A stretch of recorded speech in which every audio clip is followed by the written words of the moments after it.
Chapter 1. Heroic high-paying jobs. Heroes never go unemployed. What on earth is going on? Zhuang Bufan looked at the bizarre advertisement playing on the television, switched channels a few times, and found some familiar figures. Black, muscular, bald head, handsome masked man, Emperor engine big reveal could it be? Zhuang Bufan hurriedly searched for information about this world online. Yes, it's definitely the one-punch world.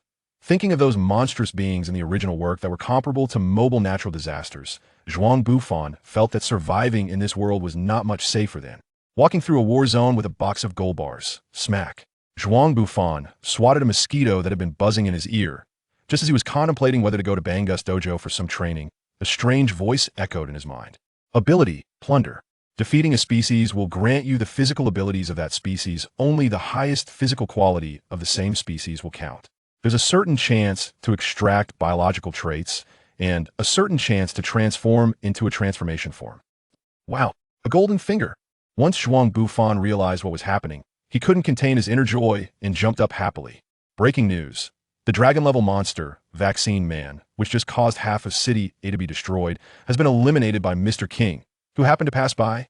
Next, let's connect with our on-site reporter to interview Mr. King about his current thoughts. Could you move aside? Looking at the fierce face on the TV screen, Mr. King spoke coldly with that single sentence. It seemed that the monster that caused half of City's destruction was merely a laughable creature in his eyes. Boom, boom, boom, boom, boom. Zhuang Bufan listened to the booming sounds from the television, reminiscent of war drums. Is this the roar of the Emperor engine? If it weren't for knowing King's true strength in advance, anyone facing him would be terrified just by this display. After considering King's luck attribute that was comparable to defying causality, Zhuang Bufan picked up a small notebook. Survival rules in the one-punch world. 1. Never lay a hand on Mr. King. 2. Never become the target of the bald-caped hero executing justice at any time. 3. Never use words like small, short, or unremarkable when speaking to a certain green-haired kid. Zhuang Bufan walked out of the outdoor store and sighed upon seeing the shabby equipment in the car. This world is too poor for me. There's less than 300,000 in my account, and I originally wanted to buy a tent for outdoor use, but now it seems I have to give that up. The taste of poverty was not pleasant. Zhuang Bufan recalled the advertisement playing on the television. Heroic high-paying jobs? Well, given my situation, it seems that becoming a professional hero is the only path I can take. Although becoming a monster could earn money faster, it would make it easy to become a target for Saitama's justice. However, before that, I still need to venture into the deep mountains for some hunting, aiming to get a level certification in the assessment. This way, I can avoid the weekly hero activities. Zhuang Bufan walked deeper into the mountains. His nearly scrapped little car was unable to conquer the muddy mountain road, so he left it outside the forest, hoping it would still be there when he came back. Although he had knocked out quite a few rabbits, frogs, and sparrows on the way up the mountain, he didn't feel his strength had increased much, and he hadn't gained any of those so-called skill traits as expected. To gain powerful strength, one still needed to hunt certain sized beasts. Wait, isn't that a honey badger? Why is it here in the forest? I remember they live in tropical desert areas. Zhuang Bufan saw a honey badger with a green poisonous snake in its mouth, staggering over to the base of a big tree. Then it collapsed on the ground, limbs up, seemingly having succumbed to poison. Judging by the documentaries he had watched before, this should be a state of playing dead. An opportunity. Zhuang Bufan quietly approached, tentatively poking the honey badger with his hiking stick, and when it didn't react, he boldly moved closer. He jumped up and stomped down hard on its spine. Activating skill, plunder. Target, the seemingly dead honey badger. Physical enhancement, bite force enhancement, strength enhancement. TSK, this feeling didn't give me as much physical enhancement as a rabbit, that it seems that gaining enough physical growth through picking up scraps won't work. Acquired trait, super immunity. Unexpectedly, the honey badger that had been playing dead granted him a trait. This was the first trait he had gained in 2 days. Zhuang Bufan carefully checked the skill description, super immunity. Description, a super immune system developed from long-term growth in harsh environments and battling poisonous insects, snakes, and rodents. 1. Immune to common toxins. A powerful immune system means you won't have to worry about external poisonous snakes. 2. Encountering excessive, unknown toxins will put you into a state of playing dead while increasing toxin resistance threefold. At least you won't have to worry about being attacked by poisonous insects. It's indeed a practical trait. Although it doesn't significantly enhance combat ability, it's a great recovery trait. Everyone wants to have a body immune to all poisons, and I was able to obtain such a useful skill from a small honey badger. Perhaps after coming to this world, I successfully smuggled myself into Europe? Zhuang Bufan found a relatively flat spot in the deep mountains to set up camp, lit a campfire, and opened a can of beans, adding some butter to heat it up, and simply ate it with toast out if possible. I'd prefer to have canned roasted chicken or beef, which are richer in protein. Camping gear was too expensive considering that after coming down the mountain, he would need to rely on savings for a while. Zhuang Bufan didn't have the luxury of being picky about food or wool. While Zhuang Bufan was preparing dinner by the campfire, the sky gradually darkened. Originally, he hadn't felt anything due to his intense hunger, but after finishing dinner, he suddenly noticed pairs of green eyes shining all around him. A woo-woo. The sound sent a chill down his spine in the darkness. Those pairs of green eyes made Zhuang Bufan's hair stand on end. Zhuang Bufan glanced at the unwashed cooking pot beside him and the discarded empty cans. He sniffed the air and confirmed that it had a strong, unique aroma. It seems that the canned beans he didn't particularly like still had their loyal fans. Great. Canned beans. Your fans have come for a meet and greet, Zhuang Bufan said while adding 2 more sticks of firewood to the fire it seemed tonight would be difficult. For hours later, Zhuang Bufan had only a few sticks of firewood left, and the light from the campfire gradually dimmed. Meanwhile, those unfriendly visitors boldly stepped out of the bushes. Standing in the dim light surrounding the fire, they roared and cautiously approached Zhuang Bufan's location. Oh, you want me to throw firewood to attack them? What cunning beasts they are, just waiting for the campfire in front of me to no longer pose a sufficient threat. Then the next moment will be my death, right? Huh. You really underestimate humans, little puppies. Zhuang Bufan removed the ends of his trekking pole and inserted a steel needle coated with snake venom inside. Holding the half-folded trekking pole in his left hand and a burning piece of firewood in his right hand to guard against a sudden attack from the pack of wild wolves. The distance between both sides was no more than 6 meters, with 7 or 8 wild wolves surrounding Zhuang Bufan, ready to attack at any moment. Seeing Zhuang Bufan brandishing a dark steel pipe, they all retreated 2 meters. It seems they are beasts that have seen firearms, mistaking the steel pipe in Zhuang Bufan's hand for a shotgun. Seizing this moment of panic, Zhuang Bufan aimed at one of the wolves in blue. The venom-coated steel needle successfully pierced the wolf's foreelbow, sticking to its skin, causing it to let out a painful howl. The wolf pack, not hearing the gunshot they were familiar with, felt a lot more at ease and advanced again, even closer than before. Target: hungry wild wolf. Physical ability enhanced, biting strength enhanced, jumping ability enhanced, endurance enhanced. Gain skill: werewolf form. Werewolf form. Werewolf transformation. Transform into a werewolf, increasing strength by 10 and agility by an additional 20. Sharp teeth and claws. Your sharp teeth and claws can easily shred leather armor. You are no longer human. Huh? What kind of bizarre judgment mechanism is this? It's the same snake venom kill. Why did the hedgehog only give me such a small boost? Zhuang Bufan felt his physical strength rapidly increasing. Indeed, if you want to increase your power quickly, you need to farm some high-level monsters. If defeating an ordinary wild wolf can grant such a power boost, what about beating those freaks? Oh woo! An angry howl pulled Zhuang Bufan back to the cruel reality. Although he had killed one wild wolf, he was still surrounded by the pack. According to the description of the plunder ability, he could not gain all the physical abilities of another wolf. This means he could not temporarily obtain stronger power to break through this perilous situation. The campfire on the ground was also gradually weakening, and at this rate, it would naturally extinguish in less than an hour. It all depended on whether this so-called werewolf transformation could help him escape this danger. Resolute, Zhuang Bufan no longer hesitated and silently chanted to activate the werewolf form. He saw his muscles start to grow, his clothes slightly bulging, and his teeth and nails becoming sharper. Is that it? Zhuang Bufan looked at his arm on the surface. He looked similar to Wolverine from the X-Men, but unfortunately, he didn't have adamantium. Besides feeling his strength increase by about 10-20 and his body becoming lighter, he didn't feel much difference from his normal form. The campfire gradually extinguished, no longer posing a threat to the wild wolves. Although they didn't know what this human was up to, their animal instincts allowed them to sense it. The creature in front of them was more dangerous now. Oh, boss, are you going in? Or will you go first? The wolf looked at its boss with a grievance, then retreated a few steps, waiting for the moment the wind swayed the flames and quickly pounced. Zhuang Bufan observed everything, clearly sensing the sluggishness in the movements of these beasts, indicating that his reflexes had indeed enhanced. Zhuang Bufan easily dodged the attacking wild wolf and grabbed its steel-like tail. Secret technique: wild wolf tornado spin.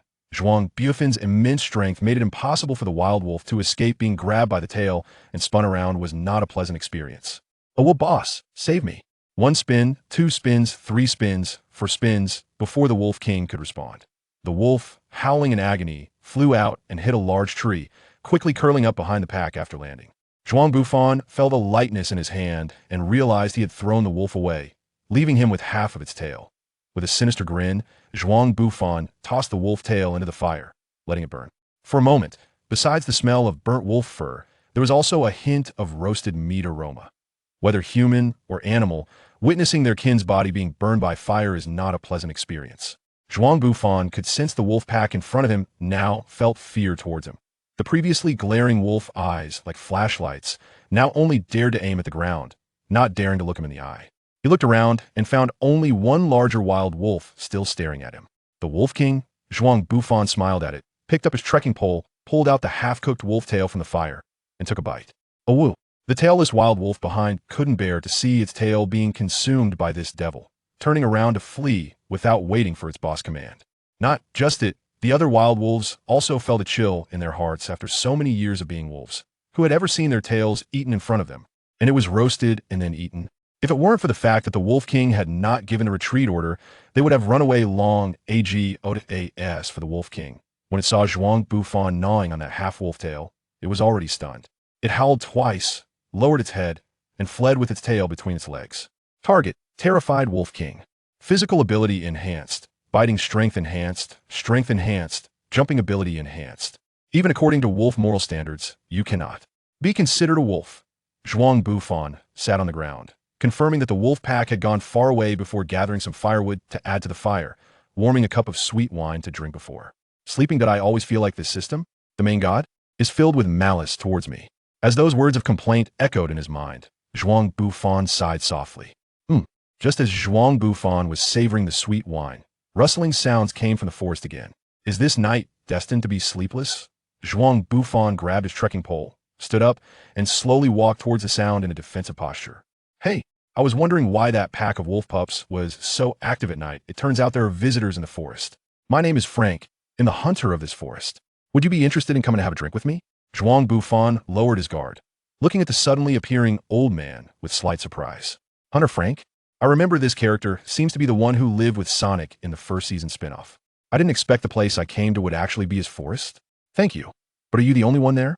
Would it disturb anyone else? If this hunter in front of him really is Frank, then according to the animation's description, this could very well be Sonic's secret base.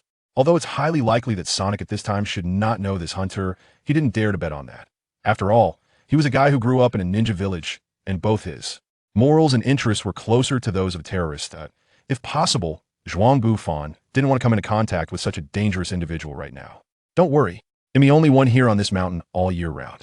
Occasionally, a guy named Sonic the Hedgehog comes here for a short training session, but he hasn't been around for a long time. The hunter briefly introduced the situation and then patted his shotgun, saying it's quite dangerous to spend the night in this deep mountain forest. Besides the packs of wild wolves, there's also a formidable monster in this forest. The Lord of the Mountains? Based on the characteristics of the One Punch Man world, this wild bear, named the Lord of the Mountains, is likely much larger than the largest polar bear on Earth in the past, probably equivalent to a mid to high-level wolf-type monster. According to the comic's introduction, an ordinary Class C hero has physical abilities that exceed those of a normal person by 5 times. Therefore, by this calculation, even a weaker wolf-type monster would possess around 6 to 7 times the physical abilities. Even in my current state, I only have twice the physical ability of a normal person, and in wolf-human form, I barely reach less than 3 times the physical ability of a normal person. This means that even in my wolf-human form, if I were to encounter the Lord of the Mountains, who possesses at least 7 times the physical ability of a normal person, hey, that would be an instant kill. Huh? What strange things are you saying? After staying in the mountains for a long time, it's hard for me to understand the trendy language of today's youth. Frank looked at Zhuang Bufan, who was talking to himself, with some confusion, struggling to imagine what this strange young man was thinking in his mind. Zhuang Bufan came out of the cabin, stretched his muscles a bit, took a short run, and then jumped. He easily leaped onto a thick branch of a cypress tree and then effortlessly jumped down from the trunk that was 7 or 8 meters high. Achieving such results in less than 2 weeks is quite impressive. Zhuang Bufan muttered to himself. In the past 10 days or so, He had basically taught all the fierce wild beasts he could find on the mountain. Unfortunately, aside from gaining a lightness inherent trait from the swallow, he did not acquire any other traits or skills. Oh, what agile skills indeed.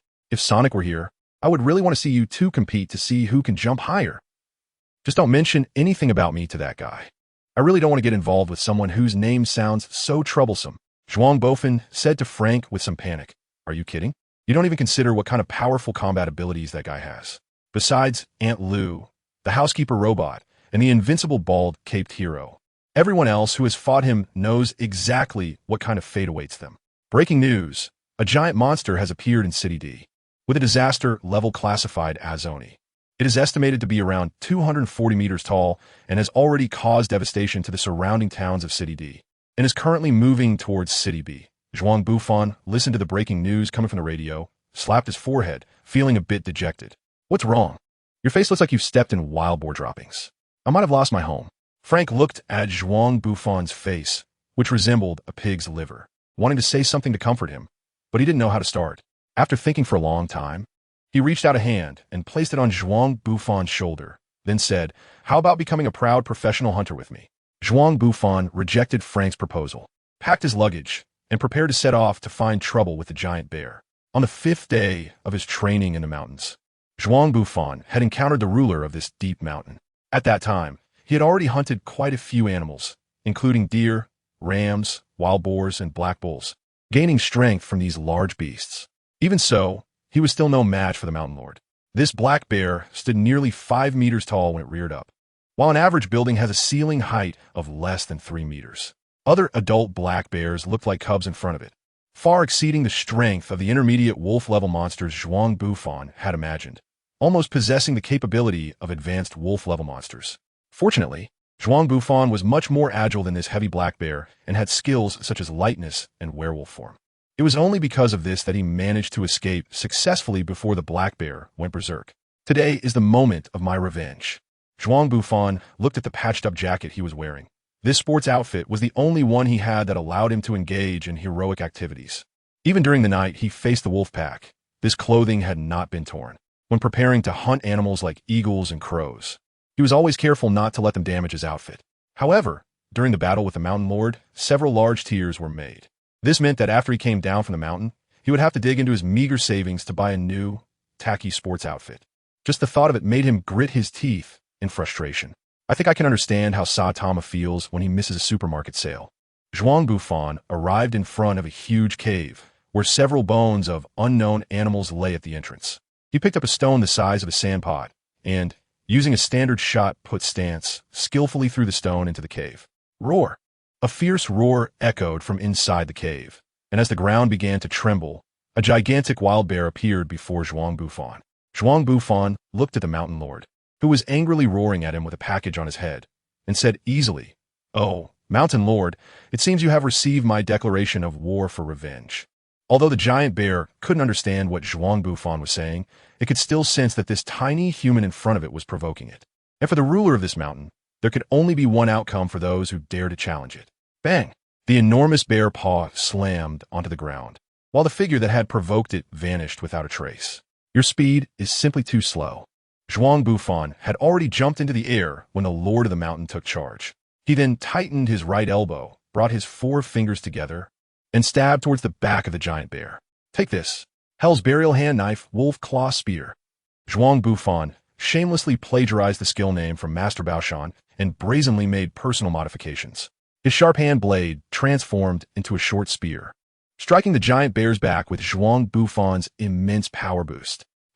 The hand blade pierced the bear's back, but the scene of the mountain lord being killed instantly did not occur. The black bear's skin and flesh were too tough.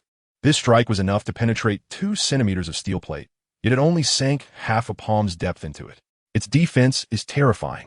Zhuang Bufan couldn't help but admire the formidable defensive capabilities of the mountain lord, while continuously attacking the injured spot with superhuman speed using his hand blade. After several rounds of combat, the ruler of the forest fell, defeated and lifeless, before Zhuang Bufan. Target: Angry Mountain Lord. Enhanced physical fitness, increased strength, increased agility. Acquired skill: Barbarian Bear form. As expected of the Mountain Lord, it directly granted a transformation form. Zhuang Bufan looked at the special effects brought by the barbarian bear form with some emotion. Barbarian bear form. Strength increases by 20, defense increases by 30. Agility decreases by 10. Tough skin. When hit by physical attacks, there will be a certain degree of weakening. Majesty of the Mountain Lord. Increases momentum after transformation. Although it cannot compare to the Deep Sea King and the Underworld King, as a Lord of the Mountain, it still possesses its own dominance. This skill is much stronger compared to the Wolfman form. Although there is a slight loss of agility after transformation, both attack and defense have significantly improved, making the Barbarian Bear form clearly more effective against monsters. Zhuang Bufan attempted to activate the Barbaric Bear form and the Werewolf form. The subtle transformation methods were distinctly different. Zhuang Bufan's muscles rapidly expanded, and even faster than a muscle growth was the growth of his body hair. Except for his face, where no hair had grown. Thick hair sprouted everywhere else. In his Barbaric Bear form, Zhuang Bufan looked like a regional mascot dressed in a human costume. However, this mascot, like a police dog superhero, revealed a human face, which at first glance even gave off a cute vibe. Zhuang Bufan looked at his reflection in the lake to clearly see his current appearance. The majesty and momentum of the Mountain Lord increased. Fortunately, the quality of these pants is good. It's better not to use this form. Zhuang Bufan doesn't have the strong mental qualities like Police Dog Hero. If he were to be given a hero name based on his current form, it might be something like Kumamoto Mascot. Zhuang Bufan shivered for a moment, then quickly returned to his original form, hoisting one of the giant claws of the Mountain Lord and dragging it back to Frank's cabin. "Hey Hunter, look what I brought you." Frank walked out of the cabin and, seeing Zhuang Bufan dragging a monster the size of a small mountain, widened his eyes, his hand gripping the gun, trembling uncontrollably. "The Mountain Lord. Did you kill it?" Frank stepped forward excitedly to confirm, and when he realized this bear was the Mountain Lord that had injured him years ago, he sighed. With a hint of disappointment, but also a sense of relief, he said to Zhuang Bufan, "Well, it seems I can guard this forest in peace again." After bidding farewell to the hunter, Zhuang Bufan went down the mountain and found his nearly scrapped old car. From the outside, it looked like it hadn't suffered much damage apart from being covered in dust. Other than the fuel tank cap being pried open, it seemed nothing was missing. Well, this old car, apart from not being able to enter a museum, basically met all the requirements of an industrial collectible. In a world without recycling stations, that half-tank of fuel was still worth a little money. Zhuang Bufan made a slight self-deprecating remark, then rummaged through his travel bag to find the spare gasoline. After pouring it all in, he sealed the gas tank with the core from his thermos. He got into the car, turned the key, but the engine didn't make any noise, and Zhuang Bufan thought to himself that it was not a good sign. "I really thank you. Let me know that this broken car is worth something besides gasoline." He was several hundred kilometers away from D-City, and rather than returning to that rental place, which might have turned into ruins, it would be better to go to a nearby city and think of a solution. After all, most of his assets were on his back. Zhuang Bufan pulled out his phone from the bag and checked the nearest city to him. No way. Zhuang Bufan rested his hand on the car hood, somewhat frustrated as he rubbed his temples. The lair of the evil King Saitama. The street partially destroyed by a dragon-level meteorite, the headquarters of the Monster Association, City Z. Let me see what the second closest city is. A commercial metropolis where the number of monsters has been the lowest for 3 consecutive years, and the citizens live in peace. It looks pretty good. The headquarters of the Hero Association, City A. Isn't that the city where the big brother who pilots the spaceship descended? He still remembers the scene in the animation where City A disappeared in an instant. Zhuang Bufan was in despair. At this moment, he finally understood what kind of cruel world he had to survive in. It's still Z City. At least he wouldn't have to worry about rent. Z City, the Phantom Zone. Zhuang Bufan was racking his brains to recall information about the apartment where Saitama lived, while thinking about what kind of identity he should use to approach the great demon King Saitama. Suddenly, a gigantic figure appeared in front of him. "Moo, I am Monster A5, the cow, a mutant who is transformed due to my love for Wagyu beef." Zhuang Bufan simply responded and then quickly circled behind him, immediately performing a German suplex, slamming his head into the hard asphalt ground. He didn't even activate his transformation and directly took him down. Target: select Bull A5 and Monster Bull. Physical enhancement, strength enhancement, endurance enhancement. This monster looks very delicious, and its meat is absolutely top quality. It probably has about a quarter of the physical enhancement of a Mountain Lord, but it's unclear how the system defines the monster. Zhuang Bufan was pondering this question while thinking about how to deal with the seemingly delicious A5 Wagyu beef. The monster was indeed a delicacy from the world of boxing, and it was a must-try.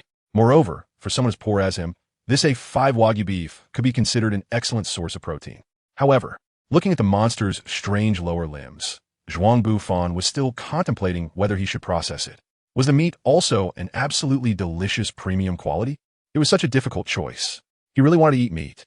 Just then, a bald man in a sky blue tracksuit, holding discounted green onions and eggs from the supermarket, walked out. It was obvious that this guy was the ultimate hidden boss of the ghost zone, Saitama. Saitama was observing Zhuang Bufan, the rare stranger who appeared in this neighborhood, considering whether to greet him, while constantly glancing at the A5 Wagyu beef on the ground. It really looked quite delicious. Speaking of which, how long had it been since he last ate beef? Half a year? A year?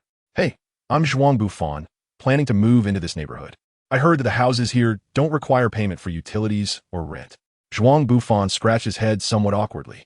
He never expected to meet Saitama in this way and didn't know what to say at the moment. Welcome to move in. Although this neighborhood often has strange people appearing, there's indeed no rent charged.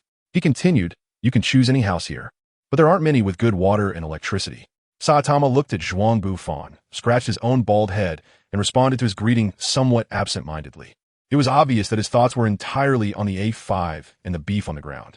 However, this cow-shaped monster seemed to have been defeated by Zhuang Bufan, and he felt embarrassed to take his spoils in front of him. After all, cooking monsters was indeed quite shocking. Why isn't he leaving yet? Saitama stood there in a daze, feeling a bit awkward as he looked at Zhuang Bufan. Do you want to have beef hot pot? I have a piece of premium A5 Wagyu beef here. Zhuang Bufan kicked the A5 beef and the monster on the ground, as if he sensed Saitama's thoughts, and attempted to invite Saitama to speak. What a coincidence. I just happen to have onions, cabbage, and eggs at home. Saitama shook his bag and responded to Zhuang Bufan's suggestion with a hearty smile. Ha ha ha, A5 and the cow. Is this the taste of A5 beef? It's really rich to the point of being greasy. Is top-grade beef like this? Or is it the mutation that changed the texture? Poor Zhuang Bufan, having lived 2 lives, still hadn't tasted a bite of the first divine meat praised online. He never expected that his first experience tasting the highest grade beef would be in this manner. One must admit that fate is indeed quite marvelous. Most of the mutated parts of food-type monsters have completely transformed into high-grade ingredients of that species. However, it's rare to find monsters that directly mutate into delicious ingredients. Saitama tasted the beef slices and, slightly excited, began to introduce Zhuang Bufan to the knowledge of edible monsters. As expected of a gourmet who has been consuming monsters for years, he spent just half an hour explaining in detail how to select edible parts and how to handle them. Zhuang Bufan even doubted how many strange ingredients had been cooked in Saitama's stainless steel pot to give him such a rich set of theoretical knowledge. If possible, he still hoped to eat normal beef instead of these weird ingredients. Indeed, I haven't ordered anything other than fries at a family restaurant for a long time. However, with the job market so severe right now, having an extra source of protein is really great. Saitama carried the hot pot equipment back to the kitchen and opened the fridge, asking Zhuang Bufan, who was lying on the floor watching TV, do you want some tea? Is there iced tea? What is that? I only have oolong tea here. Oolong tea is fine. Finish it quickly and go back. You're really a hassle here. Saitama placed the chilled oolong tea next to Zhuang Bufan and said expressionlessly, is this how you treat your guests? Even if I go back, I don't know where to go. My rental place in D-City was destroyed when that giant monster fell on it, and I haven't had time to find a place here. Saitama's gaze drifted to the ceiling, clearly realizing that he might bear some responsibility for this guy being homeless. What should I do? Would he want compensation for me for seeing me duel that guy? Would he? I only have 2,000 yen in my bank account. If he wants a rice ball, I could buy him one. Zhuang Bufan obviously didn't notice Chiyu's inner thoughts and casually asked, the gas and electricity in the room next door are still working, right? Yes, they are. Except for the fact that no one has cleaned it for a long time. Everything else is functioning normally. The key is in the management office downstairs. This place is basically a no man's land. So you don't have to worry about rent or anything. Just use it freely. As if realizing he wouldn't have to spend extra from his meager savings, Chiyu happily introduced the situation of the neighborhood to Zhuang Bufan, completely unaware that he would soon be getting into a big trouble with a neighbor. Oh, then it's settled. During these 2 days while I tidy up the house, I'll just come over to mooch meals from you. No way, that's too much trouble. Chiyu slightly frowned and refused, but added as Zhuang Bufan was leaving, bring your own ingredients. He really is a friendly young man. Zhuang Bufan walked out of Saitama's room with a relaxed expression and said, regardless of appearance or personality, Saitama looked like a calm, unemployed youth. Being with him would not create any strange pressure. No wonder King could get along so well with him. Despite possessing such immense power, he was still content with being ordinary. Zhuang Bufan found the key to the room next door to Chiyu when he went downstairs, did a quick cleanup, and fell asleep peacefully. In City A, next to the headquarters of the Hero Association, there was the Hero Training Ground. What a luxurious waste. Clearly, the Z City branch has such magnificent buildings, yet they still had to come to City A for certification. Moreover, a huge indoor stadium was specifically built here. No wonder the social evaluation of the Hero Association has become precarious in just 3 years. Zhuang Bufan stood at the entrance of the examination center, admiring the majestic building. Hey, over there, young man, this way. A man in a high-end suit, with a short and stout figure, approached Zhuang Bufan. What can I do for you? Allow me to introduce myself. My name is Sighed, and I work here. You want to become a professional hero, right? Zhuang Bufan understood. This guy was indeed the so-called insider, the parasite that rarely gets mentioned in the plot, living off the Hero Association. I understand what you're thinking. You should know that the world of professional heroes is quite cruel. Many people cannot surpass the hero level they can achieve during the assessment. But once you have a higher starting point, whether it's the rewards from the association or the exposure, it will be much higher than that of ordinary heroes. You know Sweetheart Mask, right? He's just an ordinary A-ranked hero, yet his fan club is larger than that of many S-ranked heroes. I don't need to spell out the benefits of that. Those S-ranked heroes who climbed up based on their strength don't live as comfortably as Sweetheart Mask. But even if you have mediocre strength, once you purchase our internal test paper worth 250,000 yuan, I guarantee you can rank within the top 100 of C grade during the assessment. If you add another 300,000 yuan, I can even recommend you to the dojo of the legendary Vestige Master. And with guidance from an S-rank powerhouse, your strength will surely advance by leaps and bounds. By the way, the legendary beautiful hero, Vestige Girl, is still single. Zhuang Bufan finally experienced the terror of the legendary Japanese salesman. He couldn't think of any words to refuse the lecherous uncle in front of him. So he opened his backpack, took out his savings book, and directly showed him his savings. Oh, then good luck to you. Ugh. The moment the lecherous uncle saw the amount, he took a big step back as if encountering a plague god, and after saying that, he left without looking back. As he walked away, he even spat a big mouthful on the ground. It seems that Saitama being rated as a C-class hero is not without reason, unlike Genos, who caught the attention of the Hero Association's upper echelons early on. In the seriously corrupt Hero Association, having a bottom ranking as a C-class hero is understandable. With a strength of 3 tons, a squat of 3, 48 tons, and a 100-meter dash in 74 seconds, those are truly terrifying statistics. Even many A-class heroes might not reach such results. A young employee of the Hero Association looked at Zhuang Bufan's assessment record and couldn't help but exclaim, cheating. This score could only be achieved through cheating. How could a newcomer with no reputation in society achieve such results? A short-statured employee replied, if Zhuang Bufan were here right now, he would find that the person reviewing his exam results is the same Hero Association employee who tried to sell him the test papers, Zadadali. But the assessment data is real. I saw him easily do 50 squats with a 300-pound weight. The recently hired young employee clearly did not understand what Zadadali meant. They were trying to stamp a recommendation for a bottom-ranking B-class rating on Zhuang Bufan's assessment, which was a maximum authority their department could grant. Someone who excessively uses drugs cannot possibly have the strength to deal with monsters. Clearly, the side effects of drugs cannot be used long-term. Otherwise, why is there no reputation for this guy in society? Are you questioning my strength as a department elite? Zadadali? That would be a great disrespect to your seniors. Relax. If he really had the strength of a B-class hero, he would eventually be promoted to B-class. Otherwise, wouldn't he that truly harm him? Tiger-level disasters are not something just anyone can face. Besides, we need to give those C-class heroes hoping for promotion an explanation. The number of complaints has been increasing lately, especially from those guys in the Vest Association. You should know their president, the Vest Master, is an S-class hero. An average-looking middle-aged man advised nearby. How about going to Roppongi for sushi after work? There's a new place that makes decent, thick grilled eel. No thanks, team leader. I still have some other work to do, so I won't disturb you any longer. The young man who rejected the team leader's invitation turned and left the room. From the sound of the closing door, it was clear that he was still suppressing his anger. TCH, clearly a newcomer, yet trying to act all impressive. An evaluation as a B-class hero can fetch a significant price, enough to cover over 10 years of your meager salary. How could it be easily given to such a guy? Stay calm, Zadada. I believe Itada will join us. The middle-aged man who seemed to be the team leader extinguished his cigarette and continued. After all, around here, anyone who doesn't accept change eventually leaves. By the way, notify the hero Vest Black Hole. We've discovered an impressive newcomer here, and I believe he will soon rank ahead of him. I hope he will receive guidance from his seniors and learn the rules of the hero workplace. Zhuang Bufan opened the brown paper bag containing his hero rating. C-Class. Ranked 319? It seems that the Hero Association's rating system has a significant problem.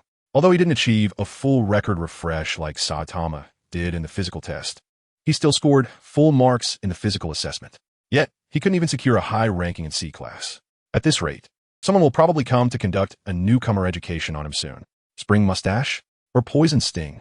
Thinking carefully, most heroes who have risen to A-Class still adhere to their original intentions. Even someone like Snake Fistneck would risk his life to protect the public in times of crisis. Hopefully, it won't be an A-Class hero conducting this so-called newcomer education. From the performance of Poison Sting and Spring Mustache, A-Class heroes undoubtedly have the strength to take down Tiger-level monsters. Some can even inflict damage on Demon-level monsters. Coupled with their combat experience, he would have little chance of avoiding the harsh tradition of newcomer education. Now that he thinks about it, in a world where monsters frequently appear, there are only a few hundred professional heroes. Many must have lost their will after undergoing education and voluntarily quit the association. Vest Black Hole, did you see that guy? Zididali pointed to Zhuang Bufan, who was downstairs in the lobby handling his official registration documents. In my opinion, this guy has the potential to break into the top 10 of B-Class. What? Vest Black Hole exclaimed.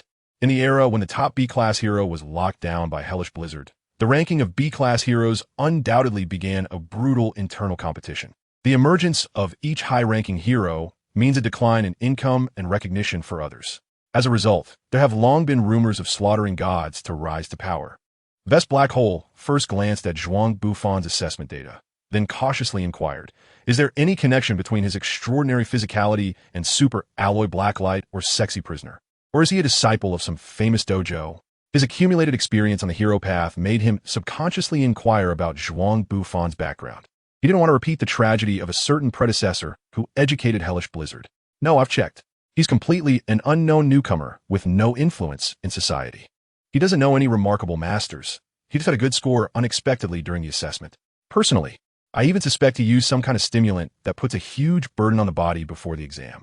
Oh dear, it seems the Hero Association should strengthen the rigor of the exams. If this kind of imposter gets a hero rating, it could pose a significant threat to the future development of the association. Vest Black Hole put on a mysterious demeanor and arrogantly reprimanded Zididali. Fortunately, I, Vest Black Hole, am here. Let me properly educate this imposter and make him realize his mistakes, so he voluntarily withdraws from the association. So reliable. No wonder you're the most proud disciple of S-Class hero Vest Black Hole. Zididali flattered Vest Black Hole with a face full of sycophancy. What a useful simpleton. With just a little provocation, he would willingly do the work for himself, Zididali thought to himself. Why aren't they here yet? After completing his professional certification, Zhuang Bufan had been waiting in a lobby for his onboarding training. Unfortunately, after waiting for an hour, he had not received any notification. Sorry, Zhuang Bufan. A guy in a business suit approached him and spoke. Zhuang Bufan glanced at the business card he handed over. It read, Gangchuan Yuqian, a staff member of the Hero Association. The onboarding training has been canceled. I sincerely apologize for only coming to inform you now. I just received the news myself. Gangchuan Yuqian said, bowing sincerely to apologize. Then he stepped closer and whispered in Zhuang Bufan's ear, please be careful. New recruits often face a kind of oppression called newcomer education. There are also many voices within the association questioning your strength, Mr. Zhuang Bufan. In short, I hope you can be cautious in the near future. After handing him a manual titled Heroes Guidelines, Gangchuan Yuqian bid him farewell. It seemed that there were still serious workers at the Hero Association. But what should he do? If an A-rank hero came to conduct the so-called newcomer education on him, he would be in danger. Zhuang Bufan thought carefully for a moment, then opened his phone and scrolled to the newly registered phone number. Family restaurant, my treat, Saitama. Are you coming? Email confirmation sent. 30 seconds later. Ring, ring, ring. Where are you? Zhuang Bufan picked up his phone and saw the reply from Saitama, which provided him with the address of a restaurant near the Hero Association. This time, even if an S-class hero sexy prisoner is educating me as a newcomer, I won't have to be afraid.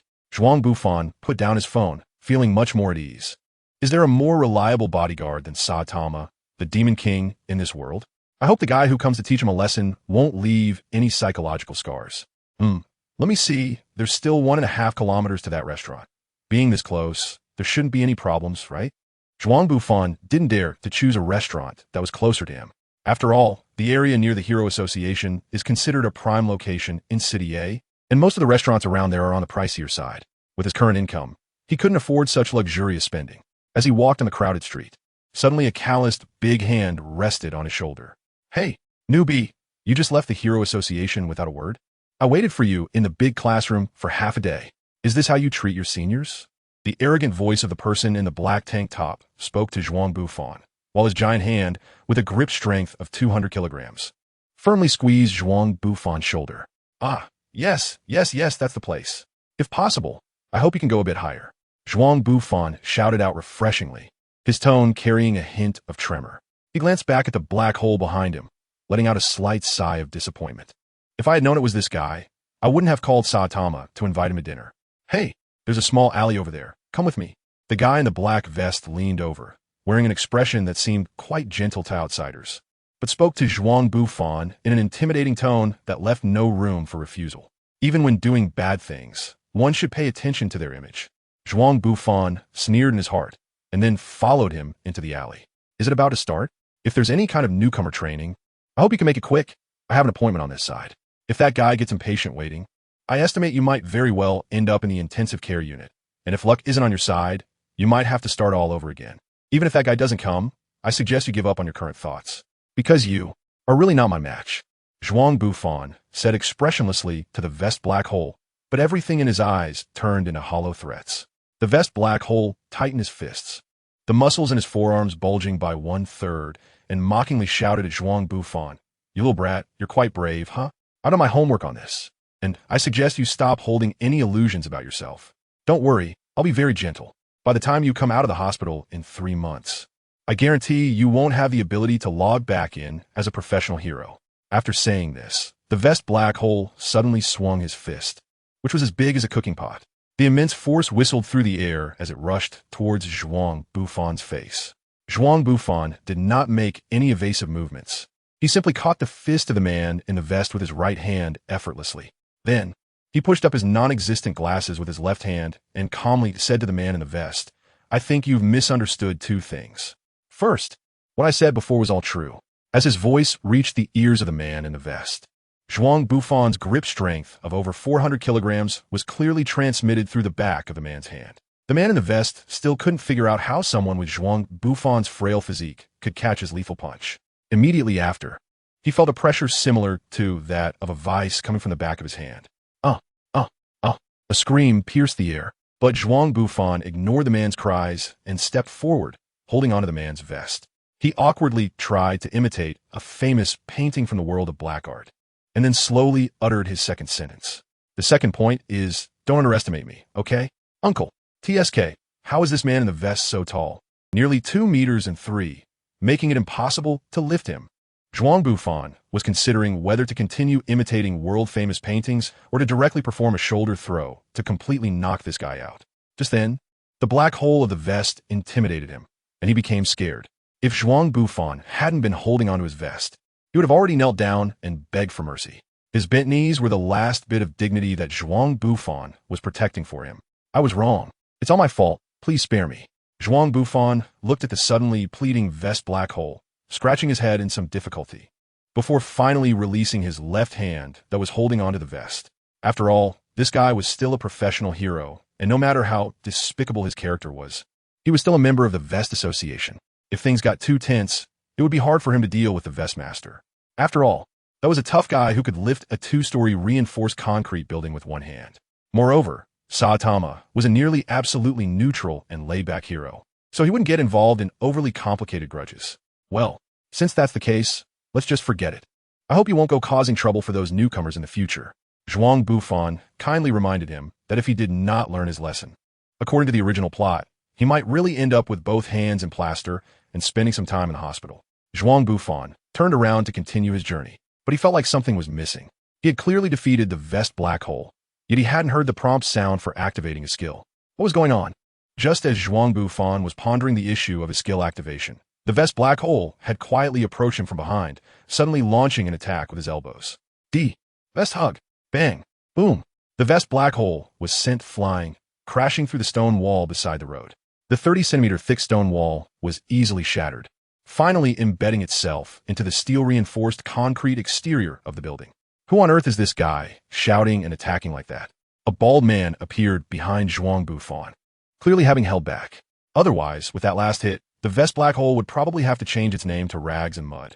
Zhuang Bufan turned around and saw that familiar figure. How did you end up here? Didn't we agree to meet in front of that store? I waited for you at the entrance for half a day. When I saw you didn't come, I started looking for you. By the way, who was that guy just now and why did he attack you? That person? He's a senior from our company. Upon hearing this, Saitama's expression became somewhat unpleasant. After all, he had also gone through the job-seeking period and understood some things. Could it be that his action caused this guy to lose his job? Are you okay? Will you lose your job? I'm fine. I just joined a security-like organization today. That guy rushed over to conduct new employee training, probably feeling unsatisfied after losing and wanting to regain face here. Don't worry. The tradition of overthrowing the hierarchy is our company's virtue. If it were you, you might have done even worse. Speaking of which, you probably have already. Once Saitama concluded that Zhuang Bufan would be fine, his attention quickly shifted to other matters. Oh, I see. By the way, you promised to treat me to a meal. No problem, but I have to say in advance. No ordering any set meals over 1,000 yuan. Zhuang Bufan readily agreed. The grass mat curry set meal? No, maybe the dream 3-combination set meal instead. It's so hard to decide. Saitama was torn between the two sets on the menu. The former had a pork chop the size of a straw mat, topped with sauced chicken curry over rice. The latter was a set meal with fried rice, pan-fried dumplings, and half a portion of ramen, accompanied by pork sauce soup and fresh vegetables. Zhuang Bufan snatched the menu and said to the ordering girl who had been standing beside him for a while, 1 grass mat curry set and a dreamy 3-combination set, and 2 cups of oolong tea. After resolving the meal dilemma that had troubled the Saitama Demon King, Zhuang Bufan began to contemplate the activation issue of his skill, Plunder. It was clear that the Plunder skill would activate as long as the target was killed by him, regardless of the situation. However, the power boost from this skill was negligible if the target was not defeated by him. According to the skill description, this situation could essentially be understood as a factual defeat. After all, if the target was killed by him, it didn't matter how much they disagreed with it. There was also a normal defeat of living beings, and this part of the judgment was quite strange. Based on his experience fighting beasts in the jungle, the skill would usually activate only when they showed signs of surrender or extreme panic. The skill description often included terms like terrified XXX, submissive XXX, and desperate XXX. If a living being was plundered and Zhuang Bufan had not previously defeated their kind, that individual would die from exhaustion, their body turning into a desiccated corpse. If he had defeated similar creatures before, it seemed that the skill would enhance his physical abilities based on the difference between them and the previous individual. As for whether there were any skill supplements or similar effects, it was still unclear. Depending on the situation, the target's bodily functions could also be weakened. And if the difference was too great, it might even lead to death, though it wouldn't be as gruesome. In other words, the activation conditions for Plunder could be divided into factual kills and a psychological defeat mode based on the target's mindset. Given the support of the Vest Association and the Vest Master behind him, it was no wonder that in such an environment, the heroes did not perceive themselves as defeated by him. It seemed that the conditions for activating the skill were quite harsh, making it difficult to use Plunder on human heroes. After all, with the Saitama Demon King around, he couldn't possibly kill those heroes. And aside from the monster guru, who was forcibly defined as above a dragon, no one could instill psychological trauma in a steadfast S-class hero. Well, except for Saitama. It seemed he should find a bounty hunter or something similar to take down soon. If another incident occurred where a professional hero came to confront him, and he ended up plundering them into a dried radish, he would be in big trouble. Being locked up in prison with a sexy inmate for 3 months was even more painful than infiltrating the Monster Association for a year. By the way, how many pieces of fried pork chops do you want to take from me? Zhuang Bufan shouted to scare him off, but even so, he couldn't stop Saitama from taking the special thick pork chop from his set meal. You look like you have no appetite. If you don't eat, it would be a waste of food, and that is something I absolutely cannot tolerate. So I took care of it for you. I don't need your help in this regard. After saying that, Zhuang Bufan picked up the pork garlic pan-fried dumpling from Saitama's meal and put it into his mouth. Hey, you just touched my dumpling, right? Saitama said this in a very calm tone, but his eyes were filled with murderous intent. In that case, since that's the case, Zhuang Bufan and Saitama suddenly accelerated, continuously using chopsticks to grab food from each other's meals. In the end, Zhuang Bufan had a dreamy 3-combo meal, while Saitama had a grass mat curry meal. Really, what are we even doing? Zhuang Bufan touched his slightly bloated belly and glanced at Saitama across from him, only to find him also regretfully touching his own belly. I'm sorry, sir. We don't accept card payments here, came the voice of the cashier from the bar counter. Zhuang Bufan looked at the customers checking out by the door and realized he had fallen into another crisis. Saitama watched Zhuang Bufan, who had a serious expression, and was about to urge him to settle the bill when he suddenly seemed to realize something significant. Hey, you can't be. Zhuang Bufan took out his wallet. Inside, besides a credit card, there were only some scattered coins totaling 600 yen. How much do you have? Saitama flipped through his wallet and found a total of 300 yen in coins. Altogether, it was just the price of a dream triple combo meal. Zhuang Bufan took Saitama's wallet and calmly said to him, "Wait for me to come back and redeem you." Saitama then reached out and pressed down on Zhuang Bufan's arm, which was trying to grab the money on the table. I don't want to wait alone under the cashier's disdainful gaze for someone to come and pay, Saitama said firmly. Besides, it's me who's getting the dream 3 combo. Zhuang Bufan thought for a moment and felt that letting Saitama go out was quite unreliable, especially considering the treatment of hellish blowing snow. He decided to debate with Saitama about which came first, the chicken or the egg question regarding the dream 3 combo meal. Someone's dining and dashing. The cashier shouted loudly. I'm not even running yet. Zhuang Bufan and Chiyu shouted at the same time. From their terrified and twisted expressions, they looked like children caught doing something bad, desperately trying to deny it. Then the two realized something. The guy who just swiped the credit card had run away. Don't worry. I'll catch the guy who dined and dashed.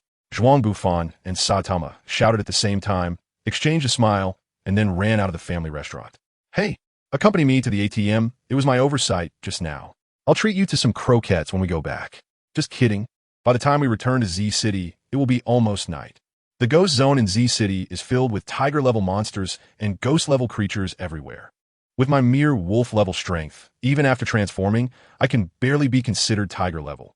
In the comics, I wouldn't even be a small fry. How could I possibly get home safely without the great Saitama? By the way, let's buy a shad. We'll have shad simmered with daikon for dinner. Does that count as agreeing? The next morning at Zhuang Bufan's home. Dingling. Bang. Zhuang Bufan got up and rubbed his eyes. And hearing Saitama smash the alarm clock made him reflect. The Saitama brand alarm clock really works well. Aside from putting a heavy burden on the heart, it's quite effective in other ways. Zhuang Bufan opened the curtains and was about to brush his teeth on the balcony when he suddenly heard a loud bang, and a hole was blasted open in the street below. Chiyu stood on top of the head of the underground king, shouting with excitement, "Come on. The earth will be protected by me." Zhuang Bufan knows that the storyline of One Punch Man is about to begin. The evils in this world have never weakened because heroes have appeared, and I don't feel sad because of that. I just hope to become a character like the hero in a tokusatsu drama, and I have never had a great desire to change people's views of the world. If I can't become a hero in people's hearts, that's not a big deal. After all, I'm just engaging in heroic activities out of interest. So, what is it that you're really yearning for right now? Zhuang Bufan was reclining in Saitama's home, munching on the sunbae he brought, while flipping through the manga cockroach attack that was in Saitama's house.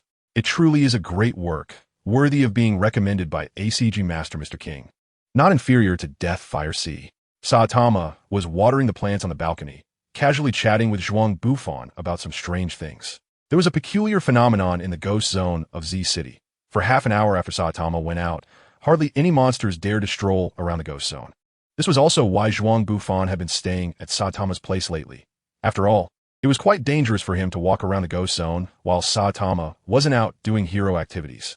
If it weren't for Zhuang Bufan occasionally bringing over snacks and comics, Saitama probably would have kicked this annoying neighbor out long ago. Returning to the earlier topic, Saitama stared blankly at the light blue sky and then said calmly, "I suspect that in gaining this immense power, I might have lost something as well. Those emotions that are important to us as humans, anger, fear, anxiety, seem to be drifting away from me. So what? Zhuang Bufan scratched his calf with one foot and simply agreed to him. I just feel that heroes shouldn't live a life like office workers, clocking in and out. I long for the kind of soul collision battles we used to have. But telling you this, you probably wouldn't understand after all. You haven't experienced the monotonous life of swatting monsters like swatting mosquitoes. Saitama was talking when he heard the sound of a mosquito flapping its wings nearby. Slap. Just like that, when you swat a mosquito, do you feel any emotional fluctuations? Buzz. The sound of the mosquito returned beside Saitama. Just like this, slap. Saitama felt a bit awkward, pretending that what just happened didn't occur, and swatted at the mosquito again. Buzz buzz. The sound rang out again, and Saitama gritted his teeth, veins bulging on his bald head. Zhuang Bufan picked up a mirror from behind and held it up to Saitama. It was like a great battle had taken place, akin to a soul collision with a mosquito, welcoming him back to the human world. Zhuang Bufan had a deep impression of this scene from when he used to read comics. Now it was happening right in front of him. He took out the small mirror he had bought long ago and let Saitama admire his own masterpiece. Saitama's expression darkened instantly, and then Zhuang Bufan felt a gust of wind sweeping through the room. He had to crawl on the floor, with his eyes barely open, just enough to see Saitama striking at the fading shadow of the mosquito. Oh, is this the legendary udon noodle mosquito slap? In the end, Saitama didn't manage to kill the mosquito, but the powerful gust had already blown it against the wall, turning it into a mosquito pancake.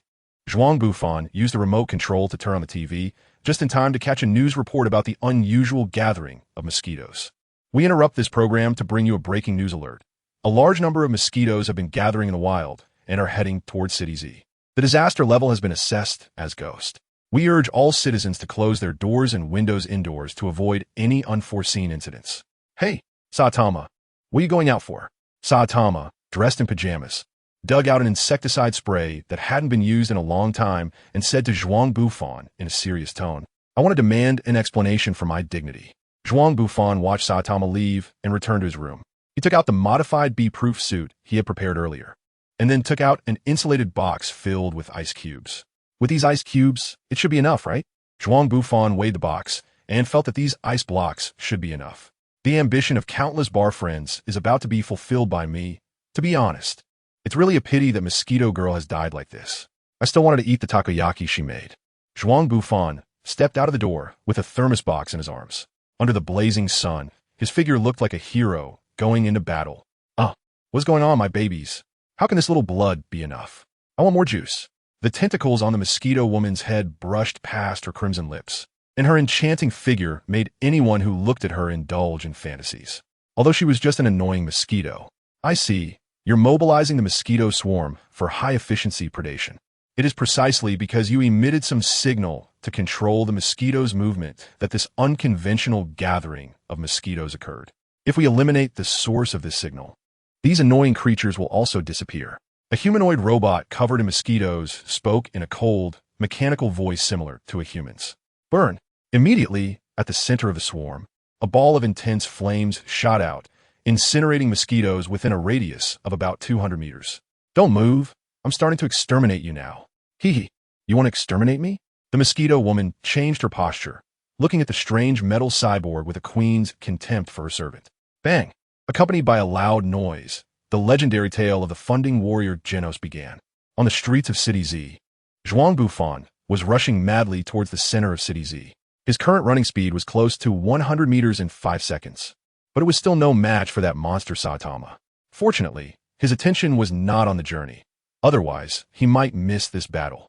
It would be unfortunate if he arrived at the scene only to find that everything was already over.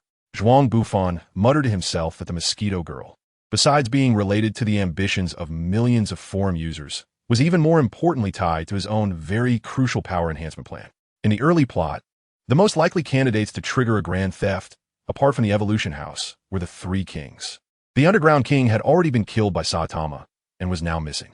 The plot involving the Deep Sea King should soon be triggered, and under the rain buff, it was evident that his recovery ability had been greatly enhanced.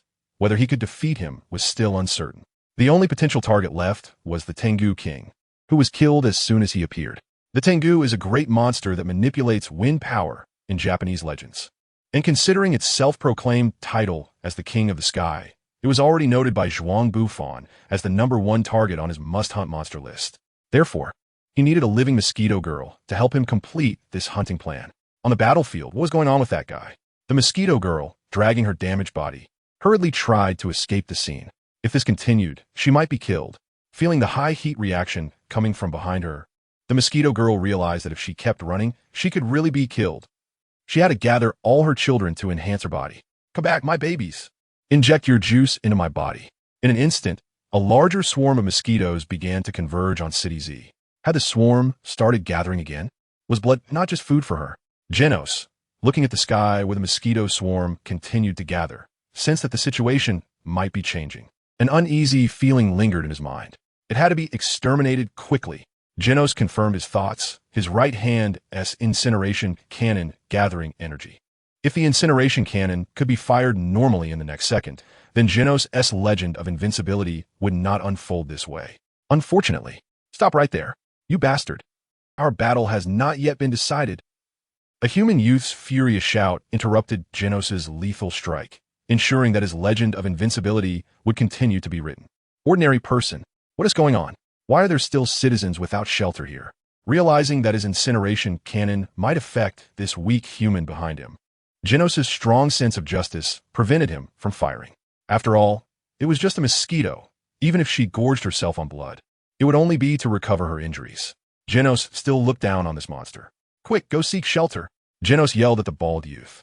That swarm of mosquitoes has its own consciousness. If you don't want to be drained of blood, hurry to safety. Is that true? The bald youth looked surprised, as if he had seen a lion riding on a giraffe at the zoo. This world is really wonderful. That is really dangerous. Hurry and seek shelter. Saitama pointed at Genos and said. Unfortunately, Genos misunderstood Saitama's intention, thinking that the youth had realized the risk here and was about to go to the shelter. Seeing the already assembled mosquito swarm, Genos decided not to waste any more time. His power core was operating at high speed. A powerful energy gathered in his hand, and a terrifying white light representing destruction flickered on his arm. After all, it was just the wisdom of a bug, gathering a swarm of mosquitoes for easier incineration. Burn! A fireball larger than the previous one engulfed the area within 500 meters around Genos. I've already checked. There are no human life forms nearby. This is bad. Genos hurriedly turned to confirm the situation of that youth. He then saw a bald, naked man casually chatting beside him. What was that just now? Mosquito extermination flash? What a convenient move. Genos stared in shock at this bald person, searching his information bank for what this guy was all about. The flames still burning in the sky were torn apart by a powerful wind. What a foolish guy. I no longer need that swarm of little babies. The mosquito girl posed elegantly in the sky, satisfied with her newly evolved body. Like a girl trying on her high heels, she casually waved her hand. A steel-reinforced concrete skyscraper was sliced into 3 pieces. Look, I've become this strong. The alluring mosquito girl revealed a more seductive gaze, mocking the strange metal cyborg in front of her. You can't even kill a mosquito. You're really weak. Her ultra-high speed didn't even give Genos time to react. After just a few exchanges, Genos was cut in half. So blood was not just a recovery item for her. He had underestimated her. With no chance of victory left, he thought, sorry, doctor, I can only self-destruct. His life flashed before Genos' eyes like a revolving lantern. Just as he felt everything was over, a change occurred. Mosquito, so annoying. An ordinary voice entered his ear, and then he witnessed an unbelievable scene. The bald youth had just repelled the mosquito that had put him in a tough spot with a single strike. Genos stared dumbfounded at the youth in front of him. Please wait. I am the lone righteous cyborg Genos. Please tell me your name. Saitama. The Demon King scratched his bald head, feeling a bit strange talking to someone on the street while naked. I really need to get out of here. Please take me as your disciple. Saitama-sensei. I'm okay. Saitama perfunctorily agreed. The citizens of City Z had a summer without mosquitoes. Whoosh. A gust of wind blew by, and Genos seemed to see a strange figure pass by Saitama. Was that Zhuang Bufan just now? His taste in clothing is really strange, Saitama remarked, noticing Zhuang Bufan's figure passing by. More importantly, I need to hurry home to change clothes. It will be troublesome if a hero protecting the public got arrested for public indecency. How far did that slap actually go? Zhuang Bufan stood on a hillside at the outskirts of Z City, looking back at the battlefield in the city center. It must be more than 20 kilometers away. Although he already knew that Saitama couldn't be understood by common sense due to his strength. Seeing him officially take action to repel the monsters for the first time was truly impressive. Zhuang Bufan took off his bee-proof suit and looked at the deep pit in front of him. He discovered a female mosquito that had only a head left, and he couldn't figure out how she had ended up like that. However, it was convenient for Zhuang Bufan to stuff her into the thermos. From her lifeless face, one could still feel an astonishing charm, but at that moment, she resembled Tomi from Junji Ito's manga, which made her seem somewhat terrifying. Zhuang Bufan opened a thermos box and placed the head of the mosquito girl inside. Just thinking about sleeping next to a head tonight made him feel uneasy all over. With the biological research capabilities of the Evolution House, reviving a mosquito girl should be a small matter, especially since even that strange zombie guy could be created. After securing the mosquito girl's head, Zhuang Bufan looked up at the dimly lit sky. The ghost zone at night was the time for Saitama residents to do laundry and sleep, which naturally turned it into a realm for oddities. How should he return tonight? Zhuang Bufan scratched his head, looking a bit troubled. In the Evolution House, a group of identical face guys wearing numbered clothes are staring at the large screen in the center of the lab, repeatedly watching the last footage of the mosquito woman. Why is she naked? Is her mental state unstable? The only guy in a suit in the center of the lab asked. It might be because that robot burned her earlier. After all, the high-energy reaction during the battle between the mosquito woman and the robot interfered with the reconnaissance drone signal. We don't know much about what happened before. Is that so? The young man in a suit felt a bit relieved. After all, a naturally evolved and powerful experimental subject is incredibly valuable. If she had mental issues like the Azura rhinoceros beetle, that would be terrible. Compared to those matters, this guy actually defeated the mosquito woman with just one strike. It's truly astonishing for a naturally evolved human. The clone numbered 28 said from the side. No matter the cost, I must obtain this rare experimental subject. What about Beast King? Send him to catch this guy for me. He's already asleep, 28 replied. After all, it's already 11 o'clock at night, he added suggestively. Oh, I see. Then let's go tomorrow. The employee policy of the Evolution House is still quite humane, even though the recruitment method is not very legal. Saitama opened the door and saw Zhuang Bufan shamelessly holding snacks and a game console, standing at his doorstep. Why are you coming to my house to play on a Friday morning? Don't you have any awareness as a working person? By the way, what company did you apply to that allows you to be so leisurely? A social welfare organization. Would you like to give it a try? I thought you weren't interested in ordinary jobs. Zhuang Bufan stood at the door and replied, shaking the snacks in his hand. Let me in, for the sake of the bamboo shoot chocolate. Saitama helplessly let him in and poured him a cup of tea. What's in that thermos behind you? Is it high-grade tuna? Saitama asked, a bit expectantly. It's a mosquito you swatted yesterday. I thought it might still be useful, so I picked it up. Insects are inedible. Don't even think about putting it in my stew, Saitama said, face-palming with his left hand, looking helplessly at Zhuang Bufan. Dong dong dong. Zhuang Bufan hadn't even had a chance to open his snacks when he heard a knocking sound from behind him. The newspaper salesman was handed over to you. Saitama popped a piece of bamboo shoot chocolate into his mouth and instructed Zhuang Bufan to chase away the unexpected guest. He had no awareness that he had made an incredible promise yesterday. Saitama-sensei, my name is Genos, here to report in. By the way, who are you? Where's Saitama-sensei? Genos looked at Zhuang Bufan, who opened the door for him, with an unfriendly expression. The warm-hearted neighbor who was highly regarded and Saitama-sensei's close friend, as he called him. Zhuang Bufan arbitrarily assigned himself the title of best friend. By that logic, would Genos count as his martial nephew? Though he couldn't beat him yet. What kind of highly praised, helpful neighbor was this? Just an annoying guy next door? Who are you? Not refuting the best friend label? Seems this guy must be an important friend of Master Saitama. Genos wildly speculated in his mind. I'm Genos, the disciple you accepted yesterday. Finish your tea and go home. I never planned on taking a disciple. Then at least tell me what parts you use. What parts? The thing on your head. It's always been like this.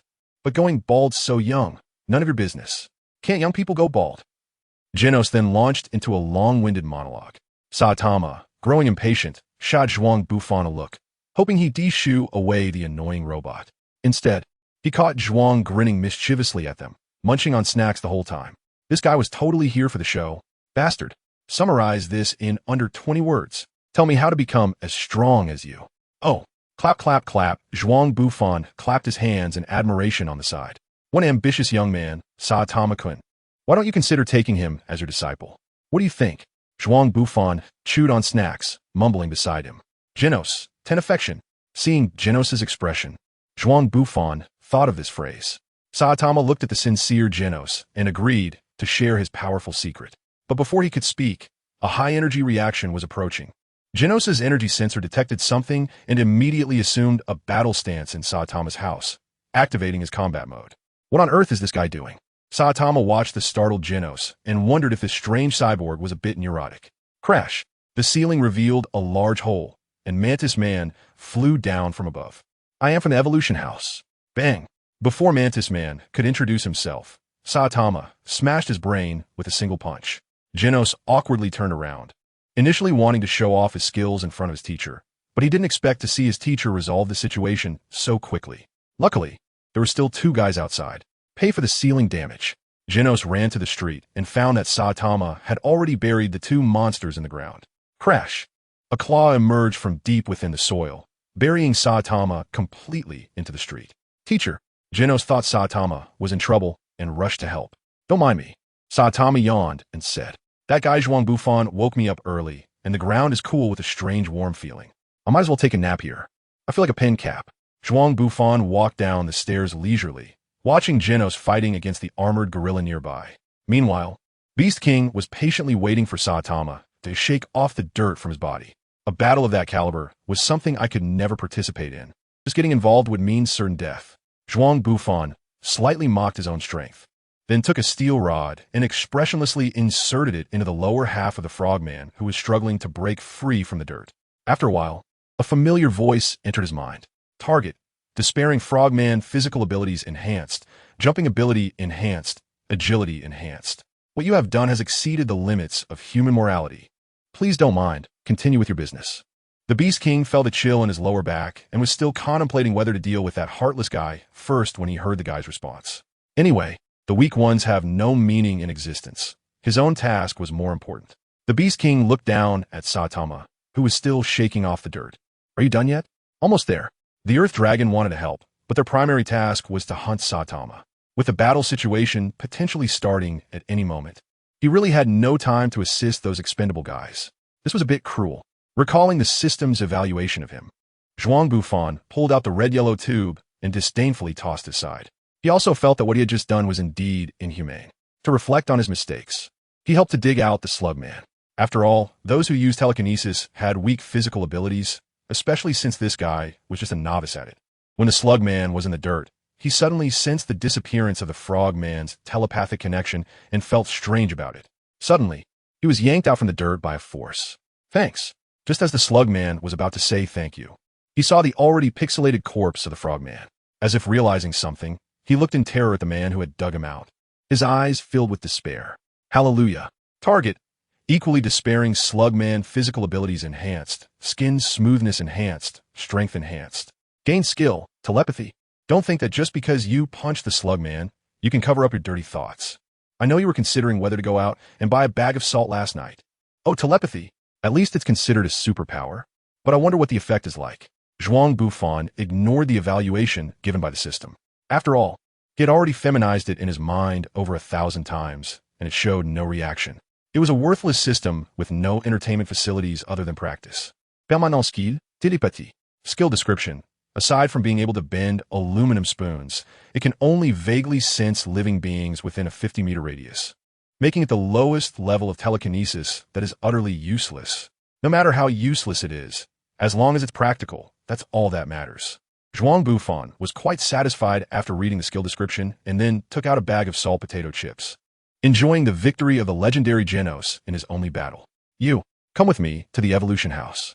The Beast King commanded Saitama in an unquestionable tone as he saw Saitama tidying up his clothes. Why? Saitama replied with a question. If you want to apologize, now is the time, considering that the Beast King had patiently waited for him to shake off the dirt from his clothes earlier. Saitama decided to give this group of rude guys another chance. Why? The Beast King felt that his dignity had been insulted and kept repeating Saitama's previous question. Lion slash. The Beast King arched his body and struck with his claws, slicing through a row of townhouses on the edge of the block. It felt like the kind of action a cat would make when testing before a fight. Zhuang Bufan was eating potato chips, and strange associations began to form in his mind. Thinking carefully, the Beast King could be considered a feline, right? Based on his behavior of waiting for his opponent to tidy up before battling. He must be a well-mannered fellow. But I wonder if this guy uses cat litter or a toilet. The survival of the fittest is the truth of this world. And, as the king of beasts, I stand at the pinnacle of this world. A meat set meal? What are you talking about? Saitama looked at this strangely elated feline creature, somewhat confused about what it was trying to say. Is it a delusional type? You little rascal. Lion/meteor strike. It was clear that the Beast King was furious. He hadn't expected such a weakling to interrupt his speech. The Beast King decided to use his proud ultimate move to send this guy to hell to repent for his actions. It felt like a move used when cats fight. Saitama, dodging the Beast King's attacks, recalled the calico wildcat he had fed as a child. Every time it ate the fish from his bento and then refused to let him pet it, its random scratching looked just like this guy in front of him, only with a bit more force. How nostalgic, Saitama softly said as he evaded the Beast King's attacks. But for Zhuang Bufan, it was far from a pleasant feeling. The powerful air blade carried a terrifying wind pressure, and he couldn't even see the direction of the Beast King's clawed attacks. He only felt a gust of wind pass by, and then he heard the sound of buildings collapsing behind him. Looking down at the asphalt road in front of him, he saw deep cracks appearing in the surface, several meters long. It looked like the marks left by a cleaver slicing through braised tofu. Zhuang Bufan looked at the potato chip bag that had been torn open, and all he could think of was how lucky he was to be alive. I'm going to die, I'm going to die, I'm going to die. Hey, can you stop fighting and not accidentally hurt the neighbors? If this continues, Saitama-kun, we'll both have to move. Continuous, ordinary punch. Zhuang Bufan's urgent shout interrupted Saitama's memories of the past. In the next moment, the wind stopped and the rain ceased. With blood and flesh scattered all over the neighborhood, Saitama turned around and saw the earth dragon. It's gonna die, it's gonna die, it's gonna die, it's gonna die. I've never heard of such a creature before. The earth dragon kept digging into the ground, while also expressing its fear. I found you. Bang. No one knew that the earth dragon was actually scared to death. Even if you can defeat me, you can't escape the fate of destruction. I'm just the third-ranked combat power of the Evolution House. A more powerful Beast King will soon arrive. Are you talking about this guy? Zhuang Bufan picked up the Beast King's eyeball and waved it in front of the armored gorilla. The armored gorilla stared at the blood-soaked Zhuang Bufan for 2 seconds in silence. I'm sorry, I was just showing off. Target. Armored gorilla. Are you messing with me? Clearly. The armored gorilla thought Zhuang Bufan had killed the Beast King of the Evolution House. However, Zhuang Bufan's attention was not on that. Why did the plunder have no effect after activation? Does this skill not work on cyborgs and robots? Zhuang Bufan felt slightly depressed for a while. He thought that he had hit a stroke of luck today and could be promoted to ghost level, but now it seemed he had overthought it. In the past, there was a genius human named Genos, who also rushed over. The three of them stood in front of the armored gorilla, listening to its lengthy speech. This is so annoying. What does this have to do with me? Get to the point, Saitama said impatiently. Teacher's time is very precious. Summarize it in 20 words or less. As Saitama's loyal subordinate, Genos activated the incineration cannon in his palm and expressionlessly threatened. Zhuang Bufan, Teacher Saitama, if we don't resolve the Evolution House issue quickly, it's very likely they will send more assassins over. That would be a terrible situation, especially since tomorrow is the supermarket sale day. I want to go too. Zhuang Bufan chimed in. I just bought this sportswear. I need to get reimbursed. Zhuang Bufan, do you have the ability to move quickly? Saitama asked, surprised as he recalled the data about his physical fitness. I don't want to get covered in blood. It's hard to clean. Whose fault do you think it is? Zhuang Bufan was already too exhausted to complain. He looked at Genos and felt he wasn't particularly reliable, then glanced at the armored gorilla lying on the ground. Can you still move? Well, not much of a problem, responded the gorilla. After a brief questioning by Genos, the group of 4, carrying the mosquito woman in the cooler, set off. Can't you run a bit faster? Those 2 guys have already reached the destination. Zhuang Bufan was sitting on the shoulders of the armored gorilla, looking at the flames that had just ignited on the mountain, and complained somewhat unhappily. He was also planning to admire the world-famous painting by Genos. The 2 monsters had already left. Should he deal with this annoying guy here? The armored gorilla felt like a babysitter in a pink apron, taking care of a troublesome brat. Since they had come this far, it would be better to see Azura Kabuto take care of them both before making a move. Although he didn't know how that bald guy had dealt with the Beast King, his naturally cautious personality made the armored gorilla decide to endure a little longer. It would be bad if something unexpected happened. On the other side, in the Evolution House, all the clones in the laboratory were panicking like ants on a hot pan. What? The defense systems from the 1st to the 8th floors have been destroyed. We can only use our last resort.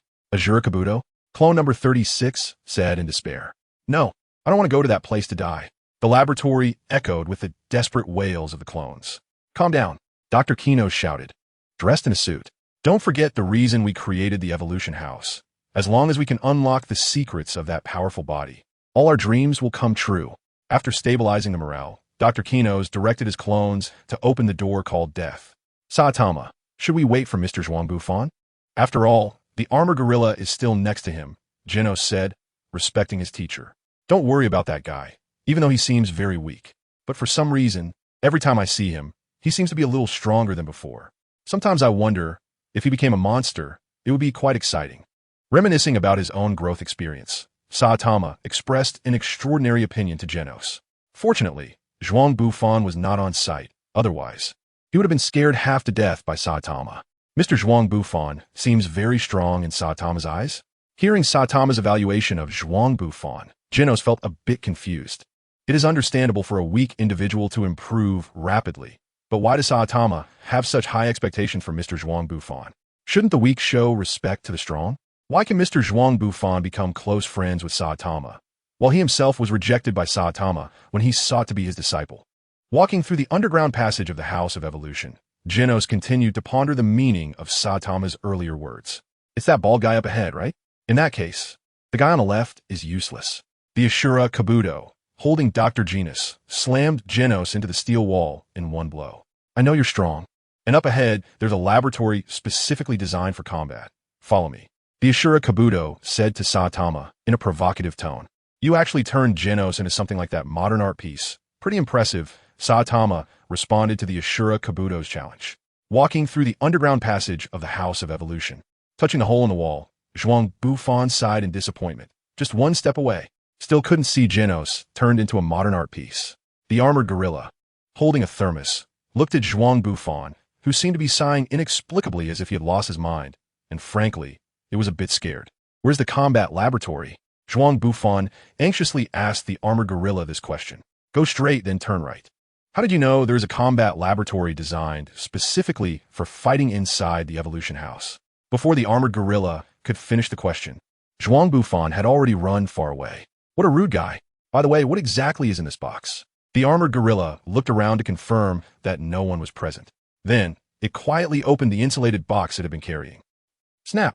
The armored gorilla was so startled that the antenna on its head popped out, looking at the head of the mosquito woman inside the box, which perfectly matched the uncanny valley theory. It recalled Zhuang Bufan's joyful expression filled with anticipation along the way. Zhuang Bufan's image in his heart slowly overlapped with that of the Azura rhinoceros beetle. Should I just forget about it? Revenge is too troublesome. What's too troublesome? WSE DRFDGY, Fujiko, IP.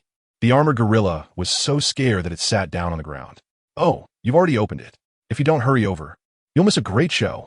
Zhuang Bufan picked up the insulated box from the ground, closed the lid again, and said to the armored gorilla with a blank expression. Little did he know that his earlier action had left an indelible mark of terror on the fragile CPU of the armored gorilla. I have other things to do, so I won't accompany you any further. After dropping this line, the armored gorilla fled from Zhuang Bufan without looking back. If possible, I hope to become a clerk at a food store and never be a combat member of a mysterious organization again.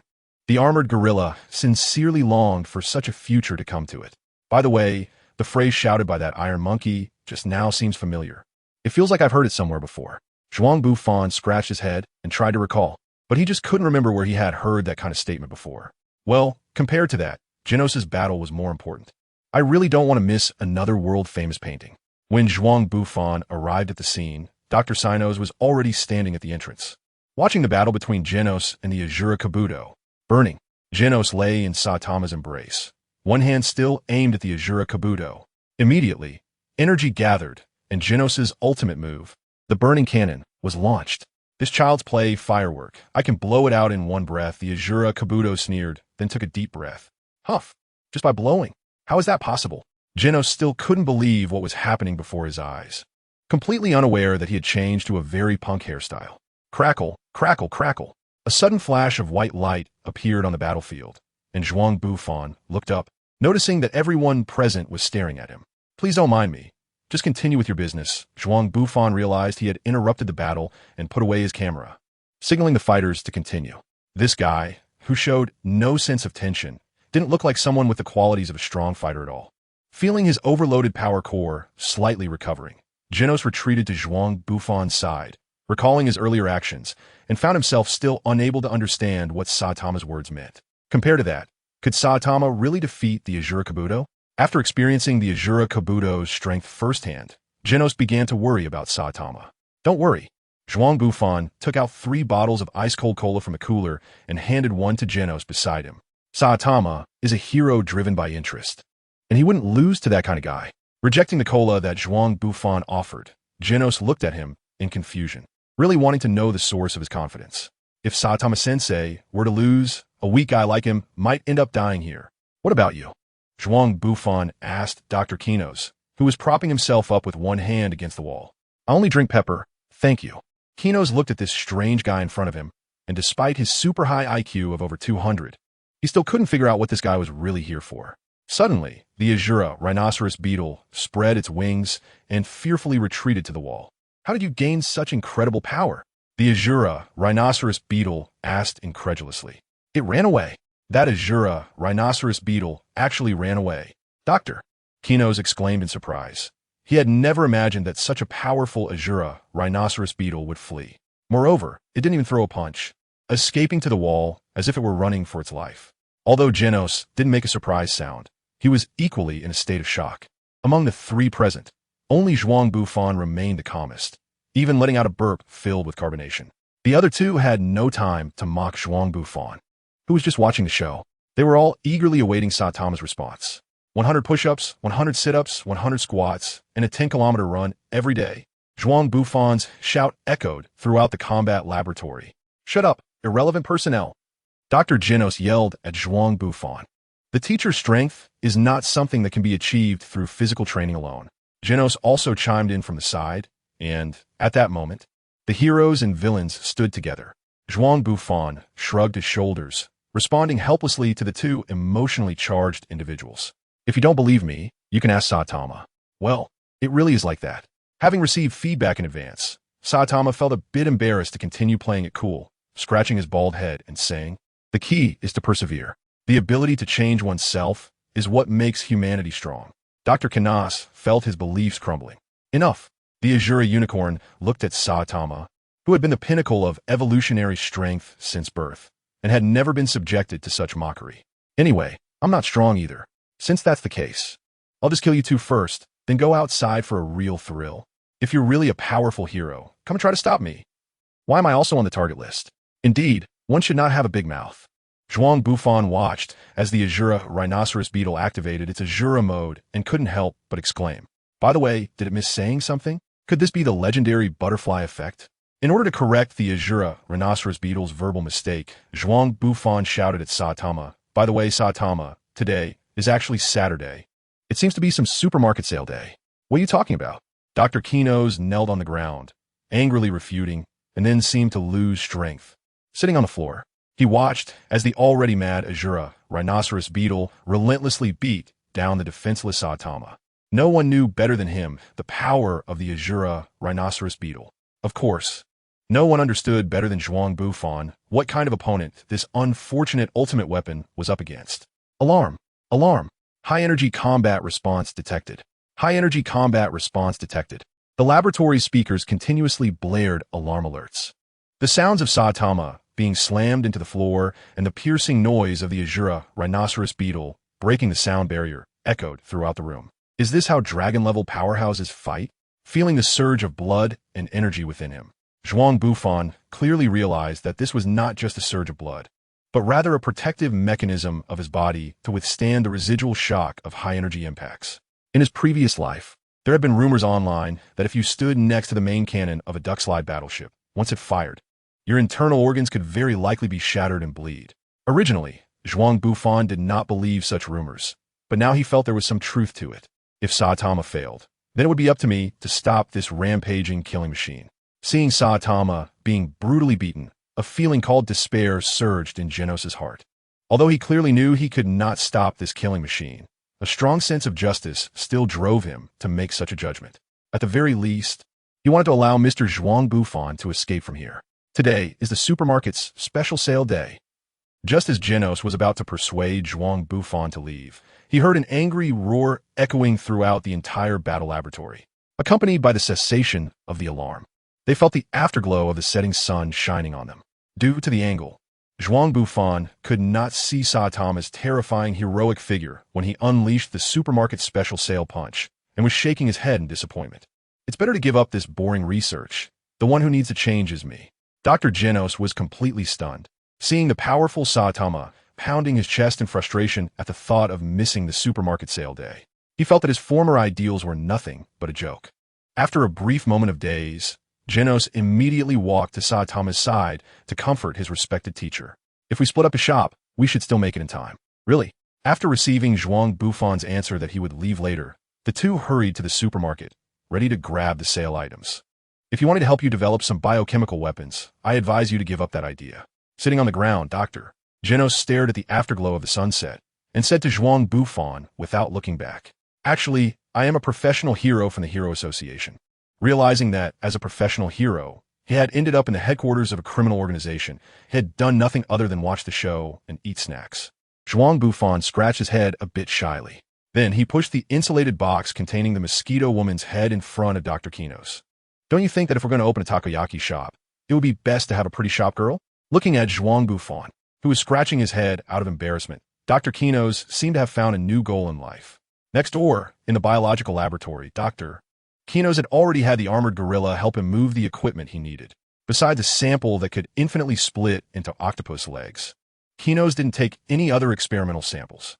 As for the data documents he had collected with great effort over the years, after some thought, he decided to load them onto the vehicle. Is this the legendary biological laboratory? Zhuang Bufan looked at the room filled with nutrient solutions and various biological nutrient tanks, as well as the continuously operating production line for Dr. Kinos' clones, and exclaimed in amazement. Unfortunately, there are no ghost-level monsters here, and most of them are just semi-finished products. Not even a single guy at the Tiger Peak level. After confirming the information of each cultivation tank one by one, Zhuang Bufan came to a slightly disappointing conclusion. The process of advancing from Tiger level to Ghost level is a transformation from quantitative change to qualitative change. And relying solely on the monstrous beings at Tiger level to ascend to Ghost level absolutely requires an unimaginably large number. After a brief moment of disappointment, Zhuang Bufan arrived at the central control console of the laboratory. He pressed his palms together and chanted sins 3 times before pressing the button in the middle labeled Awaken. Don't blame me. I didn't want to see this happen either. Who told you that this damn skill requires you to know who killed you? Looking at the monstrous beings and clones struggling in the cultivation tanks, Zhuang Bufan felt a bit guilty and considered whether he should fast for a while. A week seemed a bit too long, and 3 days felt somewhat lengthy. Perhaps he would just have plain udon noodles tonight. Zhuang Bufan was muttering about what to have for dinner while writing the following sentence on the notice board with a marker. Please cherish the last 30 minutes of your life. Looking at his crooked handwriting, Zhuang Bufan thought he should find some time to practice calligraphy. After setting the alarm clock under the notice board, Zhuang Bufan kept running back and forth between the laboratory and the warehouse. The experimental subjects in the room gradually woke up and only realized what was in the hands of the guy who was running back and forth, humming a song. After seeing the notice board, Target, Panic XXX, Despair XX, Resignation XXXX, Physical Enhancement, Strength Enhancement, Agility Enhancement. Zhuang Bufan couldn't be bothered to confirm the target that was seized. Anyway, once it was detonated, he ensured that none would escape. In the end, amidst the chants of the experimental subjects singing the song of passing, the House of Evolution completely vanished in the flames. Due to the host's ability to acquire a large amount of Despair target information in a short time, a special skill was automatically synthesized, Despair Killing Intent. Despair Killing Intent is a permanent skill that releases based on the host's attitude towards the attack target, attaching a 20 reduction to life recovery during attacks and increasing the target's physical regeneration time by 15. I advise you not to pursue any professional hero career.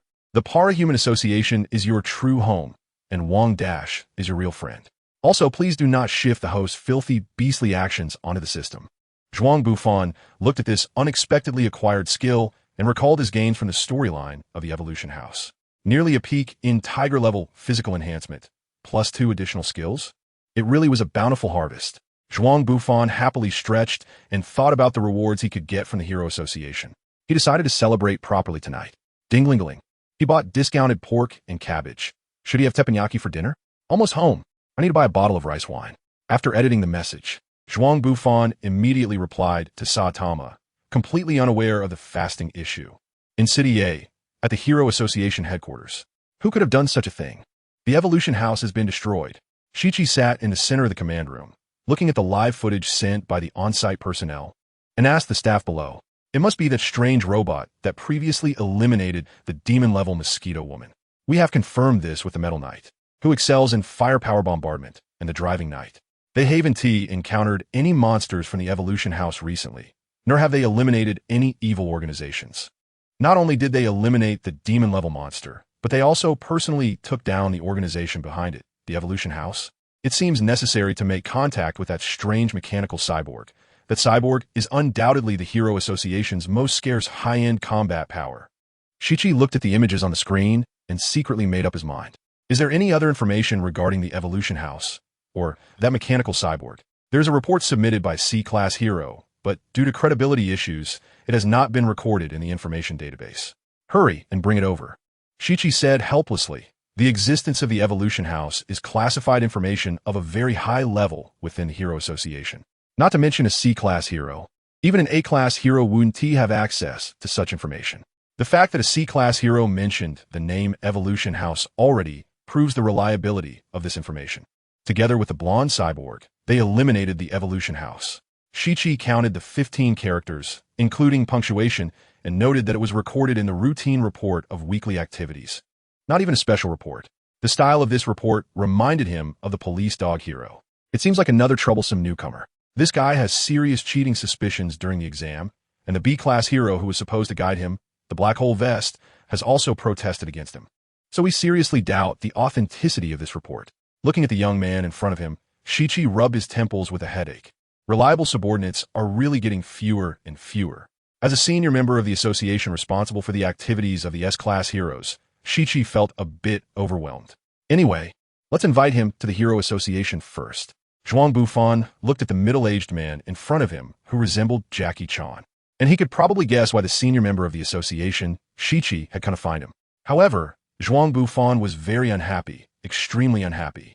He didn't really want to answer Shichi's questions today, as he had come to confront him.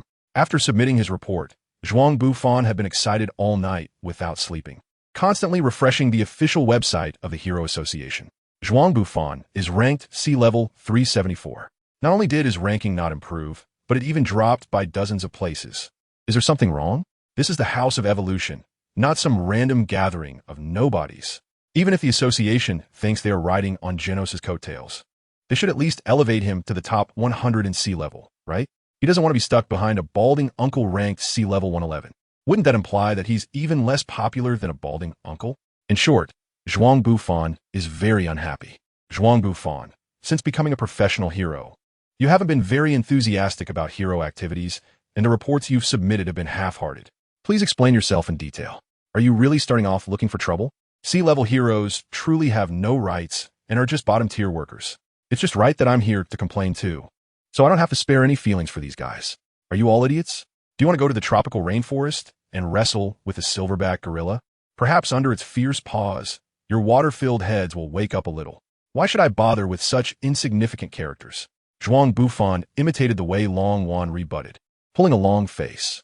Shichi looked at this low-level hero who was verbally attacking them with some helplessness, his commanding demeanor resembling that of a certain green-haired, older young woman. Well, whatever happens, happens, Shichi advised from the side, then took out a photo showing a windowless building in the jungle. Mr. Zhuang Bufan, do you recognize the building in this photo? What do you say? Zhuang Bufan retorted irritably, glancing at Shichi, who was awkwardly frozen while holding up the photo, and added, the Evolution home, but now it has turned into a wasteland, and it seems like an underground hot spring was even blasted out. If you want to develop a tourist area, you better hurry. It will be troublesome if someone else gets ahead. Ignoring Zhuang Bufan's nonsense, the young man continued to ask, the report states that you destroyed the Evolution home together with the blonde cyborg. Could you tell us what you did during this operation? I opened 2 cans of ice cola and finished a bag of potato chips. Zhuang Bufan carefully recalled what he had been doing at that time and realized that aside from watching the show, he really hadn't helped with anything. He felt that if things continued like this, his image would truly turn into that of a slacker who eats idle food. He added, "I blew up the evolution house that Genos had destroyed once more, ensuring that all the experimental subjects underground turned into charred black coal." Upon hearing Zhuang Bufan's statement, the young man who had asked the question widened his eyes in shock. He clutched his chest in pain and then whispered something in Siki's ear before storming out. Did I ruin this guy's business? Connecting to the bizarre disappearance of the monster from the original work, Zhuang Bufan realized that he seemed to have unintentionally created a large group of enemies. In that case, it will be tough for you. Your level review will be conducted again in the coming days, so please work hard on your hero activities. After learning the answer he wanted, he attempted to repair his view of the association. Siki gave him a chance for a reevaluation. Did you see that guy's attitude? It's been less than a month since he became a professional hero, and he's already acting so impressive.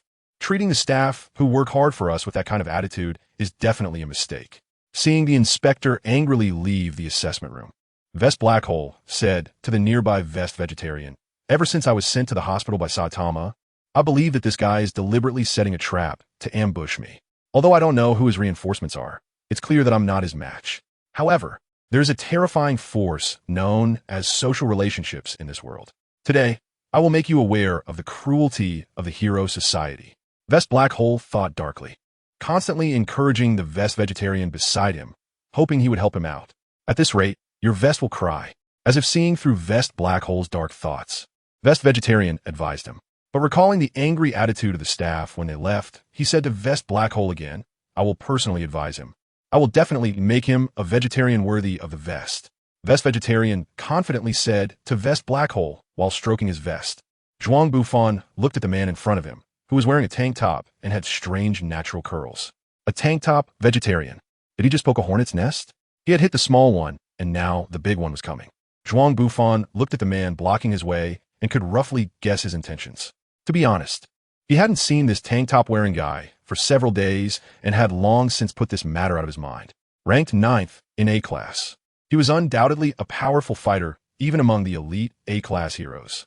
According to the descriptions of the top 10 in A-class from the storyline, Zhuang Bufan generally believed that competitors at this level were in a rather unstable state, because at any moment, they might evolve from a tiger's peak into a combat power comparable to a weak ghost. Some might describe this state as plot armor. But Zhuang Bufan meticulously gave this phenomenon a seemingly scientific name. SC Char Dinger's A-Class Top 10 Quantum Weak Ghost Phenomenon. Young man, are you eating too much meat? Come with me and experience the paradise of tank top wearing vegetarians. The tank top vegetarian interrupted Zhuang Bufan's train of thought and attempted to persuade him. What is this nonsense? A missionary? Zhuang Bufan looked at the vest-wearing vegetarian in front of him and thought of a magical profession from his past life that combined sales and missionary work. As for swimming and fitness, no thanks, I think eating meat is quite good, and I have no intention of wandering around the streets in a single vest all year round. Zhuang Bufan rejected the vest-wearing vegetarian's proposal, and there was a rumor circulating in the forum. It was said that aside from the vest girls, there wasn't a single person with a normal brain in the entire vest association. The higher the rank, the more abnormal the brain seemed to be. Although Zhuang Bufan was unsure of the situation with the vest girls at that moment, he believed the rumor to be true. Have you ever seen someone preaching while organizing vests? And he even pulled out a cucumber from who knows where and started eating it, talking to himself, right? After receiving a refusal from Zhuang Bufan, the vest-wearing vegetarian stepped forward, his massive frame creating a strong sense of pressure. Indeed, your character as a hero is quite questionable, the vest-wearing vegetarian said regretfully, stroking the vest on his chest. Zhuang Bufan couldn't help but feel that the vest on the vegetarian was shimmering and glowing. Was it sprinkled with glitter? I just don't want to wear a vest. It's not that serious, right? What are you doing? Zhuang Bufan narrowly dodged the punch from the vest-wearing vegetarian, resembling a disheveled wildcat as he hunched over and loudly questioned the vegetarian. Have you ever seen someone selling Amway suddenly pull out a gun in the middle of conversation? Zhuang Bufan now feels this way facing the vest-wearing vegetarian, correcting your twisted character as a hero.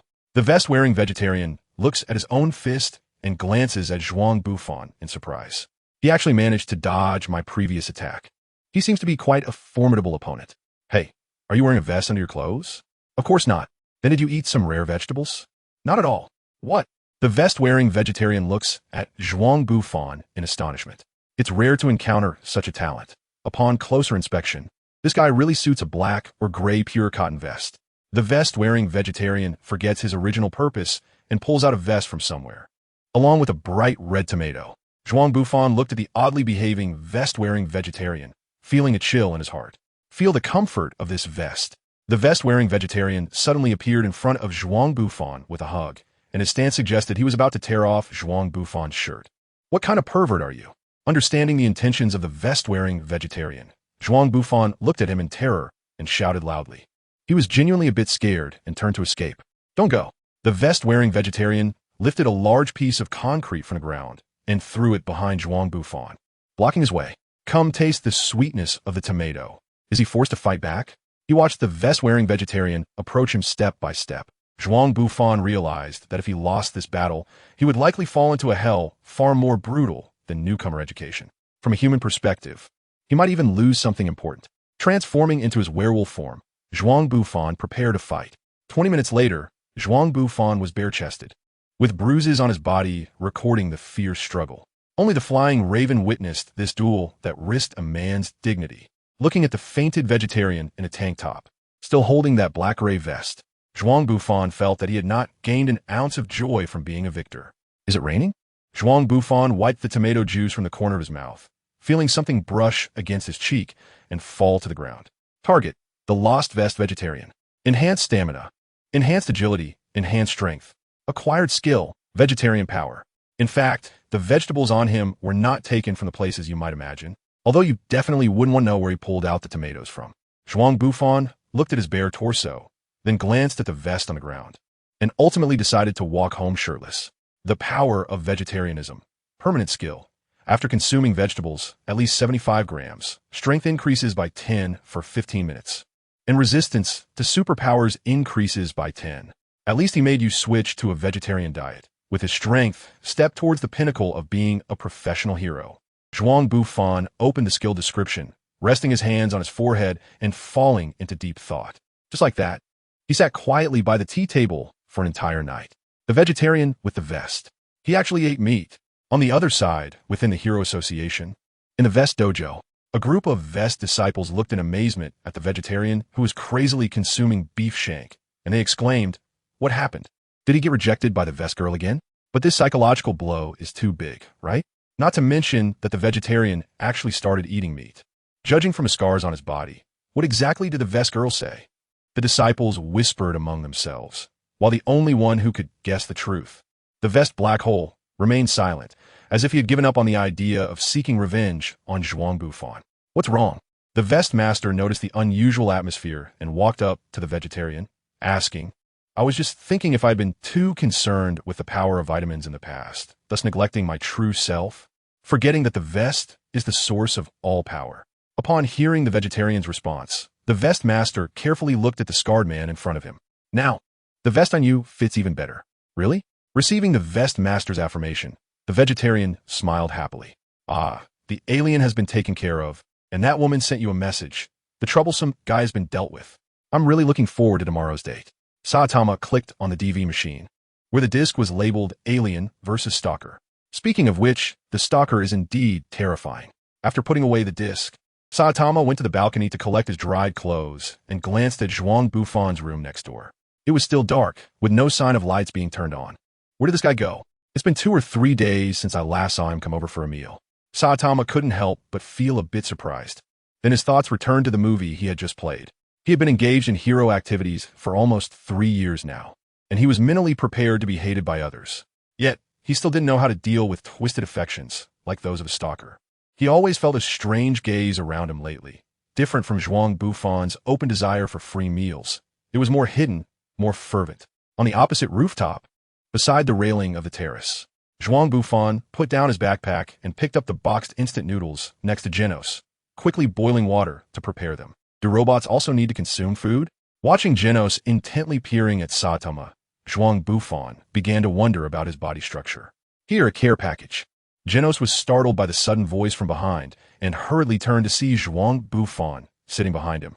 Judging from the cup noodles he had just finished, it was clear that he had been here for some time. "Thank you." Genos accepted the care package from Zhuang Bufan and instinctively performed a body scan on him. How is this possible? Genos looked at the scanning data in disbelief, and after confirming it several times, he realized what had happened. It had only been about 3 days since they parted ways at the Evolution House. Why had he undergone such significant changes? Could it be that he knew Saitama Sensei's powerful secret? Mr. Zhuang Bufan, do you know Saitama Sensei's powerful secret? Yes, I do. Zhuang Bufan casually replied that he was actually prepared to come and ask him questions. But how did he end up being asked questions instead? 100 push-ups. That's not what I meant. Genos urgently interrupted Zhuang Bufan's speech. Oh, besides that, Zhuang Bufan scratched his head, then seemed to think of something and said seriously to Genos. He had become bald and stronger. It seems that Mr. Zhuang Bufan also doesn't know the secret of teacher Saitama's strength. Genos turned around with a disappointed look and continued to monitor his teacher Saitama. While saying to Zhuang Bufan beside him, "Tisish," Zhuang Bufan bit his thumb, revealing an expression as if he had been caught in a prank. He thought he would get to see a bald version of the devil transformed. Zhuang Bufan's expression was slightly disappointed. By the way, do you know any news about the belly cutter? Belly cutter? Just judging by the name, this guy should be enough to make people disgusted. I don't have any information about this person in my database. Do you have any other hints? What about the Sword Saint Society? Is he a member of the Sword Saint Society? I don't have much information about this organization either, but the spring mustache from the Hero Association should know a bit. He seems to be a member of the Sword Saint Society. He is a member of the Sword Saint Society? I thought he was some juggler from a circus association like the Magic Fast Hands. I remember every time before a battle, he would magically pull out his rapier from a handkerchief. Zhuang Bufan has always suspected that this guy was a street magician before becoming a hero. In a bar in City A, Zhuang Bufan found the spring mustache, and beside him was the A-class hero golden ball. Sure enough, the fans of Mustache Uncle are all older men, unlike me. The last time I went to Shibuya, I was surrounded by a group of lively high school girls asking for my autograph. Zhuang Bufan looked at the golden ball with the spring mustache beside him, momentarily unsure of how to speak. Don't call me uncle. A goatee is a symbol of a gentleman. And I was there the day you went to Shibuya, surrounded by visual K-girls, right?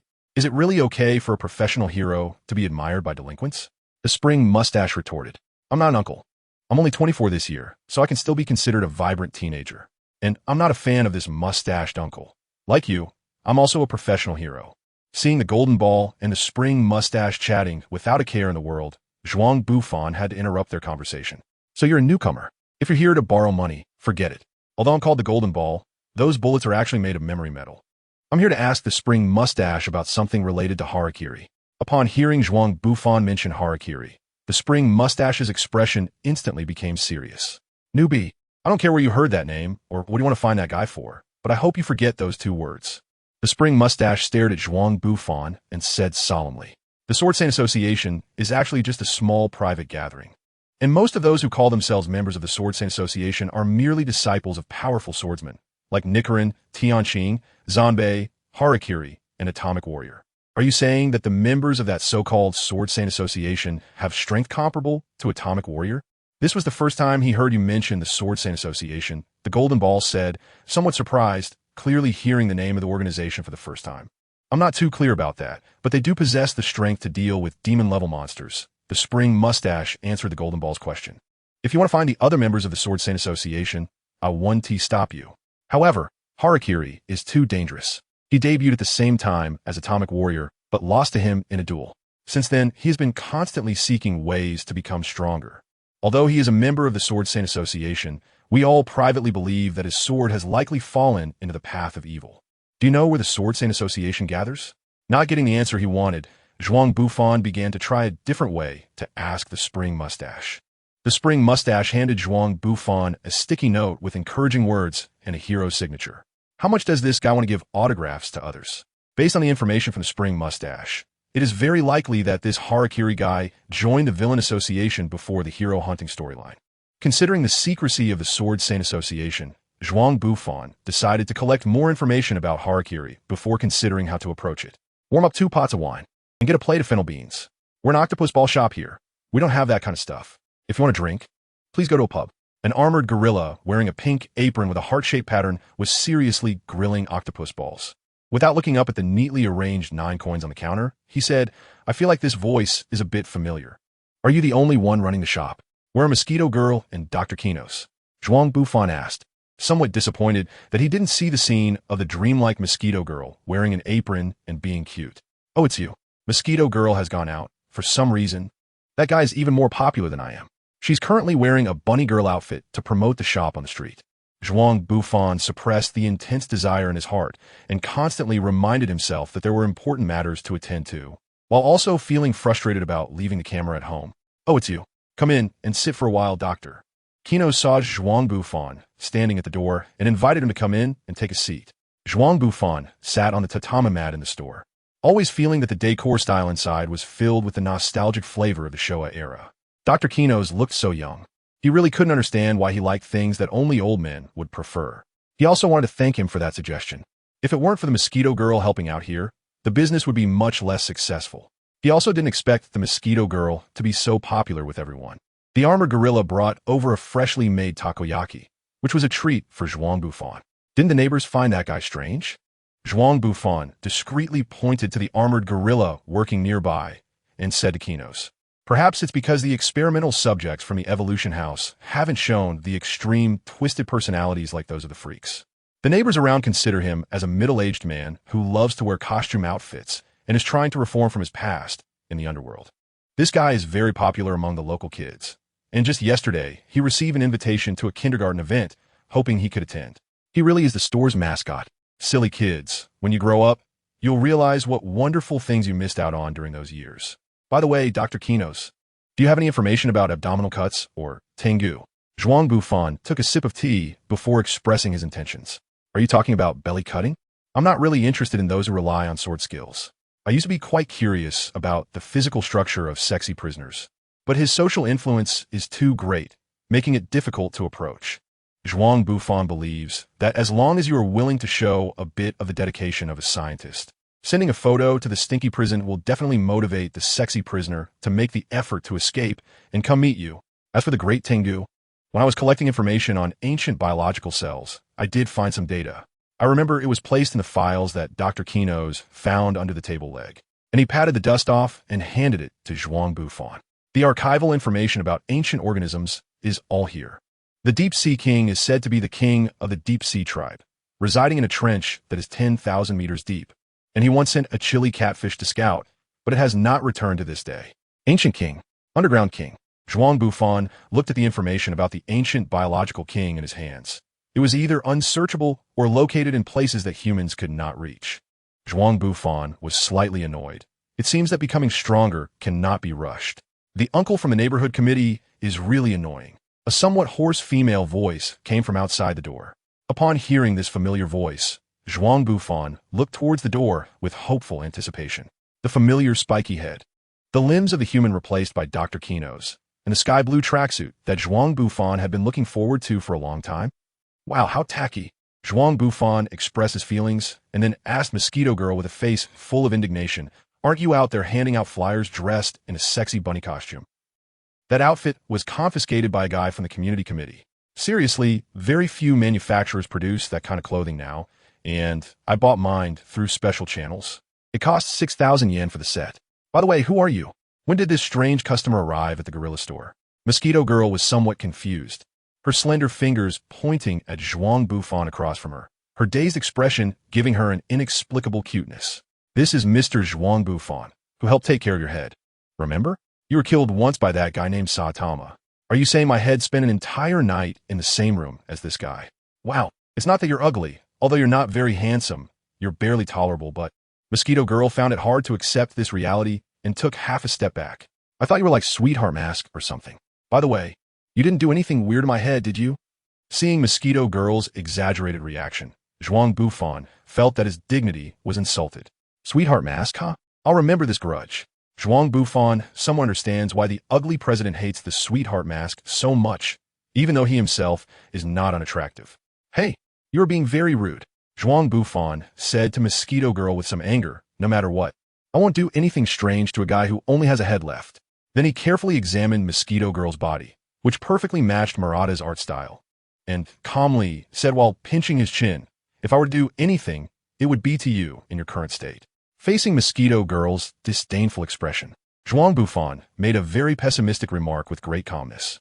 Mosquito Girl secretly decided that she absolutely couldn't be alone with this guy for more than 3 minutes. Even if he is her lifesaver, there must be a third person present. A monster. A monster has appeared. My skin. Ugh. Aha. Your skin has become really rough. A monster wearing a mask and dressed like a cowboy swaggered down the street. Anyone hit by the liquid he shot became an old person with wrinkled skin. You bald egg, I've finally seen you. The masked monster exclaimed joyfully upon seeing Saitama, as if a great revenge was about to be fulfilled. The B-class bounty criminal, male beautician, here for revenge after being defeated by you 6 months ago. So it's you, Saitama said to the masked man with a hint of anger, as if connecting all the recent events happening around him. That's right, it's me. The male beautician had not yet realized what kind of terrifying future his previous statement would bring him. Hey, don't steal my fries. If you want revenge, come at me properly.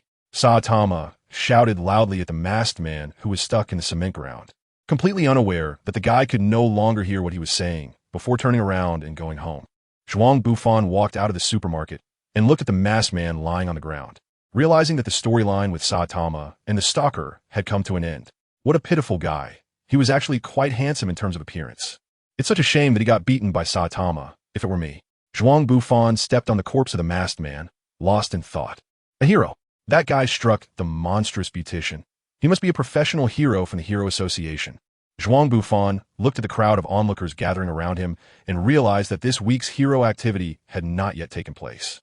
Well, Saitama hasn't joined the Hero Association yet, so he probably wouldn't care about this, right? I'll treat him to some grilled chicken skewers later. C-class hero Zhuang Bufan will always protect the peaceful lives of the citizens. Zhuang Bufan shamelessly shouted loudly. Zhuang Bufan, don't use those hands covered in boogers to play with me. You pervert. Sayu's terrified scream echoed through the street, and upon suddenly getting up, he realized that everything just now was merely a nightmare. Honestly, that's so rude of you. No matter what, I would never do something like that. Zhuang Bufan was chewing on a rice ball he took from the refrigerator, completely unaware that what he was doing was not much better than what Saitama said. Ah, that was my breakfast. There's also a portion of takoyaki I brought back for you in the fridge. Consider it your breakfast. I'm leaving now. Also, today is a bad day for you. It's not suitable for going out.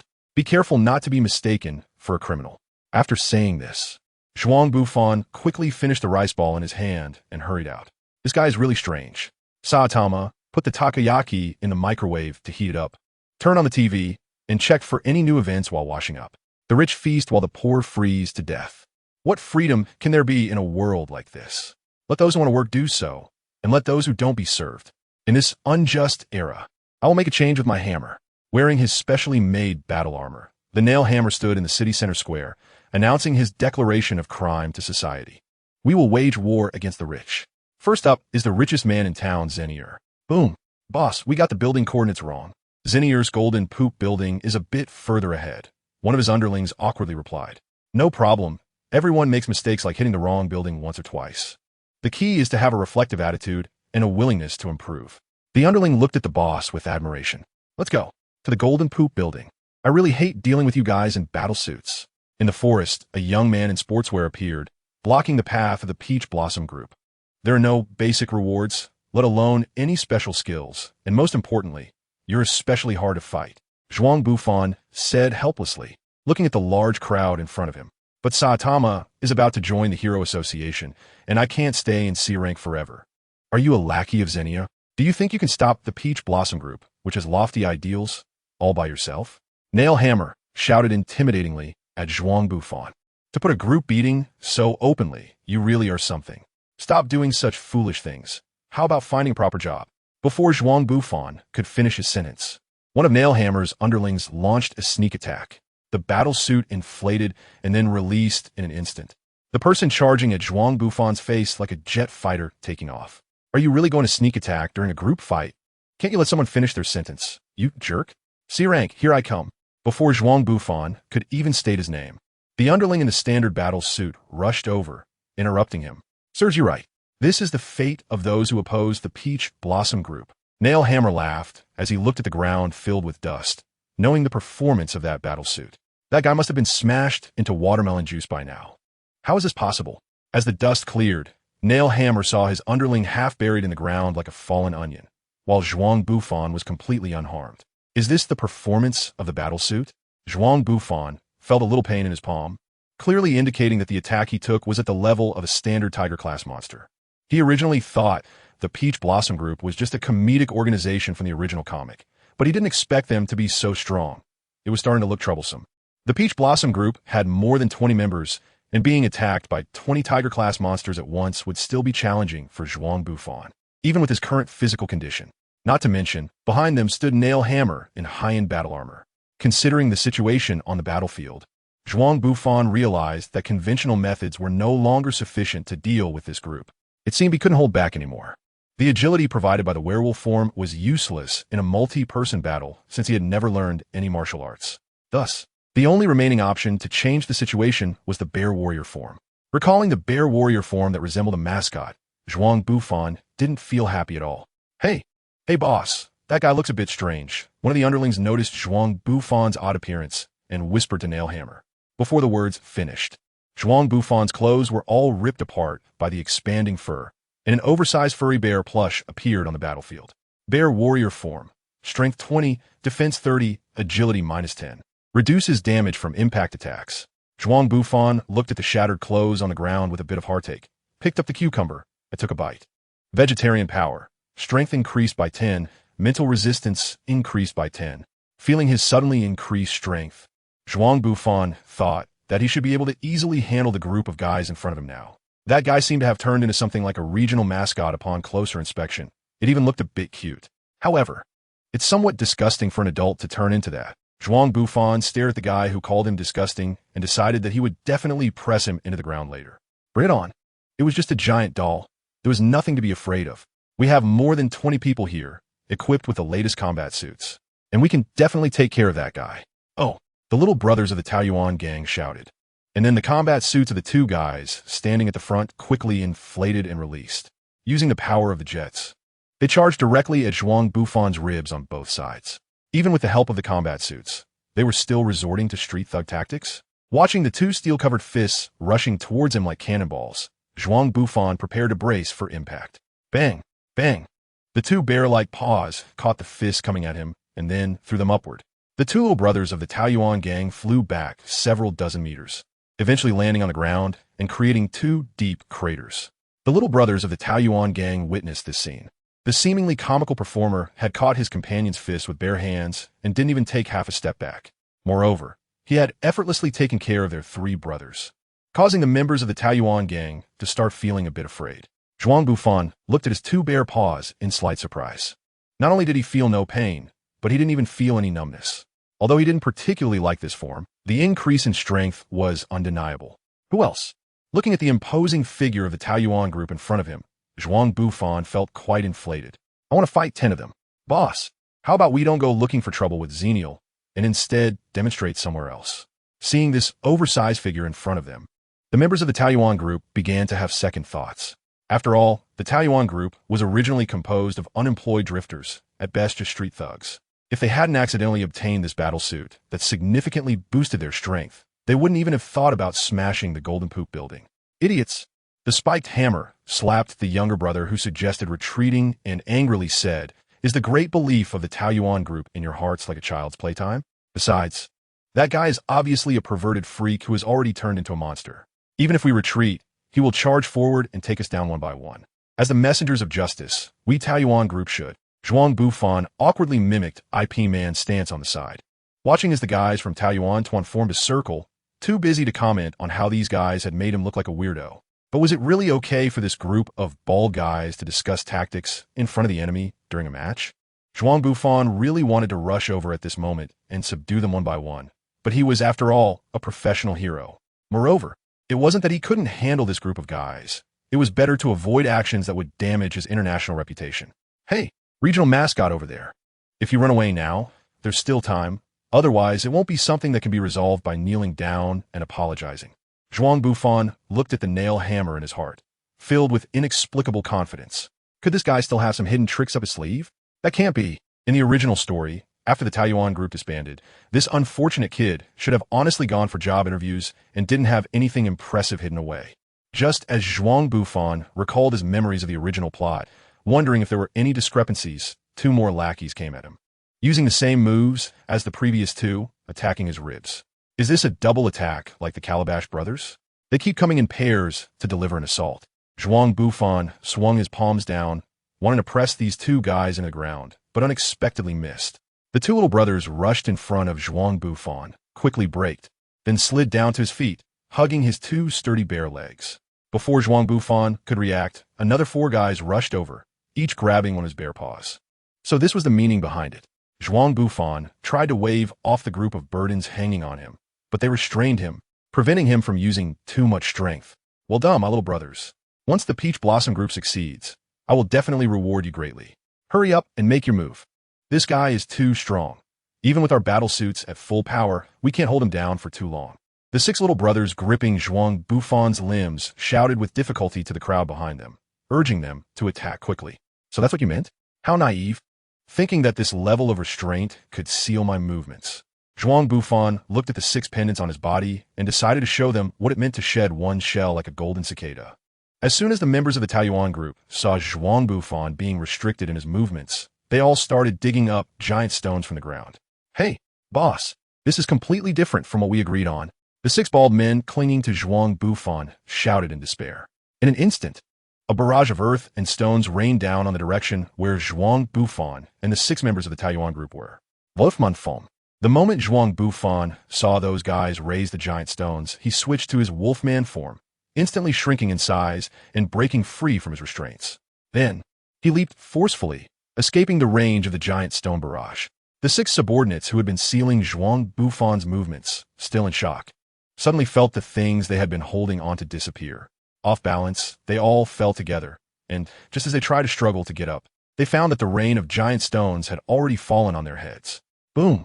As the dust settled, Zhuang Bufan stood before the members of the Taiyuan group, once again in his bare form. Since you've exhausted your means, it's my turn now. Zhuang Bufan stood on top of the stone mountain, below which six bald heads were exposed, seemingly having fainted. I'm very sorry. Please forgive us. We will withdraw from the Peach Blossom group and find a legitimate job. The members of the Peach Blossom group, except for Ding Tu Chue, were all sitting down, hands on the ground, performing the supreme gesture of apology, the Tsuchizaka, a form of Japanese prostration. Hey, you guys, didn't we agree to create a paradise where we wouldn't have to work for a lifetime? Why are you suddenly withdrawing? Weaklings. That was just incited by you, said Brother A. If it weren't for this special combat suit, we wouldn't even want to join the Peach Blossom group. Brother B added from the side. What is the latest combat armor? It couldn't even take down a suddenly appearing bodyguard, Brother C said, casting a fearful glance at Zhuang Bufan. You can have your combat suit back. Go find someone else to join the Peach Blossom group. The Peach Blossom group inexplicably fell into infighting, and one by one, they started to take off their combat suits and quickly fled the scene. Ding Tu Chue watched the bald brothers leave, looked at the combat suits on the ground, and angrily said to Zhuang Bufan, I never expected that the Peach Blossom group I put my heart and soul into would be forced to disband under your shameless coercion. You better brace yourself. What comes next won't be something you can compensate for with a broken rib or two. Continuing to hang out with you in the Peach Blossom group has no future. Zhuang Bufan thought, watching the group of bald brothers leaving naked towards the sunset, realizing that he seemed to have saved their lives unintentionally.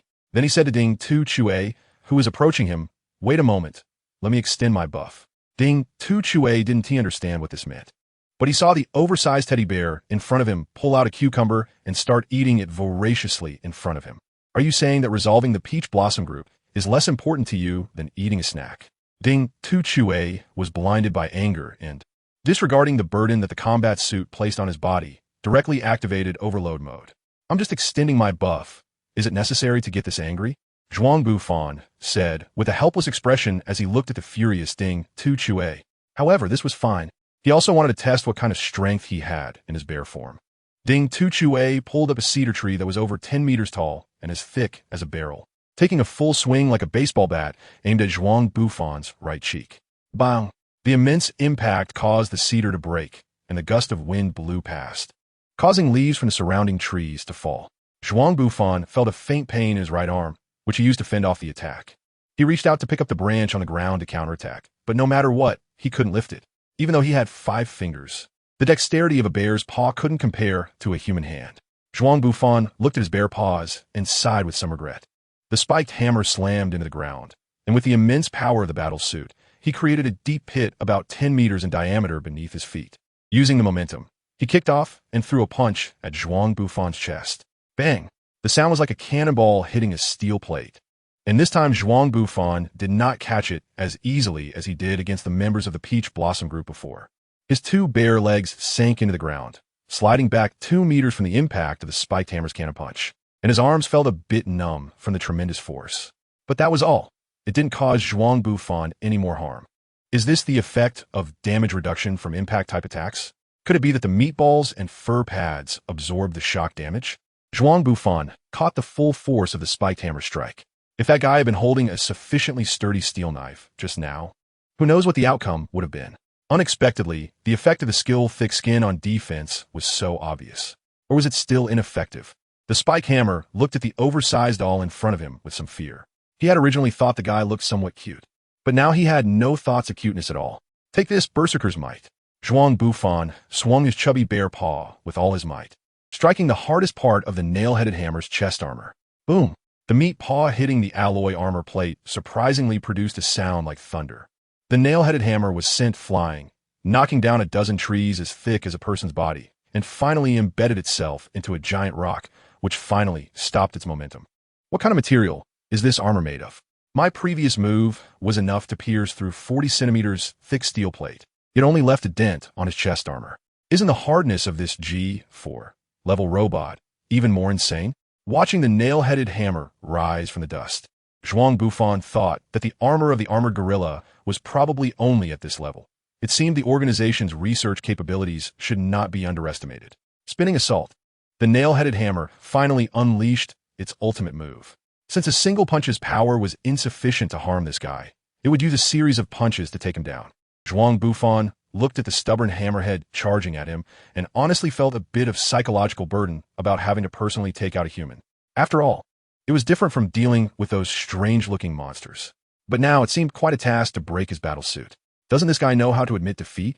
Remembering how the hammerhead had given up twice in the original story, Zhuang Bufan couldn't help but express his impatience. Whoosh! The sound of wind cutting through the air came, and a shuriken embedded itself in the hammerhead's protruding skull, causing him to fall over and play dead on the ground.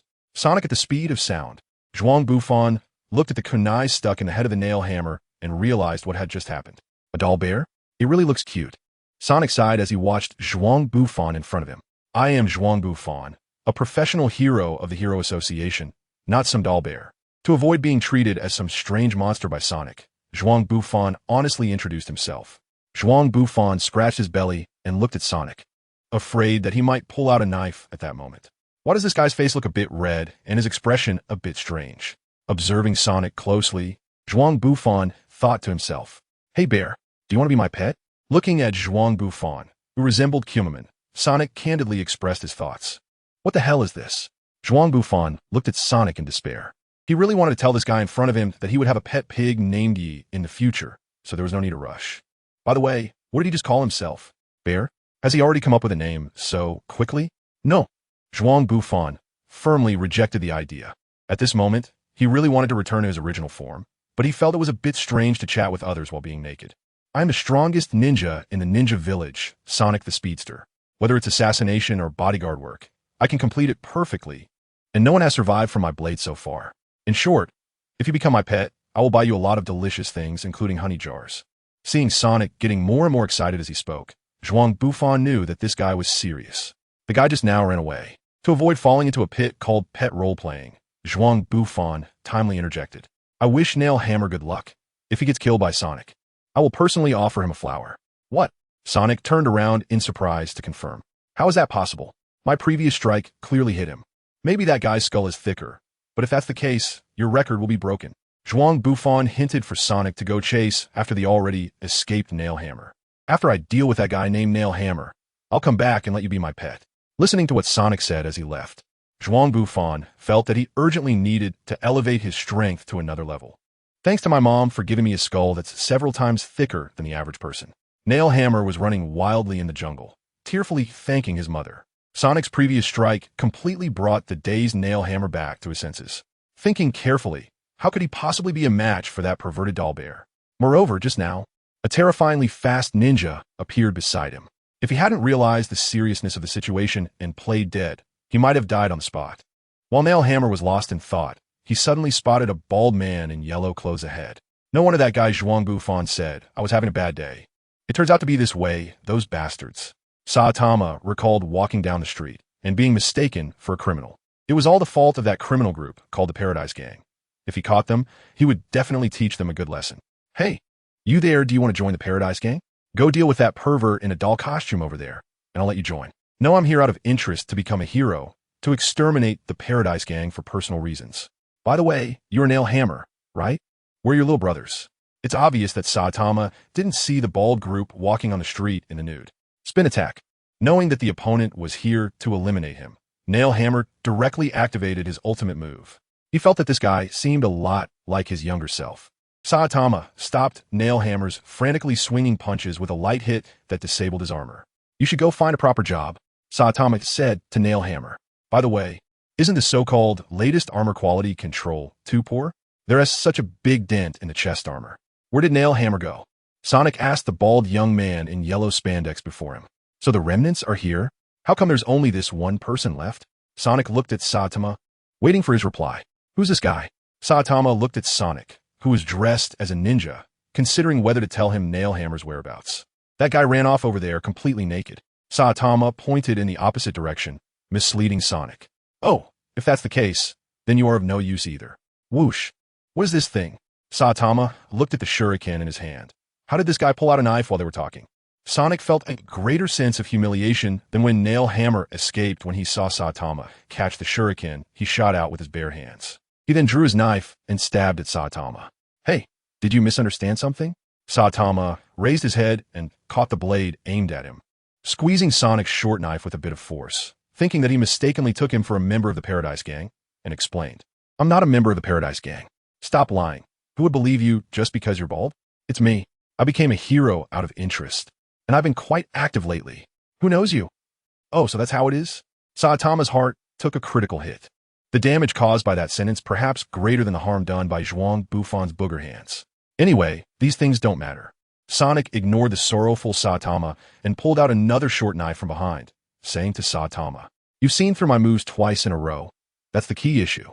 Stop lying. You just want to test out your newly developed moves, right?" Saitama turned around to look at Sonic, who had run to his back. Just one look at your innocent smile makes it clear.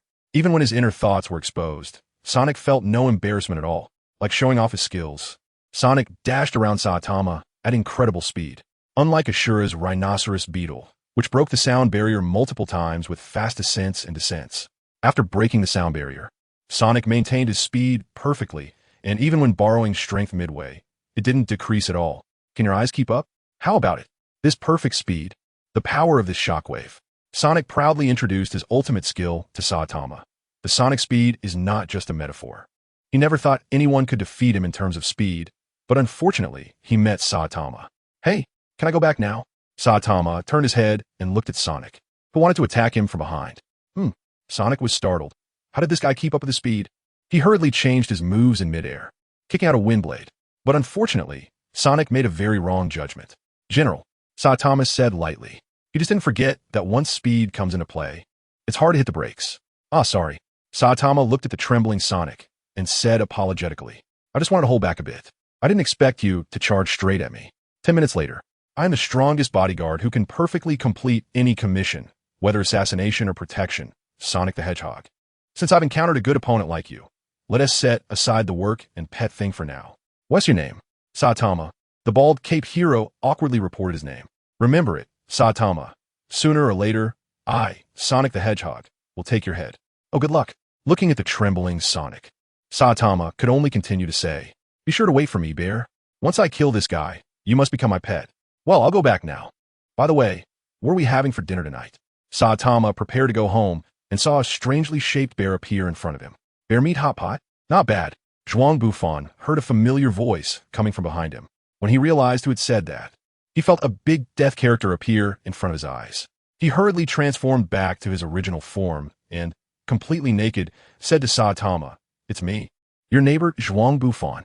Saitama, somewhat disappointed, retracted his fists. "It's you? What was that just now? Transforming? By the way, why are you naked? I didn't know you had this kind of hobby." Looking at Saitama's disappointed expression, Zhuang Bufan had no other thoughts apart from feeling lucky to be alive. Just think of it as a hero's transformation in a tokusatsu show. Besides, on the day of the Mosquito Girl attack, you were also running around the street naked. At least I still have a layer of hair on me. He continued, and if I turn back into a bear, can you please not attack? I really don't want to spend the night in your hot pot. How rude of you. No matter what, I would never put someone I know into a hot pot. Zhuang Bufan glanced at his clenched fist and was too lazy to argue with this guy. Sonic the Hedgehog? Who is that? Just the name sounds quite troublesome.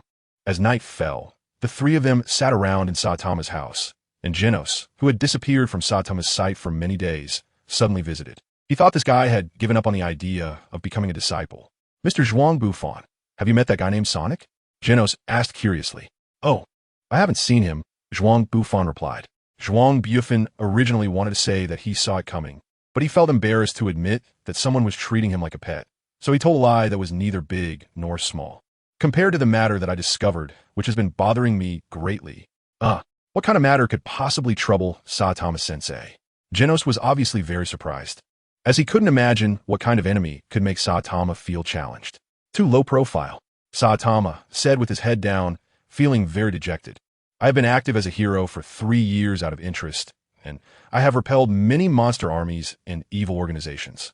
I have never seen another hero as active as I am, so it's normal for someone to know me, right? By the way, why does no one recognize me? I was even treated as a terrorist today. I want a fan club too. Listening to Saitama's self-defeating response, Zhuang Bufan calmly took a sip of tea. Is it finally starting? Saitama's hero registration. Most of the monsters you defeated, Saitama-sensei, have been credited to other people, right? In the report about defeating the Peach Blossom Gang, neither your name nor Sonic's was mentioned, but rather Mr. Zhuang Bufan and the unlicensed knight. Genos glanced at Zhuang Bufan. He personally found such behavior very disgraceful. And even now, he couldn't understand why Saitama considered him a close friend. Hey, I only picked up a masked man once, and besides, I was the one who dealt with the Peach Blossom Gang. It was just that the hammerhead ran away, and all the rewards turned into beef for everyone to eat. Zhuang Bufan said with a strained voice that although this guy had only caught the masked man slip once, Genos' questioning still lacked some confidence. Just now, you mentioned other guys and rewards. What exactly is going on? The only one who didn't understand the situation, Saitama, really hoped that Zhuang Bufan or Genos could explain it to him properly. Saitama-sensei, you don't know? The Hero Association? What is that? Isn't Mr. Zhuang Bufan a professional hero of the Hero Association? Why does Saitama-sensei know nothing about it? I mentioned it before, just not explicitly. Zhuang Bufan answered somewhat nervously. In order to ensure that the plot could unfold in the way he understood, giving himself more opportunities to fish in troubled waters. He worked hard to conceal the fact that he was a professional hero from the Hero Association. During this time, he rarely engaged in hero activities, and even when he dealt with monsters, he would definitely retreat before the reporters from the television station arrived. Moreover, to make up for the inexplicable guilt he felt towards Saitama, he would occasionally send him some high-quality ingredients, and even bought an extremely expensive melon worth 150,000 yen. Although he had put all the money earned from hero activities into this, the relationship between the two of them grew closer. Genos glanced at Saitama, feeling that he didn't seem to care about such matters. I remember this guy only mentioned that he participated in a public welfare organization similar to a security company, which turned out to be the Hero Association. So that's it. By definition, the Hero Association is indeed such an organization. Genos took out a laptop and placed it on the coffee table, with the three of them huddling together to check the Hero Association's official website. Zhuang Bufan was ranked 371st among C-class heroes, which was quite a low ranking. As a robot, not good with words, Genos straightforwardly expressed his thoughts. The data hasn't been updated yet. I've been somewhat active recently, so I should be close to ranking up to B-class soon. Being called the tail end of the Hero Association, even Zhuang Bufan, no matter how thick-skinned he was, couldn't take it anymore and try to prove himself. What about Genos? What is your ranking here? Upon learning that Zhuang Bufan was just a low-ranking hero in the association, Saitama rarely showed interest in this so-called hero ranking. I haven't joined the Hero Association, so my name can't possibly be on there. Genos honestly replied, let's go register at the association together, and then I'll take you as my disciple. Okay, Saitama-sensei. Originally uninterested in the hero assessment, Genos now showed great enthusiasm. Oh, are you going to join the Hero Association? Do you want me, your senior, to share some experience with you? Taking advantage of the fact that he joined a few days earlier than Saitama, Zhuang Bufan put on a senior demeanor. I remember you said that the rise of the underdog is a tradition in the Hero Association, right? When I come back with a high ranking, you might even have to ask me for advice, Saitama said confidently, then turned to Genos. Genos, we'll go register tomorrow. Oh, it seemed that Genos was even more excited than Saitama. As a cyborg, he even forgot some very important things. Tomorrow is impossible. Zhuang Bufan looked at the enthusiastic Genos and unexpectedly poured a bucket of cold water on them. Why? Genos asked. The Weekend Association does not handle exam-related matters. Zhuang Bufan pointed at the calendar on the wall and said to Genos, City A, headquarters of the Hero Association. Zhuang Bufan sat in the familiar folding chair, looking at the three unfamiliar faces across from him. In short, we have assessed your recent performance, including your involvement in the destruction of the Evolution House, defeating the male beautician on your own, and repelling the Peach Blossom Group alongside the unlicensed knight. Initially, we intended to rank you among the top 10 in C-level. But considering the potential loopholes in the previous review of you, we have decided to promote you to the lowest rank in B-level as an expression of the association's apology. If you do not accept this promotion, your ranking will be raised from the original 371st to 2nd in C-level. What do you think? Of course, I choose to be promoted. The monthly base salary for a C-level hero is less than 60,000 yen, and even with Zhuang Bufan's bounty for defeating monsters, it only amounts to over 700,000. It sounds like a lot, but this is the money obtained after sacrificing the association's assessment scores. Normally, C-level heroes would convert their achievements in defeating monsters into internal rating points from the association to gain more resources. This way, even if they participate in the defeat of 2 tiger-level monsters each month, the final reward, including the base salary, would only be a little over 200,000. However, how can an ordinary C-level hero have the capability to participate in defeating tiger-level monsters? Therefore, to gain more exposure and salary, they can only keep accepting tasks assigned by the association. This leads to C-level heroes living a life even more miserable than that of low-level corporate workers. Of course, if one doesn't care about the various metrics set by the Hero Association, they can simply complete the weekly hero activities and submit reports. The cost is that, just like Saitama, even after becoming a professional hero, they still have to live frugally. It can be said that low-level heroes exist in a terrifying hell of poverty and corporate drudgery.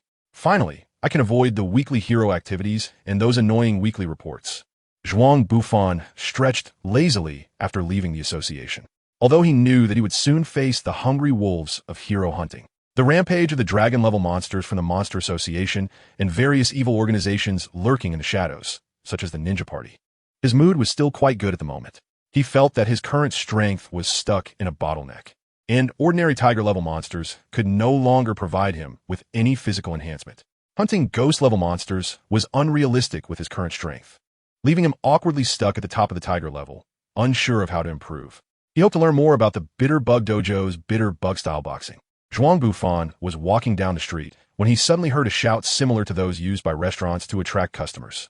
Kuchong, I remember he seems to be a former disciple of the Banga Dojo and apparently holds a relatively high status among his followers. Watching Kuchong shouting on the street, Zhuang Bufan realized a problem. Since the skill of robbery can seize powers similar to those of vegetarians, perhaps it could also seize other people's martial arts skills. If he could succeed in this, considering the compatibility of martial arts, he might be able to break through this awkward situation and successfully hunt down ghost-level monsters. After creating the dojo for over a month and experiencing so many difficulties, was he finally about to welcome the first disciple of the Kuchong Dojo? Looking at Zhuang Bufan, who had been standing in front of him for a long time, Kuchong gazed up at the sky, his voice tinged with a hint of tears as he murmured, "Can I take a look at the Kuchong Dojo?" He couldn't bring himself to say it. The idea of challenging the dojo, seeing Kuchong so excited that tears welled up in his eyes. Zhuang Bufan swallowed back the suggestion he had originally wanted to propose for a spar. In a dilapidated old warehouse somewhere in City A. This piece of yokan is about to expire, isn't it? Zhuang Bufan watched as Kuchong quietly took out a dust-covered box of yokan and carefully cut a piece to serve as a snack for him. Zhuang Bufan has only this thought about this piece of yokan. How about it? My bitter insect flow fist technique. Zhuang Bufan was drinking tea, watching Kuchong finish an entire set of military boxing. To be honest, he didn't have any special thoughts about it. He felt that doing 2 sets every day could strengthen the body. Facing Ku Chang's intense gaze, Zhuang Bufan's attention consciously drifted elsewhere. That's it. It's understandable that an outsider wouldn't grasp the intricacies of this boxing style. Upon hearing Zhuang Bufan's evaluation, which likened it to a fitness routine, Ku Chang frowned and clearly felt a bit angry, rebutting Zhuang Bufan's earlier comments. Hey, he shouted twice, smashing the stacked tiles on the ground. Look, this fierce boxing style, an ordinary martial artist wouldn't be able to reach this level.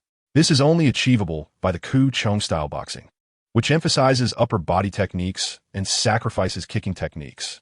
You're saying that because your legs are short and you're not good at leg techniques, right? Listening to Ku Chang's lengthy and incessant rant, Zhuang Bufan kept internally mocking him. Crash! Zhuang Bufan impatiently smashed a thicker stack of tiles next to the bitter bug. Seeing Zhuang Bufan easily break a thick stack of tiles, the bitter bug realized that this guy in front of him might have come to amuse himself at his expense. Come over. You guy. Which dojo are you from? Zhuang Bufan stood up and casually struck a pose. Zhuang Bufan, finding it troublesome, said to the master of the dojo, Waterball carbonated fist, please give me guidance. Crackle crackle. Zhuang Bufan stood still, enduring a full set of punches from the bitter insect. Apart from the frightening sounds of the strikes that echoed in the ears of onlookers, they caused no harm to Zhuang Bufan's body. It wasn't until the bitter insect was out of breath that he realized his entire set of punches couldn't make this guy retreat even a step. The stark contrast with reality ruthlessly shattered the bitter insect's confidence as a martial artist. Bang! Zhuang Bufan swung his hand like a knife, and the bitter bug fell to the ground in response. Target, the lost bitter bug. Gain skill, half-set flowing rock smash fist. The bitter bug fist technique might become lost, which seems to be a significant loss in the martial arts world, but it doesn't seem to matter much. How could this happen? Is the fist technique I painstakingly studied completely useless? I feel like I've done something excessively wrong, but at least the goal has been achieved. Zhuang Bufan looked at the despondent Ku Chang and prepared to say a few insincere words to comfort him. To be honest, I did feel the intricacy of this set of boxing techniques. If an ordinary martial artist endured so many punches, they would surely suffer internal injuries and die. With careful refinement of the moves, it might become a set of boxing techniques not weaker than the waterball carbon punch. An ordinary martial artist? A boxing technique not weaker than the waterball carbon punch? Could it be that this guy is actually an extraordinary master of boxing? Then that means my self-created boxing technique is really impressive. Ha ha ha. What an exciting contest it has been. I will continue to refine my boxing skills. And the next time we meet, it will be when my Ku Chang flow boxing technique defeats your waterball carbon punch. Ha ha. Zhuang Bufan looked helplessly at Ku Chang, sincerely regretting his own loose tongue. Half-set water flow rock smash fist unloading force. Use the water flow rock smash fist technique to block. The strength of the blocked attack is reduced by 40. Rock smash. Use the water flow rock smash fist technique to attack. The attack damage is transformed into destructive damage with piercing effect, increasing the destructive power by 30. It was obvious that Ku Chang had been slacking off at the Bongu dojo, and due to his short legs, there were no recorded footwork techniques for evasion in this set of fist techniques. Of course, that is not the key issue. The key is that with your bare paws, you shouldn't even consider using the water flow rock smash fist, as it won't provide any bonuses. The system confirms that this is not Ku Chang's style of fist technique. No matter how you hit, it feels far from Bongu's fluid and smooth style. Like flowing udon noodles. Zhuang Bufan found an empty park and, after trying a few moves, fell into deep thought. At the headquarters of the Hero Association in City A, a high-level meeting was underway. They were now discussing disaster reports from various regions. Saginals activated the projector in the operations meeting room to present to the high-ranking members of the association. First up was the report from the police dog hero responsible for City Q, which still showed no abnormalities. No abnormalities? I remember City Q is a place with many weird individuals. A middle-aged man in gold-rimmed glasses, looking like a tycoon, questioned the reasons behind that. According to him, everything should be under my control, no need to worry. Just look at the real estate news in City Q. The property prices next to Police Dog Square have risen by 30 in the past 3 months. Thus, I've made a significant profit. If all heroes could operate like the Police Dog hero, the discussion on real estate investment interrupted Saginal's report, followed by a topic on wine tasting. The originally scheduled 30-minute investigation report meeting was uncertain about when it would be extended.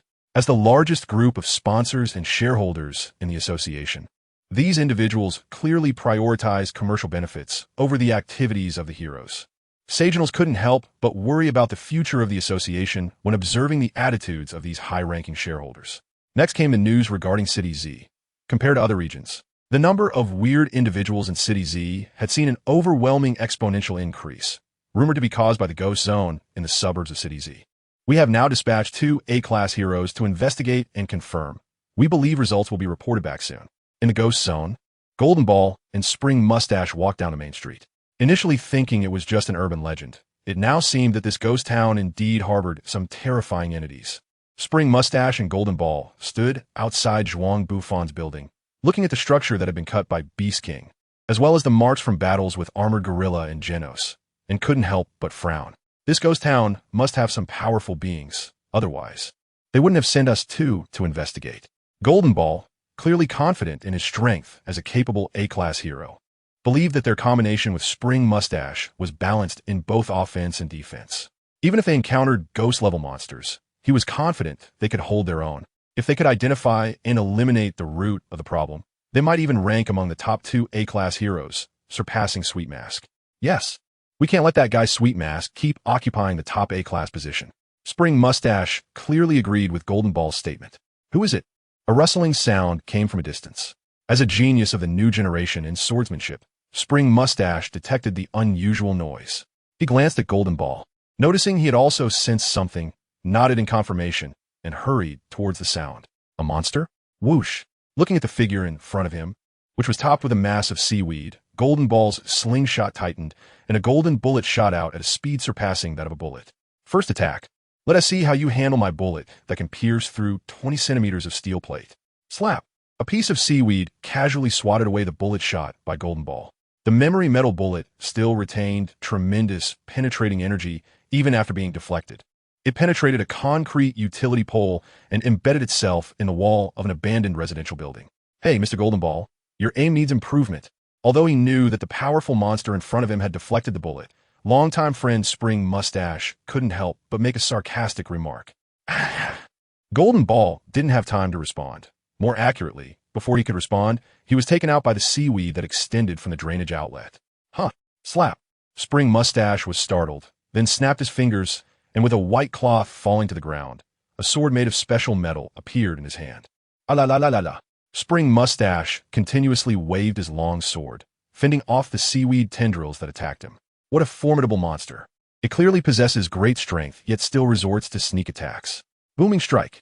The sword shrank into a spring shape, and in the next moment, the sharp blade shot out, cutting through the endless seaweed tendrils. Wow, I'm truly surprised. I didn't expect humans to have such strength. The infinite seaweed spoke. He saw through my booming strike. Spring Mustache realized that even his ultimate technique, booming strike, had been seen through. With Golden Ball already taken out, he had no chance of victory. It seems I must call for backup. After fending off all the seaweed tendrils, Spring Mustache elegantly performed a fencing salute. Then, with his left hand behind his back, he secretly sent a distress message to the Hero Association. This guy is still a tiger-level monster? Perhaps he already possesses ghost-level abilities. Faced with the continuously attacking infinite seaweed, Spring Mustache had some grim thoughts about its strength. Crash! Ah la la la la! Ding ding! Ding ding! After another round of battle, Spring Mustache's high-end suit had turned into rags. It was evident from his current state that he could no longer withstand another wave of attacks. No wonder no one lives here, surrounded by such level monsters. Even if they didn't charge rent and paid for utilities, I still wouldn't live here. Looking at the seaweed tendrils coming at him, battered and bruised, Spring Mustache could only think this. Ah, so boring. I might as well cause a ruckus in the city center. The infinite seaweed thought it was still somewhat dull to easily deal with this uncle in front of him. A human. Infinite seaweed? I didn't expect this guy to appear so soon, just in time to test my new skills. Looking at the plain-looking figure in front of him, the infinite seaweed had no idea what terrifying future awaited him. Facing the approaching seaweed, Zhuang Bufan activated his werewolf form. Energy control. Zhuang Bufan continuously employed the flowing rock-shattering fist technique, deflecting the seaweed spears that were thrusting towards him.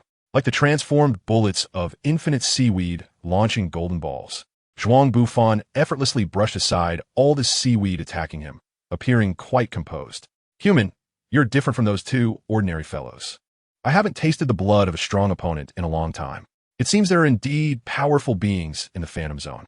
I have decided that after defeating you, I will become the king of monsters in the Phantom Zone. Oh really? I've also decided that tonight's dinner will include a kelp soup. Although I don't particularly like it, I reckon there's someone who will drink it all without leaving a drop. Thinking of a certain shiny bald egghead, Zhuang Bufan seriously considered whether to strip this guy of all his seaweed. Are you mocking me? Hearing Zhuang Bufan's words, Infinite Seaweed became enraged, and a steel curtain made of seaweed, blocking out the sun, descended upon Zhuang Bufan from above. Rock Shatter, the sharp wolf claw, carrying the momentum of breaking wind, easily severed the tentacles of Infinite Seaweed, which were as hard as steel. Is this the penetrating damage of the flowing rock-shattering fist? The Iron Curtain attack, originally set up against Zhuang Bufan, transformed under the effect of rock shatter into segments of seaweed, scattered all over the ground. Under normal circumstances, even with skills that have armor-piercing damage like shark claws, tearing apart seaweed that is several times tougher than steel would not be an easy task. How is this possible? This is seaweed vine that can defend against armor-piercing shells that can penetrate 30-centimeter steel plates. How could it be so easily torn apart by you? What did you just do? All the seaweed vines that Infinite Seaweed had used to attack Zhuang Bufan were reduced to fragments. Just as he was trying to stimulate the rapid growth of the seaweed on his head with all his energy, he found that no matter how much energy he poured in, the replenishment speed of the seaweed was still painfully slow. At this moment, Infinite Seaweed's gaze towards Zhuang Bufan changed, shifting from a joy of a child discovering a new toy to confusion and fear. It's okay, take your time. I'm not in a hurry. I can wait for you a bit longer, so you're a regeneration-type monster. Huh? It's rare to have the chance to test out the skill despair killing intent, so I guess I should wait for it to recover a bit. What do you mean by that? Do you look down on me? You bastard. Although Infinite Seaweed cursed like this, in reality, he concentrated all his strength to accelerate the recovery of one of his seaweed vines. Then, using the drainage ditch as cover, he quietly circled behind Zhuang Bufan. When he was less than a meter away, he suddenly launched an attack. The sharp seaweed spear aimed at Zhuang Bufan's position, but it missed entirely. Zhuang Bufan seemed to have a precognitive ability, having already guessed the direction of the Infinite Kelp's attack. After dodging the strike, Zhuang Bufan immediately transformed into his bear form, one bare leg pinning down the kelp that had just ambushed him. With a sneer, he said to the Infinite Kelp, "I can at least be considered someone with telepathy. Your idea of using kelp to slowly approach the target and then capture it in one go is not bad, but unfortunately, you chose the wrong target." At this moment, the Infinite Kelp struggled to escape, but it was too late. Zhuang Bufan grabbed the kelp vines on the ground and kept pulling the Infinite Kelp towards him. "Wow, you've got quite a bit of strength. Don't worry. I'm just taking some kelp back to make soup. I won't hurt you unable to resist." The Infinite Kelp immediately controlled the other tentacles on its head to attack the kelp in Zhuang Bufan's hand. It hoped to sever the shackling bond and distance itself from this guy in front of it. The Infinite Kelp sincerely wished for this, but unfortunately, its wish could not be fulfilled. Long before it launched its attack, Zhuang Bufan's bare paw suddenly exerted force, pulling the Infinite Kelp directly to his side. The Infinite Kelp recorded with a look of fear mixed with despair how this toy bear was about to act beastly towards its hair. "Tisk, it's really hard to pull this kelp off. Too bad I didn't bring a cucumber otherwise." Zhuang Bufan was speaking when he turned his attention to the pieces of kelp he had torn apart earlier. This thing was tough, and he wasn't sure if he could bite into it. Under the terrified gaze of the Infinite Kelp, Zhuang Bufan picked up a piece of kelp and put it in his mouth. The power of vegetarianism. Activate. Zhuang Bufan rode on the Infinite Kelp, while a bare paw grasped its root and pulled it up forcefully. Ah! The Infinite Kelp's screams echoed throughout the entire neighborhood like the cries of a slaughtered pig. I'm sorry, my technique is still not smooth enough. But it's okay, practice makes perfect, and I just need to try a few more times." Zhuang Bufan sincerely apologized to Infinite Kelp, but this gentle tone sounded like death whispering in Infinite Kelp's ears. "The ghost zone is truly frightening. The teddy bear is truly terrifying. Mama, want to go home." This was the last sentence spoken by Bald Little Black before losing consciousness. Target: Heartless Infinite Kelp. Physical enhancement, strength enhancement, agility enhancement. Acquired skill: Deep Sea Warrior. I thought nothing could be more insane than what you did to Frogman, but clearly, your actions have shown me that I was wrong.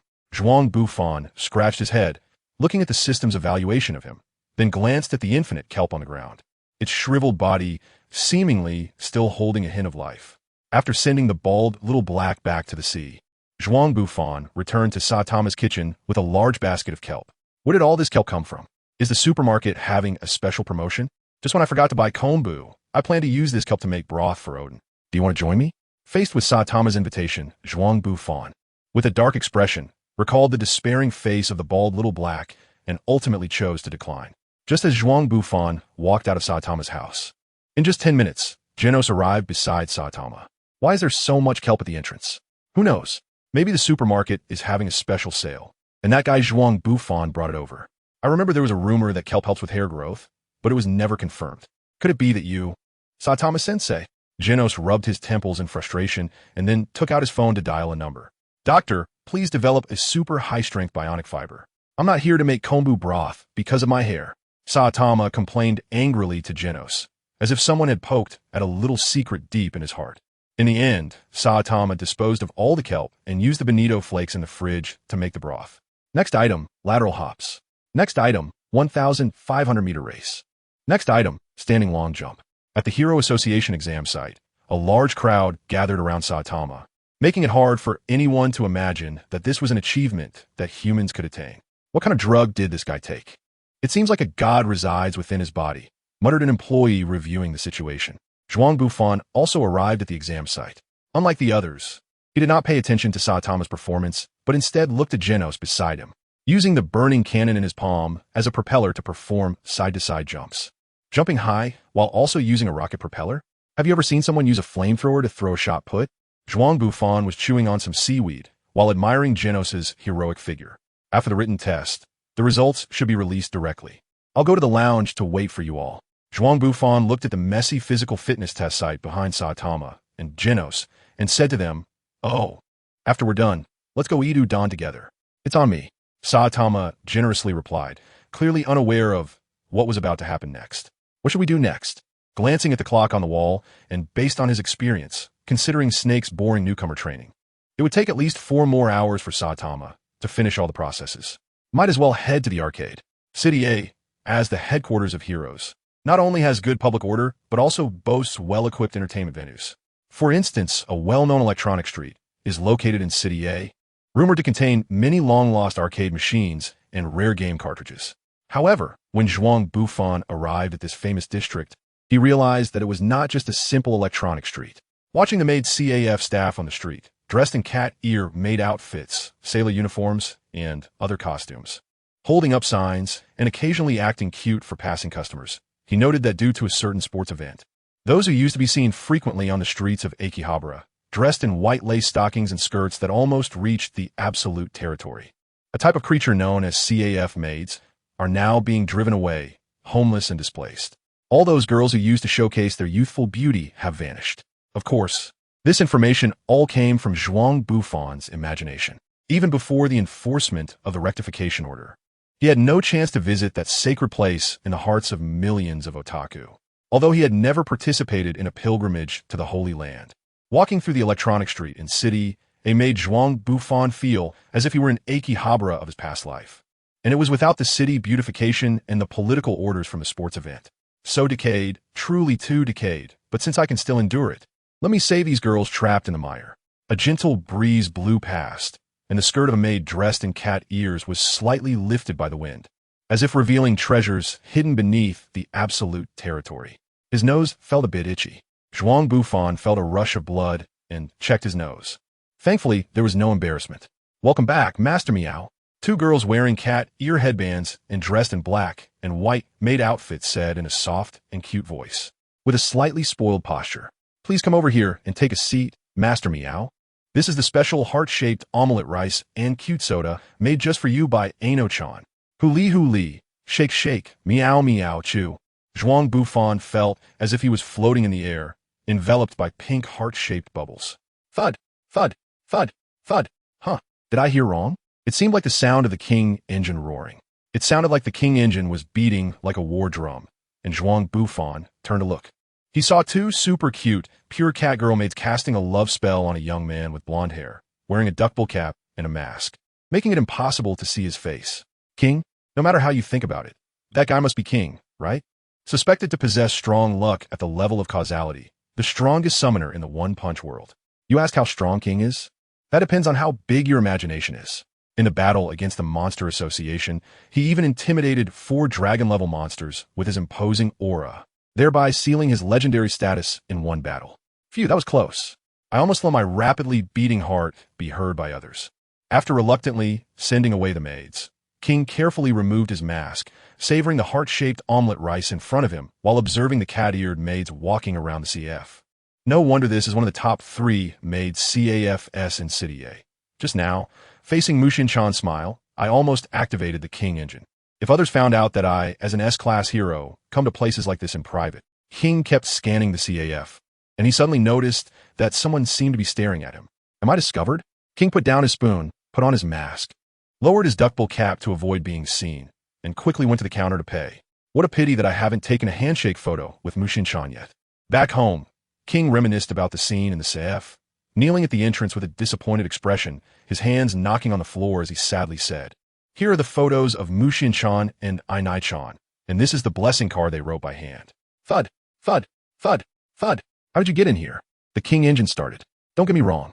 I'm a professional hero from the Hero Association, not a bad guy. Quickly turn off your King engine. Zhuang Bufan was well aware of King's strength, but upon hearing the sound of the Emperor engine, he still felt a surge of anxiety. Who knows if a dragon-level monster would suddenly pop out and take him down, only to be scared to death by King's Emperor engine. Zhuang Bufan does not want to become a part of the invincible legend of King. A hero of the association? If you want to ask for advice, go find someone else. If the association assigns tasks, I still have the right to refuse. Rankings mean nothing to me. King turned off the Emperor engine, but that cold and serious face still exuded a strong sense of oppression. I came to find you to play games.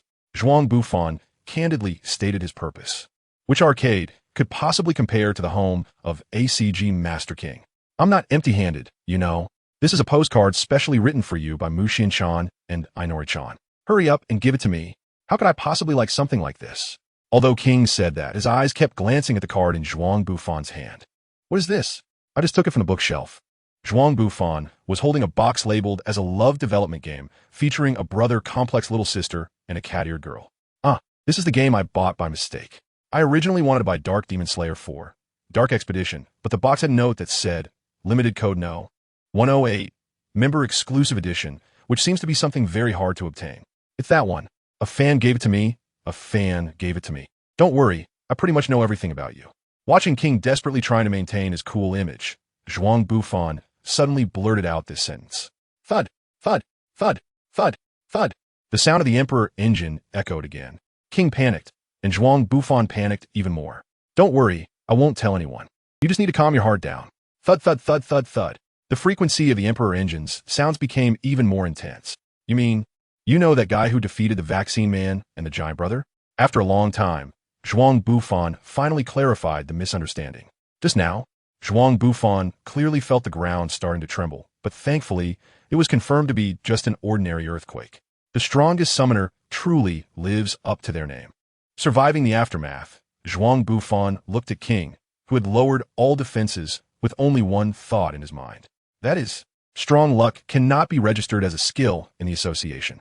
Otherwise, no matter how godly the monsters are, or how high they rank, in front of Lord King's strong luck, they are all nothing. I'm really sorry. Please don't. Zhuang Bufan held King's knee, stopping him from kneeling down in apology. He felt immensely sorry for them. Not only had he become an S-class hero, but he was also living in such a high-end apartment thanks to the association's rewards. He wondered if the apology from a chosen one in another dimension was something an ordinary traveler from the Celestial Empire could handle. Forget it. What fun games do you have here? Faced with a completely different game system from another world and various kinds of works, Zhuang Bufan managed to resist the urge to visit the arcade for 2 months, which was quite impressive in a sense. That photo and card from Mushin-chan King said somewhat embarrassedly while watching Zhuang Bufan rummaging through his game collection. Take it. It was originally a gift for you. King excitedly took out the photo, then his face turned cold as he gripped it tightly. Rip, why are you also in this photo? And Zhuang Bufan is your name, right? This is not a card meant for me. In the photo, Zhuang Bufan was making a heart gesture with both Ano-chan and Mushin-chan, their ambiguous poses suggesting closeness. King, filled with anger and a hint of despair, tore the photo in half. Then he tore his half a few more times, picked up Mushin-chan's half, and, after thinking for a moment, couldn't bring himself to throw it in the trash. How rude. At least wait until I leave before you throw the gift in the trash. He really didn't know if this guy cared more about losing his gift or about the fact that he did something like this in front of him. This game looks pretty good. And that one seems fun too. Which should I choose? Hey, King, recommend one. King, looking at Zhuang Bufan, who was still picking out his games, darkened his face, deciding he would teach this guy a good lesson later. He took out a disc named Little Tyrant of the Woods from the game shelf and put it in the console. Half an hour later, Zhuang Bufan stared at the screen, watching the continuously refreshing 999 combo effect in red letters. His pupils constricted, blood rushed to his face, turning red with anger. His body trembling uncontrollably as he kept repeating, trash game, trash game, trash game. On the other side, in the changing room of the Hero Association's exam site in City A, Genos opened his score notification. S-Class assessment, full marks in both written and physical tests. What a boring test, Genos said nonchalantly. Yeah, I originally thought the Hero Association's tests would involve capturing bounty criminals or defeating monsters, more heroic activities.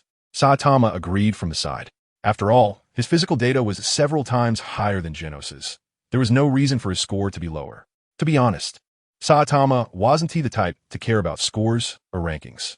Even after participating in the Hero Association's exams, he didn't pay attention to the association's leaderboard. But when he thought about Zhuang Bufan looking at his hero ranking, which far exceeded his, the look of despair on his face made Saitama eager to open that brown paper bag. S-Class assessment? That was only natural, and the font was much bolder than mine. He must be ranked quite high. Saitama, the S-Class hero? Sounds good. He briefly fantasized about that scene, then pulled out the score sheet to see. C-Class, ranked 312, perhaps due to the butterfly effect caused by Zhuang Bufan. Saitama's ranking had risen a few dozen places, but it still didn't change the fact that he was a C-Class hero. Saitama quickly hid in a corner, repeatedly confirming his score sheet over a dozen times. What to do? He couldn't say it out loud, losing to a student in the exam. Saitama-sensei, what did they ask you about the interview? Kiryu Genos asked straightforwardly, looking at Saitama, who was hiding in the corner. No interview, Saitama said, his face dark. What? How is that possible? Because I'm ranked 312 as a C-Class hero. Saitama said angrily, embarrassed. I see. I mistook the half-exposed C for an S. Wait, sensei. I'm going to complain to the association. Don't. Please don't. Seeing Genos so serious, Saitama hurriedly grabbed him. After all, this ranking was still much higher than that guy Zhuang Bufan's. In the Hero Association headquarters in the lounge, Saitama and Genos walked out of the lecture room. I feel like it's a bit different from the type of hero I want to be. Saitama thought back to what that guy named Snake had said in class, feeling somewhat disappointed in the identity of a professional hero. What happened to you? You look like you woke up in a park and found your pants leg used by a passing teddy bear. Looking at Zhuang Bufan, sitting in the Hero Hall lounge, his eyes hollow and seemingly in despair, Saitama made this extremely fitting analogy. Anyway, I guess I'm now a professional hero in the Hero Association and ranked C-Class, 312, which is much higher than your 374. Saitama said proudly to Zhuang Bufan. Saitama-sensei, that information is outdated. Mr. Zhuang Bufan's current ranking should be B-Class, 102. Genos inappropriately undermined Saitama's pride. No way. When did that happen? Saitama felt a bit awkward. After all, no one wanted to be overshadowed while showing off their skills. Oh, this was updated just the day before yesterday. It's not a big deal, so I didn't notify you. But now it seems like your ranking is the lowest. Zhuang Bufan pretended to comfort Saitama, but inside he was already bursting with joy. This guy definitely wants to see me make a fool of myself for not telling me. Saitama looked at Zhuang Bufan's face, which was struggling to hold back laughter, and could only think of this one idea.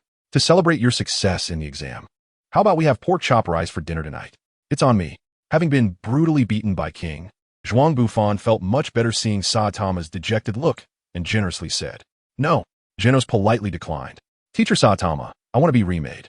How's that new guy doing? In the rented conference room, a group of men in suits were discussing matters concerning Zhuang Bufan.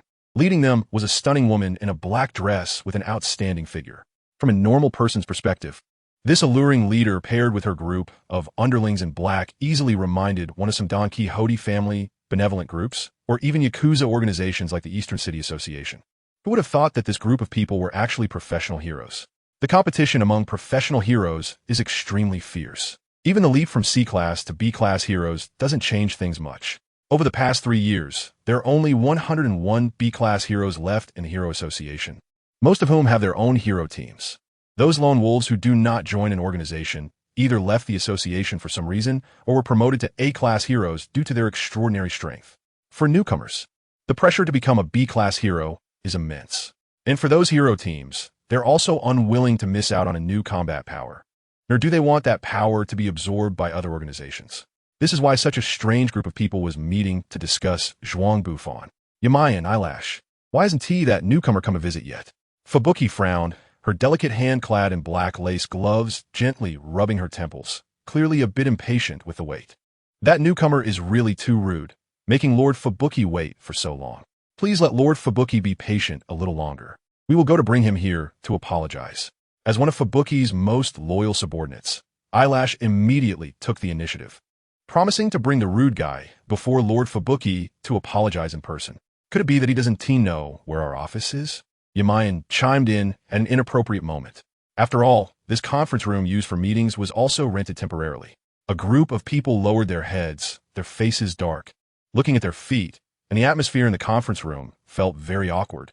We are very sorry. We will definitely work hard to earn money and rent a larger conference room as the base for the Fubuki group. Eyelash sincerely apologized to Fubuki, leading the others. Let us set this matter as a long-term goal for the Fubuki group, but now we have more important things to do. Fubuki stood up, slapped the table, and then used her telekinesis to lift a marker, pointing at the photo of Zhuang Bufan on the blackboard, loudly telling her team members. That is to add new combat power. We must get this guy to join our Fubuki group. Oh, the nearby team members excitedly echoed. Let us go, Imai and Eyelash. We'll go personally. The others continue with their daily activities. Yes. At this moment, Zhuang Bufan, the center of attention in the Fubuki group, was at home leisurely playing a game he had borrowed from King's place. Damn it, when I see King next time, I must show him my strength. At least I shouldn't have to face being beaten by 999 continuous hits without any chance of winning. I should at least win against Saitama. True strength makes you lose the confidence to resist. I never expected to experience this feeling from King. Ding dong, the door isn't locked. Just come in. Ding dong. So annoying.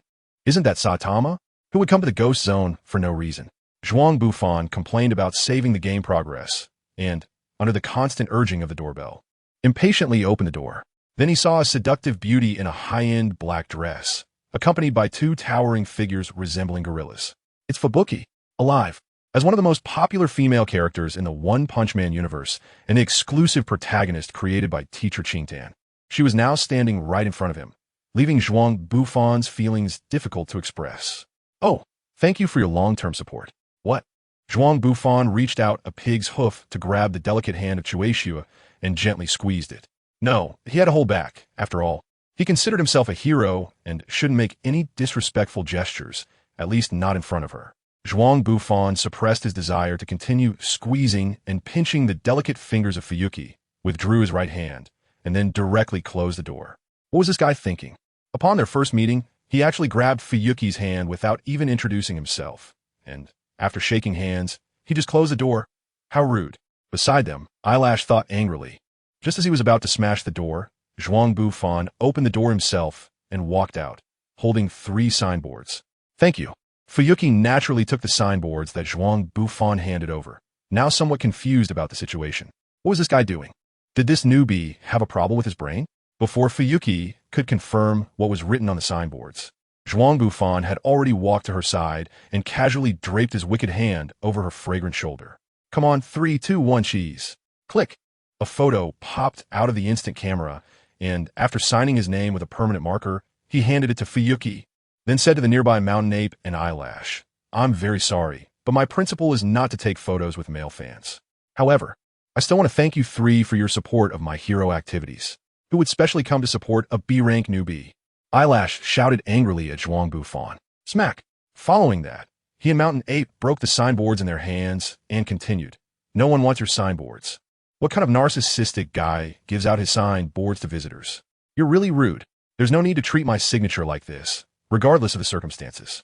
Seeing that Mountain Ape and Eyelash had broken his signboards, Zhuang Bufan turned the tables and began to complain about them. Since that's the case, then this photo is unnecessary.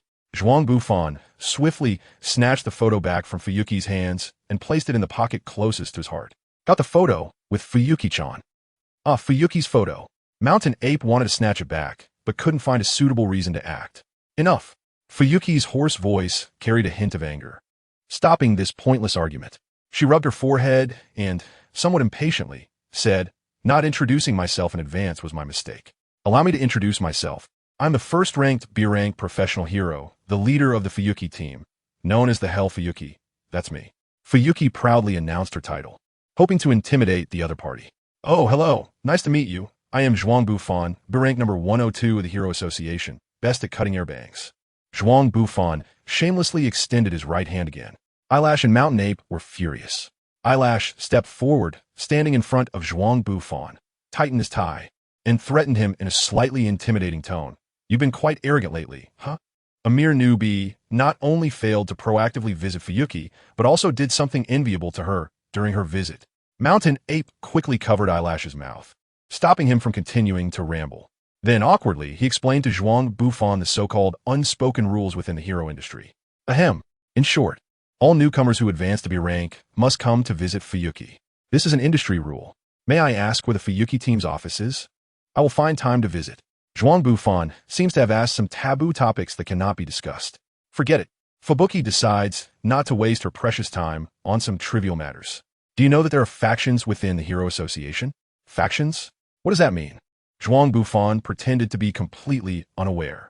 After all, if he confessed to Su Shui that he knew about the so-called internal affairs of the association, wouldn't that be clearly telling her that he was just making fun of them? Sure enough, it was understandable that he, having just become a professional hero for a little over a month, didn't know the reasons behind it. Su Shui found what seemed like a suitable reason for Zhuang Bufan's series of rude actions, but how much of it was to comfort herself was unknown. It's quite difficult for someone like you to survive in this industry, Su Shui kindly advised Zhuang Bufan. Why? Of course. It's because you'll be obstructed by various kinds of people. By whom? By your competitors, who are also professional heroes. What do you mean? Do I really have to start explaining from here? Su Sai Haupa. Considering that this newcomer in front of her might become an important asset for the Su Shui team in the future. Su Shui decided to be patient and slowly explain the internal situation of the association to him. As a newcomer who has climbed up from being a C-rank hero, you should be very aware of how painful the lives of lower-tier heroes are. Indeed, Zhuang Bufan recalled his situation when he was at C-rank. Unless it was an event reported by the television station or a battle witnessed by a large crowd, he not only had to submit many reports and evidence, but also received a pitifully small reward. The key issue was that, due to the internal competition among lower-tier heroes, most could not rely on the support of the Hero Association, as it was impossible to determine whether the association sent a hypocrite like Vest Blackhole or a true hero like the Unlicensed Knight. Of course, this had little to do with Zhuang Bufan. To compensate for the unreasonable system of the association, hero factions united together. It was already a limit for weak individuals to climb to be a rank, and if they wanted to continue rising, they needed the help of their companions. After a pause, Chueishue finally got to the point of her purpose for this visit. Join my Chueishue group, and I can guarantee you will become a top-tier B-rank. This line reminded Zhuang Bufan of the words Whitebeard said to Ace. After thinking for 2 seconds, Zhuang Bufan decided to refuse Chueishue's proposal, even though Chueishue indeed had a fatal attraction for him. Sorry, I already have an organization. What? Damn, did I fall behind? The three of them held their heads in disbelief, having expended so much effort, only to find that they were outpaced by another organization. What boldness! I'll remember this grudge. Which organization did you join? The Vest Association or the C-Rank Union? Facing Chueishue's question, Zhuang Bufan shook his head, indicating that he had not joined either of these organizations. Difficult. Could it be the Sweetheart Mass Support Group? Chueishue was somewhat surprised and took half a step back, her astonished expression tinged with a hint of disgust.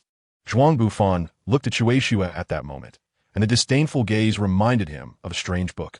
After all, Sweetheart Mask was a young idol, and most of his fan base consisted of women and some guys who considered themselves to be women. Since the person in front of him had joined the Sweetheart Mask fan club, that meant. Thinking of this, Chueishue took a half step back, trying to distance himself from him. Who would join that guy's fan club? Zhuang Bufan angrily shouted at Chueishue. What organization did you actually join? Upon realizing that Zhuang Bufan was not the kind of pervert they had imagined, the three members of the Chueishue group breathed a slight sigh of relief. However, the problem was still not resolved. They had not heard of any new groups being formed within the association recently.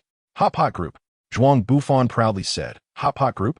I've never heard of such an organization. Who started it? Chui Shui carefully searched her memories, but still found no information about this strange group. You have to admit, although the Chui Shui group seems glamorous and has a complex power structure, it doesn't change the fact that it is essentially a silly organization. Just think about it. How could normal people name their group the Hot Pot Group? You could also call it the Zhuang Bufan Group. The current members are just me and my two neighbors, and we hold a meeting once a week. The topics usually revolve around either sukiyaki or seafood hot pot. And occasionally we might consider mushroom hot pot.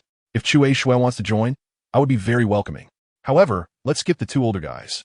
The house is too small to fit so many people. Chui Shui? The mountain monkey and the eyelash guy obviously care more about Zhuang Bufan's title for their goddess, Chui Shui. The Hot Pot Group is just a simple foodie gathering. With the answer in hand, Chui Shui felt like she was being toyed with by this newcomer, and she trembled with anger, repeatedly explaining about the Hot Pot Group.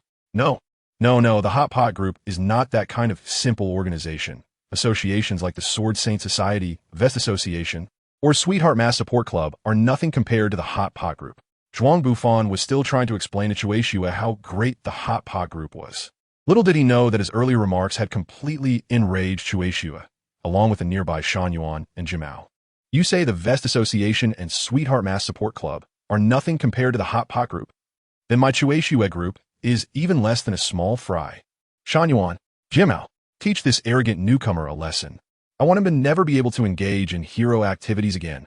Chui Shui pointed at Zhuang Bufan in front of him, angrily giving orders to his two subordinates behind him. Shan Yuan raised his fist and struck hard at Zhuang Bufan's right cheek. At the same time, Jimao took out his eyelash curler, transforming it into a pair of finger claws, and with both hands clenched into fists, launched a fierce attack on Zhuang Bufan's abdomen. Zhuang Bufan grabbed the mountain monkey's fist with his right hand, using only one hand's strength to prevent it from breaking free, allowing the eyelashes to launch a fierce attack on his abdomen. The mountain monkey exerted all its strength to try to pull out its fist, but there was no way to do so.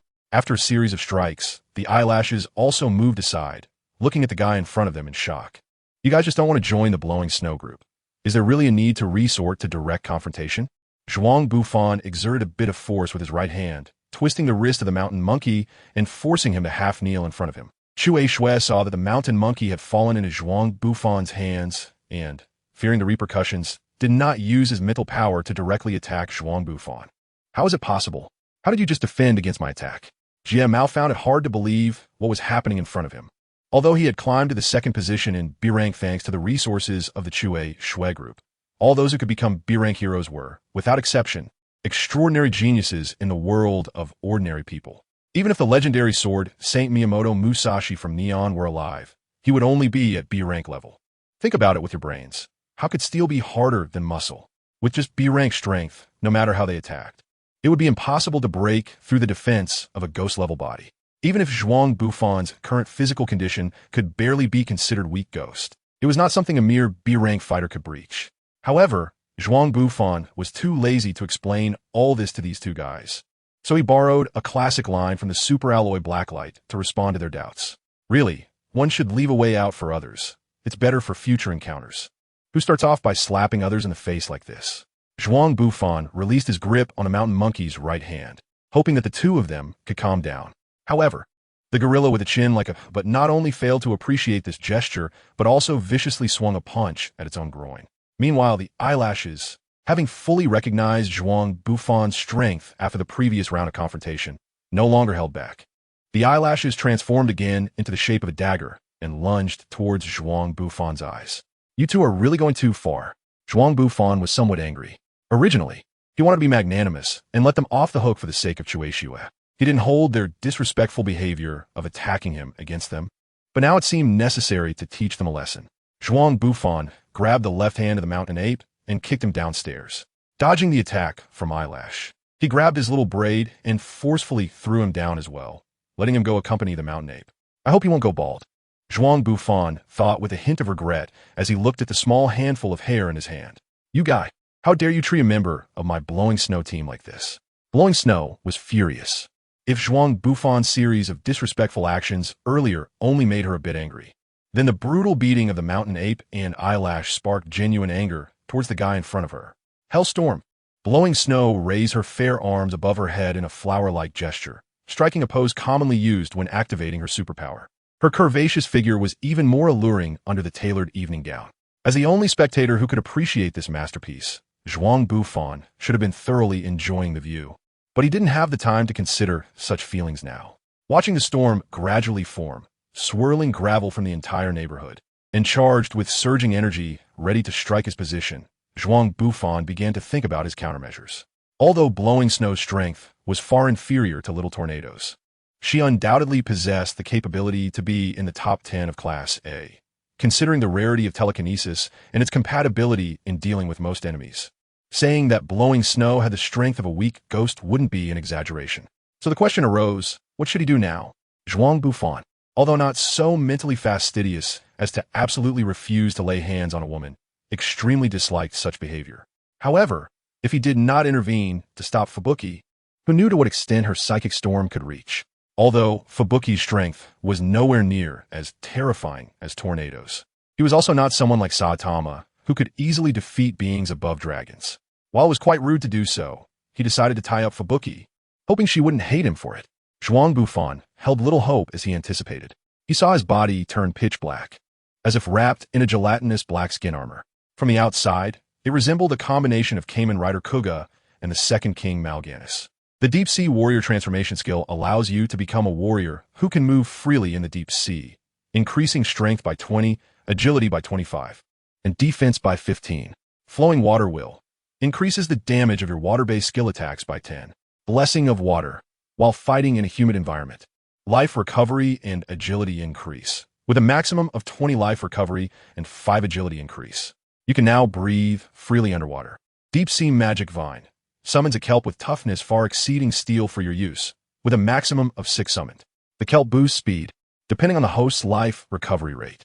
Abyssal Bind removes and seals the Deep Sea Warrior's transformation form for 6 hours, and summons 48 kelps in one go to initiate a binding attack on the target. This is the transformation form Zhuang Bufan obtained after defeating the Infinite Kelp, and it can be said to be the most powerful transformation skill he currently possesses. Clap! Zhuang Bufan snapped his fingers, and 3 strands of kelp slowly approached Shueisha from behind. They suddenly launched an attack when they were less than 20 centimeters away from her. The slimy kelp tightly bound Shueisha's body, pinning her against the railing of the corridor. Wow! Shueisha was startled by the sudden attack from the kelp, and in her panic, she canceled the continuation of the hellstorm. The storm that was gathering in the sky lost its strength and abruptly dispersed, and the stones that were floating in air also fell to the ground.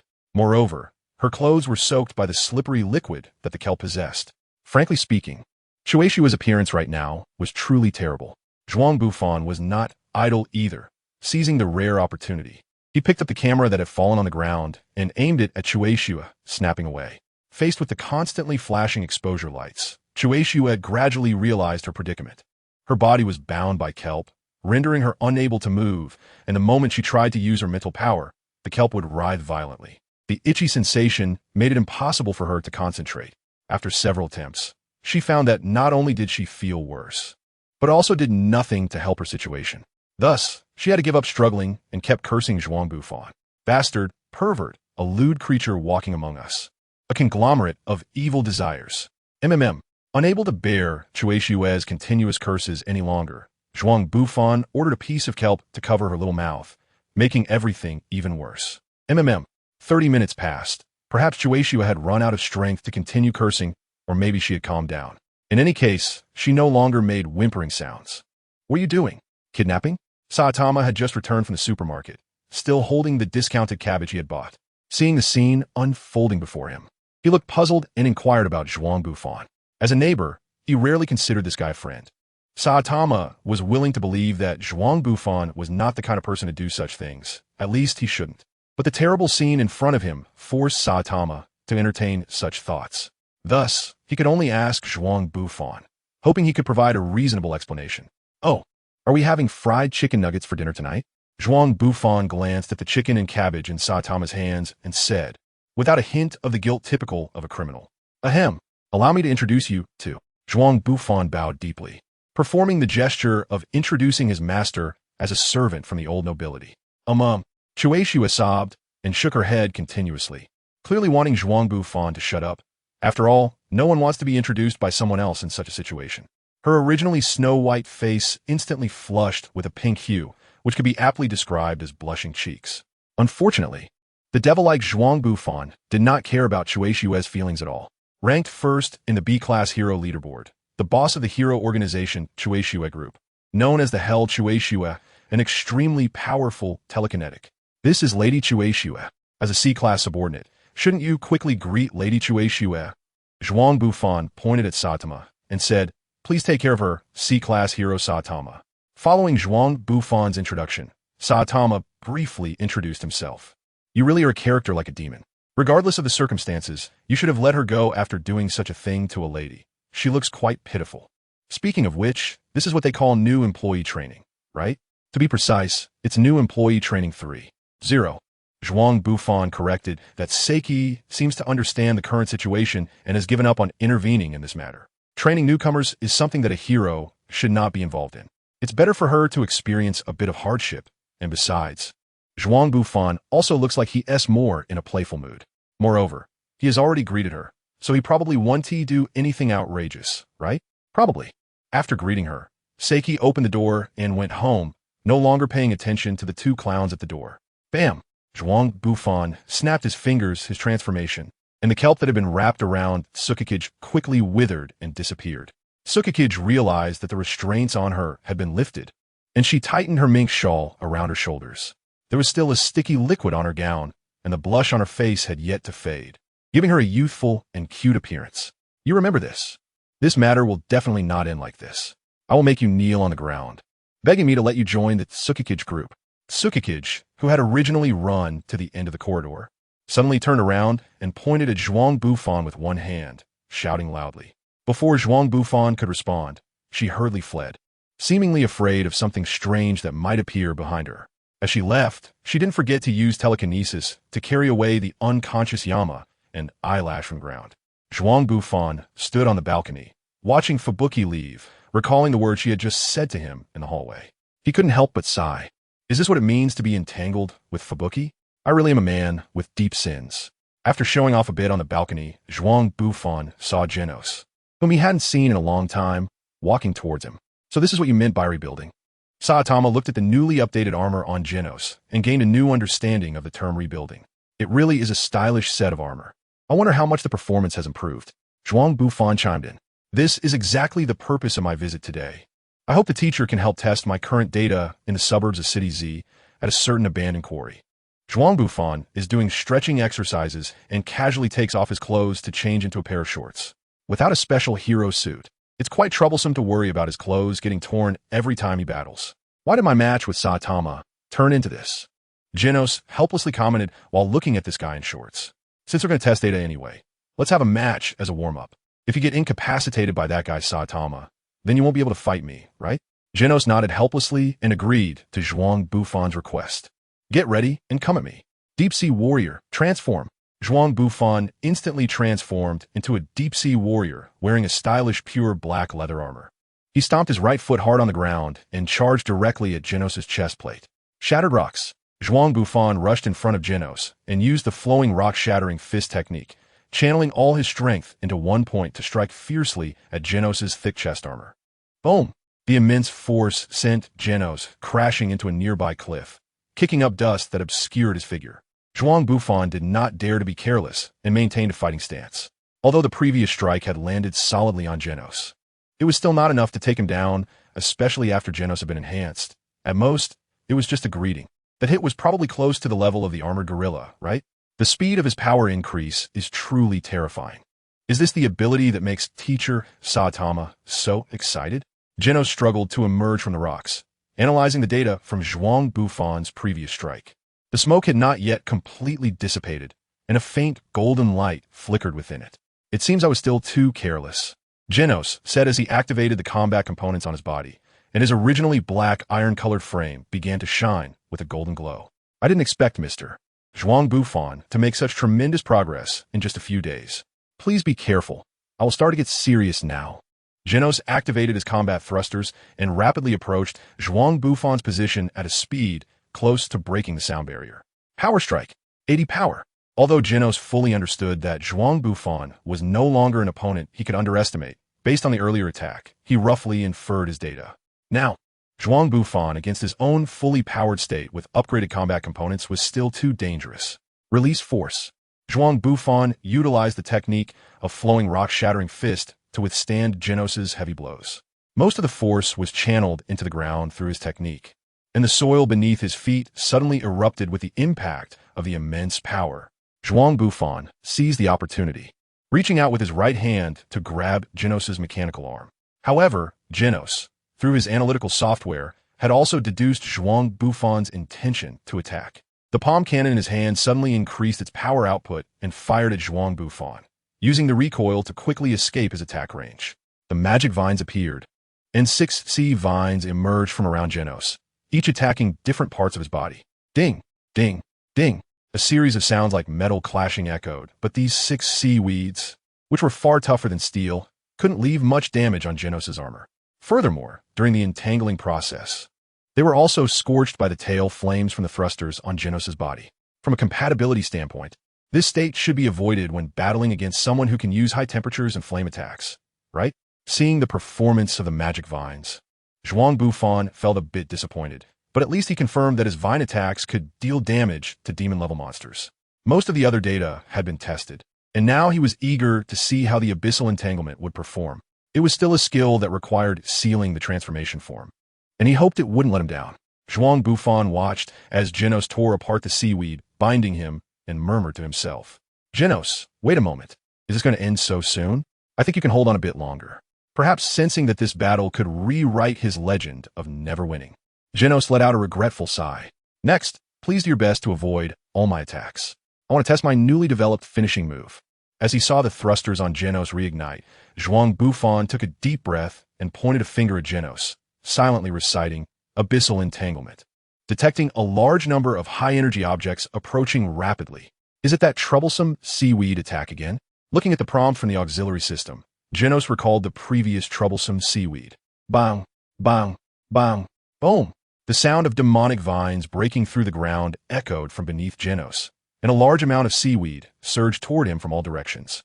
He had no choice but to activate all his thrusters and perform erratic maneuvers to evade the attack of the demonic vines. Unfortunately, even with all his thrusters, Genos could not escape the assault of the vines. They acted like a pack of hyenas living on the grasslands, capable of perfect teamwork purely by instinct. The relentless attacks sealed off all the routes Genos could use to evade. With no other option, Genos had to retaliate, hoping to carve out a path. Gatling strike. Genos was reluctant to activate his incineration cannon. As the moment he struck, it was clear he couldn't avoid the attack from the demonic vines. If he resorted to the cannon's overwhelming firepower to break through, he had an ominous feeling of impending defeat. The flurry of punches shattered the steel net formed by the vines, scattering pieces of seaweed everywhere. Unfortunately, he was facing not just a net of vines, but a whole group of perfect hunters who understood teamwork. Seizing the brief moment of Genos's pause after his punch, a large number of demonic vines quickly wrapped around Genos's legs. The shattered vines rapidly regenerated at an astonishing speed, no matter how much Genos struggled. The vines acted like tentacles that had lost their sense of pain, all their movements aimed solely at ensnaring their targeted prey. In an instant, Genos was trapped in a mummy-like shape. Incinerate. Genos activated the incineration cannon, and under the intense flames, the demonic vines quickly dehydrated and withered. At this moment, Genos exerted a bit of force and easily broke free from the vine's confinement. What a troublesome technique. If I hadn't used the incineration cannon, it would have taken me nearly 3 minutes to completely escape from these troublesome seaweeds. Moreover, evasion was impossible. It seems I have lost. If it can entrap a demon-level monster for 3 minutes, then with Genos's evasion abilities unable to escape, most demon-level monsters should also be unable to flee from the entangling attacks of the vines, except for extreme speedsters like Sonic and Aunt Lu Hai. Zhuang Bufan was very satisfied with the performance of the skill Abyss Entanglement. After putting on his clothes, he retreated to the edge of the arena, ready to enjoy the peak battle of a legendary Saitama. Teacher Saitama, there are 2 rules. First, avoid attacks as much as possible. Second, keep fighting until I can no longer continue. Oh, Then let's get started, Saitama responded nonchalantly. Limit mode activated. Unlike the previous battle against Zhuang Bufan, where he had to limit his own strength, this time, Genos activated all his combat components. Judging by the increasingly intense glow from the thrusters, he was likely in some sort of overload mode. Machine gun heavy strike. The steel fist attacked Saitama's location at an incredibly fast speed, continuously striking. The air friction generated by the high-speed barrage caused Genos's iron fists to turn red and hot. Zhuang Bufan was very doubtful. If it were him facing Genos instead of Saitama at this moment, would he be able to withstand Genos's intense and relentless assault like a storm? However, Genos was not only fighting against Zhuang Bufan, who had the strength of a weak demon, but was up against Saitama, the formidable king of demons, whose power could not be measured by levels. Even this frenzied onslaught, resembling a storm, couldn't even graze the edge of Saitama's clothing. The speed of such evasion was simply beyond the capability of the naked eye to capture. Zhuang Bufan watched the battle, and even with his current dynamic vision and reflexes, he still couldn't capture how Saitama had avoided Genos's heavy machine gun strikes. Genos ended his frenzied barrage, and apart from the sound of air being sliced and the dust flying up from the ground, he hadn't hit anything. It's about time. I should go eat some udon noodles next. Saitama appeared behind Genos at some point, his red finger poking at Genos's bionic skin. What he meant was that he hoped this match would come to an end here. However, Genos roared, burning. His arms came together, the cannon rapidly unfolded, and golden flames erupted, quickly consuming all targets around him. The energy field around Genos seemed to begin to go out of control, with arcs of electricity dancing chaotically across his metallic skin. Anyone with a keen eye could see that the 2 rounds of attacks, just now, had already pushed Genos to his limit. This contest should have concluded here. Saitama-sensei, please respect this match. I said I would fight until I can no longer battle. Genos gasped for breath, expelling the high-temperature waste gas from his body. With the metallic components on him turning red-hot, and the surrounding air was distorted by the heat. Oh, is that so? Saitama replied lightly, and, the next moment, he teleported in front of him. Without any warning, all of Genos's combat assistance software malfunctioned, and he once again felt the intense fear of being human in the face of death. Boom! With one punch, the forest behind Genos was flattened. Overcome with the fear of death, Genos completely abandoned the idea of continuing the match. I feel like I forgot something. Saitama scratched his bald head from the side. Where are you shooting at? Zhuang Bufan angrily questioned Saitama. Whether in the anime or the manga, Saitama had completely conquered Genos with a single punch, demonstrating his overwhelming power. For this reason, Zhuang Bufan specifically chose to watch the battle from the forest, giving up the better vantage point on the cliff. But things didn't go as planned. Where's your clothes? Saitama asked, looking at Zhuang Bufan, who had transformed into a furry bear state. How can you even ask that? If I hadn't dodged fast enough just now, you'd be visiting my grave next year. Zhuang Bufan recalled the earlier situation with lingering fear. When Genos turned his back to him and used the incineration cannon, he sensed that something was off. As soon as Saitama appeared in front of Genos, Zhuang Bufan began to flee in a panic. Even so, he was still caught in the wind from the mountain-cleaving fist, rendering his sportswear practically useless, but fortunately, he wasn't injured. Watching the two of them bicker, Genos knelt on the ground, giving up on trying to uncover the secret of Saitama's strength through battle. Saitama lay on the floor, flipping through the manga cockroach surprise.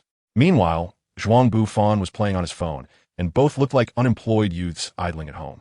Speaking of which, the streets were quite peaceful. There hadn't been any reports of crisis events on TV these past 2 days.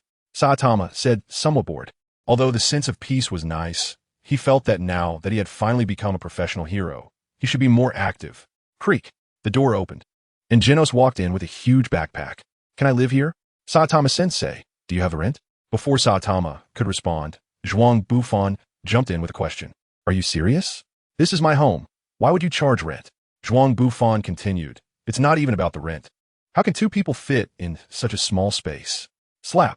In response to Saitama, Genos presented a stack of 10-centimeter high Fukuzawa Yukichi bills. Did you bring your toothbrush? Saitama asked with a grin. Genos set down his luggage, and after the brief commotion, the small living room returned to a state of peace. Saitama wanted to scratch an itch while looking at the manga, but Genos was busy recording all his activities, making him feel a bit embarrassed. That guy from the lecture said that if you don't engage in hero activities within a week, you'll be expelled from the Hero Association. Saitama-sensei, is this really okay? Genos asked while jotting down Saitama's daily activities. Is that a thing? But isn't this guy just leisurely hanging out at my place playing Tavern Legends? Saitama pointed at Zhuang Bufan. The weekly hero activity is just a routine task for C-rank heroes. Since I'm B-rank, I don't have to do such troublesome things. Zhuang Bufan replied, without looking up from his phone, and then he explained to him what kind of difficulties C-class heroes face. So, doesn't that mean I'm in a pretty bad situation right now? By the way, why haven't you said anything to me after all these days? Saitama became a bit flustered and hurriedly changed into his yellow bodysuit. Teacher Saitama, let me help you too. Don't come over. If you're with me, others will only think that the one who defeated the monsters is you, the S-class hero. That would mean my efforts were in vain. Saitama yelled at Genos in frustration, then shifted the topic to the philosophy of spirit. In any case, he managed to convince Genos and gave him a goal to be among the top 10 S-class heroes. It really is peaceful. Zhuang Bufan looked at the empty room and said listlessly, I've lost another 500 points in the strategy game. Should I pay a visit to the Snowy group and strengthen my relationship with Snowy-chan? Remembering Snowy-chan's shy appearance when she left, Zhuang Bufan felt it was indeed necessary to find a time to visit the Snowy group. Ding dong. King awkwardly stood at the door, holding a piece of yokon. How did you get here? This is the ghost zone. Seeing King appear before him, Zhuang Bufan suspected that this guy must have used some method to arrive here unscathed. He then slapped his forehead. You're King, after all. I suppose those monsters that attacked you were dealt with by some bald guy in a yellow bodysuit, right? What bald guy in a yellow bodysuit? When I arrived, I saw quite a few monsters getting crushed by meteorites. There might be a big meteor shower happening soon. So that dragon-class meteorite that landed in Z City was actually brought here by you? Zhuang Bufan looked at King and gained a new understanding of his strong luck. By the way, is there something going on with you? Even though he knew King had strong luck protecting him, Zhuang Bufan believed that someone as timid as him wouldn't visit the ghost zone for no reason. Actually, I have something I'd like to ask you for help with. King said somewhat shyly. He then took out a promotional poster that read Whirlwind Blade Martial Arts Newcomer Competition, sincerely inviting you, a newcomer to martial arts, to participate. The winner would receive a special limited edition of Nia's The Comeback of the Defeated Dog, provided by XXX Company. You should go participate. Maybe your opponents will inexplicably gather for a hot pot party the night before and collectively get food poisoning, thus missing the competition. Please don't make such jokes. King said seriously, not having a clear understanding of his own strong luck. Besides, as an S-rank hero, how could I possibly participate in a competition of that level? Zhuang Bufan took the poster, which was equivalent to agreeing to King's proposal. The Whirlwind/Iron Fist Dojo? In the original work, it was established by Bongpu, Bongu's brother, who possesses strength comparable to Bongu. Moreover, the Whirlwind/Iron Fist he teaches can be combined with Bongu's flowing rock-shattering fist to form the third martial art in the world of fist fighting, the Dragon-Killing Fist. Bongpu's dojo has not experienced incidents like the wolf attacks, and, according to his description, he has at least hundreds of disciples. How could they hold such a welcoming ceremony? Recalling the records about Bongpu, Zhuang Bufan felt that he wasn't the kind of person who craved fame. It was truly hard to imagine why he would do this. Under King's strong insistence, Zhuang Bufan sent him out of the Phantom Zone and took a trip to Bongpu's dojo to register in advance. A hero? It's rare for a hero to have such an interest in martial arts. What about the flowing rock-shattering fist? Should he learn more about it? At the registration office, a hunchbacked old man with silver hair was chattering about his martial arts and the benefits of the flowing rock dojo. Who else could this nagging old man be if not Bongu? Finally understanding what Bongpu was up to after bidding farewell to hundreds of disciples for his adorable younger brother. Water Ball Carbonated Fist, Hero Zhuang Bufan, please log in. Zhuang Bufan had no intention of joining the Bongu dojo. After all, his martial arts were not learned through conventional means. The Water Ball Carbonate Fist? The name sounds very much like my flowing rock-shattering fist, doesn't it? Are you really not considering visiting my dojo? You must know that the origin of this set of fists would make you so angry you'd want to vomit blood. Thinking of the origin of this fist technique in the comic, Zhuang Bufan silently mocked. It's really pitiful to be entangled by Mr. Bongu wanting to visit his dojo. I've heard that every disciple of the Flowing Rockstone Dojo ends up in the hospital's intensive care unit after being beaten by a strange guy, without exception. So, does that mean that as a master of martial arts, he still has to rely on his brother S dojo to recruit students? And pretend he doesn't hear the criticisms from Bongpu S disciples? Even as an S-class hero, are there things that cannot be changed? Looking at this pitiful old man, Zhuang Bufan changed his mind. In any case, my half-set of flowing rock-shattering fist has inherited your kindness, so let me be your disciple for a day, as a way to repay you. I'm very sorry, but I need to modify the login information I just provided. Zhuang Bufan said to the two whispering individuals. Hero Association B Class 102, Zhuang Bufan, style, flowing rock-shattering fist. Bongo looked at the modified registration information of Zhuang Bufan with an excited expression, gazing at the young man before him. Flowing rock-shattering fist. But isn't Mr. Bongo's dojo responsible for registration? The two individuals in charge of registration were about to say something to Zhuang Bufan, but glanced at Bongo beside them. They fell silent and lowered their heads to register Zhuang Bufan. Young man, you don't seem to be a disciple of my dojo, and there is no such thing as a branch dojo for flowing rock-shattering fist. Where did you learn this martial art? Bongo sensed that this young man had intentions of standing up for him. Regardless, as a martial artist, his dignity would not allow anyone to deceive others using his name. Even if it was to help him vent his anger, that wouldn't be acceptable. I learned it by myself during a match with someone named Ku Chong. I naturally picked it up after seeing him perform a couple of moves. Is that so? Bongo looked at Zhuang Bufan with a gaze full of skepticism. It was no wonder Bongo doubted him. Even his most outstanding disciple, Hungry Wolf, took a long time to master this flowing rock-shattering fist. After all, Hungry Wolf's talent was already considered a rare genius in martial arts. So, how could there be someone in this world who could learn his proud martial art just from one match? If you're interested, I can teach you the essence of this martial art, but it's better not to do such things. Regardless, there are not many young people like him who are warm-hearted, and Bongo did not criticize Zhuang Bufan. Instead, he kindly advised, release your strength. Shatter the rock. Zhuang Bufan took a step back and assumed the flowing rock fist stance, performing a few moves against the air according to the boxing routine. Oh, this move, lacking footwork coordination and with an awkward punching posture, was indeed a boxing style that he had comprehended himself, the flowing rock-shattering fist. Moreover, the way he struck did carry the flair of that traitorous disciple, the bitterbug. When does the competition start? My fists have long been eager for action. The day after tomorrow at 10 in the morning, here is your number. Hero Association, Superpower Personnel Training Room. Kazuki wore a black bodysuit. Standing at the center of the laboratory, with 12 specially made metal willow leaf knives floating beside her. Combined, Kazuki leaned back, and the 12 willow leaf knives transformed into 12 silver streams, swiftly gliding across her skin, forming 12 silvery light streams. It was as if 12 ribbons danced in the wind, sliding over Kazuki's body. Silver stream protection. This was a skill she developed specifically to deal with Zhuang Bufan's magical vine after that day, to facilitate movement.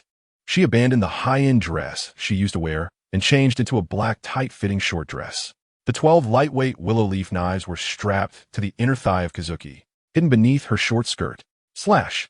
Kazuki spread her hands, and the silver streams that were close to her body immediately scattered, then suddenly changed their trajectories. Like 12 silver steel whips, they struck at the photo in front of Kazuki. The poor Zhuang Bufan in the photo was neatly divided into countless tiny fragments. Hell's Silver Snake. This was a technique specially developed for that man who had humiliated her. No, this is not enough. Kazuki looked at the shallow knife marks on the target and said, that man wouldn't be defeated by this level of attack. Recalling that man's strength, Kazuki returned to her original position, continuing to consider how to improve her moves. What happened to Kazuki? Ever since she returned home drenched that day, she has been stuck in the training room every day, and even her personality has changed. A cute girl with a lily on her head said to the Kazuki group members hiding in the shadows. Brother Yama, Brother Eyelash. Could it be that Kazuki is really different from the 3-section staff Lily? Everyone present is a battle-hardened adult, and their dirty thoughts must be quite rich. If it weren't for their respect for Kazuki, the story of that day, after being adapted by this imaginative bunch, would probably have every version imaginable. I don't know. Bang. Yama regretted hitting the wall. As a capable assistant of Hell Kazuki, he was always by her side. That day he completely lost consciousness. And in the end, it was Kazuki who sent him an eyelash back to the Kazuki group. Just thinking about how Kazuki endured humiliation for hours in the hands of that devil-like man, Yama's heart felt like it was being cut by a knife. I'm worried that incident's impact on Kazuki is far from over. Eyelash said darkly to the people present. What do you mean by that, Eyelash? Have you heard of Stockholm Syndrome? Are you saying that the hostage falls in love with the kidnapper? How could Kazuki possibly submit to such a man? The group members began to discuss animatedly. I don't want to think that way either, but look. Eyelash pointed to the training room. At this moment, Kazuki's jade fingers were caressing the target she had tormented, fantasizing about Zhuang Bufan kneeling at her feet, begging to join the Kazuki group. The corners of her mouth unconsciously curled up. What do we do? Are we really going to watch Kazuki submit to that pervert? Behind Kazuki's back, the members of the Kazuki group discussed the hunting plan regarding the scum Zhuang Bufan. At Saitama's home, Zhuang Bufan was unaware that he was being targeted by a bunch of imaginative individuals. By the way, I ran into that joint technique guy panic today. The guy is really annoying. It's Sonic, right? By the way, were you considered a pervert and even had heroes come lecture you? Poor Sonic. Even becoming Sonic didn't help him get remembered by Saitama. How do you know everything? Were you there when it happened? Saitama felt a bit scared, thinking that Zhuang Bufan might be developing into a stalker. But this is too unreasonable. At least I've been a bit active. I want a fan club too. Don't mention you. I've been a hero for so long and don't have a fan club. I want to live a life surrounded by deep V ladies too. Saitama expressed deep agreement. A fan club? It's better not to have one. Just dealing with the letters every day is a hassle. KY the strange Genos interjected and took out a brown paper bag, pouring out a pile of envelopes. Master Genos, I will always support your hero activities. Zhuang Bufan opened an envelope, which had a passage written in pink ink, along with a photo. Yes, it was definitely the deep V girl that Zhuang Bufan liked, dressed in a sexy swimsuit, and on her collarbone, it was written with a marker, Lord Genos Go-Go. Zhuang Bufan glanced at Saitama and found that he also had a dark expression, holding a photo in his hand as well. Genos was still chattering on and complaining about how annoying this group of fans was. Shut up, you popular and handsome robot. Zhuang Bufan shouted towards Genos together with Saitama. The sportswear was simply too outdated, and there were no Aikido uniforms at home. Should he borrow Saitama's yellow hero costume? Just imagining himself in a yellow bodysuit, Zhuang Bufan decisively rejected this option. It seems he needs to quickly get a hero costume that suits him. Ideally, something like Black Blades. Although it looks a bit cringy, he can't deny it's cool. How about this? Deep Sea Warrior, activate. Zhuang Bufan looked at the stylish armor that fit closely against his skin. In terms of appearance, it was not much worse than Black Blade's set of armor. This form looked really cool, but not wearing clothes made it feel a bit off. In the martial arts arena, disciples from over a dozen dojos were seated in the audience. You call this a rookie competition? Lingling from the Bell Punch, Water Dragon from the Underworld Fist, and Gatling from the Mini Strike School. These three were all participants in the martial arts tournament, and Water Dragon had even won the championship several times. Old man, are you sure there are no issues with the judge's review process? Under 27 years old and without a school of their own, according to these two criteria, Lingling and Water Dragon are indeed qualified to participate. However, allowing a tournament champion to continue competing in such a rookie-level event is indeed a bit excessive. I'll go talk to those two and see if they're willing to withdraw voluntarily. On the other side of the venue, after being advised by the staff, Water Dragon was holding the additional prize given by the organizers, preparing to say goodbye to Lingling. I didn't expect you to participate in a competition at this level. Are you preparing for the upcoming martial arts tournament? As a well-known female fighter, Lingling naturally recognized Water Dragon, the martial arts genius who enjoyed a lavish lifestyle. No, my strength doesn't need to be proven through competitions at this level. I just simply like the champion's prize. But since the organizers think it's unfair for me to compete, I might as well give up. How about it? Want to join me for a drink? Water Dragon habitually flirted. I wouldn't go with you. Can't you have a bit of dignity as a martial artist instead of just thinking about women and fame? Lingling crossed her arms defensively, looking at Water Dragon. Although he was handsome and exuded masculine charm, his playboy personality was indeed a woman's nemesis. Rest assured, a small girl with your figure is not in my hunting range. Just make sure you don't fall in love with me.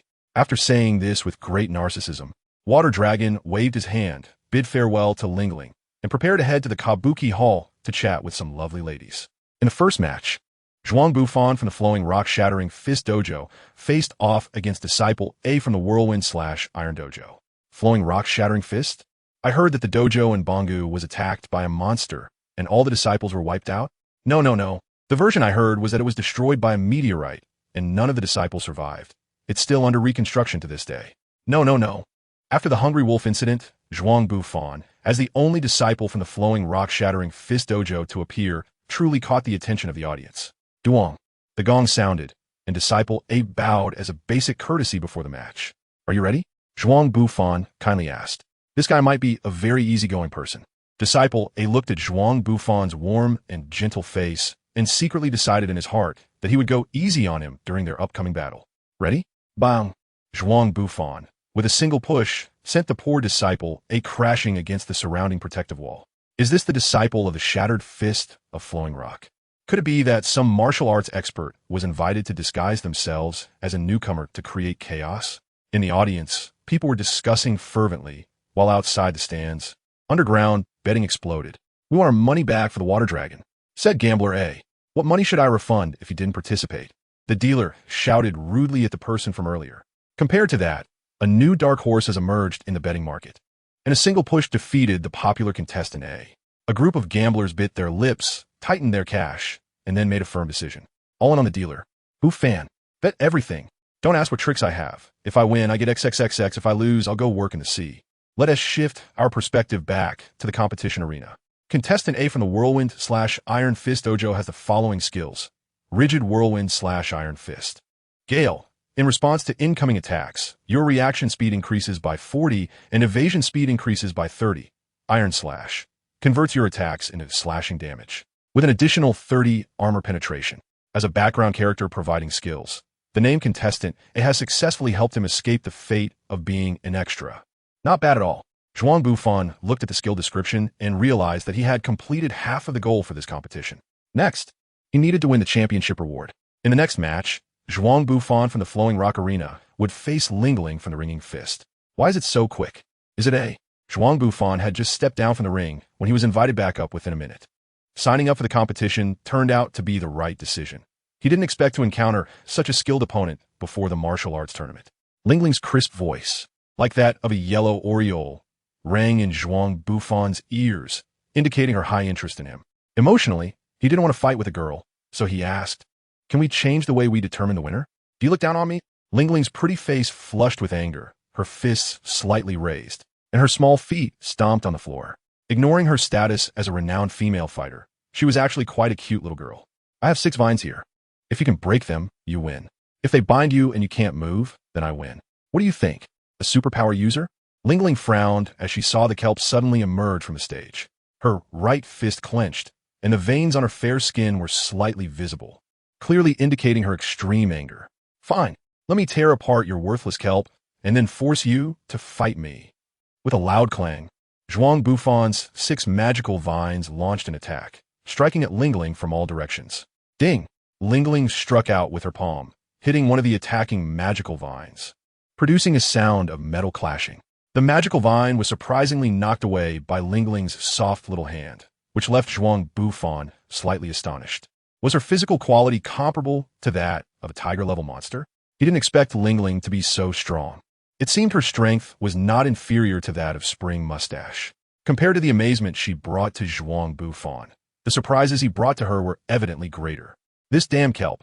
How can it be harder than steel? Am I really unable to defeat this kelp? Lingling used her agility to continuously evade the attacks of the magical vines, but after attempting to attack several times, she helplessly discovered that all her moves had no effect on the slippery, sticky kelp, and the space for her to maneuver was becoming smaller. Unwilling to admit defeat, she decided to take a risk and launched a strong attack on Zhuang Bufan's body. Lingling struck out, hitting Zhuang Bufan's armor. Zhuang Bufan took a hit from Lingling without flinching, looking affectionately at her red and swollen little hand, and gently asked, "Does it hurt?" "Not at all," Lingling replied, holding her slightly swollen right hand, tears welling up in the corners of her eyes, her voice trembling with the sound of suppressed sobs. In the next moment, the magical vines wrapped around Lingling's entire body. Compared to the astonishment Zhuang Bufan and Lingling brought to each other, their battle brought even more surprises to the audience present. The magical vines entangled Lingling's petite figure, lifting her into the air and positioning her in a large shape. "Give up.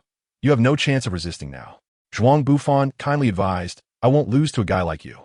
Lingling, her face flushed, responded defiantly to Zhuang Bufan's suggestion. In that case, GG. The magic vine removed Lingling's embroidered shoes, constantly tickling her smooth little feet. "Zhuang Bufan, all in. I've taken out all my savings for the second half of my life. Just looking at you, I'm all in on Zhuang Bufan. All in." Watching the broadcast in the arena, everyone was excitedly placing large bets. "Are you sure you want to take such a disciple as your apprentice?" On the chairman's stage, Bongpu asked his brother somewhat helplessly. The situation on stage was truly hard for him to watch. Bonggu did not answer. He only felt that, after Zhuang Bufan's commotion, the reputation built over decades by Lai Xian's broken fist was ruined. Below the stage, wrapped in a blanket, Ling Ling walked tearfully in front of Zhuang Bufan. Her body occasionally trembled from sobbing, and she seemed to be trying hard not to cry. I will definitely get revenge for this. You better watch your back. After making this declaration, the tears in Ling Ling's eyes could no longer be contained, and she ran out while crying. Bonggu handed the first prize to Zhuang Bufan. Aren't there still 4 more matches? Zhuang Bufan asked in confusion. With your level of strength, continuing to compete somewhat goes against the purpose of the competition. I have already helped you submit a withdrawal application. Besides, facing those female spectators, it wouldn't be good for you to show up again, right? Zhuang Bufan took a glance at the audience's situation in the background, compared to the admiration of the male audience. The female audience looked at him as if they wished to see him torn to shreds. Scum, pervert, enemy of women. Putting me alongside Ling Ling is also to make me eliminate that girl, since apart from dissuasion, the only way to get her to withdraw is through the elimination mechanism. It's just a pity that I can't win the championship to help promote your dojo. Zhuang Bufan took the prize and said regretfully, No. Believe me, you've already done enough. Bonggu looked at Zhuang Bufan in astonishment and hurriedly tried to stop him, hoping he would abandon such thoughts. As for asking Zhuang Bufan to help promote the dojo, he didn't even dare to think about it anymore. Now the conference announced that Zhuang Bufan, the contestant from Lai Xian Broken Fist Dojo, voluntarily withdrew from the competition, and his opponent, Disciple B, would advance by default. It's a conspiracy. Refund. My savings. A group of gamblers sat together, distressed, watching the broadcast on TV, their ticket stubs now worthless scraps of paper. What does Zhuang Bufan's withdrawal have to do with my betting? The casino owner looked at his bulging pockets and smiled with satisfaction. Here is a reminder for everyone. Small bets hurt feelings, big bets ruin families. Cherish life and stay away from gambling. In a city, at King S home. Why give up? That game is a rare gem, completely out of print on the market. Is it really that precious? Zhuang Bufan scratched his head, feeling that the organizers were quite generous. It seemed they must have a lot in their warehouse. Facing King S' incessant complaints, Zhuang Bufan took out the game that King had been dreaming of. Do you want to have hot pot together tonight? Looking at the yellow-clad, cat-eared girl on the game cover, King suddenly asked, Do we have to go right now? He looked reluctantly at the game in his hands and posed a question to Zhuang Bufan. Why do you want me to pay for the Hong Kong fish, the peony shrimp, and the king crab while you treat? And can you put down that ridiculously expensive cantaloupe in your hand? King looked helplessly at Zhuang Bufan, who was continually selecting high-end ingredients at Tsukiji Market, doubting that this guy invited him for hot pot just to make him pay. King-san. Zhuang Bufan turned his head and looked at the somewhat dissatisfied King with a serious expression. Bringing gifts when visiting a friend's house is an important part of maintaining interpersonal relationships in the secular world. Who needs you to teach etiquette that even elementary school students know? Besides, aside from the first time you took a photo with Mushin Shan, you haven't given me anything, have you? The key point is, have you ever seen the guy invite guests to a dinner party and then bring them to choose gifts? King transformed into a rant machine, continuously criticizing Zhuang Bufan's various shortcomings. Annoying. A petty boy won't be popular, you know. Listening to King's complaints about him, Zhuang Bufan began to counterattack. Learn from me a bit. I'm a man who made 2 stunning beauties remember me deeply. Ling Ling and Kisuki wish they could stab him 1,000 times. Just this morning, my charming demeanor sparked cheers and applause from all the girls in the martial arts hall. Their gazes towards me became very eager. Is that what you call eager? If you were willing to walk up to the copper pillar and subject yourself to the torture of Pao Luo, those girls would surely look at you with even more fervent eyes. King looked at this guy who had a high opinion of himself and took out his phone, showing him the forum page set up by his fans. I have a fan support club. Zhuang Bufan Psychological Trauma 100 Miss World Pageant invited me to be a judge. Zhuang Bufan Psychological Trauma 1006 Abdullah, Alabama, Herrick. Princess AI Tubi once invited me to dinner. Zhuang Bufan felt 1,000,000 points of critical damage in his heart. After a brief silence, he quickly selected the remaining ingredients and left the seafood market with King. Who is this? Saitama asked Zhuang Bufan, looking confused, hoping for a reasonable answer. He is ranked 7th in the S-Class of the Hero Association, known as the strongest man in the world, and is bestowed the title of Emperor Hero. King. Genos explained from the side. Oh, I see. Saitama replied nonchalantly, seemingly not caring about King. Just remember, All the ingredients for this dinner party are provided by this king right in front of you. Oh, is that so?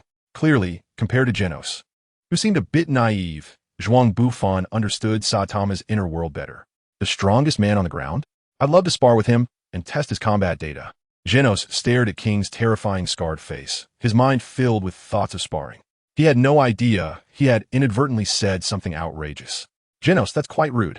It's rare to have a guest visit, so don't talk about sparring and such, Saitama said as he popped a shrimp into his mouth, embodying the saying that one should be mindful of their words when being treated. King was a bit startled by Genos' comment. Although he gave off the vibe of a lofty hero who didn't care about his low rank, in reality, he was just a timid shut-in who liked ACG culture. Because of his strength, he was very concerned about the movements in the hero rankings. When he heard the blonde robot Genos, also an S-class hero, express a desire to spar, King's heart nearly jumped out of his throat. Genos, take my advice. If you don't want to be blown up by your own power core, don't go looking for King to spar, Zhuang Bufan said to Genos very seriously, originally intending to tease him a bit.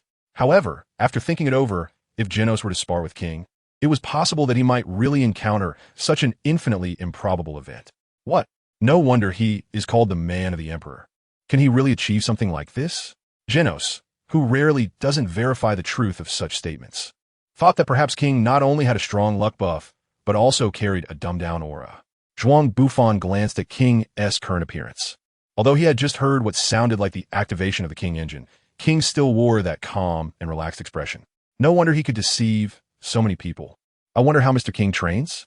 Since he has earned the title of King, he must have defeated quite a few powerful monsters. Although Genos temporarily gave up on the idea of sparring with King as a battle data collection enthusiast, he still inappropriately asked King some questions that were of interest to him. Training? Mr. King doesn't need that kind of thing. Genos was surprised to hear the answer Zhuang Bufan provided and looked at his teacher, Saitama, beside him. Could it be that King is a powerful being like Saitama? After all, he is just an ordinary person. Thud, thud, thud, thud. Hearing the sound of the King engine activating, Zhuang Bufan chuckled to himself. Your most powerful summon is right next to me enjoying hot pot. Even if you summoned the great serpent from underground now, it would only be treated as hot pot ingredients. Just an ordinary person? But didn't you, Mr. Zhuang Bufan, say that I would likely self-destruct if I fought against King? Genos was somewhat confused about the reasoning behind this. No matter how he analyzed it, he couldn't figure out how an ordinary person could cause themselves to self-destruct. Think carefully. Is the issue with the core meltdown his problem or yours? Ding, ding, ding. Zhuang Bufan's phone rang, and when he picked it up, he saw a text message from King. Didn't you say you would keep a secret for me? Why did you suddenly reveal my secret? Zhuang Bufan looked at the message on his phone and glanced at the still very calm King, who was holding a bowl in his left hand and picking up chopsticks with his right. From his appearance, it seemed he was hardly paying attention to the conversation in the room. However, the sound of the Emperor engine was getting louder. Without even taking off his socks, he was able to send a text message with his toes in such a short time, truly worthy of being called King. Ignoring King's feelings, Zhuang Bufan simply explained King's situation clearly. At this moment, King shifted from his inscrutable master state to an ordinary young man admitting his mistakes. You little thief of reputation. Quickly return Saitama-sensei's status to him. As a die-hard fan of Saitama, Genos' reaction was quite predictable. Don't say that, Genos. King didn't want to become like this. Since you are now regarded as a public hero, just continue like this. I'll come find you to hang out when I'm bored. King and Genos both looked at Saitama with surprised expressions. After all, a normal person would definitely be furious in a situation of reputation theft. Sensei, Genos wanted to say something more, but upon seeing Saitama's calm expression, he gave up on voicing his dissent. Ding dong. The doorbell rang, and King took the initiative to open the door to ease the awkward atmosphere. Zhuang Bufan, let us duel. If you lose, you have to apologize on your knees and join my Blizzard group. Fubuki was wearing a tailor dress, and under the skirt, one could vaguely see the leather bandages wrapped around her long legs. It also seemed like something was hanging from it, paired with her 6-centimeter high heels, giving off the impression of a glamorous female assassin. King. Fubuki never expected that the person who opened the door for her would be this man, known as the strongest hero, and for a moment, she couldn't comprehend the situation before her. Zhuang Bufan has someone looking for you. Oh, it's Fubuki-chan, come in. Fubuki really couldn't figure out what the situation in this room was. She honestly accepted the slippers Zhuang Bufan handed down and changed into them at the entrance. Confused, She followed Zhuang Bufan and sat down beside the small round table. Zhuang Bufan took out a set of bowls and chopsticks from the kitchen. Thank you. Shui Shui obediently accepted the utensils handed to her by Zhuang Bufan and politely expressed her gratitude. Looking at the other two S-rank heroes in the apartment, she was unsure if she should continue with her revenge plan today. So this is the hot pot group? Shui Shui looked at Genos and King in the room, and a vision of the new Shui Shui group formed in her mind. Who is this? With Saitama's carefree attitude, he naturally couldn't remember Shui Shui, who had once performed a strange act with Zhuang Bufan at his doorstep. Let me introduce you, the first B-rank hero, a superpowered individual with incredible telekinesis, my girlfriend, Shui Shui. I didn't expect Mr. Zhuang Bufan to have such a beautiful girlfriend. I thought you'd been single since birth. Genos, who could never read the atmosphere, candidly expressed his thoughts. If this guy can have a girlfriend, why don't I have a fan club? Saitama had a face full of black lines, pondering why he wasn't popular among the public. Although King said nothing, his perpetually stoic face also showed signs of surprise at this moment. It was clear that the shock he received was not much less than Saitama's. Who? Zhuang Bufan seemed to hear some strange sounds. Shui Shui propped her two small hands on the floor, looking at the crowd present, all of whom were in shock, acknowledging her relationship with Zhuang Bufan. Not knowing if it was anger or shyness, her blood surged. Her pretty face flushed slightly, and she shouted towards the ceiling, "Who would want to be this guy's girlfriend?" Sigh, I understand. After all, I'm just a humble B-grade last-tier hero, and the top B-grade hero, held Shui Shui. The gaze of the world doesn't permit someone of such different status as us to be together. I can understand your choice to break up under the pressure of public opinion. You don't have to worry about my broken heart. Just go embrace your new life. When did we break up? Shui Shui angrily and confusedly questioned Zhuang Bufan. So, does that mean you don't intend to break up? Zhuang Bufan excitedly said. You have never confessed to me, and I have never agreed to be your girlfriend. We have never been together. So how can we break up? Confessions can be made anytime. After saying this, Zhuang Bufan looked at Shui Shui with a serious expression and said to her affectionately, Shui Shui-chan, will you be my girlfriend? Poor Shui Shui-chan, already so flustered by Zhuang Bufan's words that she didn't know how to respond, felt the items in the room slightly tremble. No. After shouting this at Zhuang Bufan, Shui Shui suddenly stood up and ran out of Zhuang Bufan's apartment, not even bothering to change her shoes. You're teasing her too much. She is so pitiful. Perhaps recognizing the girl who had just sat down, Saitama muttered this. Acting so obedient, it makes people want to bully her a bit. Zhuang Bufan honestly replied, has anyone told you that this method of pursuing girls is wrong? King, having witnessed Zhuang Bufan's smooth operations, said this to him. Come on, your history of being single is even longer than mine. What confidence do you have to teach me how to chase girls? King pushed up the non-existent glasses on his nose and pretended to be profound as he spoke to Zhuang Bufan. Just by not looking at strategies, I can achieve a proud record of perfect endings in over 103,000 gal games. Truly, Mr. King, well-reasoned and convincing, Genos commented from the side. At the end of the party, Saitama suggested teaming up to play fighting games.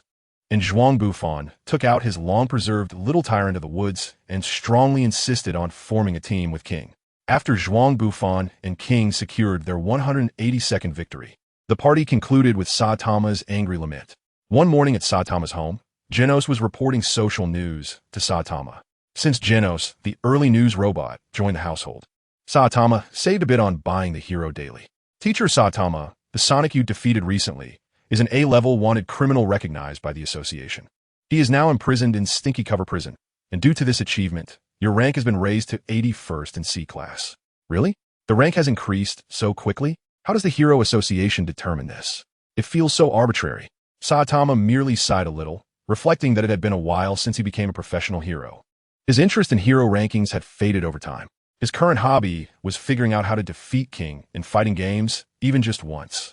After that, the two discussed topics about Genos' fan club and his feelings of popularity, which made Saitama feel envious. Buzz. The sound of Genos' phone vibrating interrupted their conversation.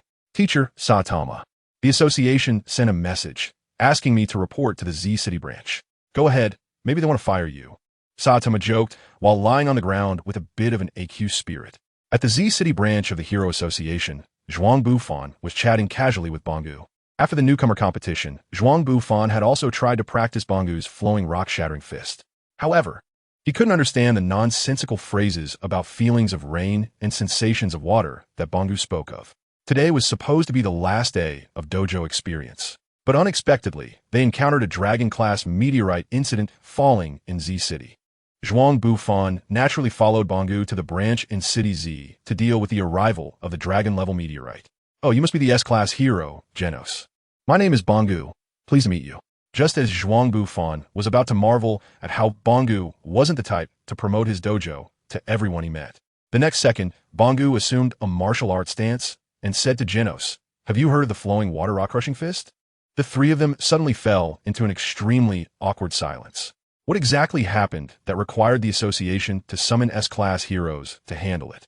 Zhuang Bufan was shocked. He did not expect that Kai the Monster Genos had actually learned the skill of changing the subject.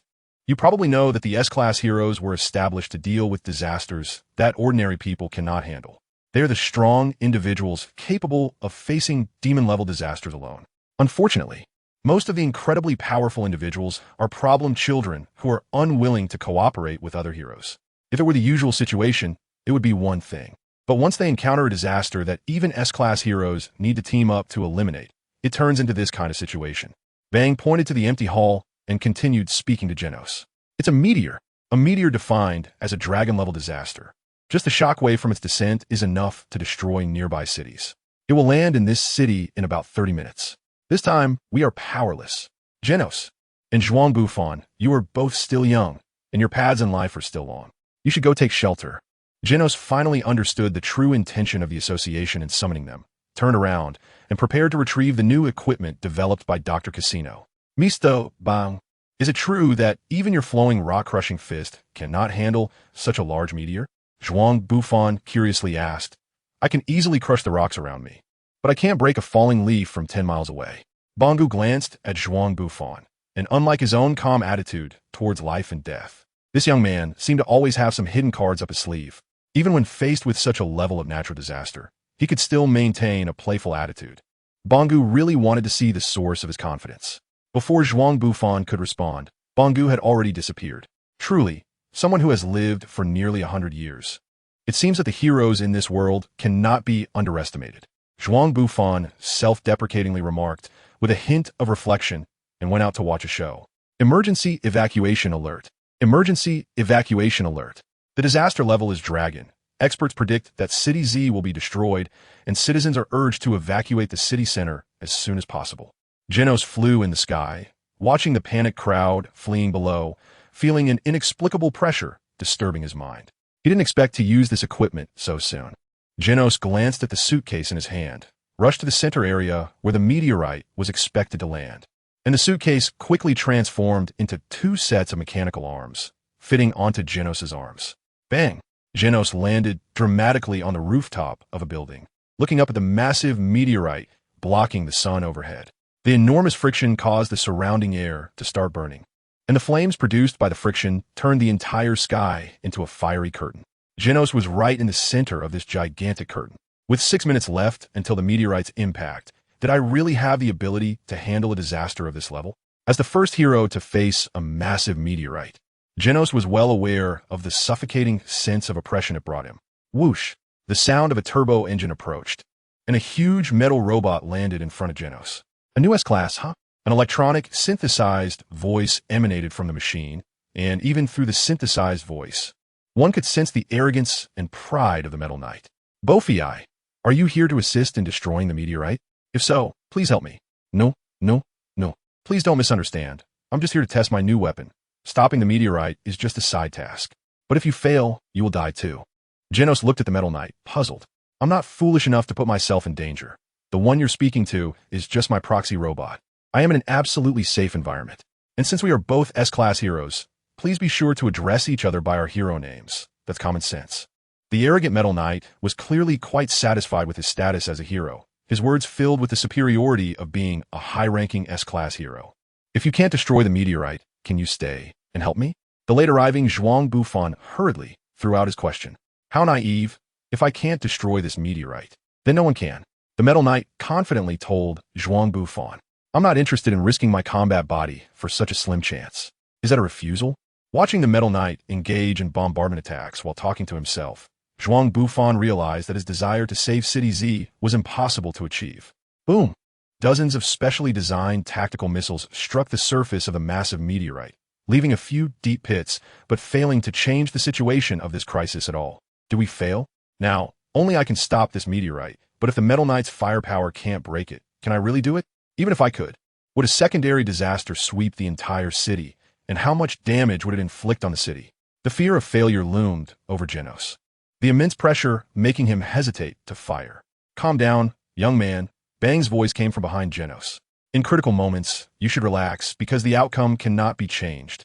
Bang comforted Genos for a moment, then looked at the carefree guy next to him. Just a moment ago, while swinging in the city with two seaweeds, he had dropped a bag of sunbae from his pocket, leading Bang to suspect he was just here to watch a show. Bang, who prided himself on having seen countless people, had never encountered someone so carefree in all his years. Using one's life as a ticket to watch a show was something that made Bang feel a sense of admiration. Should I really relax in a crisis? Genos thought of Saitama, and a fleeting image of Zhuang Bufan passed through his mind. Click! He placed the power core from his chest into the cannon of his left arm, stabilizing it with a tripod formed by his hands and feet. No longer considering secondary damage, he would channel everything into this strike. Blazing, an energy cannon composed of flames shot towards the gigantic meteorite that blocked the sun, as if a toothpick was propping up a giant watermelon. I feel like the impact of the meteorite is decreasing, Bang said as he looked at the massive meteorite in the sky, offering his opinion. Is that true? Genos felt a little relieved. No, it must be your illusion. I still think there's no difference. Zhuang Bufan was dismantling the tower nearby. What's going on? Genos was so angry he felt like spitting oil. He always felt that this young man's ideas resonated with his own. Bongu glanced at Zhuang Bufan and then carefully recalled their time together. He hurriedly shook his head, throwing out the pleasant fantasies he had about Zhuang Bufan that had just crossed his mind. 10, 9, 8, 7. Genos was counting down his energy reserves for the burning cannon. When he shouted 1, the energy column that had lost its fuel supply suddenly disappeared. Will this be my burial place? Exhausted, Genos looked at Zhuang Bufan, who was taking pictures, and even at the end of his life, he still couldn't face the crisis as calmly as Master Saitama and Mr. Zhuang Bufan did. Why do you carry a camera wherever you go? Genos left it to you to take care of it. Saitama appeared before everyone and reminded Zhuang Bufan. Who are you? Bongu looked at the young bald man in surprise. The young bald guy and the idiot who specifically ran to the disaster center were 2 points of ridicule that momentarily left him unsure of which to comment on first. Out of curiosity, the hero, Saitama, calmly said one sentence. With a deep squat, the strength of his legs collapsed the entire building. Then he jumped up, throwing a punch at the massive meteorite. You can't destroy my town. With Saitama's words, the meteorite shattered, and countless broken pieces fell onto the houses in City Z. How is this possible? This power? Bongu's eyes widened. He simply couldn't imagine that a human could achieve such a thing. Anyway, I guess this counts as resolving a crisis. Saitama landed on the ground and turned to look at the city he was protecting. The city was suffering from the secondary impact of the shattered meteorites, with most of the houses destroyed and people fleeing in panic, turning the entire city into chaos. It's better to go to the market in the neighboring city to buy groceries. Saitama had a feeling that the vegetable market in City Z would not be open today. A true hero, saving City Z from the brink of destruction. Zhuang Bufan slightly edited the photo he took of Saitama shattering a meteor and uploaded it to an online forum with that title. At that moment, Zhuang Bufan was hiding in a net CAF in City A, picking his toes while editing the post. After sending it out, he casually clicked on an anime to watch. 4 hours later, Zhuang Bufan reopened the post. Even though he was riding the wave of interest from the destruction in City Z, the post had barely received 300 views, and the comment section only had a few people leaving messages. Look at how he edited that photo without reflecting on his own mistakes, just thinking about finding an opportunity to take credit. That's what the heroes of today are like. Zhuang Bufan was at a loss for words. After all, under the high exposure conditions of the meteor burning, the photos taken were basically unviewable. Coupled with his poor Photoshop skills, the final result could only be like this. Although he was trying to restore the truth of the images. He took a sip of his happy water to remind himself not to care about the rumors, and then continued browsing the comments below. It turns out this isn't even called destruction. He learned something. A guy with a black hole as his profile picture commented below the post, casually attaching a photo of a meteor striking a shop. Don't be angry, Getting mad won't help the handsome guy. Is this even worthy of being called a true hero? Can't even handle a broken rock, and still has the nerve to call himself a hero? Zhuang Bufan couldn't hold back anymore after reading the comment, and clicked on the guy's profile picture. It was an image of a green-haired woman with a figure even more seductive than that of Fubuki, but her face was obscured by a question mark, making it impossible to see her features. The ID was Tornado Sama. Still developing? A brain-dead fan of Tornado? It seemed like he was probably just a creepy uncle with a lowly fetish. Zhuang Bufan found the private message button, activated the Zhuan mode, and directly shot back. What are you talking about? If you have the ability, go break a meteorite too. Inside a certain apartment building, in City A, all the items in the room were emitting a faint green light and trembling slightly. A little ghost with long green curls was continuously tapping on the keyboard with her delicate little hands. Judging by her appearance, she seemed to be engaged in an online feud with someone, but from her gritted teeth expression, the situation didn't look good. What is wrong with this guy? How dare he question the strength of my tornado? And why is he typing so fast? Does he have 8 hands to type with? The mouse moved gently, clicking on a user profile of the person who posted. The space was filled with activity images of a certain unknown black leather armor hero. The avatar showed the hero striking a very arrogant pose. I wonder where this guy found that picture. User ID, Zhuang Bufan's #1 fan. I remember this black leather armor belongs to B-Level 102 Zhuang Bufan. A newcomer hero? This annoying guy turns out to be his fan? I must find a time to teach him a lesson. Tornado floated angrily in the air, her children's pajamas also faintly glowing green. With a gentle grip of her right hand, those annoying images and her laptop transformed into a smooth sphere. That's still not enough to vent my anger. I should go find some weirdos to play with. Tornado changed into her black dress and began searching the world for some poor, unfortunate souls. City A, a certain internet CAF. Zhuang Bufan let out a sigh, his hands leaving the keyboard. Ever since that guy gave up on battling him, he had racked up over 100 replies. As a warrior who had experienced the era of dogs barking and dogs not backing down, how could he lose in such a low-level battle? Stepping out of the internet CAF, Zhuang Bufan stretched lazily. After careful reflection, he realized that such a huge disaster had occurred, yet there wasn't a single scapegoat to be found. Moreover, Saitama happened to be in the most suitable position, so it was no wonder that the photo he held was utterly useless. It seemed that Saitama's reputation-clearing plan was doomed to fail, although he felt somewhat indignant. Saitama himself didn't seem to care much about such matters, so it was fine. After stretching again, Zhuang Bufan decided to go to King S' house tonight for a free meal and plenty of games to play. In a vast control room filled with computers, Metal Knight was studying the information on the meteorite's destruction. It was impossible to destroy such a massive meteorite solely with Genos's incineration cannon. Who had destroyed this gigantic meteorite? Apart from finding an indistinguishable image in the vast network, Metal Knight had no answers. How could it be done with just one strike? Staring at the image in the photo, Metal Knight thought of the man ranked #1 in S-Class. Was it an explosion? No. An explosion couldn't be done by a bald man, but besides that guy, who else had the ability to destroy such a large meteorite in one blow? Metal Knight fell into deep thought and decided to secretly investigate the mysterious bald man's background. On an ordinary morning, Zhuang Bufan, Saitama, and Genos were still sitting around a small wooden table, chatting idly. Although City Z had avoided disappearing under the meteorite's enormous shockwave, the shattered stones still caused great damage to the entire city. The TV news anchor was reporting on the losses brought about by the meteorite disaster, and Genos expressed his opinion. If Metal Knight had listened to Mr. Zhuang Bufan at that time and cooperated with Saitama-sensei, perhaps the damage could have been minimized. That Metal Knight was so stubborn. He definitely wouldn't be willing to cooperate, and it was pointless to think about these things now. Saitama picked up a piece of sunbae from the table, put it in his mouth, and chewed lightly. Besides, I already feel that the losses have been kept to a minimum. Wasn't there not a single death? Maybe after this, I'll even have my own fan support group. Saitama himself was quite satisfied with the handling of the incident, even harboring some unrealistic fantasies. Genos glanced at the slightly excited Saitama and lowered his head, unable to look directly at him.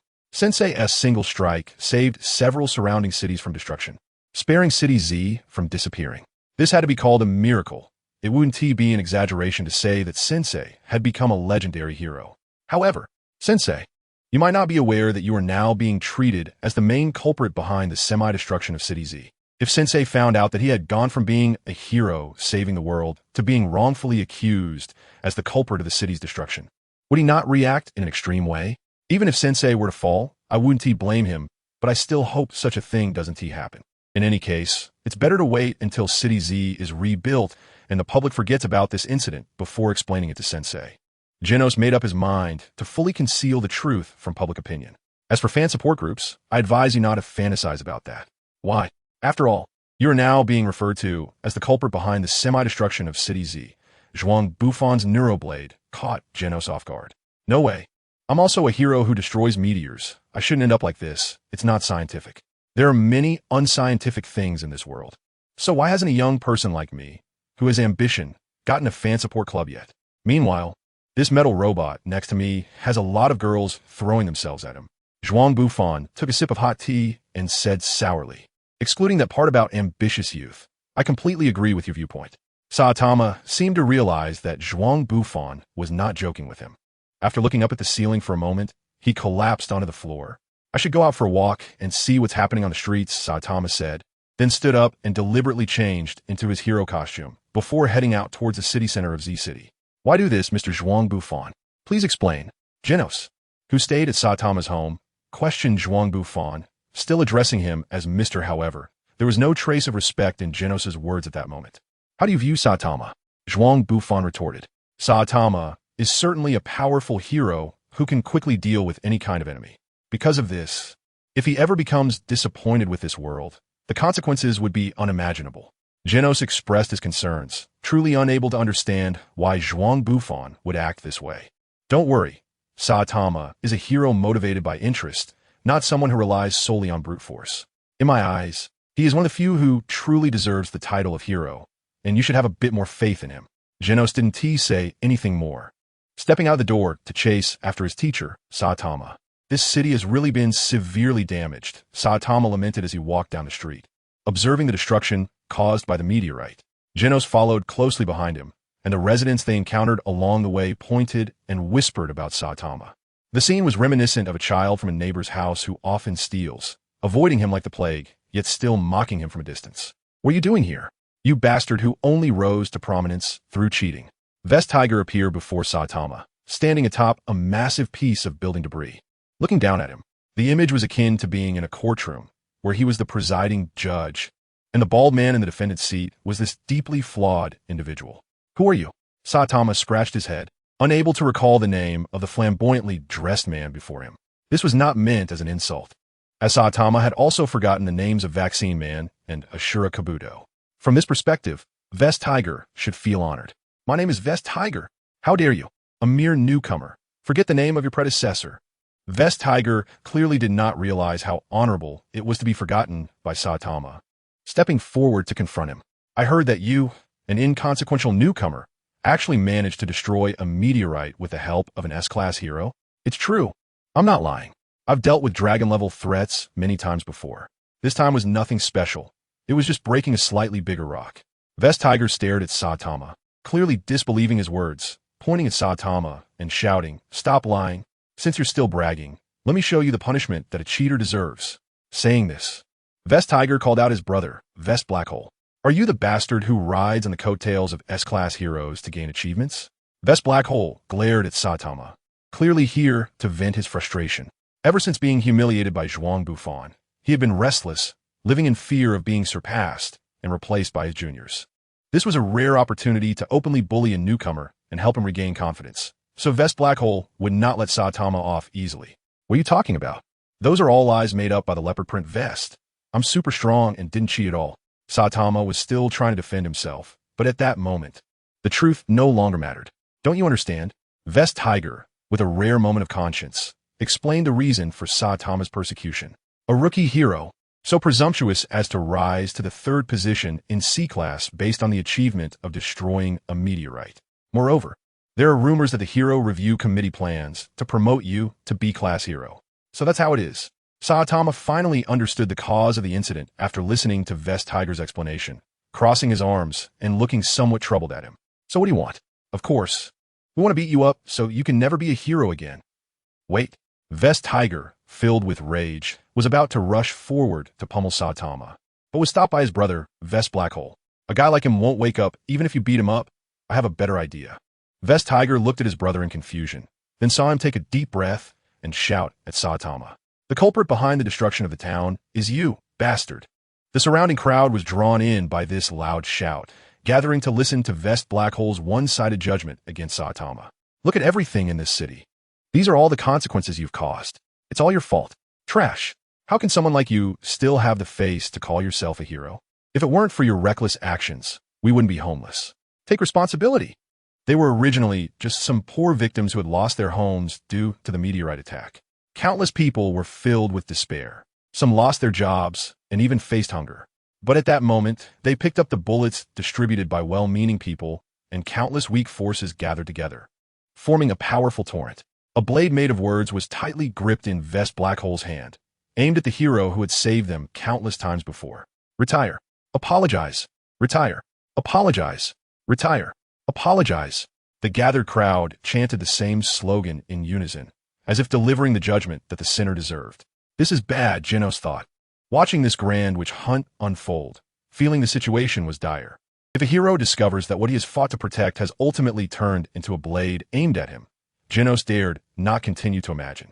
For Saitama to retire for being a hero would be the best outcome Genos could envision.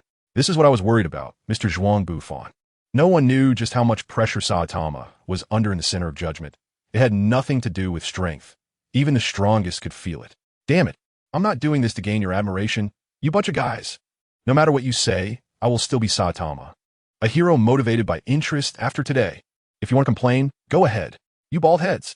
Genos looked on in shock at Saitama's response. So that's what it meant? Mr. Zhuang Bufan. Watching Saitama's response to the public, Genos finally understood the source of Zhuang Bufan's inexplicable confidence in Saitama. He also understood the true meaning of being a hero. Vest Black Hole looked very satisfied with the crowd's reaction, like a conductor directing his symphony orchestra. The stage had been set. It was time for him, the hero, to take the spotlight. This guy just made a suspicious move.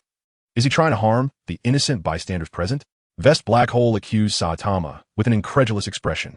In this environment, whatever he said was deemed correct, and Saitama had no power to refute.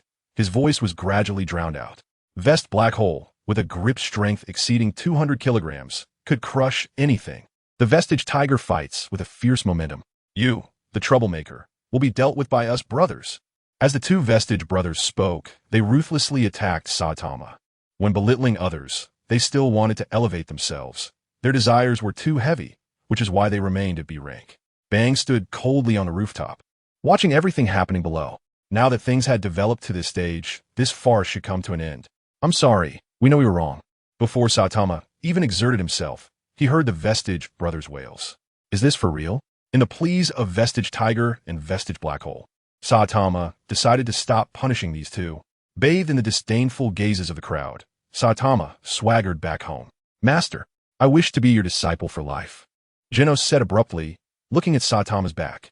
Saitama turned to glance back, his expression so determined that it made the bald man feel a bit embarrassed.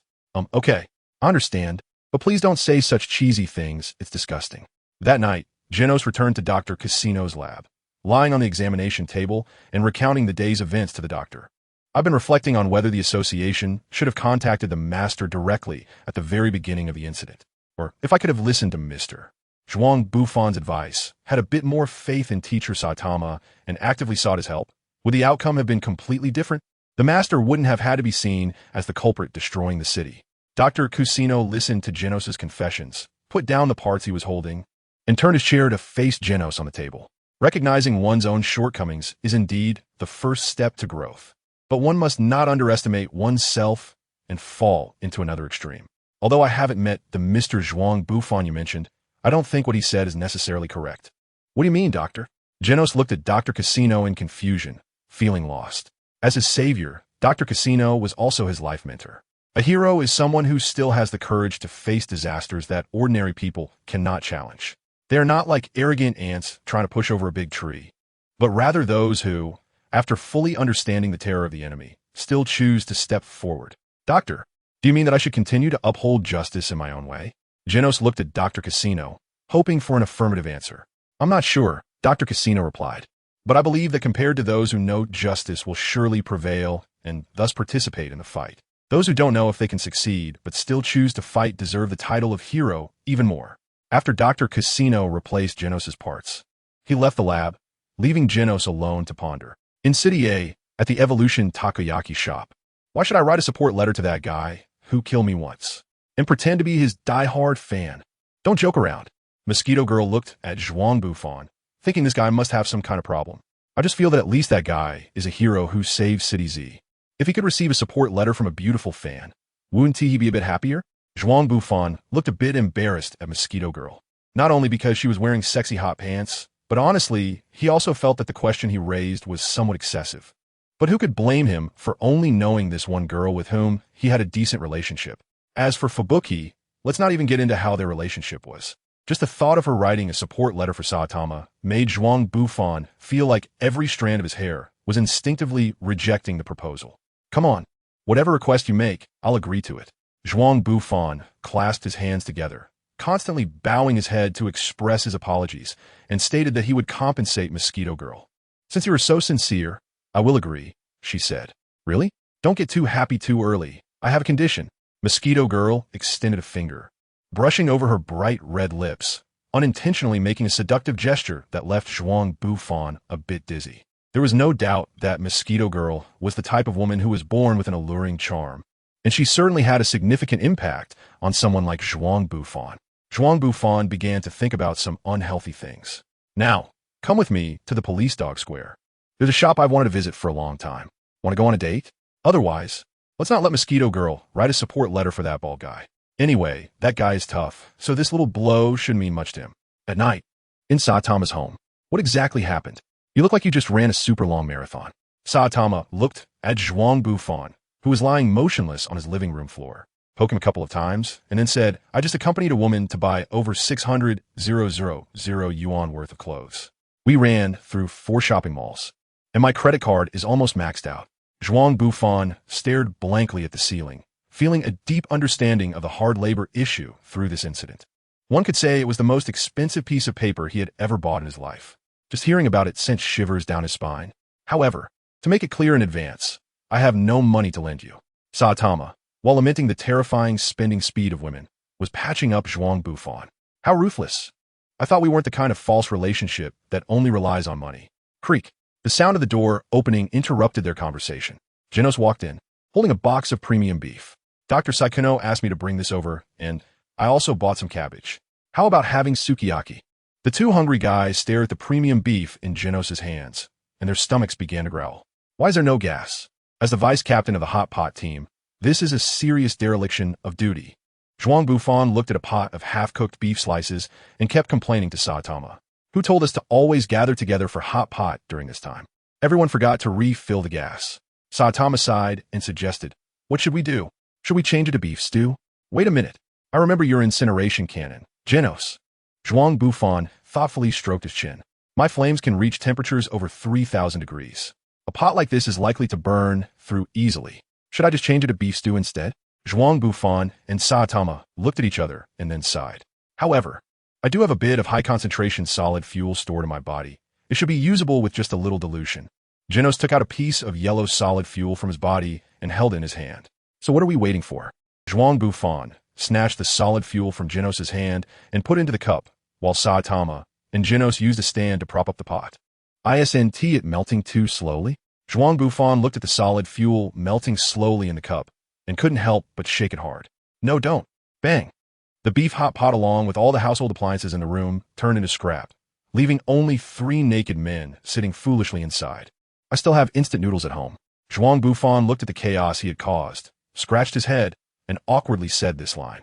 Anyone who wants to create a big wind tunnel, come over. A-class hero, Venom Sting, is here.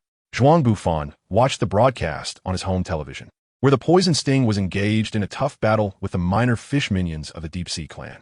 The disaster alert quickly escalated from wolf level to tiger level. Don't sleep anymore. Get up and get to work. A terrifying monster has appeared on the beaches of City J. Zhuang Bufan stood on the balcony and shouted, wearing only a pair of underwear. This was the most cost-effective hero outfit he had concluded during this period.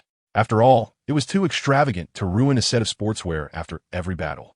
Anyway, once he transformed, he looked like he was wearing a cool set of armor, and no one knew he was actually running around naked. This pair of underwear was merely a mental cover for his rogue behavior. Oh, you go ahead. After hearing Saitama's response, Zhuang Bufan jumped straight off the balcony and ran wildly towards City J.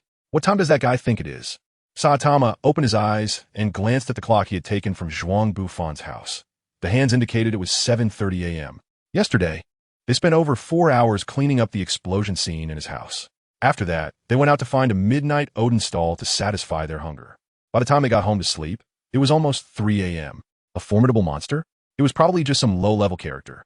Anyway, with Genos and Zhuang Bufan handling it, there shouldn't be any major issues. Even if there really was a problem, they could just call me. With this thought, Saitama yawned again, lay back down on the bed, pulled the blanket over his head, and curled up into a ball. I should continue to catch up on sleep. Not long after, snoring began, only he forgot about his phone because the explosion last night had completely destroyed it. You guys are quite capable. The bruised and battered Poison Sting, facing a group of deep-sea warriors, still bravely talk tough. Your cheering audience has left, so you don't have to keep pretending. A guy with an octopus head, with a wicked grin, advised him to surrender. However, I personally hope you can hold on a bit longer. To avenge the 6 companions you killed, we plan to crush every bone in your body one by one. A guy with a lanternfish head threatened. No one is here, so I can finally show my skills. Roar, bamboo shoot. Poison Sting shouted, unleashing his famous move, the bamboo shoot 4 stabs. In an instant, strange spearheads opened 4 massive wind tunnels on the bodies of the 4 monsters. Each of them was enough to cause a disaster classified as tiger level by the association. And Poison Sting alone had taken down 10 such monsters in a short time. It must be admitted that he was indeed a rare powerhouse. But I did it. I successfully hit these weirdos. I single-handedly stopped this dragon level. No, god level disaster. Ahaha. We still do not know the source of his inexplicable confidence. You're so noisy. I think you can just die now. The Deep Sea King suddenly appeared in front of Poison Sting, knocked him out with a single punch, and then tossed him aside like trash. Emergency evacuation alert. Emergency evacuation alert. Disaster level upgraded to ghost level. Disaster level upgraded to ghost level. Zhuang Bufan had just arrived at the town surrounding City J when he heard the city's loudspeakers broadcasting news about the increase in disaster levels. Has the Deep Sea King already appeared? Listening to the news that was being repeatedly broadcasted in his ears, Zhuang Bufan estimated that the Deep Sea King must have already repelled the Poison Sting. Perhaps even that blonde-haired Lightning Max has been dealt with. Zhuang Bufan came this time to see if he could achieve a participation in a kill. He didn't require much of a physical enhancement. He just thought that the Deep Sea King, as a boss with strong oppressive power in the early stages of the comic, might drop a transformation form or some skills. Even a monster like Infinite Kelp could provide a powerful form like the Deep Sea Warrior. If the Deep Sea King were to provide a skill, its strength could be imagined. On the other side, the Deep Sea King was wandering in the city, searching for traces of humans. Why is there not a single person around? Did they all hide out of fear after hearing my name, the Deep Sea King? What a pathetic weak race. The Deep Sea King lifted his head as if sensing something, glancing at the rooftop of a building across the street. And in the next second, he appeared on that rooftop. Lightning Max was startled by the sudden appearance of the Deep Sea King behind him, muttering strange words. It was as if a cat with ruffled fur suddenly launched a lightning kick at the Deep Sea King. Hey, that hurts. What are you doing all of a sudden? Although the Deep Sea King complained about the pain, the attack from Lightning Max only left a slight red mark on his forearm without causing any real damage. Moreover, due to the rain, the bruise on the Deep Sea King's arm disappeared in less than a minute. What on earth is this guy? He took a full-powered kick with explosive force and still seems unharmed. Lightning Max felt a surge of panic at the sight before him. There's no way I can win against this guy. I should retreat. Only an S-class hero can deal with a monster of this level. Lightning Max thought this in his heart, but he didn't believe that this guy would let him go. How about we settle this here? The Deep Sea King grinned in response to Lightning Max's challenge, and in the next moment, with a speed that Lightning Max couldn't react to, he punched him, sending the poor blonde flying. Bang!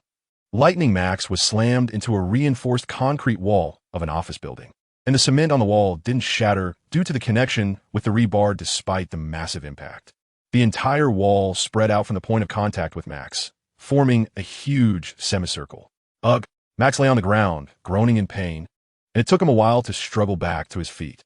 Meanwhile, the Deep Sea King stood beside him, wanting to see how this weak creature would struggle in its final moments. You bastard! Lightning spinning kick.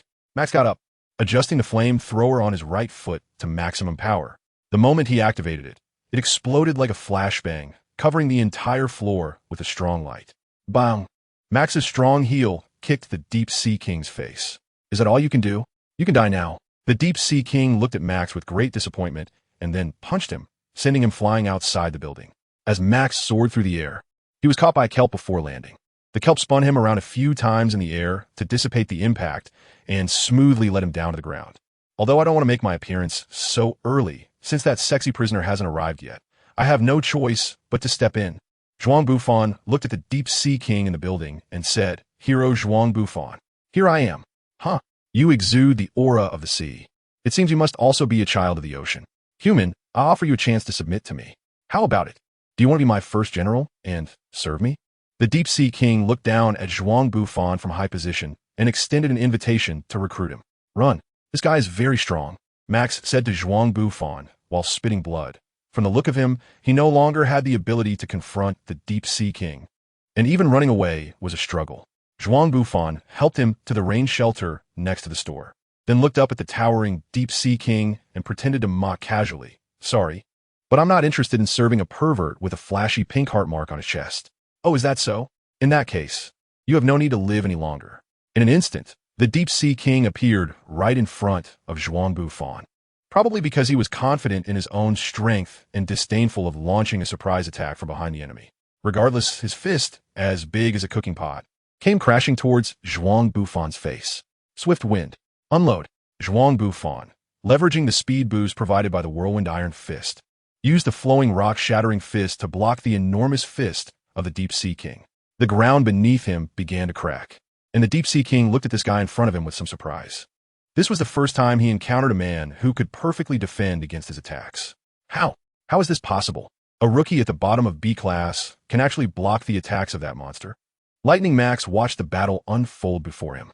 As a hero who had fought against the Deep Sea King before, he understood just how terrifying this monster was. He couldn't even be sure if an S-class hero could defeat this amphibious fish monster in front of him. So when Zhuang Bufan came to his aid, his first reaction was to tell Zhuang Bufan to retreat. This was a reasonable judgment for him as a high-ranking hero. However, watching Zhuang Bufan in a standoff with the Deep Sea King, Max muttered to himself, "Are all the newcomers monsters now? Interesting. Then let me have you try this." The Deep Sea King's two pairs of fish eyes fixed on Zhuang Bufan's gaze, and with a sinister grin, he activated all the muscles in his body, channeling immense power into that fist. The sudden increase in force caught Zhuang Bufan off guard, and he was instantly sent flying into the air by the Deep Sea King's punch. It felt like a thick pillar had launched him into the sky. Demon vines. Summoning 6 demon vines at once, they wrapped around the concrete pillars of the buildings on both sides, making him look like a stone being held in a slingshot. Zhuang Bufan heard the creaking sound of the magic vine in the air, clearly being pulled to its limits by this immense force. Whoosh! At the moment the magic vine reached its limit, the power from the Deep Sea King, striking Zhuang Bufan, transformed entirely into an attack on his own weapon. The flying kick, infused with astonishing power, completed a terrifying acceleration from breaking the sound barrier to 10 Mach within a distance of less than 200 meters. At this point, the force carried by Zhuang Bufan's right foot had already exceeded 10,000 tons, and the rapid friction caused his entire body to be enveloped in high temperatures. His right foot, acting as the spearhead, had become like a red-hot branding iron. Fortunately, due to Zhuang Bufan's incredible physique, if it were an ordinary A-rank hero, they would likely have turned to ashes before even making contact with the Deep Sea King. The Deep Sea King did not evade. As a king, his dignity did not allow him to shy away from any challenge. With his arms clasped together, he took a marathon starting stance, seemingly ready to brace for the impact. Boom! The Deep Sea King was hit by the flying kick, sliding over 10 meters, with half of his body embedded in the asphalt. His right arm, which made direct contact with Zhuang Bufan's right foot, suffered tremendous damage. The muscles in his forearm looked as if they had been sliced by a red-hot knife, with fibers severed and carbonization marks appearing on the cross-section due to the high temperature. It worked, albeit just a little, the Deep Sea King stubbornly said. But under the heavy rain, the charred remnants on his right arm began to fall away, rapidly repairing his injured body. Although he knew you were lying, this healing ability was undeniably terrifying. Zhuang Bufan's body gradually cooled down under the pouring rain, and the red glowing armor gradually turned back to deep black. That last strike had put a significant burden on Zhuang Bufan's body. His bones were creaking all over, and his right foot had burn marks. That move could only be executed by leveraging the power of the Deep Sea King, making it a stroke of genius. However, that was already the peak of Zhuang Bufan's attacking capability. Yet, even so, it still didn't achieve the desired effect. That strike could almost destroy the front armor of a heavily armored tank. It was hard to imagine any monster being able to withstand such an attack head-on. Lightning Max looked towards the Deep Sea King, who was stretching nearby. It seemed that the previous attack was the limit of that newcomer. But even that wasn't enough to eliminate the Deep Sea King. What would it take to defeat that guy? Should they retreat? Watching the Deep Sea King rise from the ground and walk toward him step by step, he clearly experienced the gap in strength between weak ghosts and mid-level ghosts. Hey bear, what happened to you? Are you trying to imitate my ninja style? Sonic's voice reached his ears. The guy he least wanted to see in the past unexpectedly made him feel reassured at this moment. B-rank Zhuang Bufan, A-rank Lightning Max, and Sonic, don't worry. With me around, I won't let you get hurt. Zhuang Bufan heard this affectionate voice and broke into a cold sweat, his heart racing as he suddenly turned around. He saw a perverted uncle dressed in prison garb, with a pink knitted sweater on top, smiling at him. An S-class hero, a sexy prisoner. Successfully escaped from prison just to see you. The sexy prisoner winked at Zhuang Bufan. Zhuang Bufan suddenly jumped and retreated into the rain shelter where Max was, covering his but with both hands, staring in fear at the infamous S-rank hero. There's no helping it. A person's name carries weight, and thinking of the news articles about him published in the newspapers made Zhuang Bufan feel a deep sense of dread. He glanced down at Lightning Max, who had fainted the moment he saw the sexy prisoner. The new soldier really was a prime piece of meat. The Deep Sea King licked his lips, clearly intrigued by this new hero. Hey, sexy prisoner, you need to be careful. That guy is ridiculously strong. Let me team up with you. Zhuang Bufan sat cautiously on the chair, reminding the super strong brother, although he was very reluctant. He should still cooperate with this perverted uncle. Thanks to Zhuang Bufan for the proposal. You can rest assured and just sit aside and watch. Although I have been surpassed by Genos and am currently the last among the S-class heroes, I am still an S-class hero and will not be defeated like Poison Sting Baby and Max. Without witnessing how Deep Sea King caught Zhuang Bufan's terrifying blow, the sexy prisoner was obviously very confident in himself. Sonic, although fully aware of Deep Sea King's strength, would naturally not cooperate with anyone present due to his strong confidence in his own speed and his pride as a strong fighter. The sexy prisoner of the S-class heroes? Well, let me see what level the Hero Association's high-end combat power can reach. Looking at Sonic, it was clear he wanted to watch the show. What to do? These two guys don't seem like they can cooperate at all. Should I quickly retreat during this time, or find an opportunity to sneak attack Deep Sea King?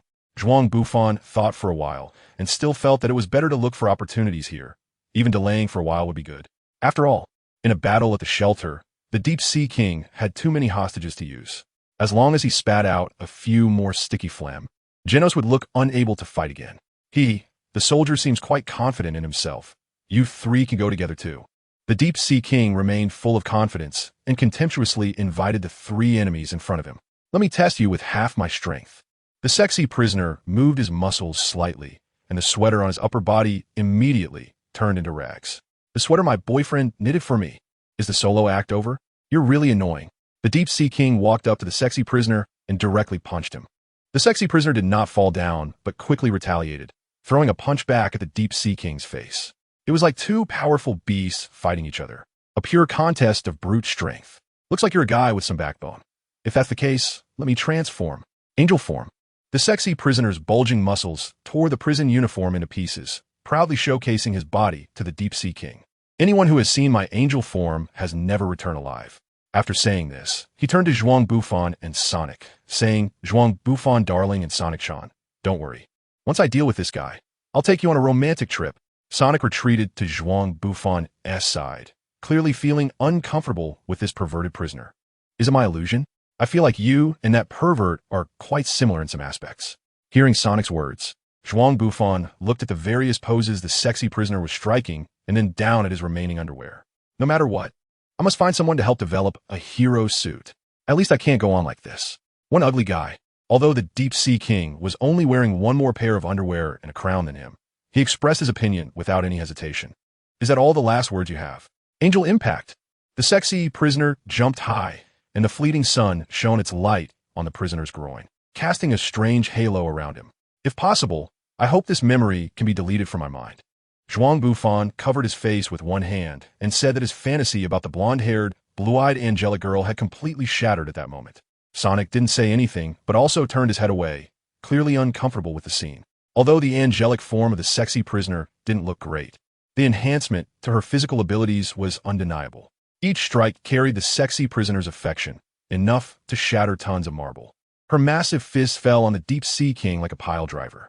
As her fists kept landing on the Deep Sea King, the shockwaves caused the stones on the ground to fly up, with half of the Deep Sea King's body sinking into the ground, covered in bruises.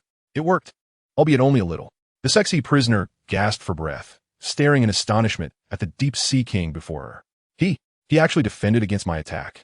The so-called continuous strikes must carry the intent to kill. Each blow needs to be filled with murderous intent towards the opponent, without giving the sexy prisoner time to think. The Deep Sea King's fist struck her abdomen fiercely, making her acutely aware of his bloodthirsty killing intent through the impact of his punch. Deep Sea Demon Vine.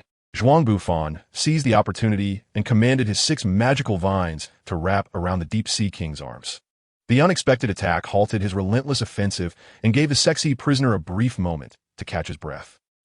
The sexy prisoner clenched his fists. He was also feeling the pain from the Deep Sea King's strike. But the anger in his heart made him forget the pain and launch another attack on the Deep Sea King. The loser will obediently accept punishment. The Deep Sea King's face twisted as his terrifying fish face roared at the sexy prisoner. The arms entangled by the magical vines could still move to some extent, grabbing the sexy prisoner's iron fists, and the two began to wrestle, with the situation falling into a stalemate in an instant. Zhuang Bufan circled behind the Deep Sea King. He had just been contemplating whether to directly use abyssal entanglement on the Deep Sea King. However, considering the possibility of unexpected developments, he decided to reserve a method for self-preservation and instead used a small amount of magic vines for interception. Fortunately, the Deep Sea King was restrained by the seductive prisoner, and the situation had fallen into a stalemate. With murderous intent, he thought, how about this move? Deep Sea King? Zhuang Bufan was using the flowing rock-shattering fist, enjoying the water-type attack bonus brought by the Deep Sea Warrior, combined with the strength of a vegetarian and the restoration of despair-killing intent. It surprisingly created a combo effect that was no less impressive than that of the seductive prisoner. Ahem, do you tiny humans really think such despicable means can defeat me? The King of the Sea? After a series of combos, although the Deep Sea King was struck and coughed up blood from the sudden onslaught, he had not lost his ability to fight. Rather, it was after Zhuang Bufan's combo that the Deep Sea King's killing intent became even more intense. Zhuang Bufan, boy, run. I will not allow this guy to harm any boy I like in front of me. Hearing the seductive prisoner's warning, Zhuang Bufan finally realized that something was wrong. You still have the mood to care about others? I really underestimated you. The Deep Sea King glared angrily at the seductive prisoner, and the resilient fish inside him flew out of his mouth, biting through the magical vines and tangling him. After freeing himself, the Deep Sea King first delivered a flying knee strike to the seductive prisoner's abdomen, causing him to gasp for air, then released the seductive prisoner's arms. With both hands clasped together and raised above his head, a heavy hammer formed from his meaty palm struck the seductive prisoner's back. Since that little thief called me teacher, let me teach you what a combo really is. You don't need to pay tuition, just feel it with your life. The Deep Sea King resumed the execution of the seductive prisoner that had been interrupted by Zhuang Bufan's sneak attack. By this time, no one was coming to interrupt his actions, and the seductive prisoner was beaten into unconsciousness. Next, it's that little thief's turn. He runs pretty fast, but he still can't escape my grasp. The Deep Sea King looked at the hastily fleeing Zhuang Bufan, muscles in his legs bulging, ready to take off and kill the little thief who had just attacked him. Wind blade kick. A massive wind blade struck the Deep Sea King, a wind blade that could usually slice through giant trees, but left no mark on the Deep Sea King. Don't be anxious. Wait for me to deal with that little thief, then I'll come play with you. The Deep Sea King's mocking glance at Sonic didn't continue. As he focused on the task at hand, his legs powered up, and with a loud bang, he launched himself toward Zhuang Bufan like a cannonball. Skipping class is not what a good student does. The Deep Sea King's voice came from behind Zhuang Bufan. A sense of helpless despair surged in Zhuang Bufan's heart. Can someone catch up, even if I run a minute earlier? This must be a lie, right? In midair, Zhuang Bufan hadn't even landed yet when he turned to look at the Deep Sea King behind him. He didn't expect he could still catch up in this situation. Let's continue our lesson. The Deep Sea King performed an extremely unscientific turn in midair. executing a whip kick that sent Zhuang Bufan crashing back to the ground. Like a soccer ball being shot out, Zhuang Bufan was nailed into the foundation of an apartment building. The Deep-Sea King's strike had directly punched through 17 floors of the building, and Zhuang Bufan felt a warmth in his throat, followed by a mouthful of blood. To be honest, when I discovered that your fists carried such intense killing intent, I was indeed surprised. The Deep-Sea King walked up to Zhuang Bufan, grabbed his skull with one hand, and lifted him up effortlessly. It's a pity you couldn't use your full strength. So-called combos must not only contain killing intent, but also utilize all your power. Each strike must engage all the muscles in your body, squeezing out all your strength, ensuring that from the first punch to the last, you can unleash all your power without reservation. Such attacks, like a torrential rain, must pour down upon the enemy's body to be called a combo. As the Deep-Sea King spoke, he began a merciless assault on Zhuang Bufan's body.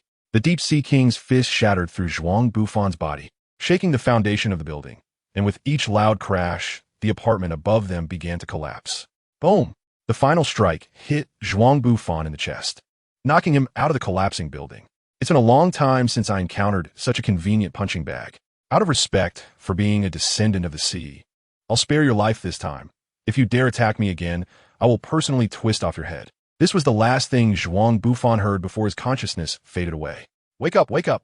Zhuang Bufan was awakened by shouts, and his limbs gradually regained sensation.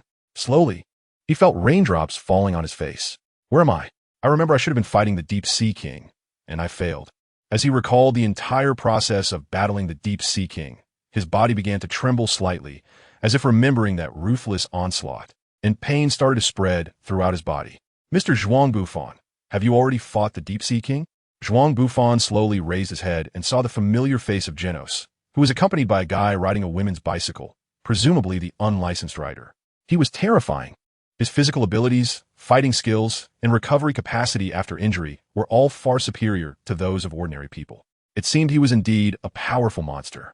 Don't worry, I'll take care of that guy. Seeing Zhuang Bufan's miserable state, Genos offered a few words of comfort, and then instructed the unlicensed rider to keep an eye on Zhuang Bufan. Genos, where's Saitama? What is he doing right now? Why hasn't he come yet? Zhuang Bufan stared at Genos, constantly questioning him. Originally, he had planned to attempt to defeat the Deep-Sea King together with Genos. However, after the recent round of confrontation, he was no longer sure if he had the courage to stand before the Deep-Sea King. He couldn't even be certain if Genos would heed his advice or if he would repeat the fate of being dissolved by strong acid. The teacher's words were still asleep. When I went this morning, he entrusted us to resolve this disaster, which is a sign of his trust in us. Don't worry, I will fend off that monster. You just rest here and wait for the ambulance to arrive. After saying this, Genos left without looking back. According to his detection, that guy, the Deep-Sea King, should be heading towards the evacuation shelter, and they must stop him before he arrives. It seems you have a lot of faith in that guy named Saitama, the unlicensed hero said with a smile at Zhuang Bufan. He originally wanted to help Zhuang Bufan to the side of the road, but was refused, so he could only simply bandage his wounds. Zhuang Bufan's brain was still processing the information from Genos's earlier words. He never expected Saitama would be absent from the battle against the Deep-Sea King. Looking at you, it seems like your ribs should be broken in 7 or 8 places, and your leg bones and forearms have also suffered varying degrees of fractures. The unlicensed knight was bandaging Zhuang Bufan and informing him about his injuries. It seems you're quite familiar with how to handle external wounds. Yes, as an ordinary C-class hero like me, I really can't deal with those monsters. Every battle leaves me battered and bruised, and over time, I've learned some techniques for treating injuries. Zhuang Bufan looked down at the unlicensed knight, and from his eyes, there was not a trace of complaint or impatience. Besides the encouraging and comforting gaze, there was not a hint of negative emotion to be felt. Are you going to stop that monster? Zhuang Bufan slowly got up, watching the unlicensed knight help his lady's bicycle, and asked him a dull question. Someone always has to face him, right? The unlicensed knight glanced at Zhuang Bufan and retorted, then smiled and said to him, I'll leave the phone with you. If the rescue team from the association can't find a place, just contact them. Take care of your injuries, and after you get discharged, let's go eat Odin together. Zhuang Bufan watched the unlicensed rider's silhouette fade away, constantly dialing Saitama's phone number. This guy, don't turn off your phone at such a critical moment. It's terrifying. After failing to reach Saitama for the 4th time, Zhuang Bufan finally recalled the gas explosion incident from yesterday. Could it be that Saitama's phone was damaged last night? realizing the severity of the situation. Zhuang Bufan's hands trembled uncontrollably, and the phone slipped from his grasp. Maybe it's just a prank by that guy Saitama. He really has a terrible personality. Don't act like an idiot. You know Saitama can't come. Maybe the association has already dispatched other S-class heroes for support. If I go now, I'd just be a burden to them. Deep down, you know that aside from you, there are no heroes nearby who can arrive in time. If Genos is defeated, only you can save those people. Why should I sacrifice my life for a bunch of strangers? Zhuang Bufan's emotions seemed to be out of control as he shouted into the empty street. No matter how he tried to convince himself, another voice in his mind would refute him. He originally wanted to head towards the hospital, but he couldn't take a single step. He stood there for about 3 or 4 minutes, suddenly mumbling to himself again. What do you mean by unrelated people? Clearly, it was my own doing. If I hadn't intervened, those people in the shelter wouldn't be in danger. This time, that strange voice did not sound. And what filled Zhuang Bufan's mind was the face of the unlicensed rider and his receding figure. Zhuang Bufan picked up his phone and entered a strange number. I'm in J City now. If I can come back alive this time, go on a date with me. He filled in his signature. Not wanting to be intercepted by that unlicensed guy in the end. I must have gone crazy to do this. Without waiting for a reply from Su Shui, he tossed the bandages and his phone aside and ran toward the direction of a shelter. Boom! Accompanied by a cloud of dust. The outer wall of the shelter was completely destroyed, and a fish-shaped monster walked in. Nice to meet you all. Farewell. Faced with the terrifying fish face of the Deep-Sea King, many people were already so scared that they cried out in despair. We surrender, we surrender. As long as you spare us, we can meet any demands. The hero with the backward hair raised his hands, trying to buy some time. Surrender? Haha. The Deep-Sea King let out a hearty laugh. If possible, I hope you can produce a pleasant whale before you die. This sentence from the Deep-Sea King completely shattered everyone's hopes. B-class hero Jet Boy. C-class hero Buzz Punch. A-class hero Snake Bite Punch Snack. And me, C-class hero Backward Hair. 1 A-class, 1 B-class, and 2 C-class heroes. Maybe it would work. Heroes. It's heroes. We're saved.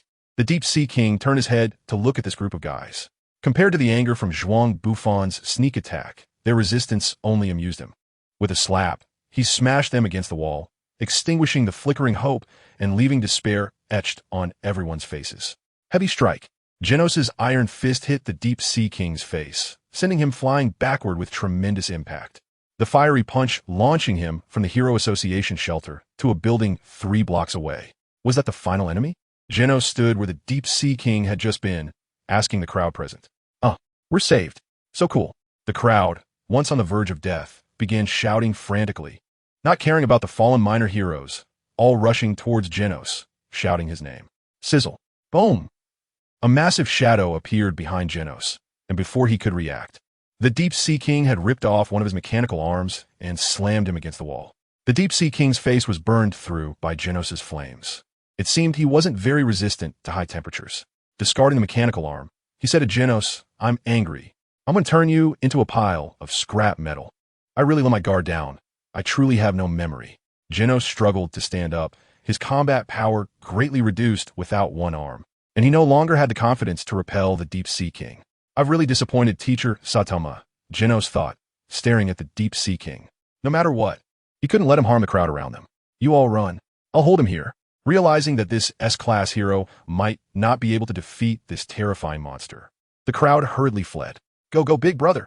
Watching Genos fight alone, a cute little girl couldn't help but cheer for him, unaware that her encouragement was causing the hero to falter. Let me melt you away, you little brat. The Deep-Sea King spat a strong acid at the little girl. Genos rushed over to block it, but the acid naturally corroded his combat armor. Seizing the opportunity, the Deep-Sea King delivered a heavy punch, sending him flying outside. Cold rain washed over Genos' battered body as the Deep-Sea King stood beside him, coldly watching. To think you would bring about your own demise for a little brat. How ridiculous. Now let me take a closer look at you. The Deep-Sea King was about to raise his foot when he felt something collide with him. Gasty's charge. The righteous cyclist. Unlicensed knight. Here I come. Huh. The Deep-Sea King turned to look at this tiny human behind him and flicked him away with a finger. I'm very sorry for delaying your final blow. Let me make it up to you. Gasty's block. The unlicensed knight charged at the Deep-Sea King alone. The Deep-Sea King looked at this weak human with confusion, not understanding why he was doing this. I know everyone has no expectations of me. Smack. I know all too well that C-class heroes are useless. Puff. With my abilities, I can't stand in B class at all. I'm very weak, and I know that better than anyone. Splash. It's not about winning or losing. It's about me standing here and having to step up. How annoying. You keep rushing at me after being thrown aside multiple times. Since that's the case, I'll deal with you first. The Deep Sea King grabbed the unlicensed knight by one arm and repeatedly lifted him high before slamming him down, deliberately trying to torture him. The Deep Sea King felt his right hand lighten, only a black glove remaining, while the unlicensed knight was thrown away. Well done, you can rest now. Zhuang Bufan caught the unlicensed knight and put him aside with Genos. Who is that guy? He seems to be a B-rank newcomer. The S ranks have fallen, and relying on a B-rank hero is useless. The desperate situation hasn't changed, has it? The crowd was discussing among themselves, while Deep Sea King looked at Zhuang Bufan with some surprise. You know what the consequences of obstructing my actions will be, right, defeated opponent? Do you really think you found a way to defeat me in less than an hour? Failure? Don't be ridiculous. Zhuang Bufan wiped his slightly swollen cheek that had been beaten by the Deep Sea King and said to him in a somewhat mocking tone, "This is the continuation of that previous duel. Heroes will not be defeated by someone of your caliber. Continuing the unfinished duel? That's truly amusing. It seems you're not planning to continue living, are you?" Abyss entwined. Zhuang Bufan didn't say a word. He responded to the arrogant Deep Sea King with his actions. Looking at the numerous magical vines entwined around him, even the Deep Sea King would have to exert considerable effort to break free from these steel-like vines. If only the resilient fish inside him were still alive. The Deep Sea King recalled his previous battle with Sonic. Although that guy was particularly strong, his speed was incredibly fast, and what was most frustrating was that he had managed to break his own resilient fish. As a resident of the ocean floor, he was quite familiar with these deep-sea magical vines. Apart from weak fire, they could only be torn apart by brute force, and even concentrated acid couldn't dissolve the fibers of the vines. The first step was to immobilize the Deep Sea King. While running towards the shelter, Zhuang Bufan began to think about how to deal with the Deep Sea King. The first step was to seal the Deep Sea King's movements. Although he was a hero with fully developed attributes, excelling in both reaction speed and movement speed, the Deep Sea King, with his balanced attributes, was on a completely different level of strength compared to him. The previous escape incident had already proven that if he didn't seal the Deep Sea King's movements, he wouldn't have even a slight chance of winning. One annoying guy. Once I break these magical vines, I'll make you into mush. The Deep Sea King angrily declared Zhuang Bufan's death, while the seaweed binding him creaked ominously. The Deep Sea King's strength was greater than Genos', and it seemed he would break free from the vines faster than Genos could. Trying to trap the Deep Sea King with these magical vines and wait for reinforcements was clearly unrealistic. The moment Zhuang Bufan activated Abyssal Entanglement, he was forced to revert from his Deep Sea Warrior transformation. He slightly touched the rib that the Deep Sea King had broken, and the pain was still excruciating. Berserker Bear form activated. In terms of destructive power, the werewolf form combined with the flowing rock-shattering fist was clearly more powerful, and there was only this one opportunity to attack the Deep Sea King.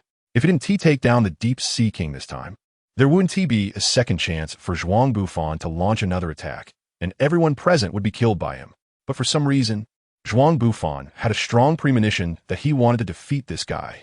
Techniques and agility were all useless. Only the purest strength could crush him completely. Is that an A-class newcomer? I thought he was a fan of Black Blade and had been cosplaying that guy. By the way, what is this? A teddy bear? Riding on the popularity of police dog hero? Kamen Haida? Transforming into a doll? What's up with that? So lame, but somehow it looks really cute.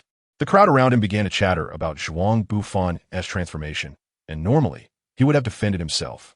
But now, all he had in his mind was one goal, to kill the Deep Sea King. Deep Sea King, there's one thing I really have to thank you for. That is, you taught me how to kill you. Zhuang Bufan took out a cucumber, casually chewed a few bites, and swallowed it before jumping in front of the Deep Sea King with a vigorous step. He tightly clenched his bare paws behind his back, then used all his strength to punch the Deep Sea King's abdomen. How is this possible? The Deep Sea King could clearly feel the change in the force of Zhuang Bufan's punch, compared to the previous flurry of attacks. His punches now felt more than twice as heavy. It's not over yet. Feeling the significant impact of his punch on the Deep Sea King, Zhuang Bufan dared not slack off and immediately followed up with a second punch to his face. Could this guy really have learned how to use a combo attack? The deep-sea king looked at the strange furry bear in front of him, and he didn't even notice that there was already a hint of panic in his gaze towards Zhuang Bufan. 1 punch, 2 punches, 3 punches for punches. Each punch was squeezing his injured body, and every strike aimed at the deep-sea king contained all of Zhuang Bufan's strength. 5 punches, 6 punches, 7 punches, 8 punches.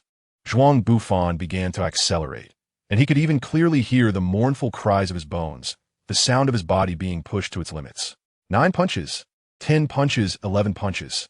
Zhuang Bufan had long lost track of how many punches he had thrown. Gradually, he could no longer hear the sounds his body was making. However, the speed of his attacks did not slow down, and the force of his punches was gradually increasing. When Zhuang Bufan threw his first punch at the deep-sea king, no one cared about the outcome. Although they were grateful for Zhuang Bufan's sacrifice, they regarded him as just another guy like the unlicensed knight. But after 10 seconds of continuous strikes, the enormous sound waves generated by his punches hitting the deep-sea king, along with his increasingly distorted body, indicated that this inconspicuous B-class hero was having a significant effect on the deep-sea king. Go for it. Big brother in the doll costume. Come on, hit that stinky fish. Show him some colors. The little girl that Genos had protected began to cheer for Zhuang Bufan, and soon everyone was applauding him. However, all of this had nothing to do with Zhuang Bufan. He had lost consciousness 40 seconds ago, and now what drove his body was only the will to defeat the deep-sea king. This time, he clearly understood that there was no plan B. He was all in for this round of attacks. At 1 minute and 12 seconds, the giant bear exhausted all its strength and collapsed to the ground. No one knew how many punches he had thrown at the deep-sea king during that minute. All they could see was a creature beaten into an irregular mass of flesh wrapped in seaweed. Are we saved? Just as people were about to crowd around the hero, enjoying the moment of survival from death, that ominous mass of flesh let out a sound. Cough, cough. That was really dangerous. If that combo had lasted another 5 seconds, no, 3 seconds, I would have surely perished here. Even so, I still can't kill this monster. Wait until I recover a bit. I'll tear apart these cursed magic vines and have a good slaughter. Ha ha ha ha. Burn. A cold voice interrupted the deep-sea king's speech, and crimson flames engulfed his entire body. How is this possible? Didn't I beat you to the point where you couldn't move? The magic vines binding the deep-sea king were burned to ashes, but at this point, he no longer had the strength to resist. He turned with all his might to look and found the unlicensed knight holding Genos' left arm, using his body as a support to aim and fire at him. One more time, Genos did not heed the unlicensed knight's command. His armor had already melted from the high temperature, causing severe burns to the unlicensed knight. If they tried again, the scorching barrel would directly affect him. Don't worry about me. As if seeing through Genos' concerns, the unlicensed knight shouted loudly. We absolutely cannot let that guy recover. Otherwise, all our efforts, Zhuang Bufan, Snake the sexy prisoner, will be in vain. Burn. I can't believe I ended up defeated by a weak shrimp. I refuse to accept this. Target. Deep-sea king physical ability increased, strength increased. Agility increased, acquired transformation form. Water capital knight mastered martial arts skill. Limit break combo, although unwilling to admit it, you already have a hint of a hero about you. Wow, you really do look quite tragic like this. King, holding a bag of Yokan, looked at Zhuang Bufan, who was covered in plaster, and couldn't help but exclaim, what you did this time scared the higher-ups of the association and all the S-class heroes. King sat beside Zhuang Bufan's hospital bed, casually peeled a banana that was on his bedside, and began to chew it nonchalantly. Zhuang Bufan mumbled, as if he wanted to say something, but because his head was also wrapped in thick bandages, he couldn't open and close his mouth freely, so no one could understand what he was saying. Zhuang Bufan could only watch in despair as King devoured the consolation gifts that Fubuki had sent him. This feeling of despair had already been experienced once during Saitama's visit. After all, no one would have expected that you would look at Tornado with a gaze of admiration, while King looked at Zhuang Bufan with a sense of mourning for a warrior. 2 days ago, in the hospital room, although Zhuang Bufan's body had been severely drained during the battle with the Deep-Sea King, and he had suffered varying degrees of injuries, his powerful recovery ability meant that he had almost fully recovered in just 3 days. Frankly speaking, there was no problem with him applying for discharge now. The only reason he was still lingering in the hospital was a very simple one. Fubuki had not come to visit him yet. Having been in the One Punch Man world for only a few months, he had already made friends with many people. Among those who came to visit him were Bang, Shirenko, Saitama, Genos, the unlicensed knight, and Max, not to mention Dr. Casino and Geru, who had also brought in consolation gifts. Even in this world, Zhuang Bufan was able to make many friends, but unfortunately, there wasn't a single woman on the list of visitors. Even Mosquito Girl declined the proposal to visit Zhuang Bufan with Dr. Casino under the pretext of running her shop. As for how Zhuang Bufan knew that Mosquito Girl was just looking for an excuse to refuse to visit with Casino. Have you ever seen a small food stall continue operating after the chef left? Watching as the Poison Sting and Max occasionally received visits from cute girls, Zhuang Bufan couldn't help but feel envious. Just as he was lost in his sorrow, contemplating whether to go through with the discharge procedure, the sound of high heels clicking on the tiled floor echoed down the corridor. Before long, a striking figure appeared at the door of the hospital room. Who else could it be but the Fubuki he had been longing for? Zhuang Bufan hurriedly pretended to be lifeless, lying on the bed and watching Chueshua walk towards him step by step. This is a high-end banana worth 1,000 yuan. Speaking of which, you really did a good job being lively this time. I saw your video challenging the Deep Sea King. Chueshua sat in the chair beside Zhuang Bufan, crossing her legs, with her right hand across her chest and her left hand propping up her chin, adding a touch of playfulness and cuteness to her originally charming and sexy demeanor. Oh. Encouraged by Chueshua, Zhuang Bufan's mood noticeably improved, and he stared at her with big eyes, asking an outrageous question. Can you feed me the banana you brought with your own hands, Chueshua-chan? As you can see, I can't move normally in my current state. Shameless. That guy. In the same ward, Max and Poison Sting silently cursed Zhuang Bufan's shamelessness upon hearing his words. Although both of them had female fans visiting and had done similar things for them, it paled in comparison to what Zhuang Bufan was doing with Chueshua. Upon hearing Zhuang Bufan's request, Chueshua's originally formal visiting expression turned into disdain and contempt, as if a queen were looking down at a lowly servant. Using her telekinesis, she peeled the banana and then roughly stuffed it into Zhuang Bufan's mouth, giving the impression of stunning beauty feeding a pig. I didn't expect you to be so shy, Chueshua-chan. But never mind that. When are we going on a date? Zhuang Bufan eagerly asked. A date? Don't joke around. How could I possibly? Chueshua stood up with a look of disgust, completely baffled by what this man was thinking. Huh. But didn't you come to visit me because you saw the message I sent you? Isn't that a response to my request for a date? Chueshua looked at Zhuang Bufan in confusion, and Zhuang Bufan looked back at her with the same bewildered expression. When did you send me a message? It was right before the duel with the Sea King. At that time, I really thought I was going to die, so with no regrets, I sent you that message. Zhuang Bufan suddenly realized that the owner of that number might not be Chueshua. Where did you get my number? Chueshua continued to question Zhuang Bufan. From the eyelashes, Chueshua said, propping her forehead with one hand, looking up at the ceiling as if she understood the situation, then gazed at Zhuang Bufan with a pitiful look before reciting a series of numbers. Is this the correct number? After receiving Zhuang Bufan's affirmative response, Chueshua no longer looked at him with disdain.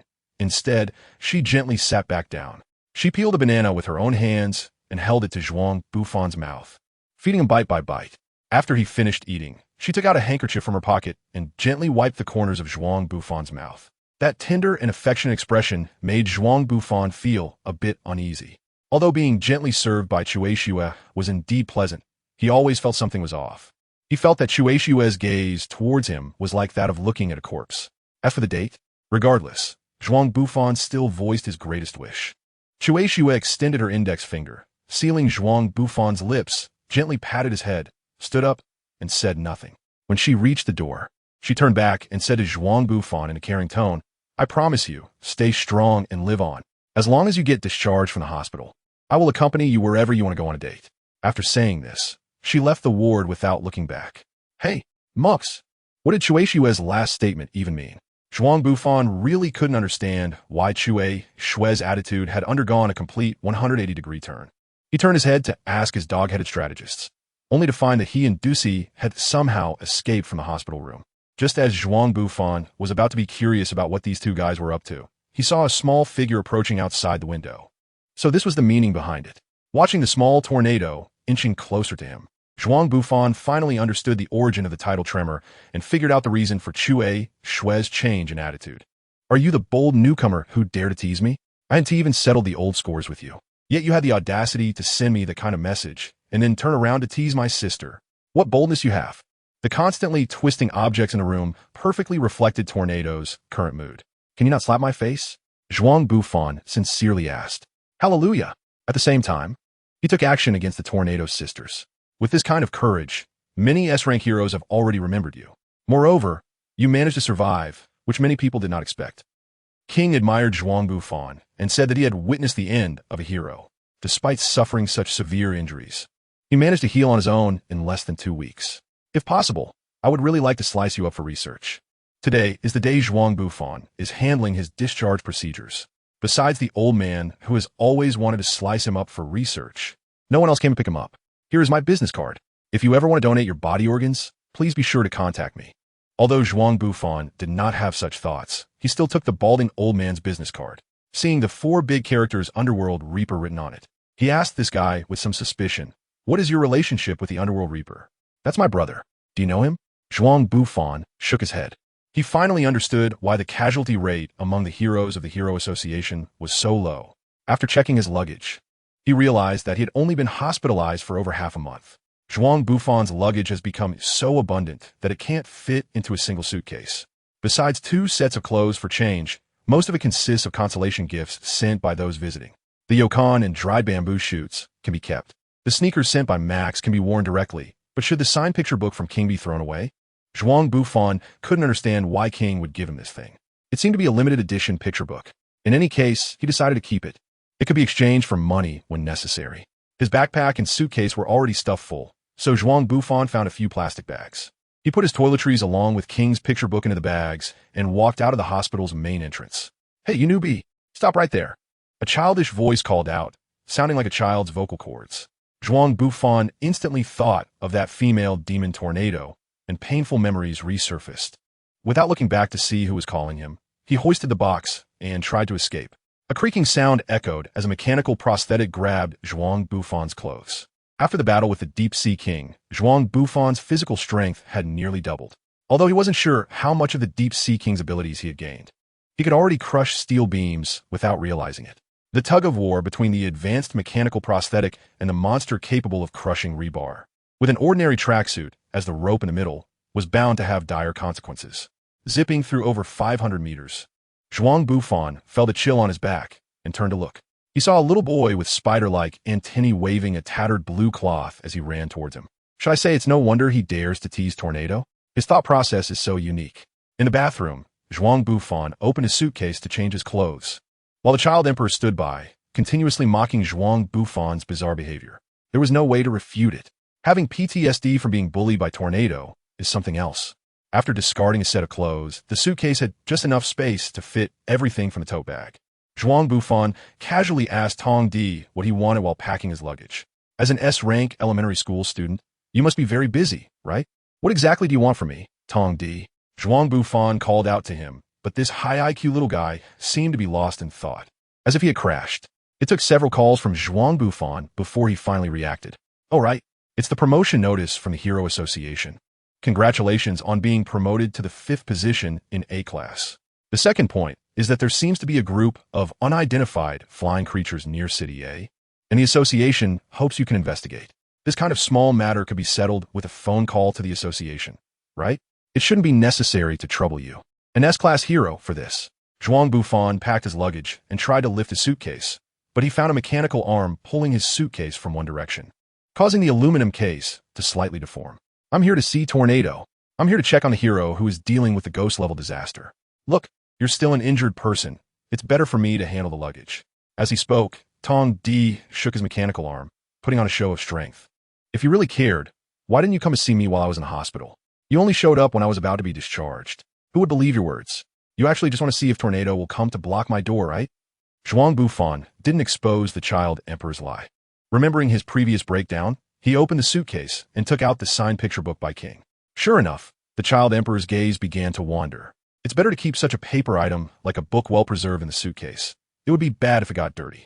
While saying this, the Child Emperor's eyes seemed to be looking at the ceiling, but from time to time his gaze would drift towards the picture book in Zhuang Bufan's hand. "So, you're a fan of King? If you want it, I can give this to you." "Really? No. No. Although Mr. King is very powerful, how could I, as an S-class hero, possibly be his fan?" This little brat, Zhuang Bufan, sighed helplessly. "If you don't want it, I'll just throw it in the trash." Don't throw it away. I admit it, okay? I'm a fan of King. After taking the picture book from Zhuang Bufan, the child emperor hurriedly ran away, leaving behind a remark about karma. What should I do next? Although Fubuki promised to go on a date with me, thinking about Tatsumaki's terrifying power, Zhuang Bufan felt that matters of romance could wait. He should focus on his career for now. Speaking of this, he recalled the task assigned to him by the Hero Association. Based on the original work, the Tengu must have conducted a thorough investigation of human society before attacking the Hero Association. Otherwise, they wouldn't have been able to directly attack the headquarters. The Sky King? After the Earth King and Sea King were defeated, he only dared to come out, which suggests he is likely weaker than the Sea King. Reflecting on their performance in the show, Zhuang Bufan made this judgment and then reviewed the two skills he had acquired. Water Knight, transformation skill, integrates the abilities of the Deep Sea Warrior, enhancing strength by 55, agility by 50, and defense by 30. Water Mastery. You can now freely manipulate water flows to attack enemies or defend against their attacks. Water Guardian. In humid environments, your health recovers and agility and strength increase. With a maximum of 40 health recovery, agility increased by 10 and strength increased by 15. Water Blessing. You can understand the thoughts of aquatic creatures and command them to do certain tasks, as well as manipulate some aquatic plants. Also blessed by the sea, you can move freely without burden in any body of water. Once a knight of the sea fell and became a demon king. Now that you've gained this power, I hope you won't follow the path of the Sea King. Although the transformation form of the Deep Sea Warrior has disappeared, Zhuang Bufan was still quite satisfied with the description of the Water Knight. Limitless Combo. Use all your strength to launch a series of deadly strikes on the target. Each hit dealing current strength x 300 damage. After that, you will enter a weakened state with all attributes decreased by 20, lasting for 30 minutes. This strike will bet all my strength. It's an extremely powerful attack skill. In the world of One Punch Man, there is a strong level restraint, and the gap between each level is significant. When facing the benchmark of the demon level, the Sea King, even with both the Deep Sea Warrior and the Water Rock Smash Fist, I couldn't deal much damage to him. Instead, it was the Limitless Combo that nearly took the Sea King's life, illustrating the terrifying nature of this skill. It's still so spectacular. The line of people is almost as long as those grandmas and grandpas queuing for eggs during a supermarket promotion. Watching the familiar long line form in front of the takoyaki shop, Zhuang Bufan couldn't help but marvel at the popularity of the Mosquito Girl. Just look at all these male compatriots and see the sign at the entrance offering a handshake ticket with the purchase of 5 portions of takoyaki. Zhuang Bufan thinks it's better for Mosquito Girl to debut as an idol. Oh, is that you? You were discharged so soon? Armored Gorilla, I'll leave it to you here. A group of people stared angrily at Zhuang Bufan, looking at the armored gorilla who took over and then at the 5 portions of takoyaki in their hands. Feeling quite complicated inside. Do you want to shake hands? The armored gorilla entrusted the kitchen to the robot and stretched out his heavy palm with a silly grin. The group of male companions looked at the strong body of the armored gorilla beneath the pink apron. Scatter, scatter, scatter. The gorilla looked at the empty store and awkwardly scratched his head, picking up a newspaper to read leisurely. I don't know if it's just my illusion, but I feel like after accompanying Mosquito Girl shopping last time, her attitude towards me has improved quite a bit. Zhuang Bufan followed Mosquito Girl into her room, and it was his first time entering a girl's room. The mix of pink and red filled him with a strange feeling. Will you need me for this time? I haven't had a break for over a month, so I can accompany you to have some fun. Ignoring Mosquito Girl's teasing, Zhuang Bufan honestly stated his purpose. What a boring man. It's the first time I've heard of a boy inviting a girl to fight. Mosquito Girl lazily leaned back in her swivel chair, saying this while playfully kicking Zhuang Bufan with her leg, which seemed to be clad in zebra-striped fuzzy socks. Her movement was light, lacking any force, appearing merely as a complaint directed at Zhuang Bufan. Clearly, Dr. Kinos has always regarded you as a combatant. So what's the matter? Will you agree to my conditions? Zhuang Bufan looked at the Mosquito Girl lying on the swivel chair and felt that after some time apart, this Super S Queen had started to lean towards the direction of a demure young lady. I promise you, I really promise you, Dr. Kinos is different after all. We were all raised by him. For us, he is like a father figure. Would you refuse a father's request? Although I personally enjoy it as well. The Mosquito Girl wrapped her arms around her legs and rested her face on her knees, quietly complaining. Zhuang Bufan slightly bent down, feeling that this angle was just right. Just as he was in a battle of conscience, the Mosquito Woman stood up and Zhuang Bufan let out a slight sigh of regret. Right? You should stay here for a while, doctor. He has been tinkering with something lately. It seems to be prepared for you. Did Dr. Kinos come looking for me? Recalling the help Kinos had provided after entering the one-punch world, Zhuang Bufan felt a sense of respect for this former villain leader. Have you been discharged from the hospital? Perfect timing. Come with me. There's something I want to show you. Soon, Dr. Kinos returned to the small shop, asking the armored gorilla to close the store early, and took Zhuang Bufan into the basement beneath the octopus shop. One must say, as a top researcher, even after giving up on the goal of creating a new humanity, he still unconsciously researches strange things. Looking at the well-equipped underground laboratory, Zhuang Bufan couldn't help but admire Dr. Kinos' capability. Dr. Kinos took out a golden-yellow belt from an aluminum box, which looked like an ordinary leather belt, but had a small golden-yellow slime on it. What is this? Zhuang Bufan asked uncomprehendingly about the belt. When I saw you fighting the Sea King on TV before sending you the hero suit, I thought you could use something like this. Under Dr. Kinos' explanation, Zhuang Bufan roughly understood how to use this slime belt.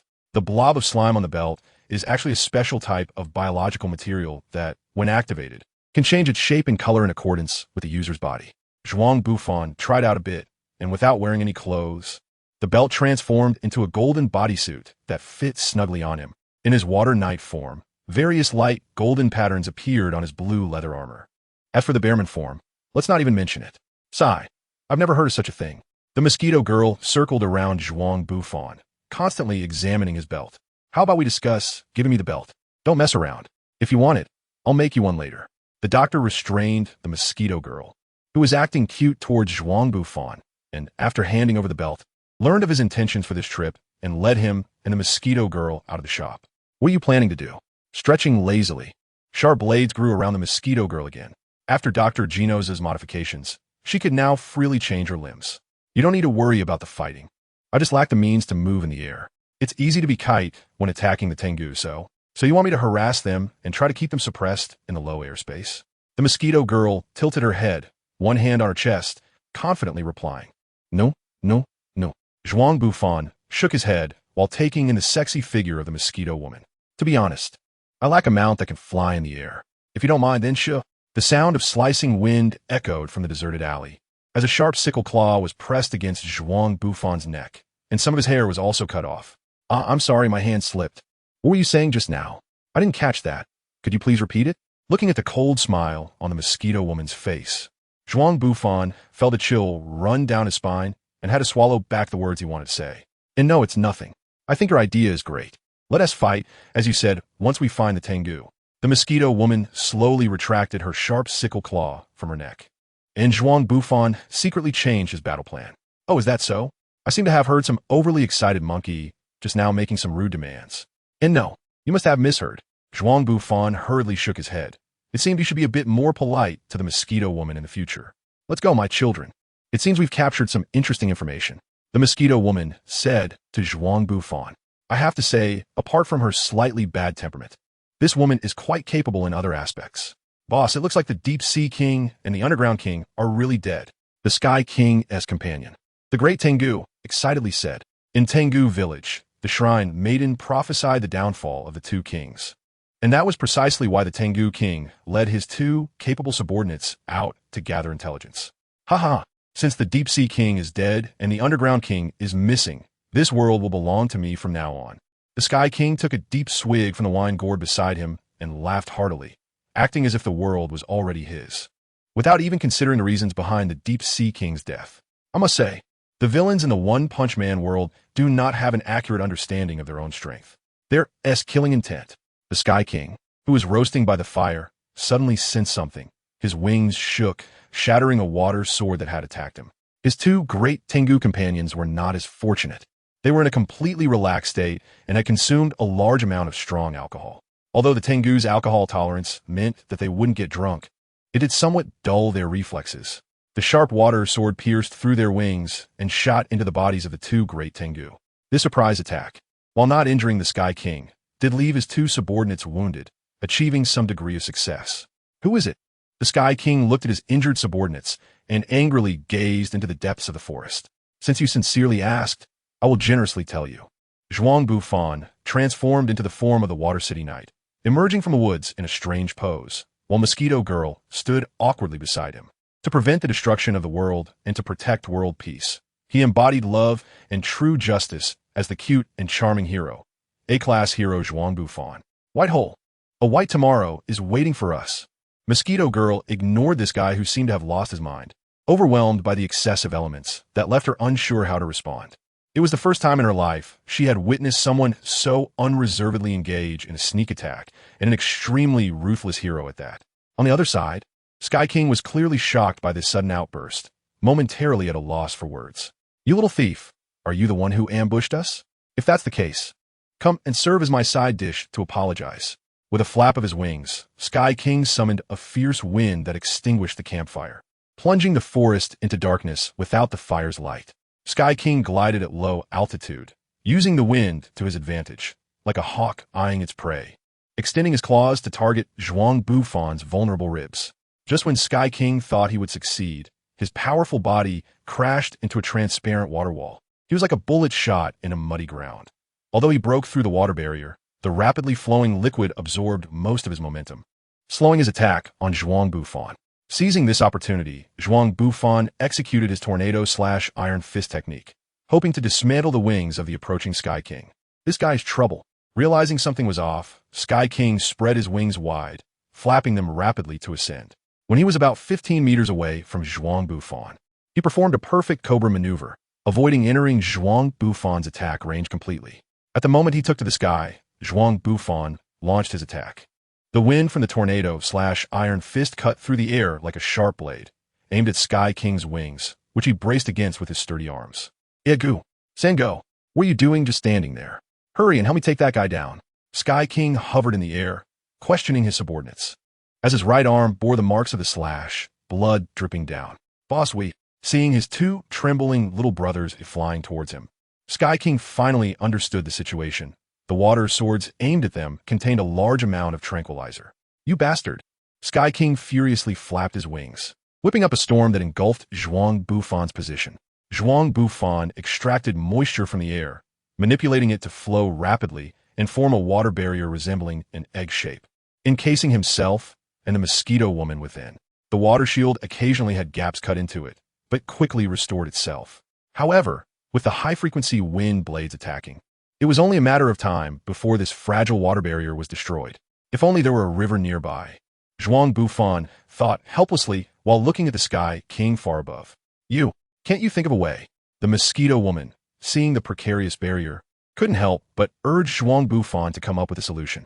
"Sai, it's precisely because I was worried about this situation that I brought you here." "What an unreliable man." "Fine, I'll think of a way. You must seize the opportunity to cut off their wings." While speaking, the mosquito woman summoned a large number of mosquitoes, sending them to charge into the whirlwind surrounding the water barrier like a suicide squad. The massive swarm quickly obscured the Sky King's line of sight. Whoosh! The mosquito woman shot out like a flying arrow, breaking through the storm of insect corpses, and with a strike of her scythe claw, interrupted the Sky King's continuous spellcasting. "Oh, what a fierce woman.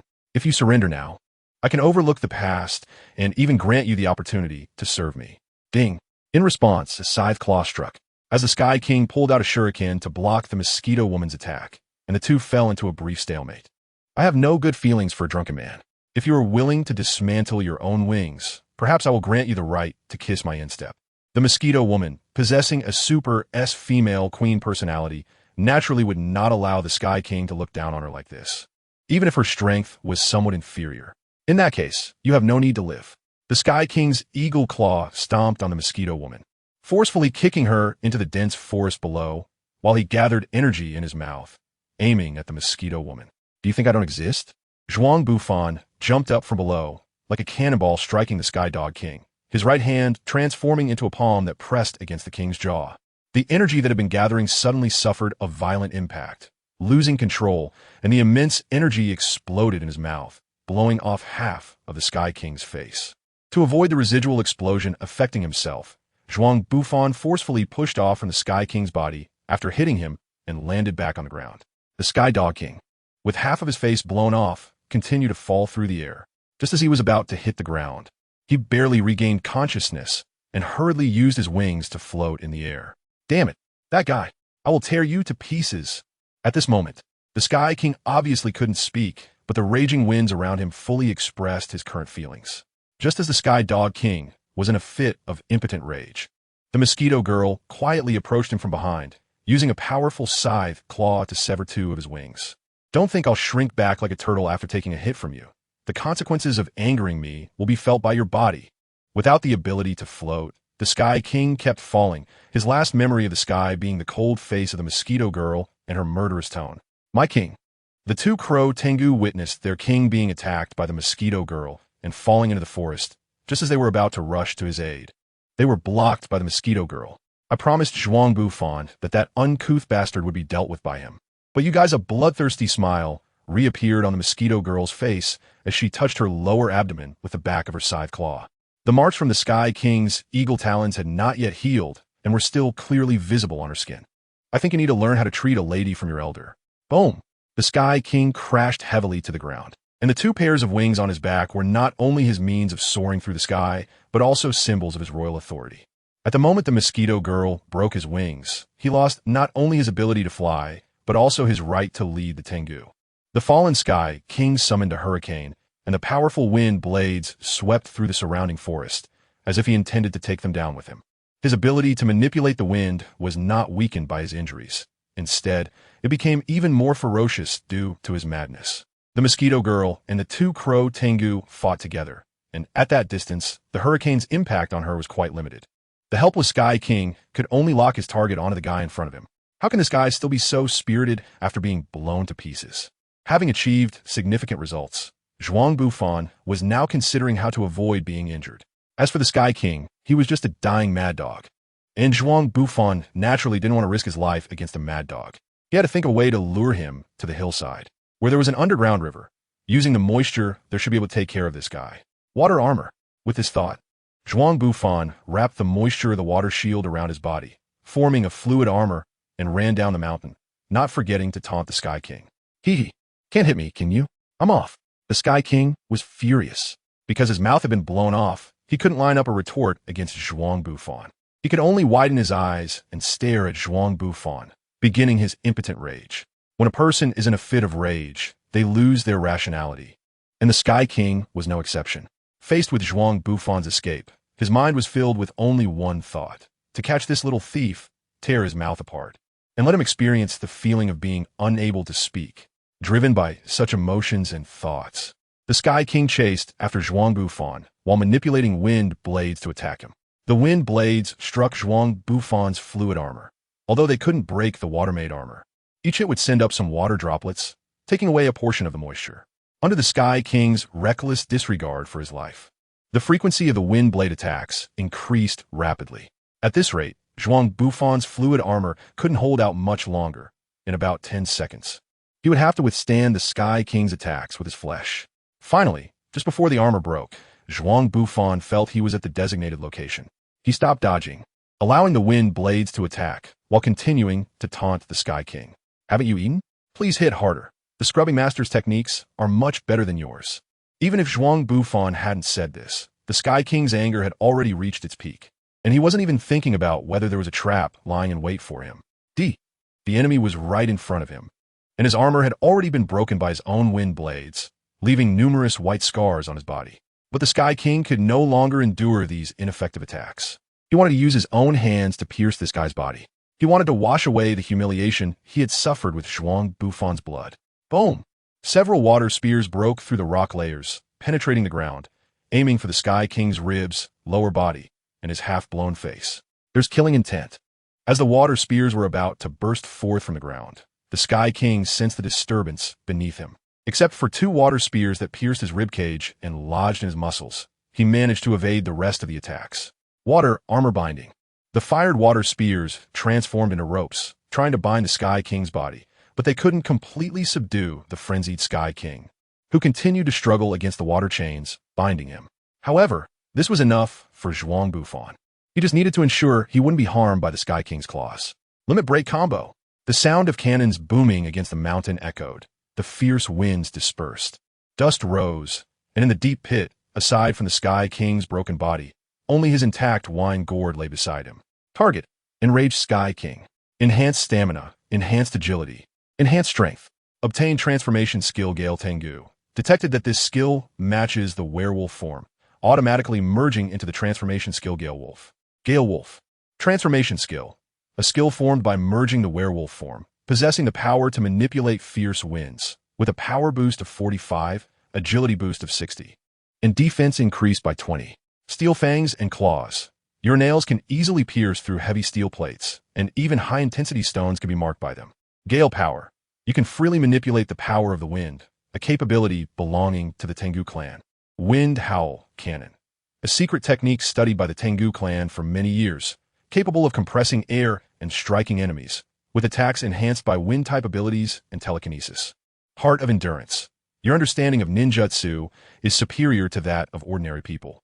These wings were originally a symbol of freedom for the Tengu, but some viewed them as a representation of royal authority, which is truly tragic. Zhuang Bufan curiously picked up the wine gourd on the ground, not deliberately avoiding his attack. To his surprise, this seemingly ordinary gourd remained intact under his fist. The Sky King's wine gourd is a special item in the Gale Wolf transformation form, which automatically equips itself upon transformation. The fine wine of Tengu Village. It contains hundreds of jars of fine wine from Tengu Village. Drinking 250 milliliters increases fire damage by 10 and strength by 5, stacking up to 3 times. You must be curious about how much this gourd can hold. This is a secret technique from Takamagara, and as for the wine brewed by the Tengu, I advise you to drink sparingly. As soon as Zhuang Bufan picked up the wine gourd, it disappeared. He was more concerned about the inexplicably activated equipment system than obtaining the Gale Tengu transformation. Damn system. Can't you give a little more hint? After complaining a few times, Zhuang Bufan activated the Gale Wolf transformation. He transformed into a ninja clad in a ninja outfit with half a mask, with 2 pairs of massive wings growing from his back, and the Sky King's wine gourd hanging at his waist. The belt around his waist was adorned with golden dragon patterns, and the edges of his wings were lined with gold, making it look like he was carrying the VIP wings from a predatory mobile game. It was indeed earthy, but also undeniably cool. With the ability to fly, Zhuang Bufan flapped his wings to support the mosquito girl fighting in the air. The 2 Crow Tengu originally possessed weak ghost-level strength, only slightly weaker than the mosquito girl, and given their years of battle experience, they shouldn't have been in this situation against her. If it weren't for the effects of the anesthetic, they wouldn't be in such a tangled fight now. Those wings are the wings of royalty? What on earth is going on? The 2 Crow Tengu momentarily ceased their entanglement with the mosquito girl, dodged her slash, and distanced themselves. What? Are you going to surrender? If you kiss my toes and bow down to confess, I might let you go. The 2 Crow Tengu ignored the mosquito girl, and when Zhuang Bufan arrived, he was equally baffled by the scene. Hey, human, what's going on with those wings of royalty on your back? You mean this? Zhuang Bufan pointed to the wings behind him and said, maybe they think I'm more suitable to be their master than that celestial dog. Mosquito girl glanced at Zhuang Bufan. As a girl who hadn't been poisoned by trash mobile games, she also longed for a pair of wings that emitted a faint golden warm light. How is that possible? But look at the radiance on his royal wings. It resembles the divine light of Takamagara. We should go back and discuss this with the Shrine Maiden. Your king has been killed by me. So what? Do you want to take revenge? Seeing the 2 celestial dogs whispering to each other, Zhuang Bufan felt a bit impatient and urged them. I sincerely apologize for bumping into you earlier. We will come with gifts to apologize in a while. The 2 Crow Tengu, inexplicably beaten, still had to apologize, which was quite unjust. In this situation, Zhuang Bufan didn't want to lose his temper and let them go. Is this it? I've been holding in a belly full of anger with nowhere to vent, and you just let those 2 guys escape? Mosquito girl complained to Zhuang Bufan, a hint of jealousy in her tone, likely envious of the 2 pairs of wings on his back. How about you rush in and take them out? This time I absolutely won't stop you. Zhuang Bufan couldn't understand what Mosquito Girl was thinking and could only tentatively ask her. Forget it. I'll let them go this time, but you owe me a favor. Remember that. After venting her frustrations, Mosquito Girl flew away directly. Zhuang Bufan initially thought about taking the corpse of the Sky King back to claim a reward, but upon seeing the pile of unrecognizable flesh, he ultimately gave up on that idea. In any case, it's better to return to headquarters and submit the mission first. Zhuang Bufan flapped his wings, his skillful manner as if the ability to fly was deeply ingrained in his DNA, feeling the whistling wind by his ears. The mist of the clouds brushing against his face, the trees on the ground transformed into speed lines in his eyes. It was truly exhilarating. Zhuang Bufan was like a child who had just learned to ride a bicycle, excitedly circling around City A before preparing to report back to headquarters. The Hero Association headquarters. The Atomic Samurai was surrounded by several lower-ranked heroes. Aside from Blacklight and Vestige, it was hard to see other S-class heroes at the headquarters. So it was natural for them to gather around and chat with the legendary Atomic Samurai. Atomic Samurai, may I shake your hand? Red Scarf Hero blushed and extended a hand, only to have it ruthlessly swatted down by the Atomic Samurai. Sorry, but I only shake hands with the strong. Maybe when you become an S-class hero one day, I'll shake your hand. From the Atomic Samurai's words, one could sense a strong arrogance, combined with his unique Showa-style motivational phrases, creating an image of a lone swordsman in everyone's minds. Boom! A powerful airflow shattered the glass doors of the first-floor hall, followed by another shockwave that swept through every person present. Finally, accompanied by a massive air wave, a figure wearing a demon mask, dressed in a gold-threaded ninja outfit, and sporting wings on his back, appeared in the hall. What's going on? Is a monster attacking the Hero Association? Don't be afraid. The Atomic Samurai is still here. Oh, this is interesting. Knowing that I, the Atomic Samurai, am stationed here, you still dare to invade the Hero Association. It seems you are quite confident in your strength. Just right for me to test my blade. As the most B-numbered person in the entire One-Punch world, Zhuang Bufan quickly reverted from his Gale Wolf transformation upon recognizing the Atomic Samurai and hurriedly explained, "Wait, I'm on your side. I'm Zhuang Bufan, the A-Class 5 hero who has been quite active lately.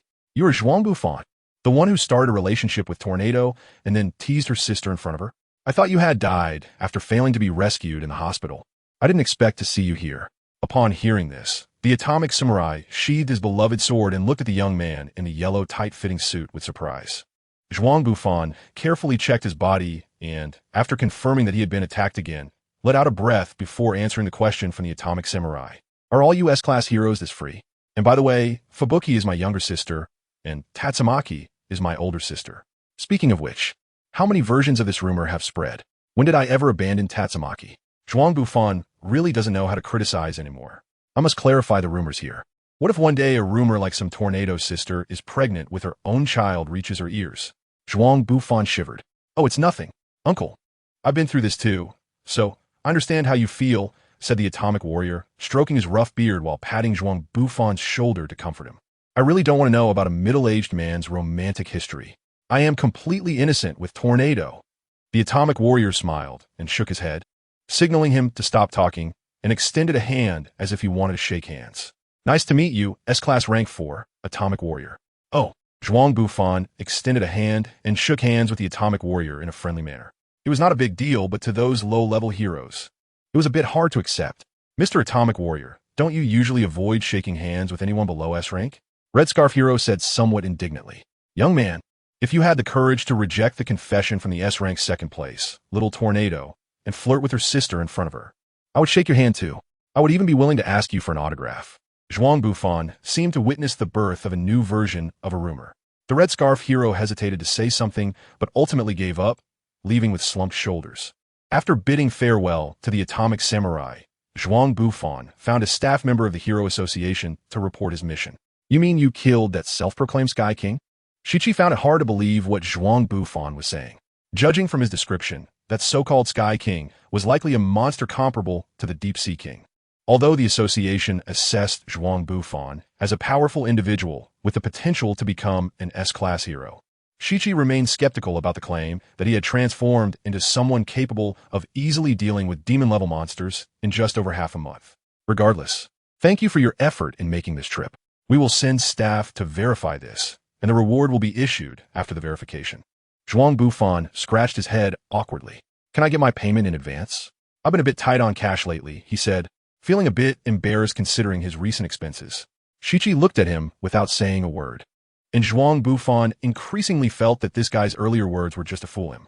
However, he was currently one of the top 10 heroes in A rank, so he had some privileges in the association. After transferring him 400,000 as payment for this mission, Zhuang Bufan hummed a little tune and prepared to leave the Hero Association. Ding-ling-a-ling, Shichi answered his phone. "Miss Tornado, you left something here and need to come by? I can send someone to deliver it to you." "What? You said you're already at the entrance of the Hero Association?" Hearing Shichi's voice on the phone, Zhuang Bufan was startled and quietly slipped out the back door. It seemed he needed to think of a way to improve Tornado's favorability towards him. Otherwise, avoiding her every day wasn't a solution. although promoting to dragon level was also a direction to strive for, considering Tornado's dragon level ceiling combat power. Zhuang Bufan felt he still had a long way to go. It's so cold. Aren't you going to come and hug me? Were the things you said about liking me before all lies?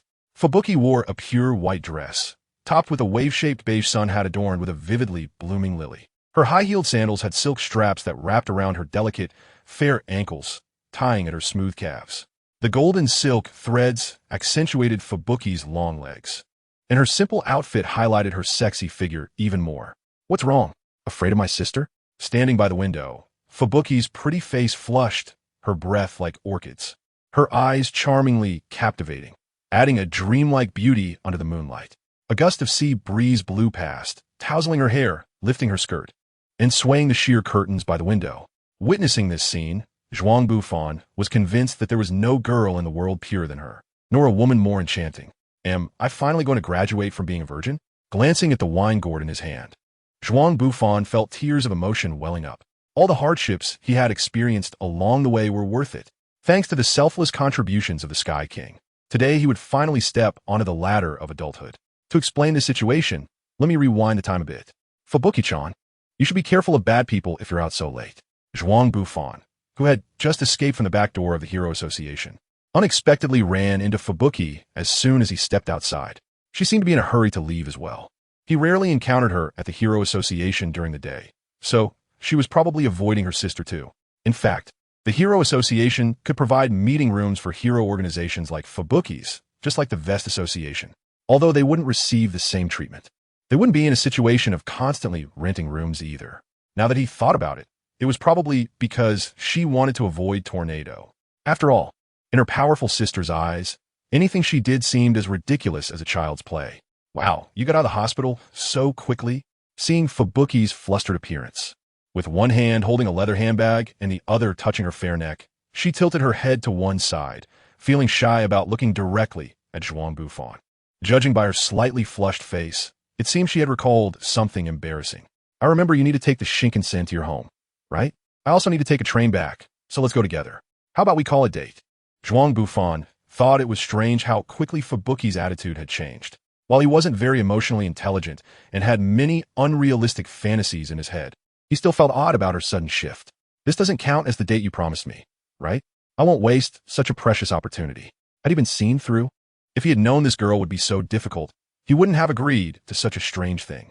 He had thought she would be too scared of her sister to talk to him from then on. What was going on with her? Fubuki murmured softly, her pearly teeth biting her cherry-red lips, as if she had made a decision. Blushing, she raised her head. What a difficult person you are. This weekend, Fubuki's group has a regular break, so if you want to ask me out, let's set it for Saturday at 8 a.m. at Police Dog Square. Don't be late. Regardless of whether you come or not, our agreement counts as fulfilled. Fubuki placed her left hand on her waist and pointed her right index finger at Zhuang Bufan's nose, speaking loudly. After saying this, she hurriedly used her telekinesis to fly away. Was she using loud words to cover her own shyness? Oh no. It seemed he was starting to like Fubuki more and more. Recalling how Fubuki had spoken loudly with a flushed face just now, Zhuang Bufan felt his heart race as if it had been struck by something. Was this what it felt like to be in love? Zhuang Bufan felt his face burning, and he particularly wanted to shout something to the sky. The feeling of being filled with happiness was truly wonderful. Oh, so openly entangled with my sister. It seems the last lesson I taught you wasn't enough. A familiar voice came from behind, and Zhuang Bufan felt as if he had fallen into an ice cave, his heart pounding violently. He was very clear that this time, the feeling of his heart racing was not love, but fear. Zhuang Bufan slowly turned his head and saw the small tornado, glowing green, floating in the air. The faintly visible veins on her forehead were telling Zhuang Bufan something. She was very angry. Run! Zhuang Bufan hurriedly activated the transformation of the Gale Wolf, his wings flapping as he immediately flew over 800 meters into the air. Was he saved? In Zhuang Bufan's line of sight, the black tower of the Hero Association gradually shrank into a small which made him breathe a little easier. Oh, you're quite fast, the weak voice of Tornado echoed again. Zhuang Bufan looked at the green light emanating from his body, filled with despair. Soon after, he quickly flew back to the black tower that Zhuang Bufan regarded as a den of demons, and all he could do was transform into the form of the Water City Knight to ensure he could withstand more hits. Boom! With a loud crash, Zhuang Bufan was slammed into the hall of the Hero Association, and a hole the size of a person was smashed into the ultra-high-strength protective wall made of an unknown material. Ouch, ouch, ouch. It seemed that 3 or 4 of his ribs, which had just healed not long ago, were broken again. Zhuang Bufan lay on the ground, pretending to be dead, lamenting his misfortune. Listen well. If I see you bothering my sister again, I will smash all the bones in your body. Seeing such a furious tornado, even the staff members, who usually didn't shy away from trouble, began to scatter like birds and beasts. Although I don't really understand you young people. Intervening in my sister's love life just feels wrong, doesn't it? The only one brave enough to advise the little tornado in this situation, besides the fearless atomic warrior, was no one else. I'm the sister. I am already 28 years old this year. 8 years old. Below snow is the little sister. I'm just protecting my innocent sister from being disturbed by scumbags. Why am I being seen as a hindrance to her freedom to love? What? You are actually Below Snow's sister? The atomic warrior looked shocked, while Zhuang Bufan lay on the ground, constantly complaining in his heart. How slow-witted is this uncle? I've already repeated it to him several times. Why is he only realizing it now? Wait a minute. So, little tornado, you're actually worried that your sister will get married before you. I see. Since that's the case, I can understand your feelings. The atomic warrior kept stroking his stubble, thinking seriously. Who said I was worried about being called a bad woman after my sister gets married? A boyfriend is something you can find plenty of on the street if you want. Oof. Thanks to the uncle. The tornado's focus was completely diverted to the topic he brought up. Her delicate little face flushed with anger, her small hands clenched in a fist trembling uncontrollably, and finally, she flew away, seemingly wanting to find some strange person to vent her frustration. It seems your love life is full of ups and downs, the atomic warrior said as he helped Zhuang Bufan up and smiled while patting his shoulder. If you need any help, just let me know. I'm on your side. Can you help me call an ambulance? Zhuang Bufan sincerely said, Mosquito girl, what preparations do I need to make if I want to have a perfect date? Zhuang Bufan lay in the nutrition pod, having spent a whole day and night inside. Logically, he should have come to Dr. Kino's place to recuperate long ago. Although he didn't know what the doctor used to prepare the nutrient solution, it was indeed comfortable inside, and his injuries healed much faster than soaking in a bath. The fact that a girl agreed to go on a date with him was unexpected, but is this really how you ask for help? Do you need me, your big sister, to teach you the proper way to plead for assistance? The mosquito girl, having drained a bag of plasma, leaned back in her swivel chair, boredly watching Zhuang Bufan in the nutrition pod. Please, dear sister, guide this lost lamb. Since you are so sincere, I will help you come up with a plan. The mosquito girl stopped spinning in her chair, poking her finger at her lips, carefully recalling what might interest her. Take her shopping at a luxury store. No woman can resist PL's jewelry. And the handbag from Xiang and I, please. Do you think I look like I'm wealthy right now? I still haven't paid off the credit card limit you drained last time. Remembering the painful experience of shopping with the mosquito girl, Zhuang Bufan felt that it shouldn't be what a date is like. What a stingy man. In that case, just take her to some abandoned castle by the beach and dress up as a pig for her to play with. Trust me, just once, and she will fall in love with the feeling of a whip on her skin. This woman is hopeless. Watching the mosquito girl get lost in some indescribable memory, Zhuang Bufan began to think that perhaps asking her about this was a mistake. However, her answer gave him a hint. Take Shueishuet to a deserted island to enjoy the sunshine, the sea, and the beach. In the evening, host a romantic candlelit dinner in a European-style castle. With a bit of luck, who knows? Zhuang Bufan was upside down in the nutrient chamber, saliva drifting past his eyes. By the way, doctor, do you know of any cheap island-style hotels? He casually asked as he saw Dr. Kino's walk in to take a break. The small shop above the Evolution House Takoyaki was quite crowded, with most of the space in the basement, which they also used as a staff break area. Hotels on the outer islands? I remember they were quite popular when I was young, but I'm not sure now. After all, 100 years have passed, and the world has become so eccentric that who would go to such unsafe places for leisure? Dr. Kino's replied to Zhuang Bufan, but he still opened his computer to search for him. Found it, the Jaw Mansion, currently available for rent or sale with the rent waived. The only condition is to help deal with the strange fish in the nearby waters and the wild beasts on the island. Jaw Mansion? Isn't that the property of the wealthy tycoon who funded the Hero Association? He's a super rich person, since it's under his name. It must be an incredibly luxurious villa beyond what I can imagine. I don't need to worry about safety. So now all that's left is to consider the detailed plan? Zhuang Bufan felt somewhat excited as he touched his ribs. The broken bones were almost healed. What exactly is this nutrient solution? Although it had a somewhat salty and fishy taste in his mouth, the recovery effect was quite good. A certain amount of nutrients, plenty of water, a small amount of trace elements, and some algae. Dr. Ginos, with the rigorous attitude of a researcher, detailed the ingredients to Zhuang Bufan, while Mosquito Girl interjected with a mischievous smile. Fish food for clownfish and various sea shrimp excrement. And that chamber you were in isn't a nutrient tank for storing experimental subjects. It's a fish tank that the doctor uses to raise fish. Doctor. Ginos nodded and adjusted his glasses as he explained. I tested your repair response in water night form and found that seawater is the most suitable restorative agent for you. So I simply fished the fish out and put you into raise. Should I say that he's truly a top-notch researcher? He implements pragmatism so thoroughly, without the slightest regard for the user's feelings. Struggling to get out of the chamber, he finally understood what the mysterious particles in the water tank were. The salty and fishy taste still lingered in his mouth, and the associations in his mind kept haunting him, leading to painful dry heaves. This guy is definitely doing it on purpose. No wonder she'd been lurking in the basement all day, staring at me. I almost thought my romantic prospects were about to blossom. Thinking of this, Zhuang Bufan looked angrily at the laughing Mosquito Girl. Since that's the case, Zhuang Bufan waved his hand, and a jet of water shot toward Mosquito Girl's laughing mouth, drenching her clothes and letting her taste the fish food as well. Spit, spit. What a good relationship. The armored gorilla had finished his work and hung up a temporary rest sign before entering the basement, where he saw Mosquito Girl and Zhuang Bufan playfully wrestling, while Dr. Ginos did not intervene and was entirely in a spectator mode. It felt like siblings in a big family, the armored gorilla thought aimlessly. Family. Hearing this, Dr. Ginos became inexplicably excited. Family. Reflecting on his age, while peers were enjoying their grandchildren, he was.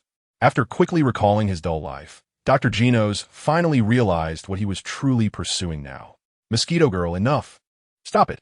Dr. Ginos spoke up to stop the two from continuing their antics, then coughed a few times and said to Zhuang Bufan with a serious expression, Zhuang Bufan, can you promise me one thing? If the doctor needs anything, just say it. You've taken care of me a lot in the past, and I will definitely agree to anything I can do.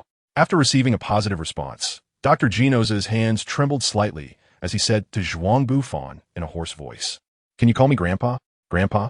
Grandpa? Zhuang Bufan was puzzled, unable to figure out what this exceptionally intelligent sage was up to. Doctor. Ginos pushed up his glasses, looking at the bewildered Zhuang Bufan, and tears involuntarily streamed down his face. Ah, you really are a mischievous little boy. Next time we meet, you should call me Annie, Mosquito Girl interjected with a mocking smile. Slap. Dr. Ginos' palm landed heavily on Mosquito Girl's shoulder as he said seriously, from now on, you and Zhuang Bufan are siblings, and the armored gorilla is your adoptive father, while I will be your grandfather. A wonderful, big family life is about to begin. Huh? Why do I have to call a steel black gorilla, who is the same age as me, Dad? Mosquito Girl exclaimed in frustration to Dr. Ginos. She felt that it was better for her to avoid this place. Zhuang Bufan turned to look at the small shop, recalling the strange atmosphere he felt when he left. And he had only one thought in his mind. At the foot of Police Dog Square, the heroic police dog, wearing a white dress and high-heeled shoes with leg bindings, and topped with a wavy beige sun hat, gave off the impression of an innocent young lady from a well-off family, completely devoid of her usual fashionable socialite aura. It was just 1 minute until 8 o'clock. As soon as the minute hand moved even slightly, he would leave immediately. Although she muttered to herself while staring at the watch on her wrist, anyone who saw her expression at the scene would think otherwise. She naturally knew it was her sister who had once again sent this poor suitor to the hospital, which was why she had dressed up specially for the meeting today. Although she didn't particularly like Zhuang Bufan, this inexplicable suitor, she disliked her sister interfering in her social relationships even more. I waited an extra 10 minutes for you, and since you haven't shown up, I assume you've given up your right to date me. She took out her phone and snapped a selfie with the heroic police dog, noting the time. Just as she was about to hit the send button, a jolt ran through her heart as she recalled the image of the clumsy bear roaring to protect the public in the video. But he was just another fool afraid of his sister. Holding her phone tightly against her chest, she pondered for a moment, slowly deleting the prepared message word by word, and re-editing it into a new one. Which hospital room are you in? I'll come to see you. Do you like grapes? I'll bring some for you. What if he was afraid of being tormented by his sister again? Wouldn't he it be? While editing the message, she remembered the group of people who bullied her in her childhood, even though they had all been sent to the hospital by her sister. However, she still couldn't forget how they had begged for her forgiveness while kneeling in front of her. The despairing pleading in their eyes, after being bullied, made her feel like she was the perpetrator, not the one who had been bullied, and that was precisely why she wanted to become an outstanding hero. Forget it. Maybe that guy never wants to see me again. She lightly bit her lip, deleted the unsent message, and prepared to leave Police Dog Square. A rare day off should not be wasted like this. Boom! A sudden gust of wind pressure swept across the entire Police Dog Square, even blowing away the awnings of several shops. Sniff, sniff. That scent? Humans? The heroic police dog, originally lying on the statue, stood up on all fours upon sensing the wind pressure, scratched its neck with its hind foot, and then lay back down. Look, the heroic police dog is moving. Because the number of monsters appearing in Q City was always among the highest, everyone was already used to such situations. Instead, they were excited to see the heroic police dog moving its body. Click, click, click. The sound of camera shutters echoed around, accompanied by the blinding flashes of lights.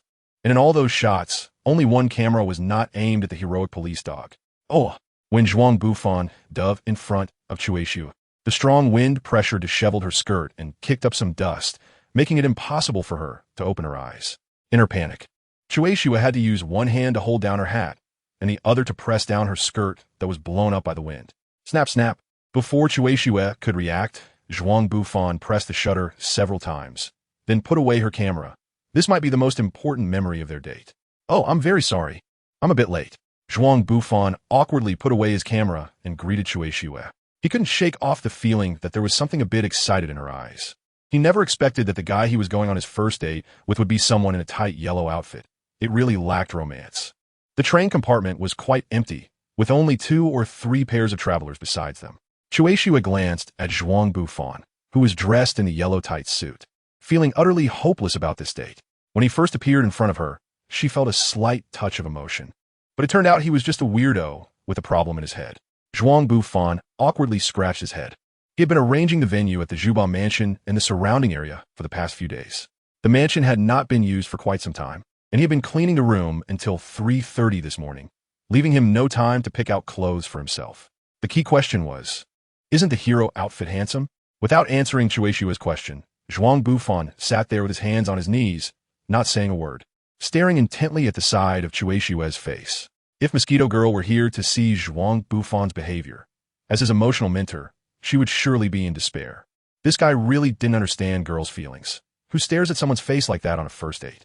Chuexiu also felt uncomfortable under his gaze, as if she were being followed and recorded by camera. She could only cross her legs, rest her chin on one hand, and tilt her head to pretend to look at the scenery outside the car window. In reality, her whole body was tense. Although she complained about Zhuang Bufan's lack of dating knowledge, she realized this was her first date as well. She had tossed and turned all night and had gotten up before 4 a.m. to pick out clothes. Why was it like this now? Please, no matter what he says, I will respond to him. Think of a topic quickly. Have you ever played Forest Little Overlord? Zhuang Bufan hesitantly brought up a topic. And as he said this, he felt like his heart was about to leap out of his throat. It was really strange. He hadn't felt this nervous when he had bullied Chuexiu a few times before. So why was he feeling anxious now that she had agreed to go on a date with him? Sorry, I don't really understand things like games. Zhuang Bufan had only been in this world for a few months and didn't have many empathetic memories of the people here. Thinking carefully, aside from an incident with the Hero Association, the only thing he had truly delved into was games. He certainly couldn't talk about work during a date. So with that in mind, Zhuang Bufan naturally threw out an option that would definitely be dismissed by others. Another moment of deadly silence ensued. Zhuang Bufan sighed, mimicking Koyuki by resting one hand on his chin and gazing out at the scenery through the car window. He wasn't sure if it was just his imagination, but through the reflection of the window, it seemed like he could see Koyuki's lips mumbling something. At least make an effort. Zhuang Bufan tried to decipher the lip movements of Chue Shuejiang, then took a deep breath and made up his mind to speak again. Have you played the comeback of the defeated dogs, Nia, and everyone else? Chue Shui was utterly hopeless. The blue sky, white clouds, sea water, and sandy beach, undoubtedly. This was a beach that could make any girl feel happy. However, Chue Shui felt not a bit of happiness. Instead, she was filled with despair about today's itinerary. There was no way around it. If you felt the kind of desperate atmosphere on the train, you wouldn't be looking forward to today's date arrangements either. But since she was already here, even though she hadn't prepared a swimsuit, just being by such a beautiful sea and enjoying the sea breeze was great. Chue Shui walked off the road, sat on a wooden bench, untied the rope around her legs, took off her shoes, and stepped barefoot on the soft sand. Zhuang Bufan stood aside waiting for Cui Xue to change her shoes. Initially, he wanted to pretend to be a gentleman and turned his head away to avoid looking at her. But then he thought that it was just changing shoes and nothing serious. So, he pretended to count the coconuts on the coconut tree nearby. But his eyes couldn't help drifting towards Cui Xue's calves. Her delicate hands untied the ribbons on her legs. And one couldn't help but say that even a beautiful girl changing her shoes in public could give others a sense of enjoyment. The sound of Cui Xue's feet stepping on the white sand was heard, and her instep was covered with some sand grains. One hand held two high-heeled shoes while the other pressed down on her hat that was blown up by the sea breeze. Looking at the calm sea and the seagulls occasionally circling in the sky, Cui Xue felt her mood improve quite a bit. Zhuang Bufan stood next to Cui Xue, the sea breeze carrying the scent of her perfume. It was a delicate floral fragrance, reminiscent of lilac. The language of lilacs, if I remember correctly, symbolizes pure love, right? Although I'm not sure if this knowledge is universal, Zhuang Bufan felt his cheeks flush after recalling the meaning of lilacs. He could sense that his face must be very hot to the touch now. You look so strange, almost like a red Fuji apple. Oh, haha. Cui Xue turned her head, glancing at Zhuang Bufan, who was trying to cover his face, and instinctively teased him a bit. That woman, I must find a way to tease her later. Is there sunshine, the sea, and a gentle breeze? I have to say, the sea truly is the most healing place for the heart. Although there are many points to criticize about this date, I still want to thank you for bringing me here. Zhuang Bufan stood still, staring blankly at the slightly smiling Cui Xue, who was enjoying the sea breeze. In his memory, Cui Xue had always been a domineering figure with a frosty demeanor, and it seemed she had never smiled like this before. Is this what makes you satisfied? The next itinerary is sure to surprise you. Zhuang Bufan grabbed Cui Xue's hand and pulled her towards the sea. Just as he was about to feel the delicate touch of her palm and the warmth she radiated, Cui Xue suddenly yanked her left hand back, looking at Zhuang Bufan with suspicion. You guy, knowing that I don't have a swimsuit, pulling me into the sea, was that intentional? Suddenly, Cui Xue recalled a magazine cover she had seen while passing by a bookstore, where it seemed that men had a particular obsession with the phrase wet body. Seeing Cui Xue's wary expression, Zhuang Bufan nearly spat out a mouthful of blood in exasperation. Is your level of trust in me lower than that of the monkeys on Mount Amei? Although I don't know what Mount Amei is, my level of trust in you is just slightly higher than that of a monkey. Don't worry, I won't do anything weird to you. With a doubtful look, Cui Xue extended her hand to Zhuang Bufan, allowing him to lead her towards the sea, completely unaware that within 2 hours of their first date, they had already reached a level where they could hold hands. This was much faster than the progress of most couples. However, neither of them felt that their feelings had developed to that extent. Zhuang Bufan transformed into the appearance of a water city knight and took Cui Xue into the sea. He used his ability to manipulate water currents to create a large water bubble, taking Cui Xue to explore the coral reefs in the ocean. A water bubble? I haven't played with this thing in a long time. It feels a bit nostalgic.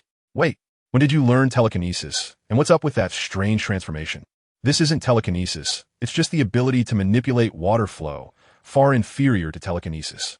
As for that transformation, Zhuang Bufan pretended to stroke his chin, then seriously said to Cui Xue, unless you agree to be my girlfriend, there's no way I'm telling you.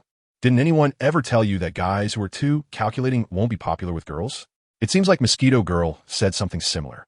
Could it be that I'm really too calculative? Well, although observing coral reefs in a bubble is indeed novel, I can't say it's shocking to me. If you have any tricks up your sleeve, I suggest you reveal them now. Cui Xue's mindset has clearly changed. At first, she was prepared to endure a nightmare of a rest day on the train. Now, while it can't be called perfect, it's not a bad holiday. This is Alice's tree hole, but you, be ready not to have your jaw dropped. Bubbles continued to move downwards, and different schools of fish formed formations around the two, then began to dance. As they descended deeper, the variety of fish participating increased. Zhuang Bufan even created several streams of water swirling around Zhuang Xue, allowing some adorable little fish to dance around her. Wow, your ability is so unfair. Feeling the tropical fish swimming past her fingertips, Zhuang Xue couldn't help but admit she was amazed. Ooh. A dolphin unexpectedly burst through the bubbles, nudging Zhuang Xue's calf with its head and rubbing against her smooth leg. She had heard that dolphins were a bunch of flirts, and now it seemed the ancients were not wrong. Watching the dolphin continuously trying to get close to her, Zhuang Bufan commanded the other dolphins to retreat while constantly using high-pressure currents to wash away those infatuated fools. Even fish have learned to compete with me for girls these days. As the depth increased, the beautiful tropical fish dispersed, and it was now the whales' turn to shine. Shuangxue pulled on their tails, lay on her back listening to them sing, and looked up at the passing fishing boats, forgetting all about the modesty expected of a lady. She was like a little girl visiting an aquarium for the first time, filled with curiosity and wonder about everything. So, what is on the next level? What is there? Surrounded by a multitude of jellyfish, Shuangxue eagerly asked Zhuang Bufan about her itinerary. The next level is filled with some terrifying big guys. I'm not sure if you'll be scared of them. Zhuang Bufan stammered his advice, saying that he hadn't really ventured deeper into the sea. Well, I am a professional hero after all. Do you think those strange fish are scarier than strange people? Unfortunately, Koyuki did not heed Zhuang Bufan's suggestion and unexpectedly let her little temper show. All around them was darkness. Having reached this depth and left behind the glowing jellyfish, there was no light to be found. Koyuki used her telekinesis to form a light shield at her fingertips. Even in this pitch-black place, this faint light source could only illuminate a radius of less than 10 meters around them. They had now descended to the limit of human technology, and even Zhuang Bufan found it somewhat strenuous to maintain the air bubble at this depth. After diving down another 10 meters or so, they discovered a massive fissure. Zhuang Bufan sensed an unusual current flowing beneath the fissure, as if it were trying to seal away something below. Deep within the fissure, it felt like something was calling out to him. Koyuki's body trembled slightly, having witnessed the ocean's colorful beauty and the dead silence of the abyss below. She finally understood one thing. The sea could be as enchanting as it was terrifying. Afraid, Koyuki unconsciously moved closer to Zhuang Bufan, instinctively taking his hand and gripping it tightly. Their arms pressed together, and it seemed they could feel a certain warmth. However, Zhuang Bufan was not in the mood to care about this. He sensed a group of massive creatures swimming towards them. They moved underwater even faster than a rocket car racing to the finish line, and he could smell their murderous intent from thousands of meters away. Zhuang Bufan wouldn't think that his ability to communicate with aquatic creatures would have any effect on such a level of thugs. If a fight breaks out, even if the bubble-wrapped water flow is pierced by a tiny hole the size of a needle tip, the shooting water would turn into the most terrifying water knife in the world. Although with his physical fitness and the water knight form's armor structure, he wouldn't be afraid of these things. However, the person beside him, blowing snow, is just an ordinary human woman in terms of physical fitness. And with her level of telekinesis, she wouldn't be able to withstand the high pressure of water flow at 10,000 meters deep. If there were any conflicts, blowing snow would definitely not be able to endure the aftermath of their battle. There's nothing fun down here, it's quite boring. Let's go up instead. Oh, okay. Zhuang Bufan casually found a reason to make the bubbles rise quickly, while also keeping an eye on the large creatures moving towards them. Is this presents from a king? Get lost. The sound distorted under the influence of the flowing water, and Shui could only hear the terrifying wails of the deep-sea creatures, while Zhuang Bufan conveyed his consciousness to them through his faint telepathy. The fishermen from the deep-sea tribe were taken aback for a moment, then quickly swam away. Shui could only see a group of strange creatures swiftly passing by her in the dim glow, and startled, she threw herself onto Zhuang Bufan. The air Shui exhaled hit Zhuang Bufan's face, and he could even feel two soft things pressing against his skin on his left arm. Zhuang Bufan's body stiffened like a piece of wood, as if he had fallen victim to the most effective control skill in the world.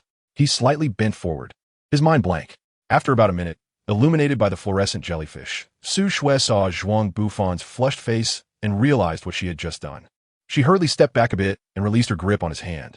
With her right hand, she touched her neck, partially covering the side of her face facing Zhuang Bufan, trying to restore her usual noble and aloof demeanor. However, the blush still visible at the roots of her ears indicated that she wasn't as composed as she appeared. As for Zhuang Bufan, he let out a sigh of relief, feeling grateful that the earlier incident hadn't turned into a big deal. At the same time, he was glad that Su Shui hadn't noticed his embarrassing state, and a mix of disappointment and relief brewed within him. Both of them had their backs to each other, unaware of the other's awkwardness. This continued until they surfaced, and by then the sky had turned a hazy yellow, revealing beautiful rosy clouds. Gurgle, sitting on the back of the orca, their stomachs rumbled. Su Shui and Zhuang Bufan exchanged glances and then smiled at each other. What a beautiful villa. Upon arriving at the small island of the Jabberwock, Zhuang Bufan took out ingredients from the refrigerator, pulling out a specially crafted copper pot and a charcoal box. What is this? Su Shuai looked at the high-quality beef and the lobster they had just caught from the sea, then at the copper pot, somewhat speechless. Next to the copper pot were aromatic candles, and there were even a dozen kinds of small seasonings. Su Shuai facepalmed with one hand, utterly at a loss for words regarding the situation. Zhuang Bufan is quite confident in his cooking skills. He originally wanted to hire a chef to serve him, but when the chef heard it was on this uninhabited island, he flatly refused. So, he had to prepare dinner himself. Considering the money he could spend on ingredients and his cooking skills, hot pot seemed to be the most reliable option. All right, where are you sitting? As a thank you for the underwater journey, I'll handle dinner, he said. While speaking, Koyuki tied on an apron and checked the condition of the kitchenware. Although it was all somewhat outdated equipment, it was still in decent shape, and the tools were manageable. The lobster would be seasoned with butter and cheese, while the steak would be paired with a red wine sauce. For the appetizer, he decided to use oysters sprinkled with lemon salt. Zhuang Bufan was shocked to see Chueshua using various kitchen utensils. Her skill was no less impressive than that of any chef in a French restaurant. After finishing their meal, the two walked on the beach of the small island, watching the calm sea reflecting the starry sky above, with jellyfish illuminating the sandy bottom. It's amazing that you found such an unpolluted private beach. It must have cost you quite a bit, he said. Not really. Actually, I didn't spend much on this villa and the beach rights. It was paid for through special means, she replied. Special means, I see. No wonder the kitchen utensils are so old. But I had a great time today. I really want to thank you. The two chatted casually like friends. But Zhuang Bufan tried several times to hold Chueshua's hand, only to have her carefully avoid him. Patience is key. Having this kind of progress on a first date is already quite good. Zhuang Bufan silently encouraged himself. It's a pity that all the red wine was used to make the sauce. Otherwise, facing such a beautiful scene, he really wanted to have a small drink. Chueshua stretched lazily and said somewhat regretfully, I do have some wine, but the alcohol content is a bit high. Zhuang Bufan felt a bit dizzy and took out the wine gourd of the Sky King. Although the Tengu's fine wine is a rare brew that comes once in a millennium, its alcohol content is also hard to find in the world. As long as there's some, it's good enough. Chueshua bent down by the sea to pick up 2 oysters, scooped out the oyster meat to feed the fish and shrimp, and used the shells as wine cups. I can drink 1,000 cups without getting drunk with high-proof vodka. I can easily finish half a bottle without even needing to pair it with pickles. Chueshua held the shells in her hands, tilting her head to watch the fine wine flowing out of Zhuang Bufan's gourd. She brought it to her lips and drank it all in one go. The Tengu's fine wine was fragrant, sweet, and pure, with a smooth entry. Chueshua slightly raised her neck and drank the wine in the cup in one gulp. What is this? It's so good. While saying this, she handed the cup back to Zhuang Bufan, indicating for him to refill it for her. She could be considered an expert in tasting fine wines, but she had never tasted one with such a unique flavor. Although one cup made her feel slightly tipsy, she couldn't help but want to drink another. Are you sure you won't drink too much? This wine has a strong after effect. Zhuang Bufan hesitated and tried to dissuade her. Although he could tell that Chueshua's drinking capacity far surpassed that of her sister, he knew that Tiango wine could easily get people drunk. Considering her sister's drinking habits, Zhuang Bufan was reluctant to ruin such a wonderful atmosphere. Is he really that stingy? What a petty man. Upon hearing Zhuang Bufan's advice, Chueshua sulked on the ground. Her cheeks puffed up, and it was clear she was already somewhat tipsy. Stingy? Come on. Let me make sure you drink to your heart's content. If you have the ability, drink all the wine from this gourd of mine. Zhuang Bufan could no longer hold back and filled Chueshua's wine cup again. 1 cup. 2 cups. I feel like I might be getting a bit tipsy. Chueshua felt a bit floaty, as if a pair of wings had sprouted from her back and she could take off and fly. Do you think I'll let you off just like this? You were the one who initiated this war. Without giving Chueshua a chance to refuse, Zhuang Bufan grinned and poured 2 more cups of wine down her throat. Finally, Chueshua couldn't hold on any longer and staggered down. Zhuang Bufan hurriedly supported him. Although this situation was not intentionally created by him, it must be said that everything was developing in a favorable direction. Zhuang Bufan's hands trembled slightly as he held Chueshua in a princess carry. Regardless, he had to return to the room first. It was evident that Zhuang Bufan was extremely excited. He was driven by desire and lust while also facing the condemnation of morality and conscience. Sitting on the edge of the bed, Zhuang Bufan looked at the beauty lying on the bed and struck a pose reminiscent of Commander Ikari. The question arose, should I be a beast? Or should I be worse than a beast? Just as Zhuang Bufan was pondering, Shueisha turned over on the bed, striking a pose that would make any man's blood boil. Zhuang Bufan's weak moral defense was instantly shattered. Ding ding ding, I haven't done anything yet. The sudden ringing of the bell startled Zhuang Bufan, causing her to hurriedly retract her hand that was reaching for Shueisha and hide it behind her back. I am the first rank of hell, Shueisha, so why is there only one guy with a problem after over 20 years of living pursuing me? I also want to be pursued by handsome guys. I also want to have a perfect romance. Shueisha got out of bed and grabbed the phone, shouting at the person on the other end. Then she threw the phone onto the carpet, hugged a pillow to cover her face, and rolled around on the bed, mumbling something incoherent. Help! Help! Did you hear that, Shueisha? Did you hear that, Shueisha? Location? Location? Zhuang Bufan picked up the phone from the ground with a dark face, held it to his ear, and silently listened as my eyelashes hurriedly reported the address on the call. Then he glanced at Shueisha, who was still lying on the bed and continuing to act drunk, silently turned off the phone and threw it into the sea. Is this the traditional skill of the Shueisha group? You guys really have the timing down too perfectly. Zhuang Bufan transformed into the form of the swift wolf and rushed out of the villa in anger. Where's Lord Fubuki? We can barely hold on. The mountain ape lay on the ground unconscious, while Lily and Eyelash were still engaged in a hard-fought melee with the monster, with a group of underlings encircling to support them.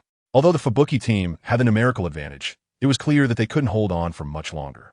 Boom, the sound of breaking wind came, followed by a deafening roar, and Lily and Eyelash were directly blown out of the arena by the shockwave. Zhuang Bufan landed directly on the monster, turning the creature that had been shouting just a minute ago about tearing apart the blowing snow team into a pile of meat. Then he stood up coldly from the monster's corpse, his merciless figure resembling a blood-soaked Grim Reaper. Where is Lord Blowing Snow? Why are you the one who came? The Eyelashes looked at the visitor in shock. Just a moment ago, he was puzzled by the nonsense from the other end of the phone, but now it seemed. Bless us, Zhuang Bufan walked up to the Eyelash and patted him on the shoulder, then whispered in his ear, "Don't call tonight, anymore no one will answer anyway." Without caring about Eyelash's reaction, Zhuang Bufan suddenly spread his wings and flew away from the scene. Is it Master Blowing Snow? At this moment, Eyelash's mind was filled with strange thoughts. Big brother Eyelash, what should we do? A group of little brothers surrounded Eyelash, waiting for this group strategist to come up with a plan. Given the situation, we can only use the strategy of driving the tiger to swallow the wolf again. Are you talking about a secret weapon? But this goes against the principles of the Blowing Snow group. After being glared at by the crowd, that person shrank back. Under the watchful eyes of everyone, Eyelash dialed the phone in his hand. Is it Master Tornado? I think there's something you need to know. Zhuang Bufan returned to the Jaw Mansion and found that Shueisha had disappeared. After drinking so much, I hope nothing has happened to her. Zhuang Bufan anxiously began to search every room in the mansion and finally saw a bottle of red wine rolling outside the door of a suite on the rooftop. What is going on? Where did the wine bottle come from? Zhuang Bufan hesitantly pushed open the door and found Shueisha standing on the terrace, leaning by the window and gently kissing the bottle of red wine in her hand. It's so cold. Aren't you coming over to hold me? Were those words you said before about liking me all fake? Shueisha dropped the wine bottle, causing red wine to spill everywhere, and provocatively said to Zhuang Bufan across from her, all the hardships along the way have been worth it. Zhuang Bufan slowly walked toward Shueisha, trembling as he wrapped his arms around her slender waist, his face turning a shade of pig liver. I felt my heartache intensify, as if something was about to surge out. Zhuang Bufan looked at the beauty in his arms, her charming face flushed red under the influence of alcohol, making her incredibly adorable. Zhuang Bufan, being a pure-hearted little turkey, couldn't handle this hearing Shueisha's passionate whispers. He was just about to taste her lipstick. Ugh, the fiery emotion in Shueisha finally broke through all barriers and poured over Zhuang Bufan. Then she collapsed in his arms and fell asleep. Are you kidding me? Damn it. Zhuang Bufan was cleaning the dress of Shueisha, gazing at the silver moon in the sky, tears flowing uncontrollably. In the unfamiliar ceiling and bed. Did I get drunk again? Woken up by the sound of waves, Shueisha opened her eyes, still feeling a bit dazed from the drinking. Lying in bed, she counted for a while before realizing what had happened. Right? I was on a date with that guy yesterday, then we had dinner together, and after that, we took a walk by the seaside.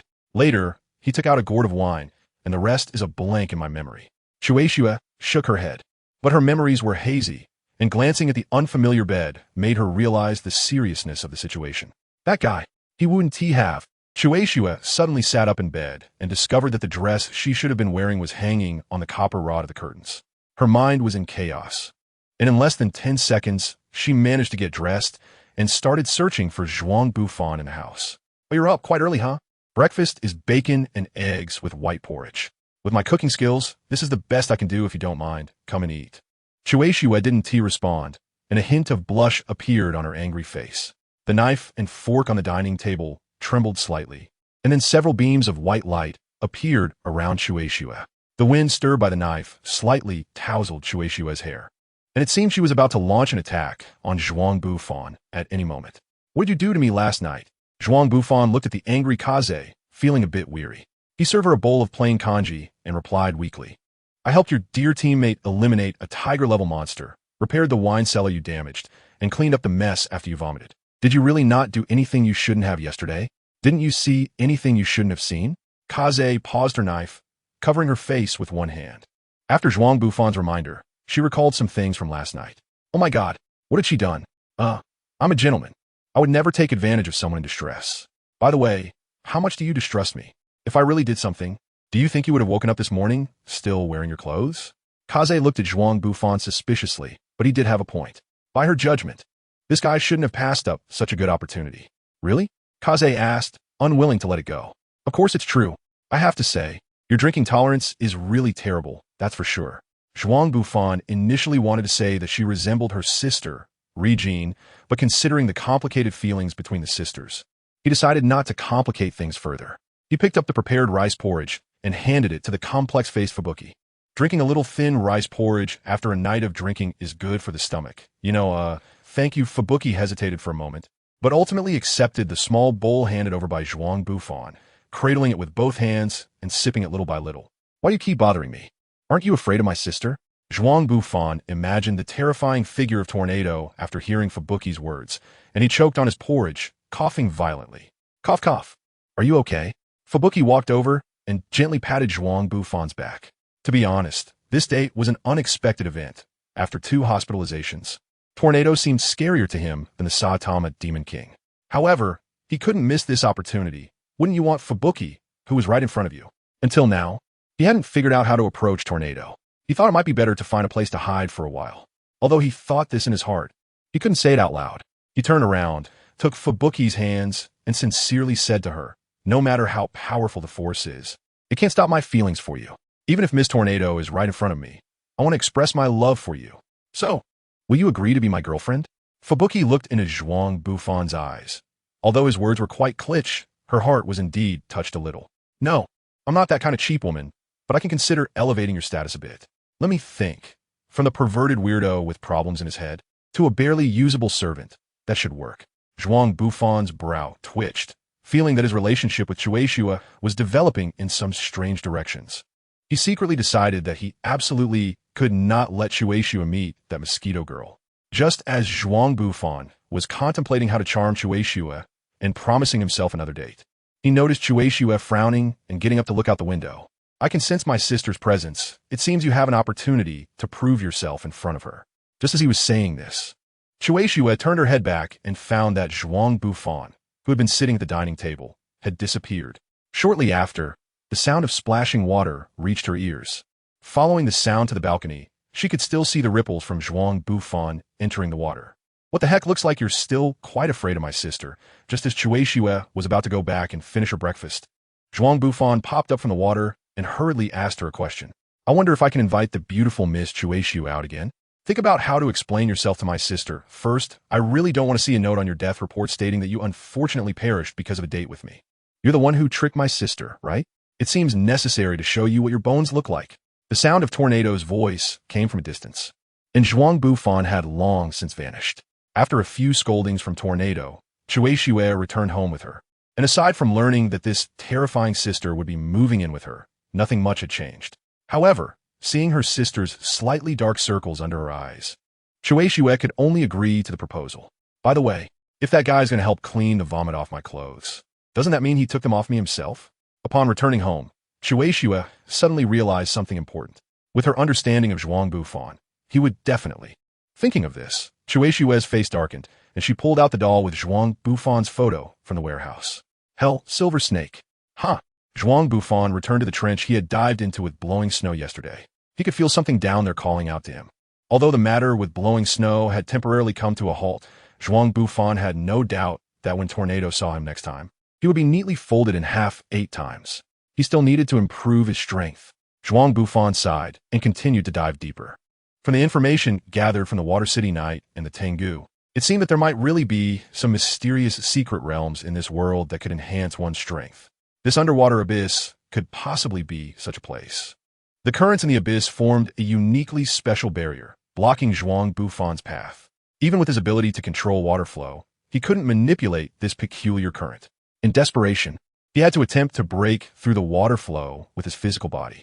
The resistance of the water flow was so great that Zhuang Bufan barely had time to make any extra movements, going against the current. He would be blown away by a sudden surge after only diving a few meters.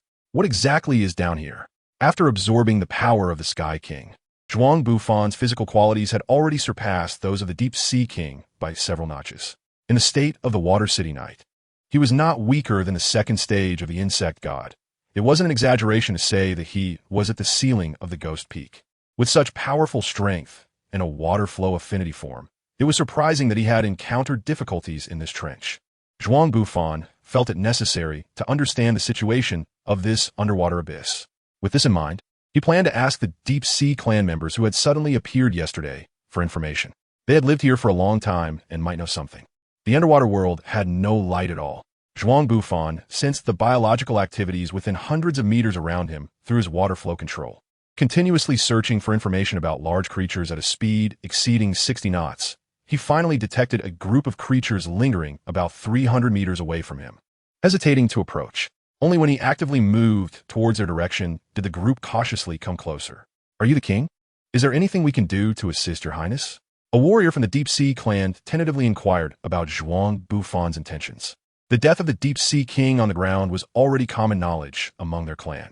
The Deep Sea King had led the Deep Sea clan for thousands of years, and the sudden news had thrown the entire clan into chaos. They were unusually excited upon encountering someone with the aura of a king yesterday. If it weren't for Zhuang Bufan's reprimand, they would have likely abandoned the snowstorm and rushed forward to kiss Zhuang Bufan's feet. "Do you know anything about the current down in the trench?" Zhuang Bufan is not particularly interested in the fate of the Deep Sea tribe. In his view, figuring out what lies beneath the trench might be more important. "Where is the forbidden area of the tribe? We are not quite clear about the specifics." "Forbidden area? Since it's a forbidden area, why can you still appear there?" A group of people fell into awkward silence for a moment, and then one of them spoke up. "Anyway, there is a strange current blocking the way, and no one can dive down. Over time, everyone has become indifferent to these matters. Moreover, the strength of the current is just right. It adjusts automatically with depth, making it perfect for washing off barnacles. So, in your eyes, the forbidden area is just a public bathhouse." If only Zhuang Bufan could see the scene right now. Otherwise, he would definitely suspect that this group of guys had brought some strange things. By the way, the elder of the Lanternfish tribe might know about the forbidden area. After all, he is the oldest person in the tribe now. Under the guidance of the fish people, Zhuang Bufan arrived at the location of the Lanternfish elder. "Can you turn off the lights? I think you look a bit creepy." "How is that possible? The Water Knight order should have been destroyed."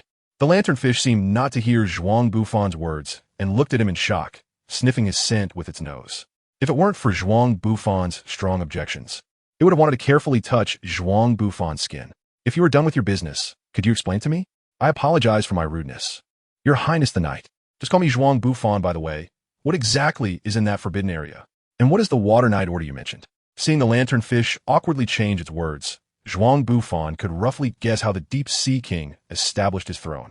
Long ago, when humans were still weak, the world was controlled by gods and demons, among which the most significant were the Sea Domain Lord, Takamagara, and the Underworld.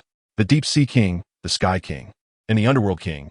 It seems the things represented by the three kings are indeed not that simple. The Sea Domain Lord corresponds to the Water Knight Order? That's right. The Sea Domain Lord commands the Water Knight Order. Takamagara corresponds to the Tengu Mountain, and the Underworld corresponds to Yama's followers. Each warrior among them possesses extremely strong abilities. The former Deep Sea King was just a small soldier among the Water Knights. If that's the case, then why is the Deep Sea King ruling the ocean? And where did the Sea Domain Lord and the Water Knight Order go? According to the description of the Lanternfish Elder, these three families likely possessed abilities beyond dragons. or even stronger. Even so, they were unable to dominate the world, which shows how powerful the warriors of that era were. But why did they disappear? Only a few small cats and dogs are left, using their banner to exert power and influence. I think the surface must be in chaos right now, with all sorts of monsters appearing. The lanternfish did not directly answer Zhuang Bufan's question, but instead asked him back. Indeed, it is like that. Wait. Could it be that the situation in that era was indeed like this? Although I'm not quite clear about the specifics, my father told me stories. Under repeated monster attacks, those maintaining order suffered heavy losses. Not only the sea, land, and sky, but also heroes from other races fell in battle. Finally, after defeating a powerful enemy, everyone paid an unbearable price and was forced to start sealing the mountains. Before his life was exhausted, the Sea Domain Lord sealed the Water City along with the Merfolk and the remaining Water Knight Order, never to emerge again. As for the Deep Sea King, he was merely a forgotten deserter of the Water Knight Order back then. That trench is the sealed path to the Water City? Is there any way to enter there? Zhuang Bufan, after hearing his description, began to suspect that there might be some inheritance related to the Sea Domain sovereign below. If there really is, then he must find a way to go in and take a look, as it's very likely he could obtain a dragon level or even divine level inheritance. In that case, he wouldn't have to worry about Tornado knocking his head off anymore. I don't know. Perhaps Your Highness Zhuang Bufan. You can look for some information in other forbidden areas. All I know is this much. After all, I was a witness to the events back then, and these things were all told to me by my deceased father. After bidding farewell to the lanternfish, Zhuang Bufan inexplicably became the leader of the Deep Sea clan. After issuing an order for the elder lanternfish to handle clan affairs, Zhuang Bufan left the underwater city and began searching for information about forbidden areas. In front of a supermarket's discounted vegetable stand, a bald man in a yellow tight suit was pondering the issue of vegetable prices. The store's cabbage was on a limited-time discount, buy 5 get 1 free, etc. Speaking of which, in the neighboring city, there were promotional packages. Although the cabbage was a bit more expensive, they offered 200 grams of premium chicken for free. So, should he really go to that supermarket to buy cabbage? Help! A weird person has appeared. A store clerk's shrill scream interrupted Saitama's thoughts. Weird person? What a coincidence. Looks like it's time for me to carry out justice. Saitama walked up to the cloaked figure, considering what cool words to say before taking care of him, when he suddenly heard a familiar voice. Why am I being treated as a weird person again? I am Zhuang Bufan, a professional hero certified by the Hero Association, ranked a level 5. Although I haven't received my hero title yet, I should at least be somewhat well known. Why am I being considered a weird person? Hearing Zhuang Bufan's complaints, the clerk deactivated the alarm, and the crowd that had gathered gradually dispersed. What? So it's you, huh? I haven't seen you since you got out of the hospital a week ago. I thought you found a new home and moved. Saitama scratched his head. The return of this guy meant there was now one more person mooching meals at home. If that's the case, buying cabbage from this store might be more worthwhile. Seeing that Saitama still wanted to continue shopping for vegetables, Zhuang Bufan snatched his basket away and pulled him aside, looking like he had something urgent to say. What are you doing? If you have something to say, can it wait? The sale time for the store is almost over. Forget about the sale items. I have a serious matter that could cost lives happening here. Saitama remained unfazed, and Zhuang Bufan had no choice but to randomly grab a few vegetables and meat chunks, quickly checked out, and then took Saitama outside the store. Have you noticed that there's a flying little ghost near the apartment lately? After you mentioned it, it seems there really is an annoying little ghost hovering around. Every time I run into her, she just huffs and walks away. The quality of education for kids nowadays is really concerning. Saitama recalled Tornado as haughty demeanor. He could feel her arrogance from a distance, which was indeed a bit irritating. Can you find a way to persuade her to leave? She has been patrolling in front of my house this whole time, making it so I don't even dare to go home. Zhuang Bufan awkwardly said that he hadn't expected a small tornado to block the door, leaving him in a rather embarrassing situation of not being able to go home. What's wrong? Did you offend that little ghost? Saitama looked at Zhuang Bufan's expression and asked, puzzled about what had happened. Actually, I had a crush on her sister. Before Zhuang Bufan could explain clearly, Saitama's expression changed, and he pressed his hands on Zhuang Bufan's shoulders, threatening him with an angry look. Considering our relationship over these days, I suggest you turn yourself in. How could you do that to such a small girl? You're really scum. Don't be deceived by her appearance. She's actually a 28-year-old woman. You might not even be older than her. After explaining the story to Saitama and avoiding the fate of being sent to the stinky prison, Zhuang Bufan let out a sigh of relief. So you wanted to talk to that perverted sister complex? Truly, Saitama was impressive, managing to simplify such a complicated story into less than 20 words. Zhuang Bufan nodded, and Saitama placed a hand on his shoulder, giving him advice in a tone of someone who has been through it. As a man, there are always things you must face. In any case, you should deal with that underdeveloped little brat yourself. After all, you were the one who took a liking to his sister. By the way, I took the vegetables wait for you to have hot pot tonight, if you can still make it to the gathering. You guy, do you want to see your best friend die? Zhuang Bufan grabbed Saitama's cape and said despairingly, don't joke with me at most. She'll just fold you into 8 pieces, right? With your vitality, you won't die that easily probably. Saitama turned away without looking back and left, leaving Zhuang Bufan lamenting his ruthlessness. As for this matter, I really can't do anything about it. Tornado is genuinely angry this time. These heartless guys scatter like birds and beasts when they encounter trouble. Zhuang Bufan sat in a pavilion in the wild, sipping tea and reflecting on his experiences along the way. He was shut out by Bangu, and King had vanished without a trace. He finally understood the despair that the child emperor must have felt back then. Opposite him, the atomic samurai looked at Zhuang Bufan with mockery, showing no guilt for witnessing Zhuang Bufan's tragic situation. Instead, he seemed quite pleased to see Zhuang Bufan in such a downcast state, as if he had forgotten his previous promises. Since that's the case, so be it. By the way, do you have any information about seppuku? Zhuang Bufan frowned and said to the atomic samurai, while also making a firm decision in his heart. He would definitely record the entire battle against the Black Spirit and would not help. The atomic samurai was unaware that he had missed an opportunity to change his fate. When he heard Zhuang Bufan ask about seppuku, he was somewhat curious about what Zhuang Bufan wanted from that guy. What do you need him for? Do you have an interest in swordsmanship? If you have the potential, I could teach you a couple of moves. The atomic samurai stroked his beard, constantly sizing up Zhuang Bufan, and handed him his sword, indicating for him to wave it around. There was some consideration for this aspect, but it wasn't the main reason. Zhuang Bufan took his dagger, swinging it while continuing to ask about the information on abdominal slicing. How is it? Zhuang Bufan swung his hand forcefully, and the nearby cliff split in two. This feeling of holding a steel knife is indeed great, reminiscent of a swordsman in a martial arts film. Zhuang Bufan raised his eyebrows and gave a very arrogant glance at the atomic warrior. The power of his strike was terrifying. He must have been completely captivated by his own swordsmanship talent. Ordinary. I always feel that something like a mace would suit you better than a sword. Are you saying I'm only fit to be a brute swinging a hammer? Pretty much, the atomic warrior openly admitted. Zhuang Bufan was extremely angry. He cycled through all his transformation forms and continuously used the legendary New Year sword technique to prove his talent. The poor cliff was directly smashed into a huge pit by the gust of wind. Interesting, the atomic warrior clapped nonstop at Zhuang Bufan's performance, making him feel a bit shy. However, he still asked the atomic warrior how his performance was. How was it? To be honest, I've lived for over 40 years and have never seen someone like you who is so incompatible with swords and blades. That blue bodysuit form is more suited for a whip. The ninja form is better for shurikens, and as for the bear form, it's suitable for a steel tooth. All the forms are suited for a wolf fawn club. Enough, enough.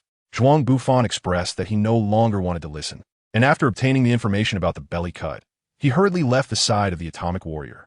On the lonely cliff, an ancient building stood tall. In the courtyard where the waters had dried up, a three-eyed monster knelt on one knee, assuming a posture as if drawing a sword. Bang!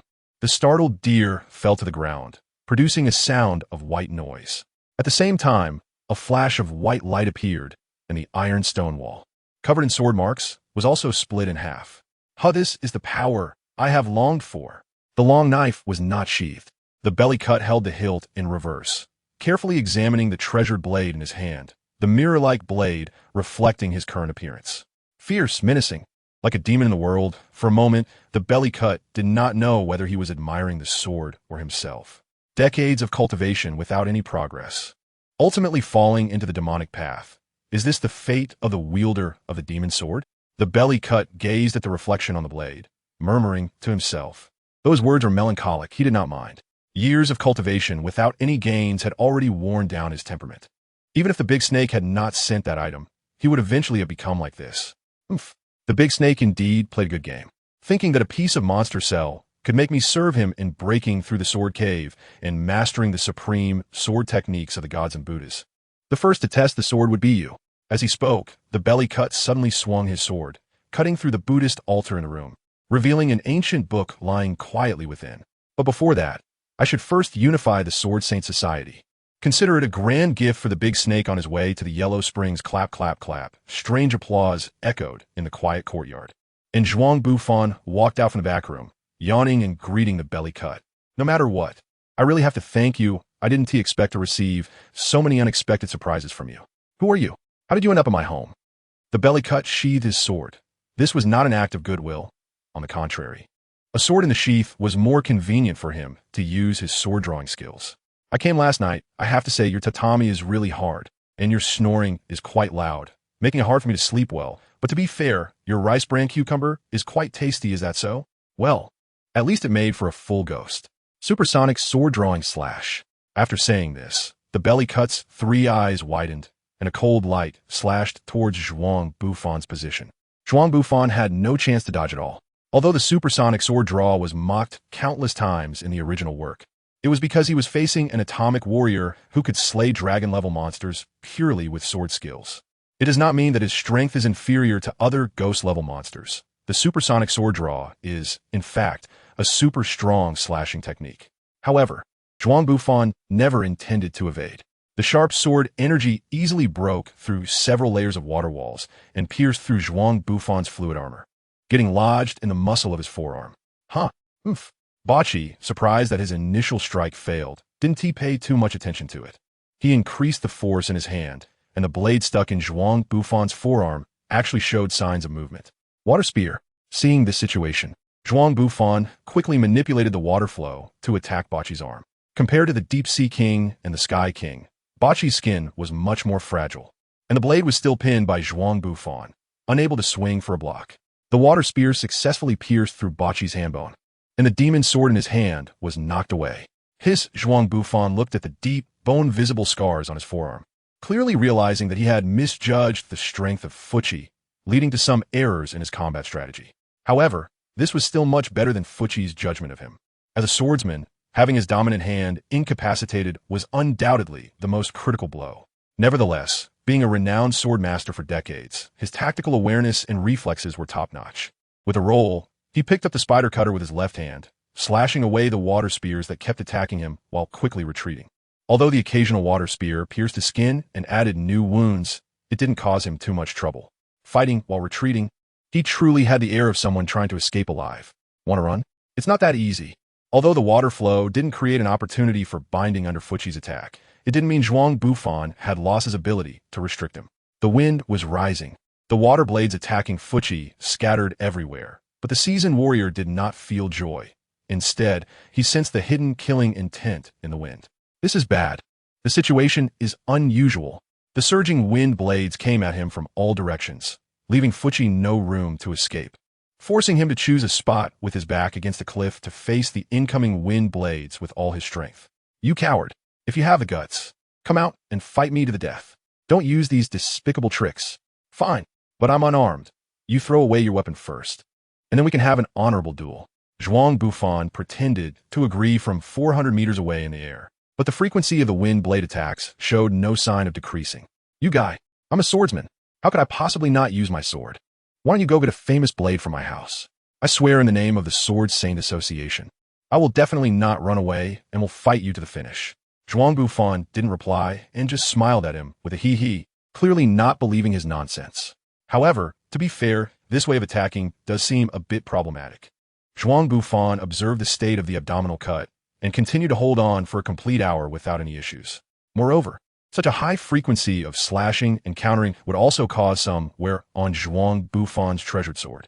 Yes, when the abdominal cut injured Zhuang Bufan, the weapon in his hand had already been regarded by him as something within his grasp. Zhuang Bufan had never seen such a magical weapon. To be honest, the power of the knife was not particularly strong, yet managed to break through several layers of water barriers with a single strike, proving the extraordinary nature of the blade in his hand. Not to mention Zhuang Bufan's abnormal recovery ability. Even after performing emergency treatment on his wounds, he was still bleeding profusely. It was clear that the knife was peculiar. Perhaps, like a wine gourd, it was some kind of item with attribute bonuses. Bachi was throwing himself into a desperate counterattack, which was essentially a form of self-mutilation. Zhuang Bufan could never feel sorry for him. But he did feel sorry for the knife in Bachi's hand. Before long, Zhuang Bufan came up with a quick way to end the battle. "Eat my road roller." Zhuang Bufan roared as dozens of massive road rollers suddenly appeared above his head. Where did these road rollers come from? That was the first thought in Fuchia's mind. And then he realized that with so many road rollers crashing down from above, even if he were to shatter them, it would be meaningless. With no other choice, he had to jump out of the falling range of the road rollers. The wind rose. Taking advantage of Fuchia's high leap, a rising air current lifted him up, directly blowing him into the sky. "Where are you taking me? You don't really think you can make me fall to my death, do you?" Fuchia tried to slash through the air current with his knife, but it was nothing but a futile effort, unlike the wind blade that concentrates power into a single strike. The continuous flow of air could not be cut through at all. Even if he could block the air below, the force of the backlash from the blade would only push him higher. Guess what? Zhuang Bufan flew for over an hour with the abdominal cut, finally arriving above the sea. Accompanied by the sound of 2 splashes, the abdominal cut finally gave up resisting. The unwilling abdominal cut gained agility enhancement, obtained the passive skill, mastery of swordsmanship, transformed into the form, Shura Sword Maniac, and acquired the sword technique, Supersonic Iaedo Slash. I guess the abdominal cut didn't drown, but rather died from your anger. Supersonic Iaedo Slash increases attack speed by 3 times and can deal 900 strength damage. Shura Sword Maniac, transformation skill. The sword maniac who treads the path of Shura increases strength by 20, agility by 60, and reaction speed by 40. Sword Maniac, understanding of sword techniques far exceeds that of ordinary people.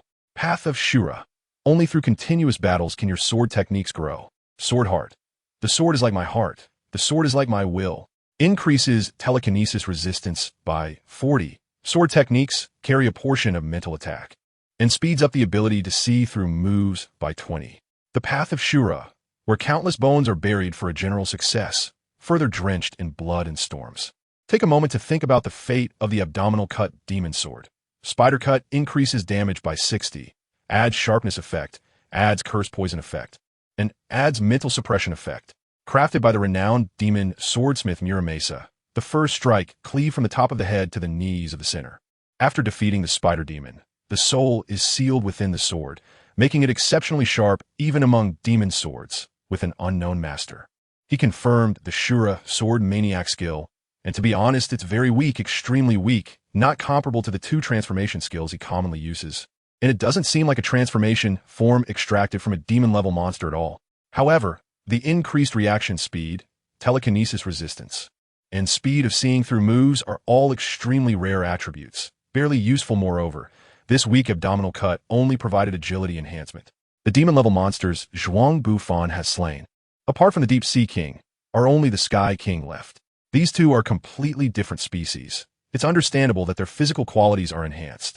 But you, a demon-level monster, have strength and constitution inferior to your kind, the tiger-level monsters, which is truly shameful. Zhuang Bufan emerged from the sea, his arm injury still not healed, merely stabilized. He couldn't wait to recover fully in the water before coming out. After picking up the belly-cutting dagger, he took off directly. Strangely, the spider cut was not treated as a unique equipment for transformation skills and was included instead. Not spending too much time, Zhuang Bufan returned to the inner courtyard of the belly-cutting area and carefully examined the ancient scroll. Hey, wait a minute. What on earth is this world? Zhuang Bufan opened the ancient scroll and saw the 7 big characters on the cover, which instantly triggered a surge of thoughts. The Misty Flow demon sword transmits ghostly assistance. What's going on? How did a copy of obscure Muramasa appear in the world of One Punch Man? Zhuang Bufan hurriedly opened the scroll while speaking, carefully confirming word by word whether it was indeed the story of the mythical sword Muramasa he was familiar with. The plot regarding the dog-headed dragon Muramasa, the tiger princess, the gods and Buddhas, and the reversal of causality was consistent. But the journey through the 26 nations and the forging of the demon's sealing cave were new to him. Upon gathering the ancient scrolls, he discovered a map beneath them. The shape of the continent was quite similar to the present, with the location of the sword cave marked on it. It was on a remote island far from the continent, and according to the scroll, the key to entering the sword cave was the spider cutter in his hand. According to Guizhu's account, after traveling the world, Muramasa forged 1,000 famous swords for him, each sealing the soul of a demon beast. After returning to his homeland to accompany the tiger princess on her final journey, He feared that collecting the demon swords would once again disrupt the world. So he entrusted Inari to forge a divine furnace for him. He melted the 1,000 demon swords into a piece of magic iron, but unexpectedly, the magic iron turned into a sword blank. In desperation, the aging Guizhu had to use his lifelong learned H-Re sword technique to wield the magic blade, sealing its demonic energy to prevent it from becoming a calamity far surpassing the dog-headed dragon Muramasa. Thus, he danced with the sword in the cave for 3 years, the stone walls covered in sword marks, before finally managing to suppress the sword blank's demonic nature and prevent it from becoming a calamity weapon. Unfortunately, he himself was exhausted and, at the end of his life, he left a message to Inari that no one but his successor should attempt to wield the blade before passing away. As for the story of this book after the forging of the calamity weapon, it was penned by Inari on his behalf. He must go to the sword cave, but he wasn't sure if Inari was still in the world. In Zhuang Bufan's memory, Inari was a fox spirit, a fox spirit, a fox spirit. Moreover, she had quite an impressive figure, quite an impressive figure, quite an impressive figure. Although he had someone in his heart, it didn't prevent him from critically examining the affairs of the world.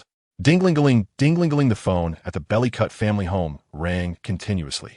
Zhuang Bufan initially planned not to answer it, but with the phone ringing nonstop and his stomach feeling empty, he thought he might as well help Bellycut finish off some of the excess food at home. Reluctantly, he answered the phone. Bellycut is dead. Burn some paper for him. The voice startled Zhuang Bufan. Did you kill Bellycut? What's going on? The voice on the other end belonged to Atomic Samurai, and Zhuang Bufan was puzzled. He didn't remember these two having such a close relationship that they would chat on the phone for no reason. After explaining the situation regarding Bellycut, Zhuang Bufan inquired about their relationship. This time, I'm organizing the Sword Saint meeting. Otherwise, who would call this guy? Atomic Samurai added. And someone has stepped in to resolve the issue between you and Tornado. At least in public places. You won't have to worry about what she might do to you anymore. Who could have resolved such a troublesome matter that even Kinky and Atomic Samurai were unwilling to get involved? Considering Tornado's strength and her attitude towards Fubuki, Zhuang Bufan couldn't think of anyone who could persuade Tornado. It was Seishi. After reviewing your battle data against the Sky King, the association has classified you as an S-class hero. However, if it weren't for Tornado hunting you down during this time, they might not have reviewed your data so quickly. In short, Seishi used the association's authority to persuade Tornado, and you should soon receive your S-class certification notice after hanging up on Atomic Samurai. Zhuang Bufan felt lighthearted. No matter what, he could go home and sleep. Just moments ago, he even considered staying at Bellycut's place, even though the only appliance in the house was this phone, and there was no flushing toilet. But did this mean he could finally go on a date with Fubuki? As the saying goes, strike while the iron is hot. Should he give her a call right now? Zhuang Bufan, a master of self-sabotage, truly had an unmatched talent for getting into trouble. On the other hand, it stemmed from the resentment of that one night when nothing happened. He could have easily taken things further, but at the crucial moment, he was always interrupted by inexplicable events. Just thinking about it now made him regret it to the core. Beep beep Fubuki-chan, about the follow-up from our last date. Hey Gordy.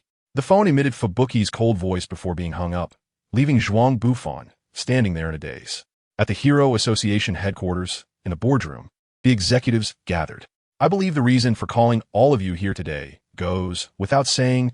An elderly board member hosted the meeting. It was rare for all the directors of the Hero Association to be gathered together like this. This incident was indeed quite tricky, and gathering us all here was unavoidable. Let's get started quickly. This is going to be a tough and protracted battle. I hope I can make it in time for the opera at 8 tonight. The board members urged the host, indicating that a fierce battle was about to begin. First, they discussed the 5 A-class heroes, and Zhuang Bufan's hero title was mentioned. This newcomer hero was about to be promoted to S-class, becoming a top combat force for the association. The directors looked at Zhuang Bufan's photo on the screen. It was basically a blurry, candid shot, full of awkwardness. None of them came from the account of Zhuang Bufan's biggest fan. It could be concluded that the staff had indeed put in considerable effort for this meeting, as more than 90 of the photos circulating online were uploaded by Zhuang Bufan himself. Avoiding them was not easy. Look at his fluffy appearance. Let us just call him Plush Bear. So fluffy, I want to hug him to sleep at all. Mature woman said with interest as she looked at the picture on the screen. Her slender fingers traced her lips, leaning forward, her hands resting on the table, appearing to be a meat-eating type of lady. Unfortunately, Zhuang Bufan was not present to witness her remarks. Otherwise, he would definitely agree with her opinion. After all, As a soon-to-be S-class hero, calling him Plush Bear sounded a bit too childish. How about we just call him Adorable Bear Hero? A chubby middle-aged man chimed in, looking at Zhuang Bufan's bare form with an inexplicably gentle expression, a strange blush appearing on his face. Luckily, Zhuang Bufan wasn't there. Otherwise, he would have wanted to shut this uncle down. No, you all are too limited by the word bear. Look at this guy. He is transformed into a kelp spirit, a blue fish man, and even a bird man. Let us just call him Perverted Mask, Adorable Beast Hero, Perverted Superman, Tentacle King. The directors began to argue, with some even throwing in bizarre names. 5 hours later, after several rounds of intense debate, the topic regarding the hero's name finally came to a close. At Saitama's home, Zhuang Bufan and the others were rarely not playing any games. Instead, they were sitting solemnly around a low table, looking at the package sent by the Hero Association on the table. Do we really have to do this? This feels so serious that I'm a bit nervous. Can't you open the box a bit faster? Saitama rarely expresses his opinions, and Genos doesn't seem to mind this time, as he usually has a serious demeanor. Only Zhuang Bufan. He keeps wanting to open the package, but always gives up at the last moment. He jumped back and forth several times, making Saitama's heart race. Let me open it, Saitama said, reaching for the package, but was stopped by Zhuang Bufan. Wait, I'm not mentally prepared yet. It's just a hero name. Why are you so nervous? Even Genos started to feel speechless and complained to Zhuang Bufan. What do you mean, it's just a hero name? Do you know S.C. Chardinger's cat? Once we open this package, what awaits us could very likely be a hero name that will accompany us for life. Saitama, your hero name could very well be Bald Cape Guy. Do you really think that's a nice name? Zhuang Bufan shouted at the two of them, showing that his current level of tension was no less than that of a student awaiting the judgment of their fate from the Gaokao results. No matter what, the name won't change because of this, so let me open the package and end your suffering early, Genos said as he reached out to unwrap the package. However, he didn't expect to be stopped by teacher Saitama. Wait, I'm not mentally prepared yet. Perhaps realizing his destined title, Saitama also began to panic. Are you really ready this time? At 2 in the morning, they had already spent 10 hours around this package. During this time, these two even searched for metaphysical strategies online, from basic lucky accessories to burning incense, bathing, and praying to deities. Even Saitama, under Zhuang Bufan's guidance, applied a bit of wax to his bald head to seek divine protection. I've opened it. Let us wait a bit longer, Zhuang Bufan and Saitama said in unison. But this time, Genos did not stop his hands. Accompanied by a tearing sound, the black package was opened by him. My title is Devil Cyborg. It seems the association names based on physical characteristics. Genos' voice reached Saitama's ears, causing his mood to plummet. If they really named based on appearance, then wouldn't that mean? Saitama opened the envelope, and, as expected, it read Bald Cape Hero in large characters. Now he could only hope that Zhuang Bufan's hero name was something similar. At that moment, Saitama's mindset turned a bit dark, maliciously speculating about Zhuang Bufan's hero name. Zhuang Bufan, what's your hero name? It's an orthodox hero name. It's a title like Kamen Rider from a tokusatsu show. I didn't expect the association to name me in that direction. Upon hearing Zhuang Bufan's answer, Saitama initially felt a bit disappointed, but then noticed a hint of unease in his gaze, making him feel that something was off. So he continued to probe. Really? That's great. I wonder what they call you, Kamen Rider? It's an orthodox hero name. It's a title like Kamen Rider from a tokusatsu show. I didn't expect the association to name me in that direction. Zhuang Bufan repeated the previous answer, his expression becoming even more unnatural. If you don't want to say it, then forget it. Anyway, having a heroic name is really great.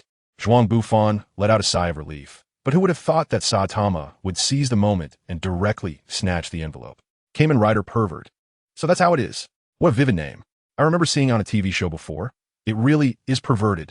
Zhuang Bufan's face was ashen, and without saying a word, he took the envelope, tore it into pieces, and then ate it. Just as Saitama and Genos were stunned by his fluid actions and didn't know how to react, the perverted knight Zhuang Bufan activated his Gale Wolf form, opened the window of the balcony, and with one foot on the railing, he threw a parting remark to the two inside. I'm going to the association to protest. Oh, okay. A gust of wind swept by, and Zhuang Bufan disappeared into the horizon. What do you mean by that? What kind of hero has the name Pervert? Zhuang Bufan slapped the table with both hands, and Shichi took out a handkerchief to wipe the cold sweat from his forehead. Although he had anticipated such a scene when he was preparing the documents, he didn't expect this guy to arrive so quickly. With the addition of a top-tier combat force to the association, His salary had also increased, both of which were clearly pleasant things. But why when combined? Did they present such a dilemma? The board really knows how to give me a tough problem. Shichi muttered softly. After all, they're the financial backers. I will report your situation to the board. Please be patient and wait. I can't wait any longer. Do you know how many people call me a pervert on my way here? Just outside the Hero Association's door, a crowd surrounded me asking for autographs. How am I supposed to sign? As a pervert? Or as the perverted knight, Zhuang Bufan? I didn't even know I was this popular. Can't you think of a way to help me? Zhuang Bufan really couldn't figure out what those guys in the board were thinking. He clearly had so many cool transformation forms. So why did he end up with such a hero name? He was very angry. Perverted knight. How that's really a fitting name for you. It's rare that the parasites of the board can make some correct judgments. A mocking voice came from behind Zhuang Bufan, and just as he was about to question what the person who said that meant, he realized that the owner of the voice was someone he simply couldn't afford to mess with. Oh, it turned out to be his sister-in-law. Zhuang Bufan awkwardly scratched his head, realizing he could only accept this title with resentment. Do you want to die once? All the pens in the room were aimed at Zhuang Bufan. The energy contained in the spinning pen tips was even stronger than his water blades. Tornado remained expressionless, floating in the air, flying higher to create a sense of pressure for Zhuang Bufan, while also getting closer to him. Finally, she stopped half a meter away from him. It must be said that the height difference between the two sisters was really too great. Tornado's small feet were almost level with Zhuang Bufan's waist, yet her head was only half the height of a pencil case above him. I didn't hear clearly just now. Were you calling me big sister-in-law? Tornado's face was devoid of expression, her cold voice showing no emotional fluctuations. It was evident that if little Tornado heard even a single word from Zhuang Bufan's mouth, he would be pierced by the surrounding pins in the next second. Since you don't like this title, let's forget about it. Zhuang Bufan awkwardly smiled at Tornado. Although he had to yield under her oppressive aura, he didn't completely back down and shot back with a hidden jab. It was like a stubborn child reluctantly agreeing to attend a tutoring class with his mother. Tornado seemed to sense Zhuang Bufan's intentions, but she chose not to engage with him further. If breaking a few of his bones could stop him from bothering her sister, that little thief would have long become an invertebrate. After all, she was still a prominent figure in the association and couldn't just deal with a human as she pleased. At least not in front of everyone. After giving Zhuang Bufan a fierce glare, Tornado left the headquarters of the Hero Association. There was one more thing. Although we really want to promote you to an S-class hero, some people disagree with this decision, Shichi said to Zhuang Bufan with some guilt. Previously, he had announced that Zhuang Bufan qualified for the S-class hero promotion, only to personally cancel it later, which was somewhat embarrassing. Sweet mask, huh? The only one Zhuang Bufan could think of who would stop him was that guy. It's strange. His current strength is much greater than Genos's. Even if Genos didn't know about his performance against the Deep Sea King, it should have been enough to catch his attention. It's really hard to understand what that guy is thinking. After all, Sweet Mask's mindset is different from ordinary people, and Zhuang Bufan was too lazy to explore his thoughts. Mr. Perverted Knight, are you listening? A beautiful female staff member beside him called out to Zhuang Bufan, waking him from his thoughts. Just call me Zhuang Bufan, please. Zhuang Bufan originally wanted to curse, but seeing that it was a cute girl addressing him, he had to force himself to hold back and reluctantly change his words. Ahem. In any case, to compensate for your loss of the S-Class title, we have a new promotional project for Association Heroes that we hope you can participate in. Of course, there will be rewards, and the exposure will be high since it's the opening ceremony of the school sports meet. Shichi continued to chatter on, while Zhuang Bufan was completely dumbfounded. Was he about to step onto the path of Sweet Mask? Being a hero was one thing, but being an idol was another. Maybe in the future, there would be cute girls asking him for pictures. Thinking of this, Zhuang Bufan awkwardly spoke to Shichi. So, which heroes are participating in this sports meet you mentioned? And this isn't just for a boys' school, right? It's just an ordinary campus sports meet. But this time it's jointly organized by several schools. So we hope the Hero Association can send some heroes to liven up the opening ceremony. If I had to say, there's a noble girls' school participating. I've heard that the young ladies there can be quite clingy. Mr. Perverted Knight, what do you think? Shichi originally wanted to address Zhuang Bufan by his hero name, according to the association's rules, but it seems she realized she didn't have the looks of an assistant. So, she awkwardly changed her address to Mr. Zhuang. Fortunately, Zhuang Bufan's attention was completely captivated by the words Noble Girls' School, and he didn't have time to care about how Shichi addressed him. I agree. Just tell me the time, the location, the fee doesn't matter. The key is not to hurt the fans' feelings. This guy was now filled with images of beautiful schoolgirls asking him for autographs. The fee was something to look forward to, especially since a noble school was participating. The prize money should be considerable. As for the specific time, I will email you once it is confirmed on their end. Zhuang Bufan walked out of the association feeling very relaxed. Although he couldn't change his hero title, he surprisingly felt that it wasn't so bad after all. Is this the power of the association's upper management? It truly is terrifying. Ding, ding, ding, the phone rang, and when he opened it, he found a message from Chui Xue. Congratulations on receiving your own hero title. Hee, perverted knight really suits you. Zhuang Bufan looked at the text message with a complicated mood. This was the first message sent since she got the email address from Koyuki. However, this message didn't seem like a congratulation at all. After thinking it over, Zhuang Bufan decided to keep the message. Emergency evacuation alert. Emergency evacuation alert. The monster, the 170,000-year-old monarch butterfly, has appeared in downtown J City. Disaster level, demon grade. Disaster level, demon grade. In the sky above J City, a gigantic butterfly appeared. With every flap of its wings, countless pedestrians and cars were blown away by the powerful gusts.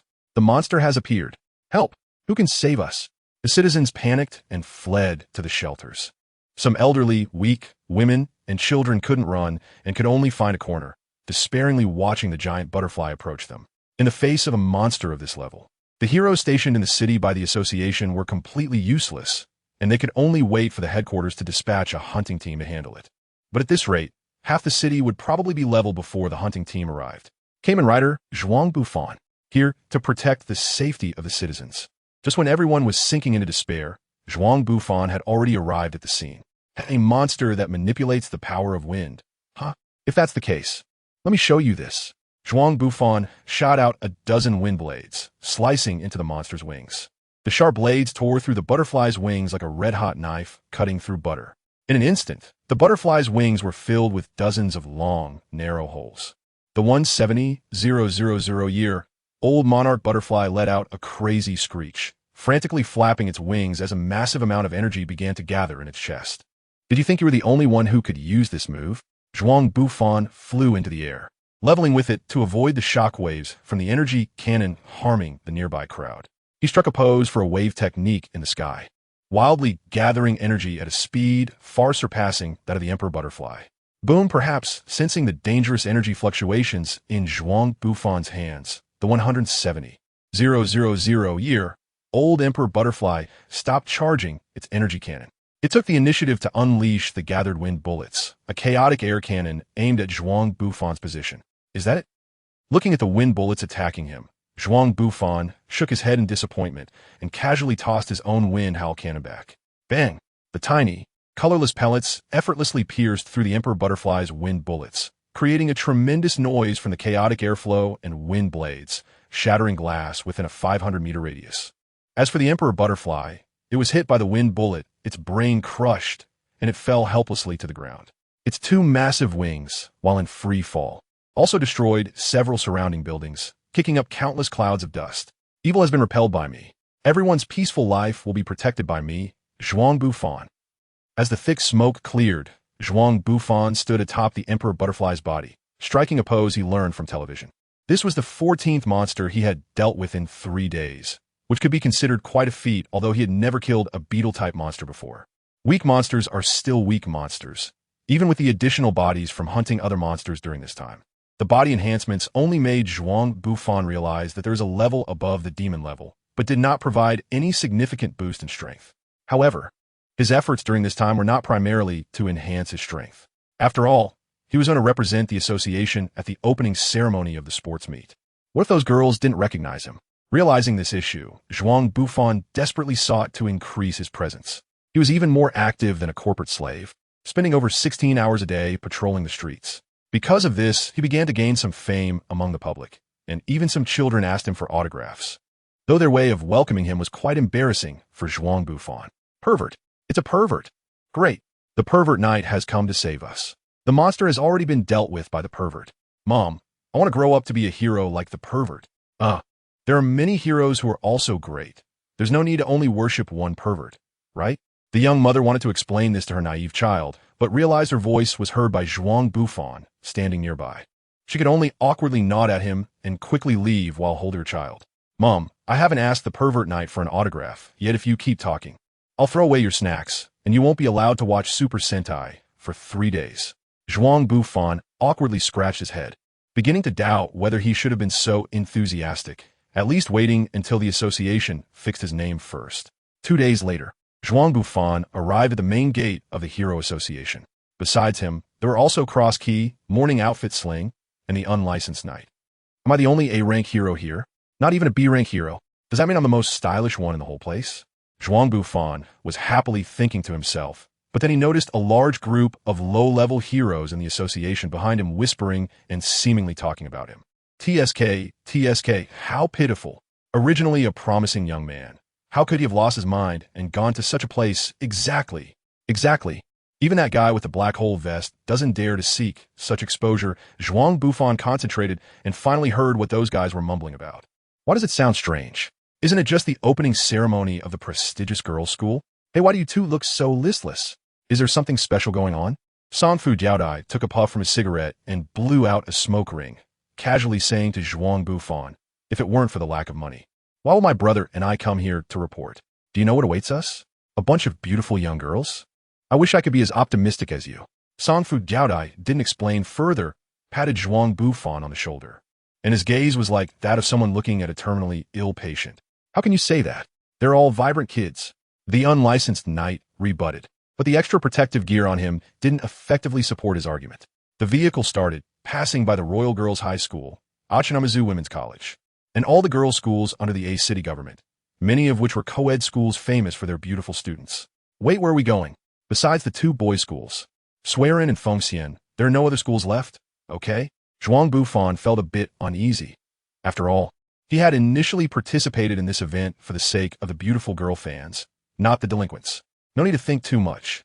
We arrived. The somberly dressed guide pointed to a magnificent building by the roadside, with 8 large characters written on it. Violet Girls Kindergarten. One has to say, it truly is a place for noble children. A kindergarten sports event actually invited professional heroes to attend, although the destination was somewhat unexpected for Zhuang Bufan. Looking at the little girls dressed in black skirts with white collars and pink ties, it felt nice to be welcomed by such a group of adorable angels. He couldn't understand why they all looked like they were about to make a heroic sacrifice. Zhuang Bufan scratched his head, being the first to get out of the car, 1 foot stepping into the abyss of hell. Dangerous traps often appear glossy on the outside. Zhuang Bufan now understands how treacherous society can be. Even the adorable Lolas might harbor a wicked heart. Please spare us. The once handsome face under the funeral attire is now swollen like a pig's head. Shut up, you big bad guy. You won't confuse the messenger of justice. A little lowly with pigtails said in a sweet voice, with a Q-shaped cap printed on her cotton lace socks. Clumsily dragging heavy objects, she looks just like a cute angel if outsiders saw her like this. They would surely wish she were their child, but once someone tells you what these angels have been up to, ding, the frying pan once again falls on the head of the one in funeral attire, and a wailing sound spreads throughout the campus. It's all for the children. The unlicensed knight is tangled up with the angels, and his constantly crumbling armor seems unable to hold up for much longer. As for Zhuang Bufan, he is transformed into a teddy bear, using his strong physical attributes to ignore the attacks from this group of little demons. However, their psychological assaults on Zhuang Bufan show no signs of letting up. Don't pull my hair. That is not a place you can kick. And those little demons behind me. Stop thinking about giving me intestines. Who taught you these things? The restraints have already been brought out. Are you pretending to be the messengers of justice? Kids don't go too far, just enough. Let the big brothers have a rest. After all, the children from the neighboring garden are about to arrive. We can't go too far. Good things are meant to be shared originally. I thought that Nun Director was coming to save them, but instead, she just added fuel to the fire in this terrible environment. Looking at the crowd at the door, Zhuang Bufan only has one thing to say. That big brother, can you come again next time? A little lowly with a bun hairstyle, holding her little skirt with both hands, looks up at Zhuang Bufan, her chubby little face adorned with 2 big sparkling eyes, gazing at him with utmost sincerity. Zhuang Bufan didn't answer. He still remembered how this little guy tried to trick him, but now he was putting on an innocent look. It's really scary how kids are nowadays. All right, I will definitely come next time. The unlicensed knight half knelt on the ground, surrounded by a group of children hugging him. As for the funeral attire, it had long since passed out, barely staying upright with the support of the cross key. While the children are all very satisfied, I hope the four of you can visit again. Next time, Zhuang Bufan looked at the amiable nun, and the words thick black seemed tailor-made for her. Shichi, are you kidding me? You call that hell welfare? You must give me an explanation today. Zhuang Bufan stormed into the association and roared at Shichi, demanding that he change his hero name. This is a decision made by the board of directors, and we have no way to change it unless the directors collectively change their minds. In other words, as long as the board agrees, it can be done. Zhuang Bufan looked at Shichi with a harmless smile, but no matter how you looked at it, this guy seemed to have darkened. It seems that the impact from those kids was indeed quite severe. I must remind you, you are a professional hero of the association, so you can't do anything illegal. Shichi looked at Zhuang Bufan, always feeling that something bad was about to happen. Don't worry, after all, I'm also a professional hero of the association. Zhuang Bufan left the association with a sly smile, and 2 days later, he received an urgent summons from the association. This was a new title prepared for him by the directors: Infinite, Spirit Master, Triclops, Beast, Thousand Faces, Duke of Devouring. The board still had a knack for naming. This time, the titles were much more reliable than before. With so many titles, it's a bit hard to choose. Let's pick one between Infinite and Spirit Master. Although I prefer the title Duke of Devouring, it's quite hard to pronounce. Shichi made a suggestion to Zhuang Bufan. Then let's go with Infinite. I feel a connection to that name. After finalizing his new hero name, Zhuang Bufan felt very pleased. Before he left, Shichi asked him a question. The directors have been asking about you lately. A whole bunch of people are consulting proctologists. You must have done something, right? I was just capturing criminals and happened to pass by the director's house, and coincidentally, a strange person ran into their residence at the same time they were using the restroom. All right, I get it. Shichi didn't want to hear more, and I was reflecting on whether he had offended him in any way. Hey, Shichi, I want to apply for a change of hero title. Not long after Zhuang Bufan left the association, the Black Hole Vest appeared in front of Shichi. Black Hole Vest is a great hero name. What do you want to change it to? Shichi was somewhat puzzled by this guy's thoughts, as changing a hero name was quite a hassle. Just give me Zhuang Bufan's former name. His activity level was quite high for a while, so it's a shame to just abandon it. Are you saying you want to change your name to Perverted Vest? Black Hole Vest shyly nodded, and Shichi face-bombed in exasperation. I will report this to the board, but I think they would be more than happy to agree to this change. Yes, from now on, my fame will soar. Perverted Vest, actually, it's not bad. After leaving the association, Zhuang Bufan checked his bank balance. As expected of a noble school, the announcement fee for a kindergarten was enough to pay off my credit card and still leave me with 80,000 yen. He went to the supermarket and bought a bunch of canned goods and solid fuel, then returned home, packed his bags, and greeted Saitama, reminding him to go easy on any Tengu he might encounter. Zhuang Bufan activated the transformation into the Gale Wolf and headed to the small island where the magic sword was sealed, not to mention the voluptuous Fox Demon Lady. There wasn't even a single tree on the 40-kilometer island. Besides cliffs and some ferns, there were no living creatures at all. Although this was an area that had never been polluted, there wasn't even a single living coral. The desolate scenery made one feel a bit uneasy. Especially when Zhuang Bufan arrived here, it was already night, and dark clouds covered the stars above, leaving the surroundings pitch black. He decided to set up camp on the island for the night, and would go search for the sword cave tomorrow. Zhuang Bufan mumbled as he set up the tent, hanging the gas lamp outside. Otherwise, trying to sleep in such darkness would be quite uncomfortable. However, the gas lamp outside, which was supposed to burn for more than 10 hours, inexplicably went out after the snoring began. At the same time, the sound of some creature's activity emerged outside the tent. It is so cold. Zhuang Bufan lay inside his sleeping bag, while outside the wind howled fiercely, ruthlessly battering his poor tent and making a clattering sound. Just as Zhuang Bufan was about to get up to search for the sword cave on the island, he had barely pulled open a small section of a zipper when the cold wind slipped through the tent's seams, mercilessly pouring in. Fortunately, I had driven the stakes deep enough, and I was camping in a sheltered spot. Otherwise, the tent would surely have been blown away by the strong wind. Zhuang Bufan reattached the zipper and continued to lie in the sleeping bag like a salted fish, looking as if he had no intention of getting up today. Outside was the cold sea breeze, while inside the tent was a warm blanket, ample food and drinks, and fluffy pillows. Who would want to go out in such weather? Wait, the pillow. Zhuang Bufan was originally in bed, madly complaining about this terrible weather. Just as he was about to set up a gas stove in the tent to heat a cup of cocoa, he realized he seemed to have touched something incredible. A pillow. Where did this pillow come from? Zhuang Bufan opened the sleeping bag and discovered a snow-white little fox. The fox was about the size of an adult corgi, and after Zhuang Bufan unzipped the bag, it seemed that the cold had frozen her, causing her paws, which were originally clutching her fluffy tail, to grip even tighter. "Oh," the little fox called out, seemingly urging Zhuang Bufan to zip up the bag again. As it appeared, she also disliked the dreadful weather on this island. Heartless Zhuang Bufan paid no attention to this, lifted her front limbs, and hugged her up. The slender body of the snow fox immediately turned into a feather duster. The fox opened her eyes wide and tilted her head in confusion, looking at this human in front of her.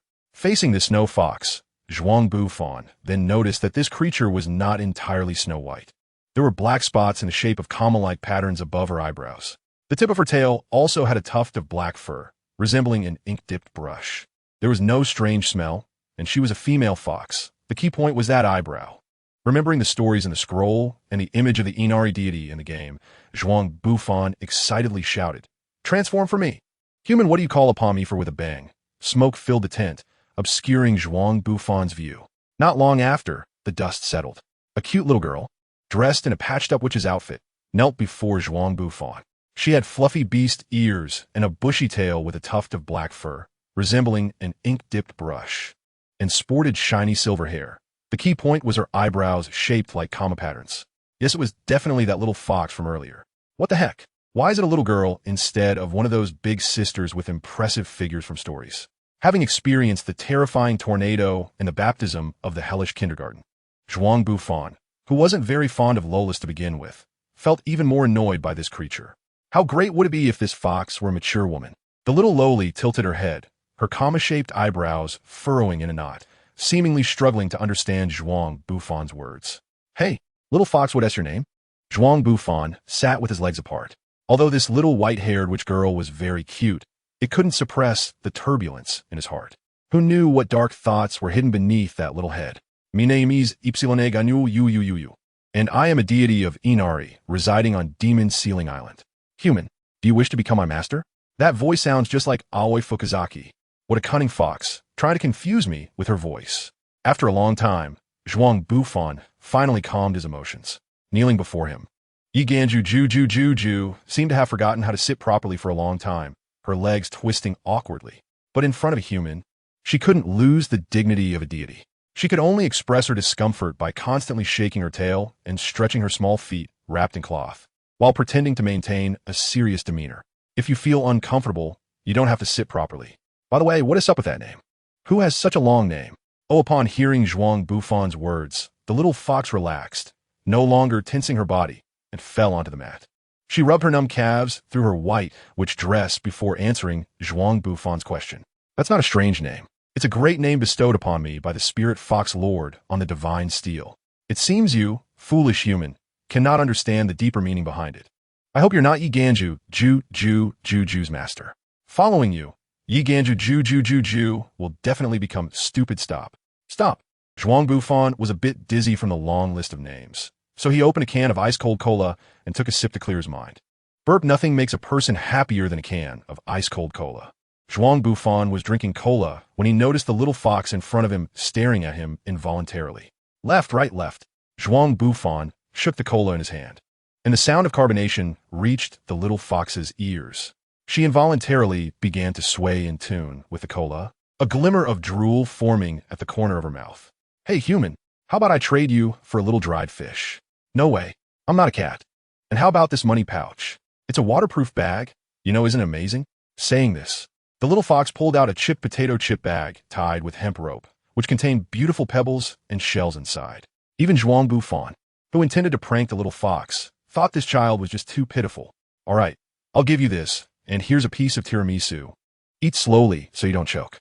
Zhuang Bufan watched as the little fox, who claimed to be a deity, finished the dessert he handed her in less than a minute, and then spent the next 2 minutes licking the plastic plate. Zhuang Bufan couldn't stand it anymore and opened a pack of cookies and a bottle of Sprite for her, which she instantly finished off. "All right, if you keep eating, your little belly could turn into a soccer ball." "What I say soccer ball? Is it something like could you?" Realizing that Zhuang Bufan was no longer handing her anything to eat, the little fox used the drink bottle to collect rainwater from outside and then poured it into her stomach, trying hard to absorb the sugar from it. Zhuang Bufan fell helpless, It was the first time he had such a strange generation gap with the little girl. You've eaten so much of my food. Can I give you a new name? How about Yi Ganjujujuju? This name is really too long to say. I'm looking at you. As a tribute to the 16th generation deity of the Inari Shrine, Yi Ganjujuju, on behalf of the offerings, I permit you to call me Juju. Or Gangan is fine too. The little fox's fluffy tail was swaying around, looking like she was in a good mood. How about Ganju? I think it sounds much better than that repetitive name. That's the name of the spirit fox lord. How can it be used on me? The little fox seriously corrected Zhuang Bufan's statement, showing the important status of that spirit fox lord in her heart. All right, Juju it is. By the way, where is your spirit fox lord? Can you take me to meet her? Zhuang Bufan no longer wanted to think about the name issue. He always felt that the spirit fox lord mentioned by the little fox must know some secrets about the sword cave. Perhaps it was the very fox that sealed the demon soldiers back then, so he wanted the little fox to take him to visit. It can be done, but you won't be able to meet the spirit fox lord. Even I can't see the spirit fox lord right now, Juju said with some regret. The spirit fox lord hasn't appeared for 300 years. May I ask how old you are this year? True to form, Zhuang Bufan always managed to pick out the most trivial question from a bunch of important ones. I'm 500 years old. What's wrong? Juju, leading the way in front, suddenly felt a heavy hand patting her head and turned back to look at the man behind her with some confusion. It's nothing. You can continue leading the way. Zhuang Bufan reached out and touched the head of the 500-year-old little girl. Indeed, once age surpasses a certain threshold, one tends not to care about it. Well, this is Inari Shrine, and that stone tablet inside is the deity tablet. The great spirit fox is sleeping inside. So humans must pay attention to etiquette in front of the great spirit fox. What etiquette? Zhuang Bufan casually remarked. After all, he was quite easygoing, so he agreed to her request. I forgot. After all, very few humans visit this island, and in over 500 years. Only you and another person have come here. The previous guy looked quite fierce, so I didn't dare to come out so. The only one who can come to this temple is you, and I consider myself lucky. According to Lord Linghu, my predecessor lived for over 3,000 years and never saw any creatures besides fish and birds, let alone humans. Living for over 3,000 years without leaving this island is really quite tragic. Wait, Zhuang Bufan suddenly realized something very important. If you've never seen other creatures in your life, then how did you come into being? Zhuang Bufan felt that there must be something fishy about this matter. Either that fox was breaking the rules and sneaked out for some debauchery, or that so-called spirit fox was just playing with this little fool. Who knows? When they were alive, they might even have regular parties on the island. As a human, one really lacks common sense, not even understanding such a simple thing.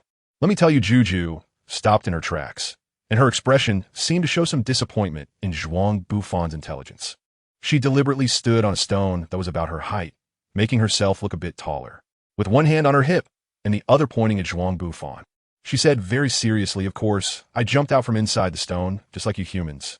It took me a long time to pester the spirit fox before she finally told me. Zhuang Bufan patted the little head of Juju, and the silly fox thought it was being praised, so it started to laugh happily. It's my fault for having any expectations of you. After the playful banter, Zhuang Bufan carefully examined the shrine where Juju lived. Although it was called a shrine, it was really just a cave built from a giant rock. In the middle stood a stone tablet made of an unknown material, and there was a rough linen mat stitched together, which seemed to be where Juju usually slept. Next to it, a few sturdy water tanks housed some freshwater fish, and the rice granary behind it was empty of any grains, filled instead with dried fish. It seemed that this was the little fox's food storage. What is the purpose of this rice granary if it has no rice? Why not just build a drying room directly? Zhuang Bufan couldn't help but complain. There used to be rice. 30 years ago, when I craved rice cakes, I used the seeds, and since then, I've never eaten a grain of food again. Every day, it's just fishing and hunting birds. Juju seemed a bit shy and whispered, while Zhuang Bufan looked at this gluttonous silly fox, unable to say a word. Eating the seeds out of greed is quite something.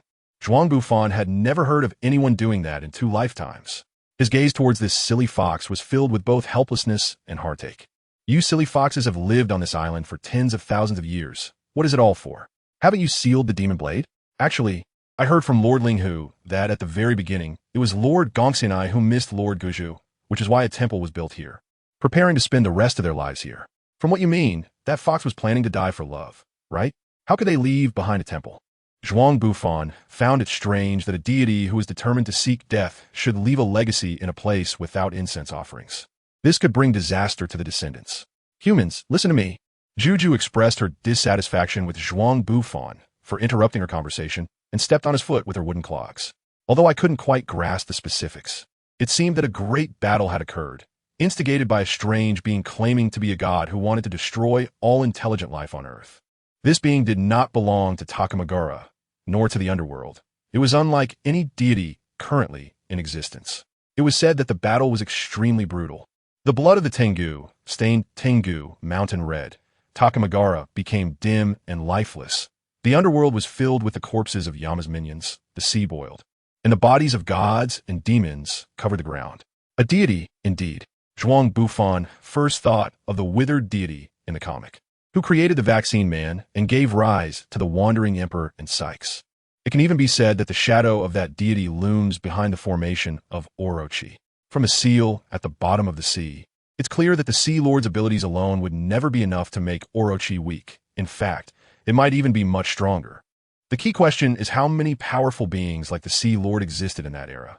One could say that aside from Saitama, the combat power of that time should be several levels higher than that of the current world. If this story is true, perhaps this so-called god is indeed the god-level disaster that was never confirmed in the original work. Zhuang Bufan hesitated to think further. After the Deep Sea King incident, he had become less reliant on Saitama. Although Saitama was very reliable, Zhuang Bufan absolutely believed that he could defeat that so-called god in an instant. But how could a god that had been lurking in the shadows of this world not have noticed Saitama? Perhaps he had already found a way to limit Saitama's actions outside of battle. Thinking of this, an immense pressure weighed on his heart. It seemed he really needed to make some preparations. After breaking into the sword cave, he had to infiltrate the Monster Association to gather some intelligence. Hey, are you even listening? Juju pouted in annoyance, clearly not satisfied with her listener's attitude. Not long after Lord Yuan returned to the island, he passed away, leaving behind only 2 sentences. What did he say? Zhuang Bufan asked curiously. The first was to not let the god find this magic sword, or else all of history will come to an end. Zhuang Bufan felt a chill run down his spine.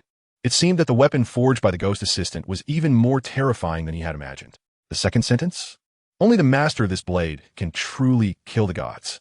The weapon forged from 1,000 demon-sealing blades, which contain the souls of monsters, was never meant to be a weapon for mortals. Zhuang Bufan has begun to have doubts about whether he can handle the unknown dangers within the sword cave with his current strength. Juju is still recounting the history of the island. After Lord Gongxianai passed away, the Inari Shrine was inherited by Lord Linghu, who personally sealed the sword cave and set various illusions within it. For more than 10,000 years, Lord Linghu guarded the seal alone and never left the island until the end of his days approached. Lord Linghu had to use the soul sealing technique to seal his consciousness within the divine monument and would fall into a deep sleep for a period every 1,000 years. The successors of the Inari Shrine named the next leader by combining the character Yi from Lord Gongxianai's name and Jujitsu from Lord Linghu's name, resulting in the name for the successor. To distinguish from the predecessor, they added a repeated character to the name. So your name should be Yigan Shirlu, right? But you have 6 Ju, which clearly doesn't conform to tradition. Zhuang Bufan discovered some doubts and had to say that this naming method was quite similar to that of King Qin. All right, I should have been named Yigan Shirlu instead, but why did Lord Spirit Fox name me Yigan Ju? Forget it. Lord Spirit Fox has her own considerations. The little fox seemed to have never thought about this question, putting her thumb in her mouth and pondering for a while before giving up on the thought, carefree as she continued to tell Zhuang Bufan stories. Zhuang Bufan looked at this guy with a face full of black lines, struggling to imagine that this foolish fox had lived for 500 years without ever thinking about this question. However, recalling that this was a creature that could eat grain seeds just out of greed, he somehow believed it. It indeed seemed like something a foolish fox would do. Wait, you said that the Spirit Fox Lord had never left the island. So where did the inheritance from that temple come from? This isolated island can be said to be quite desolate. On the way here, I haven't seen any large creatures on the island, of course. They popped out from the rocks. Humans are so dumb clearly. It was just mentioned by Juju. Zhuang Bufan was speechless. I actually tried to seek answers from you, and that is indeed my fault. Zhuang Bufan looked at Juju, who was showing off proudly, her tail wagging nonstop and her ears twitching. He reached out to pat her wonderfully soft little head, gazing at the silly fox with affection. The little fox squinted her eyes into a narrow slit, clearly enjoying the feeling of Zhuang Bufan's sturdy palm on her head. Perhaps living alone on the island wasn't such a bad thing, such a foolish fox. If she entered human society, would probably be sold and made to count money for others. The subsequent story was quite ordinary during the tenure of various deities. Several swordsmen who received information came to the island hoping to learn the swordsmanship of the two segments of the spirit and Buddha from the obscure flow, along with the unparalleled weapons in the sword cave. However, most of them were unable to gain the recognition of Inari, being directed into a false sword cave, where they practiced the obscure flow sword techniques that had been tampered with by the spirit fox lord, ultimately going mad and taking their own lives within. The few who had the opportunity to enter the sword cave also failed to inherit the legacy of the demon lord for various reasons, but their swordsmanship did improve, and after several attempts in the sword cave, most of them also perished there. Until 8,000 years ago, strange sounds of divine weapons echoed within the sword cave, and the seals set by the spirit fox lord on the island began to loosen, leaking the aura of the divine weapons. At the same time, the spirit fox lord divined that the ancient deity that once brought calamity to the world might have awakened. Because of this, from that point on, all Inari deities were forbidden to leave the island, spending their lives guarding the seal to prevent any emergencies. I understand the situation, but are you sure you can really guard the seal? Zhuang Bufan expressed deep doubts about the abilities of the little fox. He felt that entrusting such an important task to her was akin to handing a nuclear button to a 3-year-old child, and he couldn't understand what the spirit fox lord was thinking. Of course I can do it. I am the genius Inari god, praised by the spirit fox lord, with the strongest talent in ninjutsu, swordsmanship, and divine arts among all Inari gods. Watching over the sword cave is certainly a small matter. Hearing Zhuang Bufan's doubts about her abilities, Juju angrily stomped her foot, her tail's fur bristling, looking quite furious. The strongest genius among the Inari gods? Zhuang Bufan was skeptical about this. If that's the case, may I ask when the great Inari god plans to take me to that sword cave? Having roughly understood the situation on the island, Zhuang Bufan was ready to get to the point. I don't think you're a bad person, so of course I won't take you to the fake sword cave. But I also don't believe you have the ability to break through the sword cave and obtain the inheritance of Lord Oni. This is really quite a dilemma. But let's take you to try it out, although Juju agreed to take Zhuang Bufan to the real sword cave. He himself wasn't very convinced by the words of this silly fox. He truly felt that with this fox's intelligence, she shouldn't be capable of deceiving him. But precisely because of this, Zhuang Bufan felt he had to be more cautious, as if this silly fox were to lie to him, her credibility would be too high. Therefore, he decided to take a look at the fake sword cave, as judging by the performance of the abdominal cut. It was very likely that after arriving on the island, he had not been guided by this silly fox, and had found the fake sword cave on his own, eventually becoming obsessed and falling into madness. Thus, there should still be traces left from when he arrived at the fake sword cave. Little fox, go ahead and check out that fake sword cave for me. I'm quite curious about the methods of the spirit fox lord you mentioned. I can, but human, you must be careful and definitely not be deceived by anything there. Although Juju agreed to Zhuang Bufan's idea of visiting the fake sword cave, she seemed worried, clearly concerned that something might happen to him. All the way, her ears were constantly twitching, and her tail was restlessly swaying. Seeing Juju's worried expression, Zhuang Bufan felt uneasy too. Deceiving an innocent little girl didn't feel good. Even though this creature was already 500 years old, she had probably eaten more dried fish than he had rice. The island was small, and it didn't take long to reach the location. Even though it was a fake sword cave, the entrance was very well concealed. The hemp rope at the entrance had been cut into 2 pieces, and broken talismans lay on the ground. The soil at the entrance still bore a deep sword mark, judging by the force. It could only have been made by a super-speed abdominal cut. Zhuang Bufan carefully examined and confirmed that Juju was not deceiving him. He apologized to her, leaving Juju somewhat puzzled. She thought he was going to do something dangerous and kept advising him not to attempt to understand the sword marks on the stone wall. By the way, little fox, since this is a false sword cave, there should be a famous blade inside. Originally planning to leave after confirming the authenticity of the sword cave, Zhuang Bufan stood at the entrance and asked Juju this question. Indeed, there is a demon sword. It is the sword of Lord Gongxianai, sealed under the statue of Yama, with dozens of divine techniques by Lord Spirit Fox, and no one has been able to pull it out. Interesting. Is it the sword of the first-generation Inari deity? Zhuang Bufan took out the spider cutter again for Juju to see, asking about the origins of this enchanted blade. Spider cutter? This thing was part of a batch of swords forged by Muramasa when Lord Gongsun Yi spread the obscure flow legacy. It was used to verify the authenticity of the obscure flow swordsmanship. It seems that this is the only one left in circulation from the originally forged swords, as the others have likely been destroyed over the thousands of years. After all, even famous blades forged by Muramasa find it hard to withstand the erosion of time. You must have taken this one from that fierce and terrifying guy, right? Juju had been secretly observing when he landed on the island. This spider cutter is merely a standard blade. Zhuang Bufan was somewhat surprised. He had personally experienced the sharpness of the spider cutter and had even received the beloved sword of the atomic warrior. Frankly speaking, even the weapon in the hands of the atomic warrior was inferior to the spider cutter. Yet this sword was merely a casual creation of that famous swordsmith, Muramasa. How sharp could the sword belonging to the first Inari deity, Yawada no Kaze, be? Thinking of this made Zhuang Bufan's eyes light up. Even if he failed to break into the sword cave, obtaining this treasured sword would make the trip worthwhile. With this thought in mind, he asked Gigi if there were any taboos in this fake sword cave. Do you want to try pulling out the sword of Lord Yawada no Kaze? I advise you to forget if the seal of the spirit fox lord cannot be broken by you. Even I, a genius in Shinto arts, cannot unravel the spirit fox lord spell. I just want to give it a try. Or do you Inari deities have some rules about this? What rules? The foolish fox momentarily did not react and asked Zhuang Bufan back, then realized what he was talking about. She tried hard to recall the instructions given to her by the spirit fox lord. It seemed that there was no mention of the sword in the fake sword cave being off-limits to humans, although no one had ever been able to pull out the sword. She felt that something was off. Shaking her head, she couldn't understand and kept telling Zhuang Bufan that it was impossible. After all, the sword in this cave was not a magic weapon forged by the demon helper. In other words, it was merely a weapon used to impersonate the sword cave. Tricking people. If that's the case, what if I pull out that demon sword? I could just replace it with this spider cutter in my hand after all. What matters is that there is a sword inside, not what kind of sword it is. The key point is that I might not even be able to pull out the sword of Yada no Kaze little fox.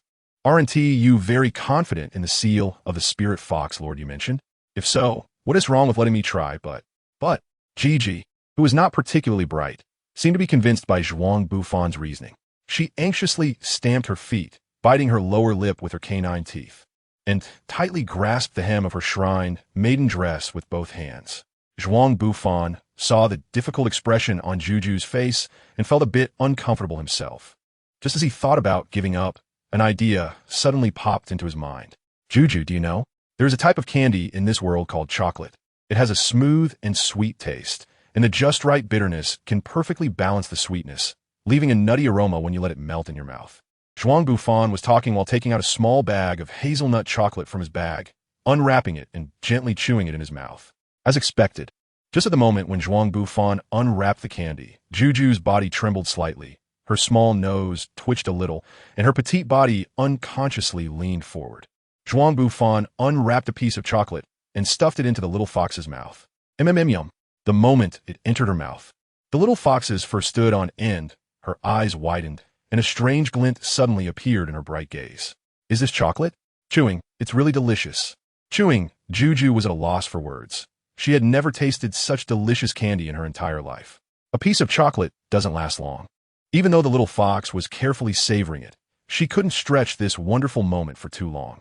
Soon, the chocolate flavor vanished from her mouth, and the little fox kept wagging her tail, looking at Zhuang Bufan with anticipation, hoping he would give her another piece. After a while, realizing that the human in front of her had no intention of doing so, she drooped her ears in disappointment, looking rather dejected. Juju, if you agree to let me pull the sword of grasp, I can give you another piece of candy, really. Juju jumped up excitedly, eagerly nudging Zhuang Bufan, but just as she was about to agree, she realized her identity as the guardian of the sword cave. She anxiously rubbed her head, pacing back and forth, looking quite troubled. If Juju agrees, then this whole bag of chocolate is yours. Zhuang Bufan's current demeanor is like the most mercenary businessman in the world, akin to the serpent in the paradise tempting Eve to eat the apple.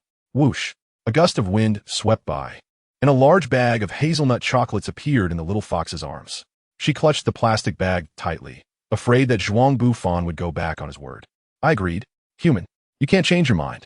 Following the little fox into the cave, the sword marks on the stone walls radiated an astonishing aura of slaughter even after thousands of years. To avoid being disturbed by the sword marks on the stone walls of the sword cave, Zhuang Bufan didn't dare to activate his sword maniac mode to sense the remarkable sword intent on the walls, obediently following behind Juju. As the two continued forward, dozens of ropes covered in talismans would occasionally block their path. At this time, Juju would hold her hands in a seal, muttering incantations, and the seals blocking their way would slowly dissipate. I didn't expect you to be quite capable, little fox. You managed to unravel such a complex seal so effortlessly. Of course. After all, these seals were set by me. Juju proudly replied to Zhuang Bufan, basking in his praise. You set them? I remember you said that this sword cave was built by your spirit fox lord. You're really foolish, human. The divine path seals set by the spirit fox lord are mainly for sealing the blade in front of the Yama statue. Over tens of thousands of years, countless swordsmen have ventured into the sword cave, so naturally, the talisman formations blocking the path need to be replaced. It didn't feel good to be called foolish by a silly fox. But Zhuang Bufan was more concerned about the fact that this seemingly weak little fox had set up seals capable of blocking a renowned swordsman like Fukuchi. It seemed that the inheritance of the Inari god indeed had its unique aspects. When the spirit fox lord established the sword cave, the secrets of breaking formations were integrated into the shadow, flow, sword technique, and visitors wanting to progress had to delve into the sword marks on the stone walls. Over time, they could be influenced by the will above, leading them to madness, which is why the spirit fox lord never allowed him to observe the sword marks on the walls. Perhaps feeling lonely on the long journey, Juju began to tell Zhuang Bufan stories about the fake sword cave. Step by step, as Zhuang Bufan got closer to the bottom of the sword cave, his body felt increasingly uncomfortable. Eventually, he simply closed his eyes, held the little fox's hand tightly, and allowed her to lead the way, hoping that this would make him feel a bit better. But even so, he was still overwhelmed by the oppressive pressure of the sword marks on the walls. Struggling to breathe. After about half an hour, the little fox stopped and said to Zhuang Bufan, "We're here. This is the place, human. Hurry up and come back. I really dislike staying here." The light of the fox fire illuminated the cave's bottom, and the little fox stood in front of the Yama statue, urging him to hurry to the simple weapon at its waist. From her expression, she didn't seem to think she could pull out the blade, only hoping he would be quick so they could leave this oppressive place soon. "Didn't you say your spirit fox lord set dozens of seals here? Is there any danger around this statue?" Along the way, Zhuang Bufan clearly felt the pressure from the stone walls and had no doubt about the incredible power of the spirit fox lord the silly fox mentioned. Since that was the case, he should be sufficiently cautious in front of the seals she left behind. "Don't worry, I've been here many times. Actually, I'm quite curious about what Lord Ye's sword looks like. Unfortunately, I've tried several times and couldn't pull out." "What?" This little fox appears to be a well-behaved, bee-steered lowly, strictly adhering to the spirit fox lord's rules, but she is actually quite mischievous when no one is watching. After internally complaining about the little fox for a moment, Zhuang Bufan relaxed and reached out to touch the demon blade, only for it to vanish as soon as his arm brushed against the hilt. Immediately, a familiar voice echoed in Zhuang Bufan's mind. Dog-headed Long Village Zheng, damaged, was originally a demon blade forged by the first-generation Uramesa, containing the soul of a dog demon that had once consumed the souls and blood of an entire city. It was later subdued by Oniai and gifted to the Inari god Ye as her sword. During a great battle, the blade was shattered into 3 pieces. Although the first-generation Muramesa's descendants repaired it at the behest of the spirit fox Juju, its power was nowhere near what it once was. 2 segments of God and Buddha. False attack increases by 140, with an additional 80 armor penetration, extending target resurrection time by 80 and reducing target recovery effects by 70. All laws break. False increases resistance to illusions by 60, increases damage to energy targets by 60, easily breaking most divine bindings, with the holders will reduce by 40. Dog-headed Long's blessing.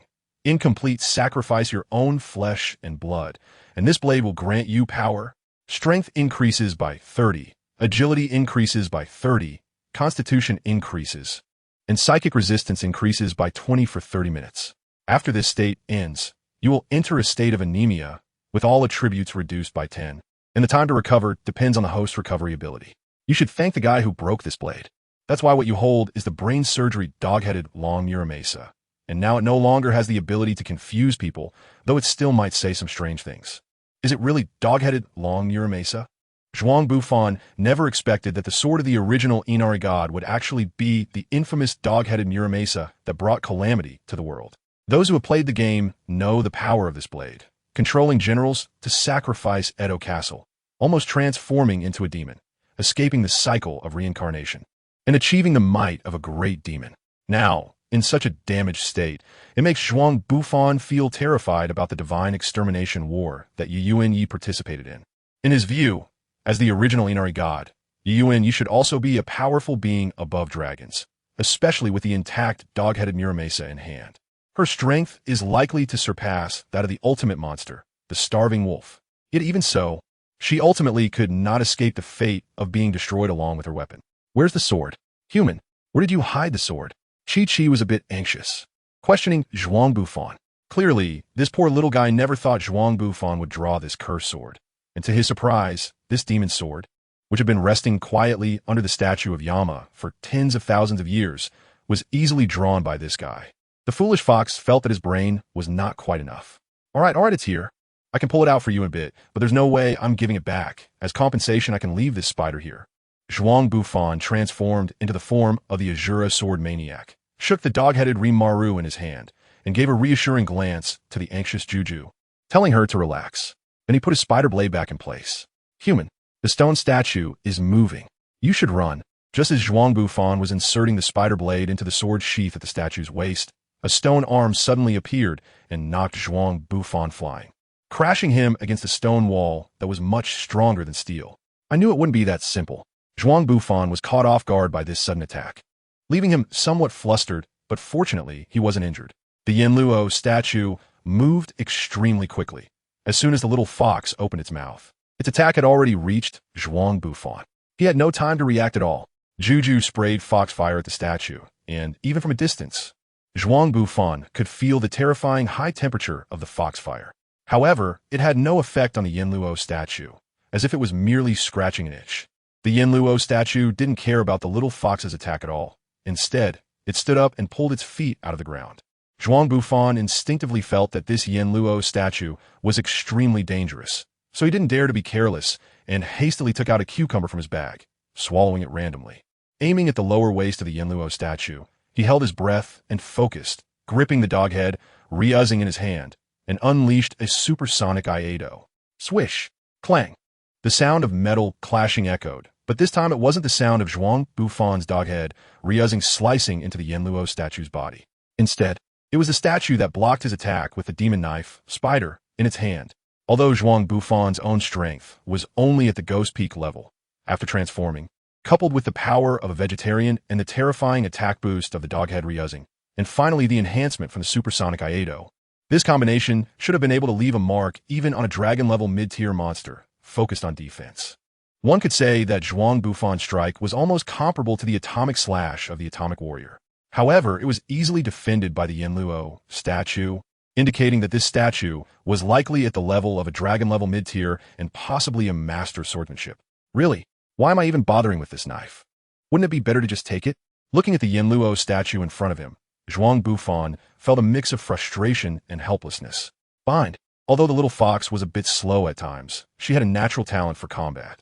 She pulled out a handful of hemp seeds from her pocket. With a strong throw, she scattered them around the statue, and within less than a second, she formed dozens of hand seals. Accompanied by a temporary decree, the seeds transformed into thick vines, wrapping around the Yanluo statue's feet. Run, Juju shouted, thinking that since they couldn't defeat this terrifying clumsy guy, it was better to stay far away. I want to run too, but do you think I can escape?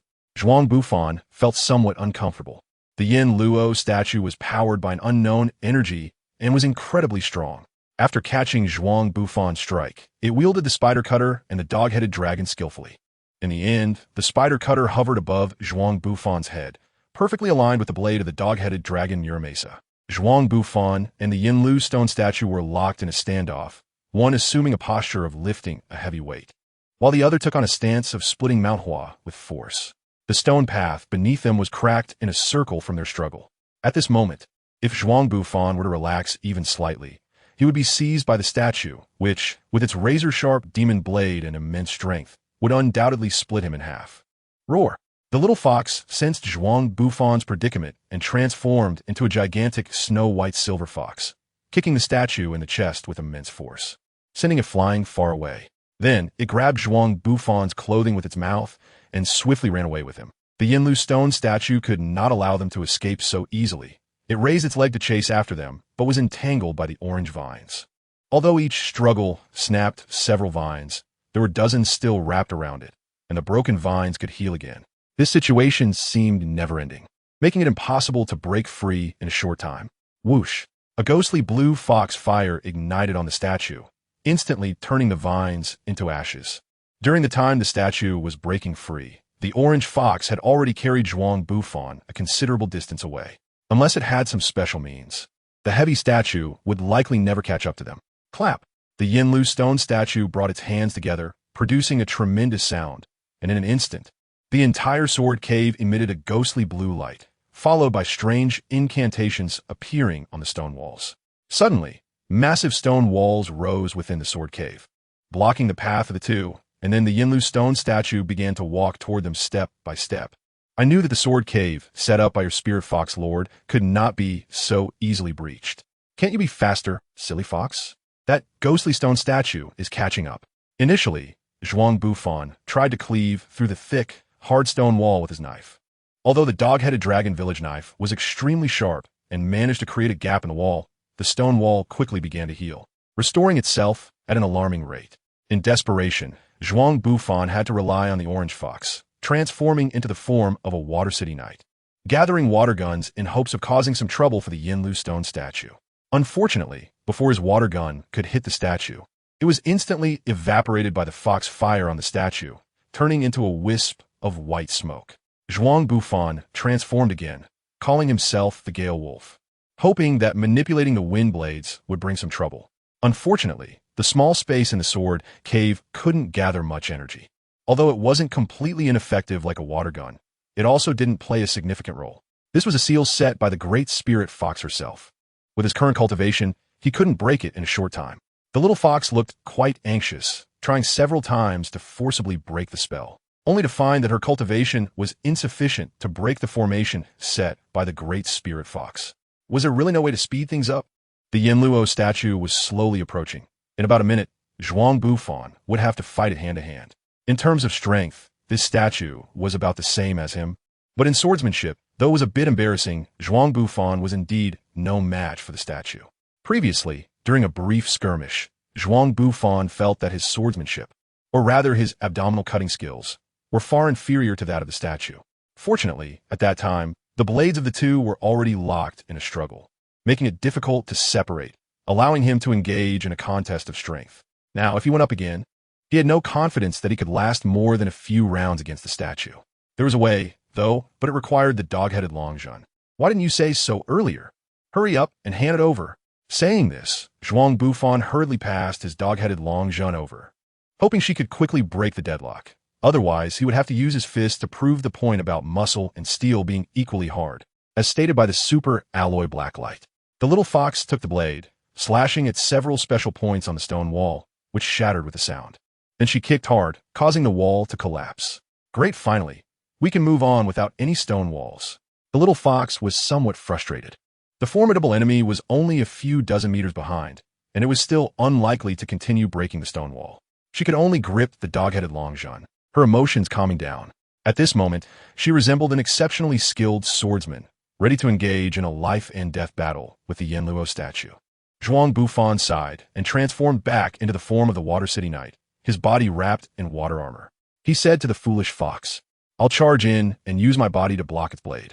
You see if you can deal with that annoying statue afterward. I'm not sure if I can withstand the strikes of that cursed sword, so we only have one chance." Zhuang Bufan didn't have time to ask whether this silly fox could understand him, but he still decided to bet everything on this foolish creature. It was unclear whether the Yama stone statue also relied on its stone eyes to determine direction, but Zhuang Bufan still unleashed a torrent of water onto it, instantly enveloping the statue in white steam. Seizing the opportunity, Zhuang Bufan charged forward, his eyes fixated on the spider's blade wrapped in foxfire. Finally, when he was only 3 steps away from the stone statue, the knife in its hand moved. The foxfire on the blade easily broke through the water armor on Zhuang Bufan's body, and the scalding blade sliced through the skin on his left hand, cleanly severing the muscles in his forearm and easily cutting into his bone. Just when Zhuang Bufan thought he was doomed, a metallic clash rang out beside his ear as the silly fox intervened between the two, with the dog-headed Long Shanzheng in hand. It prevented Zhuang Bufan from succumbing to the fate of being Zhuanggua. Zhuang Bufan never realized that this silly fox actually had such great strength, showing no signs of losing ground against the Yama statue in their contest of strength. However, this was not the time to worry about such things. With the positions of offense and defense switched, Zhuang Bufan endured the intense pain and unleashed a series of superlimit strikes on the statue's body. At this moment, Zhuang Bufan's left arm was injured. Although he had concentrated his strength in his right arm, his left arm still bore unimaginable pressure as a requirement for balance. Zhuang Bufan's right fist at this moment exerted a force exceeding 10,000 tons, equivalent to the hammerhead of a heavy industrial hydraulic press concentrated on his fist, which was less than 10 square centimeters. He unleashed this force onto the stone statue with a frequency far surpassing that of a pile driver. Blood mixed with stone debris flew everywhere, splattering the surrounding walls, and the Yama statue was forced to retreat with each of Zhuang Bufan's strikes. After a minute, the wind ceased and the rain stopped. Zhuang Bufan stepped back, taking deep breaths to absorb the precious oxygen in the cave. Even though his arm was severely injured, he had still used that set of moves which placed an enormous burden on his body. Because of this, his current state was far from just a simple all attributes reduced by 20. The blood loss, combined with the pain in his left arm, significantly diminished his combat ability. As the smoke and dust cleared, the state of the Yama statue was not as severely damaged as Zhuang Bufan had imagined. There was merely a small dent in its chest and some minor cracks on its body. Had he succeeded? From the outside, Zhuang Bufan's attack did not seem to inflict much damage. Yet for some reason, the Yama statue had become frozen and motionless. Zhuang Bufan mustered his courage and was about to take a step forward to take a look, thinking that no matter whether it was malfunctioning or not, he should disarm it first. However, just as he took half a step, the stone statue came to life again. It pulled its feet out of the ground and began to approach Zhuang Bufan's position step by step. The quality of this statue was too good. Couldn't they cut corners just once? He had exhausted all his strength and still couldn't destroy this statue. And now that his own strength had decreased, he was even less able to fight it. From its previous performance, it could be seen that the foolish fox, Juju, was not stronger than him. At this rate, both he and the foolish fox would likely meet a tragic end at the hands of this Yama statue. Rather than that, it would be better to sacrifice himself and let the foolish fox survive. He had made up his mind, but just thinking about never seeing Kei, Ri, and Saitama again filled his heart with bitterness and helplessness. Foolish fox, you should run. Let me hold this guy off, Zhuang Bufan said to the foolish fox, but found that she was completely unresponsive, which made him realize that something was strange about the state of this foolish fox. After the Doghead Dragon village was stained with fresh blood, the blade emitted a strange glow, seemingly stimulating the foolish fox, who was a deity of Inari. The fur on the little fox started to rise, and her body began to develop, transforming from a delicate and adorable lowly into a youthful and beautiful young girl. She looked just like an ordinary middle school student. Orange? Leaf citrus orange, orange, orange, orange, orange? Zhuang Bufan was unsure about what exactly had happened to the foolish fox and tried calling her name. Human, my name is Bowstring Leaf, the deity who governs the seasons and harvests. Please do not call me by that foolish name. It is a great disrespect to the divine. The cold voice entered Zhuang Bufan's ears. Although it was still a familiar tone, it felt completely as if a different person had taken over. This truly is a different person, isn't it? Looking at the foolish fox in this unfamiliar state, Zhuang Bufan was momentarily at a loss for what to do. Fortunately, the statue of Yinluo beside him did not leave him in a daze for too long. It swung the demon knife spider cut in its hand and suddenly attacked Zhuang Bufan's position. How dare a mere puppet act so wildly before me? With a flash of cold light, another clash of metal and stone echoed, but this time, the statue along with the spider cut in its hand was sliced in half. Huh, how could this puppet be driven by my unique divine technique? What is going on? Human, do you know where this place is? Zhuang Bufan did not answer this guy's question. He was more curious than anyone else about what had happened to the silly fox named Juju. Not much time had passed, and as the blood from the Doghead Dragon village was completely absorbed, this guy who claimed to be the original Inari deity, Yumiya, began to hold his head, looking quite pained. Soon after, her body started to shrink again, but before long, it returned to its original state. Lying on the ground, it seemed she had fallen asleep, mumbling something with her mouth. Zhuang Bufan thought for a moment and leaned closer to the little fox to hear what she was saying. Juji wants to eat chocolate, human. How about I trade you with some dried fish? You silly fox, after so many things have happened, you're still thinking about food. Zhuang Bufan no longer knows how to complain. Usually, he is already quite out of line himself, but he didn't expect this silly fox to be even more so. He patted her little head. After all, this silly fox saved his life today. It seems that the secrets she holds are not much fewer than his own. The uncontrolled statue's control meant that the stone walls sealing them was nothing more than a layer of thicker wallpaper. Zhuang Bufan was carrying the clumsy fox on his back, with his right hand holding the dog-head dragon village. This knife could no longer be stored in his sword maniac form, and naturally, he couldn't check its status anymore. Although when he swung it against the stone wall, he could still feel its sharpness, and it seemed that its enhancement was still present. However, holding in his hand, there was always an awkward feeling. Was he now in a situation where he had lost both the lady and the soldiers? It was obvious that this demon knife had recognized the clumsy fox as its master, while his original spider cutter had been destroyed by the clumsy fox. If he had known this would happen, he wouldn't have been greedy for this bargain and ventured into this fake sword cave. Now he might have to recuperate again, and he couldn't even take a look at the true sword cave. The scar on his arm was still throbbing with pain, and as Zhuang Bufan walked out, he calculated his losses, feeling increasingly troubled.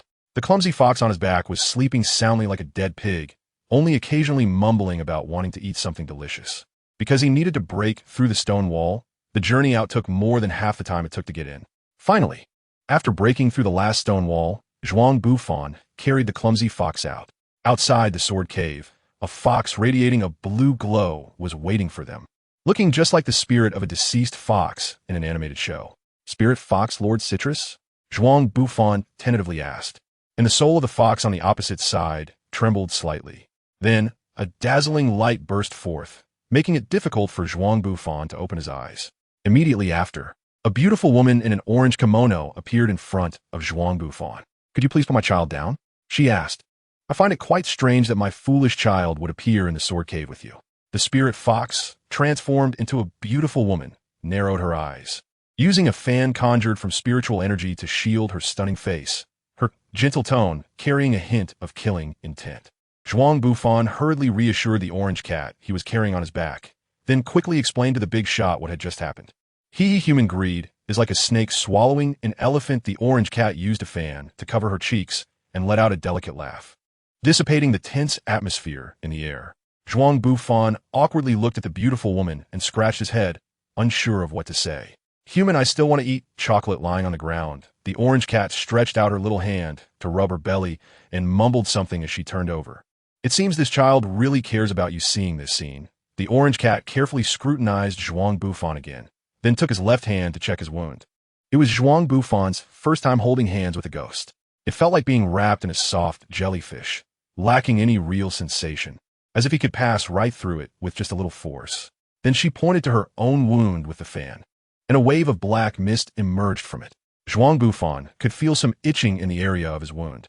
The recovery speed of the wound, which had been hindered by the spider's curse and poison, returned to normal levels at this moment. "This is all I can do for now. Once my silly child wakes up, I'll ask her to help you treat your wound." Zhuang Bufan looked at the beautiful mature woman, gently stroking the foolish fox's head. The emotions in his eyes were so complicated that he couldn't find any words to describe the scene. "Forgive me for being presumptuous, Lord Citrus, but this foolish cough." "Cough? Orange seems a bit too naive. You've been in slumber for hundreds of years. Aren't you afraid she might lead bad people into the real sword cave?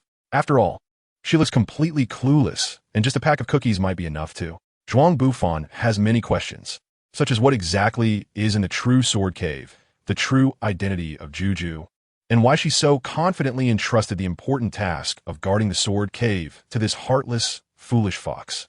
The title lady is enough. There's no need to add sir. In terms of people skills, this child is quite talented, and sometimes common sense can be less accurate than intuition. "Can you tell me what that strange state Juju was in while in the sword cave was about?" She said she is the first-generation Inari deity, Kai Noyan. Zhuang Bufan originally wanted to express all his doubts in one go, but he found that Ganju was just smiling at him, with no intention of responding. Realizing this, he had no choice but to be tactful and close his mouth, pretending he had said nothing. "If you are fortunate enough to break into the sword cave, obtain Lord Gay Zhu's inheritance, and become a master of our clan, I will naturally tell you the story behind it. As for now, please temporarily forget what happened today. I entrust this child to your care, and I ask that you return this dog-headed dragon village's token to her once she wakes up." After saying this, Ganju stretched lazily, unabashedly showcasing her graceful figure in front of Zhuang Bufan. So sleepy, woken up before I've had enough sleep. I'm going to catch up on my rest. With that, she turned around, transformed into a fox, and then turned into a speck of light, disappearing before his eyes. Having slept for over 300 years, she had only been awake for a few hours and was already going back to sleep. Zhuang Bufan muttered to himself and brought the silly fox into the tent. The wound on his arm was still healing. Although it was still itchy and painful, the exhaustion of the day was overwhelming. He spread out his sleeping bag as a blanket and hugged the silly fox, soon falling into a deep sleep. So itchy. After some time, Zhuang Bufan groggily woke up. His arm still ached, and he felt something soft and smooth licking his wound. Orange? Zhuang Bufan asked and lifted the blanket, discovering that the clumsy fox was sticking out her pink little tongue, continuously wandering over his arm. Human, you're awake. Seeing Zhuang Bufan wake up, Juju simply greeted him and continued her healing actions. I don't think the way Juju is healing is supposed to be like this. Zhuang Bufan internally complained for a moment and then asked if there were any more reliable treatment methods. There is, but the cost is too high. The little fox hesitated for a while and then said, "What cost?" Seeing the foolish fox's expression, Zhuang Bufan felt a bit uneasy. It requires 20 stones of fresh grain. Indeed, it was a huge cost. He had almost forgotten that for this fox, nothing was more important than food. You just stay here for now, and I'll go buy you a few carts of rice. After saying that, Zhuang Bufan transformed into the form of a swift wind wolf and returned carrying 2 containers of food with a steel cable in one hand. He didn't expect it would cost so much money. The containers were filled with rice, white flour, millet, dried meat, various candies, and multiple seasonings. After purchasing these items, his credit card, which he had just paid off, was maxed out again. Oh well, as long as the foolish fox is happy. Juju was already stunned. She had never seen so much food in her 500 years of life. Can I roll around on it? Juju looked at Zhuang Bufan with a face full of desire and asked, "All of this is yours, you can do whatever you want, but before that, I need you to help me heal first." "No, that's too wasteful. 20 stones of grain can last a long time." Zhuang Bufan didn't expect that such a naive little fox would also be unable to resist the sweet temptations of capitalism. Zhuang Bufan cleared his throat and said, "If you don't help me heal, then I'm going to take all these things away." The human adult, Juju, corrected himself. "I'll help you heal." "What do you mean by human adult?" "My name is Zhuang Bufan, and you can also call me Infinite." Zhuang Bufan then realized that he had been with this silly fox for 2 or 3 days without introducing himself. The silly fox quickly picked out 20 stones of rice, and after a few hand seals, the plump grains shriveled and turned black, while a small white liquid flew out and entered the wound on Zhuang Bufan's arm. Under the nourishment of the mysterious liquid, the injured bones healed rapidly, and the severed muscles reattached themselves. 10 minutes later, the rice turned to black ash, and the injury on Zhuang Bufan's forearm was nearly healed. After almost healing his wounds, Zhuang Bufan called the silly fox to help him out and began preparing lunch. Zhuang Bufan is quite confident in his cooking skills, so he buys various cured chicken, cured meat, and cured sausages. As long as they're chopped up and steamed for a bit, they can be served as a hearty dish. Even so, starting the fire, cooking, chopping vegetables, preparing the dishes, and plating are all done by Little Fox alone, while Zhuang Bufan merely transforms into a water knight to add a little water to the pot. It was only under his strong request that Juju agreed to this arrangement. It's really hard to tell who is helping whom. Before long, Juju had prepared a feast of 6 dishes and 1 soup. Zhuang Bufan placed a thin, translucent slice of cured meat into his mouth, and the salty and fragrant taste filled his mouth. It was clearly just a simple steamed, cured meat dish, so why was it so delicious? In fact, the thicker the slice of cured meat, the better it tastes. The size I just cut is actually just right. This guy is still trying to regain a bit of face for himself. The feeling of being outdone by that silly fox is really terrible. This damn desire to win. Zhuang Bufan muttered to himself. Really? Chewing. I always feel like Infinite is tricking Juju. Chewing. The silly fox kept digging into the food, looking at Zhuang Bufan with a face full of suspicion. Although she had never dealt with this kind of ingredient, she had been a chef for 500 years, so she wasn't easily fooled by Zhuang Bufan. Infinite, huh? That feels pretty good. She finally realized that this man next to her could bring her countless delicious treats, and she very opportunistically started calling Zhuang Bufan sir. After eating and drinking to their fill, the two of them lay on the beach with their round bellies basking in the sun. Burp Infinite, do you really not want to try the sword cave? The silly fox asked Zhuang Bufan's opinion, but there was not a hint of wanting to move, lying on the warm stone like a salted fish. Her belly was so swollen, it felt like someone had stuffed a ball inside her clothes. Burp, let's just forget about it today. I really can't move anymore. We'll go tomorrow instead. Zhuang Bufan's belly was even more exaggerated than the greedy fox beside him, and the two of them lay on the ground, camping out for the night. The next noon, the silly fox pulled Zhuang Bufan back to the dilapidated shrine in front of the stone tablet. Zhuang Bufan looked a bit uncomfortable at the carved fox on the stone tablet. He always felt that the woman named Ganju was secretly watching him from within that stone fox. The silly fox took out a handful of talismans, bowed gently to the stone tablet, reciting a nursery rhyme of dark stories, waving the talismans, and performing a strange dance. As her body moved, glowing orbs the size of coins began to appear next to the stone tablet, and then they were absorbed into it. As more and more light dots were absorbed, the carved fox also began to change, actually standing up from the stone statue. Ganju. The moment Zhuang Bufan saw the carved fox move, he was startled and tentatively called out the name of that spirit fox. However, he found that the carved fox completely ignored him, jumping to the ground and locking eyes with the stone tablet, shooting a blue light from its stone eyes onto the tablet. The light twisted into a vortex, and then images of mountains, rivers, flowers, birds, fish, and insects appeared within the vortex, creating a vibrant primitive forest. Then the carved fox leaped back onto the stone tablet, and apart from the newly formed portal, everything returned to normal. I just want to know, guarding such a forest, how did you end up in such a sorry state? Zhuang Bufan was somewhat curious. Just now, he saw a hazel grouse flying through the woods with a bullfrog in its beak. With such a big mountain around, there should be plenty of mushrooms, meat, honey, and fruits and vegetables. Why, then, did the life of that silly fox seem so miserable when he encountered her?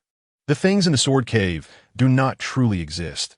They are merely images that the ghostly helper witnessed in life, recreated under the guise of the magic sword. Although you can touch those creatures, they are just your imagination. So aside from that magic sword, everything else inside is fake, right? Not entirely, as at least the monsters inside still have the ability to harm. The silly fox slowly explained to him the rules of the sword cave. Essentially, it is something similar to a tower. Inside, there are the souls of some monsters that the ghostly helper once fought against. If all are successfully defeated, the illusions in the sword cave should dissipate, and that magic sword should appear before you, right? Should at least? Zhuang Bufan was deeply concerned about this uncertain tone.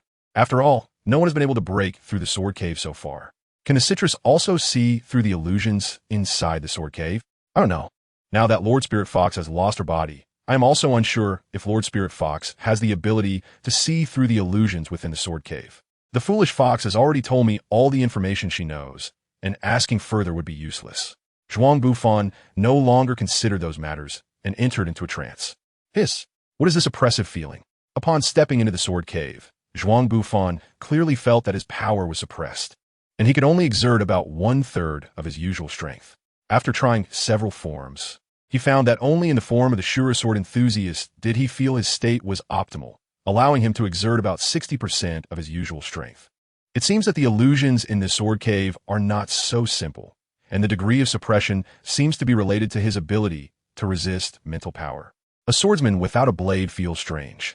His spider cutter was broken, and the dog-headed dragon village's sword was taken by that foolish fox, Juju. As for her original knife, it was a weapon once used by Citrus. A swordsman empty-handed, well, on the way back, I'll ask the Atomic Samurai where their SA place to forge a sword, and I'll get one for myself. As for now, Zhuang Bufan thought seriously for a moment. Even though his abilities were suppressed, he still possessed a strength at the mid-level of the ghost rank, slightly stronger than the Deep Sea King. Regardless, it was best to test the depths of the sword cave first. If he couldn't win, he could always run away.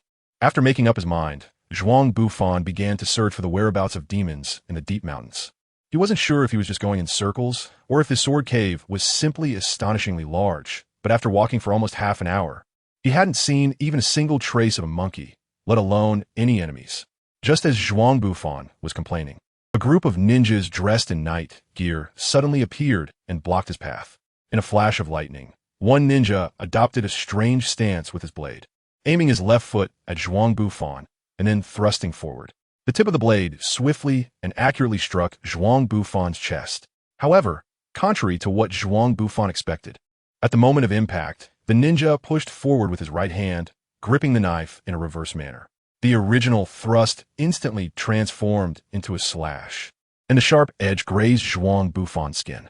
The swift footwork allowed the blade to cut through the enemy in half when it aligned with the ribs of the attacked. It should have worked that way.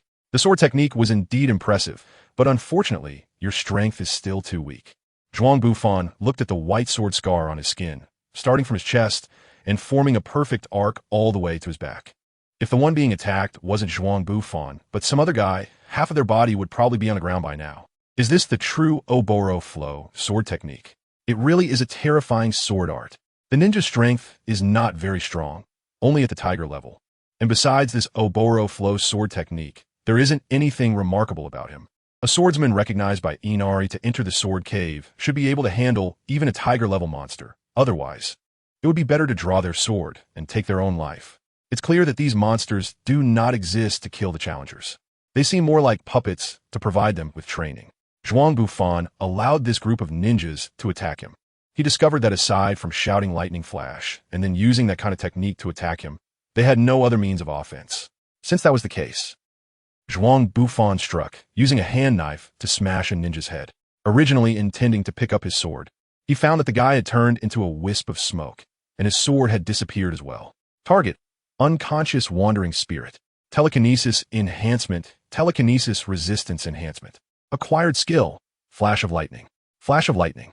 The basic technique of the obscure flow swordsmanship, merged with the ninja's footwork by the demon assist, allows for a kill every 10 steps, capable of slaying phantoms in an instant. Speed increased by 30, with a maximum damage of 600 strength, 300 speed. Can slaying spiritual bodies grant telekinesis bonuses? That would be a good thing. I originally thought I wouldn't be able to unleash my power against these guys in the sword cave. It seems that I still have a chance to break through this sword cave in a short time. Transforming into the form of a water knight, I gathered a continuously rotating water gun in my palm, using it as a katana. Flash of lightning. About 15 meters in front of Zhuang Bufan, a fan-shaped area shimmered with light, and water splashed everywhere. The ninjas dressed in night suits fell to the ground one after another, turning into specks of fluorescent light, while Zhuang Bufan appeared behind them, dispersing the water blades in his hand. It wasn't a real blade. It was fine when he struck the third enemy, but by the fourth, the concentration was already lacking. It seemed he really needed to use a real sword. The water gun was originally meant for one-time attacks, so using it as a sword naturally led to some issues. Zhuang Bufan was contemplating whether to go out and find a real weapon or continue exploring here, considering that the previous ninjas were too weak and he was unsure if there was any cooldown time for the portal after it opened. He ultimately decided to continue exploring for a while. Target: unconscious wandering spirit skill acquired. Hummingbird basic technique of shadow flow swordsmanship, striking enemies with impenetrable thrusts to seal their attacks. Attack speed 2, dealing 150 strength damage with each hit. Target: unconscious wandering spirit skill acquired.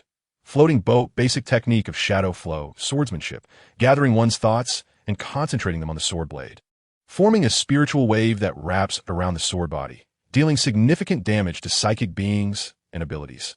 In the following hours, Zhuang Bufan eliminated several groups of the same ninjas, just like the first wave he dealt with.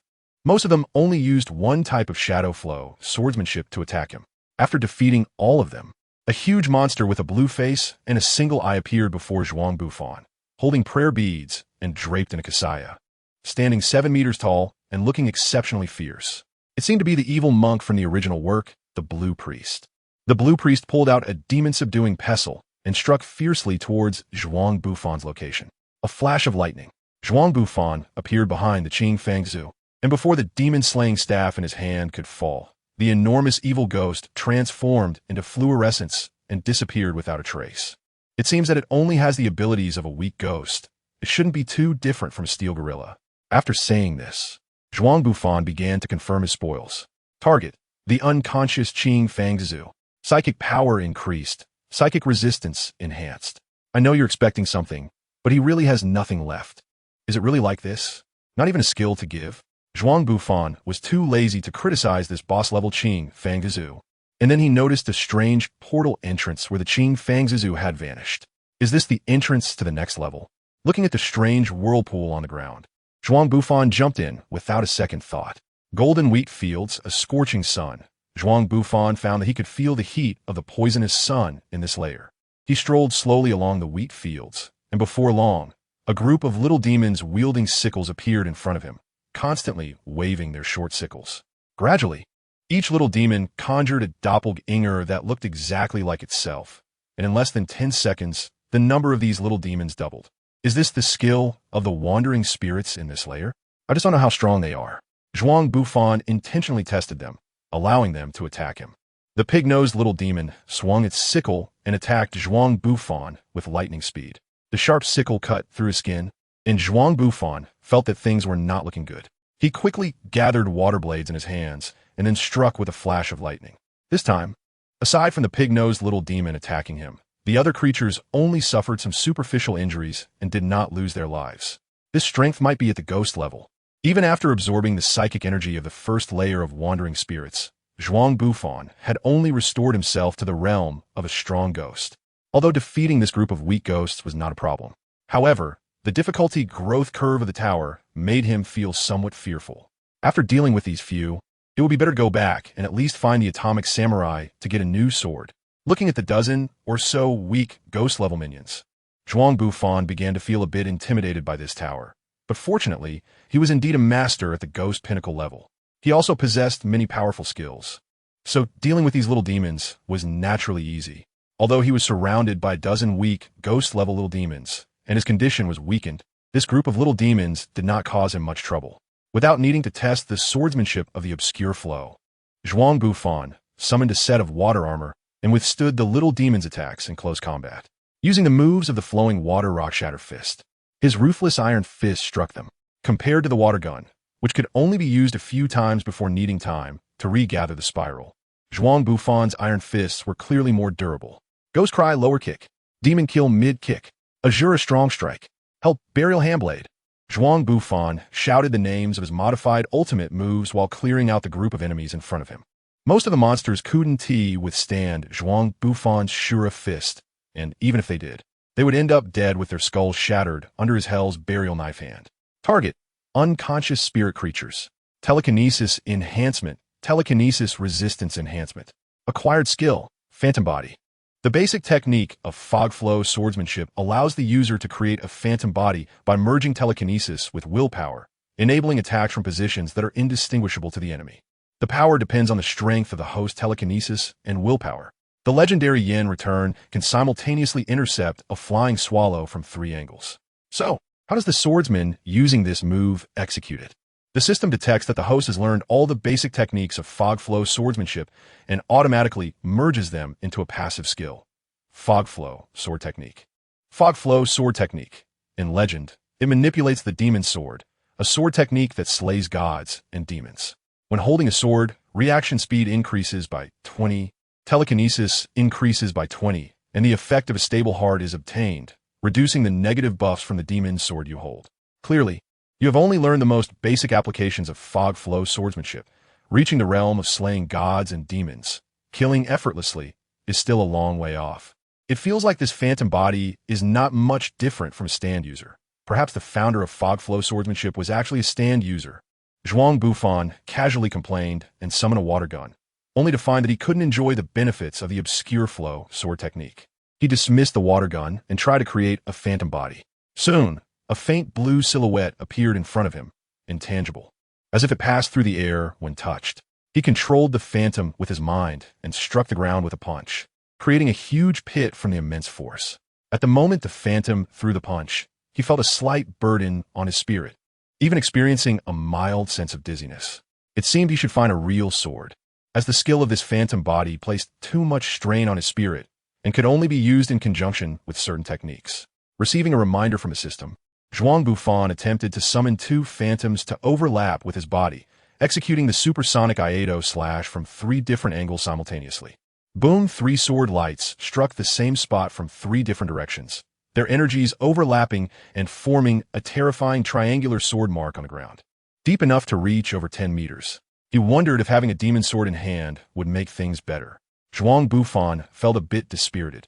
Although his previous move, the Swallow Return, wasn't very proficient, its power far exceeded that of his supersonic Iaedo. Not to mention the bizarre angle of the blade that was impossible to defend against.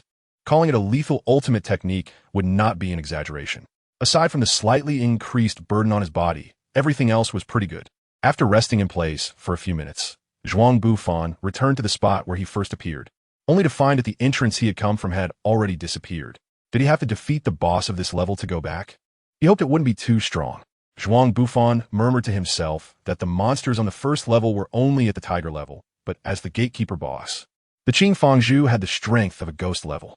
It could be said that there was a significant gap in strength between them, spanning an entire level. Although he had enhanced a portion of his psychic power through plundering in the sword cave, restoring some of his strength, his current physical condition was only at the upper middle ghost level. He could only hope that the boss at the lower gate wouldn't be too strong. His current attacking methods were sufficient to deal with enemies below the strong ghost level, but those at the ghost peak might require a tough battle. However, if it were above the ghost peak, then everything would be uncertain. Perhaps it was his illusion, but Zhuang Bufan always felt that this level was larger than the previous one, and it took much more time to search for enemies. He didn't know how much time he had spent defeating several waves of enemies, but the gatekeeper boss guarding the bottom had not appeared as before. It was only when he passed by a dilapidated village that he discovered a monster resembling a water wheel. The central axle part had the face of an evil spirit, surrounded by burning red ghost fire. Well into the path, Zhuang Bufan recognized this monster. It seemed to be at a similar strength to his own, but he still lacked the foresight of an insect god and couldn't gauge its true power. Fortunately, this monster was heavy enough in size, making it seem not too difficult to evade his attacks. Zhuang Bufan, after putting on his water armor, suddenly kicked his legs and charged like a war chariot towards the ghostly face of the wheel in a path, knocking it down to the ground. The ghost fire surrounding the wheel in a path burned the water armor on Zhuang Bufan, producing a large amount of steam that obscured the vision of both individuals. Unlimited consecutive strikes. Zhuang Bufan was not clear about the true strength of the Wheel of Tao, which was a demon capable of summoning fire. So he used all his strength as soon as he attacked. His punch, equivalent to the main cannon of a battle vehicle, rained down like raindrops on the ghostly face of the Wheel of Tao, accompanied by loud explosions, turning it into specks of fluorescence, until the Wheel of Tao completely disappeared. Zhuang Bufan still did not know what realm this monster belonged to. Target, Wandering Wheel of Tao Telekinesis Enhancement. Telekinesis Resistance Enhancement. You can't expect a wheel to use sword techniques. After the Wheel of Tao disappeared, two whirlpools appeared on the ground, one of which gradually calmed down, reflecting the first layer of the mirror image that Zhuang Bufan had witnessed. When he came out of the sword cave, the little fox was cooking. Upon seeing Zhuang Bufan walk out, she casually prepared 2 more dishes. While waiting for the meal, he looked at the current state of the temple. Since Zhuang Bufan brought out 2 containers of living supplies, the temple had gained a lot of the smell of smoke and fire, which was quite pungent. Put less chili. I've been feeling a bit hot lately. If you want something lighter, can't you go outside to cook? This is still a temple. Aren't you afraid of retribution? Zhuang Bufan transformed into the state of the wind wolf, quickly sending the cooking smoke outdoors. Although it seemed a bit excessive for him as a fan, the effect was indeed good.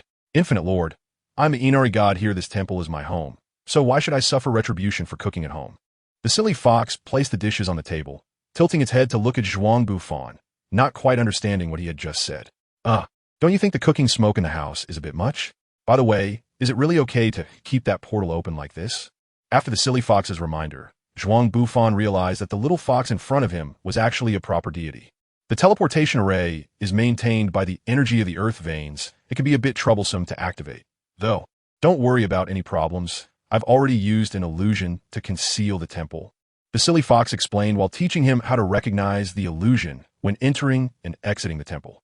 Upon learning that Zhuang Bufan would be leaving for a short period, its 2 ears drooped down listlessly. It seemed that next time he visited, he should consider bringing some books or something for the silly fox. Zhuang Bufan thought to himself. After leaving the island, he returned to city, holding the 2 broken demon swords. It had been a while since he had appeared in public. When he arrived at the headquarters of the association, Shichi even came out personally to greet him. May I ask, Infinite Knight, where have you been for over a week? The association has tried to contact you multiple times with no results.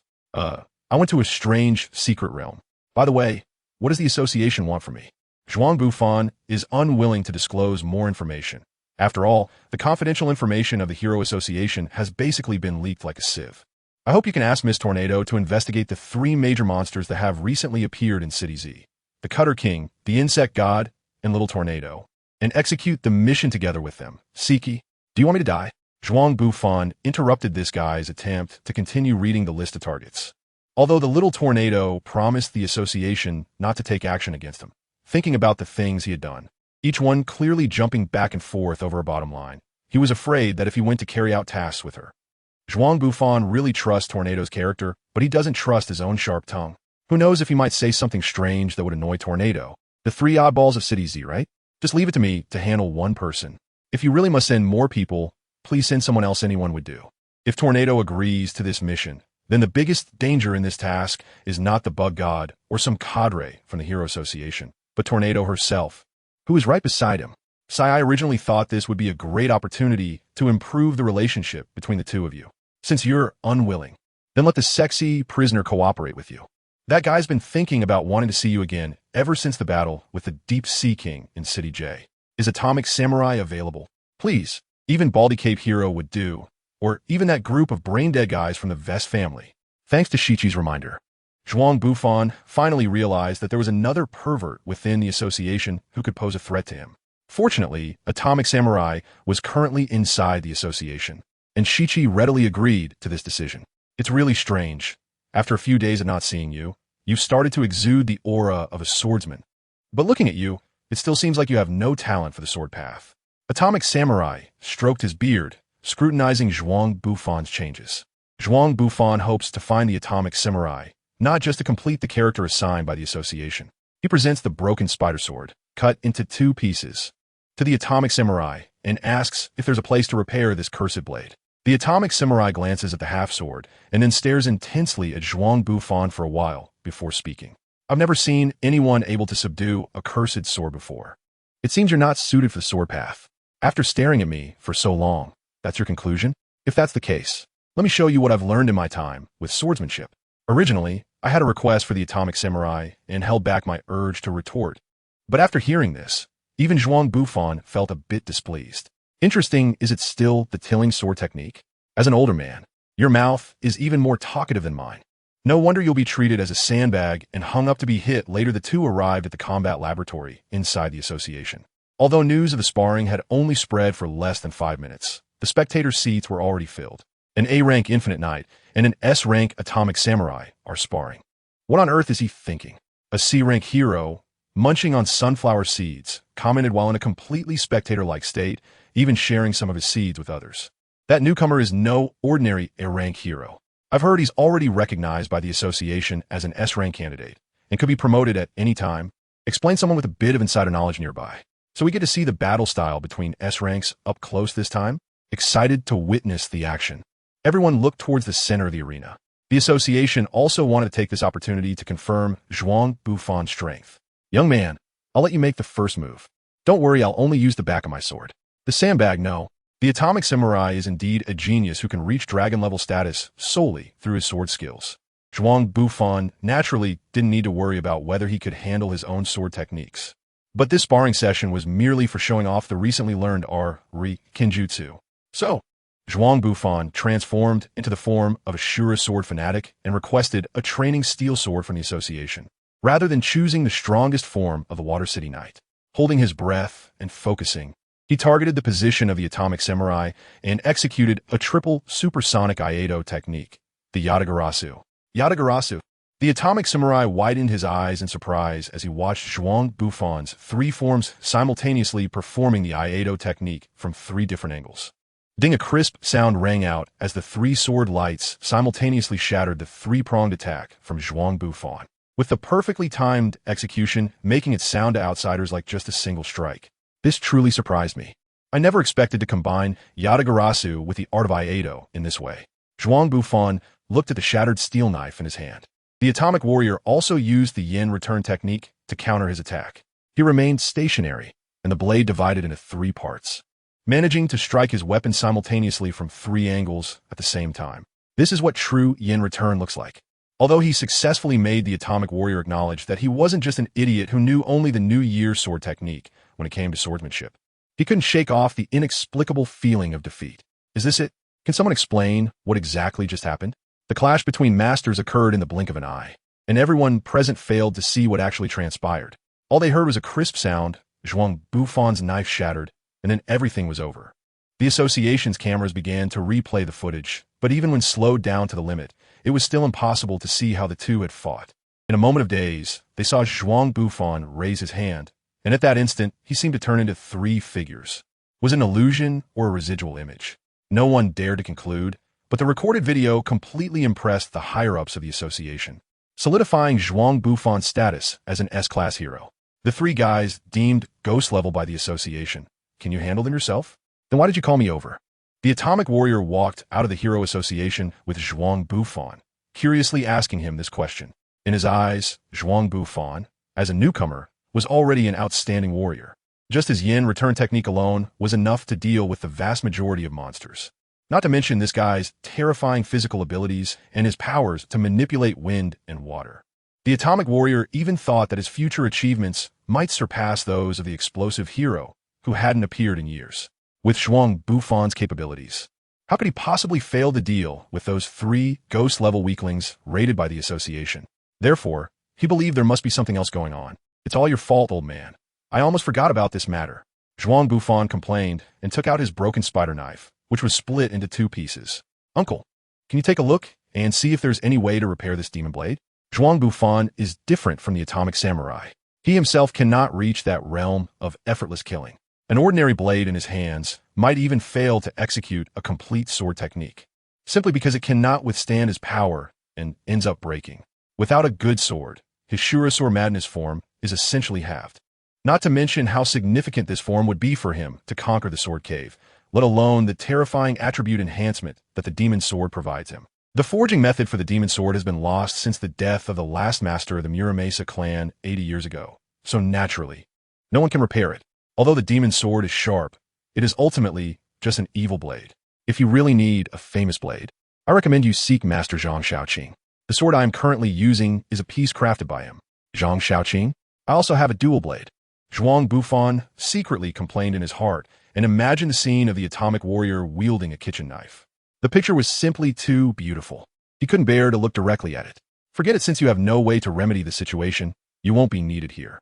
Uncle, you might as well go fishing by the lake. I'll take care of the rest. The Atomic Warrior, who had just turned 40, kept mumbling about how people are no longer as they used to be and how this group of young people is different, while seriously considering whether to invite Bongu to go fishing together. After sending off the Atomic Warrior, Zhuang Bufan returned to City Z, moved a lounge chair from home, and sat downstairs, watching the bizarre, crow-like creatures raised in Saitama squabbling endlessly. He began to crack open some sunflower seeds and munch on nuts. Come on, the headquarters of the Weird People Association is right below his house. Where could be more suitable for fishing than here? As the sun set, Zhuang Bufan had already started on his second bag of sunflower seeds, leaning back in his chair and idly contemplating the clouds in the sky. Where have you been for over a week? Luckily, there is some leftover meat filling at home. I'm making croquettes today. Do you want some Saitama? Seeing Zhuang Bufan lounging in a relaxed manner downstairs after a long time felt like a chatty old lady. At that moment, he was carrying a bag of groceries home, dressed in his yellow hero costume, with a large green onion sticking out, while Genos was by his side, simply greeting Zhuang Bufan. Zhuang Bufan lazily waved his hand without sitting up, tilting his head to look at Saitama, and casually said, "Then I'll leave it to you to get that done." Saitama looked at Zhuang Bufan, who appeared to be a complete mess, and didn't say a word, which was considered an agreement. "Just bring me a can of Dr. Pepper. I've been cracking seeds all day, and I'm dying of thirst." Zhuang Bufan, this lazy dog, is utterly insatiable and shamelessly made unreasonable demands on Saitama. Genos, if you neglect your training, one day you'll become a useless human like Zhuang Bufan. I see. This is truly enlightening. Genos, rarely hearing advice from teacher Saitama, hurriedly took out a small notebook and recorded it word for word. One really dares to say it, and the other really dares to believe it. Zhuang Bufan originally wanted to complain about something, but then he thought, what that guy in Saitama said seems to be the truth. With the bright moon hanging in the sky, the abandoned area at night, devoid of human activity, still allows one to see the stars filling the sky. Zhuang Bufan was covering himself with the blanket that Genos had handed him, with an empty food container placed beside him. It seemed that today he wouldn't be able to find a chance to cut them. Should he go back to take a shower, take a nap, and look for an opportunity to sneak into the Monster Association tomorrow? The monthly salary that the Hero Association gave him was already quite decent, and to be honest, He didn't really have the need to take the risk of infiltrating the Monster Association. It's just that he still had a poor, silly fox to take care of, and he hadn't participated in hero activities for a while. He could say that he was still financially tight, and closing this deal would relieve a lot of his economic pressure. Well, starting tomorrow, he would just take a stroll around the streets. If he couldn't find a chance to cut them, then so be it. After all, the food he bought for the silly fox would last her for a while. As for himself, he could just mooch off Saitama and King for a while. Speaking of which, Fubuki's cooking was pretty good too. Should he go and mooch off her? Or maybe not. It's better not to jump around on Tornado's bottom line during this time. Zhuang Bufan mumbled to himself, thinking about going upstairs to sleep. But he felt like someone nearby was watching him. Across the street, he could vaguely see two figures. One was tall and thin, holding something long in both hands, while the other was robust, but its outline was definitely not human. We have been searching for so many days, and I never expected this guy to be right here. Is this what they call darkness under the lamp? Ha ha, insect god. Let me say this first, this guy is my prey. If you dare to make a move, I'll take you down too. A gloomy female voice rang out, with an unmistakable bloodthirsty tone. The insect god glanced at Cutter, but said nothing. This crazy woman was clearly no match for him. However, everyone in the association knew she was a bloodthirsty lunatic, so he couldn't be bothered with her. This time, their Lord King Serpent specifically sent the two of them to gather information about this promising new hero who might break into S rank, Zhuang Bufan.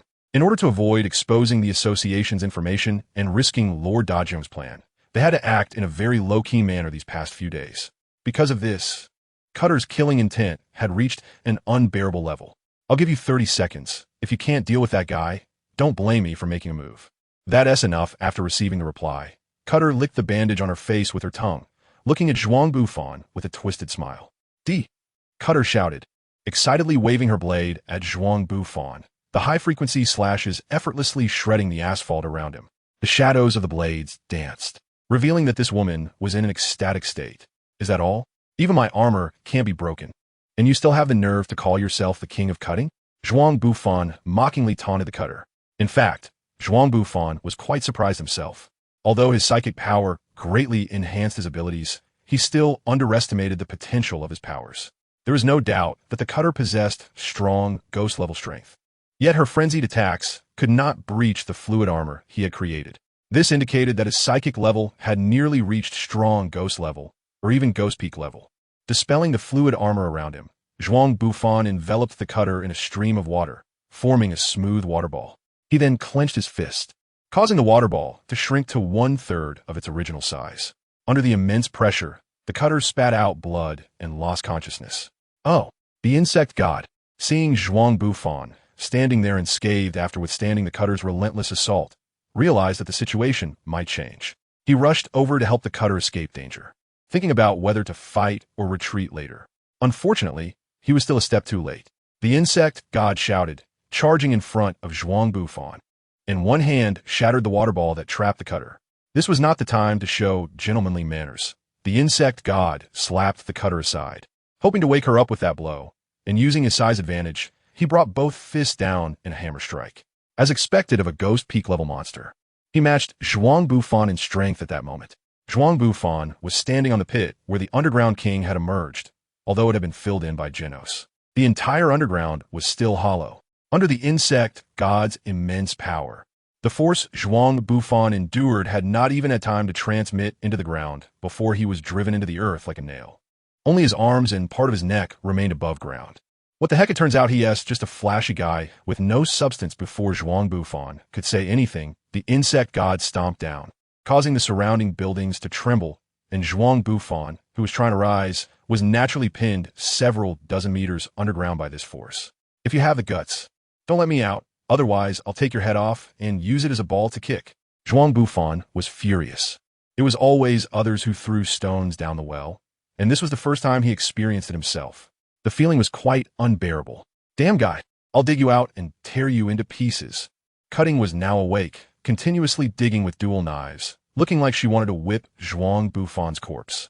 The insect god stood nearby, believing he had already dealt with this so-called Hero Association newcomer, so he let this madwoman go crazy. What time is it? Why is there so much noise? Don't you have any sense of public morals? People have to work tomorrow. A monotonous voice sounded beside them. Cutting and the insect god turned to see a bald young man in pajamas who had appeared beside them without them noticing. He was yawning at the moment, looking somewhat annoyed at the commotion. Haha, didn't he expect there would still be humans living here? But that's fine. You'll die under my knife. Cutting slowly said to Saitama, as if delivering a final judgment on his fate, and then swung her knife at him. Clang, the sound of metal hitting the ground echoed. Oh, why did you tear my clothes? Pay me back for my pajamas. Cutting looked shocked at the broken knife blade, while Saitama was very distressed, looking at the hole in his pajamas and started complaining. You go die. This guy is extremely abnormal, even among monsters. Instead of fleeing after his left knife blade broke, Cutting thought of attacking Saitama again. Pay me back for my pajamas, you bastard. Before the knife blade could land on him, Saitama waved his hand and directly crushed Cutting, then looked down at his damaged pajamas and thought for a moment before staring at the shocked insect god and said, You're in cahoots with that guy, right? Pay me back for my pajamas. Before Saitama could finish, the extremely shocked insect god turned to escape but was suddenly entangled by a gush of water bursting from a nearby fire hydrant. Immediately after, the ground trembled as if something was about to break free from the earth. Boom bang! A loud noise reverberated throughout the ghost zone, dust flying everywhere, and faintly, some punching shadows could be seen. The insect god was right beneath Zhuang Bufan's breaking ground position, receiving blow after blow as fists struck his torso, until even the water source could no longer withstand the immense power of Zhuang Bufan's fists, sending the insect god flying. Zhuang Bufan transformed into the mode of the Gale Wolf, and with a flap of his wings, dust swept around him, turning Saitama's egg-shaped head into a mud ball. Saitama looked at Zhuang Bufan with a helpless expression, while in the sky, he was slowly torturing that seemingly hard-armored monster. Forget it, I'll take a shower and continue sleeping. Saitama didn't pay attention to the ongoing battle. He believed in Zhuang Bufan's strength. He hadn't come to help Zhuang Bufan. He just couldn't sleep because of the noise. So he came out to take a look. In the air, the bug god evolved into its second stage. The sky was not its domain, and Zhuang Bufan's upgraded wine blade struck relentlessly against the bug god's armor. Even with its terrifying defensive capabilities, it couldn't withstand such powerful slashes, continuously being attacked. Cracks began to appear in its once proud armor, and with no way to gain leverage in the air, it could only be ruthlessly ravaged by Zhuang Bufan. Wind Howl Cannon. Seeing that the timing was right and he had nearly broken the bug god's armor, Zhuang Bufan gathered energy in his hand, forming a ball of energy that struck the bug god in midair. The immense power pinned it into the asphalt road far away, and at that moment, the bug god had been battered into a state of faintness. Zhuang Bufan flew over, not forgetting how this guy had pinned him into the ground. He first hovered directly above the insect god, then continuously ascended, flying to about 10,000 meters high, where the insect god's figure was completely out of sight. Then he began to dive. The enhancement of his telekinetic power also improved his control over the wind, which in turn increased his flying speed. In less than 3 seconds before landing, he had accelerated to 20 Mach. At this moment, Zhuang Bufan's legs were like red-hot irons, crashing down like a meteor onto the insect god's torso. The semi-cooked insect god gained enhanced strength, increased stamina, and improved agility, acquiring the skill Copper Skin and Iron Bones. Copper Skin and Iron Bones reduces slashing damage by 20. Slashing damage exceeding twice the body's defense limit is negated. If you want the semi-cooked insect god to be fully cooked, please repeat the previous steps. Zhuang Bufan stretched his muscles and bones a bit. It's rare to encounter insect-type monsters, and this time, being endowed with the physical enhancement of the insect god from the Ghost Peak has nearly brought him to the dragon level. Although it's just the realm of dragon shame, it's sufficient to satisfy him. You say both the insect god and the cutter are dead, killed by that guy named Infinite Knight. Big Bright, I looked at the Phoenix man who was reporting with his head down, surprised. Although these two weren't considered the top-tier combat powers within the Monster Association, it was still unexpected for them to be suddenly killed by a newly emerged hero. I didn't see them die, but according to the witnesses, the insect god seemed to have stolen the book from Infinite Knight. He was caught and lifted into the air, getting beaten for over 20 minutes without being able to come down, as if his legs were broken, and in the end, he was taken out by that Infinite Knight with a descending kick. The Phoenix man recounted the information he gathered, and after such an attack, the insect god was indeed likely dead. As for his body, it may have been eaten by that group of headless monster crows. It seems that killing the insect god took so long, indicating that his strength is just mediocre. He should be set aside for now. The most important thing now is to find out where that blaster guy went. The Monster Association is currently accumulating strength, and a great war is approaching. If they lose the initiative because of a rookie hero, it would be a loss. Big Bright, I instructed his subordinates to investigate Blaster's disappearance and whether there are any other hidden combat powers within the Hero Association. But what is this vague feeling of unease in his heart? Anasra, put aside your infiltration of the association. For now, go investigate the new hero Infinite Knight from the Hero Association. If the situation is right, eliminate him. If not, then forget it. Be sure not to cause trouble. It's not yet the time for full-scale war. Big Bright, I instructed a dragon-level monster, Inasra, to take over the previous work of the insect god. This should be foolproof. Although the Monster Association is filled with talented monsters, it still lacks individuals capable of handling significant responsibilities. Big Bright, I sighed. The spirits of the monsters are mostly unstable. He could already guess why those two guys died, and now he has to trouble himself to find materials to replenish their combat power. The death of the belly cutting has made him lose a good source of combat power. He must find a way to resolve this issue. Rumbling, a loud noise came from the upper levels of the building, as if someone was fighting. It seemed that the Great Serpent was also awakened by this noise. What happened? Without waiting for the Great Serpent beside him to speak, Big Bright, I asked in advance. As a strategist and spokesperson, Big Bright, I understood the Great Serpent's thoughts very well. It's nothing. The guys guarding the gate are too weak. Not only are they lacking in strength, but their mental stability is also insufficient. How can such weaklings join the Monster Association? It's truly disappointing. Answering Big Bright, I was a figure completely covered in black, seemingly wrapped in various blood scabs. He walked over, dragging two unconscious monsters, indicating that this guy was the cause of the earlier commotion. Normally, such a monster would be considered extremely ugly. However, for some reason, those blood scabs produced a strange sense of beauty, like the armor plates on Godzilla. The difference is that this guy's body felt anything but heavy. Instead, it gave off a sense of swiftness. Who are you? Big Bright, I didn't foolishly ask this guy about his purpose for coming here. In front of the Great Serpent, he had no choice but to submit. Since there is no choice, then there is no problem. Armored Sludge, my name is Armored Sludge. I've heard that someone is trying to become the king of monsters. I'm here to verify if he has that qualification. Armored Sludge observed the Great Serpent, who was also watching this strange monster with great interest. You have the scent of the ocean and the aura of the tortoise. You are indeed a powerful being. So, Armored Sludge, do you think I qualify to be called the Overlord of the world? The Great Serpent rarely spoke. His massive form gave him an imposing presence. Although he usually kept a low profile, few knew of his existence. Yet, he was extremely confident, as he believed no one in this world could be his opponent. Not even Blaster. I am at your service, my lord. Armored Sludge slightly bowed, presenting a posture of submission. Loyalty from a being of his caliber was naturally quite gratifying for the Monster King, the Great Serpent. The task of probing information from the Hero Association is entrusted to you. My lord, this Armored Sludge just joined the association. I think you should get familiar with the situation here first. Big Bright Eye's expression changed slightly, appearing somewhat flustered. She noticed the Great Serpent had an inexplicable trust in this strange guy. This made her feel a sense of crisis.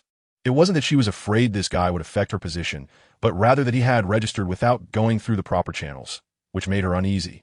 A monster serving the Great Serpent. Yet there's still someone here who distrusts their kind. Armored Sludge sarcastically mocked Big Bright Eye in front of the Great Serpent, and the surrounding monsters broke out in a cold sweat at his actions. Big Bright, I didn't mean it that way, but if possible, she hoped he could prove himself. Before Big Bright Eye could react, the Great Serpent changed the subject. It seemed he cared about this newcomer who had confronted Big Bright Eye. Since my lord has such expectations, please give me some time. I will present you with a gift that can be considered a surprise. After leaving the Monster Association, Armored Sludge confirmed that there was no one around, shed the blood scabs on his body, and pulled out the belt he had hidden in advance. I didn't expect the King Great Serpent to take such a liking to me. Could it be that I am truly more suited to develop within the Monster Association? Belros, that turtle that looks like a multi-headed hydra and caused trouble in the Hero Association's arena, unexpectedly encountered Zhuang Bufan in advance.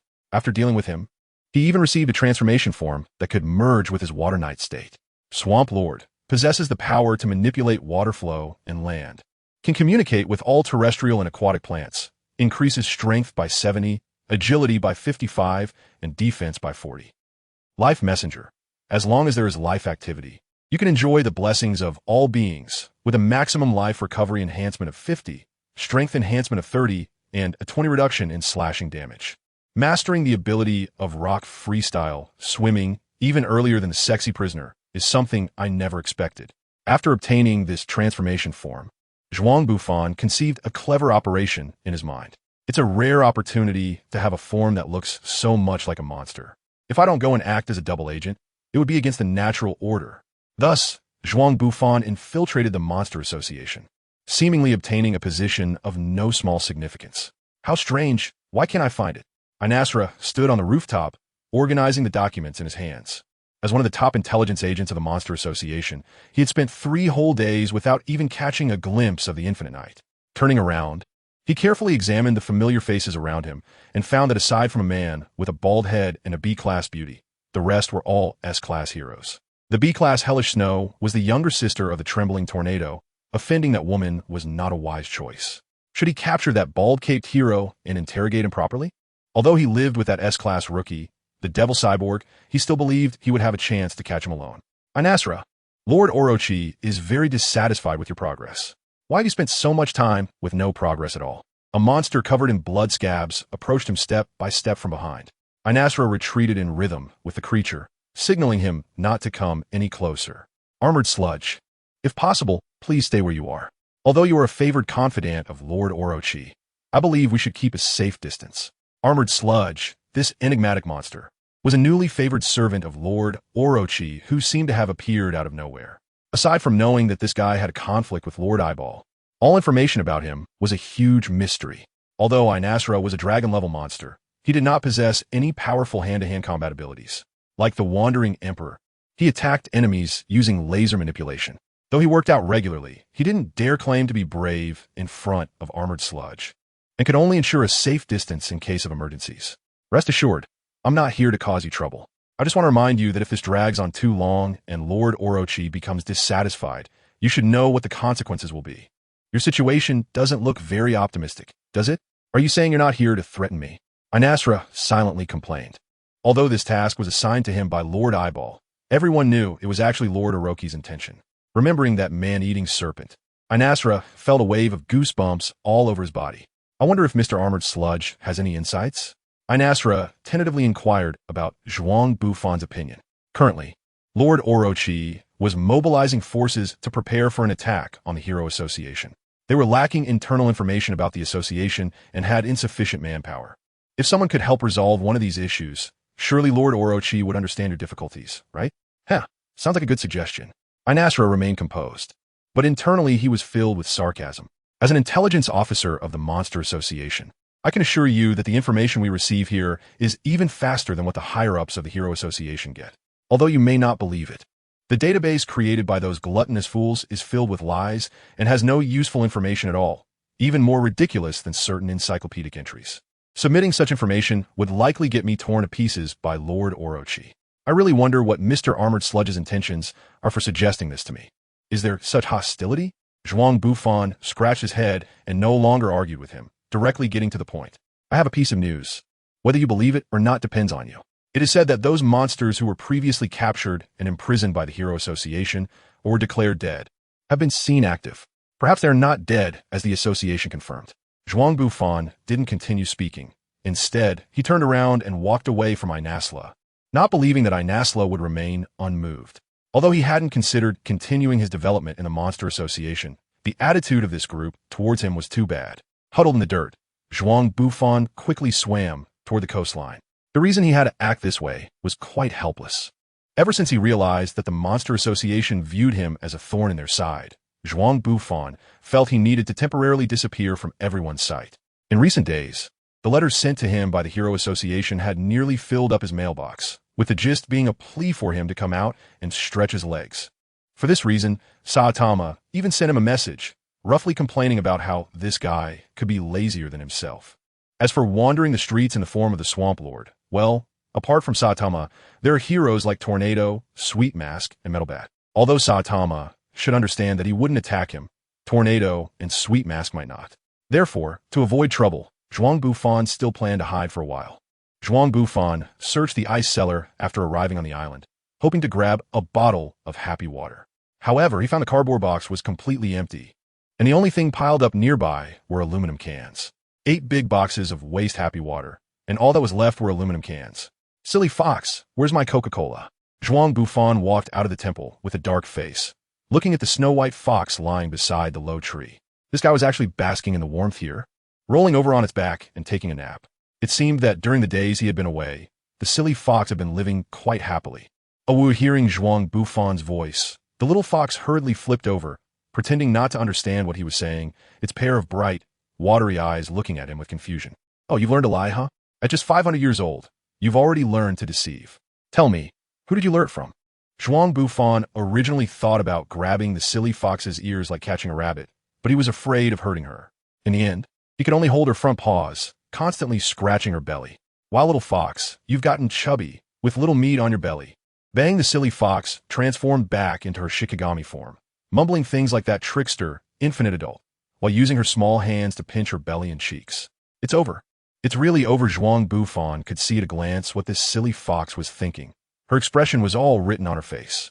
Eating too much candy and sweet drinks will definitely make you gain weight. Who told you to eat so much at once? But this is also good. Turning into a fox gives her a nice, soft feeling when touched. Zhuang Bufan was ruthlessly adding insult to injury, while the foolish fox's ears drooped in disappointment. After swimming for such a long time, I'm still a bit hungry. Juju, I'll leave dinner to you. Zhuang Bufan lay down in the spot where the silly fox had just been, and it was around 4 in the afternoon. The sun wasn't too scorching, and the cool sea breeze made it comfortable. Not long after lying down, Zhuang Bufan fell asleep, and it was the silly fox that eventually woke her up. There was tamagoyki, Napa cabbage salad, multi-grain rice, stir-fried greens, and cold tofu. Aside from tamagoyki, everything else was vegetarian. Zhuang Bufan originally wanted to complain to that silly fox, but he found that the guy was carefully calculating something. He only picked a small portion of vegetables and put them in his bowl, paired with a pitiful amount of mixed grain rice, looking as if he had suffered some injustice. Actually, I was just joking with you. You haven't gained any weight at all. One reason was to take care of his own diet, and the other was that he felt the silly fox's reaction was indeed a bit excessive. So Zhuang Bufan reluctantly said these insincere words. Really? I knew it. How could Juju, as the great Inari god, possibly get fat from that thing called cola after saying this? The little fox pulled out a can of cola from who knows where and drank it carefreely. Oh no, the little fox touched his head, which had swollen up with a big bump. Zhuang Bufan grabbed the little fox by its 2 feet and shook it wildly upside down, causing several cans of soda to fall out. This is what Juju uses to offer to the spirit fox lord. The silly fox's eyes were spinning rapidly as it kept thinking of excuses to fool Zhuang Bufan. Yeah, gone. Ju. Oh dear. Zhuang Bufan had assembled the shelves in the ice cellar and was counting the drinks on them, which he had secretly bought from them all. You can only drink 1 can a day, understand? How about 2 cans? The silly fox sat on the ground, watching Zhuang Bufan assemble the shelves, stacking various drinks on top, with 2 big bags on its head. Yet it still didn't forget to bargain, appearing to be remorseful, but showing no signs of regret at all. I really can't with you. After making a deal with the silly fox, Zhuang Bufan returned to the sword cave. The mud ability granted by the swamp lord allowed him to create sludge armor, which had better defense than fluid armor, and rock blades that were sturdier than water guns. Every time he entered the cave, he had to start from the first level, which was quite troublesome. After spending half a day dealing with the reborn wheel of reincarnation, Zhuang Bufan reached the 3rd level. The boss on this level was a ghost foot transformed from a wild boar, with strength close to that of a ghostly peak. With his current abilities, Zhuang Bufan was able to defeat the wild boar without spending too much time. It seemed he could still climb 2 more levels, feeling the effect of telekinetic resistance continuously counteracting the negative buffs inside the sword cave. He easily dealt with the black ape and the Waikai, reaching his original target with such ease that it made Zhuang Bufan feel inflated. Since this was a rare opportunity for the next dungeon, he might as well go down another level. Inside Edo Castle, a gigantic centipede was spiraling above the Tenshu. Its crimson blood armor and golden claws told of its bloody and terrifying nature, swirling in the sky like a ferocious dragon. If I had known this would happen, I wouldn't have been here jumping into battle myself. Is greed really the downfall of man? The great centipede in life was a flying centipede on the verge of transforming into a dragon, and even in its dead projection state, it possessed strength comparable to that of a mid-tier dragon. Zhuang Bufan couldn't leave the sword cave without defeating the great centipede, although he had brought some dry food and water. and didn't need to worry about his lifeline for the moment. It was clear that this was not a long-term solution. A flash of electricity. Zhuang Bufan slightly retracted his knife, then suddenly exerted force, sending the blade soaring into the sky. Using the momentum of the blade, he executed an ascending dragon slash, striking the abdomen of the giant centipede. The blade grazed the red armor, leaving a shallow white scratch on it. Although that move was merely a tentative attack, the creature had taken the hit without even breaking its armor, which left him feeling somewhat disappointed. As he flipped in midair, the giant centipede's massive mouth began to target him. Zhuang Bufan was not idle either. He attempted to overlay his state with a phantom body. At the moment he turned, his attacks, originally coming from 3 directions, now struck from the same direction, aiming for the creature's claw. Bang, bang, bang. 3 blades, 3 strikes, all landing in the same spot within less than a millisecond. The first strike had already sliced through the great centipede's red armor, and the subsequent 2 attacks nearly cleaved the creature's body in 2. Snap in the instant of landing, Zhuang Bufan struck several cool poses while sheathing his sword, perhaps trying to convey that a true man never looks back at explosions. 10 seconds, 20 seconds, 30 seconds. Zhuang Bufan still did not hear the familiar voice from outside. When he turned around, he found that the giant centipede he had cut in half had transformed into 2 clones. "Are you one of the earthworms?" Zhuang Bufan mindlessly complained, dodging the attack of the giant centipede, and once again unleashed a flash of lightning. This strike had a much greater effect on the split giant centipede than the first as a powerful move, but it still failed to break through. At this moment, he wished he had a famous blade. Although the rock blade was sturdy, it lacked sharpness, and most importantly, it had no attack or armor-piercing bonuses, making it very difficult to kill this giant centipede. During the time Zhuang Bufan was contemplating, the giant centipede had already re-emerged, returning to the calamity dragon that once dominated Edo Castle. It seemed that maintaining the attack frequency was necessary to completely eliminate this creature. But the consumption of Iedo was simply not enough to support the destruction of this creature. What he needed was armor-piercing power. How could I forget about this? Dispersing the rock blade, Zhuang Bufan manipulated the sludge to wrap around the giant centipede's body. Thanks to the plasticity of his shape-shifting superpower and the exponentially increased psychic energy, Zhuang Bufan, who was much weaker than the giant centipede, was able to use the sludge chains to hinder the giant centipede's movements. He infused his psychic energy into his hands, causing it to continuously entangle. Zhuang Bufan tried again and again to enchant himself using the method of floating boat, until finally, a wave-shaped spirit armor appeared in his hand. Iron cutting. Attempting to combine the sword technique of the mist flow with the fist techniques of the 2 old men, although it was somewhat difficult, he still successfully broke through the defenses of the great centipede. After a bloody and brutal struggle, the last segment of the great centipede was finally severed. Unconscious great centipede. Telekinesis enhanced. Telekinesis resistance enhanced. Gain skill. Mist flow heart-focused fist. You could try to use fist techniques to launch attacks on enemies in conjunction with the mist flow's moves. Have you finally realized that you are not destined to wield a sword? Zhuang Bufan walked out of the sword cave with a weary expression. Just thinking about having to battle the troublesome giant centipede next time, he figured he wouldn't be entering the sword cave again anytime soon. Zhuang Bufan came out of the shrine and saw a fence set up not far away, enclosing a small yard. Inside, there were a few chicks, and the silly fox was patiently scattering millet to feed them, looking just like a caring little child. Although Zhuang Bufan could understand that the silly fox might be too lonely and wanted some companions, he still felt something was off about a fox raising chickens. "I thought you had eaten all the eggs, by the way. If you feel bored, do you need me to bring over a few cats or dogs next time?" For some reason, Zhuang Bufan thought of Pochi, believing that the silly fox should be able to play with it.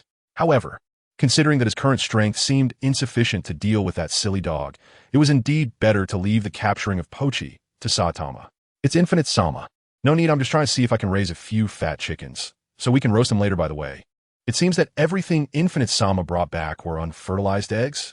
It took me a long time to hatch these few, making me think it was my problem. But if possible, it would be great if Infinite Sama could bring back a few dogs as well. I haven't tried orange yet." As soon as he thought of the fox belonging to the canine family, Zhuang Bufan hurriedly covered the silly fox's mouth, only to have its drool smear on his palm. Just imagining a snow-white fox curled up into a fluffy ball, carefully sitting on a basket of eggs every day. All he could think of were images of roasted fat chickens. Shouldn't he find a tutor for this fox? Zhuang Bufan seriously considered whether there were any tutors willing to come to the deserted island to teach. After roughly calculating, he realized that he had spent about 3 days on this endeavor, and that guy Nasala should have made some progress by now. After enjoying the delicious meal prepared by the silly fox, Zhuang Bufan returned to Z City, and sure enough, that guy Nasala had not returned to the Oddities Association since then. Zhuang Bufan was constantly searching for traces of Inasla around the Phantom Zone, preparing to intercept him before he returned to the Anomaly Association. A day later, he finally saw that guy. What you said is indeed true. That group actually set up a prison underground without informing the board, all for their own business. However, in order to keep it from some upper management, they didn't archive the information. It's really laughable. They were trying to avoid the board discovering their business, so they didn't submit the information, but in the end, they inadvertently kept it from us. Inasla saw Zhuang Bufan transformed into a swamp lord and began to complain to him. From his expression, he seemed less hostile towards the eccentric armored sludge. This report can only serve to redeem his faults, but in the end, you still haven't gathered any information about that Infinite Knight. I actually have news about that guy.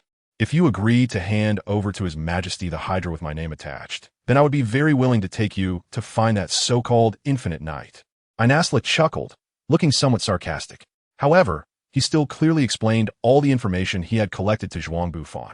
Can you now tell me about the information regarding the Infinite Knight? Compared to earning merit, Inasla, as an intelligence officer of the Anomaly Association, care more about not making mistakes. That damn Infinite Knight had disappeared so completely. When he finally found him, he would make sure to let him experience his methods. I think it would be better if you came with me in person. Zhuang Bufan brought Inasra to a coastline far away from the ghost zone of City Z. Along the way, Zhuang Bufan wanted to make a move several times, but Inasra, seeming to act on the instincts of an intelligence agent, always kept a suitable distance from him. As a dragon-level strong attack-type mutant, Inasra's physical qualities were far inferior to his own, but that laser beam of his was no joke when it hit. Zhuang Bufan still decided to hold off for now and wait until he could trick him into a suitable place before taking action. That day, I saw the Infinite Knight flying out of here with 2 containers, heading straight for about 6 or 7 islands. Since you've spent so many days without finding him, it only means he has probably fled overseas. No wonder I couldn't find any trace of him after searching for so many days. But you only mentioned it vaguely? Is there no more detailed information? Zhuang Bufan sighed pretentiously and said to Inasla, I can't compare to you. I can't pretend to be human and hire a yacht, even though I could steal a speedboat, but I would need to know how to drive it. If it comes to taking hostages, then Beaufoy and Tornado would probably get involved. And I don't know how to swim, so how could I possibly swim such a long distance? Inasla looked at the armored sludge with suspicion. Although his reasoning made some sense, he still felt that something was off. In that case, I won't trouble you to accompany me. I believe His Majesty the Serpent must be very much looking forward to this information from the Hero Association. Zhuang Bufan understood his meaning, but just casually said, don't worry. I will inform His Majesty the Great Serpent that it was you, and then left quite decisively. Could it be that I was overly suspicious? Twice in a row, the armored sludge had left very straightforwardly, which made Inasra begin to doubt whether there was something wrong with her intuition. Shaking her head, she stopped thinking about those useless things and chose a modern sailboat she liked at the port. She took some provisions from the nearby ship stores and then set off directly. It had been a long time since she had gone sailing alone, and once His Majesty the Great Serpent achieved dominance over the world, perhaps she should find an island to live on and try out activities like deep diving. Inasra had sailed several hundred nautical miles without taking any hostages, nor had she stolen any luxurious yachts from super-rich individuals. Things were developing just as the armored sludge had said. The Hero Association simply couldn't be bothered to pay her any attention. If you want to try deep diving, I recommend that you stop the boat and jump in right now. Below this sea area is the world's deepest trench. Even I haven't been able to explore it. Zhuang Bufan walked out of the cabin, holding a glass of self-mixed juice. Armor Mud, I don't recall inviting you to join me on this journey. Inasra was surrounded by several glowing orbs, each capable of firing a strangling laser beam like that of a ghost-level monster. His words were filled with the smell of gunpowder. Sorry, but is this really okay? We're hundreds of nautical miles away from the coast in the deep sea. What if you accidentally fire your weapon and sink the ship? Inasra knew that now was not the time to question Armor Mud. Although his expression still looked gloomy, he dispersed the glowing orbs, secretly on guard against Armor Mud's movements. Zhuang Bufan slowly walked to the bow of the ship, while Inasla moved towards the stern. At this moment, After enough playing around, Zhuang Bufan finally spoke up. I've lied to you about two things. The first is that I'm quite a good swimmer. Staying underwater for a month or so is really not a problem for me. As for the second thing, well, Inasla looked on in shock as the armored sludge transformed into a naked human. And this guy clearly had the face of the Infinite Knight. I wonder how many minutes you can survive under a super tsunami after losing the ship. Before Inasla could figure out what Zhuang Bufan meant, a massive water sword sliced through the ship's hull, and immediately after, huge waves surged on the sea, engulfing everything. The so-called hero association that protects the world is nothing more than a guise for doing dirty deeds. Indeed, it's better for humanity to go extinct. That being said, Armored Sludge, you did well this time. This was Zhuang Bufan's second encounter with the Great Serpent, and the giant I did not seek trouble with him. Instead, he regarded him with a very strange gaze. Zhuang Bufan could roughly guess what this guy was thinking. Either he felt he was an excellent experimental subject, or he wanted to cultivate himself into a suitable host like they did with the serpent. What a woman with a ruthless heart, now that they had found new recruits. I wonder when we can go hunt those heroes. My scythe claws can hardly wait to taste the flavor of blood. The centipede elder circled around the serpent, like its guardian pet. The hero stood at the foot of the serpent, alongside the wandering emperor, the evil natural water, and the black essence, plus this new armored sludge. Even though the Monster Association had just lost the Bug God and the Cutter King, two high-end combat powers, it seemed to everyone that exterminating the Hero Association would still be an easy task. Don't rush, the time isn't ripe yet. We still Haven T confirmed the information of two guys. Not clarifying their true situation could easily threaten our next actions. The big I calmed the emotions of everyone present. All of them, except for the hero, were basically high-risk paranoids without self-control. Being able to suppress them for this long, Sykes was indeed an extraordinary strong woman. Now that we have so many elite soldiers here, who could possibly stop our actions? Crossbow S struck a charming pose, slightly interested in asking Big Eye. Excluding King and Tornado, these two exceptionally active, powerful heroes, the Hero Association also has the Blaster and the Metal Knight. Moreover, I have a slight interest in that Infinite Knight as well. When the name Blaster was mentioned, everyone naturally fell into silence. His active era had not yet seen the so-called Hero Association. Naturally, most of the legends about this legendary hero became urban legends, passed down only through the mouths of people. Is this why the Monster Association only began to take specific actions against the Hero Association after Boros attacked it? Zhuang Bufan began to ponder the information he had received from Big Bright Eye.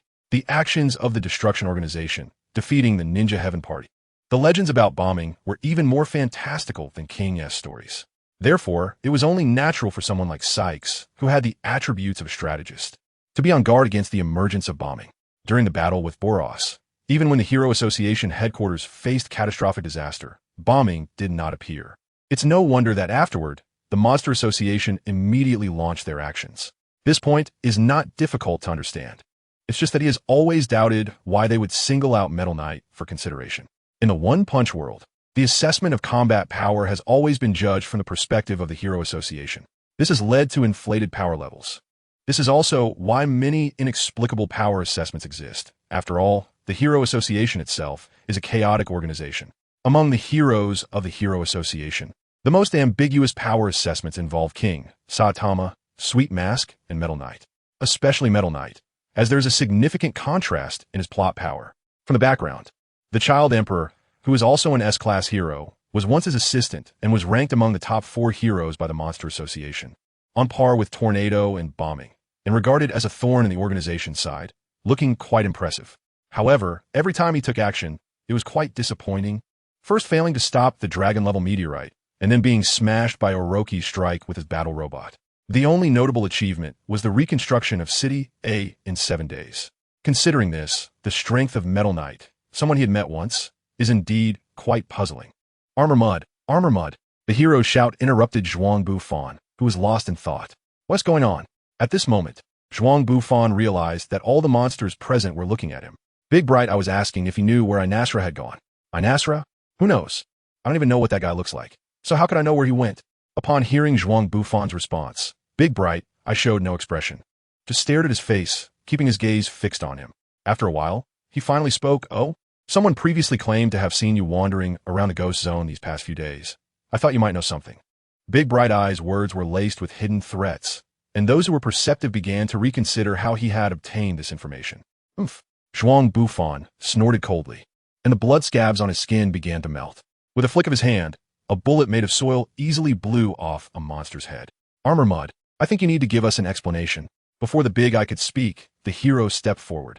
Within the Monster Association, his strength was enough to rank in the top 5, and his huge stature brought immense pressure to Zhuang Bufan. Explanation. Aside from His Majesty the Great Snake, I don't need to explain my actions to anyone here. I did that just to let you know that if I had killed that guy named Inasla, I wouldn't need to make excuses. The venue instantly fell silent. Frankly speaking, for an officer of Zhuang Bufan's level, killing a tiger-level monster was nothing within the association. Even the deceased cutter used to chop up a few things when bored. What truly surprised them was that this guy dared to maintain such an attitude in the face of questioning from Big Eye and the hero. It seems Armor Mud misunderstood my meaning. I do not doubt your loyalty to His Majesty the Great Snake. However, that does not mean you can offend me without facing consequences. While saying what sounded like an apology, Big Eye exerted telekinetic force on Zhuang Bufan. The stone slabs under Zhuang Bufan's feet cracked, as if being pressed down by some invisible heavy object, yet he remained unaffected and even scratched his beard. This guy was tougher to deal with than I imagined. Although Big Eye, motivated by her fondness for talent, didn't go all out, Zhuang Bufan's performance exceeded her expectations. Looking at Zhuang Bufan, she feared that continuing like this would undermine her authority in front of everyone. Then Big Eye snapped her fingers, and a sudden surge of immense force slammed Zhuang Bufan against the wall, pinning him down firmly. Enough. The Great Snake spoke, putting an end to this farce. Afterwards, Big Eye released her telekinetic grip on Zhuang Bufan, who snorted coldly and stood up. He coldly glanced at Big Eye, then deeply bowed to the Great Snake. Thank you, Your Majesty, for forgiving my rudeness. When the battle begins, I will surely fight for you. However, before that, please forgive me for not being able to serve by your side. After saying this, Armor Mud left the magnificent hall, and the Monster Association returned to its usual rhythm. However, after this day, the respect in people's eyes when looking at Big Eye diminished slightly. Bro, why don't you tell us how many times you've shown up this month? No, how many times have you actually been present this month? We can't even see you. Some might think you've become a eunuch. Can you please be a bit more reliable and at least show your face when there's nothing going on? It was rare for Zhuang Bufan to come back to the Hero Association, and Shichi quickly seized the opportunity to complain, mentioning that the notification for his promotion to S rank had already been issued. As Zhuang Bufan expected, he ranked behind Genos and the Sexy Prisoner, being the last S rank. The 18th, the Infinite Knight. Zhuang Bufan awkwardly scratched his head, feeling embarrassed to say anything. Although S-class heroes are generally laid-back individuals, they are at least engaged in some acts of justice. It's indeed rare to find someone like him who is so carefree. It's really my fault. I wonder if the association has any important tasks. Just give them to me if they do. Zhuang Bufan patted his chest and promised, seeming to have forgotten what tasks Shi-Chi had assigned him before. Since that's the case, could you please take a trip to Stinking Prison? For some reason, the Sexy Prisoner applied for a vacation at the beach. That place is full of fierce A-level wanted criminals, and it would be hard to keep those inmates in check without him. It feels like it would be better to stay away. Can we change it? Zhuang Bufan said somewhat shyly. Shi-Chi sighed, indicating understanding, as the Sexy Prisoner has a notorious reputation. It's understandable that most people wouldn't want to get close to this guy. Since that's the case, there was a fellow named Sonic who escaped from Stinking Prison some time ago. We have not been able to capture him. Could you please go and check it out? Shi-Chi said casually, stroking his chin. After all, this Sonic hasn't done anything too outrageous, and from the association's perspective, he can't even be classified as a bounty criminal on par with the ghost-level monsters. Bringing it up now is just to give this lazy hero something to do, without any additional considerations. However, Zhuang Bufan had a different perspective upon hearing this request. Where can you be my pet? I'll even buy you a honey jar. Zhuang Bufan still remembers that earth-shattering and soul-stirring statement by Sonic. Considering his unpredictable strength and ambiguous stance, it really makes Zhuang Bufan feel a bit hesitant to take action. If we throw out the concept of the three main male characters in One Punch Man, Saitama, Genos, and King would definitely rank in that order. However, if we were to add a fourth, it would essentially be Sonic. Moreover, in certain moments, he even outshines King when compared to Genos. Given his unique perspective, Zhuang Bufan can already envision the troublesome life he might have in the future trying to capture this guy. Zhuang Bufan shook his head madly at Shi-Chi, and his decisive attitude even surprised the guy a bit. After a long moment of helplessness, he finally said to him, "Then I'll have to trouble you to become the person in charge of City Z. You can't refuse that, right?" Looking at Shichi's disrespectful gaze. As if he were looking at a useless person, Zhuang Bufan agreed. "District head? What is that? It sounds so troublesome." After a long time, in Saitama's home, Zhuang Bufan, Genos, and Saitama were sitting together, enjoying hot pot. It's the kind of troublesome job you can imagine. Every week, you have to submit a regional stability report to headquarters and also calm the emotions of the people in the city. You even have to coordinate the activities of local heroes and help apply for benefits when necessary. Zhuang Bufan picked up a piece of yellow throat, and through his relentless efforts, the tasting range of the hot pot group finally began to develop towards the direction of the Chinese-style hot pot. It sounds like a real hassle, which is quite inconsistent with your lazy dog personality. Saitama just learned this new term from Zhuang Bufan's mouth, and now he often brings it up for no reason, making Zhuang Bufan quite annoyed as he perfectly fits the usage criteria of those two characters. Because of this, among S-class heroes, only the police dog hero, who is a homebody, was appointed as the regional leader. In some cities, the leaders aren't even A-class heroes. They're just some B-class and C-class guys. Zhuang Bufan was complaining while eating, but he noticed that Saitama seemed to be deep in thought. Touching his shiny head, he carefully examined Zhuang Bufan. "You just said that regional leaders have the obligation to help heroes in their area apply for benefits, right?" Saitama said kindly to Zhuang Bufan. "That's definitely true. Wait, what do you want to do?" Zhuang Bufan sensed Saitama's malice and cautiously questioned his intentions. "Can you see if you can submit the cost of the hot pot ingredients?" Rejected. Relating it to the number of reports required for funding applications, Zhuang Bufan decisively refused Saitama's proposal. "I can't let others think I'm using public funds for personal gain." He seriously stated this seemingly principled remark to Saitama. After all, he was just a lazy dog. "Mr. Zhuang Bufan, I wonder what level your strength has reached now." After tidying up the aftermath of the hot pot banquet, Genos, who had been silent, asked Zhuang Bufan his first question upon seeing him. "Can't you analyze it?" Zhuang Bufan looked at the perplexed Genos with some surprise. He knew that this robot seemed to have something like a high-calorie imaging radar in its head, which could accurately confirm his combat power before. The testing radar will produce significant errors when estimating the strength of a master. "I'm not even sure if the data I've obtained is accurate. In any case, the idea of increasing one's strength several times in less than a month is indeed unrealistic, isn't it?" After saying this, the two of them unconsciously looked at Saitama, who was lying on the floor playing a video game. Zhuang Bufan is probably more aware of this guy's growth speed than Genos. In the radio drama, this invincible freak casually defeated his past self with a single punch. Such a speed of power growth is far more terrifying than this inexplicable golden finger. However, Genos is sure that he doesn't want to know that answer. After thinking it over, he feels it's better not to tell him how his strength has rapidly grown in a short time. How should I put this? Anyway, even in my untransformed state, I'm still a bit stronger than you. Little Genos, after all, the current Genos isn't even in his G4 form. But you can't replicate my way of growth. In a sense, it's even more absurd than your Saitama-sensei doing 100 push-ups. Hey, do you know how painful it is to do 100 push-ups every day without air conditioning? It's not as simple as you think. Saitama, rarely sitting up, was bickering with Zhuang Bufan. Watching the two argue, Genos' desire to become stronger intensified. Is it really necessary? Again, in the familiar stone quarry. The cliffs behind were caused by Saitama's last mountain-crushing punch. After realizing that his strength had surpassed Zhuang Bufan by a large margin, Genos had been pestering him for sparring in various ways over the past few days. This led to the situation where even a petty thief in Z City could be intercepted by the two S-class heroes.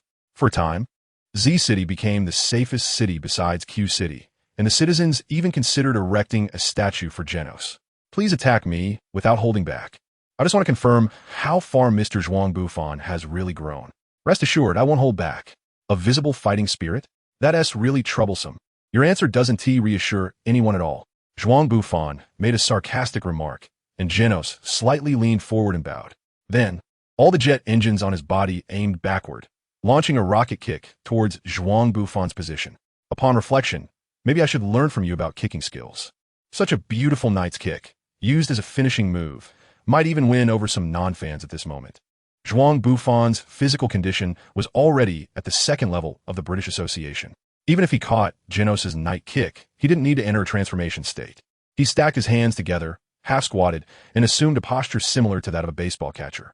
Aside from his palms, taking the impact of the flying kick, causing him to move back half a meter and experiencing some slight abrasions and mild numbness. He didn't suffer much damage. How is that possible? Zhuang Bufan's current strength is indeed somewhat beyond Genos's expectations. After the Deep Sea King incident, he himself has gone through several adjustments and upgrades. Although he believes the extent of his strength growth is limited, the results still surprise Genos. Whirlwind kick. Seeing that his flying kick had little effect, Genos spread his arms and, using the energy from his palm thrusters, began to spin, breaking free from Zhuang Bufan's grip.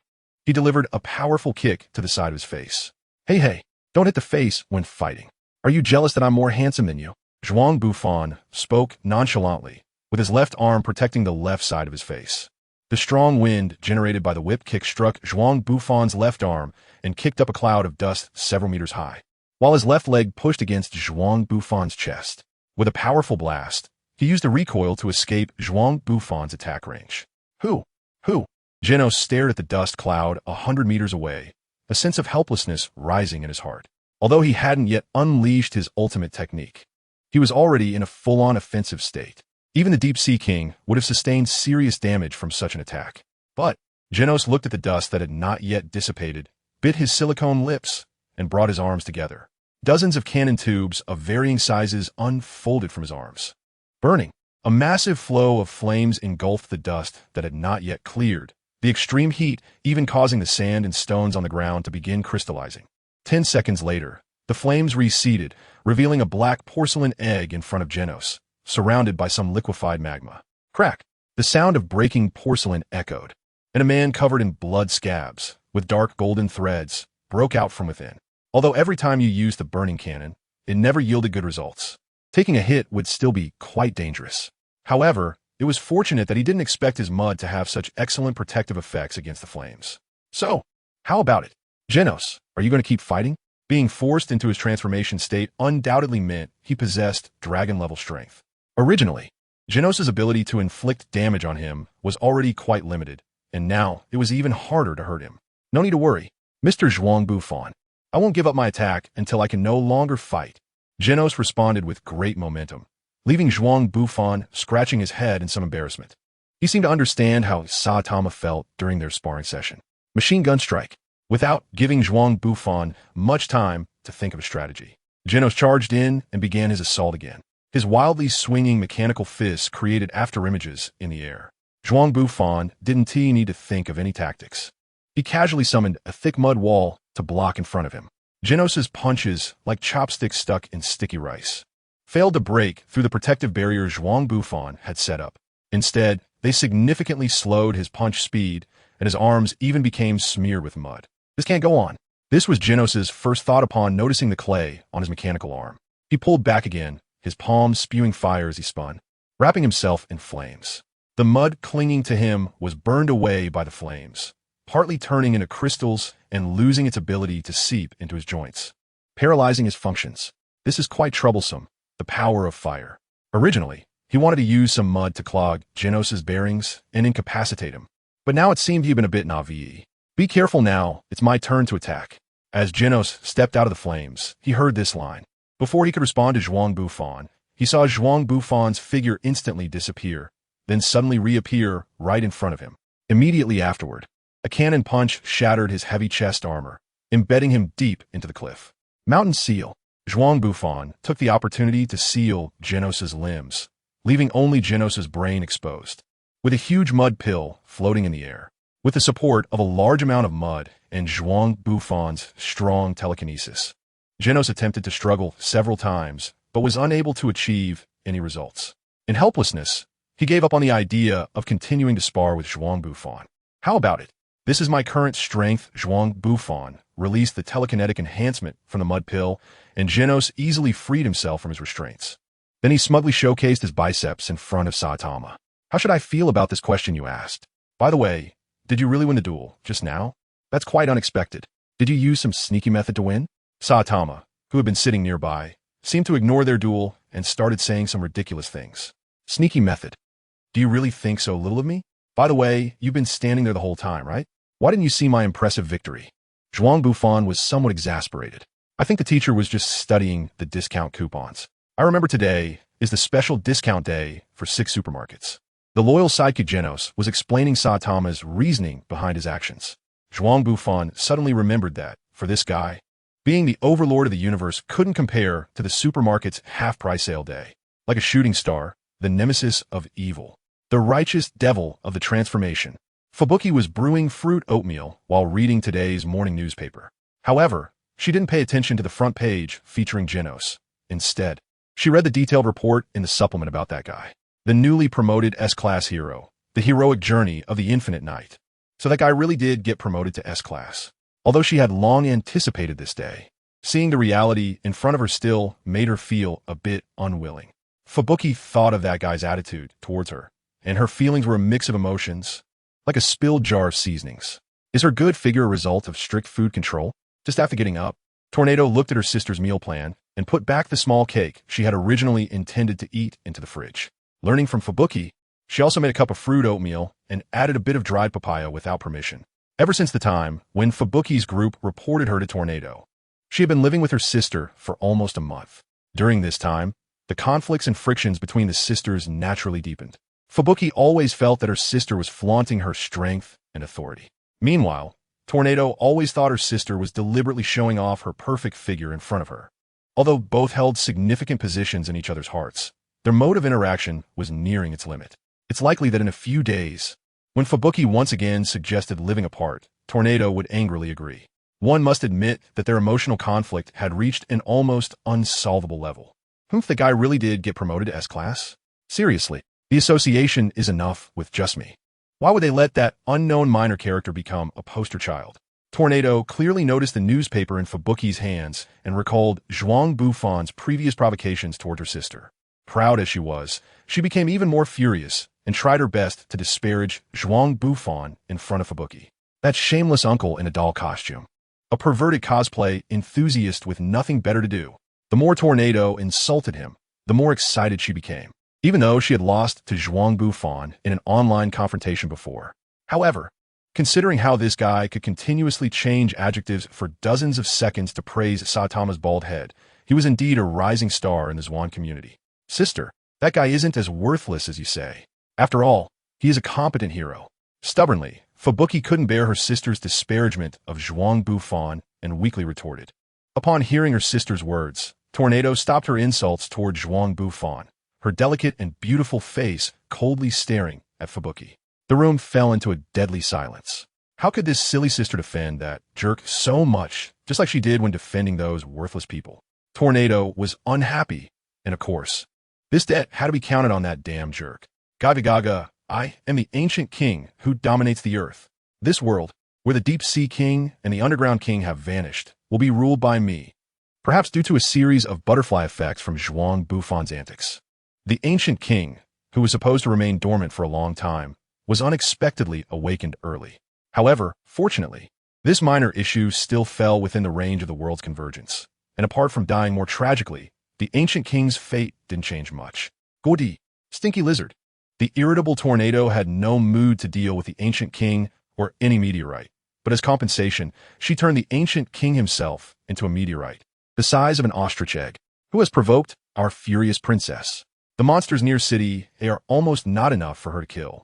2 staff members from the Hero Association were recording the scene while secretly speculating about which deity had managed to anger the trembling Tornado to this extent. It should be that newly promoted S-Class hero, the Infinite Knight, right? I've heard that this guy rejected Tornado's proposal and turned to pursue her sister instead. If Zhuang Bufan were still on the scene, he would surely be amazed that the old Klitsch rumor had emerged in a new version. You two, what are you whispering about? We are discussing your fiancé. Just as one staff member was about to reveal the biggest scoop from their department recently, another life-preserving guy hurriedly changed the topic and kept apologizing to Tornado. It's all that guy's fault. Tornado naturally understood what they were talking about. Since the hospital incident, this boring rumor had never stopped. It's really annoying. Let's go to City J and see if there are any powerful monsters. After saying that, Tornado flew away from the scene at high speed, heading towards City J. Is this the last one? Transforming into the form of a celestial wolf. Zhuang Bufan was counting the venomous jellyfish on the beach, the sand stained blue with their blood. As a typical coastal city, There were not only dangers from the deep-sea clan, but also many strange species that suddenly mutated and attacked humans. Zhuang Bufan was originally passing through J City, planning to buy some things to visit the silly fox that couldn't leave the island. Who would have thought that he would suddenly encounter a monster attack and earn some more points by chance? He originally thought that the ghost-level poisonous, stinging jellyfish would be quite powerful, but now it seems to be nothing special. If he had known, he would have left it to someone else to handle. Zhuang Bufan casually complained, and then continued flying towards Sword Cave Island. What about the monsters? Weren't they rated as disaster-level threats? How could they be dealt with so quickly? Tornado arrived late, and upon seeing the mess around, couldn't help but complain to the surrounding staff. You arrived a bit late. These monsters have already been eliminated by the Infinite Knight, but we still appreciate your presence. Infinite Knight? Was it that bastard who did this? Tell me where that guy went. The official from the Hero Association branch did not understand the grievances between these two S-class heroes. Upon hearing Tornado's inquiry, he thought little of it, and simply informed her of the direction Zhuang Bufan had left. An uninhabited sea, huh? You really know how to pick a place, I hope this time. Under the impact of the seawater, your big gorilla brain can evolve a bit. Tornado chased after Zhuang Bufan's location, muttering some terrifying things. You lazy fox, you're really getting lazier, lying outside in the sun during the day. Be careful not to turn into a fat dog. The lazy fox lay in front of the temple, flipping over, apparently taking a nap. Zhuang Bufan looked at the completely snow-white lazy fox, complained a few times, and then mercilessly moved his hands to gently stroke her incredibly soft fur. The silly fox was quite comfortable being petted by Zhuang Bufan, squinting her eyes to glance at him, then lay back down and continued to sleep. She really is getting lazier. Oh well, I brought you some ice cream. It's in the ice cellar. Remember to leave one for me. The silly fox's pair of fluffy ears twitched slightly upon hearing the word ice cream. She raised her head halfway, yawned, and then let it drop back down. It seems that even ice cream couldn't deter her determination to take a nap. After enough petting, Zhuang Bufan entered the sword cave within the temple, trying once again to break through the cave. That guy must have gone missing here, but aside from this broken island, there is nothing else. Tornado followed and arrived at the sword cave island. She originally wanted to teach Zhuang Bufan a lesson on the way. Unfortunately, his speed was just too fast. No matter how hard she chased, she could only fall far behind him. If it weren't for her powerful psychic ability, which acted like a super strong radar, she probably would have lost track of him long ago. One unpleasant guy. Where could he be hiding? Tornado landed on the small island. In the desolate environment of the island, made searching not require much effort. After searching 2 rounds, besides a super cute snow-white fox, there were no large living creatures. Not even a few birds. Lucky him. But this fox really looks adorable. That girl, Fubuki, is about to move out. Should I take her back to raise and play with? It seems that even the usually strong-willed Tornado has no resistance when facing something cute.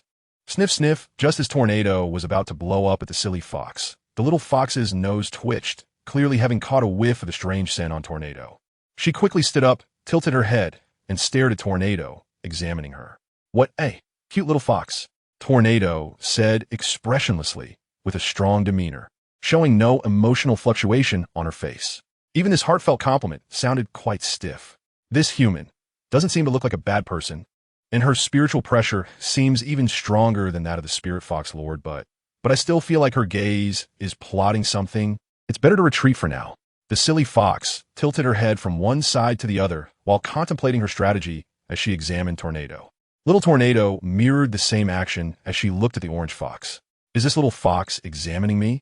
Little Tornado suddenly felt this way and instinctively asked, how strange. It's just a fox. Why does it feel like I'm talking to a little girl? Tornado found her reaction a bit odd.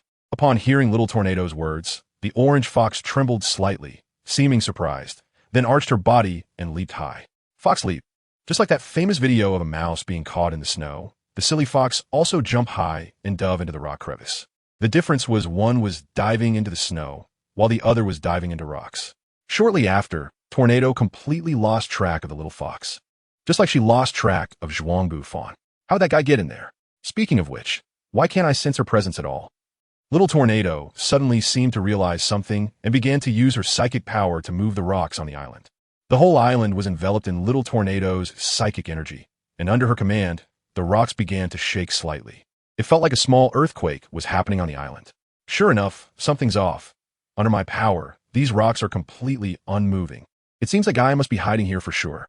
The earthquake on the island lasted only about 10 seconds, and when Tornado found a suspicious spot, it stopped. As the #1 psychic ability user in the association and a rare psychic genius in the human world, it was impossible for her to be hypnotized by any illusion. Because of this, little Tornado also thought it was some kind of projection and never considered that it had protective functions similar to a barrier. Banga! Little Tornado initially tried to dive into the stone like the missing fox, but ended up bumping her head. Break for me.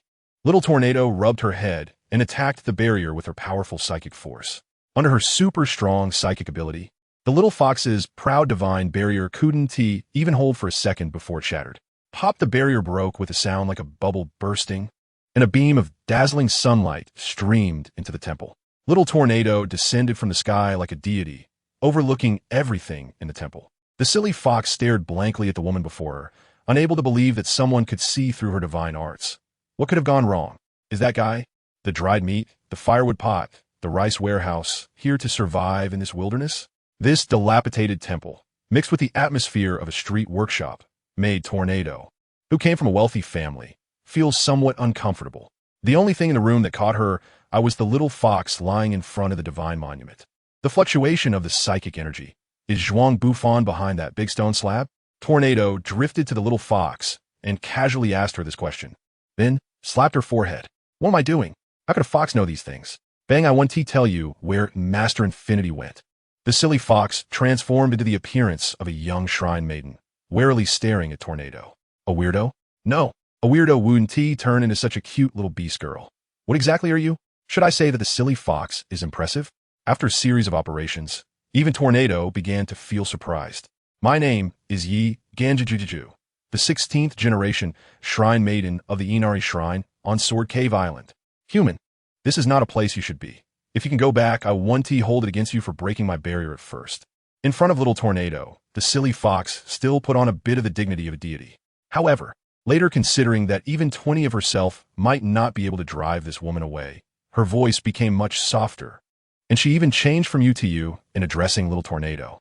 Oh, Aditi. Oh, what will happen if I don't leave? Little Tornado had been tolerating that guy, Zhuang Bufan, for a long time, so how could she just leave without giving him a good beating first? Besides, she was also quite curious about what kind of tricks this cute little fox girl, who claimed to be a deity, would use against her. You are bullying Juju, Lord Spirit Fox. Someone is here to smash the scene, Lord Spirit Fox. Someone is here to smash the scene, my lord. Someone is here to smash the scene, Laha. The little fox's cries echoed in the empty cave, while Tornado remained expressionless, looking like a strong person as she stared at the little fox in front of her, as if nothing had happened. What is going on? Lord Spirit Fox, please come out. The little fox shouted in a bit of panic. A minute passed, and still nothing happened. Get out of the way, I'm just going to deal with that bastard. I'll one-T destroy your temple. It was rare for the usually trembling Tornado to communicate with the other party in a relatively calm manner, instead of just using her psychic powers to slam the little fox against the wall. No, I one-T let you disturb Lord Infinite. I warn you, I'm Inari. Very powerful. How's that so? Since you insist on standing in my way. The little fox's resistance reminded the already impatient Tornado of her sister, and there was only one method she had used to educate her sister all these years. Ha ha, you bully. Juju, ha ha. Lord Infinite. Less than a second into the battle, the foolish fox surrendered. No, this couldn't even be called a battle. The foolish fox didn't even have time to pull out her talismans or her dog-headed Raimurakusa. Instead, she was hung up by Tornado, exposing her belly, and was forced to use her fluffy big tail to tickle her own smooth white belly. This is indeed the correct way to apologize.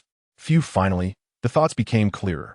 After dealing with the blocking foolish fox, little Tornado walked to the stone tablet in front of the deity seat. The techniques used on it were beyond her current understanding of energy manipulation. Perhaps out of respect for the unknown power, or out of pity for that weak, poor, yet stubborn foolish fox, little Tornado did not use violence to blow up the stone tablet. Instead, she carefully observed this peculiar object and then asked the foolish fox what it was for.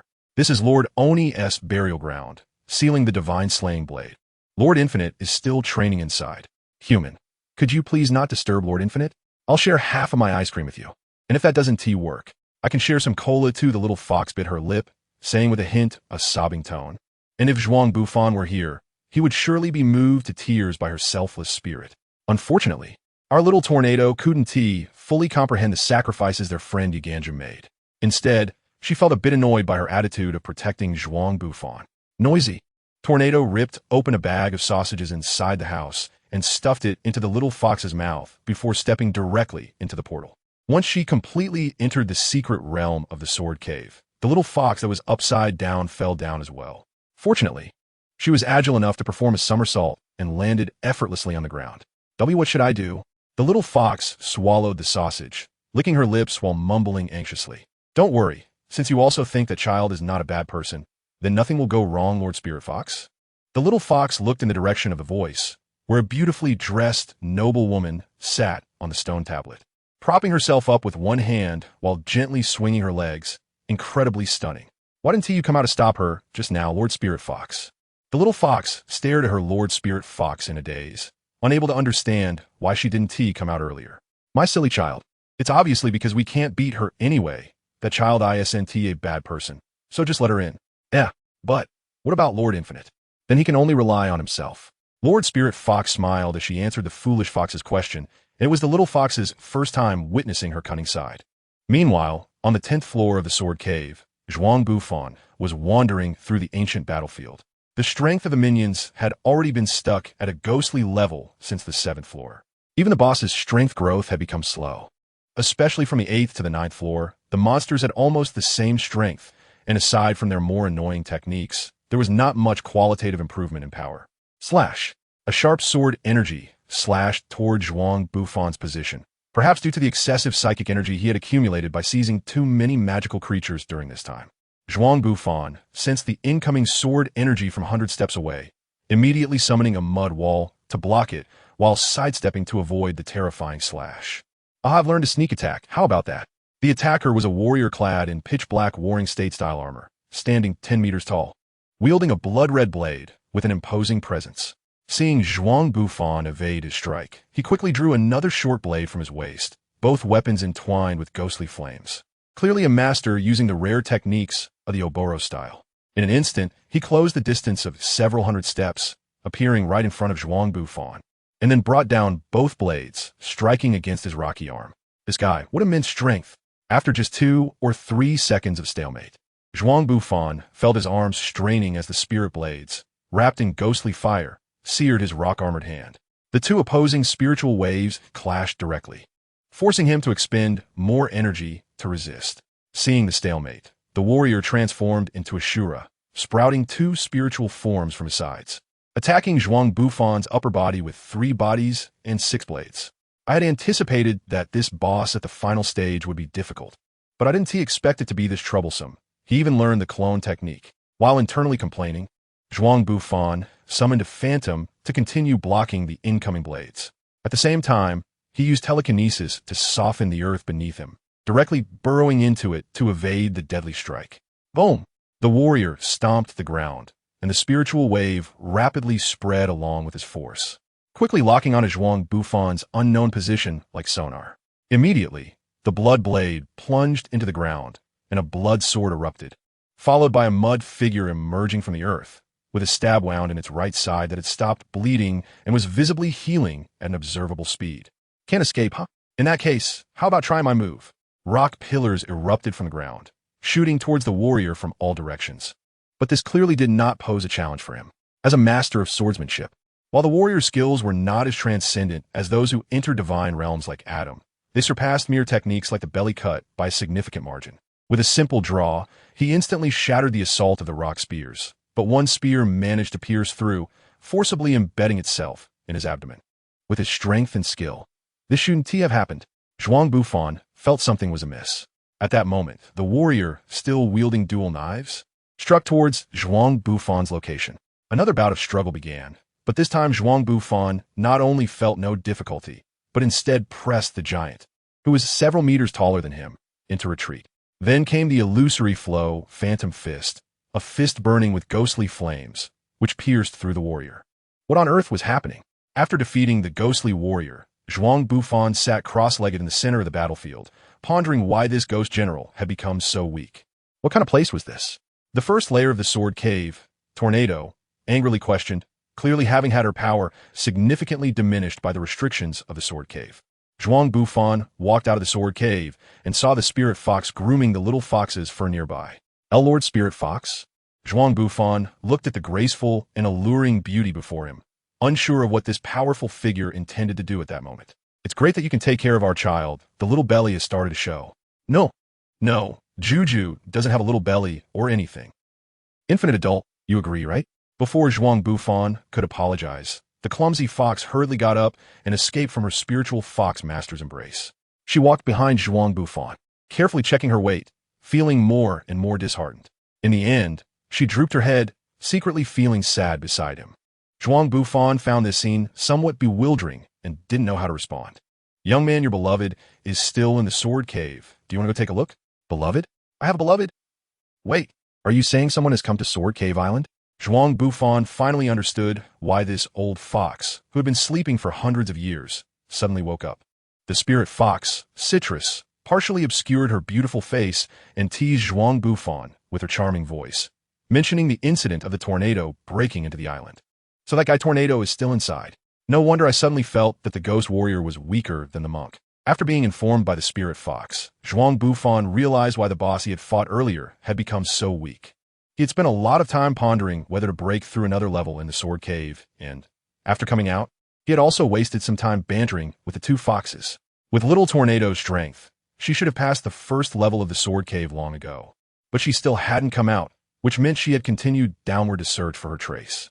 Seriously, why do I have to encounter such troublesome matters? After saying that, Zhuang Bufan re-entered the sword cave. Mental power, swirling storm. Countless stones transformed into sharp weapons like willow leaf blades, combining into a massive whirlwind, mercilessly slaughtering the giant centipede in the center of the vortex. Before long, this centipede that had been living in the heavens transformed into spiritual light, disappearing before Tornado. How this place is becoming increasingly dangerous if I go further down. After defeating the giant centipede, Zhuang Bufan breathed a sigh of relief. But the restrictions of the sword cave had already suppressed most of her mental abilities. Although she still possessed the strength of a high-level dragon class ability user, she could no longer rely solely on brute force to slaughter enemies like before. As the enemy's strength increased, she even had to endure the constraints of compatibility. Undoubtedly, retreating now was the best choice. However, doing so would inevitably cause a slight blow to the self-proclaimed invincible young lady's pride. Since that annoying guy is beneath me, there's absolutely no way I'm going back. How could I, the formidable Tornado, be weaker than a mere S-class newcomer? With her mind made up, Tornado stopped considering retreating and directly teleported to the next level's area. Level 10, Ancient Battlefield of the Warring States. The continuous battles had made her somewhat fatigued, and the restrictions of the sword cave felt like the scorching sun of midsummer, causing her intense discomfort. The soldiers and warriors scattered across the battlefield all possessed strong fighting spirits, which also gave them high resistance to mental power. Every time little Tornado crushed a soldier attacking her, she had to expend much more effort than when dealing with enemies of the same level, especially under such strength limitations. Her energy consumption skyrocketed. Shwa! A blade wind suddenly struck towards Tornado, blocked by the eggshell-like glow she emitted. This was still when Tornado was ambushed in the first layer of the sword cave, and her mood, already not pleasant, erupted with immense mental power. The ghost warrior's armor cracked. The ground split open, clearly bearing immense pressure, but they did not turn into meat patties as Tornado had imagined. One annoying guy. With her mental power unable to take effect directly, little Tornado had to change tactics, condensing the earth and rock below into numerous rock needles attacking the ghost warriors. The ghost warrior, holding a knife with both hands, had ghostly flames flickering on the blade, and with a flash of blood in his eyes, he swung the flaming blade, transforming it into a blazing fireball. All the rock needles were first blocked by the steel blade, dissipating their impact, and then burned to ashes by the ghostly flames manifested from the spiritual power. So, you knife wielders have dirty hearts. The veins on little Tornado's forehead bulged, causing the entire battlefield to start trembling. The geology here was no ordinary place. Due to the restrictions, gathering a large amount of rock and stone required even more effort. However, in the eyes of the furious Tornado, this consumption was nothing. Boom! A large area of land in the ancient battlefield began to fracture and then fold. Outside the sword cave, the entire island started to tremble, and the surrounding sea water began to boil and churn. Spirit Fox Lord, what is happening? The little fox nervously leaned against the spirit fox Citrus's embrace, feeling the aftershocks of the earthquake. Well, when a powerful being at that little girl's level enters the sword cave, this kind of situation occurs. Phew. Luckily, I didn't rush forward, otherwise, I might end up like the ghost warriors, being flattened by Little Tornado. Zhuang Bufan trailed behind Tornado, having descended several levels. He naturally knew that with Tornado's stubborn personality, she wouldn't go back if she couldn't see him. But who would voluntarily go up to take a beating? So he could only awkwardly follow her, fearing any unforeseen incidents. On the 11th level of the sword cave, heavy snow fell, replicating the millennia-old snow mountain beneath the abode of the gods. After the recent explosion, Little Tornado was very aware of her mental state. Given her current mental power, she couldn't even handle a monster like the Ghost Samurai. Even the dragon shame-level monsters she used to look down upon might not be manageable. She needed a place to rest. In her current condition, even if she found that bastard, she might not be able to teach him a lesson. Speaking of that guy, what was his deal? With his abilities, he shouldn't have been a match for that samurai earlier. Why hadn't she seen him after passing through so many levels? Before Little Tornado could find a place to rest, an enemy formation made up of the Snow Woman and Tengu appeared before her. Ice condensation, raging wind. The combination attack of the two was seamless. Although these beings weren't yet opponents for Little Tornado and had no resistance to telekinesis, she couldn't casually eliminate this annoying group of spirits like she usually did. The ice crystal storm formed by the Snow Woman and Tengu surged towards Tornado, and naturally, the sharp ice shards turned to powder upon hitting her shell. In the already frigid snowy ground, they gradually drew heat away from Little Tornado, making her pale skin turn slightly blue, even her bright red lips showing signs of darkening. So cold. One annoying group of monsters. Little Tornado realized that even if she couldn't waste her telekinetic power freely now, she also couldn't prolong the battle too long. Otherwise, she might gradually lose heat in the artificially created storm environment by the Snow Woman and Tengu. Ice Crystal Rebound. Little Tornado stopped the ice spears attacking her, converting them into her weapons. The ice spears turned and attacked the unknown positions of the Snow Woman and Tengu. The resilient ice spears, empowered by Little Tornado's telekinesis, easily punctured the heads of the Snow Women.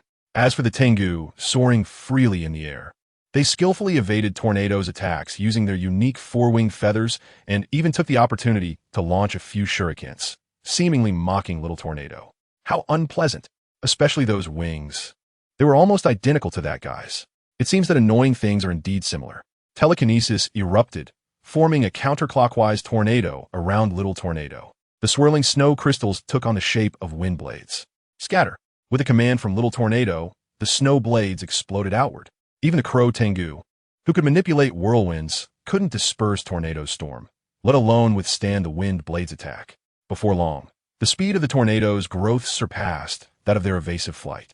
Soon, under the immense suction of the tornado, the Tengu, being spirits, were mercilessly sucked into the meat grinder. Creating a superstorm capable of instantly killing several ghost-level monsters was certainly not a simple task. Tornado was so exhausted that she could barely maintain her floating position. Hiss! Her smooth, delicate calves sank into the drifting snow, and her usual habit of avoiding constraints had led her into a predicament. Huffing, she thought to hurry, to find a sheltered place. I still have hot cocoa here. Do you want some? A bothersome voice came from behind. Little Tornado turned to see a guy dressed in a teddy bear costume standing behind her, with an adorable bare face and an expression she detested. She had always hated that her sister made friends, and this guy was currently the closest man to her sister. Even without this context, from the first moment she saw his photo online and clashed with his fans, she had already found this lazy hero very annoying. Who do you think I am? I am the second-ranked Tornado of the association. How could a storm of this level trap me? Little Tornado was well aware that in her current state, trying to teach Zhuang Bufan a lesson would only lead to embarrassment. She simply didn't have the strength to ensure she could teach this guy a lesson. So, she gritted her teeth, steadied her still trembling body, and with her slightly frozen, darkened face, yelled at Zhuang Bufan, hoping he would leave quickly. You, why are you here at this time? Are you a stalker? Following me all the way? How disgusting. Truly the shame of humanity. Do you want a drink? Hot cocoa. Zhuang Bufan opened a thermos, steam still rising from it. Clearly, this was cocoa powder made from the hot water he had just boiled. I don't want your pity. I am the trembling Tornado. How could I possibly be defeated by just a little snowflake? It's precisely because of this that you have no friends. Zhuang Bufan sighed. Once again, Tornado emphasized her strength and strongly expressed that she didn't need anyone's help. Faced with such a stubborn little tornado, he had no better solution. He set down his backpack and placed the thermos filled with hot cocoa beside him.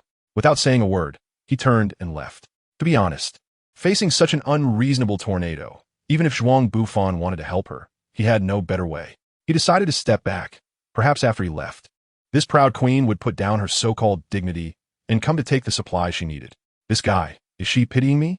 When Zhuang Bufan left, the sense of loss in his eyes stirred some waves in her heart. She couldn't understand what kind of emotion that was. Subconsciously, she took the loss as pity. Another gust of cold wind blew by, and the little tornado began to tremble uncontrollably. Ignoring everything, she rushed towards a thermos and struggled to open the lid with her frozen hands. The aroma of hot cocoa almost penetrated the little tornado's nostrils. Ooh, it's so hot, but it's so warm, so delicious. It didn't take long for the little tornado to finish the cocoa in the thermos, and a hint of rosy color returned to her slightly pale face. Her body warmed up a bit, and she hurriedly opened the travel backpack left by Zhuang Bufan. High-calorie chocolate, vitamin tablets, several cans, a few simple foods, solid fuel, a blanket, and a set of autumn clothes. This guy, is he mocking my elementary, school-sized body? The little tornado took out the autumn outfit, which was just a size smaller than what she was currently wearing. Actually, she couldn't blame Zhuang Bufan.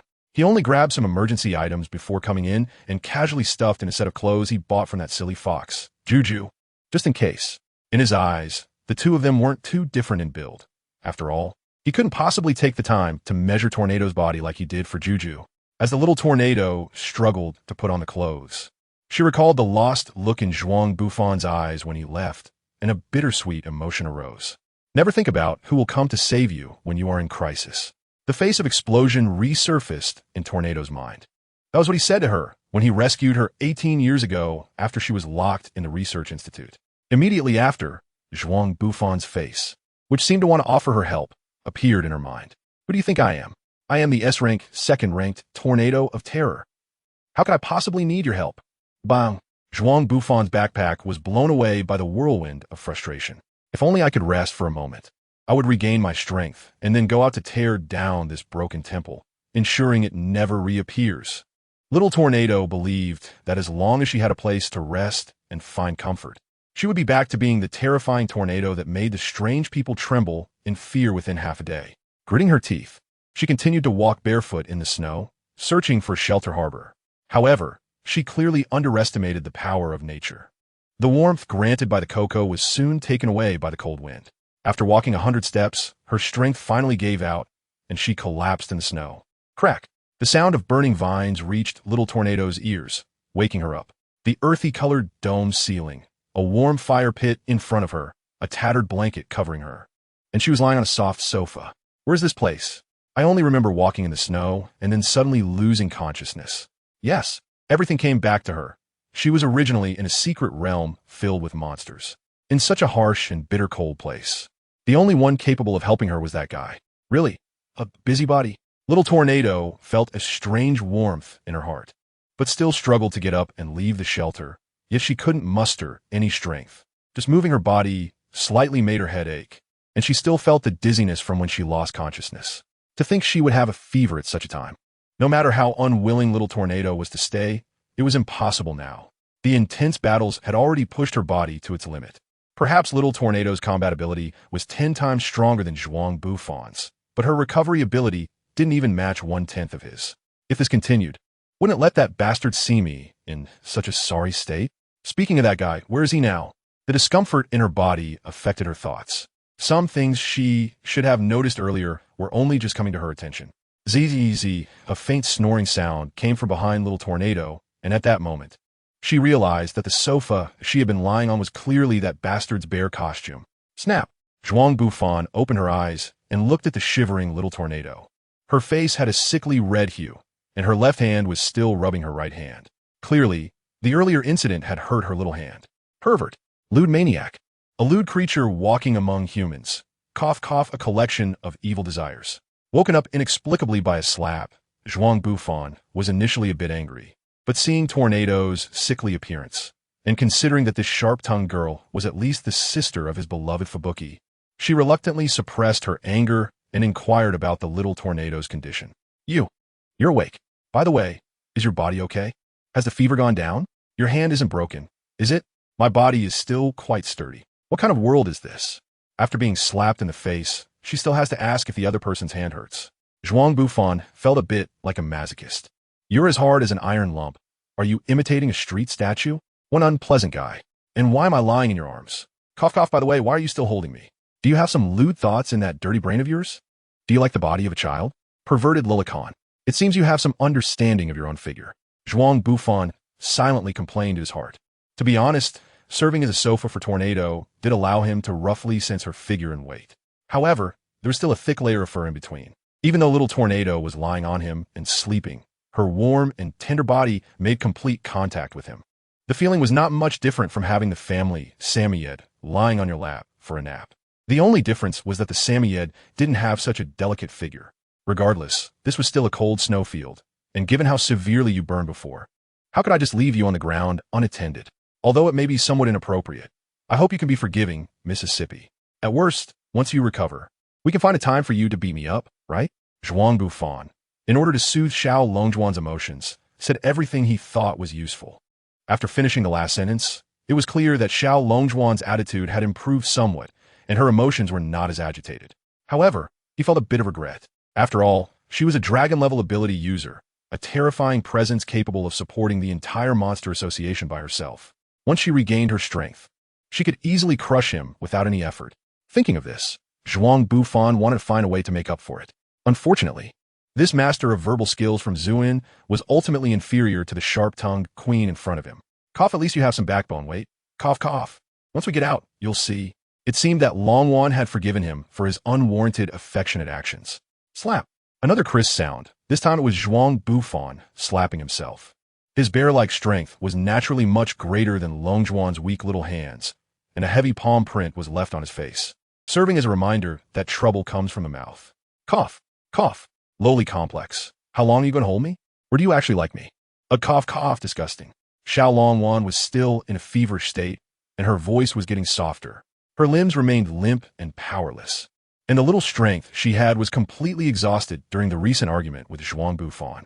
After waking up, Xiao Longwan naturally didn't allow herself to continue lying on this bear toy, but she also didn't have the strength to sit up. So, she hoped that the sharp-tongued Zhuang Bufan would put her down. Seriously, with you like this, you must not have any friends, right?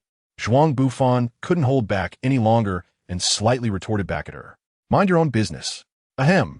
Aren't you about the same as me? Besides the people from the association, is there anyone else you keep in touch with? This Tornado truly lived up to her reputation as the queen of sarcasm. Zhuang Bufan immediately thought of King and Saitama, but they were both from the association. Then he thought of Dr. Genus and Mosquito Girl, but it felt a bit off. Upon closer reflection, his own social circle wasn't much better than Tornado's. You've been unconscious for so long and need some food to regain your strength. I still have some kimpeaches here. Why don't you eat a little? Zhuang Bufan placed the Tornado beside the fire pit on the muddy ground, where pieces of a backpack and tattered cloth were piled up like a carpet. It wasn't exactly comfortable, but it wouldn't let the Tornado get cold. Then, from a small pile of supplies next to him, he took out a can of fruit and opened it, handing it to the little Tornado. You idiot, shouldn't you serve a patient with plain kanji? Where is the custom of canned peaches from? The little Tornado lay on the ground, weakly complaining, showing no intention of eating. Miss, you should endure a bit. After all, it was your fault for blowing up the backpack. There used to be rice inside, but now they could only eat canned fruit, as all the grains had spilled into the snow. Who could tell them apart now? Hearing Zhuang Bufan's slightly reproachful tone, the little Tornado huffed, stopped talking, and continued lying on the bedding to sleep. At this rate, you might become the first S-class hero to die from wind chill and fever. Zhuang Bufan said this to Long Wan, but she still had no reaction. The slight rise and fall of the blanket indicated that she had already fallen into a deep sleep. He touched her forehead, which was still a bit hot. Really? She was already an old aunt approaching 30, yet her personality was still so much like a child's. Zhuang Bufan helplessly walked out of the cave, where traces of the small Tornado's battle still remained. He manipulated the ice crystals to carefully search for the scattered grains of rice. Gurgle, gurgle, gurgle, sniff, sniff. What a delicious smell. It's hard to tell if it's the sound of his empty stomach or the sound of the porridge boiling. But in any case, the small Tornado was awakened. You're awake. Just in time, my porridge is also cooked. Although it's thin, it should suit your taste, right? Zhuang Bufan took out a slightly deformed camping bowl and filled it with a bowl of thin porridge, placing it in front of Little Tornado. While he enjoyed the canned yellow peaches he had prepared for earlier. Hey, you little lowly fan, didn't you say that the rice in the bag was blown away? So where did this rice porridge come from? Little Tornado stared blankly at the bowl of rice porridge, unable to fathom where this guy had conjured the rice to make it. Of course, I picked it up grain by grain from the snowfield. Don't complain about it being dirty. It's a snowfield that hasn't seen human activity for thousands of years, so the rice grains are still pretty clean. This guy really went to the snowfield to look for rice. Oh, it's rare for Little Tornado not to refute Zhuang Bufan's complaints.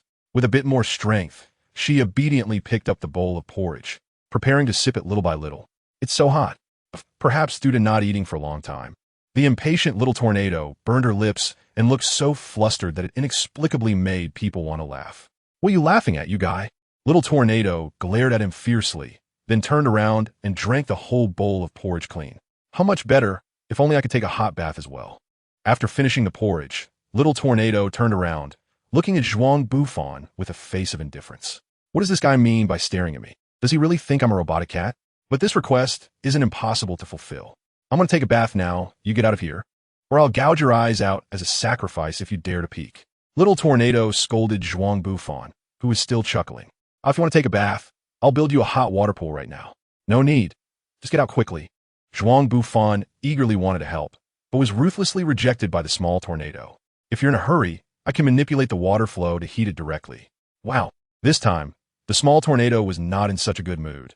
Having regained some of her strength, she directly used telekinesis against Zhuang Bufan. Zhuang Bufan was hit by the psychic force of Little Tornado, and instinctively his muscles tensed up, leaving 2 long scratches of about 20 centimeters on the ground. This guy, when did he become so strong? Or is it because I'm too weak right now? Seeing that his methods had no effect, Little Tornado only had these 2 thoughts in her mind. Before Zhuang Bufan could react, she extended a finger again and swung it, sending a massive shockwave toward Zhuang Bufan, directly knocking him away. Do you think I would allow your psychic power to touch my body, you perverted lowly fan? Then, Little Tornado filled the large bear-shaped hole she had created once again, as ice crystals surged in from the walls of the snow house. Seriously, you were still using your psychic power to firmly hold down my body. Zhuang Bufan crawled out of the snow, shaking off the ice crystals on his body. Looking at the bunker he had built with some regret, he walked back and lay down next to the wall by the door. Inside the room, the snow crystals were slowly transformed back into spring water by the heat of the flames, warm droplets turning into threads that finally converged into a stream. Like a fairy's feather belt, it wrapped around the small body of the tornado. The little tornado did not seal off the door used for ventilation. She could sense Zhuang Bufan's exact position. At such a close distance, she could even tell what he was doing. Perhaps due to overconfidence, the little tornado did not close this rare ventilation passage. Only, the floating blue fire was like auspicious clouds in the sky, providing some warmth to the flowing spring water. The water flowed over her body like a sheer veil, and the mist generated by the heated water filled the entire stone chamber. Zhuang Bufan looked somewhat bored at the shadow wall, and after a while, he noticed that it reflected the image of a small whirlwind being gently caressed by the flowing spring. Through the veil of mist, the reflection on the shadow wall gradually became ethereal and dreamlike. The reflection transformed from being initially clear and distinct to finally resembling drifting clouds partially obscuring a crescent moon. Listening to the sparse sound of flowing water and watching the silhouettes on the shadow wall, Zhuang Bufan clearly knew that just a wall away, the small whirlwind was there bathing and changing clothes. It was as if it were like light clouds veiling the moon, drifting like the returning snow of flowing winds. For some reason, the poem The Goddess of the Luo River by Chao Ji sprang to mind, which resonated somewhat with his current feelings. It seemed he had taken another step closer to the realm of cultured scholars. Zhuang Bufan's muttering reached Xiao Longzhuan's ears, making her wonder if this guy had lost his mind, as he was saying some nonsensical things. 20 minutes later, the sound of running water in the room, along with the rising mist, was poured onto the snow outside. All right, you can come in now. Hearing Xiao Longzhuan's voice, Zhuang Bufan obediently entered the room, looking at Xiao Longzhuan, who had just finished washing up. Some moisture still lingered in the hair behind her ears, unable to dissipate in time. How are you feeling now? Zhuang Bufan looked at Nan Nan and asked, not knowing why he immediately thought of the reflection on the shadow wall, and his old face, thicker than a city wall, suddenly turned red. Well, let's say the fever has subsided. After taking a shower, he felt much more refreshed. By the way, have you never seen a beauty? Why are you blushing like that? Perhaps it was because of the lingering effects of the little whirlwind's illness, or maybe the warm water's invigorating effect. In any case, when he said this, there was still a hint of blush on the little whirlwind's face. Since you've just recovered from your serious illness, you should take a break for a while. After just taking a shower, it's best not to go out and catch a chill. How about starting the challenges tomorrow? This guy was rambling. Could it be that he had been secretly watching me wash? That shouldn't be the case.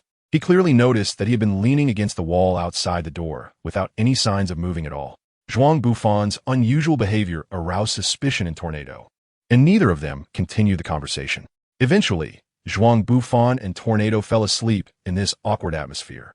Really, don't you have more mature clothes? This outfit is so childish. Tornado floated behind Zhuang Bufan, wearing autumn clothes borrowed from Juju. The indoor blanket was transformed by Zhuang Bufan into a long robe resembling a child's raincoat. She looked just like the adorable Little Red Riding Hood from a fairy tale. Although this Little Red Riding Hood could chop the big bad wolf's front teeth in a fine minced meat, and the hat wasn't even red. You were still wearing children's pajamas at home. How come you find Juju's clothes childish now? As Juju's pet, cook, and half-daughter, her attire was being criticized. Naturally, Zhuang Bufan, as her owner and half-father, was a bit unhappy, especially when recalling how Tornado dressed at home. He couldn't help but mock her. Wait, how do you know what I wear at home? Of course from. Tornado's embarrassed and angry voice came from behind. Zhuang Bufan initially didn't react, but halfway through he realized. Slowly turning around, he saw Tornado's expressionless, cold face, though her eyes still showed a hint of emotional fluctuation. Tornado stared at Zhuang Bufan, who had started to say something but suddenly stopped. This petite demon lord took a step forward, forcing Zhuang Bufan to involuntarily back away. It was Fubuki who told me. Tornado stared at Zhuang Bufan's face for half a minute before finally letting her go. If you dare to tell anyone, just wait to scrub the floors. Seriously, that dead girl Fubuki.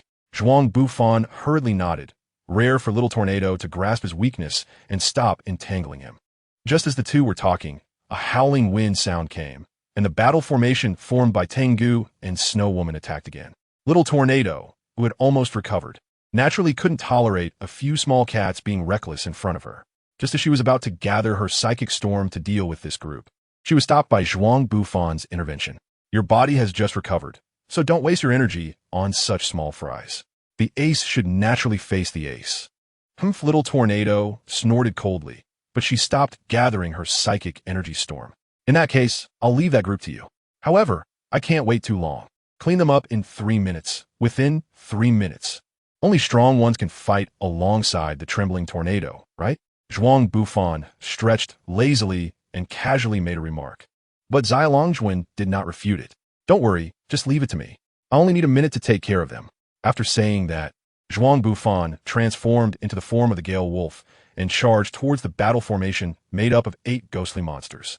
The enemy formation, consisting of the Snow Woman and the Tengu, still employed old tactics. The Snow Woman condensed ice blades, combined with the Tengu's hurricanes, creating an ice crystal storm to encircle Zhuang Bufan's position. Whenever someone got close, they would scatter, while the others maintained the storm and took the opportunity to launch sneak attacks. With their ghostly strength, combined with hit-and-run tactics, it was nearly impossible to simply crush the formation with brute force. Bai Ji chuckled dryly, turned to Mu Qing, bit her lip, and decided to speak up. How'd you know? Qin Wan helplessly ruffled the hair on Zi's head, which seemed a bit damp. He thought he should make him take a quick shower to ward off the cold. Dad, aren't you going to ask us what is going on? Do you just believe what Mom said? Yongzi couldn't help but frown. He didn't like his father's personality at all, too soft-hearted and never using his own brain to think. Whatever others said, he just believed it. She had already noticed that Yin Tang's expression was somewhat off, regardless of what he thought. She assumed he hoped Su Shinsi would sit beside him to avoid him inexplicably venting his anger on her later. The crisp autumn weather was perfect for horseback riding. From a distance, Yuan Air spotted Nian Xia, who was tall and was talking to a lady, with the sunlight casting long shadows slanting towards him. Thinking about how long it had been without news of Min Yanxu, Wu Jincheng was increasingly worried and couldn't help but frown. Fu Yanyue maintained a calm expression, his face showing no signs of emotion, his brows slightly furrowed, merely holding a teacup and slowly sipping the floating tea leaves, appearing focused yet lost in thought. Not drinking for a long time. Nailin Tanjing sneered, saying, when it comes to legends, how could I compare to a burden striving to rise? Using schemes and intrigues to dominate the imperial court for 20 years. Her tone sounded quite mocking. His entire face was bruised and swollen from Heelan Qing's beating, blood still trickling from the corner of his mouth, yet he never uttered a word or defended himself. He had never heard of the place Xiao Lin mentioned, only knowing the general direction. The two took a carriage and a boat for about 10 days before switching to a car to head to their destination. Suddenly entrusted with an important task, Shun Jiao felt very flustered, but looking at a Chao's expectant gaze, she felt too embarrassed to refuse. For some reason, she felt an unnamed chill when her hand touched the bracelet. In his view, Jiang Che definitely didn't want to lose face as the heir of the Jiang family. So he planned to intimidate them. No way. Director Chen's soldier opened his eyes wide, unable to believe the promise made by Director Chen. Shun Jiao brought a Cho back to her courtyard. Considering he was so thin, the first thing she did was to feed him. Fu Yingjue had felt that he had been in the wilderness for over 20 years. All his desires and outbursts would ride the wind, never looking back. After returning, Shun Jiao mentioned this to Su Qing, but she didn't take it to heart. However, Su Qing seriously told her to take precautions whenever she went out to protect her privacy. After arranging everything, Yian went to the sample area, took the blueprints, and modified the remaining styles. Chun Wangsheng remembered that he sacrificed 1,000 years of life to the Jiaolong Pearl. He couldn't attack the Jiaolong itself, but when he died, he said the Jiaolong Pearl was still absorbing his lifespan, leading to his remaining lifespan being exhausted before he died. At least he managed to handle the house issue. After Xiao Chun helped his mother organize the packed items, he left the room. At that moment, Yun Yun was fighting against the corpse Emperor Strongman, and Hui Hui had already fallen. Soon after, Yun Yun was also knocked to the ground.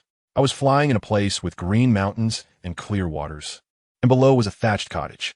After landing, I pushed the door open and entered. Zixian was inside sewing clothes. Seeing me return, she hurried to the door to change my shoes. How big can this broken place be? Zai Longjuan, sitting on Zhuang Bufan's shoulder, couldn't help but complain, casually crushing a group of attacking monsters. Then, feeling bored, she began to annoyingly tap Zhuang Bufan's bare head with her small hands. Frankly speaking, after witnessing that even with her limited strength, Zai Longjuan could easily crush a group of ghostly monsters, Zhuang Bufan felt that his blood pressure was a bit high. I'm not sure, but I think it should be about time. After all, they have been traveling for 4 or 5 hours, and they should soon encounter the boss guarding the bottom of the pass. Zhuang Bufan honestly responded to the words of this violent young lady. In fact, the idea of sitting on Zhuang Bufan's shoulder came from Tornado herself, self-styled as Tornado's brother-in-law. Zhuang Bufan had no choice but to agree with Tornado's opinions as her loyal servant. Fortunately, having a delicate and petite beautiful girl sitting on his shoulder could be considered a delightful thing. Of course, if Tornado were not wearing heavy autumn pants at the moment, but rather her usual bare legs, Zhuang Bufan might have been more proactive and suggested this idea before Tornado. What a case of shooting oneself in the foot. Just thinking about how he was the one who brought in those autumn pants made Zhuang Bufan secretly grind his teeth in frustration. Loli loa. Look over there.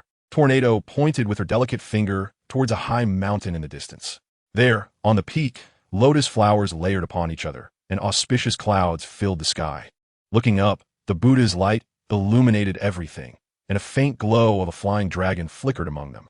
A boss with such an aura was definitely not an easy opponent. Zhuang Bufan confidently determined that this was the lair of the big boss, relying on his years of RPG gaming experience. The little Tornado snorted coldly, clearly not believing that the boss could pose any trouble for her. Zhuang Bufan carried the Tornado over and took a look, discovering that the lotus leaves on the peak were different from the plants in other secret realms within the cave, as they did not shatter upon touch.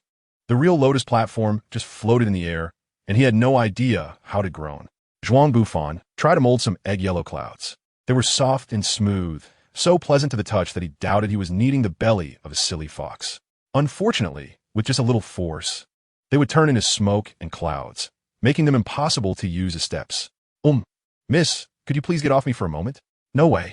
It's freezing here, and you, Big Meat Bear, are the only one who feels warm. Since I'm already sitting on you, I'm not getting down. Our Tornado lady directly rejected Zhuang Bufan's request. But if you stay like this, I won't be able to fly up. However, if you don't mind, I could change my position and hold you up. Saying this, Zhuang Bufan prepared to transform, but was ruthlessly stopped by the little tornado. Don't turn into a bird person. Although you're a bit annoying, it's quite comfortable to have you as a human sofa. Once you become a bird person, your only value will disappear. The little tornado's sharp tongue struck. Then what do you suggest? Why not just use telekinesis to lift me up? Is this guy doing it on purpose? Knowing his body has a strange resistance to telekinesis and still bothering me with it? The little tornado stared at Zhuang Bufan for a long time before confirming that he was just complaining. No, you're too heavy. Lifting you up would tire me to death. The little tornado said calmly, with a hint of disdain in her eyes. Are you cursing again? Zhuang Bufan really wanted to respond to little tornado like that. But considering the power gap between the two, she forced herself to swallow the words. It's just ridiculous. She can handle a meteor like it's a game. So why does she have to look down on herself? This won't do. That won't do. We can't just stay trapped here forever, can we? After saying this, Zhuang Bufan felt something was off. She saw little tornado's expression shift from a calm demeanor to one of shock, as if watching an idiot. You can't be telling me you still can't fly using telekinesis, right? It's been said that the abilities to control earth and wind come from transformation. All right. It's my fault for having expectations about your intelligence. I'm sorry, idiot lowly fan. That strange nickname just got longer. Zhuang Bufan did not respond. And little tornado continued. I observed you while you were manipulating the storm. At that time, the psychic power you displayed was already on par with an A-level psychic ability user. And this feeling did not change with the transformation. Although you are still just a small fry, completely incomparable to me, you can still manage to fly in the air. Isn't your psychic ability standard comparable to that of an A-level hero? Fubuki? Aside from Tornado, the only one in the Hero Association who can reach A-level with telekinesis is Fubuki. But she usually doesn't fly, so it seems that flying with telekinesis might be a very difficult skill to master. I don't even know if I can learn it.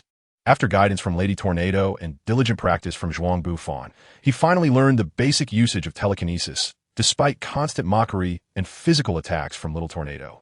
He mastered its use in less than an hour. Could it be that I am indeed a once-in-a-million genius?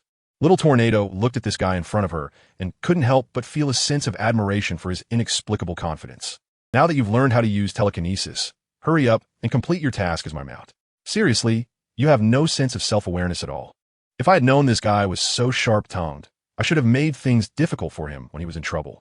Zhuang Bufan glanced at the little tornado on his shoulder, filled with some wicked thoughts deep inside. Sit tight. I'm about to fly after saying that. Zhuang Bufan radiated a faint white light, and the fluff on his body began to flutter, but he still showed no signs of wanting to take off. What's going on?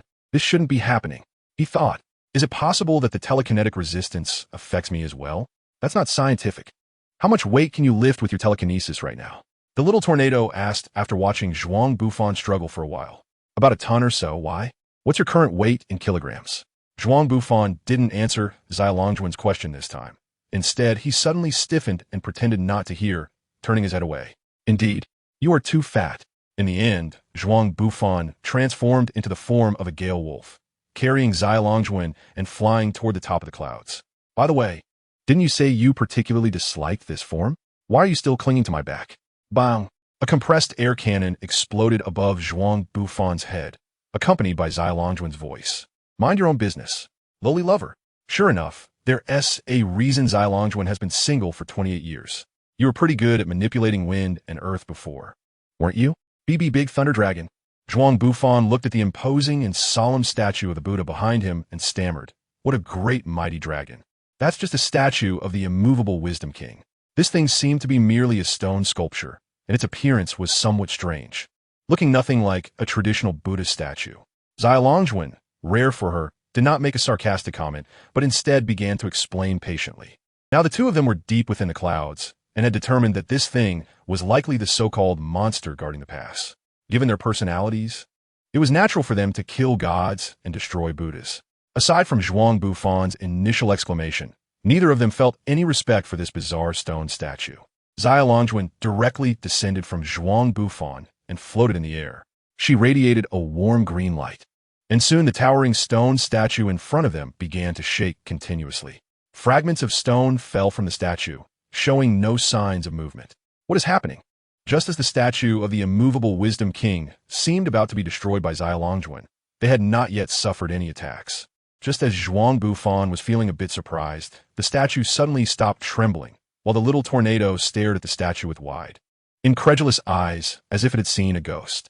What's going on? Zhuang Bufan opened his mouth to ask the unusually sullen little whirlwind.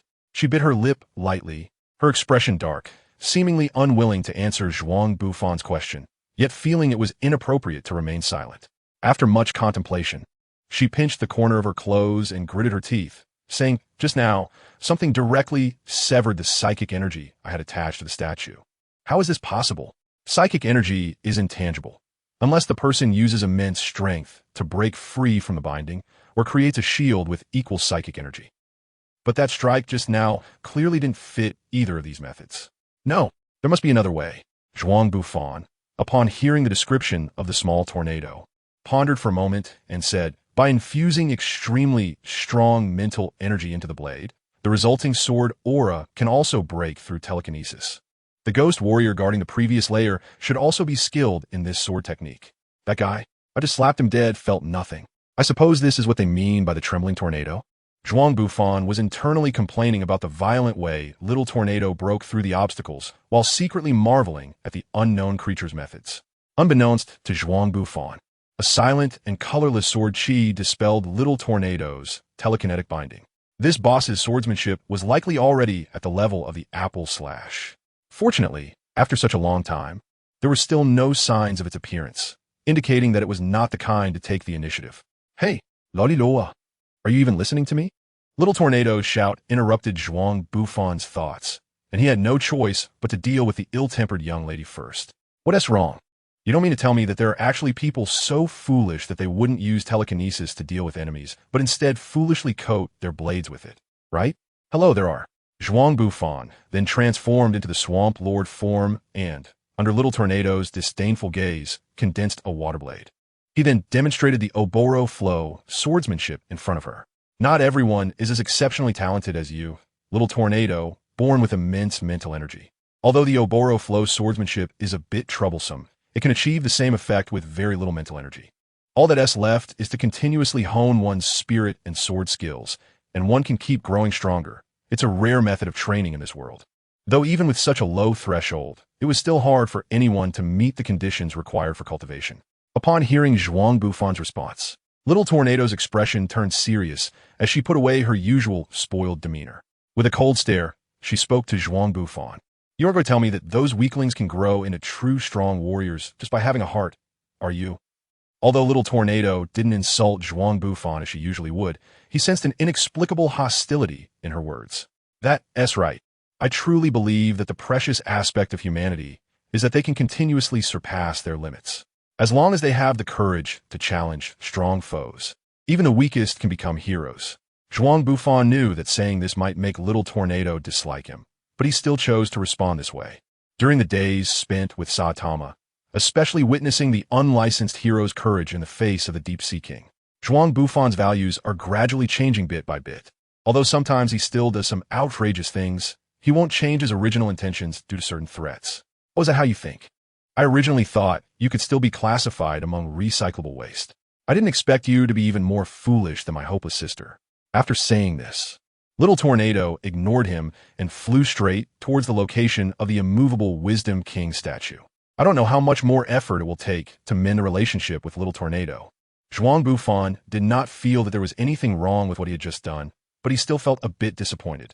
Transforming back into the form of the Gale Wolf, he flew towards the direction of the Buddha statue. The two of them carefully circled around the stone statue and finally noticed something strange on the lotus platform beneath the statue of the Ming King. When they landed to take a closer look, they found a teleportation array from the sword cave that they were both very familiar with, which was displaying a scene of the little fox sneaking a drink of cola. "Is this it? This is how we clear the level? What about my magic sword? Did they take such a big magic sword away?" Zhuang Bufan was a bit overwhelmed, standing in front of the teleportation array and continuously complaining. Zhuang let out a cold snort. She had initially wanted to break through this shabby place to redeem herself, but now it seemed unnecessary. Glancing at the damaged statue of the immovable king, she still couldn't quite figure out what had just disrupted her mental power. But she truly didn't want to stay in this broken place any longer. She directly passed through the teleportation array and exited the sword cave. Zhuang Bufan searched around for a couple more rounds, but still found nothing. Although a bit helpless, he had to accept this reality. Stepping into the teleportation array, he felt a wave of dizziness. An emaciated old man appeared before him. His former self was a demonic sword without a hilt or a blade platform, its blade engraved with countless images of demons. "I'm very interested in the topic you were just discussing, young man." An aged voice echoed around, reaching Zhuang Bufan's ears. "Which is better, glutinous rice-skin fresh milk cake, or strawberry ice cream? Anyway, since Lord Infinite isn't here anymore, why not just eat both?"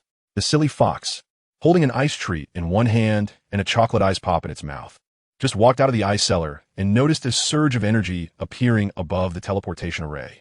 Following that, a three-no little girl dressed in autumn children's clothing emerged from the teleportation array, exuding an aura of a great demon king.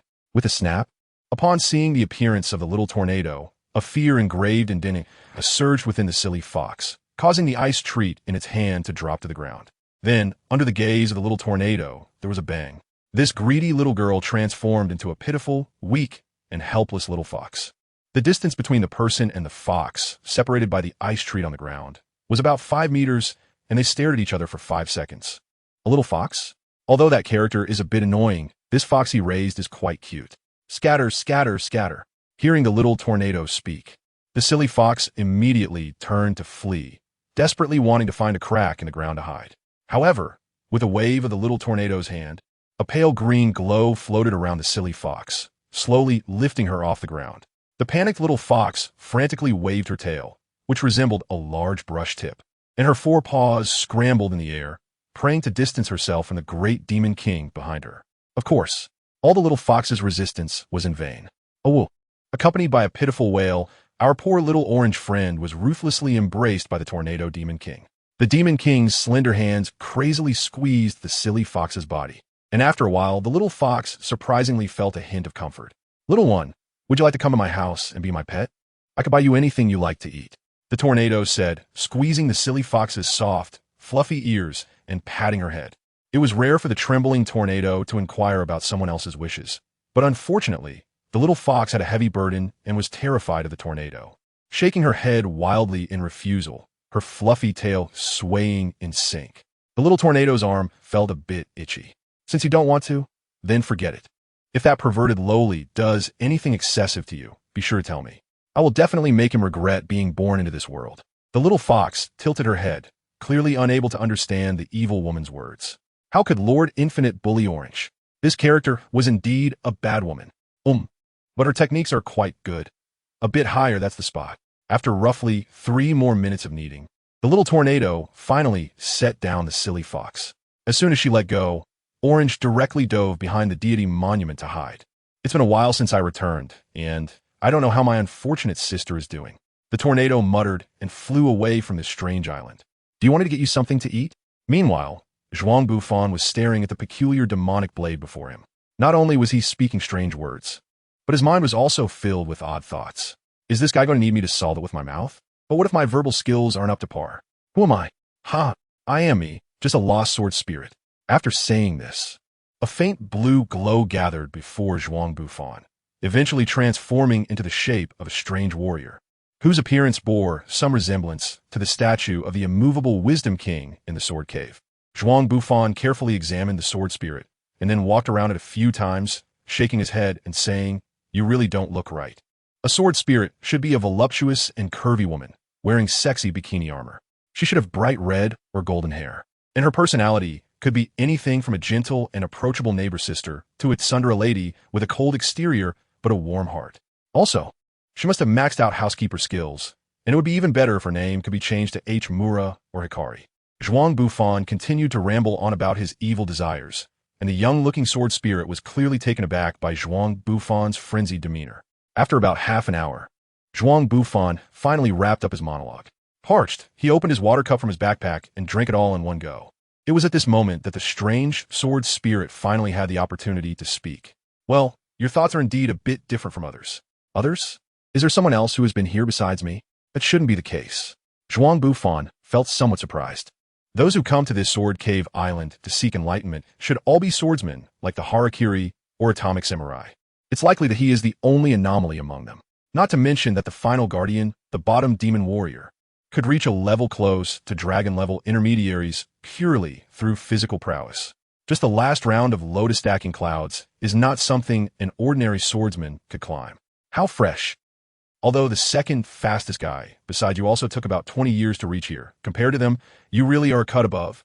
You've skipped quite a few classes, and your application of obscure flow swordsmanship is even less than their superficial understanding, perhaps influenced by Zhuang Bufan.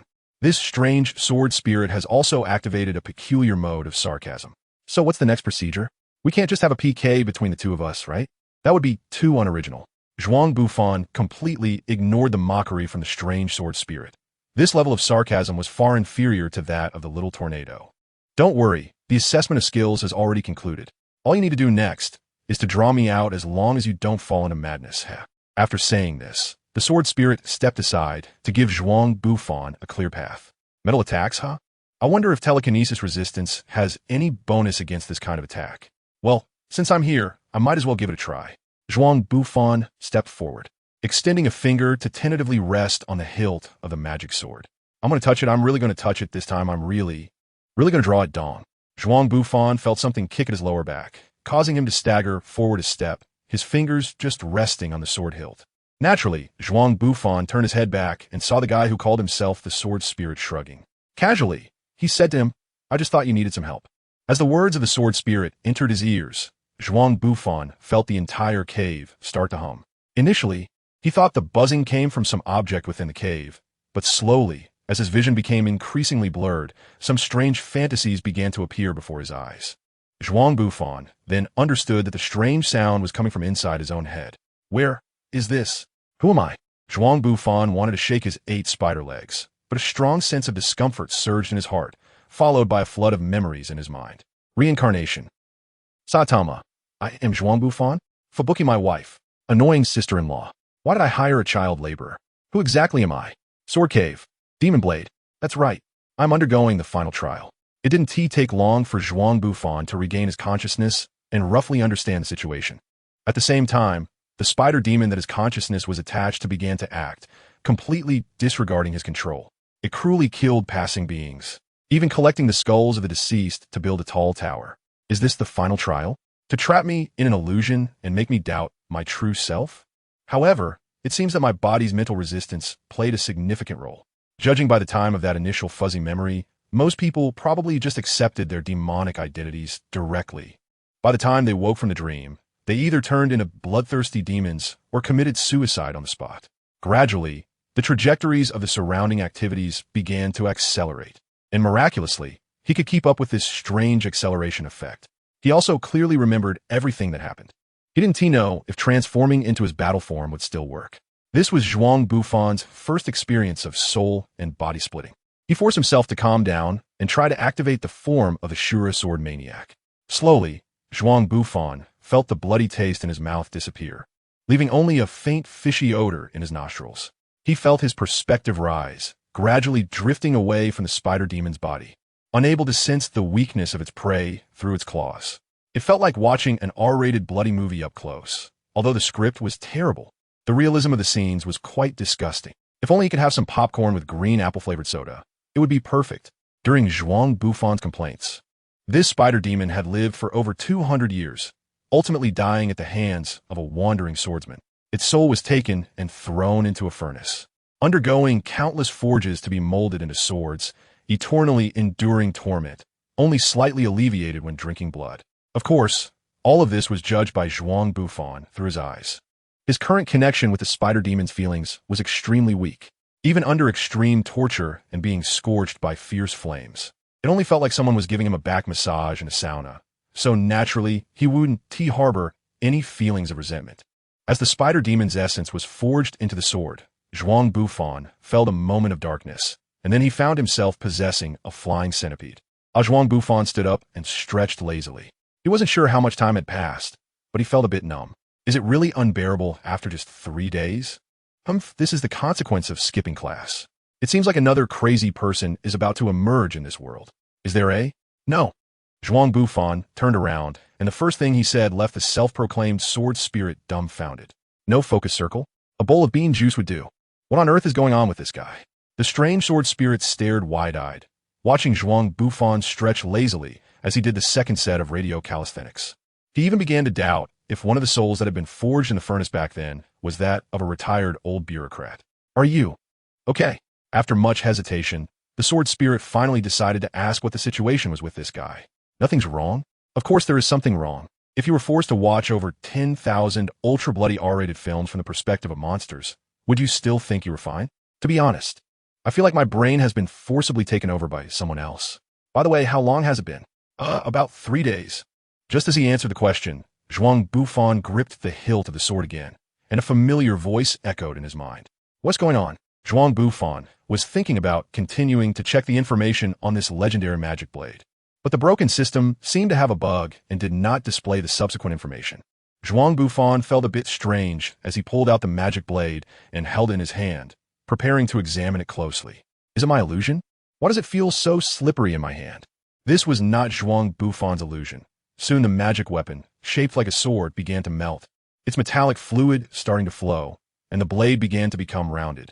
Originally a nearly 2-meter-long great sword, its length was reduced to only half of that, transforming into an 8-sided rod shape, with a conical protrusion appearing at one end, resembling a wolf-tooth club used by hellish demons. Don't give me that! Zhuang Bufan's angry roar echoed through the heavens and the earth. He still remembered the evaluation given to him by the atomic warrior. I've never seen anyone more suited for a mace than you. Perhaps sensing Zhuang Bufan's intense emotional fluctuations, the strange liquid melted again, adhering to his body. It formed a battle armor that fused the characteristics of radiant armor and dragon scale armor, resembling the armor of a Tang dynasty general. The armor plates were thin, as if they were growing in tandem with Zhuang Bufan's body, and to outsiders, one could even perceive his strong muscles through the armor. The surface of the armor bore patterns of evil spirits and demons, signifying calamity. Is this meant to increase my telekinetic resistance? As the ghost armor took shape, Zhuang Bufan felt a bloodthirsty desire begin to assault his brain, and he could hear countless demons urging him to kill in his ears. This forced him to divert his attention to suppress the chaotic thoughts within him. If it were only this, it might actually be manageable. Zhuang Bufan could even feel that this ghost armor was drawing his vital energy through his pores. After just 7 minutes of wearing the armor, he was starting to feel a bit dizzy. At this rate, I can only wear this ghost armor for about 10 minutes at most. After exiting the Azura form, Zhuang Bufan gasped for air and unceremoniously sat down on the ground. Now can you tell me what exactly you are? The ghost armor has been put away by my ever-snarky system, yet this self-proclaimed sword spirit can still stay here, which is clearly an extremely unscientific matter. The portal on the divine monument flickered and shifted, accompanied by a violent shaking, as Zhuang Bufan stepped out with one foot. This teleportation array, which had stood on the island for over 10,000 years, had finally fulfilled its mission. As the light points dissipated, the divine monument became covered in cracks. Now, it was just a piece of inferior stone, no longer imbued with divine power. It seems that guy's told you everything, huh? The spirit fox lord transformed into human form, sitting quietly on the stone bed, with the little fox on her lap sound asleep. One of the spirit fox's hands was gently stroking the little fox's head. A loving smile appeared on her enchanting face, with a hint of reluctance in her eyes. As both sisters and mother-daughter, having lost a magic blade to draw vitality from the sea, what do you plan to do next? You can't just leave Juju like this, can you? Zhuang Bufan took 2 more steps forward. Although this silly fox acted clueless all day long, appearing heartless and carefree, I couldn't help but wonder how this poor little creature would handle the news that the spiritual fox, who had accompanied her for hundreds of years and was like a mother to her, suddenly attained enlightenment. Well, without the blessings of the ocean's ley lines, it would be impossible for her to continue living here. However, I am different from that suicidal demon spirit. Ever since being brainwashed by Lord Guizhu, that guy's been doubting the value of his own existence. Even though he forcibly detached himself from the demon blade, he still couldn't find coherence. And he couldn't even achieve self-destruction. You subdued that demon weapon, which instead gave him a chance to attain enlightenment. But it's a pity that you will have to spend effort to cultivate another spirit now. The spiritual fox chattered endlessly to Zhuang Bufan about her plans for the rest of her life. Bound by the ties of bowstring leaf on this lonely island for thousands of years, She intended to first check on how her kin were living now. She wanted to find a bustling shrine to make her new home, and in her spare time, she planned to sneakily steal grains and rice wine from humans like before. While saying this, the proud and charming lady didn't even bother to look at Zhuang Bufan, her slender eyes fixated entirely on the silly fox. Unwilling to look away at all. On the shore, gentle waves lapped against the rocks. The entire sea was so calm, with a bright moon hanging in the sky and not a cloud in sight. Zhuang Bufan held the sleeping Juju and bid farewell to the spirit fox. Isn't there need to say goodbye before leaving? Zhuang Bufan looked at her, who had transformed back into a fox spirit, and said somewhat regretfully, "Our silly child will be left in your care. Don't bully her, okay? Such things that only add to the sadness are not suitable for me." After leaving this remark, the graceful white fox, radiating a silver glow, leaped into the air, stepping on the tiny waves and creating ripples as she rushed towards the continent. "Oh, you're back." Saitama looked at Zhuang Bufan, who was carrying 2 large boxes of food and dumped them all in his kitchen, making one curious about what this guy had been up to these days. "So much food. Can't you just put some in your fridge at home?" With such a large amount of food, even Saitama, who was reading comics in his bedroom, had to get up to help him organize the fridge. Fortunately, Saitama's fridge had long been underfed and didn't have much in it. The ingredients Zhuang Bufan brought back this time would finally allow this poor fridge to experience the feeling of being filled. "How much space do you think is left in my room?" Zhuang Bufan replied with a complaint, as if everything was taken for granted. While Saitama was helping to organize the refrigerator, he was also complaining to Zhuang Bufan. Suddenly, a fluffy little head popped out from Zhuang Bufan's embrace. The silly fox was clearly feeling stifled, shaking its little head wildly, its fur brushing against Zhuang Bufan's shirt, making him itch. The little head peeked out, curiously surveying everything in the room, especially that dazzling bald head. Saitama also noticed the adorable creature, stood up, and pinched the silly fox's front limbs, pulling it out from Zhuang Bufan's pocket. Just like when Zhuang Bufan first encountered the silly fox, a long stretch of it was revealed, showing its soft, white belly, as it wiggled its fluffy tail and tilted its head to stare at the figure in front of it. "A fox, huh? I wonder what it would taste like if made in a hot pot." True to his reputation, even in the face of such a cute little fox, Zhuang Bufan could only think about whether this creature could turn into a cute girl and practice gratitude during leisure time. Meanwhile, our teacher Saitama directly associated it with hot pot. Boom! As the smoke cleared, a cute little girl dressed in a shrine maiden outfit, with beast ears and a tail, appeared in front of Saitama. Juju struggled to break free from Saitama's grasp and hurriedly hid behind Zhuang Bufan. "Scary, scary. Is that a cat's meow?" Seeing the little beast girl's reaction, Saitama recalled the mission given by the guild. Clearly, the little fox had overreacted.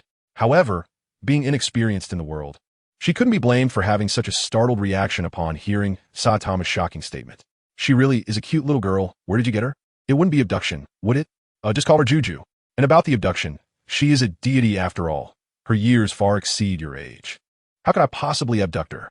Here, a caramel pudding. By the way, do foxes like pudding?" Saitama didn't respond, noticing that the little beast girl was frightened by his earlier remark. So, he took out the pudding he had prepared for dessert after dinner from the fridge and handed it to Juju. "Well, anyway, kids generally like this stuff, so it should be fine." "Wow, yay. It's pudding. What did you just say?" Watching the silly fox come out from behind him, take the pudding Saitama offered, and eat it happily without a care in the world. Zhuang Bufan forcefully swallowed the words he had just said. "No, it's nothing. Just treat it as my pet. Look at this child. How cute it is when he said this." Zhuang Bufan lifted up the orange creature that was licking the pudding cup. The little guy seemed to understand Zhuang Bufan's meaning. With a bang, it transformed back into a white fox, nodding its little head in agreement with Zhuang Bufan's words. Just then, the sound of a creaking door interrupted their conversation. Genos walked into the room, holding a box of fresh, free-range chicken. "Mr. Zhuang Bufan, it's been a while. Are you planning to have fox hot pot today?" "Leave it to me. I'll skin it right away." As he spoke, Genos' mechanical arms reached towards Zhuang Bufan's embrace, seemingly trying to snatch the silly fox away. "Bang Genot, you really don't need to learn everything from Saitama," looking at the little beast girl trembling in his arms. The three of them awkwardly scratched their heads and gave up on the idea of having hot pot tonight. In the days since Zhuang Bufan's absence, 2 major events have occurred. The first is the legendary prophet, Master Sababua, who reportedly choked on a throat lozenge and passed away. As for the second event, that Saitama guy, is this the important matter you mentioned when you refused to visit my dojo? Silver Fong Bongu shook his head helplessly. In front of him stood Saitama, who had just joined the Hero Name Victims Organization, parading in front of the Hero Association headquarters with the team. Yes, the second event is that Saitama joined the Hero Name renaming group alongside middle-aged bald hero and others, requesting the association to change their names. Sighed Genos. I told you not to come and help. By the way, where is Zhuang Bufan? I remember his hero name was something like Perverted Knight. But why haven't I seen him at the parade? Saitama was pulled aside by Bongu. The appearance of the S-class heroes did not hinder this group's actions. Instead, it led them to mistakenly believe that the Hero Association was starting to fear their parade, which was why Silver Fong and Genos were sent to negotiate with Saitama. Teacher Saitama, Mr. Zhuang Bufan's hero name is no longer Perverted Knight. Mr. Zhuang Bufan's current hero name is Infinite Knight, and he is quite popular among children. Genos, expressionless, was correcting Saitama's outdated information. When was this? I actually don't know. Forget it instead of that, Genos. I really don't need your help here. Your actions are making me quite embarrassed. Saitama-sensei, I didn't mean that. It's just that I received an S-class hero summons from the association, and I believe there is something very important to announce. I wonder if you would like to come along. An S-class hero summons, interesting. It seems there's a need for me to personally get involved. Zhuang Bufan woke up in the morning and, upon seeing the news of Zabababa's death, suddenly realized something. It was clear that the big brother piloting the spaceship was about to descend to Earth. So the question arose, what should the people of City A do? In the original work, it was precisely because of the Sky King's early attack that a large number of people fled into the shelters. Although the names of the deceased could still fill a 100-meter-high black stone monument, it ultimately allowed some people to take refuge early and survive. Now that the Sky King had been dealt with by himself, who would take on this great and arduous task? Zhuang Bufan looked in the mirror and then shook his head frantically. Really, what was he even thinking? Zhuang Bufan was eating the breakfast prepared by the silly fox while jotting down a note to buy a gas stove.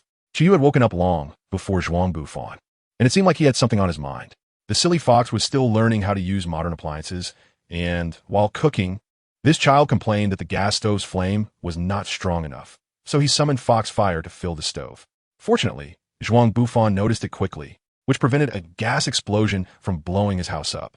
After warning the little fox not to mess with the electrical appliances in the house, Zhuang Bufan set off for the Monster Association. Armor Sludge, are you saying that the demolition guy might appear in City A today? Do you know what will happen if you deceive me? The Centipede Elder circled around Zhuang Bufan, twisting his body as much as possible, displaying all his sickle-like claws in front of Zhuang Bufan, making him feel a strange sense of disgust. I didn't say the demolition guy would show up. I just got the news that an S-class hero is gathering in City A for some unknown reason. It's just that the demolition guy might also attend this event. I thought you might be interested in this information after saying this. Zhuang Bufan turned to leave, but was blocked by the Centipede Elder's body. Provocation? Without activating the Azura Sword's fiend armor form, Zhuang Bufan couldn't guarantee that he could crush this long worm. However, even in his Swamp Lord state, he was not something the Centipede Elder could easily handle. The floor of the Great Hall where the two were located began to shake like liquid in a cup, and they started to be engulfed by the quicksand-like ground. The Centipede Elder originally wanted to show him some color, and now, seeing Zhuang Bufan make a move, he also began his own actions. Following a certain trajectory, his entire body moved quickly to counter the erosion of the quicksand. Bind! As Zhuang Bufan's palm suddenly clenched, a stone pillar rose from the ground, charging at the Centipede Elder's body at an extremely high speed. Boom! The stone pillar shot up like a bamboo skewer piercing a tree trunk, although a part of it was deflected by the Centipede Elder's tough armor.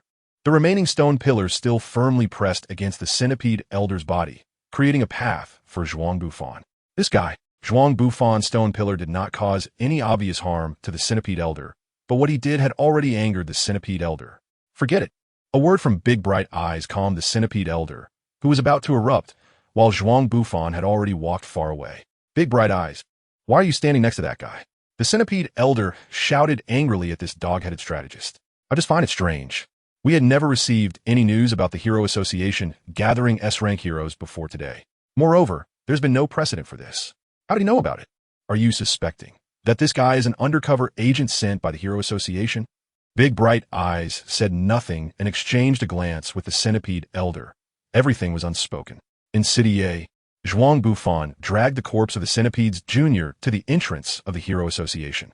After all, the Monkey King had already caused him trouble. So this little monkey brat didn't matter. After saying this, Zhuang Bufan called for the association staff. It was too unreasonable to make this group stand at the door in such hot weather.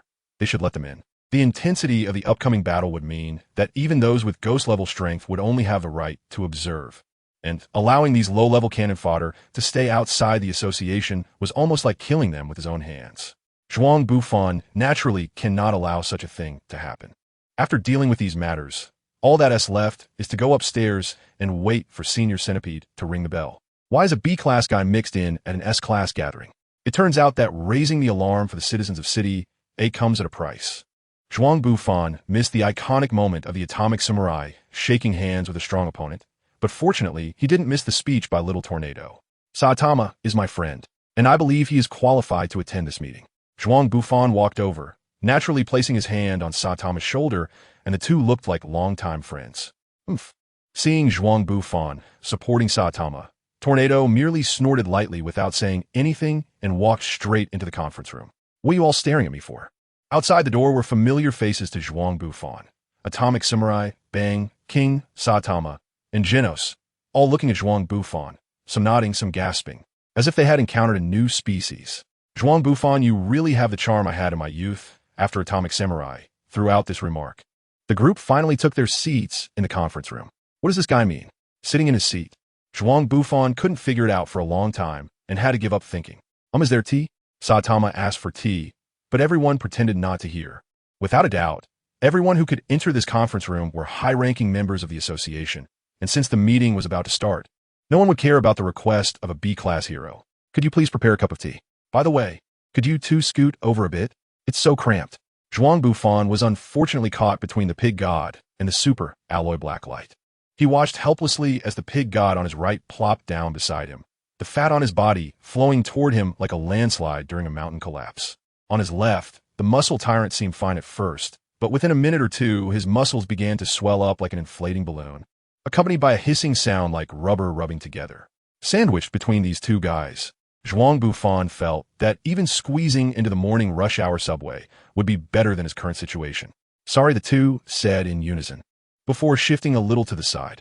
Unfortunately, it wasn't long before Zhuang Bufan found himself back in the hell of muscle and fat. So you guys didn't finish your release just now. Was I the one who interrupted your performance? Zhuang Bufan was anxiously shaking his head, and Zai Longjuan felt a bit happy seeing this guy's awkwardness. He threw aside the unpleasant memories of being urgently summoned and happily hummed a tune.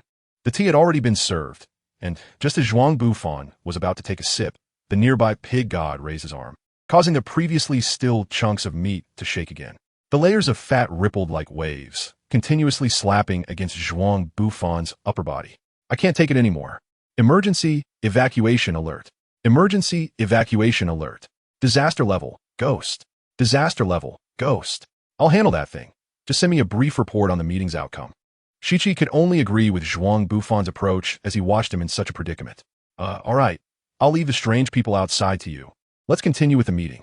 Zhuang Bufan stepped out of the Hero Association headquarters, and 2 streets away, the Centipede Elder was rampantly destroying the city, shouting that the Infinite Knight would pay the price. Even the great philosopher had fallen. Where's the support?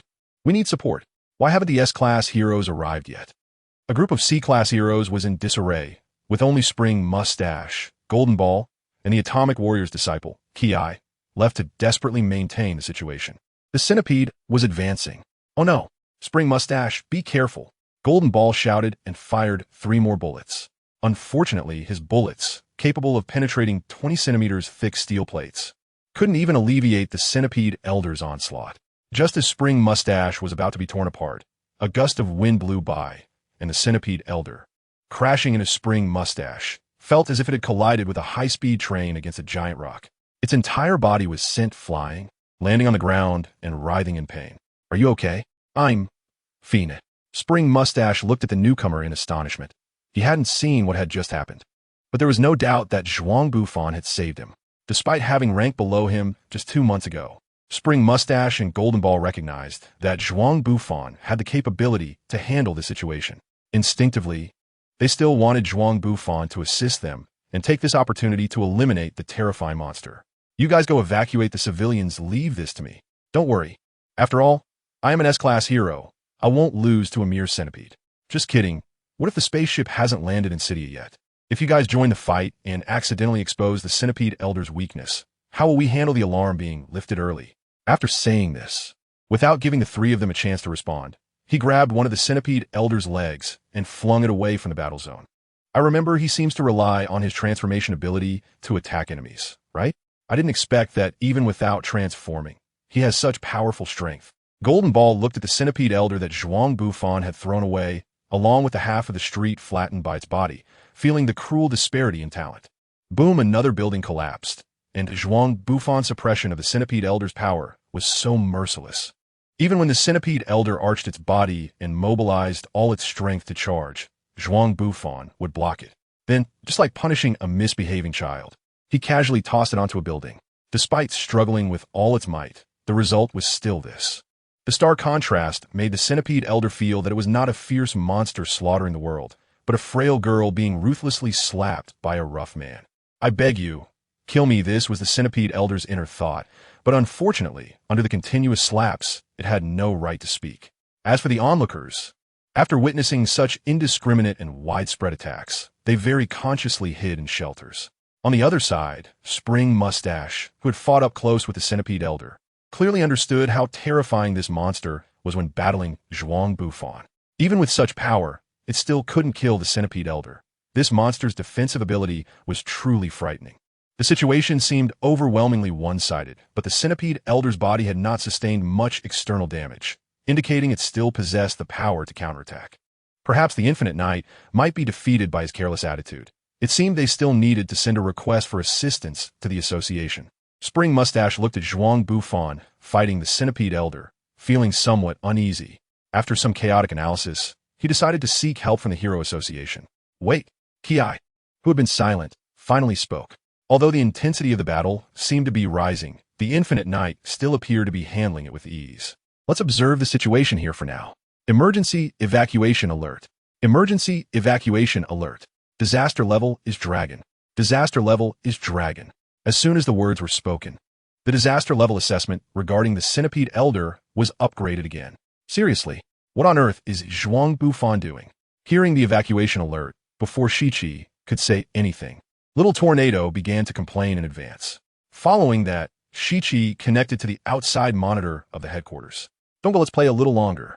Zhuang Bufan spoke as he pulled the centipede elder, who was trying to escape underground, out of the ground and heavily tossed it onto the department store. With Zhuang Bufan's strength, the centipede elder reached a level of destruction it could never achieve in its lifetime. Even the association's disaster evaluator was stunned by the energy released when the centipede elder fell, issuing a dragon-level rating, indicating that the disaster in City A was escalating. What on earth is this guy playing at? Although the people present couldn't hear what Zhuang Bufan was saying, they could see his actions and felt that he was seriously unwell. Could you please take action to deal with that weirdo? If he keeps causing trouble like this, even though the crowd is in the shelter and there won't be any casualties, City A will still be flattened by him. Just as Shichi finished speaking, a giant spaceship appeared on the screen. The cosmic overlord, Polos, has descended.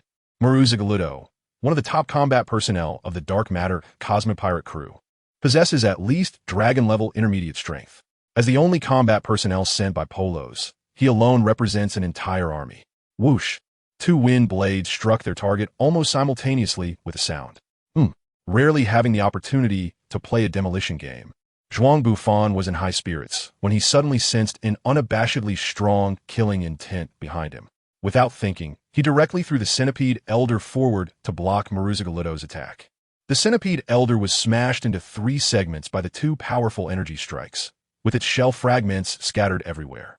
If the head monster makes an appearance, it means the bombardment to destroy City A is about to commence. As soon as Zhuang Bufan saw Maruzagalito, he realized that something was about to happen.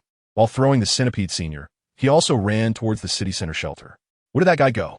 Because his line of sight was blocked by the centipede senior, Maruzagalito did not immediately notice the direction in which Zhuang Bufan had escaped.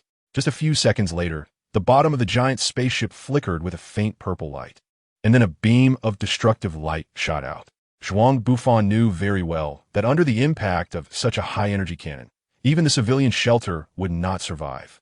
Indeed, that solid and sturdy fortress still had the capability to ensure the survival of some people after the main structure was destroyed. However, that would be too unfair to himself, who had put in so much effort to elevate the disaster level and induce the crowd to evacuate. Dressed in the ghost armor, Zhuang Bufan reached his destination just in time before the bombardment. Standing atop the dome of the shelter, he took a sidestep and bent his body as far back as possible. Almost simultaneously with the cannon fire, Zhuang Bufan launched his attack. Reverse light slash. The laser waves were split in half by Zhuang Bufan's gauntlet, and the light was reflected in all directions by the mirror-like surface of the armor. Even the main cannon that was firing at the shelter was reduced to scrap metal. The immense force used during the execution of the handblade caused Zhuang Bufan to shatter the dome of the shelter and fall inside. What just happened? City A. City A has been destroyed. Some of the scattered beams of light still illuminated the corners of the shelter, giving the sheltered civilians a clear understanding of the severity of this disaster. Crash. Zhuang Bufan stood up from the collapsed pile of concrete, shaking off the dust from his body. He didn't expect the shelter built by the association to have such low strength. This time, he really made a fool of himself. The Infinite Knight. It was the Infinite Knight who saved us. The people who survived realized that it was Zhuang Bufan who had just withstood the bombardment and saved their lives. In the conference room of the Hero Association headquarters, all the cameras inside City A had been destroyed, but fortunately, the situation on the scene did not require confirmation from the city cameras. In an instant, City A was destroyed. Shichi found it hard to believe. All the S-class heroes had already been dispatched to face this crisis. That guy should be fine, right? After seeing the images of City A's destruction, Tornado was a bit worried about Zhuang Bufan, who had been outside the Hero Association headquarters. With powerful enemies surrounding him outside, even though Zhuang Bufan enjoyed the atmosphere of being admired, he had to get up and leave. You actually survived. Maruzigludo looked at Zhuang Bufan, who was completely unharmed, and a surge of unnamed anger rose, launching an attack against him. Azura Fist. Facing Maruzigludo's attack, Zhuang Bufan, in demon armor mode, held his breath and focused, enduring the attack while striking him with a powerful punch. Boom. Maruzigludo felt as if his entire body structure was being stripped away by the force of that punch. He was slammed into the asphalt road, half a city block away, even one of his head orb shattered. What kind of power is that? Maruzigludo, possessing a self-healing ability far beyond that of other dragon-level monsters, was the only reason he could survive Zhuang Bufan's punch. Otherwise, he would have been severely injured if not dead. Duong, a bell-like sound echoed above, and Zhuang Bufan knew it was the sound made by Saitama crushing the cannonball. This meant he was about to enter the spaceship. At the same time, Zhuang Bufan saw Atomic Samurai and the others coming out from the association. Hey, Uncle, I leave this to you. That guy. As expected, the bombardment couldn't do anything to him. Tornado mumbled softly as she saw Zhuang Bufan's figure. For this wave of Boros, the only guy worth Zhuang Bufan's effort was the third battle. Considering Zhuang Bufan's current melee capability, he was no match for Golden Sperm. Among the three, hunting the cosmic giant octopus Goryagancho was undoubtedly the most valuable. With this in mind, Zhuang Bufan rushed into the spaceship. If he waited any longer, with Saitama's efficiency, he would probably be left with only dried octopus. Anyway, since the uncle and the others were out, he might as well sneak into the spaceship early to avoid missing out on even a bowl of soup. Inside the spaceship, after Saitama removed the 80th blast-proof armor door, he realized he was probably lost. What kind of structure does this spaceship have? Can't anyone tell me where the command room is? While he was ruthlessly complaining and dismantling the blast-proof doors with his bare hands, he turned a corner and arrived at an empty chamber, where a strangely shaped three-mouthed alien stood above the hangar. Ooh, ay mother. It's quite a feat for you to get here, but this is where it ends. Because you cannot defeat me, Gloribus. I will use my acidic breath to slap acidic breath, or whatever. It's better not to dissolve my clothes. Saitama punched the ace warrior of Boros to death. Although asking for directions was important, it seemed less important compared to his clothes. So you were here. Zhuang Bufan greeted Saitama. He entered the spaceship through the cannon barrel, and along the way, he hardly encountered any combat members. Following the signal directing him to confront Saitama, he found him. You come in too. Actually, I can handle things here by myself. You should go help deal with the aliens outside. Saitama's suggestion was sincere and reasonable, but compared to the reasons given by Zhuang Bufan, his excuse fell a bit short. Do you know what the consequences would be if I left everything to you? What consequences? Clearly, Saitama was taken aback by Zhuang Bufan's serious tone, thinking he had done something wrong, and quickly asked, "Look at the unfortunate guy next to you. He won't even realize that Earthlings have hair until he dies. If I weren't here, not only would these aliens be too pitiful, but our image as Earthlings would also take a hit." "Oh, really?" Saitama listened to Zhuang Bufan's explanation with a deadpan expression, reluctant to accept it, but unable to refute it. "It's not like I want this baldness either." Saitama silently lamented in his heart. How? Even Gloribas died at this guy's hands. The tentacles of Galgan Shopu trembled in shock at the images transmitted by the monitor, staring at the bald head displayed on the screen, secretly amazed. Even if this guy ambushed Gloribas, being able to easily take down the top combat strength of the Dark Matter Pirate Gang makes him indeed a formidable opponent. What to do? Should we notify Lord Boros? The Starry Octopus thought for a moment and decided to hold off for now. It would be great if this guy could just leave on his own. When two disasters gather together, there will absolutely be no good outcomes. If Boros's spaceship could speak, it would surely have many thoughts about this. Perhaps Zhuang Bufan's strength is far inferior to Saitama's, but when it comes to destruction, he is not much worse than Saitama. Is anyone there? Creek Saitama took down another armored hatch, and a monster rushed out wanting to attack them, but was easily dealt with by the Demon King Saitama. Why does this guy not seem to intend to ask for directions properly? Why does everyone charge him with knives as soon as they meet? This isn't exactly how to treat guests, is it? Saitama frowned and said, looking quite dissatisfied with the way these aliens were hosting. Saitama, I have to say, you don't look like a guest at all. Have you ever seen a guest who opens the door without knocking? Look at me. Study the legendary Sicilian way of visiting. Although Saitama had no idea what Sicily was, seeing Zhuang Bufan's confident demeanor, he clapped in agreement. Zhuang Bufan lifted a metal rod, as if it were an old-fashioned double-barreled shotgun. He raised his leg and kicked open a 2-meter-thick, specially designed metal blast door, dramatically pulling an imaginary trigger while stealthily flicking out a piece of iron hidden in his hand. Before the occupants inside could react, they tasted the flavor of lead bullets. The entire process was both violent and elegant, like a ballet dancer dancing between blood and gunpowder, especially when paired with Zhuang Bufan's shout, "Open up, Vater Mater Inspector." This carefree demeanor couldn't help but move Saitama. Oh, so this is how it's done, right? Saying this, Saitama leaned back, raised his right leg to about a standard 75 degrees and kicked down. "Open up, hair product salesman."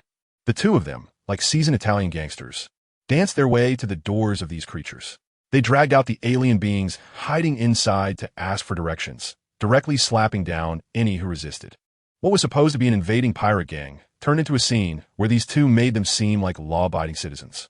Saitama and Zhuang Bufan, the heroes defending Earth, were now acting like marauding thugs.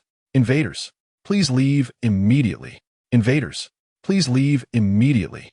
Saitama, it seems like something is ringing. The two noticed the alarm and stopped their destructive activities, and those who had escaped disaster inside let out a sigh of relief. That guy seemed to want us to leave, but we were lost to begin with. Even if we were told to leave, we wouldn't know how to get out.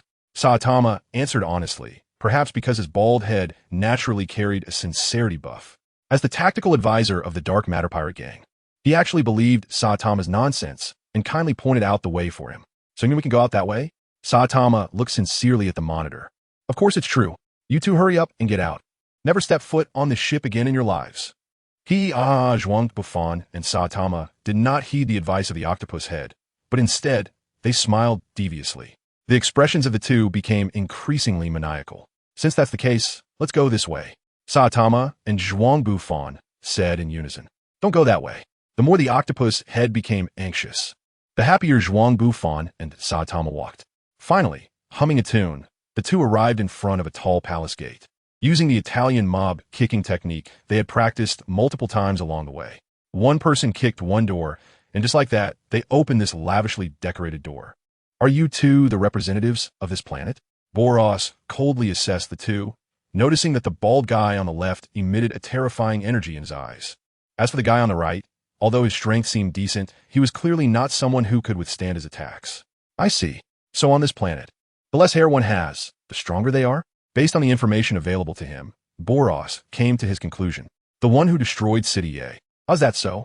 Saitama was initially furious and wanted to hold someone accountable, but he was left speechless by Boros's astonishing remarks. "Hey, what do you guys think you're doing? Do you think I don't exist? Can you acknowledge me?" Zhuang Bufan, feeling somewhat displeased at being inexplicably ignored, thought that regardless of whether he could defeat Boros, he certainly wouldn't lose in momentum standing next to Saitama. Teddy, seeing Zhuang Bufan like this. Saitama inexplicably thought of the teddy dog his neighbor had when he was a child and couldn't help but say it out loud. You guys are the ones who don't take me seriously. The starry octopus, Jelugan Xiaopu, appeared behind the two, with fragments of the doors shattered by Zhuang and Saitama floating around. Though these two couldn't understand the expressions of extraterrestrial beings, it was clear from his tone that he was extremely angry. Zhuang Bufan, this guy, seems really mad. Saitama nudged Zhuang Bufan with his elbow, looking at him as if he were a shopkeeper in a shopping street. It might be because you didn't knock when you entered the house. Zhuang Bufan was chatting nonsense beside him, and Jelugan Xiaopu, hearing their conversation, was so angry that he was about to explode. These two guys clearly did not take him seriously. Let me say this first. This guy doesn't need your help. Leave it to me. You go deal with the big-eyed cutie in golden armor. Oh, the two continued to ignore the starry giant octopus and carried on their conversation, which deeply offended Jelugan Xiaopu, who could no longer hold back. How rude can you two be before you stop? The starry giant octopus was obviously extremely displeased with their dismissive attitude, as these two were so insolent in front of Lord Boros. This was not only a humiliation to him, but also represented his negligence. Jelugan Xiaopu could not tolerate this situation and directly used his ultimate move against these two rude thugs. Telekinetic Stone Wave. The Earthlings. Ding! When the stone hit Zhuang Bufan's armor and bounced off Saitama's bald head, it made a strange sound. Annoying giant octopus. Fine. I'll leave this to Zhuang Bufan and go have some fun with that Boros, the ruler of the entire universe. How that title sounds quite exciting. Saitama was inexplicably in a good mood today. Maluzagelu struggled to stand up, shocked, terrified, angry, and desperate. Zhuang Bufan's strike made him experience a feeling he hadn't felt in a long time. This terrifying sensation made him timid. Even when he observed that person flying into the spaceship, he couldn't make a move to stop it. The sound of stones shifting on the ground attracted Maluzagelu. In the next moment, this creature, resembling a shriveled plum, appeared behind Ki Steel and directly used his wind howl hammer to attack the Atomic Warrior's senior disciple. Although Ki Steel's physical abilities were far inferior to those of Maluzagelu, his training in swordsmanship allowed him to keenly sense the terrifying killing intent behind him. He hurriedly sidestepped Maluzagalu's attack, but unfortunately, the gap in their strength was too great, and he ultimately paid the price of losing an arm. It wasn't over yet. Maluzagalu roared and launched another attack at Ki Steel. His momentum suggested he was about to vent the fear that Zhuang Bufan had instilled in him onto this weak human. Don't bully my adorable disciple too much, you plum-like monster. Just as Ki Steel was caught off guard, about to meet his end, a thin figure appeared before him, followed by a downward slash that severed Maluzagalu's wind blade and split his body in two. With 4 S-rank heroes present, we can assume that the situation there does not require our intervention. However, thanks to the two of you driving the Infinite Night away, the city's evacuation was able to survive. Pig God, your fat has done its job. Zombie Man stared at the ravaged city. If it weren't for the Infinite Night's battle causing the disaster level to rise, there would surely be more casualties. Thinking of this, Zombie Man scanned the battlefield again. This level of combat was beyond what he could participate in unless the association agreed to let them fight for a year. No need to worry. I'll leave the situation here to you. I need to handle the riots in other cities. The others without aerial capabilities would be of no use even if they stayed. So it was better to return to other cities quickly to prevent other disasters from occurring without anyone to address them. With that thought, Pig God left, accompanied by Zombie Man and the police dog hero.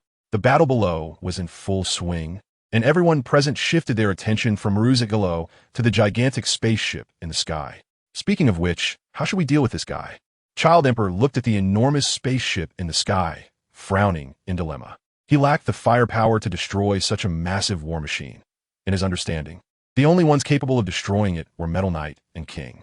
Mr. King, could you please help us destroy that spaceship? Child Emperor said respectfully. Even Tornado was eagerly anticipating the abilities of the strongest man on the ground. I'm very sorry. I have no means to deal with aerial threats. As King said this, he activated the King engine, still maintaining an expressionless demeanor. However, his gaze occasionally drifted toward Genos, fearing he might expose him in this situation. Enough, you're really useless. Just leave this to me. A Tornado, please don't be like that. You might get killed by Mr. King. Alloy Blacklight nervously looked at King, who had already activated the King engine, carefully suggesting to Tornado as the top of the association. It was no wonder he was so tense. Inside the spaceship, Gorgon Shup launched an attack on the two. Take this. Mind-activated stone wave. Sharp iron shards. Utilizing Gorgon Shup's incredible telekinetic technique, eliminated the air resistance, accelerating to an indescribable degree. Speed is power. This is no empty saying. In just a few breaths, the iron blocks had accelerated to half the speed of light. This had already exceeded Zhuang Bufan's dynamic capture ability, and soon, the iron rain, representing destruction, descended upon the two. The sharp, violent meteorites pounded Zhuang Bufan's ghost armor, leaving small dents while producing a clanging sound. Fortunately, this ghost armor was made of fluid metal, so even if it deformed from the attack, it could quickly recover. Most of the bouncing stones landed on Saitama's head, making a sound like a wooden fish being struck, and, combined with the stones originally aimed at him, the situation was oddly awkward. When a monk rings a bell, he rings it every day. Zhuang Bufan thought the sound resembled that of a monk striking a wooden fish while chanting, and he bluntly said it out loud. Saitama felt unusually annoyed upon hearing this. Shot Zhuang Bufan a glare, and then walked towards where Boros was seated. Don't even think about disturbing Lord Boros. Gorgon Shup shouted anxiously, while activating his other special skill, Super Telekinetic Pressure Wave. A tremendous pressure was exerted on the two of them, but Saitama felt nothing at all and continued walking straight towards Boros's throne. Oh, Earthling, your performance is truly something I look forward to as Gorgon Shup's direct superior. Boros naturally knew the level of his telekinetic abilities to remain completely unaffected by his full force attack, aside from himself. Only this bald head in front of him had managed to do so over the years. Zhuang Bufan was also attacked by the pressure waves, but his performance was far from as good as Saitama's, as expected of the top Esper in the universe, although his abilities are slightly inferior to Tatsumaki's. However, being able to reach this level is indeed quite troublesome. Zhuang Bufan felt that his body was as heavy as if it were filled with lead. Although he couldn't be said to be unable to move at all, it had already limited his agility to a certain extent. In this situation, it was clearly difficult for him to hit the giant octopus with his attacks. This was still while wearing the demon armor and under high telekinetic resistance. If he were in his normal form, he might really be pinned to the ground by this overwhelming telekinetic pressure and unable to move. 3 minutes had already passed, and he needed to deal with this cosmic octopus quickly. He certainly didn't want to faint on this spaceship. With Saitama's personality, he would definitely leave him behind. It wouldn't be fun if he ended up being collected by the Metal Knight or something. What to do? Maybe I should just do this. With the idea for a breakthrough in mind, Zhuang Bufan raised his arms high, clenched his fists tightly, and slammed them down. The ultra-high-strength alloy floor cracked massively under the combined force of the overwhelming pressure from the Gorgon and Zhuang Bufan's impact, and then quickly collapsed. Boom! Zhuang Bufan was directly dropped into the lower deck, while at the same time, the battlefield between Boros and Saitama expanded outside the spaceship's bridge. That big octopus is probably in this position, right?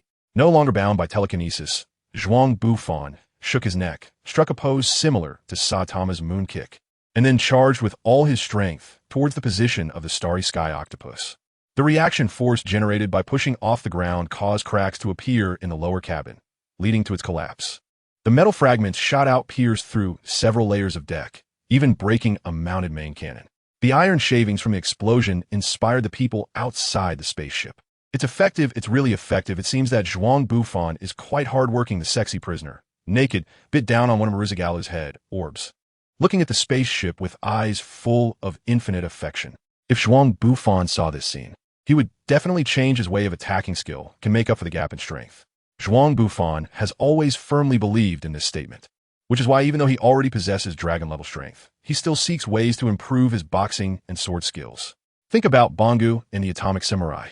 Despite their physical attributes being far inferior to those of sexy prisoners, they can still hunt down dragon-level monsters with their exceptional skills. If one day he masters his skills and combines them with his super strong physical abilities, wouldn't he soar to new heights? Zhuang Bufan deeply agreed. However, when one's opponent possesses not only immense power, but also exceptional combat skills, it becomes an unpleasant experience. Clad in ghost armor, Zhuang Bufan cut through the metal plating like a hot knife through butter, his iron arms crossing each other, seemingly intending to directly crush the octopus head of Gorgon Shup. As the most outstanding nun user in the universe, although Gorgon Shup's nun strength was far inferior to that of Little Tornado, his application of techniques had reached a remarkably high level, then covered his tentacles, and his entire body spiraled into a spring for cushioning. The tips of his tentacles unfurled several layers of intricate Nen barriers, and Zhuang Xiupu was fully prepared to face Zhuang Bufan's charging attack. The immense force of the impact easily shattered the protective shield at the tips of Zhuang Xiupu's tentacles, although it also weakened some of the momentum of the attack. However, if this trend continued, the next moment he should be able to crush his octopus head, right? Zhuang Bufan optimistically estimated, and it's no wonder he was so confident.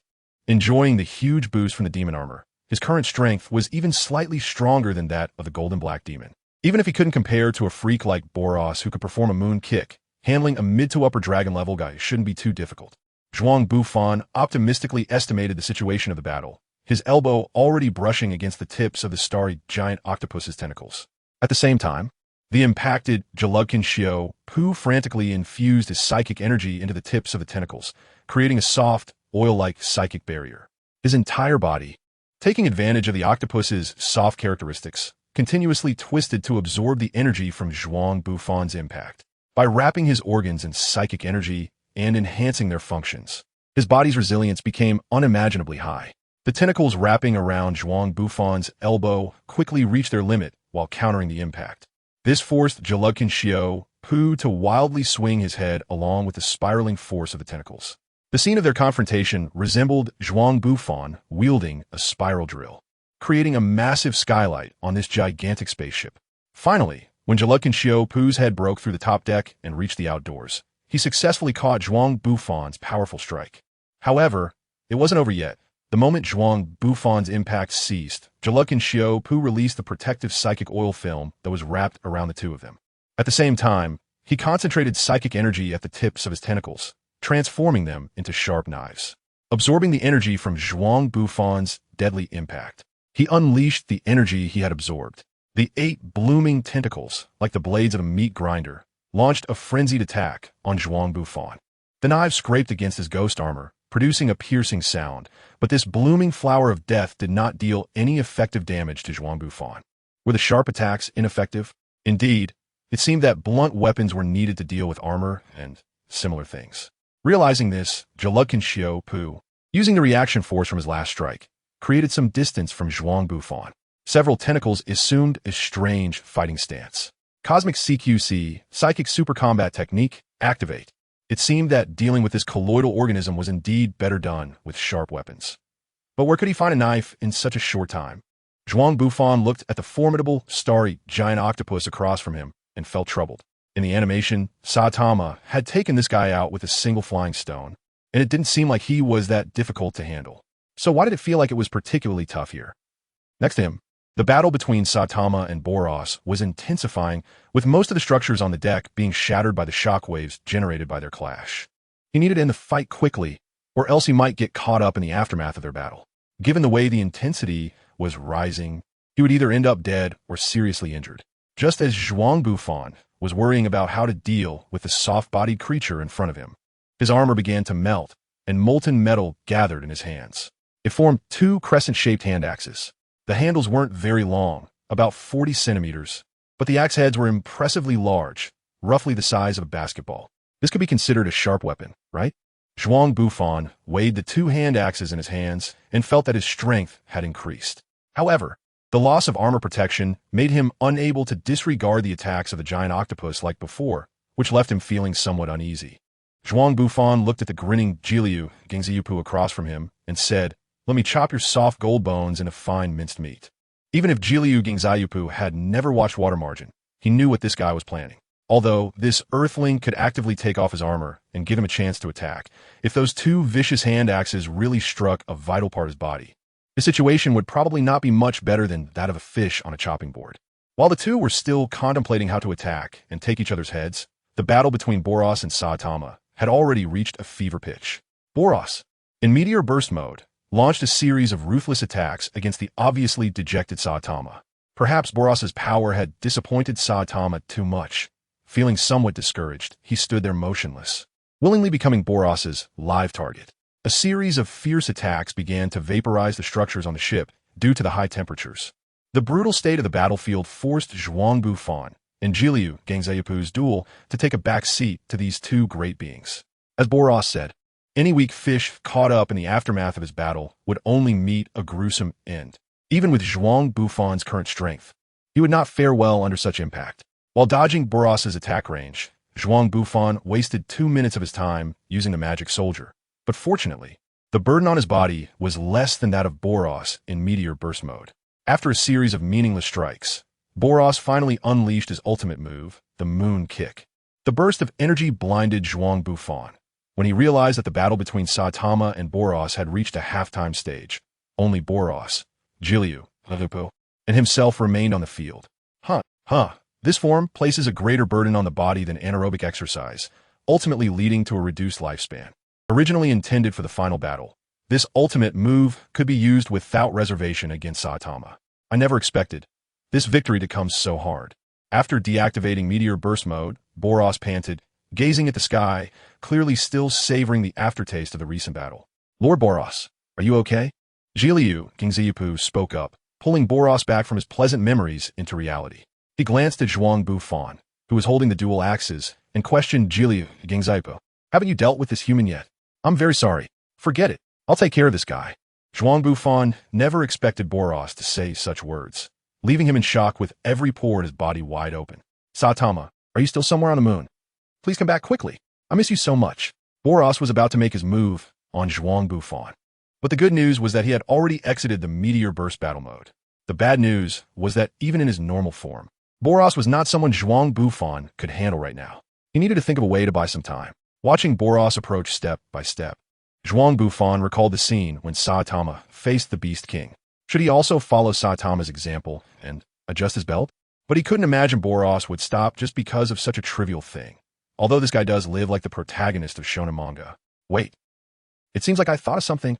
In a moment of inspiration, Zhuang Bufan had an idea. Standing his ground, he faced the universe's overlord with a calm demeanor and said in a deep voice, "Are you going to interrupt a duel between men?" Boros, a duel between men.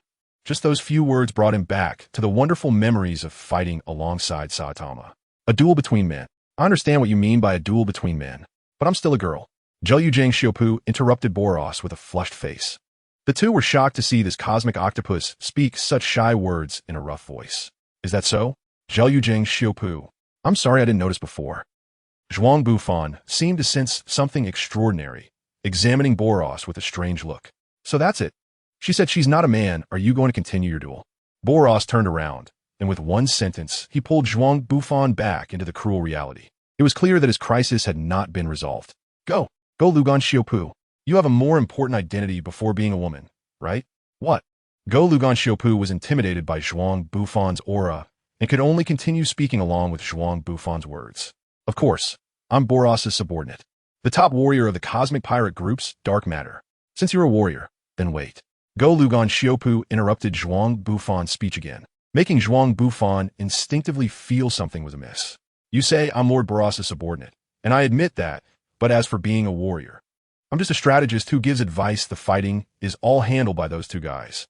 While saying this, Go Lugan Xiaopu glanced at the battle axe in Zhuang Bufan's hand, and it was clear that she was intimidated. Just when Zhuang Bufan was worried that the situation would continue to worsen, a wave of energy hit everyone present, followed by a rumbling sound from below the cabin.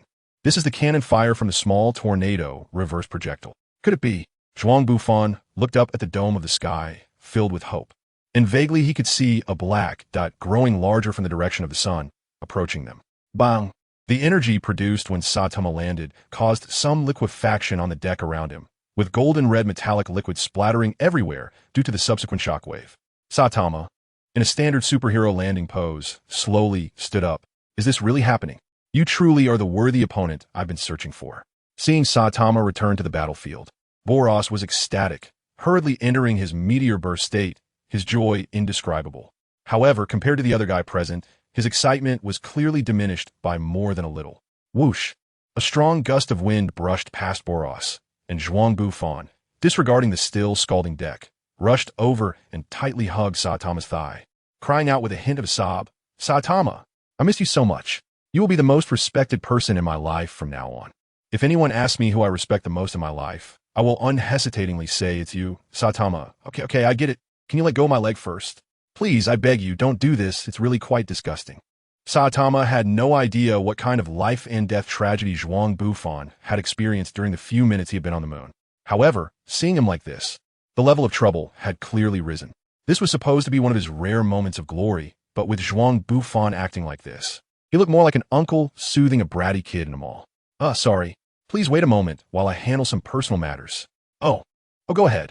Boros was completely stunned, exiting his meteor burst mode, staring blankly at his lifelong enemy, like an old father soothing a child. Standing by and watching all this, Boros felt as uncomfortable as if he had eaten something bad, starting to question his life choices. Was it really worth it? If you've finally done, Boros, let us continue.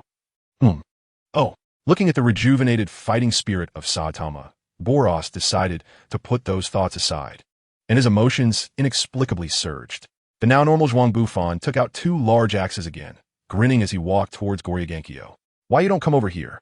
For some reason, this cosmic octopus felt inexplicably scared at the sight of Zhuang Bufan now. Zhuang Bufan naturally wouldn't pay any attention to this guy's request. He took a quick step forward, preparing to close the distance and deliver a headshot with his 2 large axes. Go! Facing Zhuang Bufan, who had no ghost armor protection, Zhuo Ganjia Shupu naturally wanted to create distance and use ranged attacks to take him out. The magic weapon's duration was running low. It was no longer a time to worry about injuries. Zhuang Bufan guarded his vital points with the faces of his axes, relying on his powerful physical abilities to withstand Zhuo Ganjia Shupu's attacks. The iron pieces grazed Zhuang Bufan's skin, but fortunately, they were deflected by his solid internal muscles, causing no serious injuries. The bleeding wound was staunched by Zhuang Bufan tightening his muscles. The two engaged in a brief encounter, and in the next moment, Zhuang Bufan broke through the obstacles and stood before Zhuo Ganjia Shupu. It hurts a lot. You bastard. There was no way to dodge. Zhuo Ganjia Shupu used her 8 tentacles to catch the blade barehanded, sticking tightly to the axe's edge. At the same time, she used telekinesis to destroy everything behind her, making her feel like a piece of gum stuck to the axe. As long as Zhuang Bufan had no place to gain leverage, she was still safe. If she could avoid this swing, then at such close range, her 8 tentacles could easily pierce this earthling's heart. Zhuo Ganjia Shupu was still calculating her next move, but unfortunately, this universe's most outstanding telekinetic underestimated Zhuang Bufan's ability to use underhanded tactics and overlooked the threat of the magic weapon. When Zhuo Ganjia Shupu climbed onto Zhuang Bufan's axe, Zhuang Bufan smiled. His white teeth glinted in the sunlight, sending a chill down Zhuo Ganjia Shupu's spine. A thug wielding 2 giant axes, laughing so brightly while fighting, was either insane or possessed. Sure enough, Zhuang Bufan, who had originally raised the axe blade high, suddenly changed direction and gripped the handle with his other hand, leaping up like a fisherman with a harpoon. Zhuo Ganjia Shupu's face, lifted up, was now only 10 centimeters away from Zhuang Bufan, allowing her to see his hellish grin more clearly. As the giant axe shot out, Zhuang Bufan infused all his mental energy into the axe blade, compressing the spiritual waves to transform them into ghostly flames that continuously burned the spirit. At the same time, the giant axe, shooting out to match Zhuang Bufan's attack style, instinctively transformed into a sharp ghost spear. Zhuang Bufan's sudden change in offensive strategy caught Zhuo Ganjia off guard. The magic weapon attached to him felt like a red-hot branding iron aimed at her. To avoid being skewered by it, the poor Zhuo Ganjia could only grip the blade tightly. While being burned by ghostly flames, she also had to use her psychic power to break through the lower deck.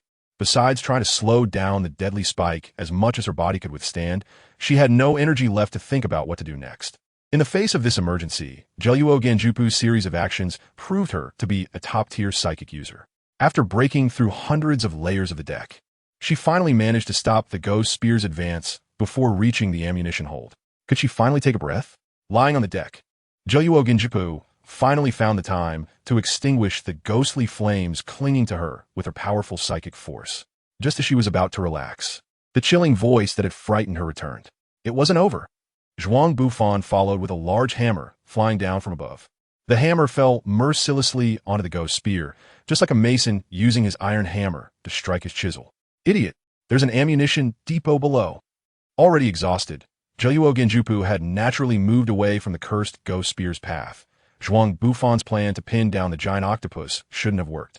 But the ammunition depot was right below, and while Zhuang Bufan was unaware, Zhuo Ganjia knew all too well. She wasn't a combatant to begin with. and the energy spent fighting Zhuang Bufan had greatly diminished her strength. If the ammunition depot were to explode now, there would be no escape for her. So, she exerted all her strength, blue blood even seeping out from her skin, disregarding the sharp tip of the ghost spear, gripping it tightly to prevent it from piercing into the ammunition depot and igniting even a tiny spark. Idiot! There's an ammunition depot below all. I don't care. Zhuang Bufan's hand, which had failed to strike, was initially a bit puzzled. When did this giant octopus gain such strength? Looking down, he finally understood and uttered that heart-wrenching phrase, then gave her a faint smile before the hammer slowly descended. No. Boom. It worked. The small tornado just hit the ammunition depot, right? The bottom of the spaceship erupted in splendid fireworks. And the small tornado was still wondering why the detonation of the ammunition depot was delayed for so long. In the moment of the explosion, Zhuang Bufan retracted the ghost spear that had been shot into the ammunition depot. The metallic liquid transformed into a large shield at an extremely fast speed, and Zhuang Bufan lay on top of it, as if he were a flattened thumbtack, while the exploding ammunition depot acted like an enormous air cannon, blowing him upwards towards the deck. Zhuang Bufan protected the vital parts of his body with his elbows. Due to the turbulence caused by the explosion, he was tilted and flew upwards. He forcefully crashed through the thick deck, and the thrust generated by the explosion sent him back to the top deck of the spaceship. After such a series of impacts, even if Zhuang Bufan's body was made of iron, he was still feeling the strain. Fortunately, he heard a delightful sound in his ears. The giant octopus was dead. Zhuang Bufan could feel that his affinity for the elements and his ability to manipulate telekinesis had significantly strengthened. Perhaps due to the excessive consumption of energy, the fatigue he felt did not lessen at all. During the battle with Galugan and Xiaopu, it was the first time he had manipulated the magical soldiers for such a long time, and the mental drain was no joke. By the final moment, his attacking actions were somewhat influenced by the neuroaxe, causing him to go a bit crazy. Otherwise, there were many ways and methods to deliver the final blow to that giant octopus. He didn't need to blow up the ammunition depot at all. However, the state of Master Shinkong felt a bit ominous. I really don't want to end up like Saitama, with a bald head. Zhuang Bufan poked his head out, and the battle between Saitama and Boros had reached its climax. After a series of fierce attacks from Boros, Saitama finally delivered his first punch tentatively. Boom! With just one strike, he shattered the energy barrier that covered Boros's entire body, sending him flying backward for a long distance. Boros knelt on the ground, painfully coughing up blood. Go for it, big brother in the spaceship. Saitama felt a sense of absurdity at the sudden cheer, thinking that he was the hero defending the Earth. Zhuang Bufan, what the heck are you doing? Saitama turned his head, looking at that guy with a pained expression, as if to say, what's going on with you, little bro? Cheer me on. I never expected there would be a day when I would receive support. He chuckled. In that case, Saitama, I will defeat you. Zhuang Bufan's cheering voice seemed to truly infuse Boros with energy, and his power erupted once again as he charged towards Saitama with large strides. With consecutive, ordinary punches, Saitama effortlessly turned Boros into a splatter of liquid. Anyone witnessing this scene would declare Saitama the victor. However, Boros, at the cost of burning through his own life energy, quickly reassembled his body and ultimately used all his remaining energy to unleash his final technique. Collapsing Star Roaring Cannon. In a serious series, the serious punch was ruthlessly split apart by an even stronger force, and Zhuang Bufan's cheering did not invoke any miracles. In the end, Boros still fell before Saitama. Did I lose? The emaciated Boros lay on the ground, and it was at this moment that he realized he had been utterly defeated. Are you still conscious? As expected, you really are strong, Saitama said to the gaunt cosmic overlord standing in front of him, offering a comforting remark. It was truly an evenly matched battle, just as the prophecy said. Yes, it really was an evenly matched battle, Saitama echoed Boros's words, showing no signs of joy or sorrow. Though they were irreconcilable foes, they were both invincible beings, and an inexplicable sense of camaraderie lingered in their hearts throughout this battle. Because of this, Saitama was willing to give this cosmic overlord more respect. Stop lying, you are too powerful. I can hardly call myself your opponent. Prophecies are indeed unreliable things. Saitama looked at the remnants of Boros, which turned to dust, then glanced up at the clouds scattered in the sky from his blows. Standing still as if contemplating something, Zhuang Bufan walked over and patted Saitama's shoulder, saying, let's go. The silly fox just sent me a message saying that the air conditioner at home isn't cooling anymore. That guy is now lying in the refrigerator. We need to buy some refrigerant before the department store closes, or else if we leave the silly fox in the refrigerator for a night, all the ice at home will definitely disappear. That would be a terrible thing, so we need to hurry back. Zhuang Bufan's few simple words pulled Saitama back from the lonely echoes to the mundane reality. Walking through the winding corridor of the ship, Zhuang Bufan kicked open the outer wall of the vessel and stepped out of the spaceship with Saitama. Why would you walk out of the spaceship with a B-class egghead? Doesn't this imply that the biggest credit is being taken away from you? Clearly just an S-class straggler. Tornado buzzed around Zhuang Bufan like a fly, buzzing in his ear. The battle against Goryu and Kanyu had drained a lot of Zhuang Bufan's energy, and all he wanted was to buy his snow products and go home to get a good sleep. He struggled to keep his eyelids up, but he couldn't stop yawning. Seeing Zhuang Bufan's seemingly offensive attitude, Tornado became even more furious. Hey, perverted lowly lover, are you even listening? Saitama was originally annoyed when he heard Tornado call him egghead, but upon seeing Zhuang Bufan get scolded even worse, he felt a sense of balance in his heart. So he directly ignored Zhuang Bufan and started talking to Genos about the battle with Boros. Tornado, I'm really tired today. Can we talk about it another day? Zhuang Bufan interrupted the conversation rhythm of Tornado, looking tiredly at this nominal second strongest member of the association. Little Tornado, who are you calling little? After robbing the psychic energy of Goryu and Shup, Zhuang Bufan should, in theory, no longer fear Little Tornado's psychic attacks. This made him somewhat relaxed when facing Tornado, his attitude becoming rather perfunctory. I hate it when people call me little. Tornado shouted angrily at Zhuang Bufan, directing the psychic energy of the spaceship towards him. Knowing that Zhuang Bufan had that strange psychic resistance, Little Tornado did not hold back. Meanwhile, Zhuang Bufan, having exhausted his mental energy from using magic weapons, was unprepared for Little Tornado's attack. Bang! Saitama-sensei, Mr. Zhuang Bufan seems to have turned into some kind of modern art piece. It seems like that. After venting, Tornado glanced at Zhuang Bufan, who was embedded in the wall in place of Genos, snorted coldly, and flew away. I'm sorry. Saitama, just consider this me begging you. I really don't need your help. A crisp sound echoed out, and Zhuang Bufan never expected that during the battle with the dark matter thieves, he would suffer the most serious injury, not from the starry giant octopus, nor from the aftermath of Boros's energy cannon, and certainly not from the angry attacks of Little Tornado. Instead, it was during the process of Saitama helping him get unstuck from a wall that his arm got accidentally broken. This made Zhuang Bufan realize that even though he currently possessed strength far exceeding Genos, his time spent with Saitama did not guarantee that he would be safer than this fully modified robot. You guys are really useless. Clearly, so many S-class heroes are gathered here, yet this is the result. To avoid secondary injury from Saitama, Zhuang Bufan sent Genos and Saitama away in advance, then found something simple to fix his injured arm. Little did he know that because of this, he would encounter the warped sweet mask. I thought this guy had already left. I really didn't expect to run into him here. What bad luck. Zhuang Bufan muttered to himself as he slowly stepped aside, watching Sweetheart Mask and the metal baseball bat argue with each other. He thought about simply fixing his injured arm and leaving.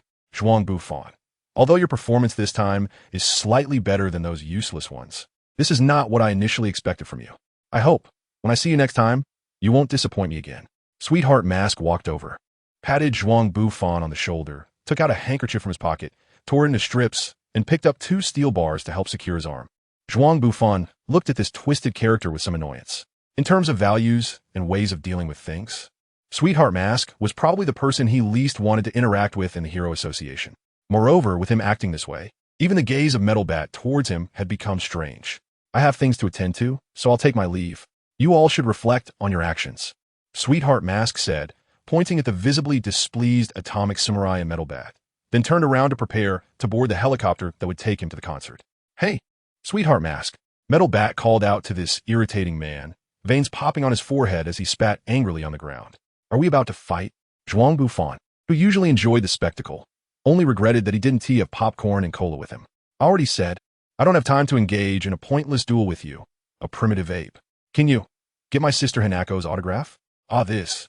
Metal Bat reluctantly took out a signed version, extremely disdainful as he approached this guy. Sweetheart Mask also received the signed version with a deadpan expression and wrote his name on it. Is this enough? Sweetheart Mask, back in his idle mode, formulaically asked Metal Bat for his opinion. Get away from me. Metal Bat carefully hid Sweetheart Mask's autograph while distastefully distancing himself from him. After this little episode, the exhausted group each left the ruins of the city. The destruction of City A undoubtedly became the most significant news in recent times. As the city where the Hero Association's headquarters is located, this incident occurred during a gathering of S-Class heroes. This inevitably led the donating public to question the capabilities of the Hero Association. Meanwhile, the S-Class heroes who participated in the battle at the center of the incident were naturally too lazy to come out and explain. Even Zhuang Bufan, who liked to pretend to be a devoted fan and run a website, did not respond to reporters' questions during these days. As the first person to engage with the Dark Matter pirates, he was undoubtedly at the center of the storm. Some criticized him for not being able to prevent the destruction of City A, while others praised Zhuang Bufan for his efforts in protecting civilian shelters. The questions thrown around by both sides made Zhuang Bufan feel somewhat troubled. Fortunately, Zhuang Bufan lived in the ghost district of City Z, and no reporter was foolish enough to come here to interview him about societal issues. Saitama looked at the thoroughly cleaned house, the gleaming floor reflecting light even brighter than his headlamp. The lunch on the table was Cantonese clay pot rice, accompanied by a few specialty stir-fried vegetables. Saitama picked up a piece of lettuce and put it in his mouth. It was fragrant and crunchy, and he had never had such delicious stir-fried greens before. He glanced over at the white fox lying on Zhuang Bufan's lap. Having eaten and drunk enough, Little Orange was showing its soft belly, slowly wagging its tail, clearly very satisfied with its current life. I really want to pet it. With perfect housekeeping skills, and without needing to take it out for walks or clean up after it, Saitama really wanted to have one. Yes. Ever since the silly fox came to Zhuang Bufan's home, Saitama had been coming over regularly to mooch meals. Saitama-sensei, if you don't mind, I can take my place instead. As the one who understood Saitama's heart the best, the mechanical cyborg Genos was now lying on the ground. With his legs raised and both arms clenched like a catgirl, he slid back and forth in the air, signaling Saitama to touch his abdominal armor. So hard. Saitama touched the steel plate with a deadpan expression, completely different from the soft and warm feeling he had imagined. Where on earth did Zhuang Bufan find this fox? I also want one. Zhuang Bufan was scratching the silly fox's back, and he was already used to this scene. It wasn't the first time something like this had happened. Ever since he noticed Chiyu's envious gaze, the housekeeping robot, Genos, had been following the silly fox to learn a series of housekeeping skills, even picking up a bit of the self-discipline that pets should have. For example, how to manage one's fur during shedding season and not to play parkour at home late at night. By the way, Master, today, when Juju went grocery shopping, a crowd surrounded me, constantly petting my ears on top of my head, but when they discovered my ears were real, for some reason they all got scared and fled in all directions. Then I heard a loudspeaker on the street announcing a disaster-level warning for dogs, asking nearby residents to take shelter. Juju, transformed into a little beast girl, was telling Zhuang Bufan and the others about the trouble she had encountered in the past couple of days, completely unaware of what kind of incident she had actually experienced. Has the silly fox been regarded as a weirdo?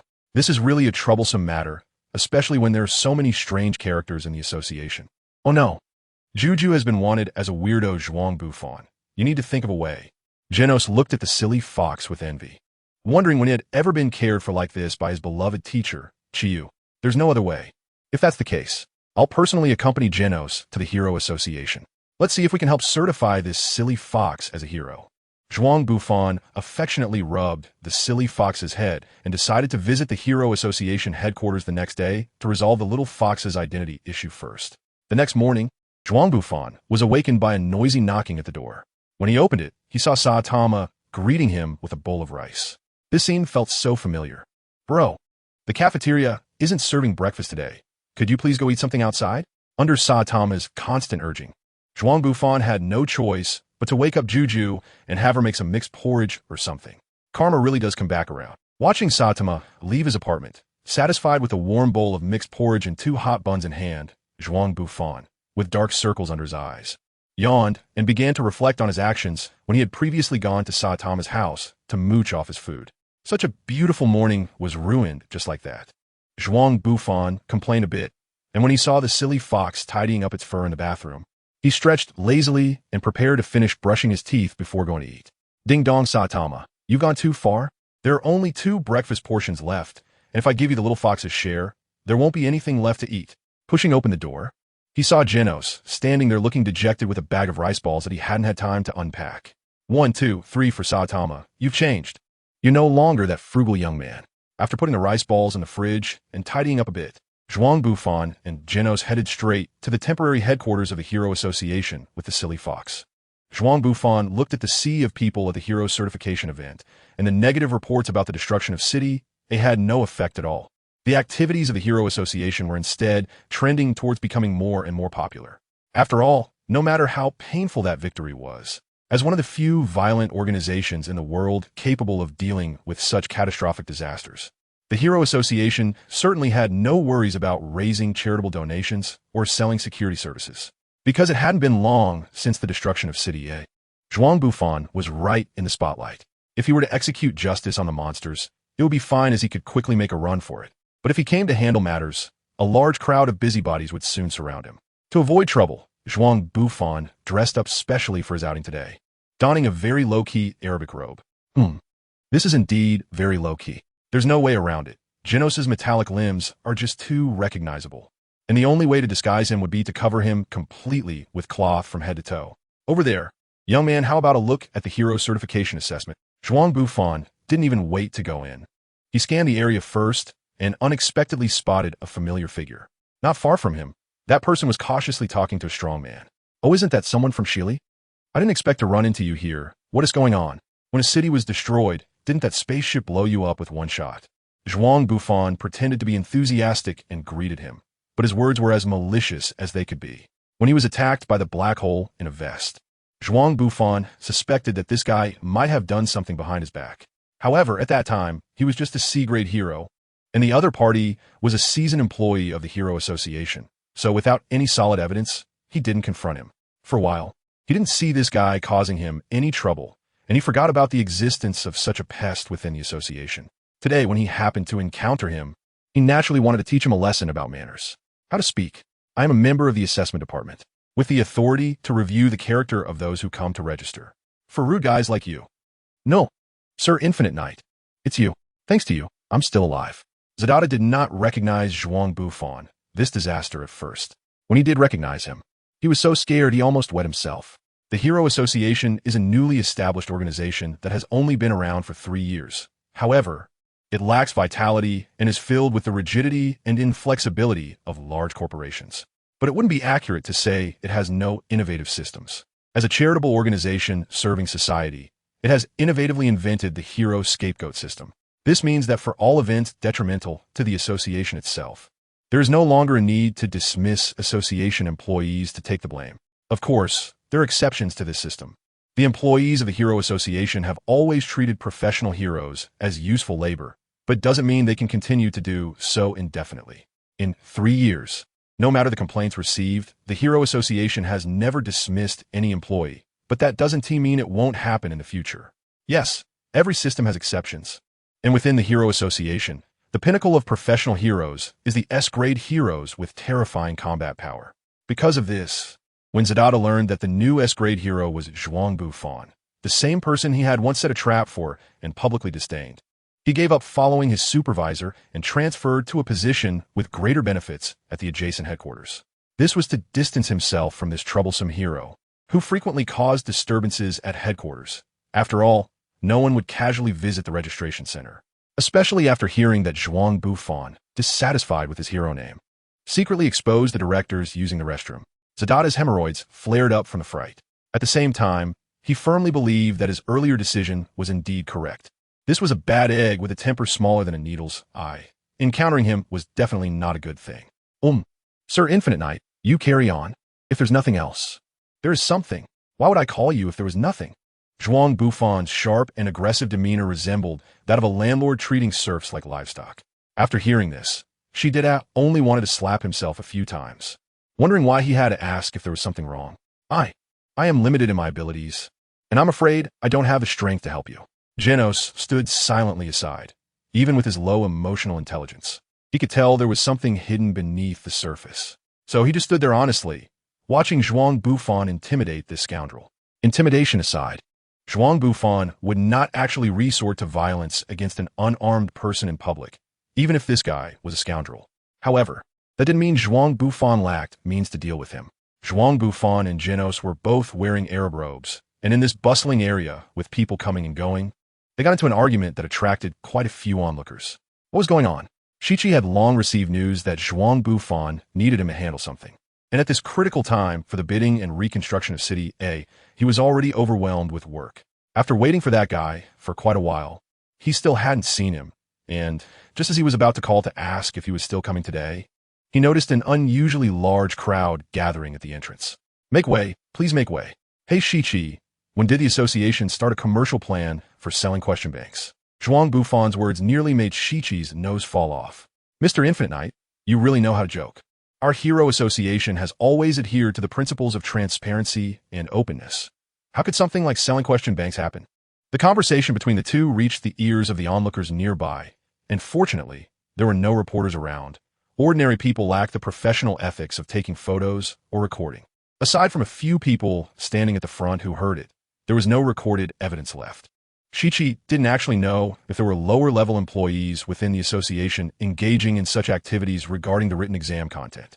However, as a senior executive of the association, he naturally had to protect the interests of the Hero Association, meaning that no matter what, he couldn't let this accusation stick. "Oh, I see, but..." Zhuang Bufan elongated his voice in a sarcastic manner, half smiling, as he stared at Zididali in front of Shichi. Thud! Zididali, whose heart wasn't particularly strong, collapsed to the ground with a thud, presenting an almost perfect size posture in front of everyone. "I'm truly sorry for doing such a thing. I hope everyone can generously forgive my moment of madness." Shichi looked at Zididali kneeling in public, his face turning green with anger. Originally, considering the labor contract law and his relationship with the grassroots employees, he only intended to assign him to a remote branch, making him a third-rate member at the bottom level. But with him kneeling publicly and taking the blame, it was no wonder Shichi's heart turned cold, and he began to carry out crisis management. Unexpectedly, there really was such a thing within the association. No wonder I always felt that the heroes were lacking. It turned out there was a problem with the selection of team members. Tax thief. Take responsibility. I wonder if the S-level heroes are okay. Snap. Snap, snap, snap. Even the crowd, no matter how slow to react, knew what to do.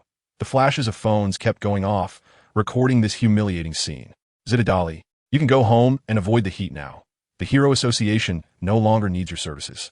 Please, I beg you, even if it's cleaning toilets. Let me continue working in the association. Zididali's face twisted, tears and snot streaming down as he lay there. In the world of One Punch Man, which inherited the harsh social system of Neon, someone like Zididali being exposed for such a scandal was tantamount to social death. No large companies would ever hire someone like him again. More seriously, he might not even be able to work as a convenience store clerk and would have to take on temporary labor at construction sites or work illegally to survive. For someone like Zididali, who had long relied on the Hero Association to maintain a comfortable life, this was no different from falling into hell. Zhuang Bufan and Genos did not sympathize with this scumbag. His unemployment contributed more to the world than his entire lifetime of work. Following Shichi into the temporary meeting room, Shichi rubbed his temples in frustration. He was tired, really tired. He originally thought that S-class heroes were just unconventional and unwilling to follow orders. But now, he was taught a lesson by Zhuang Bufan. "May I ask if Lord Infinite Knight has come here for something today?" Even so, he still had to smile at Zhuang Bufan. Shichi felt that this guy was truly his nemesis, more troublesome than Little Tornado. "Oh right, I called you here to help this kid with the paperwork for a professional hero certification."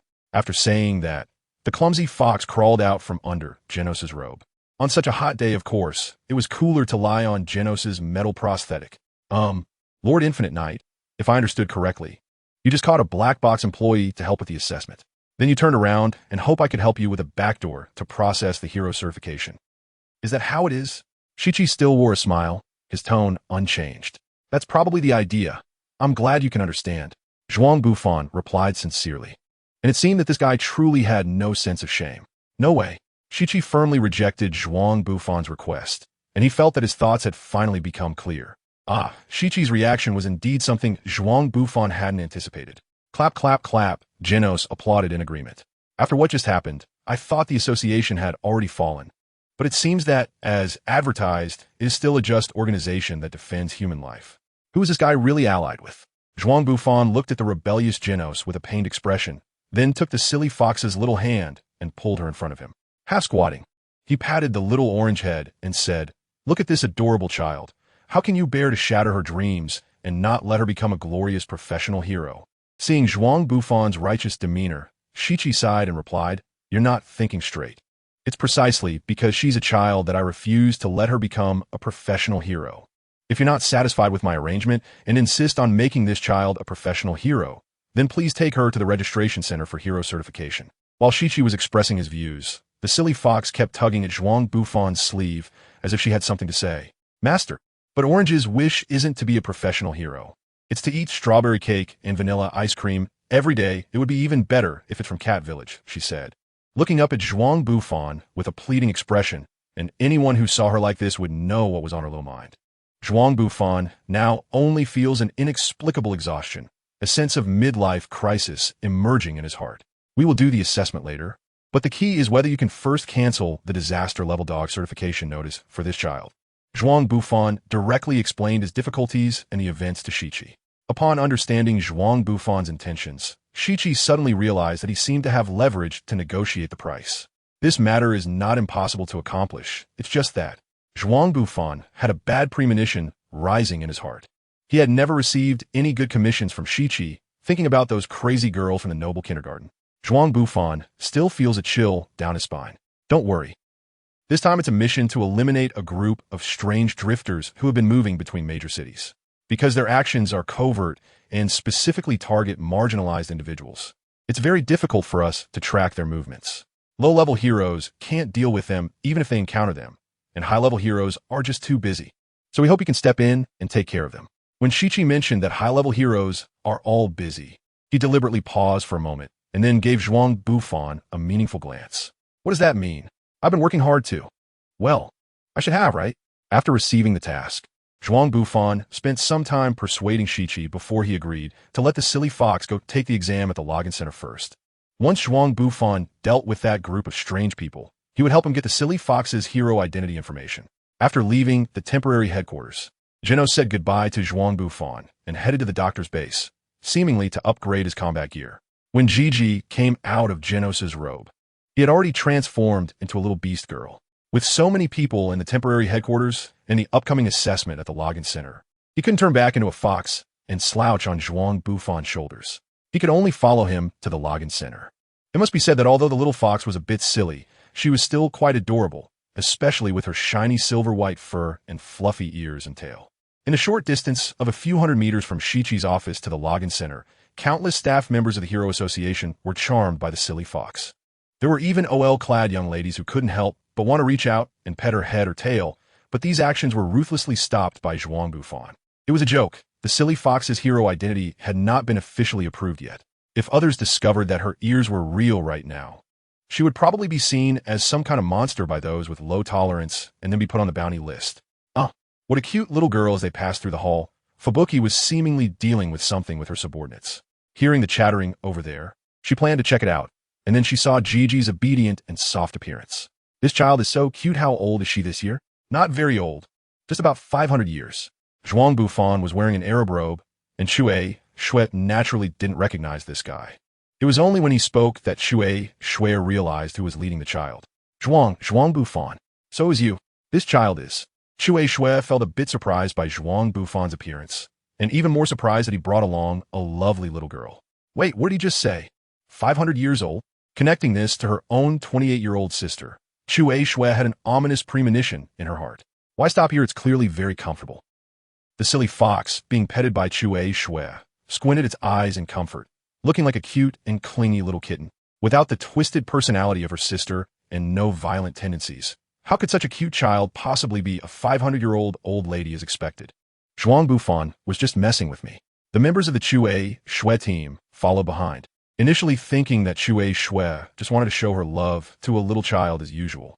But when they heard Zhuang Bufan's voice, the number one enemy of the Shui team, whose threat level exceeded that of Lord Tornado, they were so anxious that they almost rushed forward to pull Shui away. Don't joke around. It's really too pitiful to call such a cute little girl a 500-year-old old lady. By the way, what is this child to you? Where are her parents? Since the last dating incident, Shui's feelings towards Zhuang Bufan had become more complicated. Plus, during this time, her sister, who always seemed to be inexplicably irritable, had moved in with her, forcing her to work doubly hard to forget those troublesome matters.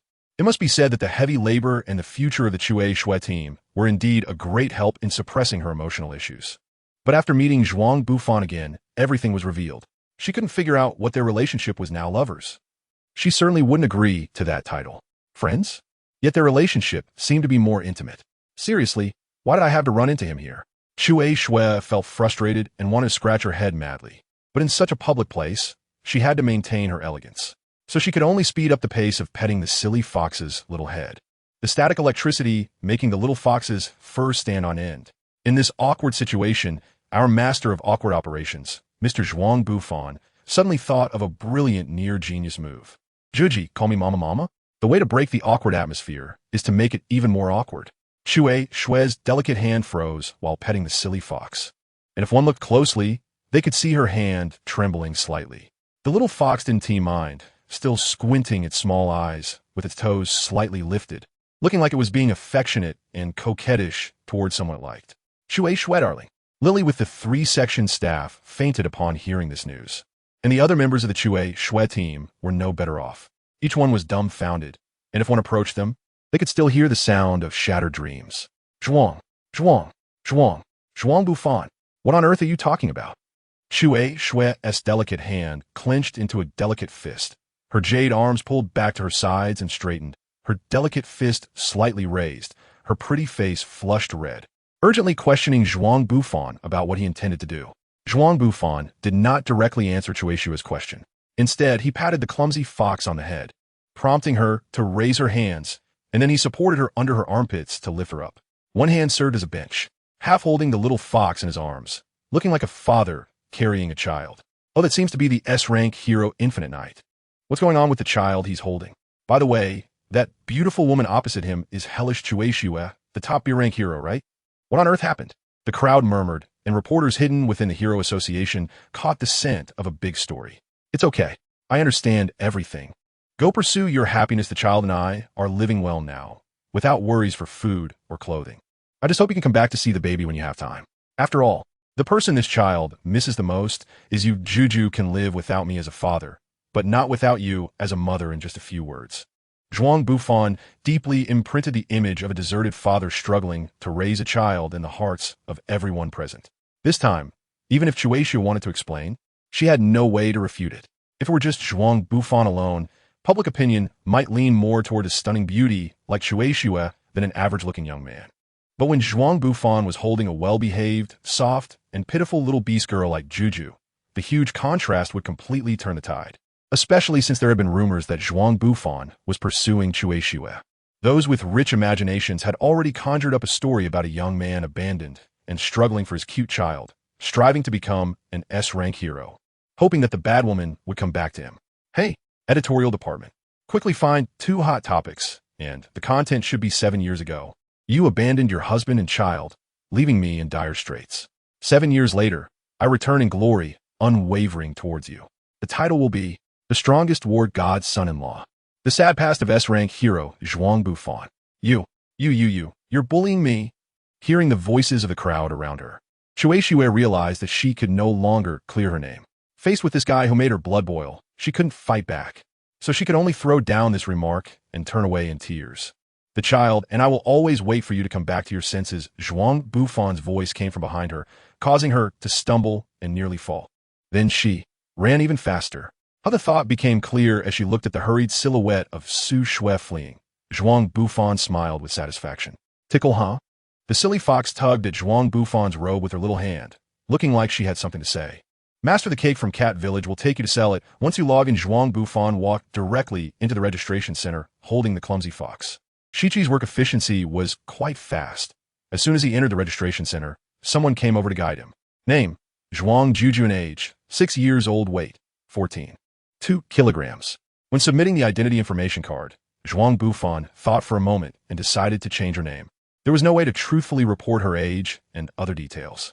After dispersing the onlooking reporters, the clumsy fox began her physical test. The staff in the association initially thought Zhuang Bufan brought such a small child as a joke. But when the clumsy fox timidly walked up to the largest barbell, scared by the crowd, and lifted the 10-ton barbell like a scene from a fairy tale where a rabbit pulls a carrot, teetering on her tiptoes due to her height. Everyone was stunned. Initially, when I heard rumors outside that this child was the illegitimate daughter of S-class hero Zhuang Bufan and Hell's Blizzard, I was unwilling to believe it. Now it seems that the rumor should be true. This girl is just as abnormal as her father. The video of Zhuang Bufan beating up the Centipede Senior has already gone viral online. As a result, there has been much discussion about him personally, with the most critical point being that this character with a bad reputation demonstrated unparalleled strength while beating up the monster.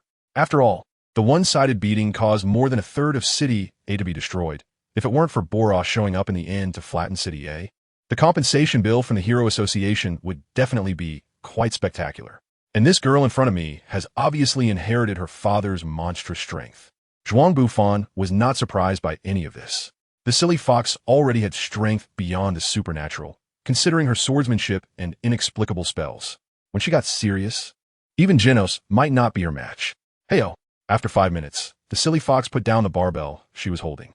If it weren't for the fact that the weight was too high, forcing her to lift it on her tiptoes, she could probably have held on for another 10 minutes without issue. Spinning, jumping, dodging, the silly fox astonished everyone present with her performance at the login center. She played with the examination equipment like a child playing house. She resembled Akira Toriyama's character Aral, with her powerful abilities and playful attitude, constantly breaking down the psychological defenses of the other candidates. Perfect scores in physical tests, 0 in written exams. Such results were unprecedented. Mr. Infinite Knight, we must remind you not to overlook this child's educational issues. The Hero Association did not directly give the silly fox a score, but the exam results were already accessible. The staff members of the Hero Association looked at the silly fox with pity, beginning to question what kind of childhood she had under Zhuang Bufan's guidance. How could she possibly write answers about punishments for being caught stealing someone else's money, such as hanging from a tall tree, 50 strikes, or chopping off hands, depending on the situation? Zhuang Bufan didn't think much of it. This zero-score exam paper made him believe that this silly fox simply hadn't been to school, rather than that her master, the spirit fox, had taught her some outdated and strange things. He also thought to himself that it was fortunate this silly fox wasn't very bright. Otherwise, after living on the island for 500 years, she would be hardly any different from being insane. Zhuang Bufan hugged the silly fox, enjoying the astonished gazes of the crowd, and left the login center.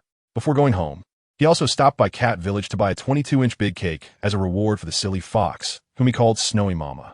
Zhuang Bufan returned home and looked at the little fox grinning at Saitama, feeling somewhat helpless as he said to it, "You also eat the snacks I bought for the fox. Isn't that a bit lacking in public spirit? And what about the 22-inch cake? She can't eat that much. Besides, it's not good for kids to have so many sweets come here. Juju, let me pet you." Slap. The clumsy fox with its fur all frizzed up slapped back, and then, as if electrified, it limped its way to Zhuang Bufan's arms, tearfully licking its fluffy paws. "You're definitely not a defensive cat. Let's not do this kind of thing again in the future." Zhuang Bufan gently squeezed the clumsy fox's paw with a bit of heartache. There was nothing he could do. As an old father, he couldn't stand up to Saitama, the great Demon King. He could only submit to Saitama's overwhelming presence. However, he was glad that he had other ways to discipline this guy.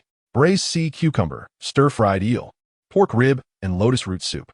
Saitama watched the clumsy fox bring out the dishes from the kitchen, drooling. 1 set of chopsticks, 2 sets of chopsticks, 3. Where's my set of chopsticks? What about my portion, Zhuang Bufan? Do you think you can offend the chef and still get to eat? If you want to eat, I can make you a bowl of instant noodles. Glancing at the clumsy fox's hostile little eyes, Saitama knew that there would be no portion for him tonight. Forget it, I'll just go back to my place and munch on rice balls. After saying that, Saitama returned to his room, and Zhuang Bufan spent a quiet and peaceful night. Somewhere in M City, the Cross Key and the Pompadour Puncher discovered a group of strange people robbing a merchant, heading towards the suburbs. Is this the group of weirdos the association has been talking about? They don't seem very strong. If we take them down this time, our hero rankings should go up a level, right? This was the first time the Pompadour Puncher saw such a skinny group of weirdos, and he couldn't help but laugh out loud. "You all hurry and leave. I'll hold them off here." The bandaged bamboo skewer, holding a large bamboo skewer, said to his fellow weirdos behind him, signaling them to retreat. "Bandaged bamboo skewer, you must come back alive before we complete this grand task of forcibly taking the idol agency's female artists. You absolutely cannot die." "Oof. Don't worry. Once I finish off this group of heroes, I'll come find you. Our dreams will never be defeated by mere heroes. Hearing the passionate speech from the opposing weirdos, the pompadour puncher felt inexplicably annoyed. Clearly, he was the hero. Why were they engaging in criminal activities while their eyes sparkled with dreams? Meanwhile, they were clearly the villains. Yet he felt more like the bad guys. Hey, your companions have already run away. If you surrender now, you can avoid a bit of pain.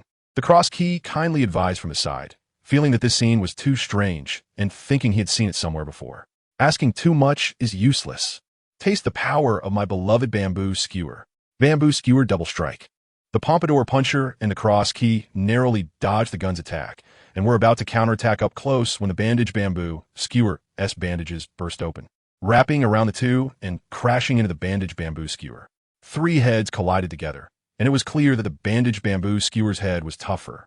With two big bumps swelling on the bandage bamboo skewer's head, the pompadour puncher and the cross key had already fainted.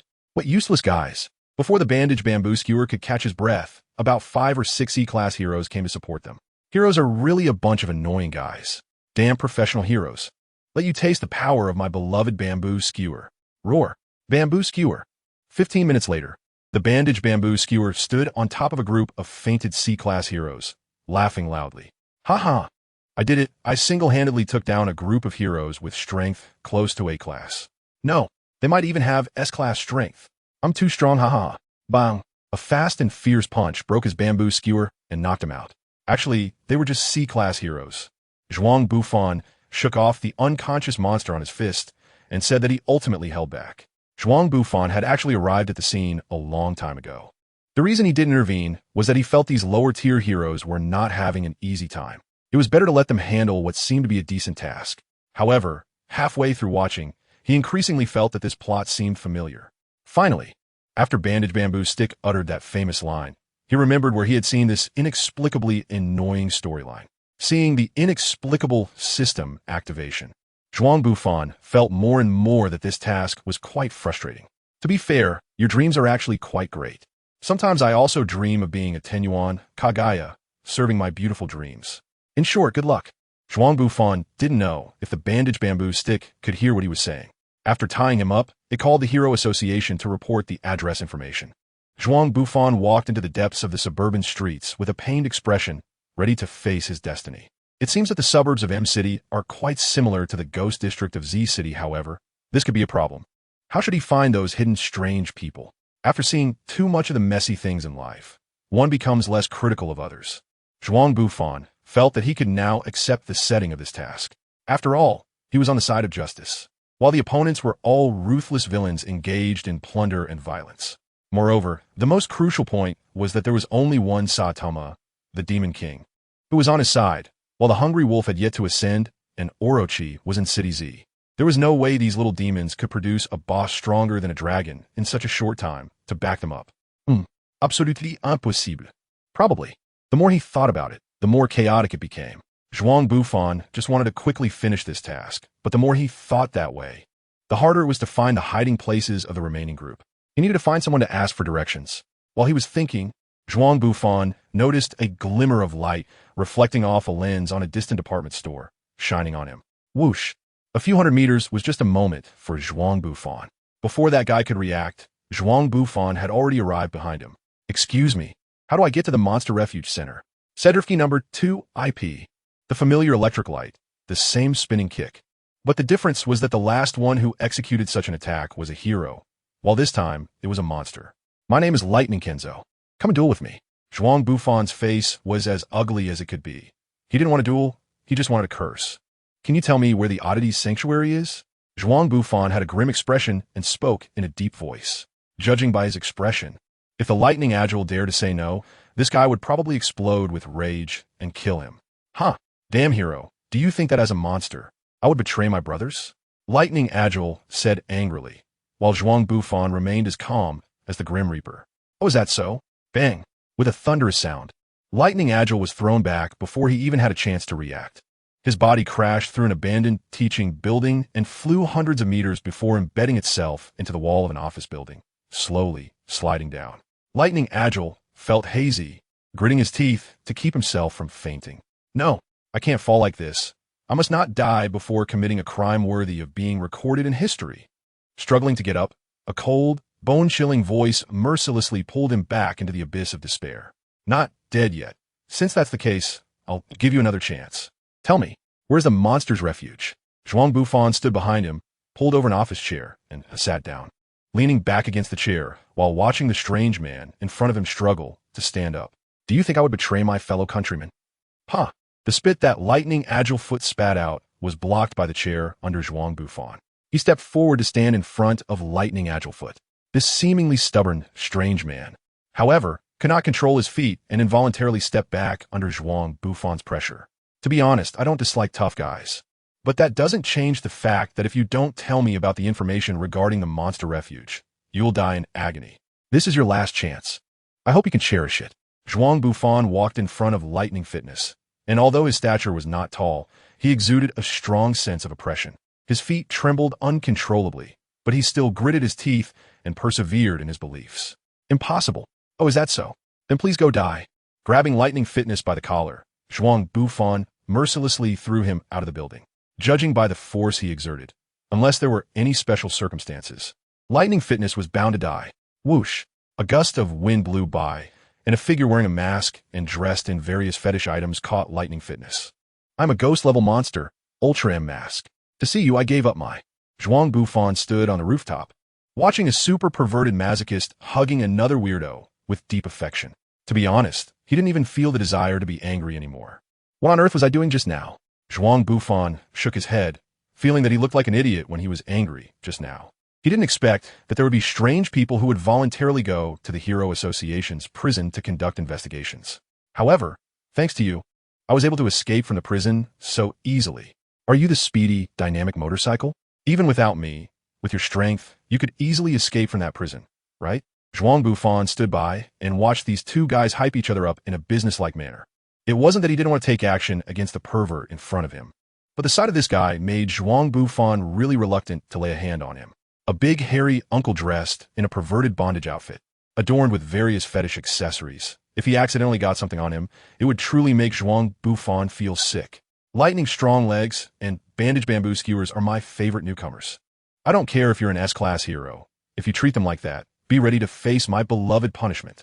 With that, the Super M mask's muscles bulged, the bells on his body ringing as they were struck by his swollen muscles. He then extended two thumbs and tugged at his suspenders. Snap! The ultra-elastic bandage was pulled to its limit and then suddenly released, hitting his chest muscles with a crisp sound, accompanied by an inexplicable moan that sent chills down Zhuang Bufan's spine. He didn't even want to use telekinesis on this guy anymore. Take this, you hairy freak. The dense leg hair of the guy stood upright like steel needles, shining with a black glow, coupled with his strong leg muscles. It looked just like a giant spike club. Can you wait a moment? I haven't figured out how to deal with you. You pervert. Although this guy had the strength of a strong ghost level, significantly stronger than the former Sea King, Zhuang Bufan's progress was evidently much faster.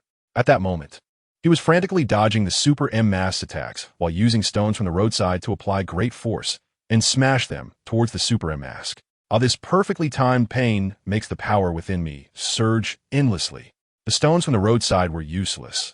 Their fragile material couldn't withstand Zhuang Bufan's immense strength, rendering them ineffective against the Super M mask. As this guy's power increased, the frequency of his attacks quickened, making Zhuang Bufan appear even more flustered. You slippery little eel. Stop dodging my attacks. If you're a man, face me in a proper duel. It wasn't just Zhuang Bufan who was unhappy after several failed attacks. The Super M mask also started to provoke Zhuang Bufan. Shut up. You damn pervert. Don't touch me, ah. Zhuang Bufan ignored his provocation, stopping his left foot hard on the ground, and his figure shot backward for a distance. The Ultra M mask did not pursue further, but took the opportunity to pull his up to his shoulder. This twisted behavior was so shocking that even Zhuang Bufan, who prided himself on his high tolerance, couldn't bear to watch anymore. Transform. Ultra M mask and magic form. Pulling down your pants is called transformation. You jerk. Don't insult transformation. Zhuang Bufan angrily activated his Shura form, trying to make the ghost armor transform into a long spear to deal with this guy from as far away as possible. Little did he know that when a magic weapon sensed Zhuang Bufan's intention, it willingly transformed into liquid metal, flowing behind Zhuang Bufan to form a turtle shell. Seeing his weapon back down, Zhuang Bufan lost all desire to curse. This is just changing clothes, and you dare to call it a transformation? You might as well accept your fate. Take this, leg hair, flying needles. At the moment the perverted masked man charged in, Zhuang Bufan still adopted a flanking strategy like before. However, as the leg sweep barely missed him, the body hair on the pervert shot out like a nail gun towards Zhuang Bufan. At such a close distance, even with his current dragon-level strength, it was impossible to dodge successfully. Ha ha, serves you right. Let's see how you dodge this time. Ding ding ding. The steel needles hit the ground with a crisp sound. Zhuang Bufan turned around and calmly looked at the super masked man, saying, "You said changing clothes isn't called transformation, right? Well then, let me show you what a real transformation looks like." With that, Zhuang Bufan's clothes burst apart. 4 wings spread out from his back, and with a powerful flap, he soared into the air. The super masked man looked at Zhuang Bufan's golden wings shining in the sunlight. At that moment, he resembled a god. Having already been pushed to his limits by the super masked man, Zhuang Bufan was like a tiger unleashed without restraint. Zhuang Bufan lifted his hand, and the surrounding airflow rapidly gathered at the feet of the super mask, forming a wind barrier.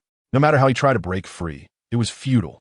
Chaos, Zhuang Bufan said softly, then raised his hand into a tight fist. Immediately, the wind wall surrounding the super mask transformed into countless small wind blades, launching a relentless assault against him. In the next moment, only a broken body of the super mask was left. Zhuang Bufan looked at the fallen super mask, his anger subsiding as he recalled the sensation of the wind blade strike hitting him, sending a shiver down his spine. All he could think about now was finishing the mission quickly so he could return home and enjoy a nice hot bath. Is Super Mask only capable of this level? Hee hee. Although I'm not a member of this little group, as a weirdo, I'll take care of the heroes and such. Zhuang Bufan couldn't be bothered to pay attention to the dynamic motorcycle and directly threw a wind blade over, planning to send it straight to the afterlife. The roar of the throttle echoed, and it must be said that the dynamic motorcycle truly lived up to the words extreme speed. The wind blade shot out by Zhuang Bufan only slashed through the remaining illusion, ultimately carving a several-meter-deep groove into the asphalt road. Whoosh! Just when Zhuang Bufan thought that Strike had dealt with the dynamic motorcycle, a smell of exhaust mixed with incomplete combustion of engine oil and gasoline invaded his nostrils. Zhuang Bufan instinctively raised his hand to block, and then felt something grab his arm and spin.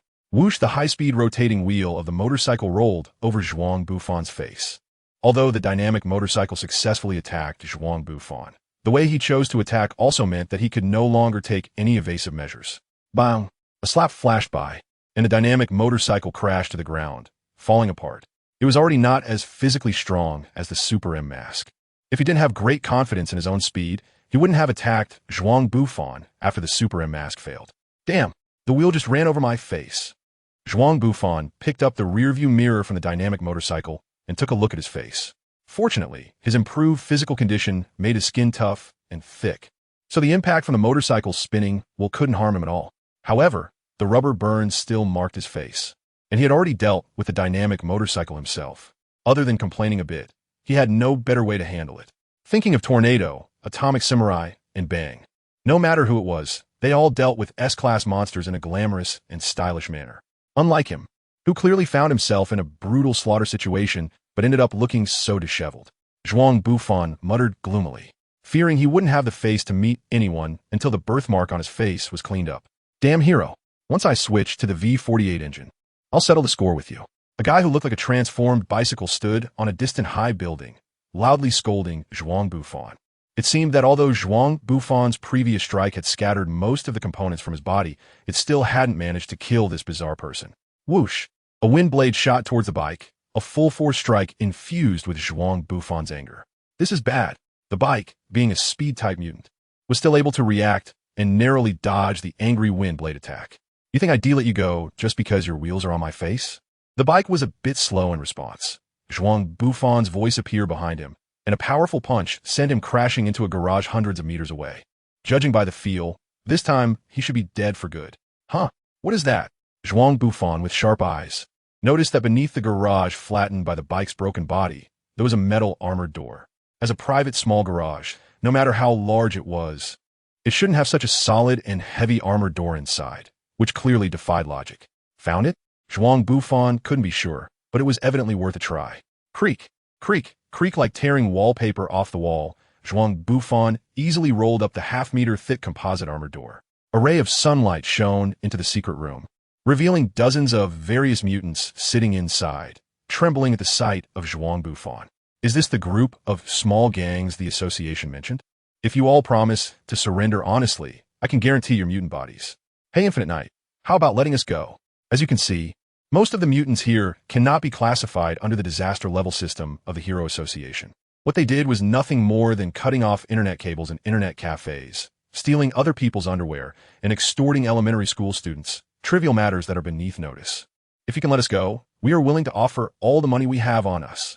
The one speaking to Zhuang Bufan was a mutant with a steel airplane head. Zhuang Bufan ignored him, as long as he held the door and didn't let them escape. Once the Hero Association sent in the containment personnel, everything would be just fine. Is there no possibility of negotiation, brothers? For the sake of free souls, let's fight him.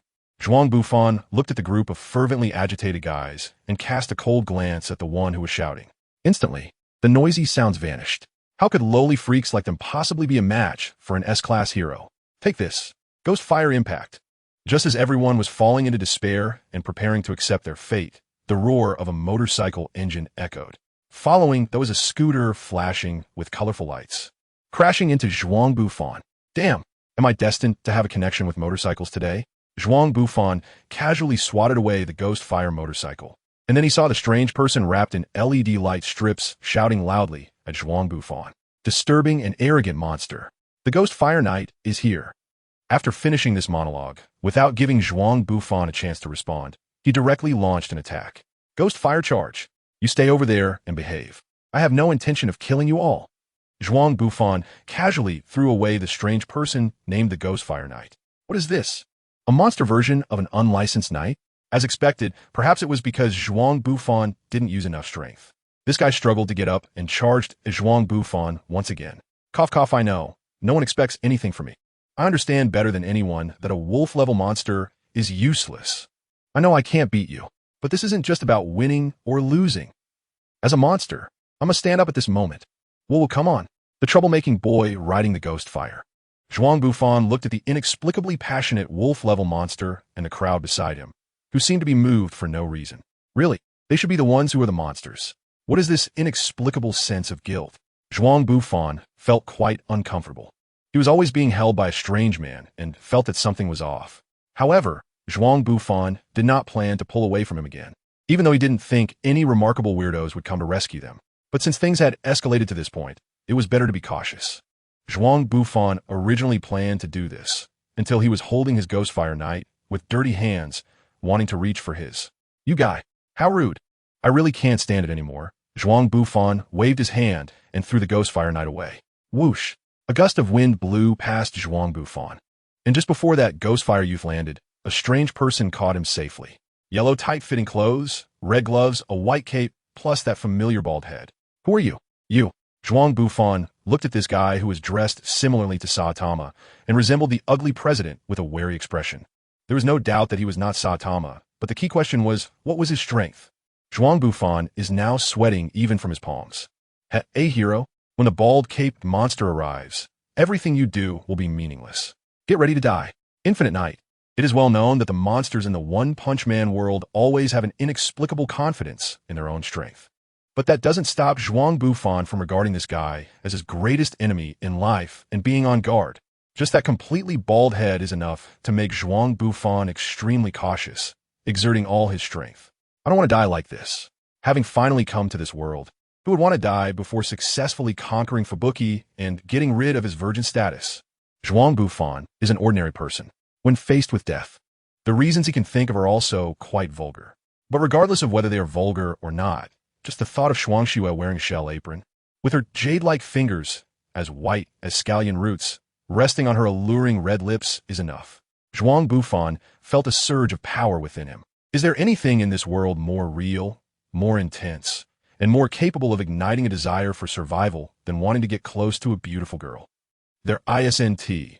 Zhuang Bufan laid it all out. He was just a pervert. He directly focused all his mental energy on this guy.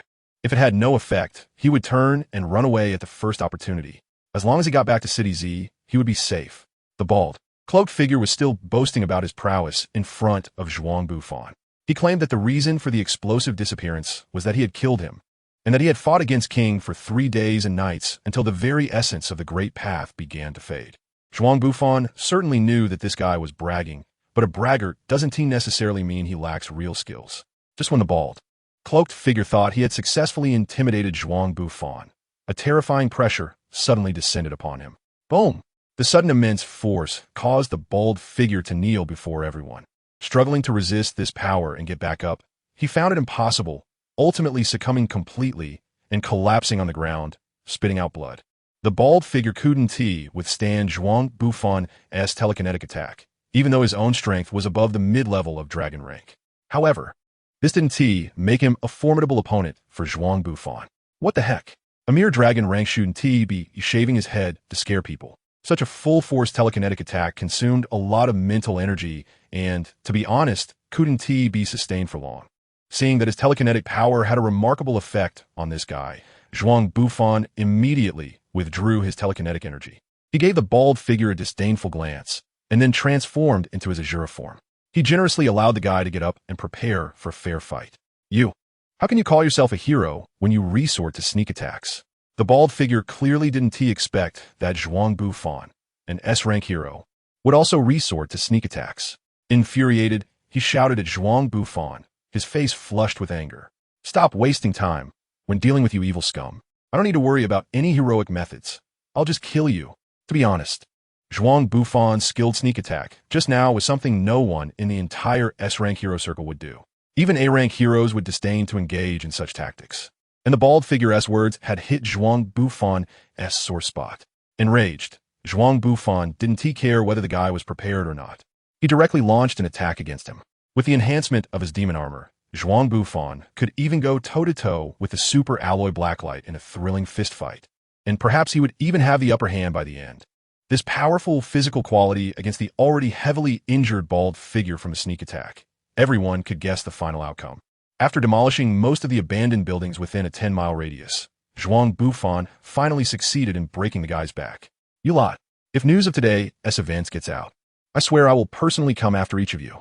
Knowing that his victory wasn't particularly glorious, Zhuang Bufan threatened the crowd of monsters present. Finally, in the tense atmosphere where everyone fell silent, he satisfactorily retracted his transformation.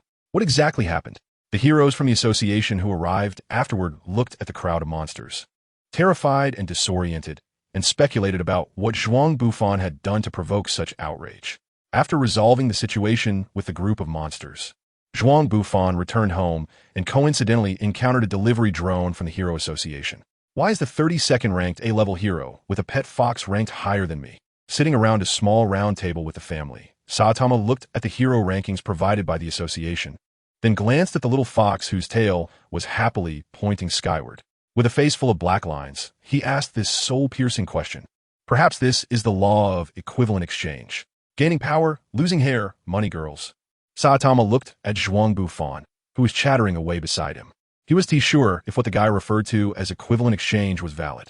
But every pain point he mentioned struck deep into Saitama's soul, making him ponder whether all of this was worth it. There's a letter inside the box. The attentive Genos discovered the attachment to the package, and after opening the brown paper bag, he found only a formal A4 sheet and a few promotional posters.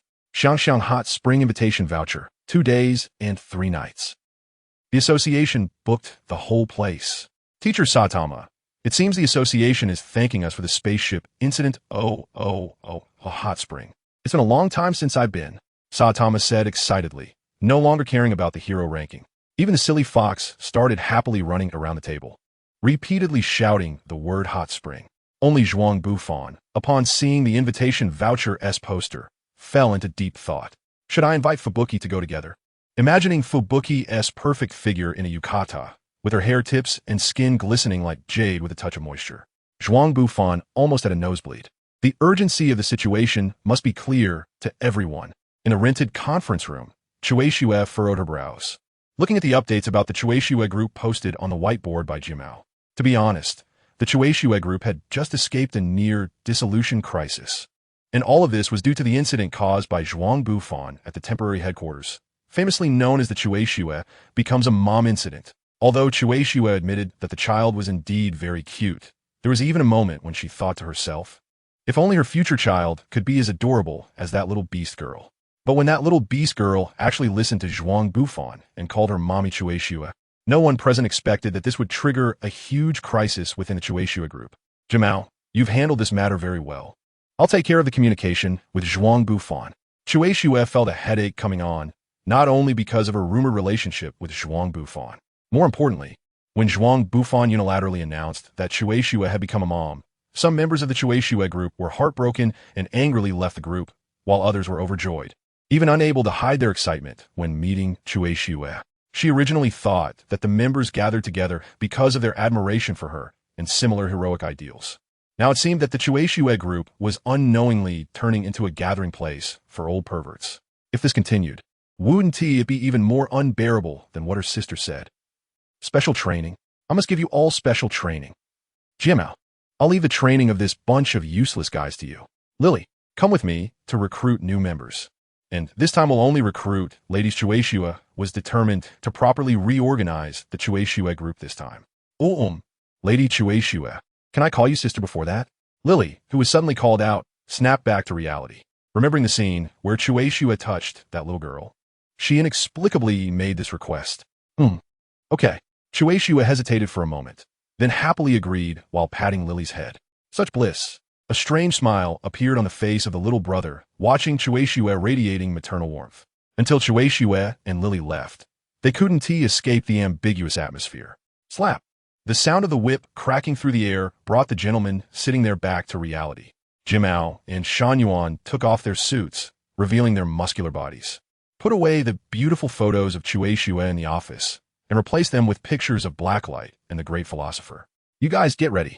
In order to prevent Lady Chueshue from being disappointed any further, I'm going to train you all, including your spirits. If Zhuang Bufan had seen Jimao and Shan Yuan in leather pants at that moment, he would have exclaimed that it was too disgusting.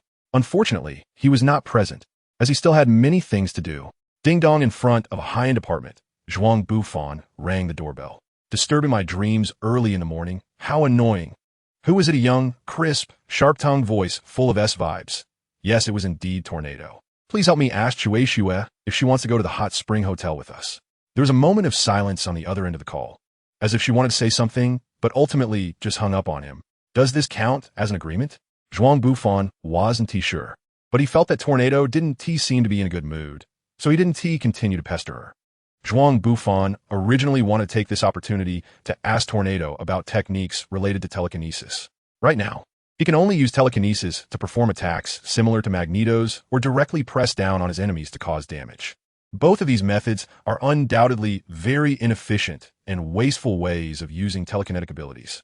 Zhuang Bufan felt that he should learn a bit about the advanced knowledge of psychic power usage. He had previously considered learning some divine techniques from the Silly Fox.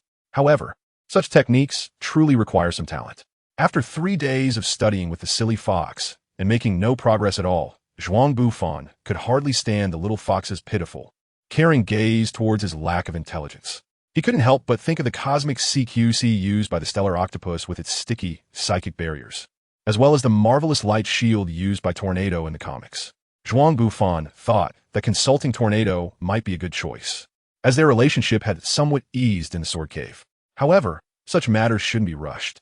It'd be better to wait for a time when Tornado is in a better mood to ask her. By the way, when does Tornado usually feel better? Zhuang Bufan scratched his head, not wanting to think about those things. It had been a long time since he last visited the Oddities Association. The main reason was that he needed to educate the Silly Fox about some common sense in society. He couldn't let this glutton be tricked away by someone with a bag of chocolate. Could he? That would be too much of a loss for him. Thus, Zhuang Bufan wandered his thoughts while hiding his belt and then walked into the Oddities Association. That brat with the surname Zhuang. I will never let you off. Why get my hands on you? I will definitely tear you to pieces. Before he even reached the bottom floor, Zhuang Bufan heard the furious roar of the Centipede Elder. This guy was actually at the scene of the city-destroying battle. Their Centipede clan had a strange way of communicating. As long as a clan member died, the others would sense it. Unfortunately, when the Centipede Elder arrived, the Dark Matter Pirate crew happened to show up as well. Being buried deep underground, He naturally understood what the residual waves of such powerful artillery represented. Plus, with the subsequent emergence of a number of S-class heroes. Even without considering the gigantic creature in the sky, the high-end combat power gathered by the Ace City Hero Association at that time forced him to endure. In the days that followed, the big-eyed one was afraid that this brainless guy would cause her trouble, so she kept him confined within the association. This was the fundamental reason for the Centipede Elder's furious rage. This guy. How many days had passed, and he was still here, shouting and yelling. Zhuang Bufan heard the voice of the Centipede Elder, let out a somewhat helpless sigh, and then walked into the main hall. Armored Sludge, hiss. Your strength has increased again. Wang Dash is still resting in the abyss. While the big bright-eyed one looks at the inexplicably returned Armored Sludge of the Monster Association with a playful expression. Zhuang Bufan's gaze just happened to meet the intense stare of the Great Eye. Naturally, he could read the ambiguous emotions in her eyes.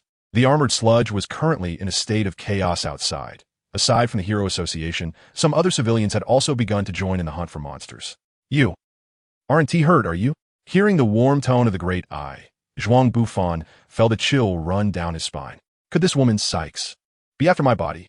A surge of power could very well cause internal tissue damage. Should the Armored Sludge come to my place later to check my body?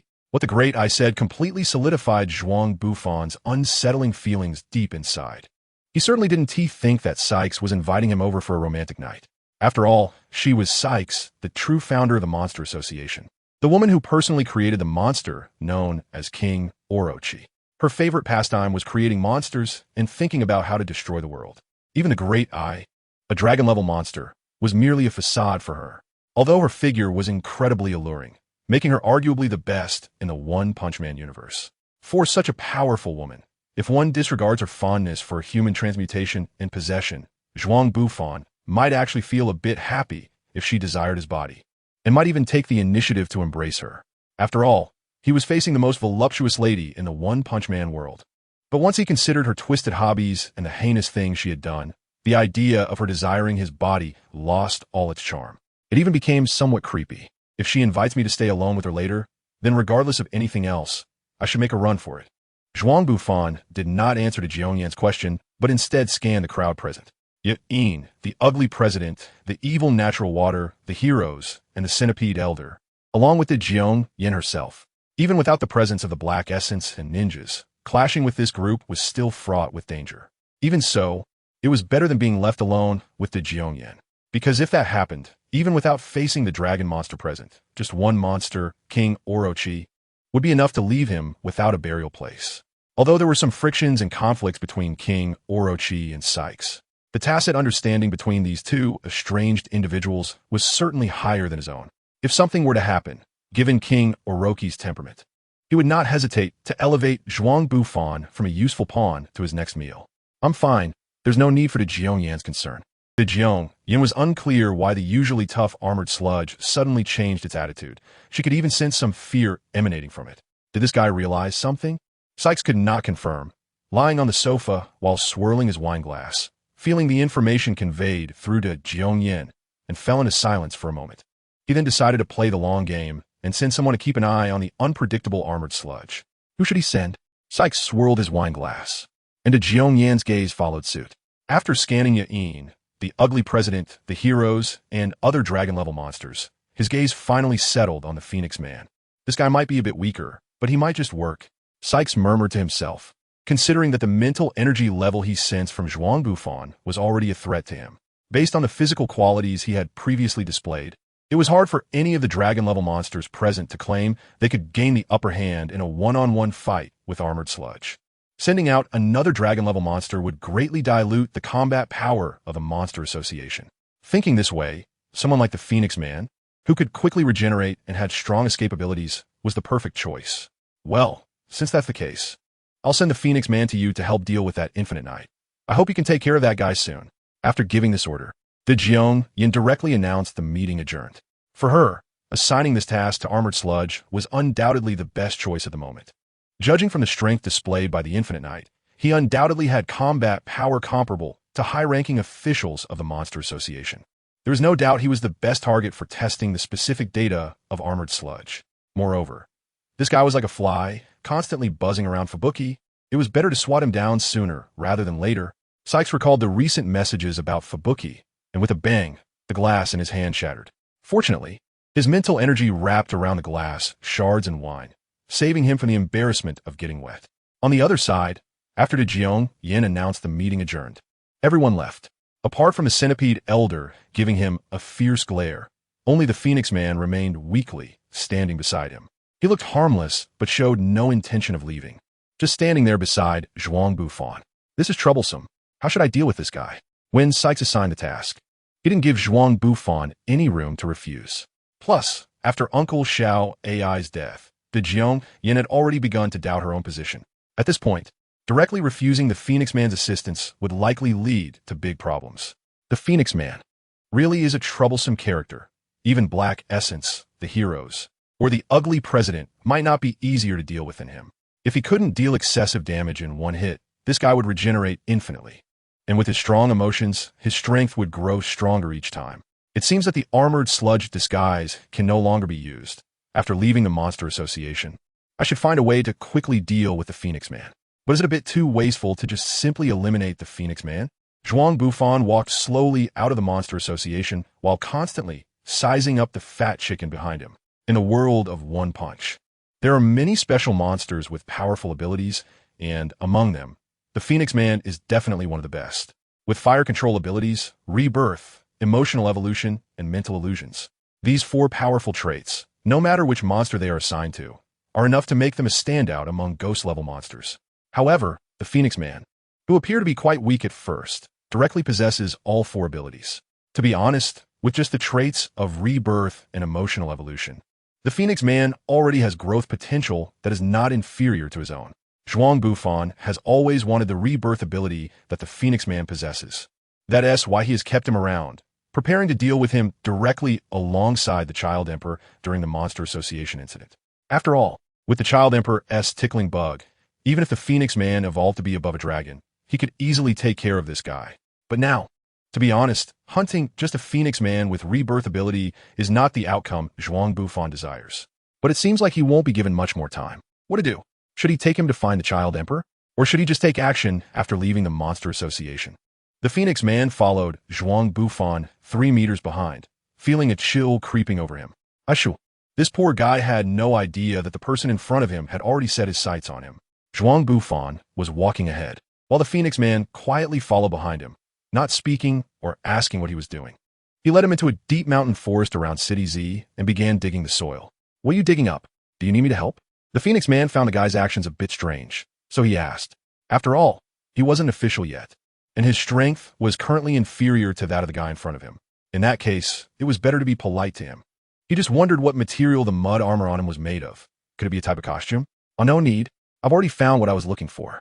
Zhuang Bufan said as he took out the anti-naked running belt that Dr. Kinos had given him, casually wrapping it around his waist and fastening it. This belt looked quite familiar. Who are you? The Phoenix Man caught a glimpse of the mischievous expression on the armored sludge and finally remembered where he had seen such a strange belt before. You are the Infinite Knight. As he said this, the Phoenix Man hurriedly flapped his wings and attempted to fly away. Damn it. How could this happen? Trying to run away. There's no way out.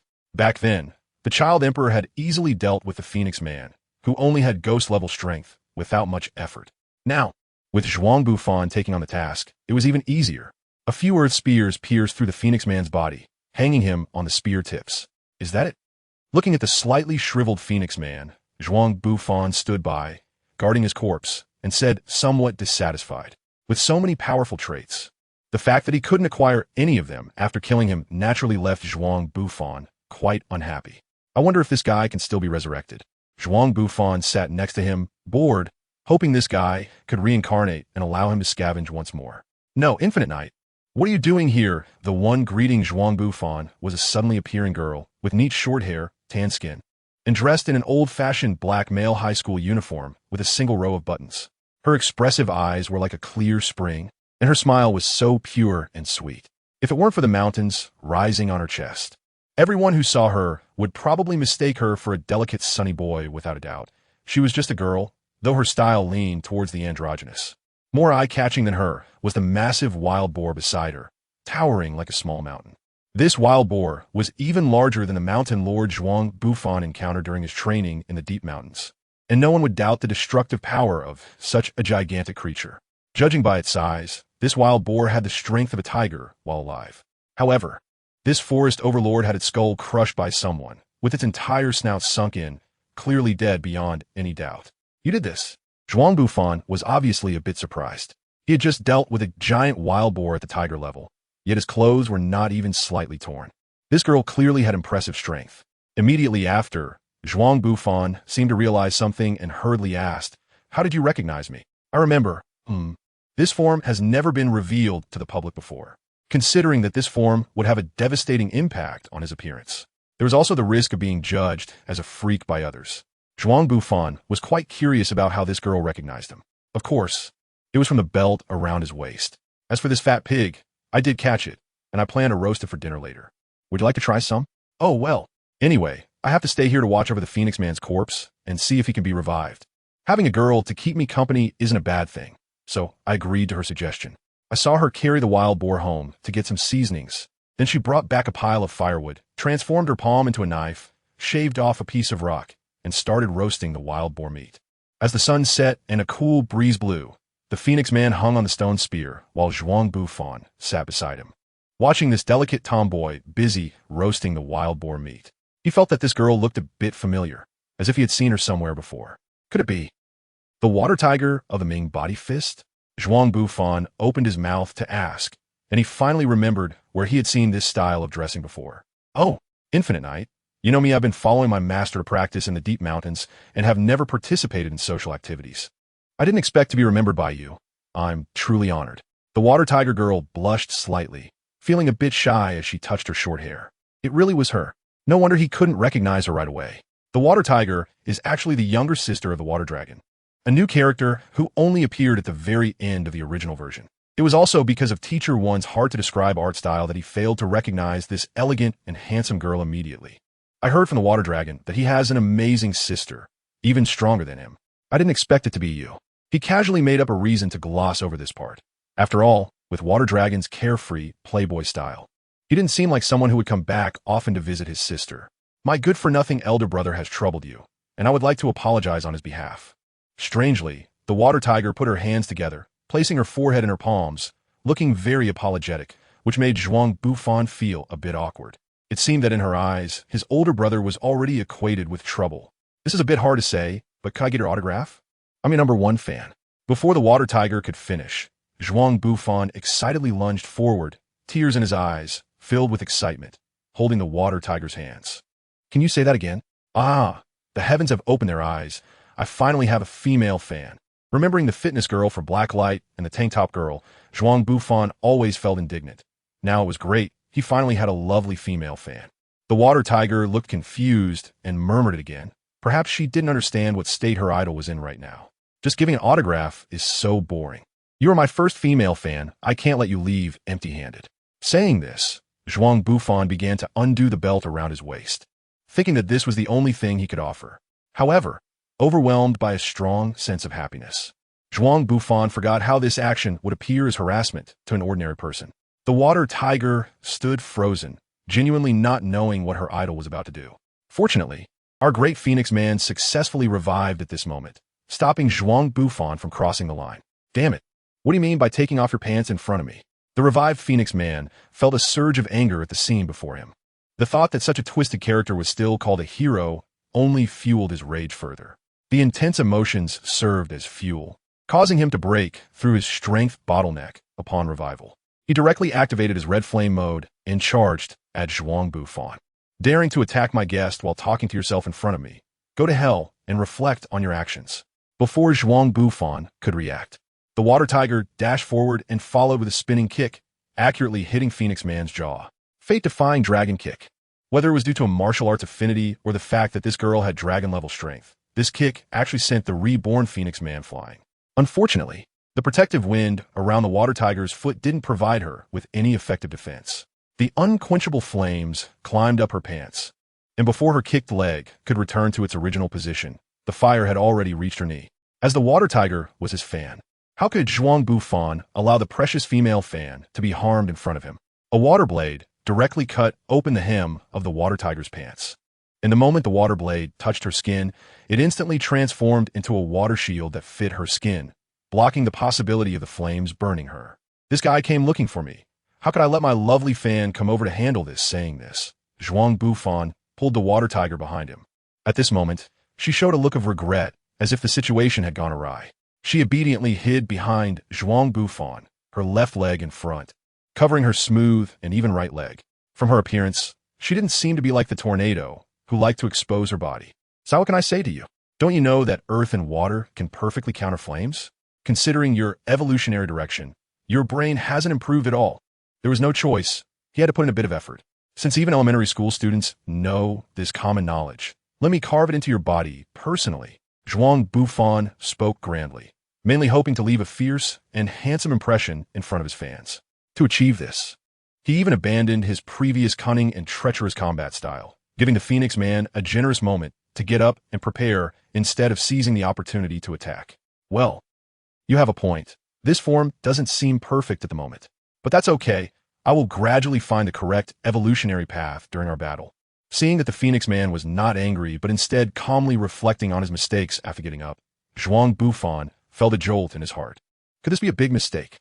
There was no turning back. Water Tiger was eagerly waiting behind to observe his battle process. Even if he had to swallow his losses, Zhuang Bufan had to admit that after defeating a few dragon-level monsters and gaining their abilities, his approach had indeed become a bit reckless. After all, this is a world with a chaotic power system. It seems he should be more cautious moving forward. The flames on the Phoenix Man were still burning fiercely, and Zhuang Bufan had already put aside his desire to show off, focusing entirely on this opponent. He casually assumed the stance for his long and used waterflow rock crushing fist martial arts technique. This move, waterflow rock crushing fist, Water Tiger did not expect Zhuang Bufan would actually know the ancient boxing style.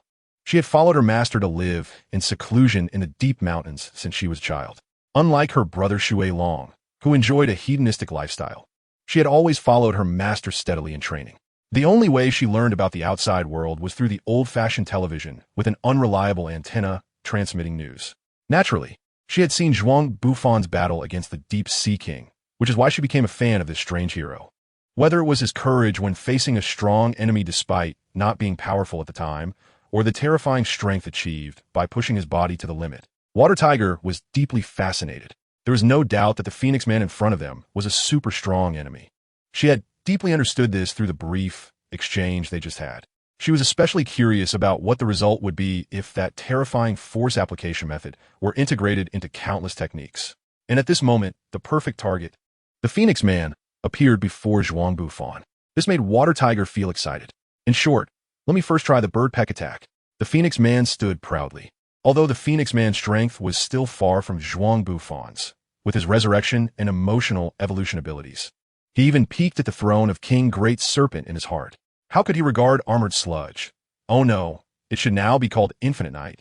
As anything significant, the explosive flames from the tail feathers provided him with unparalleled acceleration. In terms of agility, the Phoenix Man indeed could not match Zhuang Bufan's Gale Wolf mode. However, the terrifying acceleration brought by the continuously released flame explosions was something Zhuang Bufan could not compare to at all. Mudflow Barrier. Zhuang Bufan had no intention of withstanding an attack of this level head-on. Just as the Phoenix Man soared backward to gain the best sprinting distance, Zhuang Bufan had already prepared a composite armor shield mixed with mudstone blocks and dry soil layers. After acquiring the thought energy of Gelyogangia, the defensive capability of the armor shield he created could even rival the insect armor of the Centipede Elder. Boom! A loud noise erupted like the sound of thunder as the Phoenix Man's beak attack broke through Zhuang Bufan's armor shield. The flames burned the wet mud into shards of glass, but fortunately, Zhuang Bufan's armor shield still played a significant role, absorbing most of the impact force from the Phoenix Man's attack.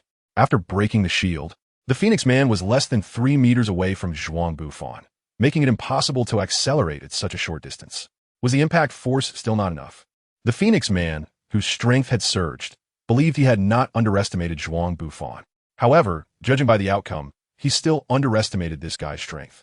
The explosive force had left him no time to retreat, and he launched another attack. With no other choice, the Phoenix Man had to burn the flames on his body frantically, using his wings to flap downward in hopes of veering away from Zhuang Bufan's position. "You bastard! Where do you think you're going? Come here and accept your death obediently." Zhuang Bufan noticed the unusual movement of the Phoenix Man, and how could he possibly go along with his intentions? The sludge extended from Zhuang Bufan's palm, resembling a claw, and grabbed the Phoenix Man's neck. Then, like a sticky rice ball being pounded, it clung to the Phoenix Man and returned to Zhuang Bufan's hand. "Hey!" Zhuang Bufan executed a shoulder throw, slamming the Phoenix Man onto the ground, then directly mounted him.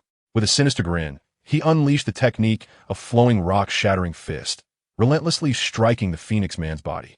The intense heat of the flames baked the mud coating on him into shattered pieces of glass, which fell onto the Phoenix Man. It seemed that it wouldn't be long before this layer of mud armor would completely fall off him. Zhuang Bufan didn't mind, his feet sinking into the ground, continuously replenishing the lost mud armor. Just as Zhuang Bufan had said before, earth and water are attributes that can perfectly restrain fire. The burning attacks from the Phoenix Man had no effect on him at all. Meanwhile, the Phoenix Man, who was enduring Zhuang Bufan's attacks, began to regret it. With his ability to resurrect, he wasn't upset about missing the opportunity to escape earlier. Instead, he was truly forgetful. Clearly, this guy had just exposed himself to him. So why did he choose to engage in close combat with him? It seemed that Zhuang Bufan's sinister smile, while riding on him, had indeed left an indelible psychological scar. Han Xin once suffered humiliation under his foe and later slaughtered heroes across the land.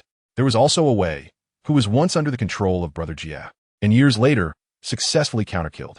Not to mention the overused and foul memes circulating online. In short, if Zhuang Bufan had these classic works memorized, he definitely wouldn't have the Phoenix Man beneath him. "You guy, get off me." Sure enough, before Zhuang Bufan could crush this guy, allowing him to launch another grand theft, he had already rapidly evolved. Moreover, this time it was a new mode of Hercules Eagle that he had never encountered before. In short, it looked like a rather foul-smelling, muscular chicken-headed bro. It made Zhuang Bufan, who was riding on him, feel his hands and feet go numb. Earlier, he had been enjoying himself too much to notice this aspect, but now he directly felt the Phoenix Man's evolution. This made him shiver involuntarily, locking onto the guy's arms, pulling him out from between his legs, and then executing a fierce shoulder throw that sent him hundreds of meters away. It should be you who should roll away, right? Perverse freak. Hearing the Infinite Knight's roar, the Phoenix Man felt both angry and wronged. However, if someone were to pass by at that moment, they would definitely think that compared to the mud-covered Zhuang Bufan, the Phoenix Man's outfit was clearly more foul-smelling. There was no way around it. Belt, sharp-toothed black dog collar, plus the Herculean physique of the Phoenix Man beneath the Hercules Eagle that rivaled that of super alloy blacklight. No matter how you looked at it, Zhuang Bufan's side clearly seemed more intact. As for the water tiger girl, who was watching from the sidelines, having been training deep in the mountains, she had never seen such a scene. She had already turned her back, covering her face, and weakly said, "Call me when you're done," clearly unable to adapt to this situation. It was uncertain if Zhuang Bufan heard the water tiger girl's cry. However, he also changed his combat approach. Countless rock spears hovered around him, and with a wave of his hand, they shot towards the direction of the Phoenix Man. In contrast to Zhuang Bufan's actions, the Phoenix Man's movements were different. It was hard to tell if the previous humiliation had stimulated him or if something strange had awakened within him. In short, the Phoenix Man, who had just been regretting engaging in close combat under Zhuang Bufan, was now charging straight towards his current position. Even with telekinetic enhancement, Zhuang Bufan's rock spears found it difficult to achieve any results against the Phoenix Man, who had comparable physical strength. Just how far has this guy's body evolved? Zhuang Bufan made a sarcastic remark and then attempted to simply use telekinesis to block the approaching Phoenix Man. Suddenly, the speed of the Phoenix Man dropped sharply as he charged forward. Although he seemed capable of withstanding Zhuang Bufan's high-pressure telekinesis, that was about all he could manage. With roughly 100 meters still between them, by the time he reached 60 meters, the inertia from his earlier acceleration had completely dissipated. When he got within a dozen meters of Zhuang Bufan, the immense resistance made every step forward incredibly difficult for the Phoenix Man. Considering his resistance to telekinesis, his physical performance at this moment could be said to be on par with Zhuang Bufan's. "You damn guy, take this punch."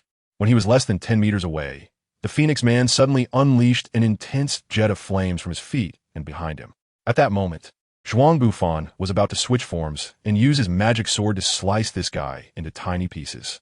Unexpectedly, this beltless, bare-bottomed chicken was able to unleash another burst of extreme acceleration. There was nothing Zhuang Bufan could do in the less than a second it took to transform. He took a powerful punch from the Phoenix Man's Hercules Eagle mode head-on, and he did so without any defensive enhancements. Wasn't the transformation supposed to make him invincible? Ugh! Zhuang Bufan moved his jaw slightly and spat out a mouthful of blood. He could sense that his face was a bit swollen now. Just when he was punched into the cliff by the Phoenix Man, the psychic binding he had imposed on him was also lifted. Seizing this opportunity, the Phoenix Man lunged forward for another powerful punch. However, this time a deafening roar echoed as Zhuang Bufan slid back about a meter, managing to withstand the attack. Dressed in ghost armor, Zhuang Bufan didn't care about using any other methods. After taking the Phoenix Man's punch, he immediately stepped forward and slapped him back. The two individuals with dragon-level strength stopped evading each other's attacks and engaged in the simplest form of duel. One-on-one, fist against fist, whether it was a slap, strike, a hammer, or a whip. It was like a Russian slap competition, exchanging offense and defense. Each punch swung in the air could create sonic booms and bursts of white mist. After hitting each other's steel-like bodies, the gusts of wind generated destroyed the nearby forest. In an instant, birds and beasts fled, apart from the recovering water tiger girl, who marveled at this playful duel. There were no living creatures left in the forest. High energy, alert disaster level estimated. Dragon. In the command center of the temporary headquarters, everyone was shocked by the alarm return from the energy monitor of the Z-City branch. The initial disaster assessment by the Hero Association was based on the energy levels released by the monster, combined with their actual destruction to make a comprehensive judgment. This meant that a very powerful monster might initially be classified by the system as a wolf-level disaster. Then, in a short period, it could rapidly escalate.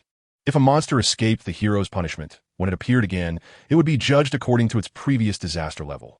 In other words, when the association's disaster radar issued a dragon-level warning, even Shichi felt a bit uneasy, because this was likely not an ordinary dragon-level disaster event.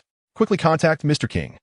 At this moment, he was the only one who could resolve such an incident. Shichi naturally thought of King, regarded as the nemesis of monsters, the Silent King, the last shield of human survival, and made the call. Not going. I have things to do, that's it. It was King's familiar line. And then he hung up, leaving Shichi to worry alone. Leave the monsters in Z-City to me. At this point, the association's prestige could not afford any challenges. The one speaking was the A-rank first, Sweet Mask, who patted Shichi on the shoulder and spoke in a comforting tone. Can you handle this incident by yourself? The preliminary estimated disaster level is Dragon. Damn it, just when I couldn't reach the Infinite Knight living in Z-City, the other heroes. Shichi said in frustration, while Sweet Mask glanced at the energy outbreak point on the monitor, seemingly contemplating something. Is the center of this disaster in the wilderness? That should be considered a no man's land, right? If that's the case, I should be able to let loose and cause a ruckus. Rest assured, I'll handle this incident perfectly. Let those S-rank guys see what a hero's proper way of acting is. Zhuang Bufan sighed. The crazy brawl had already left no trees standing within several miles. At this moment, the Phoenix Man was covered in wounds, whereas Zhuang Bufan, protected by his armor, was doing considerably better. However, even so, he had sustained quite a few bruises. You guy, do you still consider yourself a man? If you have the ability, take off your armor and fight me in a fair brawl. Even the toughest of opponents, after such a long fight, knew how much advantage Zhuang Bufan had gained by wearing armor during the brawl. Moreover, the Phoenix Man wasn't particularly stupid. It was just his pride in his abilities, combined with the humiliation from Zhuang Bufan, that had blinded him. After fighting for so long, both of them had already vented their anger through their fists and stopped to catch their breath. Naturally, the Phoenix Man began to calculate the gains and losses. Stop talking nonsense. If you have the guts, take off your doll suit and fight me for 300 rounds. Zhuang Bufan naturally found a reason to reject his suggestion, as he couldn't possibly follow this guy's advice. To be honest, the physical qualities of the Phoenix Man in his Hercules mode far exceeded Zhuang Bufan's imagination. He originally thought that this guy's strength and defense capabilities were about on par with his own Swamp Lord form. But now it seems that his physical quality could rival that of Blacklight's fully unleashed muscles. Otherwise, how could he have fought against his own armored self for such a long time? Is that so? So it turns out armor is also a kind of doll outfit. It seems you're also a weirdo dressed in a doll outfit. Upon hearing Zhuang Bufan's rebuttal, the Phoenix Man suddenly changed his attitude and looked at Zhuang Bufan with a gentle expression. This heartfelt look, combined with his battered muscles, made Zhuang Bufan feel an immense sense of terror. What does this guy want to do? Zhuang Bufan muttered to himself, thinking that even the powerful cannon punch earlier hadn't made him take a single step back. But this time the Phoenix Man, merely relying on his pleading expression and his feigned embracing posture, made Zhuang Bufan tremble and involuntarily retreat. "Come on, enter my mental space," the Phoenix Man said, attaching his spirit to Zhuang Bufan, trying to pull his consciousness into his mental space. Huh.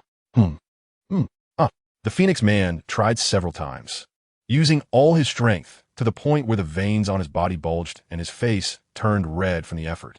Yet he still couldn't bring Zhuang Bufan into his mental space. "You, heavy as a rock, really should lose some weight." Zhuang Bufan, who was resting and catching his breath on the side, found it quite amusing to see the Phoenix Man struggling to pull him into his mental space. However, when the Phoenix Man commented about losing weight, Zhuang Bufan nearly choked with anger. This guy actually slandered his image in front of his fans. "You, brace yourself and get ready to take a beating." Zhuang Bufan was furious, and the flames compressed from his spiritual energy burned on his fists as he strode towards him. No longer caring about physical exhaustion, he launched a relentless barrage of punches. It had been a long time since he used such a move, and at first, he intended to incorporate his boxing skills into the combo. However, he felt it was too awkward and limited the power of his punches. In the end, he even stopped maintaining the spiritual fire, relying solely on his iron fist to strike fiercely at the Phoenix Man. The attack of a meat-type dragon-level powerhouse was terrifying.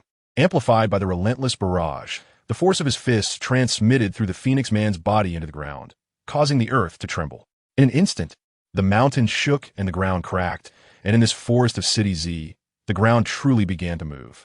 When Zhuang Bufan stopped his attack and removed the ghost armor from his body, the high temperature from his fists could still be seen, causing spatial distortions. The already injured Phoenix Man, who had been battered in the previous fight, was now gasping for breath after taking such a combo. Perhaps when he recognized Zhuang Bufan as a mere puppet, the rage he felt earlier dissipated completely. Without strong emotions to drive him, his ability for emotional evolution could naturally not be utilized. Zhuang Bufan did not give him a chance to recover or escape. Regardless of whether the Phoenix Man was afraid of death, this time the power he had was truly in his own hands. With this in mind, Zhuang Bufan broke the Phoenix Man's neck, and this time he really breathed his last. As the plundering commenced, the Phoenix Man, who was originally in the state of the Hercules Eagle, quickly regressed and soon returned to his form before reincarnation, having lost all enhancements to his power. Even if he were to be reborn now, he would only be an ordinary ghost-level monster. The disaster warning in Z City. Have you resolved it? Zhuang Bufan has just dealt with the Phoenix Man, while Sweetheart Mask arrives late. Looking at the strange entity lying on the ground and the flattened mountain peaks around, this high and mighty A-rank hero can't help but feel astonished by Zhuang Bufan's strength. "Well, the trouble has been resolved anyway. It seems you arrived late." Zhuang Bufan looked at Sweetheart Mask with a hint of hostility, and with the bruises left on his face from fighting with the Phoenix Man, he increasingly resembled a small boss from a light novel that was about to be defeated. There was no helping it.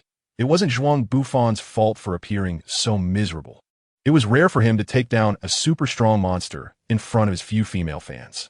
Then a handsome, wealthy guy with a significant social reputation appeared in front of him, and one couldn't help but worry whether this guy was there to cause trouble.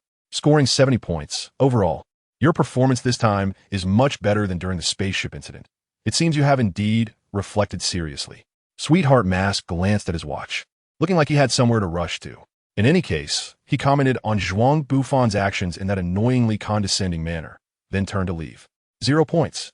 As a hero, your attitude during activities should be taken for granted, Zhuang Bufan responded to him. Sweetheart Mask turned back to give him a glance, but said nothing.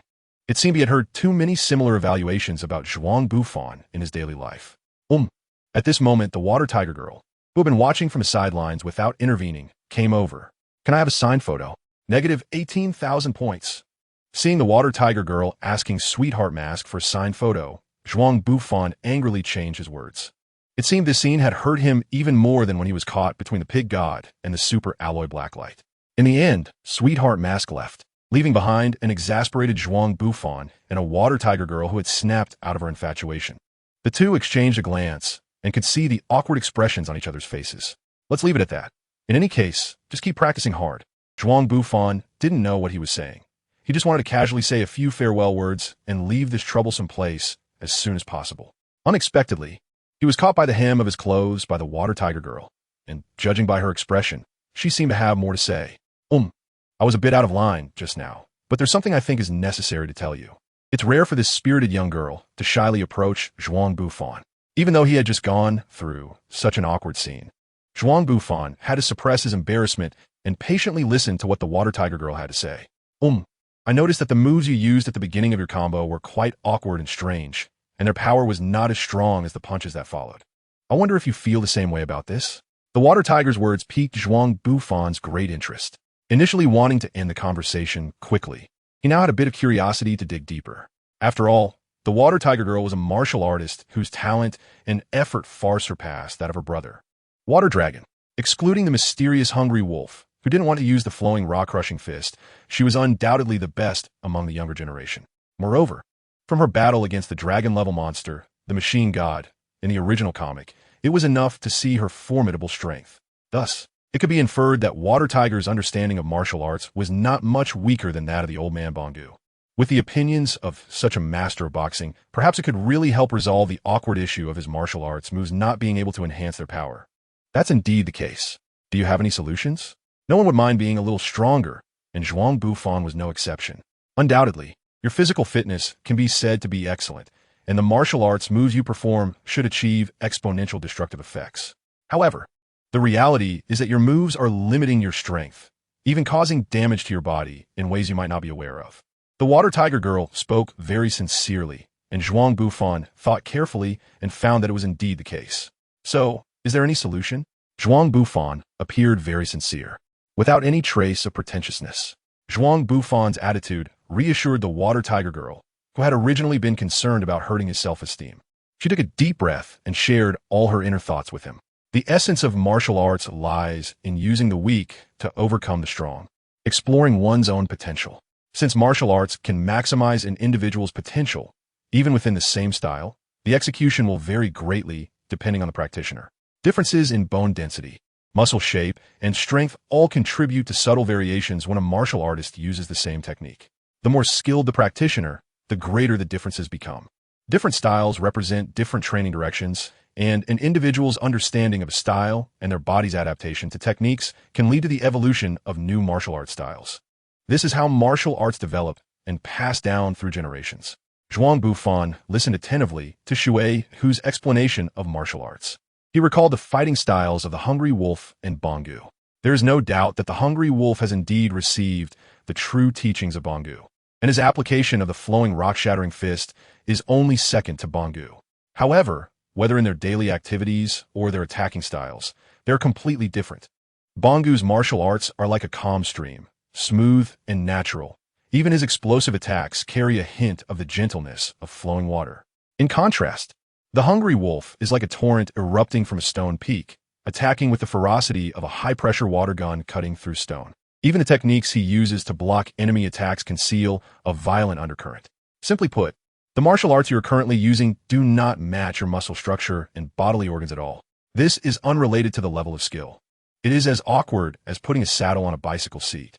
Fortunately, your understanding of martial arts is not yet deep enough, and you have not integrated it as naturally as those powerful warriors do, like breathing. Otherwise, an incompatible way of exerting force would eventually harm your body. Zhuang Bufan listened to Shui Humei's speech, furrowing his brows with his head down. After a long pause, he finally opened his mouth and said, "Are you asking me to give up the martial arts I've learned? To start over and re-understand the techniques?" Seeing that Zhuang Bufan had understood her intention, Shui Humei stopped beating around the bush. Well, or perhaps just giving up using martial arts techniques altogether might be simpler. What do you mean? With your current physical condition, even if you increase the training difficulty several times, it would be hard to trigger your body's protective mechanisms. Without a body that has been honed through practice, it's impossible to truly find a martial arts path that suits you. Zhuang Bufan was about to ask Shui Humeizi if there were any good training methods. Unexpectedly, this spirited athletic girl suddenly smiled at him. "But someone as powerful as you probably doesn't need to rely on martial arts moves, right?"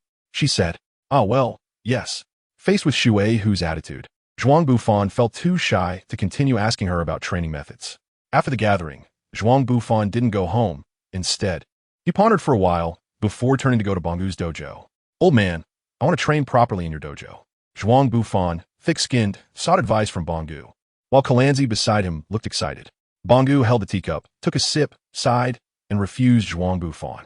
"Martial arts are techniques meant for the weak. With your current strength, you are already powerful enough to threaten the survival of others. There's no need to learn such self-defense skills meant for the weak." Bangu sipped his tea and declined Zhuang Bufan's request. Left with no choice, Zhuang Bufan went to the Wind/Iron Fist dojo, received the same answer, and temporarily set this matter aside in his mind. Zhuang Bufan was somewhat surprised. He never expected that one day he would enjoy the treatment of king. However, since he had the powerful techniques, he wasn't in a hurry to improve his strength through martial arts moves. Since the techniques he had acquired were harmful to his health, he decided to use them less in the future. After making up his mind, Zhuang Bufan felt a bit down, but accepted the situation. Compared to that, tomorrow was the day to go to the Hot Spring Inn, and he wondered if Tsukikage would agree to his invitation. Zhuang Bufan was filled with hopeful anticipation. The words hot spring hold an unimaginable allure for the people of the One Punch world. Even the neon people from the original world might not enjoy soaking in hot springs as much as the citizens of the One Punch world do. So when everyone saw that Fubuki-chan did not attend the hot spring gathering, they could all observe the visibly disappointed expression on his face. Genos, the young man should focus on hero activities and not follow Zhuang Bufan's example of casually dating. Just look at him. He was originally a great young man who could accompany me in battling through supermarket seasons. Now he can't even eat the free fruit platter on the luxury train. Sitting in the same luxury train as Saitama, he continuously stuffed fruit from the platter into his mouth while teaching his cheap disciple. Although Saitama's appearance wasn't much better than Zhuang Bufan's. However, considering his financial situation and his extraordinary love for discounted products, along with the terrifying fruit prices in the One Punch world, it's already quite generous of Saitama not to stuff the fruit platter into his bag. Forget it. I can't be bothered to criticize you anymore, but indeed, one must enjoy the rare hot spring trip to the fullest. After Saitama's strange way of driving, Zhuang Bufan inexplicably perked up. Speaking of which, it was the silly fox's first time on a bullet train. After confirming the seat, she directly ran to the front of the train.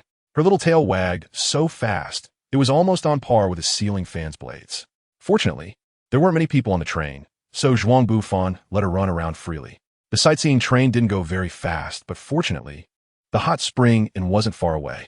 After about 4 hours, just past noon, Zhuang Bufan and the others arrived at the station of their destination. He went to the front of the train and hugged the silly fox, who was clinging to the window, and forcibly carried her off the train. As soon as they stepped out of the station, they saw the innkeeper from the hot spring and come to pick them up. It was my first time riding an extended luxury car. There was even an ice bucket in the car. I wonder if the sparkling wine inside is complimentary. Saitama, who had never seen much of the world, spoke up, and Zhuang Bufan, who also had limited experience, agreed. The two country bumpkins, bombarded by the capitalist's sweet-coated shell, almost forgot the most important thing. Fortunately, Saitama remembered just as they were about to get off the car.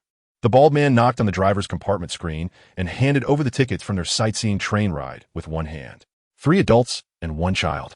Who is going to reimburse the train tickets we used to get here?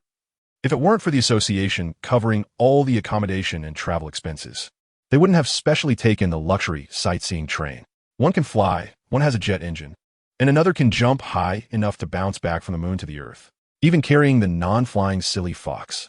They would be much more efficient running over than taking the train. Please wait a moment. When you check out, we will handle these matters together. Truly, a professionally trained driver can maintain composure and elegance in any situation. After sitting on the car for about another hour, the luxury car finally arrived at the hot spring and booked by the association. The moment they got off the car, Zhuang Bufan and Saitama, the two country bumpkins, were shocked by the association's extravagance. I don't know if this establishment is elegant or not, but it must definitely be very high-end. Zhuang Bufan stroked the head of the clumsy fox and exclaimed in admiration. As a local, if you were to ask Zhuang Bufan what understanding he had of elegant things, he probably wouldn't believe it himself. However, as a local, he did have a bit of insight into the ostentatious high-end aesthetics of nouveau riche. The facade of the hot spring inn was designed like the gate of a general's residence made of red pine boards, with vermilion beams and painted rafters in the front yard, and the eaves covered with dark blue-green tiles. Although it wasn't as simple and elegant as the ancient Chungwen hot spring villa, it still had a certain solemnity and weight reminiscent of a general's mansion. which lent the hot spring in a bit of charm. However, if it weren't for the rectangular building behind it, standing over 80 stories tall with a distinctly modern style and equipped as a five-star hotel, then the aforementioned charm would still hold some validity. Erecting such a modern building within the context of traditional architecture could either reflect the appreciation of a true culinary connoisseur or indicate that one was just a newly affluent individual who had recently escaped poverty. Although Zhuang Bufan hasn't reached the third level of mountain as mountain, he enjoys this mix-and-match style at his first level. His friend, Chiyu, shares the same attitude. As fellow poor people sharing a steamed bun, his evaluations can be even more accurate than Zhuang Bufan's. No wonder it's an association. It really is a very high-end hotel. Of course, this is Mr. Zaloni's property, the attending servant said with a tone that was slightly envious yet proud. Is it the wealthy from the Golden Poop building? Or that father-son duo who ruined the metal baseball bat? Zhuang Bufan shook his head. He couldn't quite remember if that guy was the one. Anyway, it didn't make much difference. Most of the wealthy people in the one-punch world were of that sort.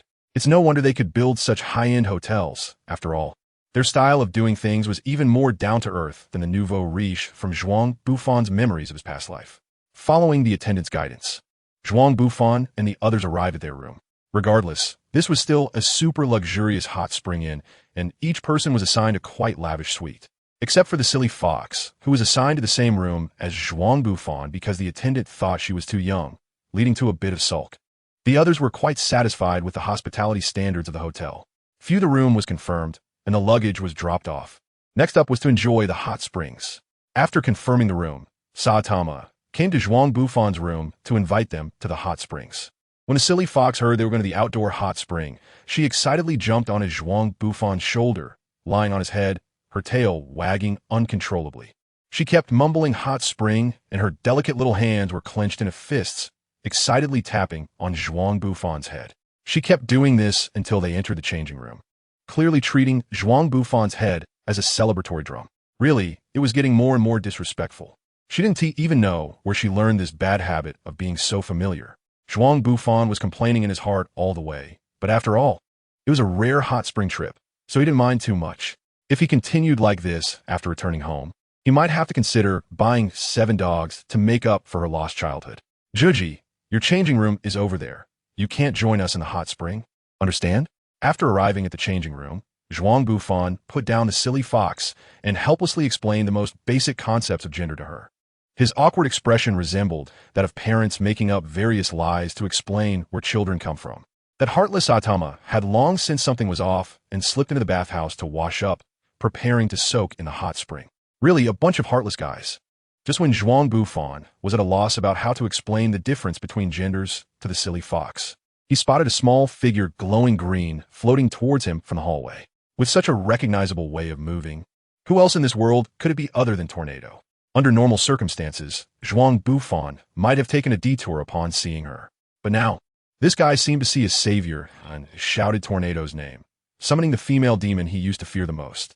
What do you want from me? Our dear Tornado was still as proud and domineering as ever, looking at Zhuang Bufan with an air of arrogance. She initially intended to ignore him, but unexpectedly, this guy dragged a white fluffy thing quickly to her. With a pleading look in her eyes, the little girl stared at her. In this situation, Tornado couldn't continue to ignore it. The little girl clinging to Zhuang Bufan's pant leg seemed somewhat familiar. It was the silly fox from the island. It was unclear where Tornado got such a high pressure.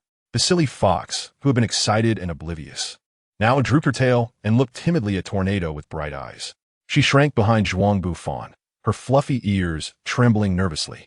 At this moment, the silly fox appeared small, weak and pitiful. Tornado didn't even need to say anything. She transformed the silly fox from an oblivious brat into a soft and cute little beast girl. To make a long story short, I'll leave this child in your care for now, and I hope you both have a great time bathing. Zhuang Bufan spoke his request for entrusted care at extremely high speed.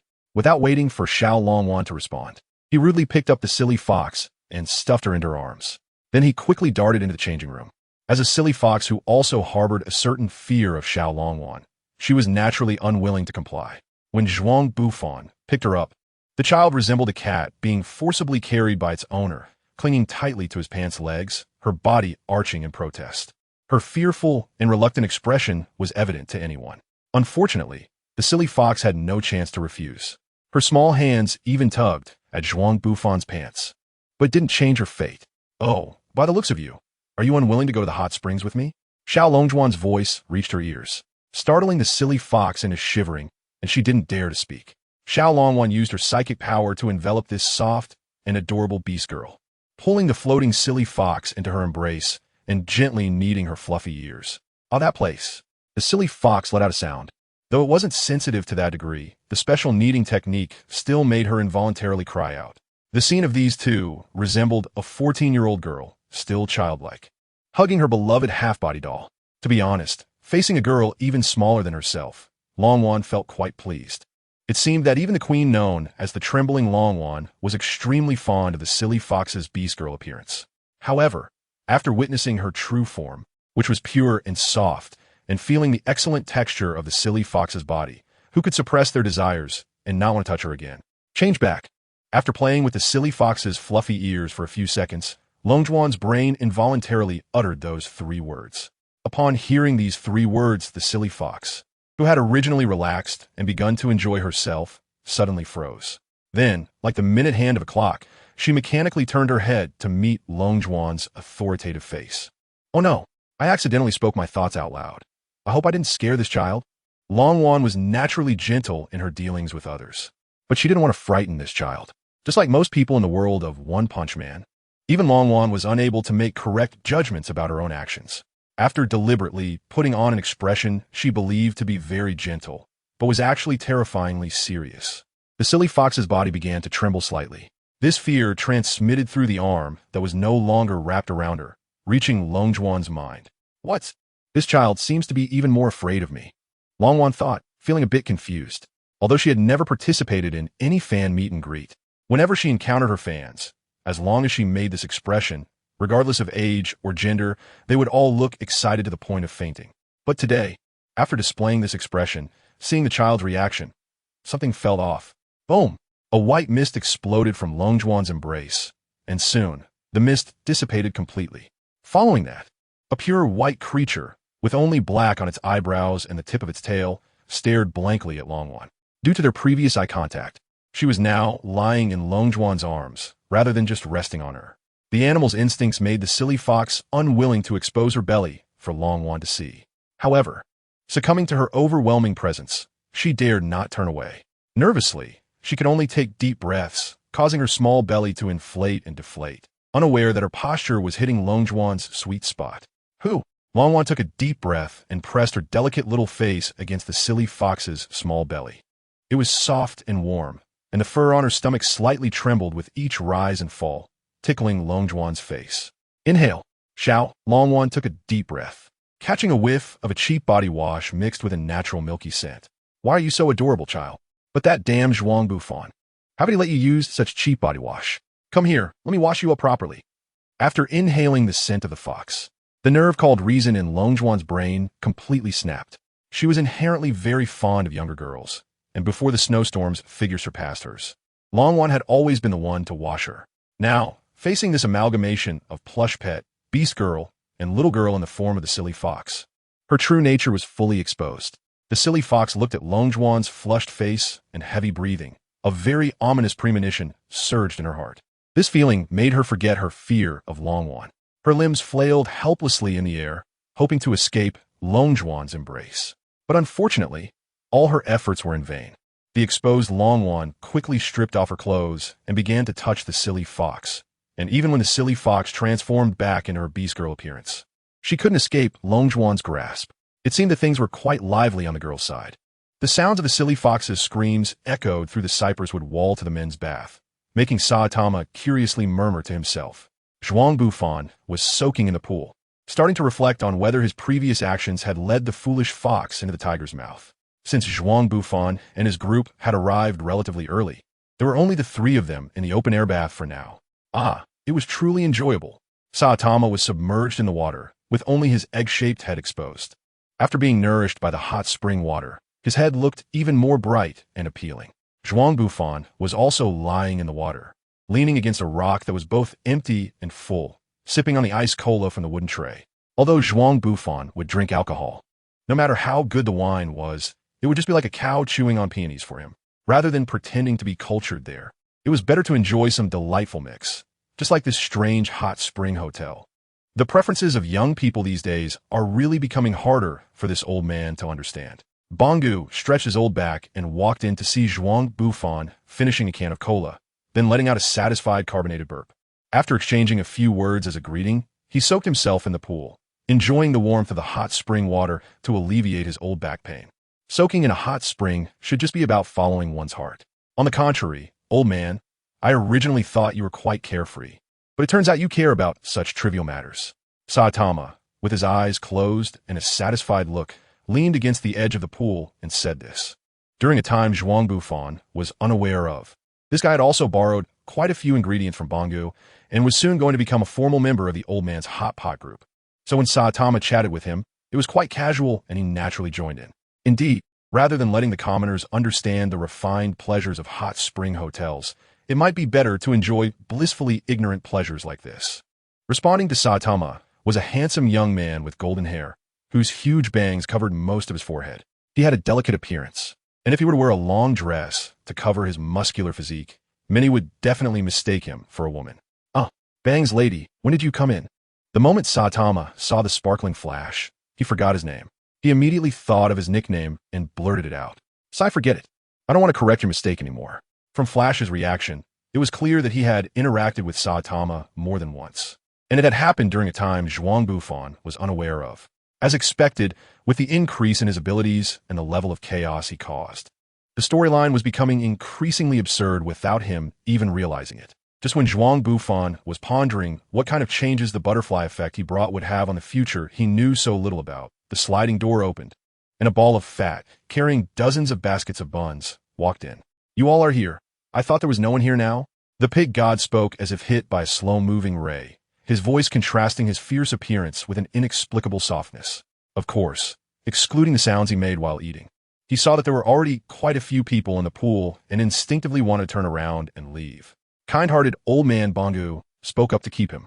Since you're already here, just come in and soak for a while. After hearing Bongu's words, the pig god thought for about 3 seconds, then slowly nodded. The moment his plump body entered the water, the originally calm outdoor bath instantly stirred up a giant wave taller than a person. The wave crested over the heads of everyone present, and then crashed against the wooden wall, making a terrifying sound. Even though the pig god made such a huge commotion, the buns in his hands were still not touched by even a drop of water. This was quite absurd. Zhuang Bufan wiped the water off his hair with both hands, making Saitama envious to death, constantly complaining in his heart about Pig God's obsession with food. Pig God had only been in the pool for about 20 minutes. Then this guy suddenly stood up, and the water level that was originally at his waist dropped to just above his ankles. Bowsy is gone. I'm leaving first, Pig God said, leaving everyone else, who were forced to be naked, to face each other honestly. Are all the boys idiots? They're all adults, but still acting so carefree. Little Tornado heard the noisy sounds next door and commented with her sharp tongue. The silly fox, on the other hand, was floating in the hot spring covered with a towel, stirring the water with her tail and enjoying the wonderfully warm hot spring water. From her appearance, it was clear she had lowered her guard against Little Tornado. One must say, after being treated that way by Little Tornado, she could still appear so relaxed. No wonder Zhuang Bufan was always worried that this silly fox might be taken away by someone one day. Time always passes quickly when people are relaxed. When Zhuang Bufan and Saitama walked out of the bathroom, the banquet was about to start. To prevent the wine-poor Little Tornado from encountering any alcoholic beverages, Zhuang Bufan deliberately chose a seat next to Tornado. Originally, Little Tornado's expression seemed to have some complaints, but after glancing at the silly fox beside her, she held it back.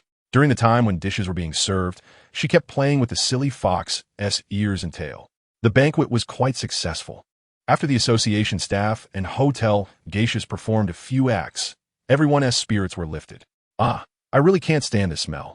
Just as Zhuang Bufan was focused on watching the atomic samurai perform a knife-cutting demonstration on carrots, he suddenly heard Little Tornado's words.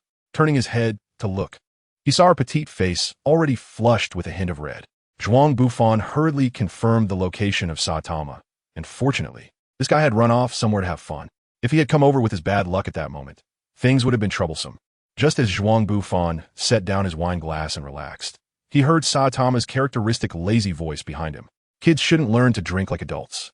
Boss, add a glass of orange juice here. After saying this, Saitama shouldered a bottle of premium sake and left the room. Little Tornado angrily snatched the wine glass from Zhuang Bufan's hand. What is this? A correction of the world line? Come on, Saitama, what nonsense are you talking about? Zhuang Bufan complained in his heart. With Xiaolongyuan's personality, he would definitely not return until he was drunk tonight. Zhuang Bufan wasn't concerned about the zombie man being stabbed a few more times by Tornado. He just thought that if she wanted to do something else, that would be problematic. It was rare for him to find a hot spring inn, and now he had to take care of a drunken fool. Thinking of this, Zhuang Bufan sighed again. He sent the tired and playful Juju back to her room and secretly witnessed the entire process of Tornado having her way with the zombie man.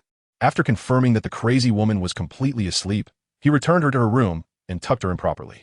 Only then did he, looking exhausted, soak in the hot spring for a while, during which he had a chance encounter with King, and then returned to his room to sleep slowly.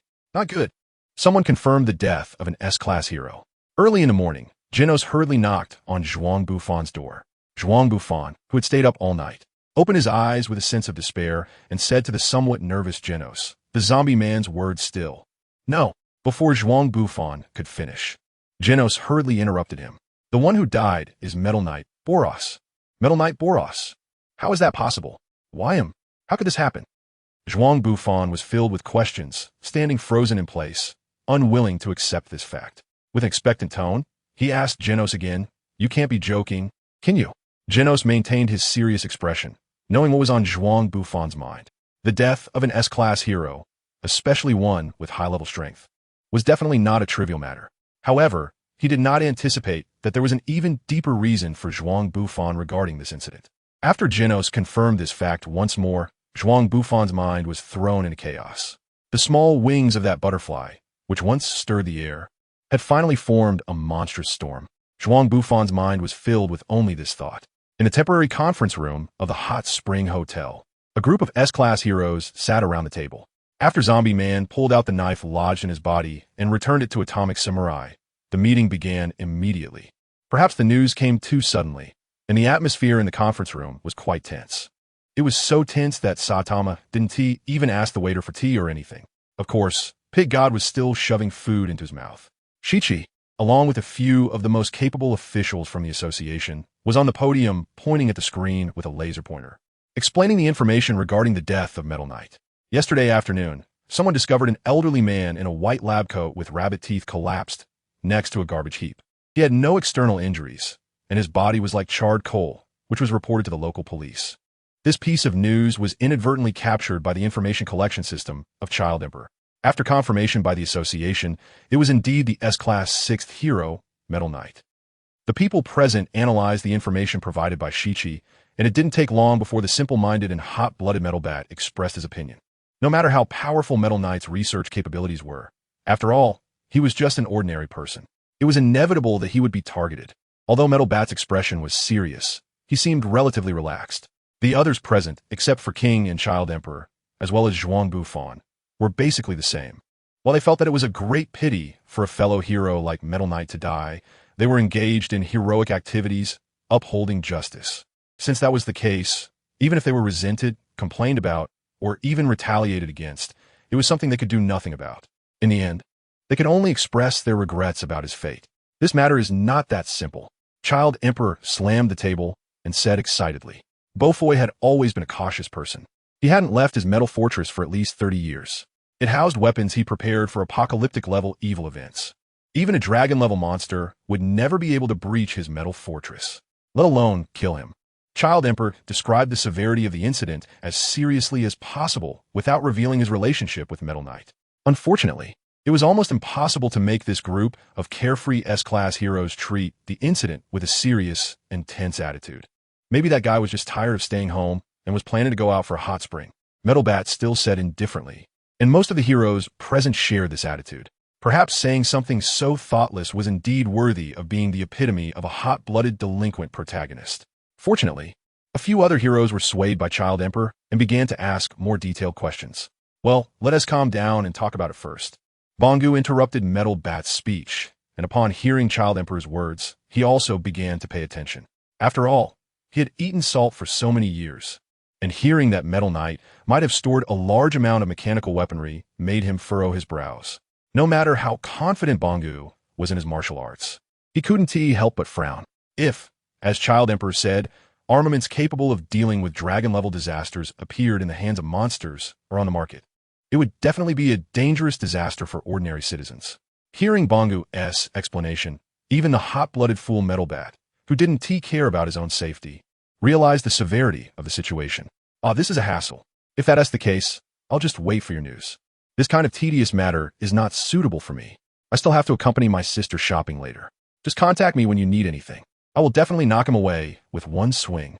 After saying this, Metal Bat held his bat and struck a powerful pose.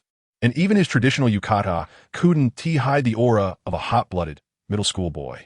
One more thing, after the Deep Sea King incident and the spaceship incident, the association was already at a level where crisis management was needed. So please keep the secret of Metal Knight's death. This meeting lasted more than an hour.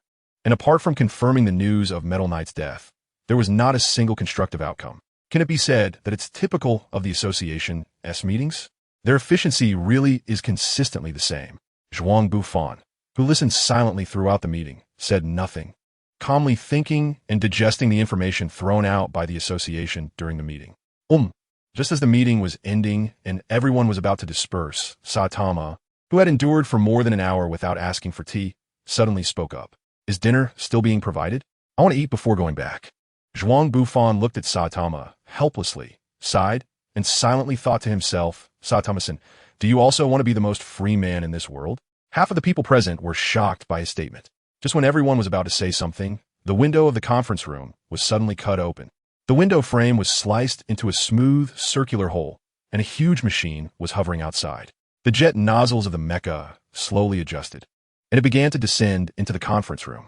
Sorry for the sudden visit, but I received incorrect information about my death, which is why I rushed over to clarify. What?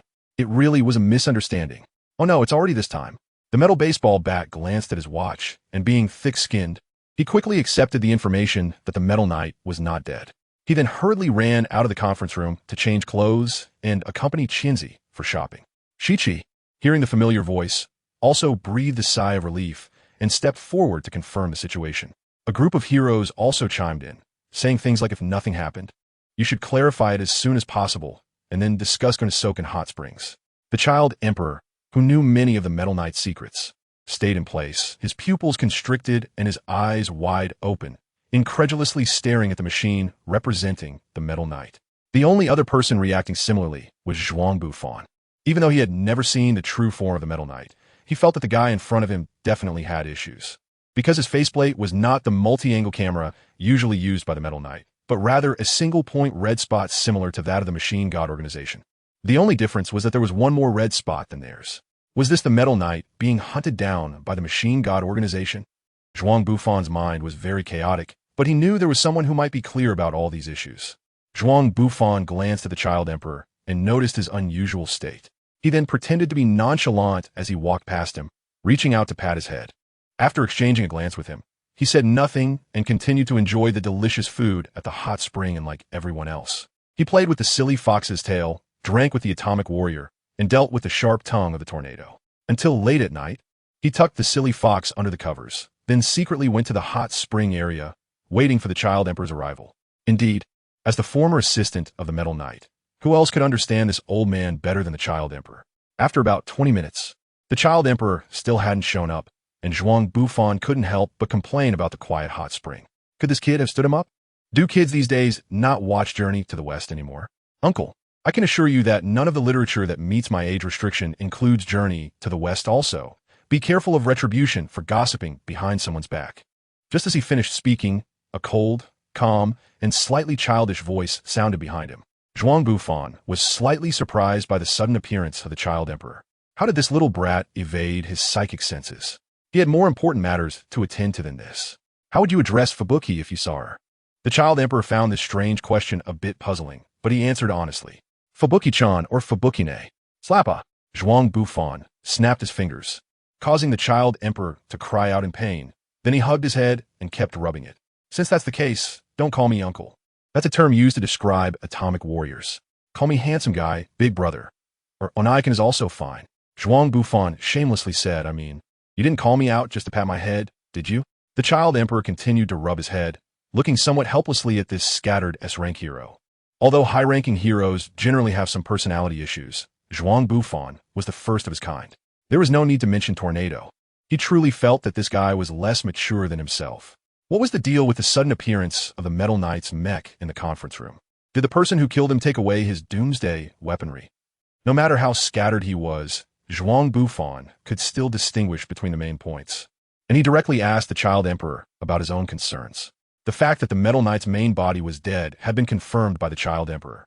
So it shouldn't be wrong, but the troubles he left behind had not yet been resolved. Unlike other heroes, the Metal Knight had a production line for ultra-high-end mechs, as well as a large stock of mechs. Even if judged solely by the strength of the mechs that appeared, this guy had the capability to mass-produce demon-level bodies. Allowing such a powerful mech that could cause demon-level disasters to roam free outside would undoubtedly be a huge disaster for this world. The mech indeed acted according to the Metal Knight's will.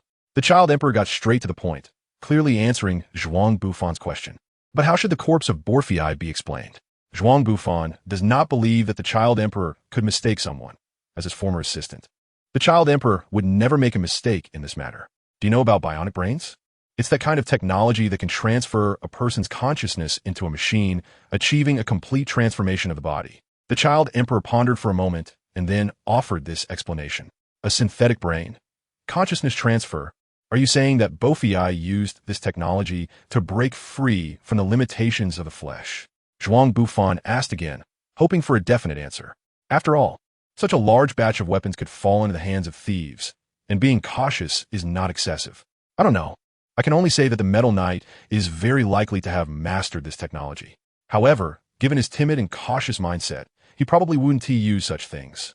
It seemed that the Child Emperor was thinking about something, and his voice grew quieter until he simply fell silent to ponder the issue. Zhuang Bufan watched as he spoke halfway, making him feel particularly uncomfortable all over, so he couldn't help but ask him what the problem was. Hearing Zhuang Bufan's inquiry, Tong Di carefully observed this guy, then thought for a moment before speaking. Regarding the transfer of human brain consciousness, even without considering the philosophical categories of the ego and the superego, there is still an important issue that needs to be resolved. If thoughts are not transferred, but copied over, then there would exist two Borfei at the same time. Do you remember I mentioned that the Metal Knight has always been a cautious person? He would absolutely never attempt this unless it was absolutely necessary or he had complete confidence. It is even less likely that he would experiment using his own body. Is that the case? If so, then the Metal Knight's behavior would be quite unusual. Tong Di's information answered Zhuang Bufan's questions about the Metal Knight, but also brought about greater confusion. Zhuang Bufan rubbed his temples, feeling that his mind was filled with question marks. He wasn't particularly intelligent to begin with, and previously he had relied on his familiarity with the plot and more information to barely make correct judgments. However, when it came to events related to one of the three major dark lines in the world of One Punch Man, his brain capacity clearly wasn't enough. The Child Emperor watched Zhuang Bufan's confused expression, clearly realizing that this guy was genuinely taking his words to heart and thinking seriously. So, do you really believe my judgment? It's just a conjecture without any evidence to support it. The Child Emperor didn't even know why he felt the need to say this, and by the end, he couldn't even figure out what he was rambling about himself. Zhuang Bufan looked at the little boy who was bowing his head and speaking softly, with a hint of insecurity in his words, and found it somewhat amusing. It seems that even geniuses can have moments of self-doubt. Then this guy used his rough big hand to pat the boy emperor's head. I believe in your judgment. When Zhuang Bufan said this, he didn't use a loud voice. On the contrary, it was quite gentle, but in just a few words, there was a solid emotion.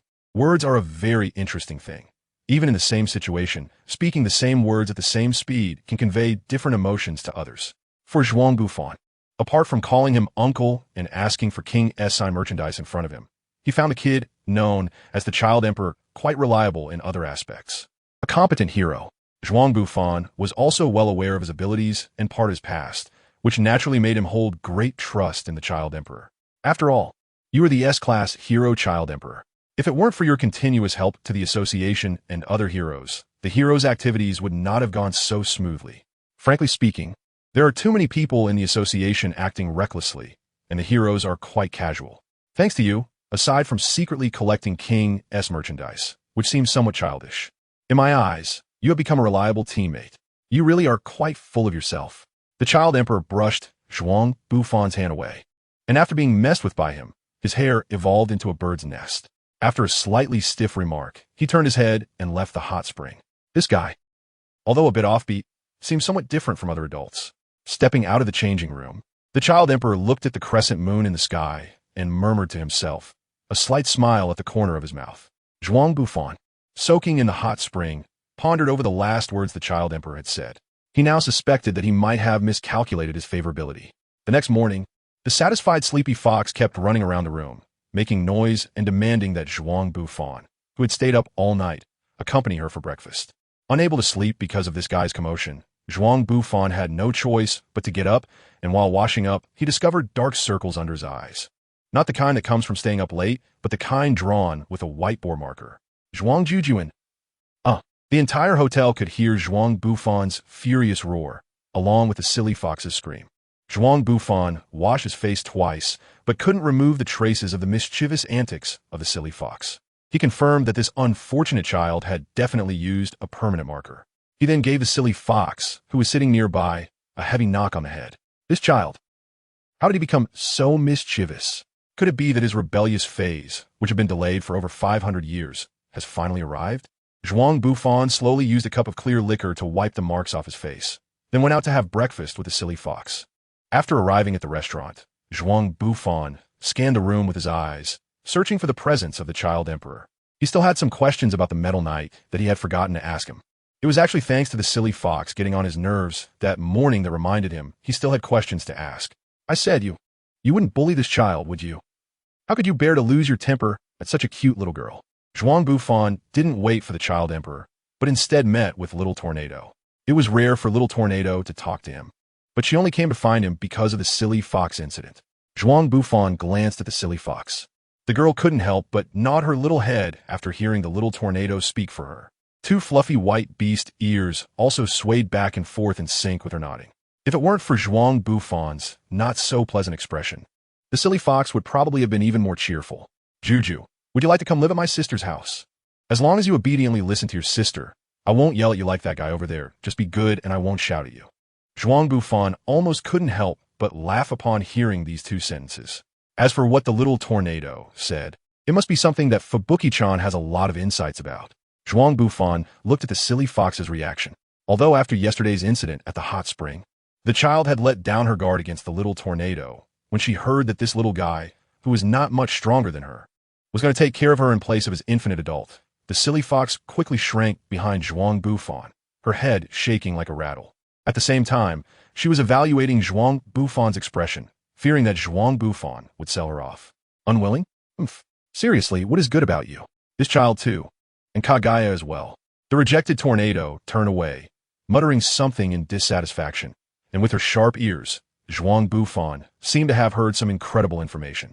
Master, Gigi will never draw circles on your face again. So, can you please not sell Gigi? Perhaps stimulated by the Little Tornado. The increasingly resilient silly fox actually began to reflect seriously and started to apologize to Zhuang Bufan.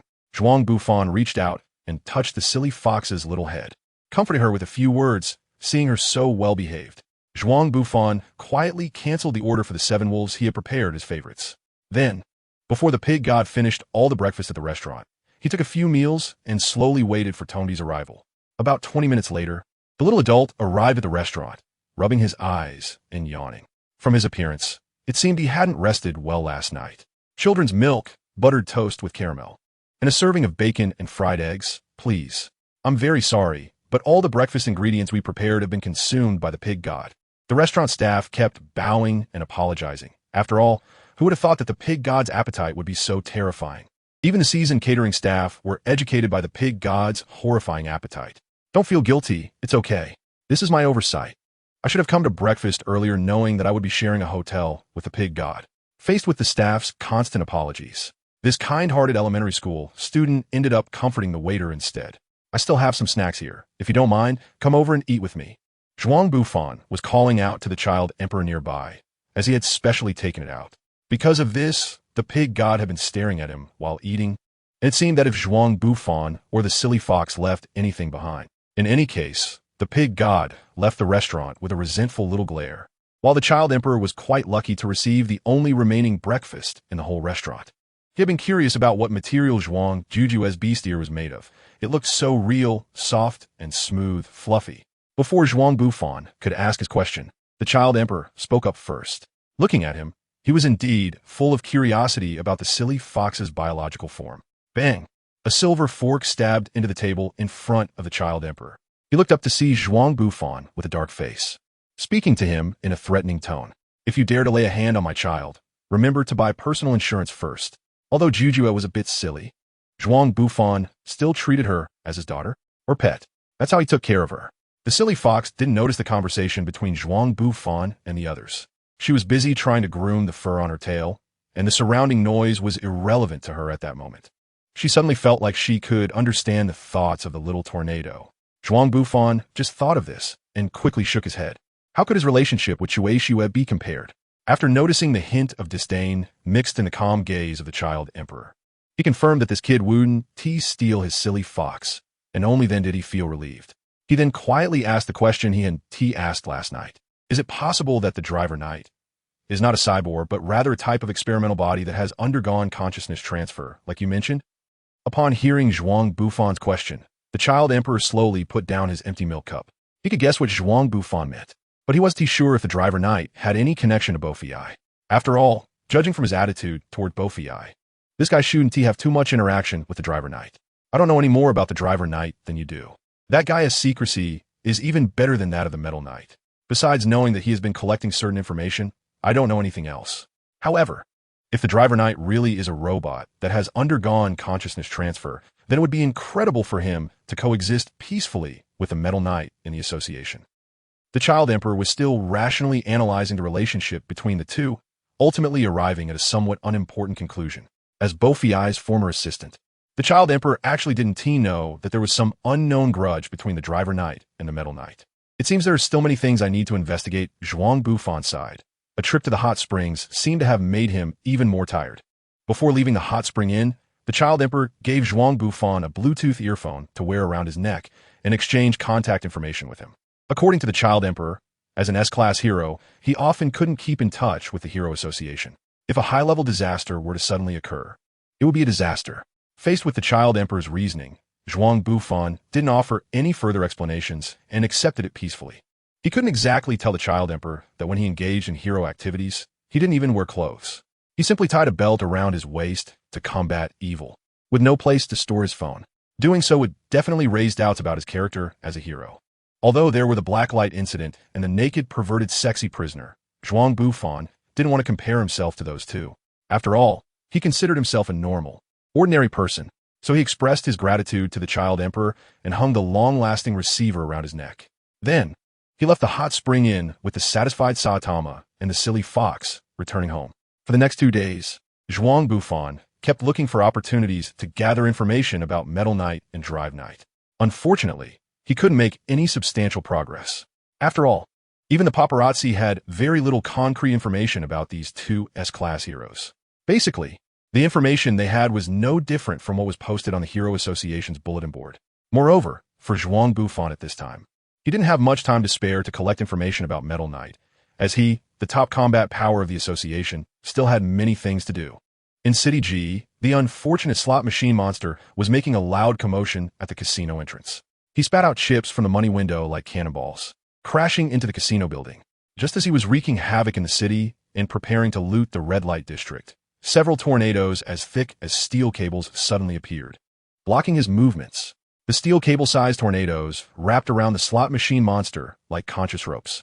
The slot machine monster tried to use brute force to break free from the wind locks, but ended up losing parts from his body instead. Fortunately, these tornadoes only restricted his movements. If they had directly attacked him, the slot machine monster would likely have been killed on the spot. The slot machine monster realized this, and, knowing that continuing to struggle would only lead to his own destruction, decided to give up. He began to curse the one who had stopped his actions, hoping that they would reveal themselves so he could eliminate them with his chips. Turning the tornado into a whip while being able to move freely was a skill Zhuang Bufan learned secretly after gaining the immense psychic power of Goryu Ganshio. It was something he could never have done before. Even after acquiring that immense psychic power, Zhuang Bufan had learned this move only after a long period of practice. Whether it was practical or not was one thing, but it certainly looked cool when used. One of the blade's edges the air slashing silk. Zhuang Bufan shouted the name of his move loudly, striking a pose that he thought was very cool and strange.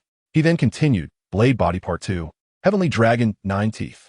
A tiny tornado passed through the body of the slot machine as Zhuang Bufan shouted the skill name, leaving 9 transparent holes in it. The slot machine monster continued to struggle, and to be honest, even with a ghost-level monster's body strength, being pierced by so many continuously rotating tornadoes would definitely lead to an immediate death. The unfortunate slot machine had not yet ended its sinful life simply because Zhuang Bufan wanted to show off and casually try out his newly developed finishing move. Blade Body Part 3, Infernal 7 Calamities. Zhuang Bufan awkwardly pinched a few hand seals with his fingers, and from the phoenix wings behind him, a whirlwind suddenly erupted with several clusters of flames at its base. As the flames got closer to the tornado, they were immediately absorbed by the wind, which was as strong as steel cables. The fire, fueled by the wind, grew increasingly fierce. In an instant, the 9 wind whips transformed into burning fire dragons, dancing between the skyscrapers in G-City. Meanwhile, the slot machine monster, which had long been fixed in place by the windlocks, turned into a massive fireball the moment the 9 wind ropes became fire dragons. It hung above the heads of the people in G-City like a second sun. I never expected the 9 dragons coiling the sun to be this cool. Indeed, playing with fire is the signature skill of the protagonist. Water blades and earth techniques are nothing compared to this dazzling ultimate move. Zhuang Bufan looked at the fire dragon swirling in the sky, and the slot machine monster turned into a puddle of golden water on the ground, feeling a mix of emotions. This was the 3rd ghost-level monster he had killed today, and it was also the only one that barely endured until his ultimate move was completed. Although Zhuang Bufan enjoyed using his ultimate technique, he also noticed that the atmosphere in the one-punch world had begun to grow tense. The death of the great prophet Sababawa and the conclusion of the spaceship incident were significant turning points in this world. After these events, the already frequent monster mutation phenomena started to progress rapidly, resembling a rabid dog without a leash. According to the original association's standards, S-level heroes could only be contacted for support if a Tiger-level alert was confirmed and the alert was not lifted within several hours. Due to the recent overwhelming number of high-level disaster alerts, the association had to temporarily lower the minimum standard for summoning S-level heroes to Ghost level. Even so, this still put immense pressure on the professional heroes of the association. In simple terms, there were not enough heroes in the Hero Association.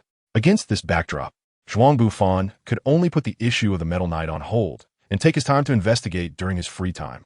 After all, it was more reliable to extinguish the fire in front of him first rather than dealing with an unpredictable mechanical army. Moreover, the Metal Knight's performance remained relatively normal. Aside from the consciousness transfer incident, everything else continued to progress according to the original storyline. Most importantly, if Zhuang Bufan were to undertake hero missions now, he could not only test his cool ultimate technique, but also boost the sales of his soldier models. And it seemed that even the number of fan clubs was gradually increasing. However, for the various hidden forces in the one-punch world, it was the Metal Knight's performance that shocked them more than Zhuang Bufan's growing strength. The reconstruction project in City A, which was taken over by the Metal Knight, was completed in just 7 days, resulting in a brand new city. Additionally, a high-speed network connecting to other major cities was constructed. This terrifying infrastructure capability was a demonstration of the Metal Knight's strength. After all, destruction was generally easier than creation.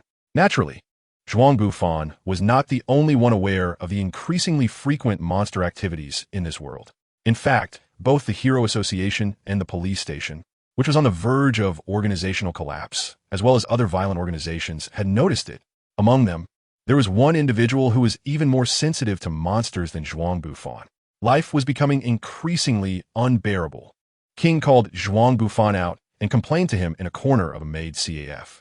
He happened to want to visit a game store today to buy some newly released games and relax a bit. Instead, he inexplicably ended up taking down 2 ghost-level monsters and 15 bounty criminals, all thanks to his usual strong luck. I almost feel sorry for those monsters who encountered you, getting bitten by a pack of wild dogs, crushed by engineering steel bones, and inexplicably killed by a sudden eruption of hot springs. TSK, I really hope you can have a clear understanding of your own strength. Zhuang Bufan complained on the side, saying that although he knew that King S. luck could even suppress the 4 dragons, He still felt a sense of fear regarding King's incredible luck when he heard about the monster that attacked him being taken down on the asphalt road. You should have a clear understanding of my strength, right? I'm just a weakling who can't even beat a street thug. So why do I have to suffer like this? Why not just announce everything about me, since I'm just an ordinary person anyway? The more King spoke, the more excited he became, almost attracting the attention of those around him, nearly exposing his identity. Zhuang Bufan comforted him a couple of times, but it seems there's no hope of making King realize his identity as the son of the position. Do you think that as a prominent member of the Hero Association, even if someone really notices your current issues, would anyone really dare to expose you? From a societal impact perspective, probably not.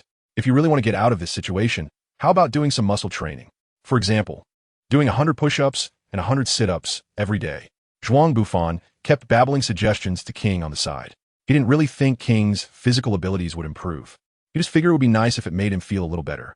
After listening to King's complaints, Zhuang Bufan bought hot pot ingredients with him and prepared to return to his home in Saitama. However, his receiver reminded him of a new message from the association on the way back. Since it wasn't a message sent through his dedicated line, he had to call back using the receiver to find out what was happening nearby, which was quite a hassle. Zhuang Bufan glanced at King, whose phone also buzzed, indicating an incoming email. It was a message from the association. Do you want to handle it? With Zhuang Bufan by his side, King's confidence grew. He knew Zhuang Bufan's strength. A guy who could easily take down a dragon-level monster could surely handle a disaster that didn't even require a loudspeaker to clear, right? To be honest, King's current attitude bore a slight resemblance to how Zhuang Bufan had been a few months ago when he was following Saitama. Zhuang Bufan didn't think much and took King's phone. Cracked the sound of the screen shattering. On my phone. King hadn't even had a chance to read the email carefully when Zhuang Bufan took the phone, and it ended up with a shattered screen. Sorry.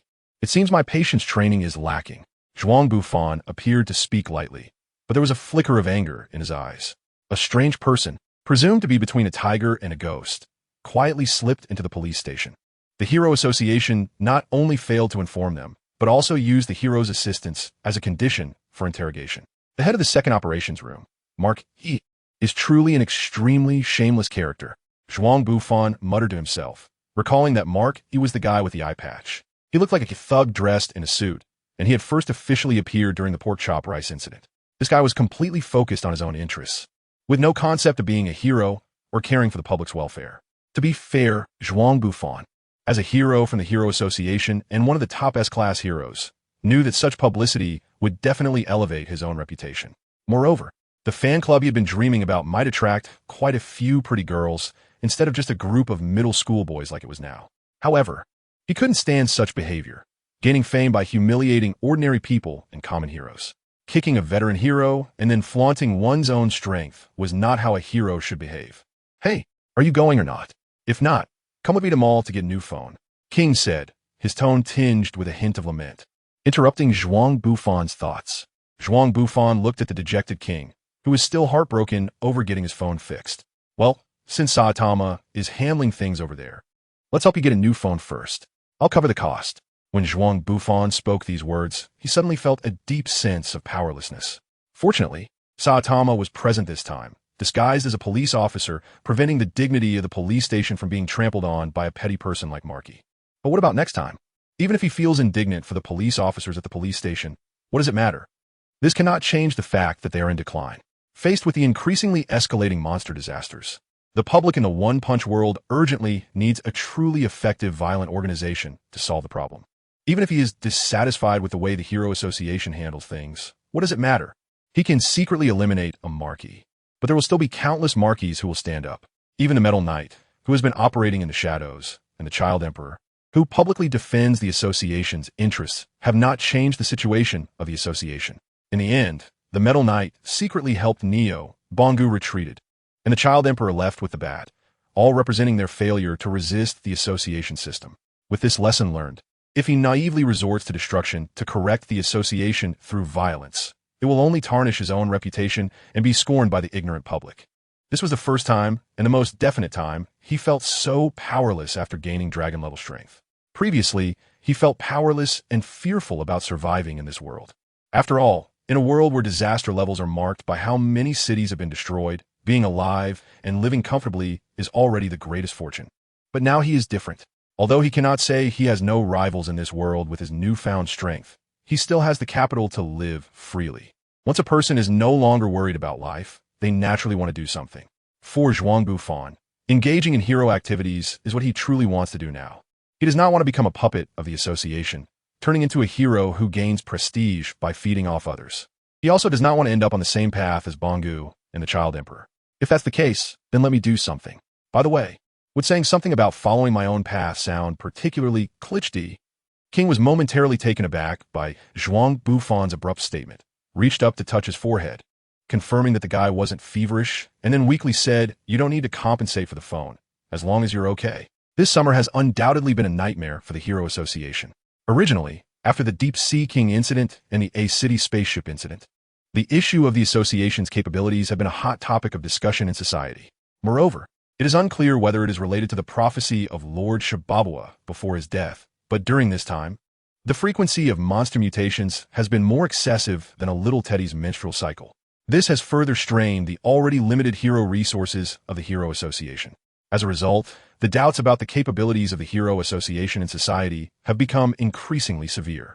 Even Shichi has begun to consider looking for usable combat power among that group of death row prisoners.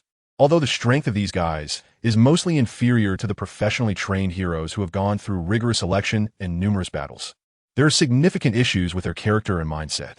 Including them in the association's reserve combat power system would indeed lead to various troubles. However, as consumables for dealing with low-level monsters, the association has high expectations for their performance. After all, their combat power is far superior to that of ordinary untrained civilian volunteers.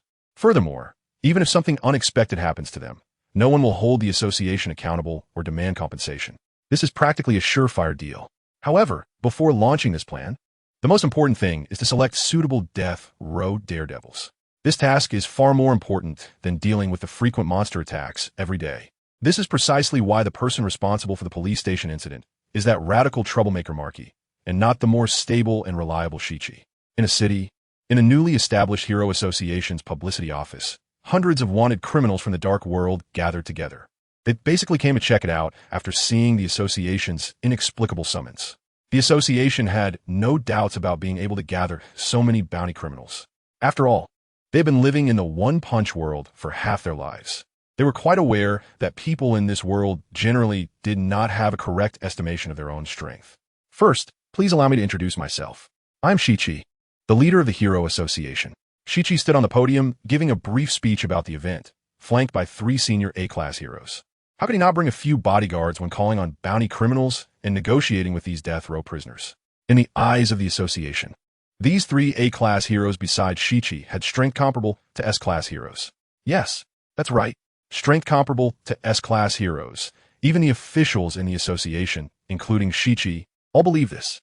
It must be said that the association is not much better than anyone else in terms of not having a clear estimation of their own strength. Overall, no one thought that this negotiation would encounter any unexpected surprises. But unfortunately, when it comes to surprises, they tend to say "no" to those who think they are foolproof. Ha ha ha. A hearty and standard monster laugh rang out, coming from a guy after Sonic learned that Saitama was not present and left the venue. The ability to emit such a standard laugh typical of monsters in a youth superhero series shows that they are indeed a group of individuals with serious mental issues.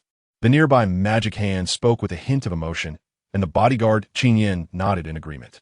They did not take the strange statement from the guy with the horned hairstyle to heart. This great prophet is truly remarkable. An unprecedented god-level disaster. I am the hungry wolf, and I have destroyed countless dojos because I yearn to become a monster. It seems there are many good materials here too. Come on. As part of my experience to enhance my strength, you all attack together. The man with the ram's horn hairstyle inexplicably made an impassioned declaration, only to realize that no one was paying him any attention. Even the other wanted criminals nearby looked at him with strange expressions, wanting to keep their distance. They feared that being too close might infect them with some idiot virus. Shichi also wore a face of indifference. This guy reminded him of those troublesome S-class heroes in the association. He sensed a troublesome aura coming from this man named Hungry Wolf, the willful and headstrong tornado. The gluttonous pig god who always complained about not having enough food, the useless police dog hero, and that Zhuang Bufan who once blew up the boardroom shareholders. Just thinking about them made Shichi's head nearly explode as he glanced at the man in front of him who was still causing a ruckus. Suddenly, he lost hope for this criminal rehabilitation plan, but what could he do? The fact that the Hero Association was currently lacking in strength had become the #1 problem within the organization. Shichi could only try to patiently communicate with the man in front of him. If possible, Mr. Hungry Wolf, I hope you can stop. We didn't gather everyone here for such boring matters. Boring? Hungry Wolf sneered at Shichi's words. Is this how you treat your guests, Mr. Cadre? In that case, let me carry out a thrilling crime execution. With that, Hungry Wolf revealed a standard evil grin, reminiscent of a villain from a tokusatsu show. There was no way to communicate with him. Magic Fast Hand, Blue Flame, Heavy Tank, please kick this guy out. Yes, the 3 A-class heroes responded in unison. In Shichi's eyes, these 3 individuals, whose strength was not inferior to S-class heroes, should have no problem dealing with this lunatic named Hungry Wolf. Unfortunately, this arrogant guy easily took down the 3 advanced heroes from the association with just 3 moves. He was even holding one of Blue Flame's severed arms in his hand. Studying the secret of his palm-spitting fire, Shichi watched the scene before him, cold sweat pouring down. Using skills honed over his 20-plus years of corporate life, he quickly dialed the association's operations command room.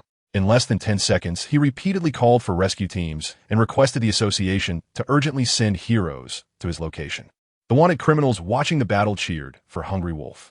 The relationship between these maniacs and the association was akin to a game of cat and mouse. Now that such a character had appeared, easily taking out 3 professional heroes comparable to monsters, they were naturally very pleased. After all, this seemingly mentally unstable guy looked like one of their own.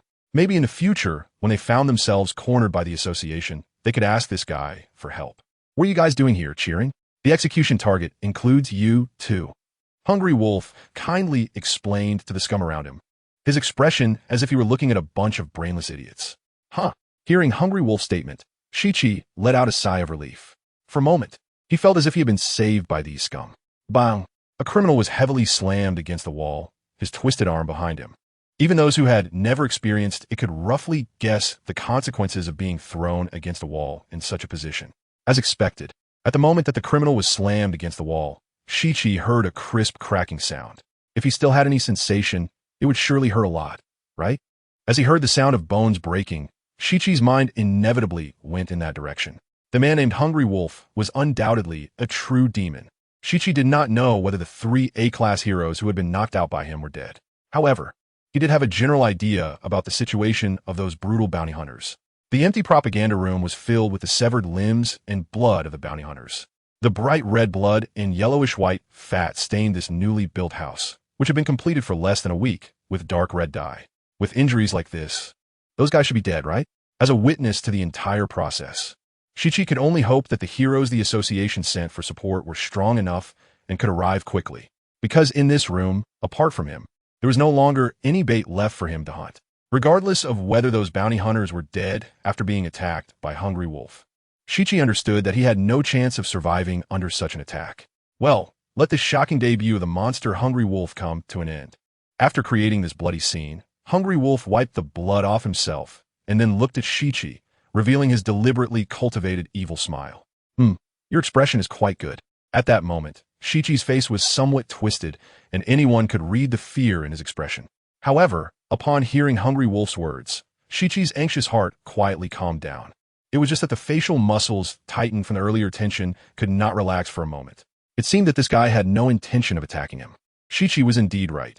Hungry Wolf, satisfied, glanced around at the bloody scene he had created. He turned his head and walked towards the door, ignoring what Shichi was doing and arrogantly speaking.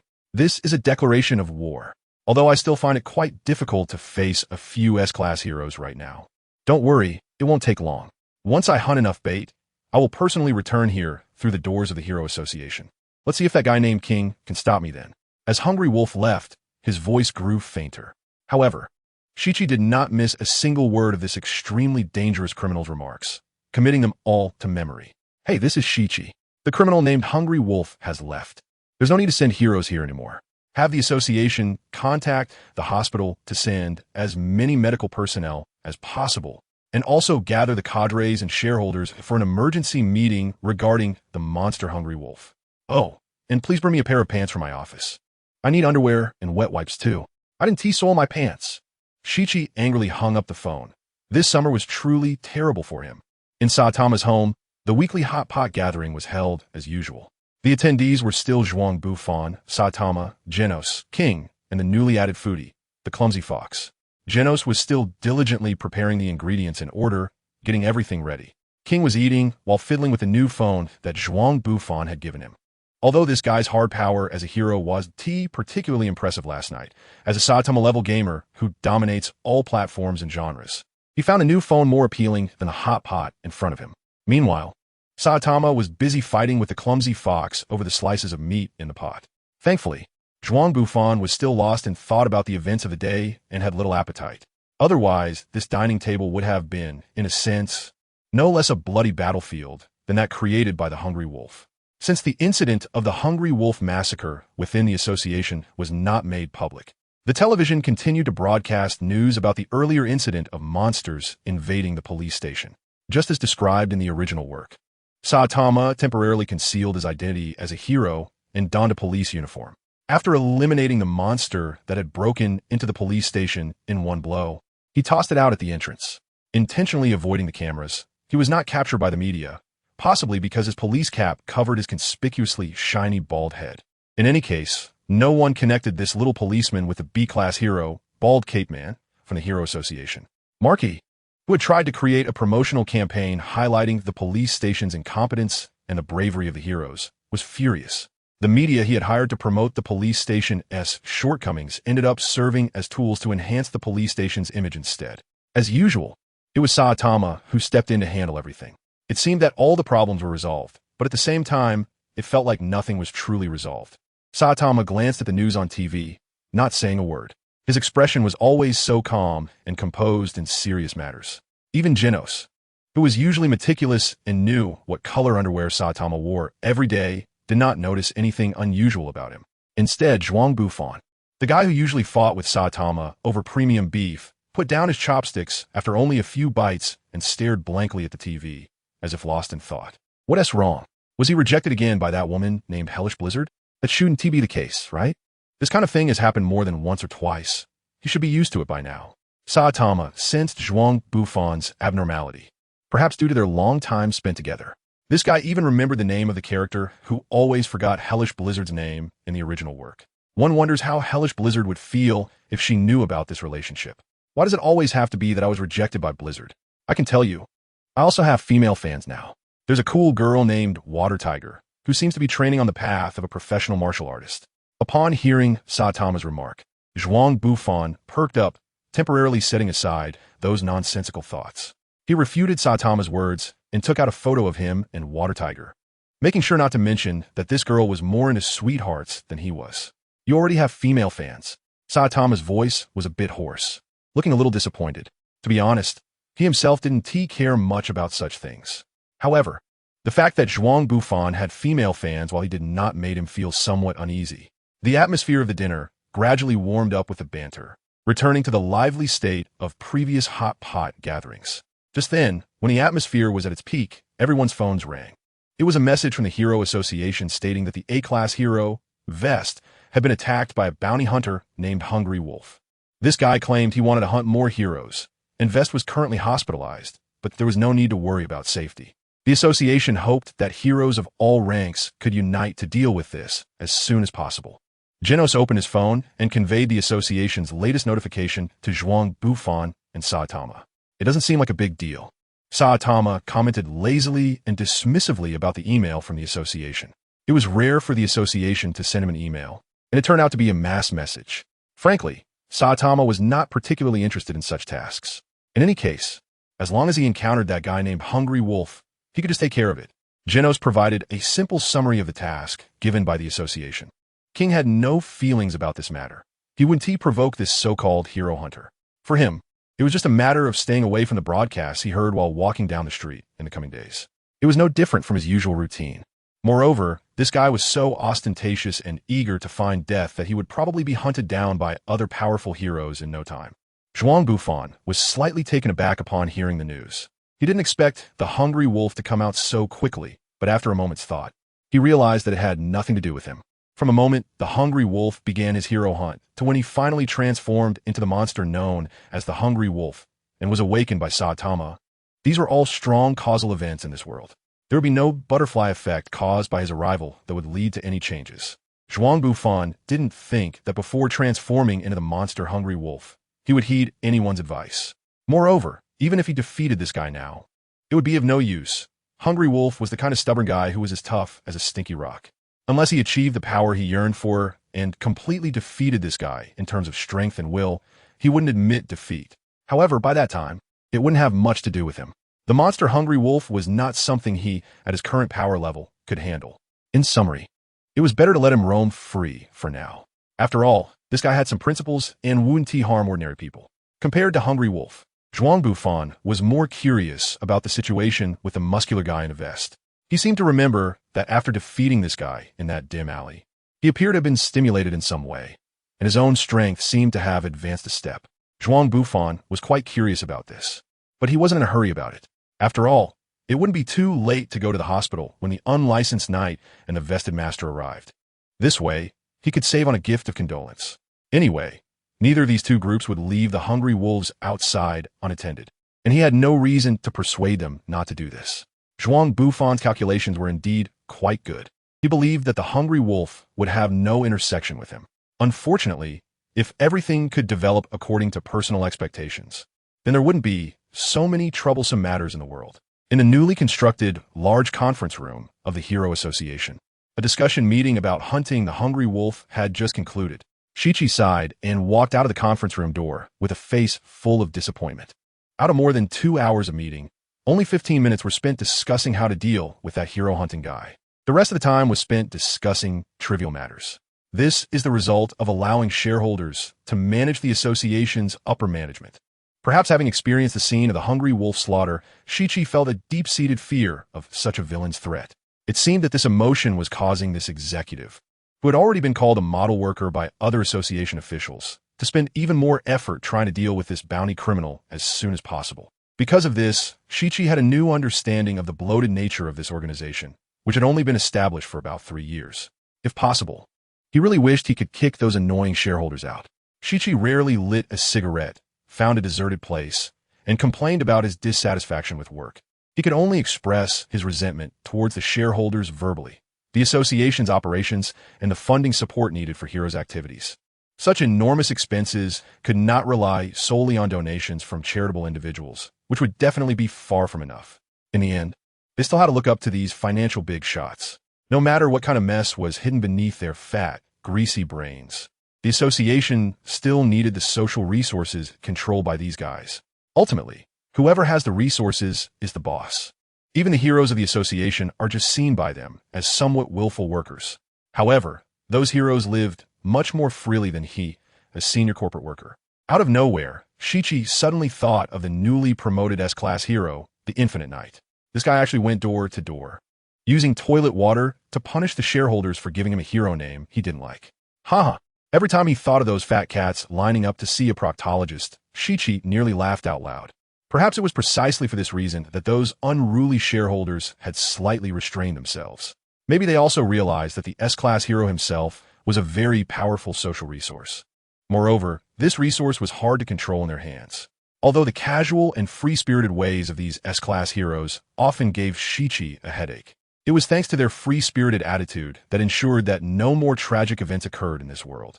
After all, if the heroes were also controlled by these social elites, it might lead to absurd situations where S-Class heroes neglect high-level disasters while turning around to act as bodyguards for some wealthy person's dog. He truly wished he had that kind of super ability. If he had such strength, maybe he could be tougher with the shareholders and implement some truly suitable reform plans for the heroes. At middle age, Shichi, who originally thought he had been softened enough by this society, was startled by this sudden thought. It seems I'm still quite young. I'm not at the age where I just say yes to those annoying shareholders. Ding-ling-a-ling. The phone on the desk rang, and Shichi raised his hand to answer it. Mr. Shichi, I've just received notification that the A-Class hero ranked 9th, Vest, has been attacked by the Hungry Wolf and is currently being treated at the association's hospital. How could this guy act so fast? What a hassle. Shichi rubbed his temples, with the association's heroes severely understaffed. This incident of losing another member was giving him a headache. He instructed all heroes below S-Class to form teams as much as possible to participate in the hunting of the hungry wolf. They must report to the association immediately upon encountering him. For heroes or teams that consider themselves insufficiently strong, they should avoid direct contact with him and wait for rescue at a safe distance. The directives for dealing with the hungry wolf were issued one by one, and everyone was busy. For too many people, tonight was destined to be a sleepless night. The hungry wolf's current situation was just like his name, resembling a starving wild wolf. Although his body craved more food, he was cautiously selecting his prey, suppressing his appetite. He knew that if he made too much noise, he would easily attract the attention of several S-Class heroes. Although he was confident he wouldn't easily lose to any one of them, if several S-Class heroes attacked him together, it would still give him a headache. He needed a large amount of food to grow, not to engage in reckless challenges against opponents he couldn't possibly defeat. However, his patience was reaching its limit. After a few days of searching, the association was about to lift its alert on him. It was time for him to go out and hunt again. It didn't take long for him to choose his first prey of the night. He saw an unlicensed knight riding a bike, preparing to go home in the park. The hungry wolf stood in the middle of the park path, blocking the cyclist. Under the full moon, only a few distant streetlights provided faint illumination for this secluded path, making the hungry wolf's face appear dark and terrifying. "Hey, are you a hero? I'm going to hunt you." The hungry wolf's voice had a chilling, emotionless quality that felt like falling into an ice cave. "Yes, I'm the unlicensed knight. What do you mean by hunting? You don't seem like my supporter." The unlicensed knight appeared relaxed and casual, as he was a warrior who had bravely charged at the Deep Sea King, having long regarded life and death as mere external matters. He naturally did not fear the threat from the hungry wolf. "Of course, it's for growth. I have a feeling that the more heroes I hunt, the stronger my power as a monster will become." The hungry wolf thought to himself, but did not say it out loud. Instead, he looked at the unlicensed knight with eyes filled with a mad desire. "Found you. I didn't expect to encounter you so soon." Just as the conversation between the hungry wolf and the unlicensed knight was beginning, Vest led the Vest family to confront them. Had he poked a hornet's nest? The hungry wolf watched as a large group of people inexplicably emerged from the small grass thicket, and a thought popped into his mind. If Zhuang Bufan could hear the wolf's thoughts, he would definitely discuss his insights on this matter. This guy, the hungry wolf, really needed experience in this regard. With 1, 2, 3, so many prey, he thought he would surely have a feast tonight. The hungry wolf looked contentedly at the man in front of him, who looked like a pig's head after being beaten. "Oh, I received your care a few days ago." The man in the vest, who was no pushover, threw down a harsh remark, saying he had brought his whole family of brothers this time. Even if the hungry wolf grew wings, he wouldn't be able to escape. "So it's you, the vest-wearing tough guy. Although your strength is a bit lacking, as bait, you're still a pretty decent prey." Although this sentence sounded like a huge insult to the vest-wearing tough guy, it was much better than how the original hungry wolf described him. Speaking of the vest-wearing tough guy's strength improvement, he had to thank Zhuang Bufan for his efforts. If he hadn't taken the power of the vegetarian from the vest-wearing tough guy, the tough guy wouldn't have been able to grow further. Unfortunately, this still couldn't change the result of being killed instantly by the hungry wolf.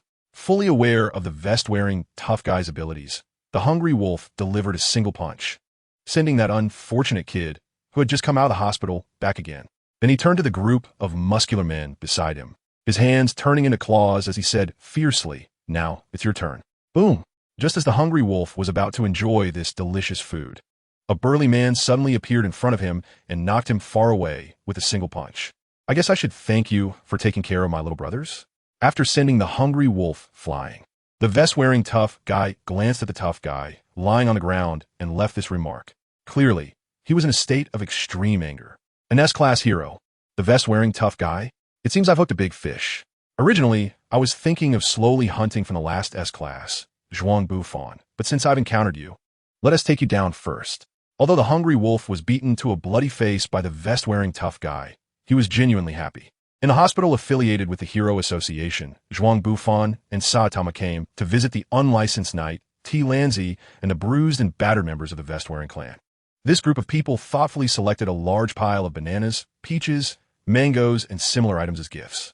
The selection of gifts was naturally based on personal preferences, since this group of guys had multiple fractures all over their bodies. It seemed that getting out of bed during this time was a struggle, and they probably didn't have the strength to eat the gifts they brought. By the time they spoiled or went bad, it would be better to eat them while delivering them. As for why King didn't come with them, In his own words, he said, "You can go. I really can't afford to lose face." Clearly, he enjoyed snatching meat while hot-potting, but now he was distancing himself from them. Zhuang Bufan is still disdainful of King's words, and he seriously doubts that this coward is hiding a home to avoid visiting the sick because he is afraid of the Elder Wolf's commission to take care of it. If that's the case, why are we pretending to give gifts? Wouldn't it be better to just buy them and eat? The silly fox doesn't quite understand Zhuang Bufan and Saitama's redundant behavior, and on their way to the hospital, she asks about the reason for doing this. She has been staring at the fruit bags in their hands the whole way, and the fruit prices in the one-punch world are outrageously high. Moreover, Zhuang Bufan and the members of the hot pot group are all carnivores, even if they consider a mix of meat and vegetables. The majority would still be things like cabbage, green onions, and tofu, which are vegetables that Saitama strongly prefers. They rarely buy fruit, which in their eyes is a superficial thing. That's why the silly fox is so excited. She has swallowed her saliva several times along the way. If it weren't for Zhuang Bufan warning her that she can't eat yet, all these fruits would probably have been devoured by this food-protecting little fox. Juju, you must remember, it's precisely this kind of meaningless behavior that is an important etiquette to maintain social relationships in this society. Zhuang Bufan pretended to say, and Chiyu nodded in agreement.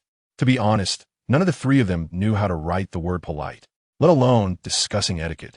It was already quite difficult for them to say something at this level. Upon entering the ward, they saw a group of muscle-bound men wrapped in bandages gathered around a hospital bed. It seemed they were indeed part of the tank top tribe. Zhuang Bufan and Saitama were not particularly familiar with the group of the Vestige of the Heart, so they first greeted the unlicensed knight. They took out some peaches and bananas and asked the unlicensed knight if he wanted any. Then the two of them naturally enjoyed the unlicensed knight's care package. Glancing at a clumsy fox, when they saw her hurriedly pulling out fruit from her pocket, one hand holding a peach and the other a banana, with juice all over her face, they couldn't help but shake their heads and sigh. This child is still too inexperienced. Her cultivation is insufficient, and her behavior isn't natural enough. For a while afterward, Saitama inquired about the events of the night they encountered the hungry wolf.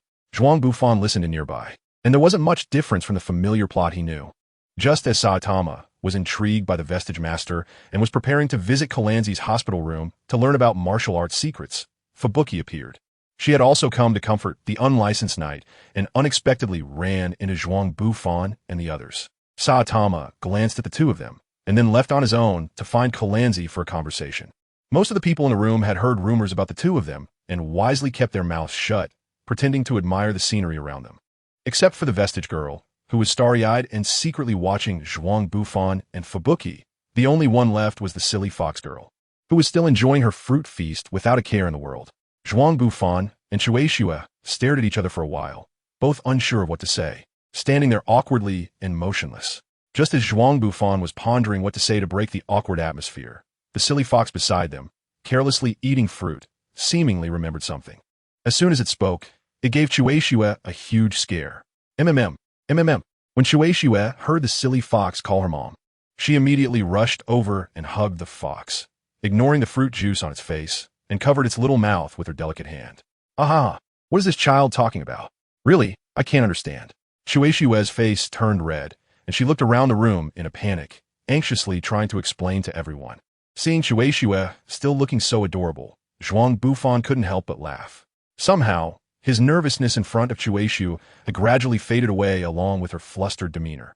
He took out a wet wipe and handed it to Shueishui, then took another one to carefully wipe the fruit juice off the silly fox's little face. You should still call me sister. I was just playing with your sister before. Vest girl, could you please help me take care of this child? Just make sure she doesn't eat too many snacks. Shueishui, let's go talk outside. When Zhuang Bufan held out the tissue to Shueishui, she was slightly taken aback for a moment, but still took the wet wipe he offered. Then, when she heard him explaining the situation, she was stunned again. Although Zhuang Bufan's actions always left her flustered, they at least had some logic to them.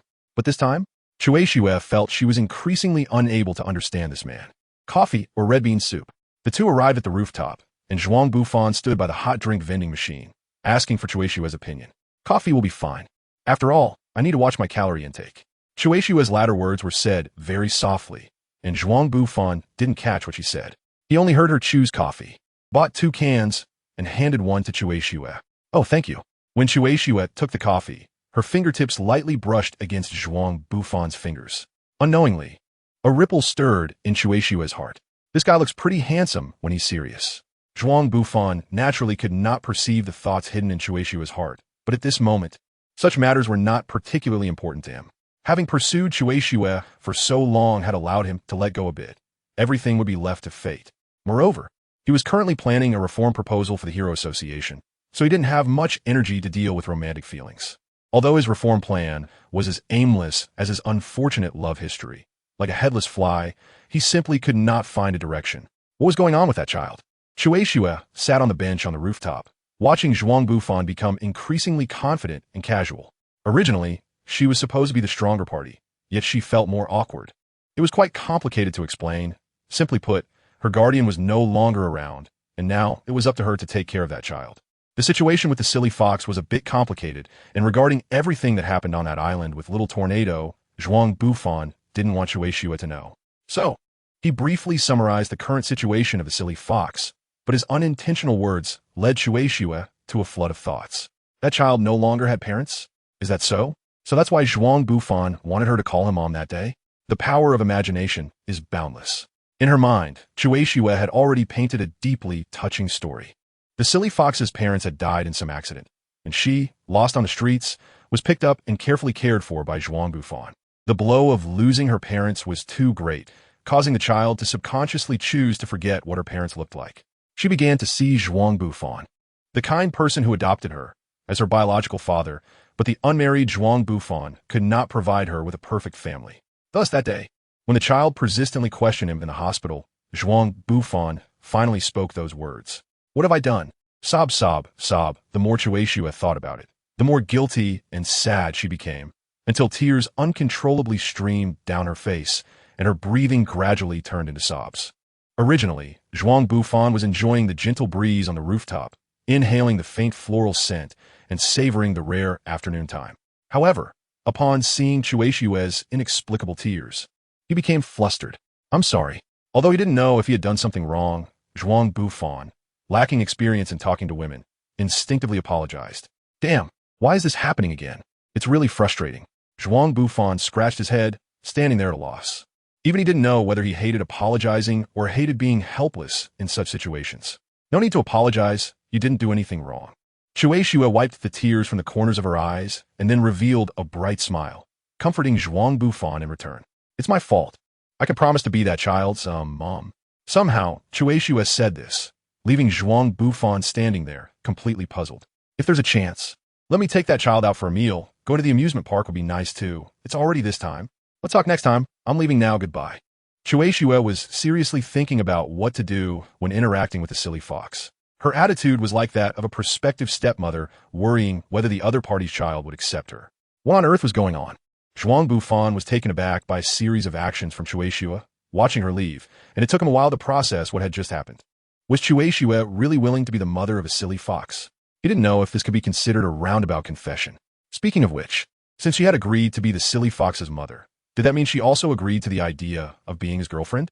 Even if Zhuang Bufan's mind was pre-installed with the emotional circuitry of a normal person, he probably couldn't resolve this doubt. After all, he had never heard of a couple dating because one wanted to be the mother of a child. At least in Zhuang Bufan's limited knowledge base, there were no reference cases for such matters. Tonight, he decided to take the silly fox out to eat something she wanted. After all, she had inexplicably helped him out so much. Zhuang Bufan watched the figure of Shueishue disappearing downstairs and decided to give the silly fox a little reward. Not long after Shueishue left, Zhuang Bufan went down to bring the silly fox, who had a face full of delight after being petted by the girl in the vest, back to his side, ignoring the girl's sorrowful gaze full of reluctance. Zhuang Bufan took the silly fox to T. Lanzi's hospital room. I've realized that you're really the type of kid who could be easily swayed by a piece of candy. Seeing how happy the silly fox was after being petted by the girl in the vest, Zhuang Bufan complained with a hint of jealousy. The silly fox pretended not to hear anything and asked Zhuang Bufan what they would eat for dinner. Well, since it's rare to take you out, you can decide. Zhuang Bufan didn't ask Saitama for his opinion. Anyway, this guy would be happy to eat anything as long as it was free. Grilled chicken. Orange wants to eat yakitori skewers. Zhuang Bufan hadn't finished speaking when the silly fox quickly answered his question, almost drooling midway through. It seemed that the child had indeed been craving this for a long time. After a brief conversation, Zhuang Bufan took the silly fox to the hospital room where Cha Lanzi was. He placed the leftover fruit from the silly fox beside him and greeted him. Zhuang Bufan actually lost all conscience and changed the words on the plastered leg of Kalanzi from foot to athlete's foot. The thought finally clicked when reading the comic. I always felt something was off about the two characters that Bongu wrote on his apprentice's soul. Now it has finally been corrected. Zhuang Bufan's thoughts were clear, but Kalanzi was not pleased. When Bongu came to visit him, this fellow was still in a state of unconsciousness. Naturally, he had no idea what his old rascal of a master, who was even more mischievous than Zhuang Bufan, had done to the soles of his feet that were covered in plaster. Of course, even if he knew, as Bongu's most loyal disciple, he wouldn't say anything about his master's actions. Being so angry is harmful to one's health. Eating an apple could help calm him down.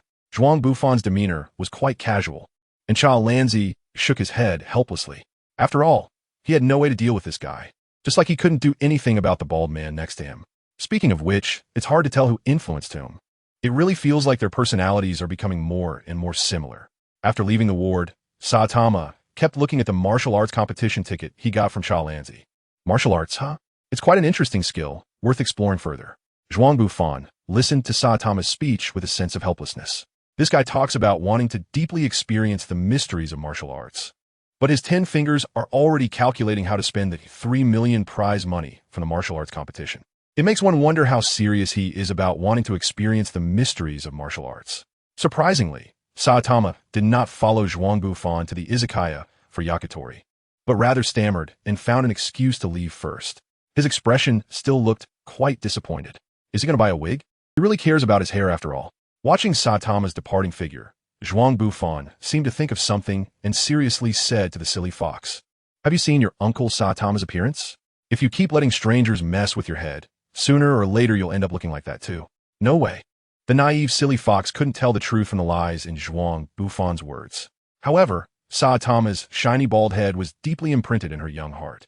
In fact, not only does Saitama like to mess with the silly fox's head when there's nothing else to do, but this child also occasionally likes to touch Saitama's bald head when Zhuang Bufan isn't looking.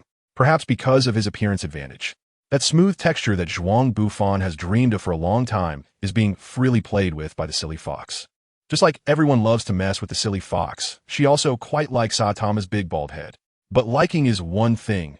If it meant turning into that, she would absolutely not want 1,000,000 times over. Sure enough, the silly fox, who was tricked by Zhuang Bufan's simple words, nervously touched her little head. But she was also afraid that she might pull out a few hairs if she pressed too hard, causing her fluffy ears to twitch back and forth. This time I shouldn't have to worry about this child being taken away by someone else. But I go a bit too far? Zhuang Bufan reached out to touch the silly fox's head, noticing her mournful little eyes, and for once, a hint of guilt arose in this creature's heart. "Hey, you, the one with the kid, you must be the S-rank Hero Infinite Knight, right?" Just as Zhuang Bufan was having a great time playing with the silly fox, a dull voice sounded from behind him. With his white, double-pointed hedgehog hairstyle, tight-fitting pure black cotton shirt, and a deeply troubled conical face. Who else could it be but the Hungry Wolf? A fan? Just a moment, I'll sign for you right away. Zhuang Bufan certainly knew that a hungry wolf had come to his door, but he wasn't afraid of a hungry wolf with such strength. Since he had nothing to do, he might as well have some fun with it, treating it as entertainment. Who would need something like that? Put down the child in your arms, and let's fight to the death. Is it because you see me holding a silly fox that you didn't attack directly? Hungry wolf, you're so gentle. Perhaps realizing his status as the protagonist, Zhuang Bufan also wanted to emulate the main characters in anime and deliver a deeply touching verbal retort. He tried to imitate Saitama's kind expression from his memory and said this line in a very emotional tone. Unfortunately, Zhuang Bufan was still quite different from the protagonist he imagined. However, as a retort, it had a similarly significant, intimidating effect on the hungry wolf. "Are you a gay or something?" The hungry wolf looked at Zhuang Bufan's gentle and affectionate expression and felt goosebumps all over his body. He even began to doubt whether he had chosen the wrong target for hunting. What if this guy fell in love with him? Ugh, ugh, ugh, you're the gay. Your whole family is gay. Zhuang Bufan didn't have any mirrors nearby, so he couldn't observe how easily his previous actions could be misunderstood. After being retorted by Hungry Wolf like this, he even felt the urge to crush Hungry Wolf. "Really? After I make my move, you really won't fall in love with me?" Hungry Wolf suspiciously scrutinized Zhuang Bufan, maintaining a general skepticism towards his explanation. I swear to heaven, okay. I am definitely not gay. I beg you. Please hunt me down quickly. I'm begging you. Zhuang Bufan suddenly felt exhausted. Why did he learn to argue? For no reason. It made him covered in dust. And now he had to plead with the other party to hunt him down to prove his innocence. What kind of sin have I committed? However, Zhuang Bufan's troubles were far from over. The silly fox stood beside him, tugging at his pant leg with her tiny hand, and then asked in her innocent, youthful voice, "Is Lord Infinite gay?" "What is gay?" Hungry wolf, hold your teeth tight. Even Jesus can't protect you, I tell you," Zhuang Bufan said to the hungry wolf. Feeling exasperated, "Are you angry?" "Just what I wanted." Seeing Zhuang Bufan's angry expression, the hungry wolf rushed directly in front of him, clenching his 5 fingers into a cone shape, and shouted excitedly at Zhuang Bufan, "I attack first and take you down. Are you playing Yu-Gi-Oh here, talking about attacking first?" Zhuang Bufan silently complained in his heart, and before he could voice it, the hungry wolf charged in front of him. A pair of sharp claws fell on him like a chick pecking at rice, producing a dull sound like a dart piercing into an iron plate. "My new clothes." After taking the full brunt of Hungry Wolf's combo, Zhuang Bufan looked at the torn pieces of his clothes on the ground and became even angrier. Roaring, he crossed his iron arms in an attempt to capture Hungry Wolf. "TCH, this damn muscle. How is it even harder than that guy from the Vest clan?" Hungry Wolf used his agility to easily dodge Zhuang Bufan's embrace, casually mocking the guy's muscular build. "Hey, Hungry Wolf, I'm just curious. Why is it that with so many people from the Vest clan, you didn't even tear the corner of their clothes? But with me, you went straight for a shirt explosion?" After missing his strike, Zhuang Bufan didn't rush to follow up. This guy, Hungry Wolf, still had some bottom line as a person. He didn't aim for Zhuang Bufan's lower body, but this made Zhuang Bufan quite embarrassed, as the combination of his lower half in denim and his upper half in a yellow superhero bodysuit was indeed a bit indecent. He couldn't just take off his pants in public to match his belt's mixed style, could he? Although it seemed that there were no pedestrians around in the residential area, doing so wouldn't cause any disturbance. However, if he really did that, tomorrow's urban evening news in major cities would definitely feature headlines about an S-class hero stripping in the street, because he had already seen the flashlights from the windows of the residential buildings, where nosy ladies were ready to take pictures. "What does that have to do with me? How would I know your clothes were of such poor quality?" Hungry Wolf gave Zhuang Bufan a disdainful look, as if all the blame had nothing to do with him. Zhuang Bufan glanced around at the environment. It was rare for him to dress formally and go out shopping, only to end up in such a situation. He sighed and activated his Phoenix Wolf transformation. He couldn't let others think his sense of aesthetics was flawed. "So you've activated your transformation? I can't beat you right now, but the next time I see you, it'll be your doom." Just as Zhuang Bufan activated his transformation, feeling a bit pained at the torn rags on the ground, he wondered if there was any value left in them. The hungry wolf suddenly kicked off the ground and jumped onto a streetlight several dozen meters behind him. After dropping a harsh remark, he intended to leave, just like when he played a handshaking game with the police dog hero. Unfortunately for him, this time he encountered Zhuang Bufan, who had just lost a set of clothes and was almost mistaken for a gay. "Where do you think you're going?" "Compensate me for my clothes." Faced with the agile movements of the hungry wolf, Zhuang Bufan tried to use telekinesis to control his actions directly. However, it seemed this guy had a sixth sense, always managing to dodge the telekinetic target set by Zhuang Bufan before being surrounded. After a few attempts, Zhuang Bufan lost patience with the cat-and-mouse game. He let the foolish fox find a place to hide and directly flapped his wings, summoning a hurricane to blow from the opposite direction of where the hungry wolf was escaping, successfully restricting his movement.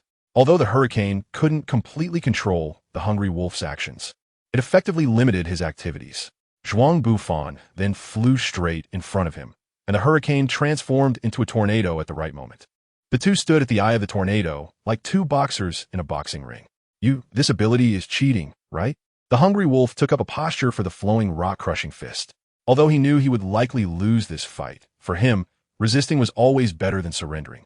"Whatever, since I'm going to shoot anyway, what's the difference between using a handgun and a 406mm battleship main gun? As long as I can hit something, that's all that matters." Zhuang Bufan looked at the hungry wolf and used a strange metaphor to explain his theory. As the eye of the tornado continued to shrink, the hungry wolf knew that his range of movement was becoming increasingly narrow. If this continued, it was likely that the eye available for them to move in would completely disappear, and in the end, the violent blades of wind would completely engulf the two of them. The hungry wolf believed he did not possess the kind of resilient, almost perverse, steel body that Zhuang Bufan had to survive in a hurricane. The only way out was to quickly defeat this troublesome S-class hero, Infinite Knight, and then hope that the uncontrolled whirlwind would dissipate on its own, allowing them to escape the danger. Honestly, it looked like an almost impossible task. The Hero Association's ranking was really unreliable. How could such a powerful being be ranked behind that guy, the Vestlord? The Hungry Wolf secretly criticized the unreliable ranking system of the Hero Association. Zhuang Bufan didn't have a mind filled with various thoughts like the Hungry Wolf. Right now, he just wanted to punch the Hungry Wolf in the face and ask how he would compensate for his clothes. He used the whirlwind to cover both of them just to prevent the Hungry Wolf from escaping. However, considering that he had no formal income for many years, Zhuang Bufan didn't expect to receive any decent compensation. Well, it was better to just give him a few more punches. The Hungry Wolf's fierce attacks continued. But with limited space to dodge and maneuver, the angles for him to attack were significantly reduced. The Hungry Wolf couldn't even reach the space behind Zhuang Bufan. Although he hadn't undergone his first evolution yet and couldn't break through Zhuang Bufan's defenses, that didn't mean Zhuang Bufan would just let the Hungry Wolf pound on his body indefinitely. The divine feathers covered with the gale seemed to put on a layer of flowing shield, making Zhuang Bufan's wings twice as large. The wings intertwined and then closed in front of Zhuang Bufan. The Hungry Wolf had noticed this long ago, but he still launched an attack, not making any other moves. He understood that in such a small space, he couldn't avoid being captured by those strange wings. Since he couldn't escape, he might as well take the opportunity to give this nasty guy a few more punches. A few seconds later, the gathered wings brought the Hungry Wolf to about 30 centimeters in front of Zhuang Bufan. At such a short distance, the Hungry Wolf couldn't even unleash the power of the boxing techniques he had learned. So he gave up the attack and calmly stared at Zhuang Bufan, waiting for his final judgment. "Compensate me for my clothes." This was the first sentence Zhuang Bufan said after subduing the Hungry Wolf. "I have no money." The Hungry Wolf replied bluntly, then thought for a moment before adding, "You tied me up at such a close distance and then want to negotiate with me. Are you really not gay?" Zhuang Bufan had a dark expression and said nothing, responding to Geru with a pair of iron fists the size of sandpots. In the end, Geru still fell before Zhuang Bufan with a big bump on his head. Zhuang Bufan initially thought about giving this guy a few more punches, but seeing his fragile state, he was also afraid of accidentally taking Geru out. After all, this guy, who would possess strength above the dragon level in the future, had shown signs of remorse under Saitama's personality correction punch. With chaos approaching, according to the storyline he knew, it was not long after the Hero Association had dealt with the Monster Association when a major incident occurred with 8 dragon-level monsters wreaking havoc in the world simultaneously. No one could guarantee how chaotic the future world would become. Even if Saitama was powerful, he was just one person and could not possibly handle multiple disasters happening at once. If Geru, a potential asset for the side of justice in the future, were to be accidentally taken out by him, it would indeed be a pity. Moreover, even though Bongu often said otherwise, deep down he still had high hopes for his disciple. Otherwise, he wouldn't have let him go during the time of hunting, nor would he have allowed him to learn the technique of the Whirlwind Iron Fist. The more Zhuang Bufan thought about it, the harder it became for him to strike. But looking at his smooth, tight-fitting bodysuit, he still felt a bit uncomfortable. He pulled out his magic weapon, strongly wishing for it to transform into a blade to give Geru a haircut. However, no matter how Zhuang Bufan demanded, the magic weapon that could originally understand the holders will still seemed unable to grasp his meaning. After several rounds of competition between the two sides, Zhuang Bufan compromised and agreed to use a hand axe the size of a pot lid to change Geru's hairstyle. He had found this guy's hedgehog hairstyle displeasing for a long time, and since this guy had come to provoke him, collecting some interest was not unreasonable. Just as Zhuang Bufan was about to swing the axe, he suddenly remembered something and hurriedly called over the silly fox, saying in front of her, "Never learn the dressing style of this bad uncle, and definitely don't imitate the outfits of the Shibuya-style hot girls on the street, otherwise." Zhuang Bufan wielded 2 hatchets skillfully, and anyone who witnessed his method of giving a haircut would surely feel a chill run down their spine. However, the cunning fox was not an ordinary creature. She saw nothing wrong with Zhuang Bufan's way of giving a haircut to the Hungry Wolf.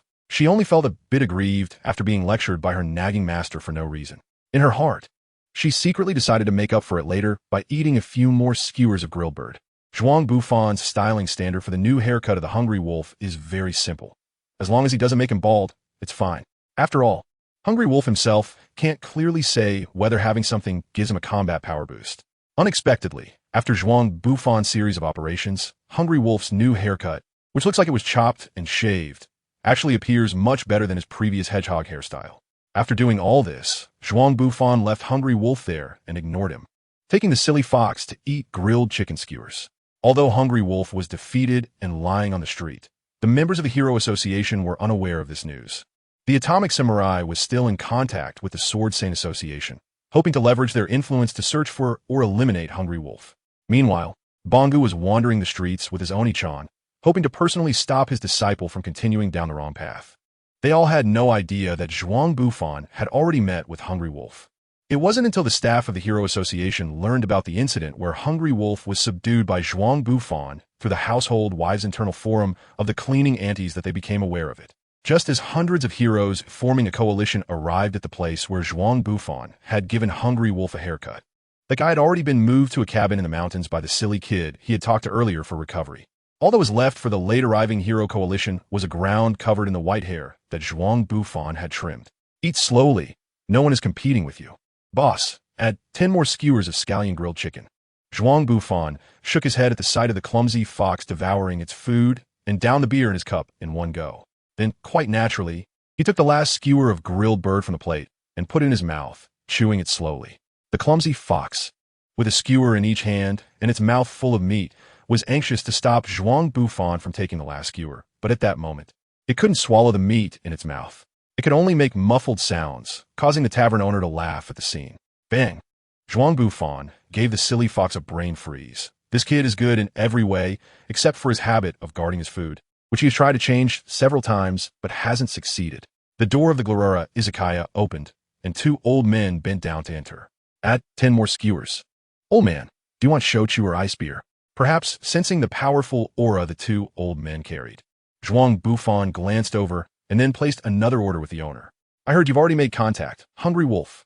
The usually laid-back Bangu did not sit down. After declining Zhuang Bufan's invitation to treat, he directly asked the most urgent question on his mind. That's right, he is indeed a rare martial arts genius, and I can sense that he is currently undergoing some kind of transformation. Transformation? What is that guy's situation now?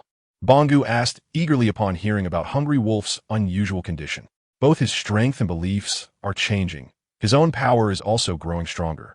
But all of this is no longer important compared to what he is facing. Zhuang Bufan took a sip of beer, exhaling a breath of stale air, and he appeared to have an inexplicable sense of weariness. How could it have deteriorated to this extent? Upon hearing Zhuang Bufan's response, Bangu still maintained his composure. But those who knew him well understood how serious and tense this respectable elder was at that moment. He tore my newly bought clothes, which I had only worn twice. Bangu looked at Zhuang Bufan, who was mourning alone, with a sense of helplessness. Ignoring the lamenting Zhuang Bufan, he left a message and directly exited the izakaya. Next time you see the Hungry Wolf, there is no need to hold back for my sake. That child has already strayed onto the wrong path, and I am powerless to correct his character. It's better to deal with him before he causes greater disasters. There is no need for mercy. Liar. Watching Bangu leave, Zhuang Bufan finally voiced the words buried in his heart. If you truly thought little of your disciple, you would have publicly announced that the Hungry Wolf was expelled from your teachings long ago. In the end, do you still hope for your disciple to turn over a new leaf? What a respectable elder you are. The Hungry Wolf is indeed fortunate to have such a master. The foolish fox didn't understand what Zhuang Bufan was saying, but she knew she could have her fill of yakitori tonight. Stepping out of the izakaya, Zhuang Bufan was slightly tipsy, and the foolish fox continued to complain to him about not being full. It wasn't that the child had actually emptied the stock of the shop. Rather, Zhuang Bufan felt that the beer at the izakaya was not strong enough after drinking for a while. So he took out his treasured gourd and added some of his own brew. Bringing your own drinks into the izakaya undoubtedly disrespected the owner. The owner of the yakitori, of course, was unwilling to accept this, and in the end, Zhuang Bufan had to let the owner taste the heavenly brew. After just one cup, the owner's wife had to apologize to the customers and then close the shop for the night.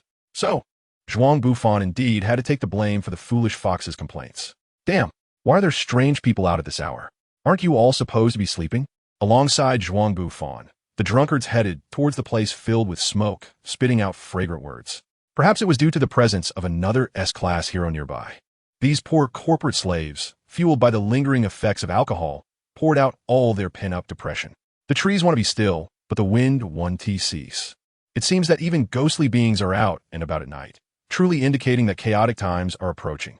Zhuang Bufan picked up the silly fox and placed her on his shoulders, then rushed toward the noisy area where the monster was.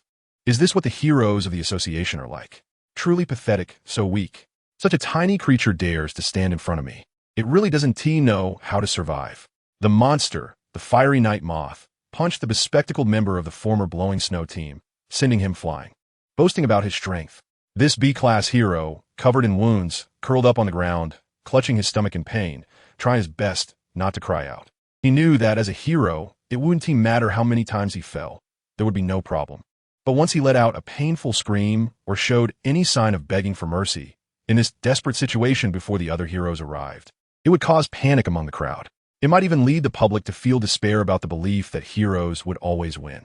Personally, it didn't matter how he fared, but if the public lost hope in heroes themselves, that was unacceptable. No matter what, he couldn't go down. He couldn't rest until he saw this monster defeated.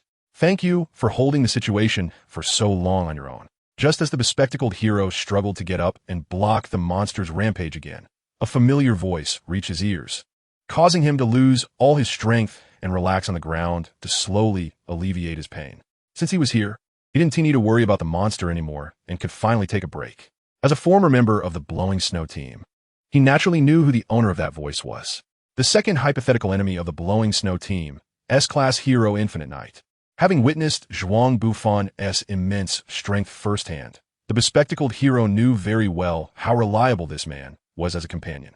GG, take care of this big brother for me. I'll go deal with that little bug, and we'll be back soon to continue taking you to eat delicious food. Zhuang Bufan glanced at the injuries of the clumsy fox, completely ignoring the strange person beside him. Be careful. That guy can breathe fire. He's tough to deal with. The glasses wearer reminded Zhuang Bufan to be cautious, then smiled. Facing a monster of this level, he must be able to handle it easily. His reminder was indeed unnecessary. Okay, I got it. Without the mockery he had imagined, the man simply acknowledged him lightly. This guy's changed a lot. It seems I'm not the only one working hard to grow. How long are you guys going to ignore me? You dare to chat freely in front of me. The Fire Knight Moth, as if I don't exist? Go die. The Fire Knight Moth blew forcefully while flapping its wings, scattering phosphorus powder. The moment the whirlwind encountered the phosphorus powder, it instantly transformed into a fierce flame dragon, sweeping through Zhuang Bufan's location. Annihilate! Zhuang Bufan snapped his fingers. Facing the fiery flames of the Firefly Moth, he didn't even need to activate his transformation. With just his telekinesis, he turned the fire dragon blowing towards him into a warm breeze brushing past his ear. Was it because it was a moth that it was active at night? Did it awaken its arson ability due to its pursuit of light? If that's the case, then let me help you become light, which also aligns with your fate of fluttering towards the flames. Saying this, Zhuang Bufan snapped his fingers again, and then a few scattered sparks ignited at the moth's fluffy collar. The Firefly Moth also noticed these tiny flames, rolling its fluff to wrap around the sparks, blocking the contact between the flammable fluff and the air to prevent catching fire. But the ignited sparks were not so easily extinguished, especially since this flame was ignited by Zhuang Bufan himself. A fierce wind ruthlessly tousled the Firefly Moth's fluff, and at the moment it was about to extinguish the flames, it transformed back into a gentle breeze. The tiny flames quickly encountered the phosphorescent powder from the moth itself, and it happened in an instant. The flames rapidly turned into an astonishing blaze, and with a continuous influx of air, it immediately transformed into a massive fire tornado. Before long, the flames dissipated, leaving the charred and dry moth collapsed on the ground. Although its strong vitality meant it had not died after taking this blow, it was in a state of gasping for breath. Why are you the only one here? Where are the others? Zhuang Bufan was quite curious. The old man Bongu was clearly in this city, and there should have been quite a few other hero defenders around. Why was it that he, a drunken man leisurely strolling with a child, was the first to support the scene? I had already withdrawn from the Blowing Snow team, and now I was conducting hero activities as an individual. Glasses thought Zhuang Bufan was going to ask about the Blowing Snow team, so he answered him like this. I know about this matter. What I mean is, how about going for a drink? Although the injuries on Glasses had been mostly treated by the Fool Fox's recovery technique, he was clearly not in the mood to join Zhuang Bufan for any gatherings after being beaten up by the monster. I think I'll just go home and take a hot shower. By the way, what you just mentioned was about why we didn't see other professional heroes coming to support. Right. Zhuang Bufan nodded lightly, And after receiving confirmation, the glasses-wearing man continued to answer his questions. This was because, recently, that guy Hungry Wolf's hero hunting had caused quite a number of people to withdraw from the association. Among the remaining individuals, there was a large group who were angry and wanted to take revenge on Hungry Wolf due to the attacks on unlicensed nights. Unless they encountered a freak themselves who would handle it, they were all pausing their hero activities until they could take down Hungry Wolf. Therefore, the number of people still actively engaged in hero work was very few. The glasses-wearing man believed that, as an S-rank hero, Zhuang Bufan did not understand the plight of the lower-tier heroes, so he explained the current situation to him in detail. After finishing his explanation, he looked at Zhuang Bufan and earnestly made a request. I just heard that you have already had an encounter with Hungry Wolf for whatever reason. I hope that the next time you meet him, you can capture that guy and put a stop to his hero hunting completely. After saying this, the glasses-wearing man bid farewell to Zhuang Bufan and dragged his weary body home, completely stopping him. No wonder the old man was finally able to make the tough decision to strike against Hungry Wolf. It was really difficult to refuse the request from those seriously engaged in hero activities, always ready to sacrifice themselves. Zhuang Bufan sighed, recalling the true purpose of the Hungry Wolf and the actions taken, shaking his head involuntarily. However, compared to these, I didn't expect the appeal of the unlicensed knight to be so great. Clearly, he hadn't even asked anyone for help. Yet countless heroes spontaneously formed an alliance to avenge him. If only I could have such charisma. Thinking of this, Zhuang Bufan chuckled self-deprecatingly. That kind of appeal, born from decades of sincere dedication and selfless devotion, was something he could never learn. That infinite person. The silly fox tugged at Zhuang Bufan's pant leg, who was standing there in a daze, and then looked at him with a highly suggestive expression. Stop tugging. These are brand new pants I just bought. Let's go get some yakitori. Zhuang Bufan picked up the silly fox and took her towards the distant residential area. Compared to Zhuang Bufan's leisurely demeanor, tonight would be an exceptionally busy night for everyone. That damned infinite knight. I never expected him to disguise himself as a monster and infiltrate our monster association. The next time I see him, I will definitely kill him with my own hands. Elder Centipede roared angrily, swirling in the underground hall, and everyone deep within the hall felt a slight tremor beneath their feet. This was caused by Elder Centipede's furious sound waves. Anyway, let's calm down first. Having a rebel among so many people is not a big deal. Right now, we have more important things to do. Big-Eyed remained as lazy and calm as ever, and her performance as a strategist undoubtedly reassured all the monsters present. Are we attacking the Hero Association? The monsters around were whispering, but most of the discussions were about this topic. It was evident to any discerning person how weak the Hero Association had become. The situation with the hero hunting had left them somewhat overwhelmed. Striking now would definitely catch the Hero Association off guard. There was no better offensive environment than the present. Let's wait until the martial arts conference officially starts before we launch our attack on the heroes. In the meantime, Phoenix Man, you go and make contact with that guy named Hungry Wolf. If possible, try to bring him in. I'm very interested in what he is doing now. Yes. Wrapping his bandaged wings, Phoenix Man slightly bowed. Zhuang Bufan's strike had not truly killed him. He still looked like his former self, albeit a bit weaker. That damned infinite knight. Phoenix Man gritted his teeth silently. The time for the association's full assault was almost here. By then, under the siege of many key members, that damned fraud would have no chance of survival. However, it was better to handle the task assigned by Big-Eyed first. Phoenix Man nodded, then walked out of the Monster Association. Damn, I used to fly as the Infinite Knight. Just wait for me. Don't get me wrong. Zhuang Bufan did not strip Phoenix Man of his flying ability. He simply broke his wings, and he had not fully recovered yet.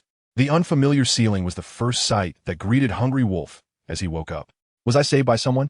This was the first thought that popped into Hungry Wolf's mind upon awakening, followed by the lingering pain in his body reaching his brain. Damn Infinite Knight. When we meet again, I will definitely succeed in hunting you. Hungry Wolf moved his neck, fully aware that with the strength the guy had shown, whether to execute or capture him would be a piece of cake. Yet he chose to let me off. Was it arrogance? Or did he, like his master, hold some unrealistic hope for me? Hungry Wolf couldn't tell, but he felt that regardless of whether that guy acted out of goodwill or not, it was still a humiliation for him. I didn't survive until now relying on the pity of others. After venting some of his pent-up frustration, Hungry Wolf got out of bed and moved his body a bit, feeling the instant pangs of hunger in his stomach. Before going on another hero hunt, I should eat something first. With this thought, Hungry Wolf picked up a plastic basin and went outside to fill it with some clean water from the pipe. Just as he was about to wash up, he caught a glimpse of his reflection in the basin and felt a surge of anger. His rebellious monster image, represented by his horned hedgehog hairstyle, had been cut into a dog-chewed buzz cut. Now he looked like a delinquent who had been scolded with scissors by the headmaster. Does this guy think I'm still in my rebellious phase and haven't graduated? Am I going to be corrected every time? Infinite Night. The next time I see you, I will definitely see what color your blood is. Hungry Wolf's furious roar echoed into the sky. On the other side, Zhuang Bufan was unaware that he had caught the attention of both Hungry Wolf and Phoenix Man. However, a great battle was imminent, and even the air was filled with the scent of gunpowder. Forewarned about the impending battle between the Hero Association and the Monster Association, Zhuang Bufan was naturally very familiar with the situation. The home in City Z was no longer safe. That old slacker Saitama wasn't home 24/7, and the ghost zone was right above the main battlefield. Zhuang Bufan began to think about where to arrange the silly fox in the near future. Although the strength of the ghost level was guaranteed by the ticket to participate in the battle with the Weird Association, Zhuang Bufan could not ensure the safety of those around him when facing the numerous dragon-level monsters with bizarre attack methods. Therefore, sending the silly fox to a place far away from the battlefield to hide for a while was clearly a wise decision. The only question was, where to send this child? Zhuang Bufan was rubbing the clumsy fox's head as the child was slurping noodles. Zhuang Bufan's large hand was obstructing her from chewing her food, and she frowned and hummed, hoping he would stop his current behavior. Wow, long time no see. Is this the kid who has been following you around lately? Seeing him up close is definitely cuter than on TV. A slightly magnetic, husky voice rang in Zhuang Bufan's ear. Turning around, he realized it was that mosquito girl. Oh, it's you. Are you here to eat noodles too? Ramen is generally considered a food for older men, so it was quite rare to see someone like Mosquito Girl in a restaurant. Zhuang Bufan felt a bit surprised by this. Yes, boss, I'll have a bowl of ramen, a serving of char siu, and 2 beers. This woman really was acting like an older man. Time indeed is a butcher's knife. The once sexy queen bee had turned into this day-drinking lady in just a few days. He absolutely couldn't let the silly fox have too much contact with this person, or else the silly fox would definitely grow up to be useless. Hey, why are you just standing there? Drink up. Zhuang Bufan watched as the woman stood in a horse stance, hands on her hips, tilted her head back, and downed the entire beer from the draft cup. Then, with a satisfied expression, she let out a burp. A bit of foam dripped down from the cup's rim, caught by her upright white cotton t-shirt. Definitely can't let the silly fox have too much contact with this woman. Zhuang Bufan hesitated for a moment, then firmly established this belief in his heart. After taking a sip of beer, he was now afraid that this crazy woman might do something terrible to him. Quietly marking the base of the evolution house with a cross in his mind, he absolutely could not let the silly fox stay there. Fortunately, the silly fox shared the same opinion about this suddenly appearing woman. The reason was simple. When a mosquito woman saw the silly fox, she carelessly patted her head, even more excessively than Zhuang Bufan. After drinking another glass of beer, she directly picked up the silly fox and placed her on her smooth thigh, wantonly pinching her cheeks.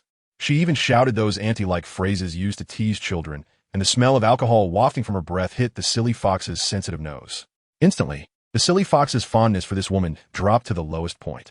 I have something to do. Let's talk next time. When you see this kid again, you'd better restrain yourself. I'm afraid you'll treat my little one as a snack. Upon hearing Zhuang Bufan's words, the mosquito woman laughed a couple of times, as if it were a joke, showing no signs of reflection at all. After leaving the ramen shop, Zhuang Bufan glanced at the sky. What on earth had happened to turn that proud and haughty lady with an S vibe into a streetwise Osaka Annie? Zhuang Bufan's nose felt slightly sour, like a lost boy witnessing a beautiful object being shattered. Don't be too arrogant. Sooner or later, there will be heroes stronger than me to stop what you're doing. The golden bullet struggled and fell to the ground. This was the last thing he said to the hungry wolf before losing consciousness. Perhaps, after confirming that the golden bullet had also lost consciousness, the hungry wolf left this remark. Then he continued to wander the streets, continuing his hunting journey. The A-class golden bullet and the spring mustache turned out to be a bit harder to deal with than the vest master in terms of hunting difficulty. Indeed, the experience provided by skill-type heroes helped me grow more.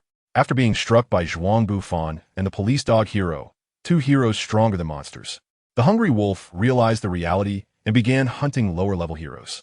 Although he still had thoughts of challenging other S-class heroes, he no longer had the intention to trouble Zhuang Bufan and the police dog hero.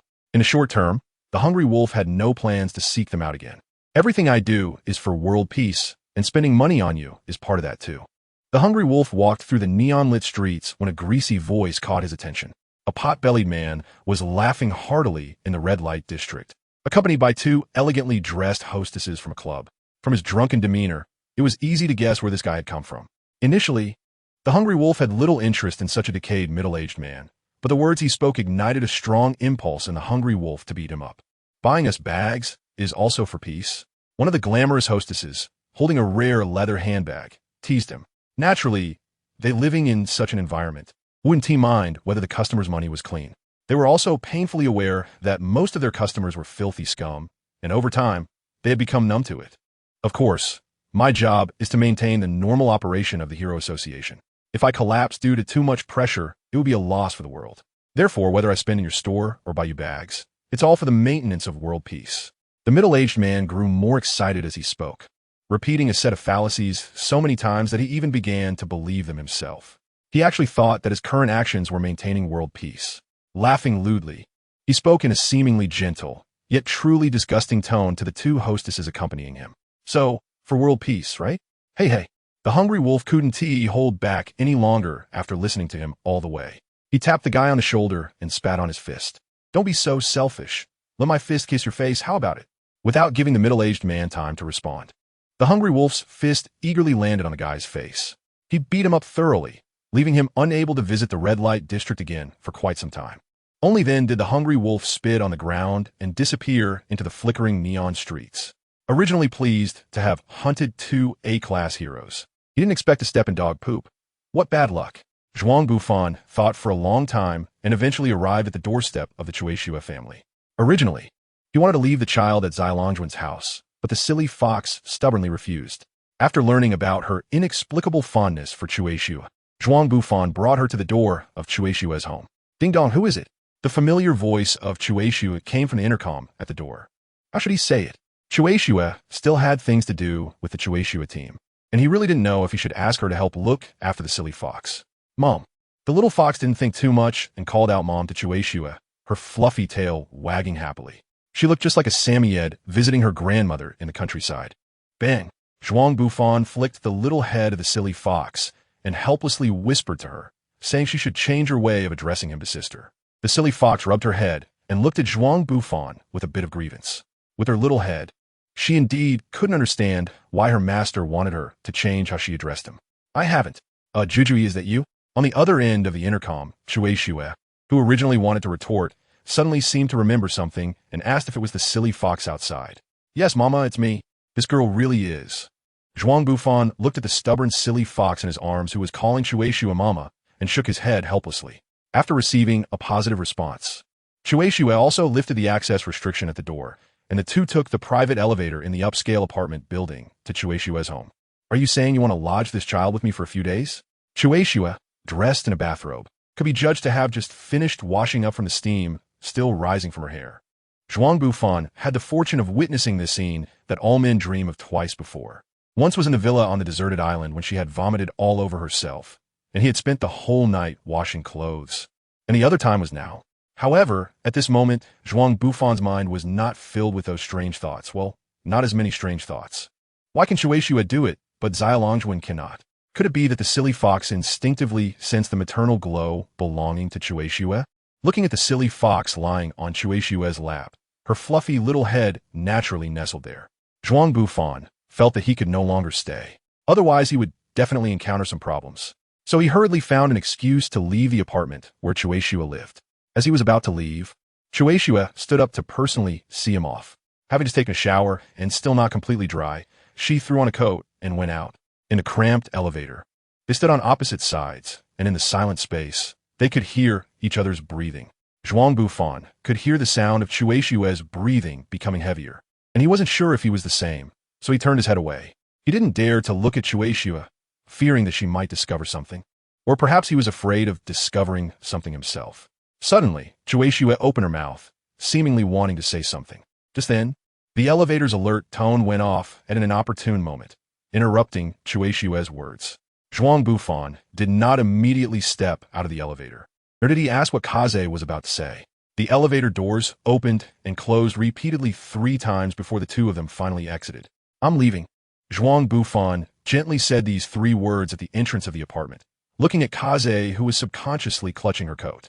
His tone was light and soft, as if he was waiting for the unspoken words from Kaze. Kaze replied with only one word, her tone even softer if one did not listen closely. It would be impossible to hear whether she had said anything at all.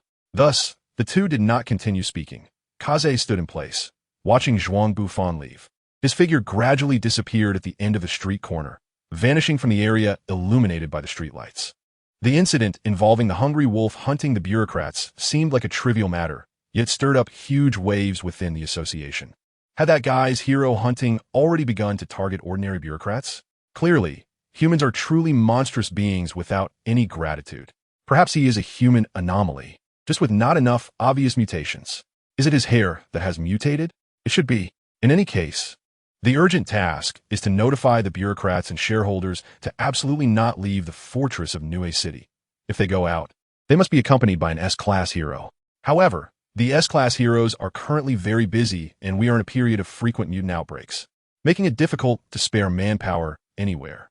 In a high-level conference room, the incident regarding the hungry wolf attacking the bureaucrats was being seriously discussed by the executives present. After the meeting with Shichi regarding the amnesty, most people had advocated for providing heroes as bodyguards for bureaucrats going out. However, this proposal fell through due to Shichi's strong opposition. After all, the association's heroes are not that plentiful, and at that time, the hungry wolf did not attack any bureaucrats affiliated with the association. The best solution was undoubtedly to have the heroes quickly deal with that guy. Moreover, as a first-hand experiencer of the attack, Shichi's proposed plan was difficult to refute. But now it was different. The hungry wolf had indeed hunted a bureaucrat from the Hero Association. Everyone present had reason to believe that their every outing was exposed to danger. From today onwards, all bureaucrats and shareholders must be accompanied by an S-class hero as a bodyguard when going out. After a near-unanimous show of hands and agreement, this resolution was passed. Clearly, it should not be allowed to increase the burden on the heroes. So why did it come to this? Shichi felt a bit disheartened, but helplessly accepted this proposal. After all, the fact that the hungry wolf hunted bureaucrats in the association was an unchangeable reality. Although anyone with even a little bit of rationality knows that under the current circumstances, having heroes capture that hungry wolf is the optimal choice. But how many people within the association would dare to gamble their own safety to implement this plan? The prisoner's dilemma. How ridiculous. Shichi naturally did not know that the association's order coincidentally aligned with the plans of the mutant association who were preparing to cause trouble. After all, no one could have anticipated that a timid and fearful order would end up helping them gain a major position in the subsequent battle against the mutant association. Is that guy king? Why is he so carefree when a great battle is about to occur and everyone is so busy? I really envy his leisurely demeanor right now. Perhaps I should go visit him. Zhuang Bufan was wandering the streets. As a hero of the association, patrolling was part of his job. Coincidentally, he was not the only one to spot King. Another guy also saw this man who was revered by many. Was that guy King? The strongest man on the ground. I just went through a fierce battle and should be resting now. However, how could I let such a good opportunity slip away right before my eyes? Is it just my heart's influence? I feel even more excited than before. Even my senses are heightened. If that's the case, maybe I can successfully hunt down the strongest man on the ground. Perhaps it was because the hungry wolf changed his hairstyle, but Zhuang Bufan didn't even notice how close he was to King, who was pushing a bicycle. There was also a hungry wolf whose hair had been cut by the director, and neither of them noticed each other's presence. I'll take the title of the strongest man on the ground. Determined, the hungry wolf began to act, whispering words that excited him. He seemed to perceive all of King's evasion trajectories. For a martial artist of his level, once he saw through the opponent's stance, the outcome of the fight was practically in his hands. Who was this guy? A thug. A bald man suddenly appeared beside King, and even Zhuang Bufan couldn't see where Saitama had come from. A knife hand struck the hungry wolf's shoulder, and the sudden immense force nearly knocked him out. Struggling to pull his consciousness back to his body, his vision darkening, he couldn't see Saitama's figure. King, truly the strongest man on the ground. But there's no way this level of attack can take me down. The stubborn hungry wolf stood up again, but sometimes giving up is a better choice than persevering. Saitama kicked the hungry wolf in the waist, sending him crashing into a reinforced concrete building. Judging by the force, Saitama indeed held back. However, even so, the power he used far exceeded the limits that the hungry wolf could withstand. Naturally, that unfortunate kid fainted again. And this time he was completely plunged into a deep unconsciousness. What is this? Is everything in fate predetermined? Zhuang Bufan, who witnessed all of this from a distance, couldn't help but comment that the unfortunate kid ultimately couldn't escape the fate of that knife hand and that heavy kick. I hope that guy won't die. Zhuang Bufan was too lazy to check on the situation with the hungry wolf, so he walked over to greet King and Saitama. Then he went to buy some ingredients, preparing to have a wild time at King's house. It was rare to have sent off the silly fox, and now Zhuang Bufan was welcomed by a brief moment of freedom, so he naturally wanted to enjoy himself. Saitama, are you planning to participate in that martial arts tournament? Do you need me to cheer you on at the venue? King, unintentionally, discovered Saitama's ticket for the martial arts tournament. After taking a sip of beer and chewing on some dried squid, he said to Saitama, "No, one genos is enough for this kind of thing. It's a hassle if there are too many people, and don't tell anyone." From Saitama's attitude, it was clear that he still cared about the 3 million prize money for the tournament. After all, after fighting Boros, he had spent the entire night looking for that meteorite he casually tossed in the wilderness. This showed how much that damned money attracted him. For a while, Zhuang Bufan and Saitama happily played fighting games at King's house. Of course, King himself was excluded from the game as an observer. He was quite unwilling, grumbling that it was his house and his game console they were using. However, the two of them firmly rejected King's suggestion to join the game, fully aware that having him in the game would ruin their experience, and they completely ignored King as he kept mumbling. In the end, the two of them had a very enjoyable gaming night. Becoming a bodyguard for the association's executives? Allow me to decline. I still have things to do. I just dealt with a big boss, and now I have to fight the hidden boss behind the scenes, so I don't have time for that. King tilted his head, holding the phone with his shoulder while leisurely controlling the game controller with both hands, challenging the boss in the game. Naturally, he was speaking the truth, but who would think that the man known as the strongest on the ground was merely dealing with bosses in a game? I see. Shichi hung up the phone and was not surprised by King's attitude. He just took a chance by calling. After all, no one really knew what King was doing. Perhaps the strongest man on the ground was at home, bored, playing games and drinking soda. Shichi imagined that scene in his mind and shook his head. Impossible. That S the strongest man on the ground. He then picked up his tablet and scanned the S-class heroes available. The police dog hero would not leave City Q. The alloy blacklight had to stay with the association. The vest hero was still recovering in the hospital. And for Tornado, his fingers kept scrolling on the tablet, eliminating one S-class hero after another. In the end, only 2 potential candidates remained: Infinite Knight and Metal Bat. Metal Bat always looked like a delinquent, so it was better to send Infinite Knight. Saying this, Shichi dialed Zhuang Bufan's receiver. Being a bodyguard for the association's executives? I don't mind, but do they really have no objections? Zhuang Bufan was a bit surprised to hear Shichi's commission.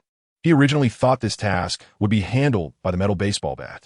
He didn't expect it to fall into his hands, but he had long been dissatisfied with Centipede Elder's Longworm. The martial arts tournament had just begun, and when the monsters went berserk later, he could still step in to save the day. Agreeing to the bodyguard task wasn't bad either, especially with free sushi to eat. What? You mean the S-Class Infinite Knight is coming to be our bodyguard? Change it. Anyone but him. In their eyes, the most disliked and terrifying among the S-Class heroes was not the seemingly delinquent metal baseball bat, nor the temperamental Tornado, and certainly not the sexy prisoner who only dealt with criminals. It was this demon, Infinite Knight, Zhuang Bufan, who might show up unannounced and specifically target human weaknesses. Change it. Absolutely change it. Anyone but him. The sexy prisoner is fine. Shichi was somewhat surprised. He didn't expect that incident of revenge had left such a huge psychological shadow on the shareholders. Is there really no other alternative besides the sexy prisoner? It seems that even though the sexy prisoner's reputation is somewhat better than Zhuang Bufan's, it's not that much better. Really, didn't they all choose the Infinite Knight? Why'd I still have to take action in the end? I hurried over here after skipping my sister's piano performance. Why am I just here eating sushi with you guys? The Sister Complex baseball bat looked at the Zemet father and son, who were happily feasting, and kept complaining. He was already quite displeased when he realized that the so-called important task was to protect executives while they ate sushi. As a result, when he received a call from Zhuang Bufan and learned the details during the conversation, he became even angrier, nearly exploding, especially with that guy's final remark. I don't have anything to do right now. I'm planning to visit the martial arts tournament. Since the bodyguard job is handed over to you, then work hard to ensure their safety.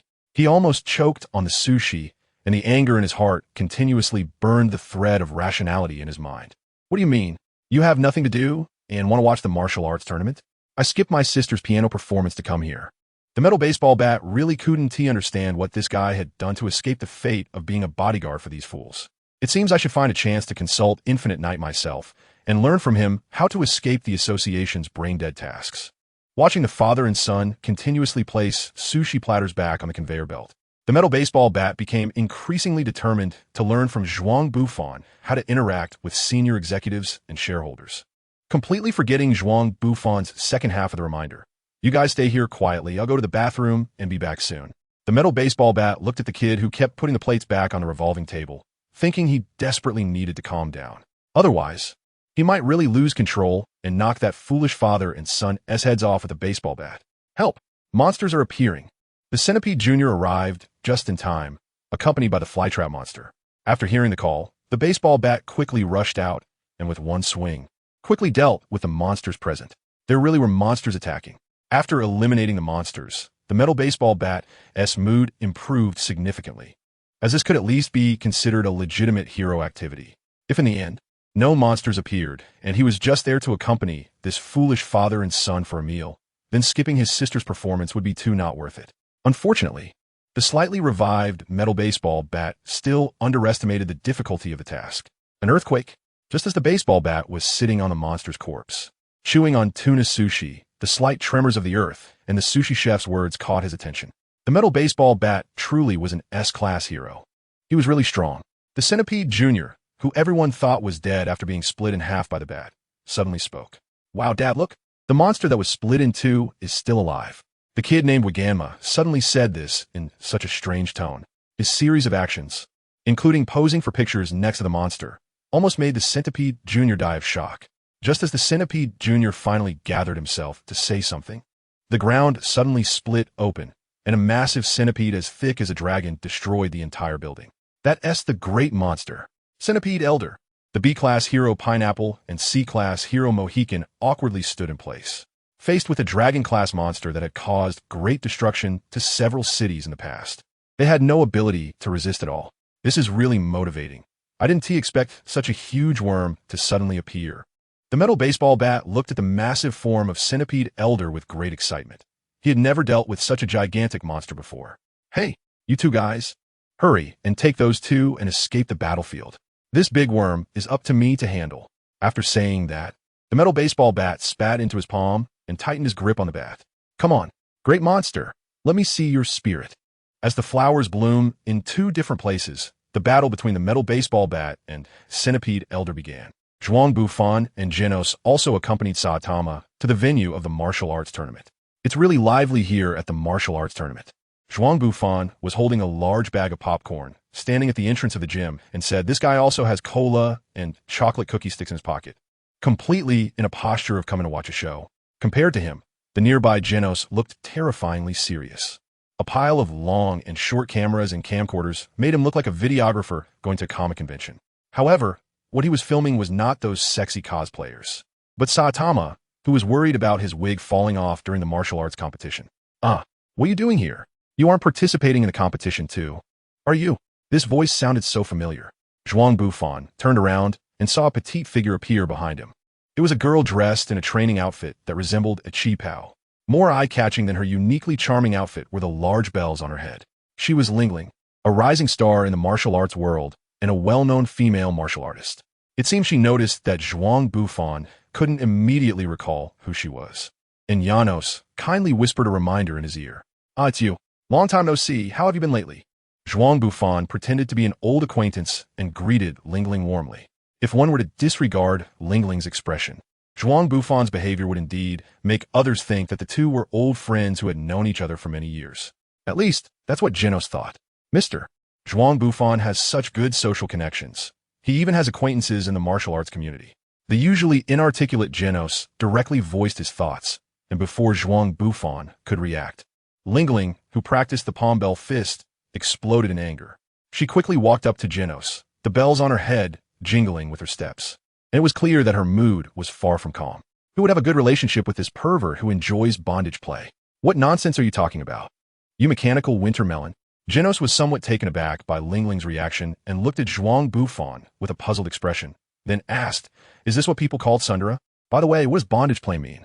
Zhuang Bufan felt a bit awkward being watched by the two, and what made it even more awkward was that he couldn't answer the strange questions posed by Genos.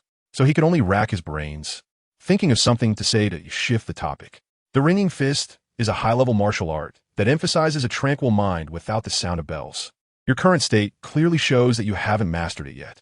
Zhuang Bufan pointed at the bell on Lingling's head and said in a teasing tone, Lingling covered the bell on her head and let out a surprised sound. For someone like her, who had been immersed in martial arts training, what Zhuang Bufan said was indeed an undeniable fact. Why does this guy know the secret of the bell-ringing fist training? Lingling felt a bit sour in her nose, feeling wronged like a bullied little wife. But she couldn't show it, as the bell on her head was tinkling. This was contrary to her martial arts training philosophy. So she shot Zhuang Bufan a glance and quickly returned to the contestants' lounge to rest. I really hope to match up with that guy soon, so I can teach him a lesson myself. Lingling still thought stubbornly in her heart, apparently not having checked the duel lineup. Genos, lend me a camera, Zhuang Bufan said to Genos while watching Lingling walk away, starting to feel that this little girl Lingling was actually quite cute. Are you going to take pictures of teacher Saitama too? Genos excitedly handed the camera in his hand to Zhuang Bufan. No. Supporting that bald guy is so boring. It's much better to take pictures of the pretty girl.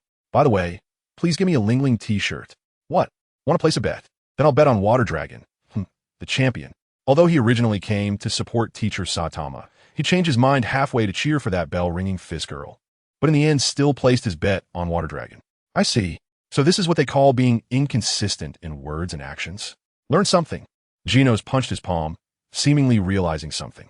After the little episode of encountering Lingling at the entrance, Zhuang Bufan and Genos officially took their seats in the audience. The surrounding spectators were very excited, perhaps due to living in a dangerous environment for a long time. The enthusiasm of the crowd in the one-punch world for large events and celebrations far exceeded Zhuang Bufan's understanding. To him, it felt somewhat like live for today.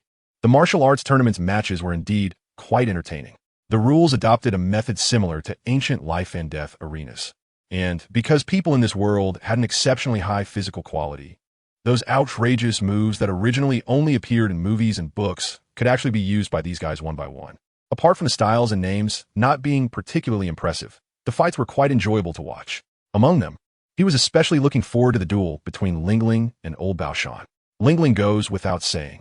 What man wouldn't like to see a petite and delicate girl using agile and ethereal movements to fight?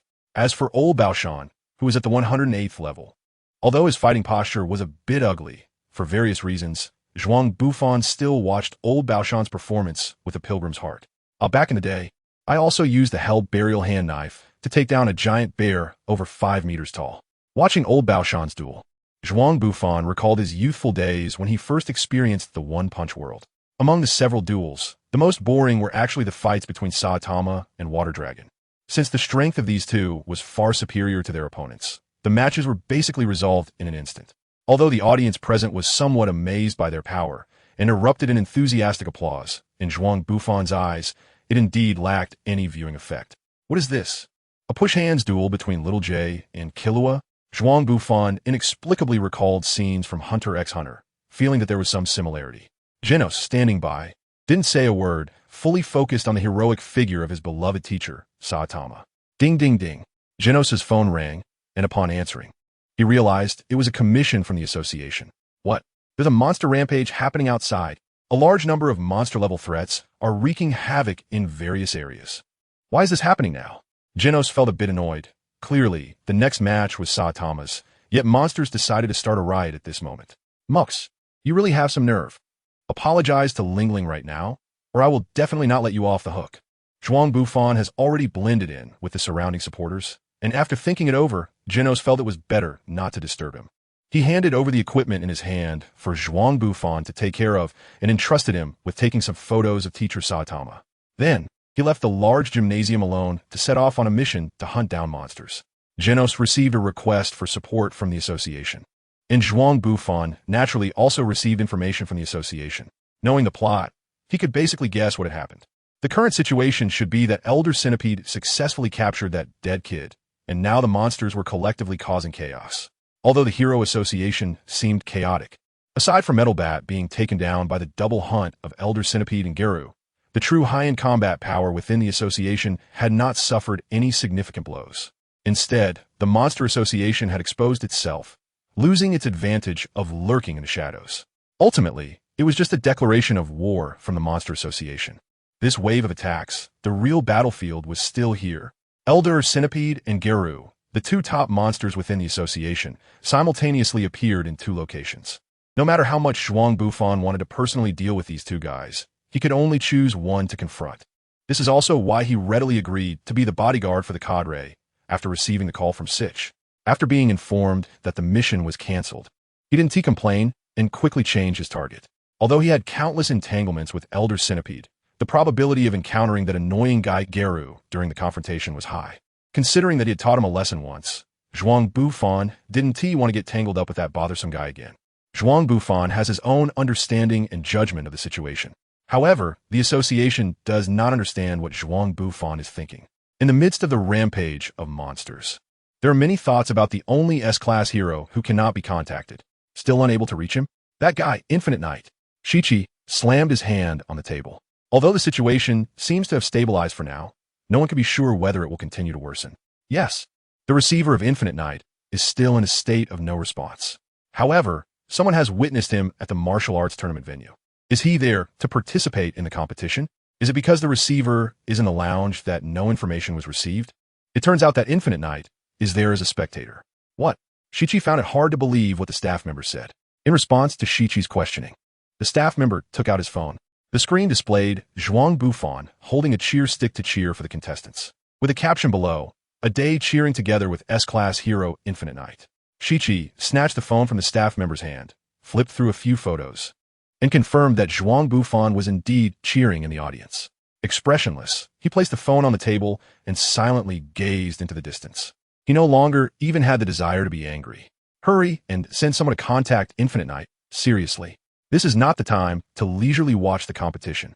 In stark contrast to Zhuang Bufan's relaxed situation are the other heroes busy at the scene of the monster chaos. Death Gatling and other A-class heroes are locked in a bitter struggle with the demon-level monster, Hundred-Eyed Giant Octopus. The powerful A-class hero, Reiku Genji, is also facing two tiger-level monsters with lightning control abilities. Even the hospital affiliated with the Hero Association is being provoked by a large number of reckless individuals. Naturally, those guys ended up being smashed into pulp by the bored vest-wearing heroes in the hospital. In this round of war between the Hero Association and the Monster Association, both sides have suffered casualties. And because that woman, Sakes, has never cared about the lives of low-level monsters, in her eyes, the early exit of Metal Knight, Genos being half destroyed, and Metal Baseball Bat fainting are all tangible results. She believes she has only sacrificed a few nameless pawns. And even if a few demon-level monsters died among them, it is still a significant victory for her. Sakes is undoubtedly a wise woman, but she probably underestimated the situation. This crazy woman hasn't realized that just in the initial battle, she has already lost the lives of Elder Centipede and the top dragon-level monster, Hero. She also wouldn't expect that the seemingly incapacitated Metal Baseball Bat is actually fine, and that Genos is a tough guy who can fully recover just by changing his outfit. The only real outcome has come from the overly cautious Metal Knight, who did not participate in the battle not due to any setback in his combat strength layout, but simply out of cowardice. The last match of the martial arts tournament has ended. No matter how much Saitama wanted to keep his wig during the fight, in the end, he was still blown away by the water dragon using the soul body fist. Since Saitama was deemed to be competing on behalf of someone else, the 3 million prize he had been dreaming of naturally vanished into thin air. The self-important water dragon, of course, did not want to admit such a result. It's not that he can't accept defeat, nor is it because he has that habit of always wanting to be first. It's just that Saitama didn't attack at all during the entire fight, yet his casual demeanor forced Water Dragon to go all out. Faced with Saitama's attitude, Water Dragon was filled with rage. He could accept failure, but he could not accept such humiliation. Naturally, after the tournament announced that Saitama had lost his qualification, the furious Water Dragon launched an attack on Saitama. He even used his long-kept, never-before-used forbidden move. Thanks to Water Dragon's series of actions, Saitama realized the only use of martial arts for him. So-called martial arts is about striking the enemy with a cool pose, right? It really fits Saitama's character. As for him knocking down Water Dragon, it just proves that the bald devil has his own unique standards for worldly judgments. Even his aesthetic preferences are quite strange. Perhaps in his unique perception, that big-eyed guy is an exceptionally rare beauty. Getting sidetracked, Zhuang Bufan still did not finish watching the duel between Saitama and Water Dragon. Naturally, he could not witness Saitama's stunning performance. For him, there are more important matters to handle at the moment. That is to exchange his money before the monsters arrive. Although the odds were only 2 to 1, he still bet 400,000. If he doesn't exchange the money before the monsters attack, his assets will likely turn into a pile of worthless paper. Zhuang Bufan was thinking about these things while hurriedly planning how to exchange money. Saitama left early, and while changing clothes, he also received a plea for help from the association. The large stadium returned to the state depicted in the comics, just before the hero's arrival. The organizers of the martial arts tournament continuously used broadcasts to soothe the emotions of the audience present. The audience did not feel any panic upon hearing the news of the monster's appearance.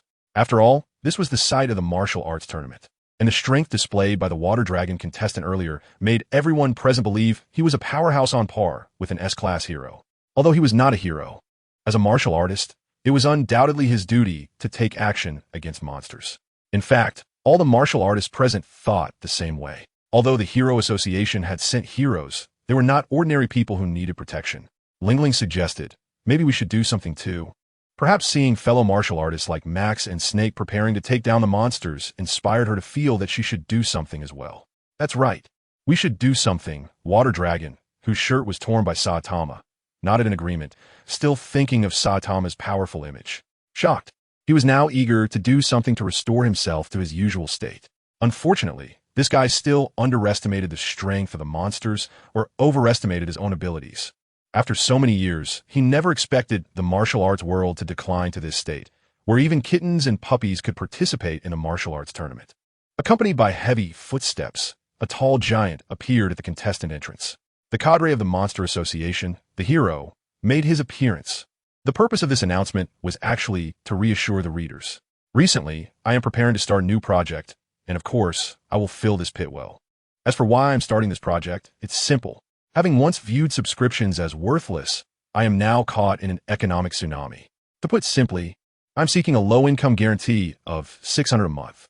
After all, I lost the low-income guarantee for this book 800 years ago. As a low-quality author like me, I no longer have the face to say anything about supporting new books. As mentioned at the beginning, this single chapter is just to reassure the readers who are following along.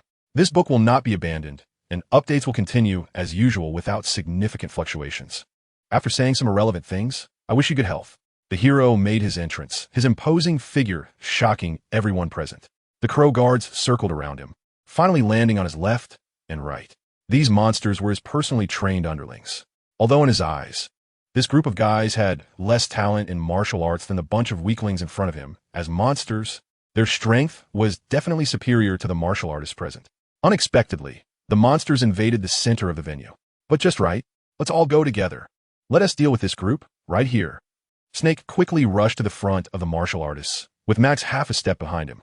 The two stood shoulder to shoulder, elbow to elbow, each striking a martial arts pose of their respective styles. They could feel the overwhelming aura from the hero and could guess that this guy was not a monster they, as A-class heroes, could handle. But in this situation, even if they were reluctant to face this guy, they could only grit their teeth and charge in. Hey! The two concentrated their energy and shouted. And with that roar, the intimidating aura enveloping them seemed to dissipate. Snakebite, flash kick, boom. Although both lacked courage and had the determination to surpass themselves, the gravitational force of the gap was too great. Their resolve ultimately could not withstand this pull, unable to give them the power to overcome the hero. With a thud, they were sent flying, crashing into the audience seats and getting buried under concrete debris. An AA-class hero has been defeated. Everyone run. The ordinary crowd and the audience panicked and scattered. The hero and his underlings, the crow monsters, did not stop the fleeing crowd. Their only goal was the martial artists on stage. Everything else was trivial. Here's your chance for a new life. Eat this, become a monster, and leave with me. Or die here. The hero scattered a handful of monster cells on the ground, indicating for the martial artists in front of him to pick them up and eat them. Among the martial artists present, except for Water Dragon, Joey, and Old Blast Mountain, everyone else looked pale and stood frozen in place, afraid to move. Their fears stemmed from the instinct of humanity when facing evil. The reason they remained still without any action was due to their pride as martial artists, and at this moment, they were swaying between their instincts and pride. Finally, someone couldn't bear the pressure from the hero any longer. "I don't want to die here. Rocky, don't." By the time everyone tried to restrain Rocky, it was too late. The guy named Rocky, with a glimmer in his eyes, humbly picked up a monster cell and put it in his mouth. Power surged from his body. Accompanied by the distortion of his body, the reborn Rocky revealed himself in a monstrous form to everyone.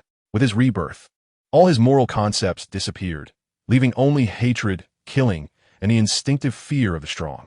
Immediately, he stomped down hard on the human he had fought against and then threw him away.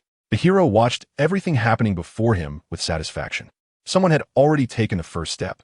The rest wouldn't be too difficult. As long as I eat that thing, I can gain the power I've always dreamed of. After seeing Rocky's performance, the same thought appeared in the minds of 3 others. They all liked to showcase their strength to outsiders. Yet they were defeated by a disturbingly powerful guy. With the same experience and the same desire, it was natural that they had the same thought in their minds. Joey stepped forward, ignoring the hero and reminiscing about his glorious history. He walked up to Rocky, sharply slashed down with both hands to sever his arms, and then kicked him away. Waste is still waste.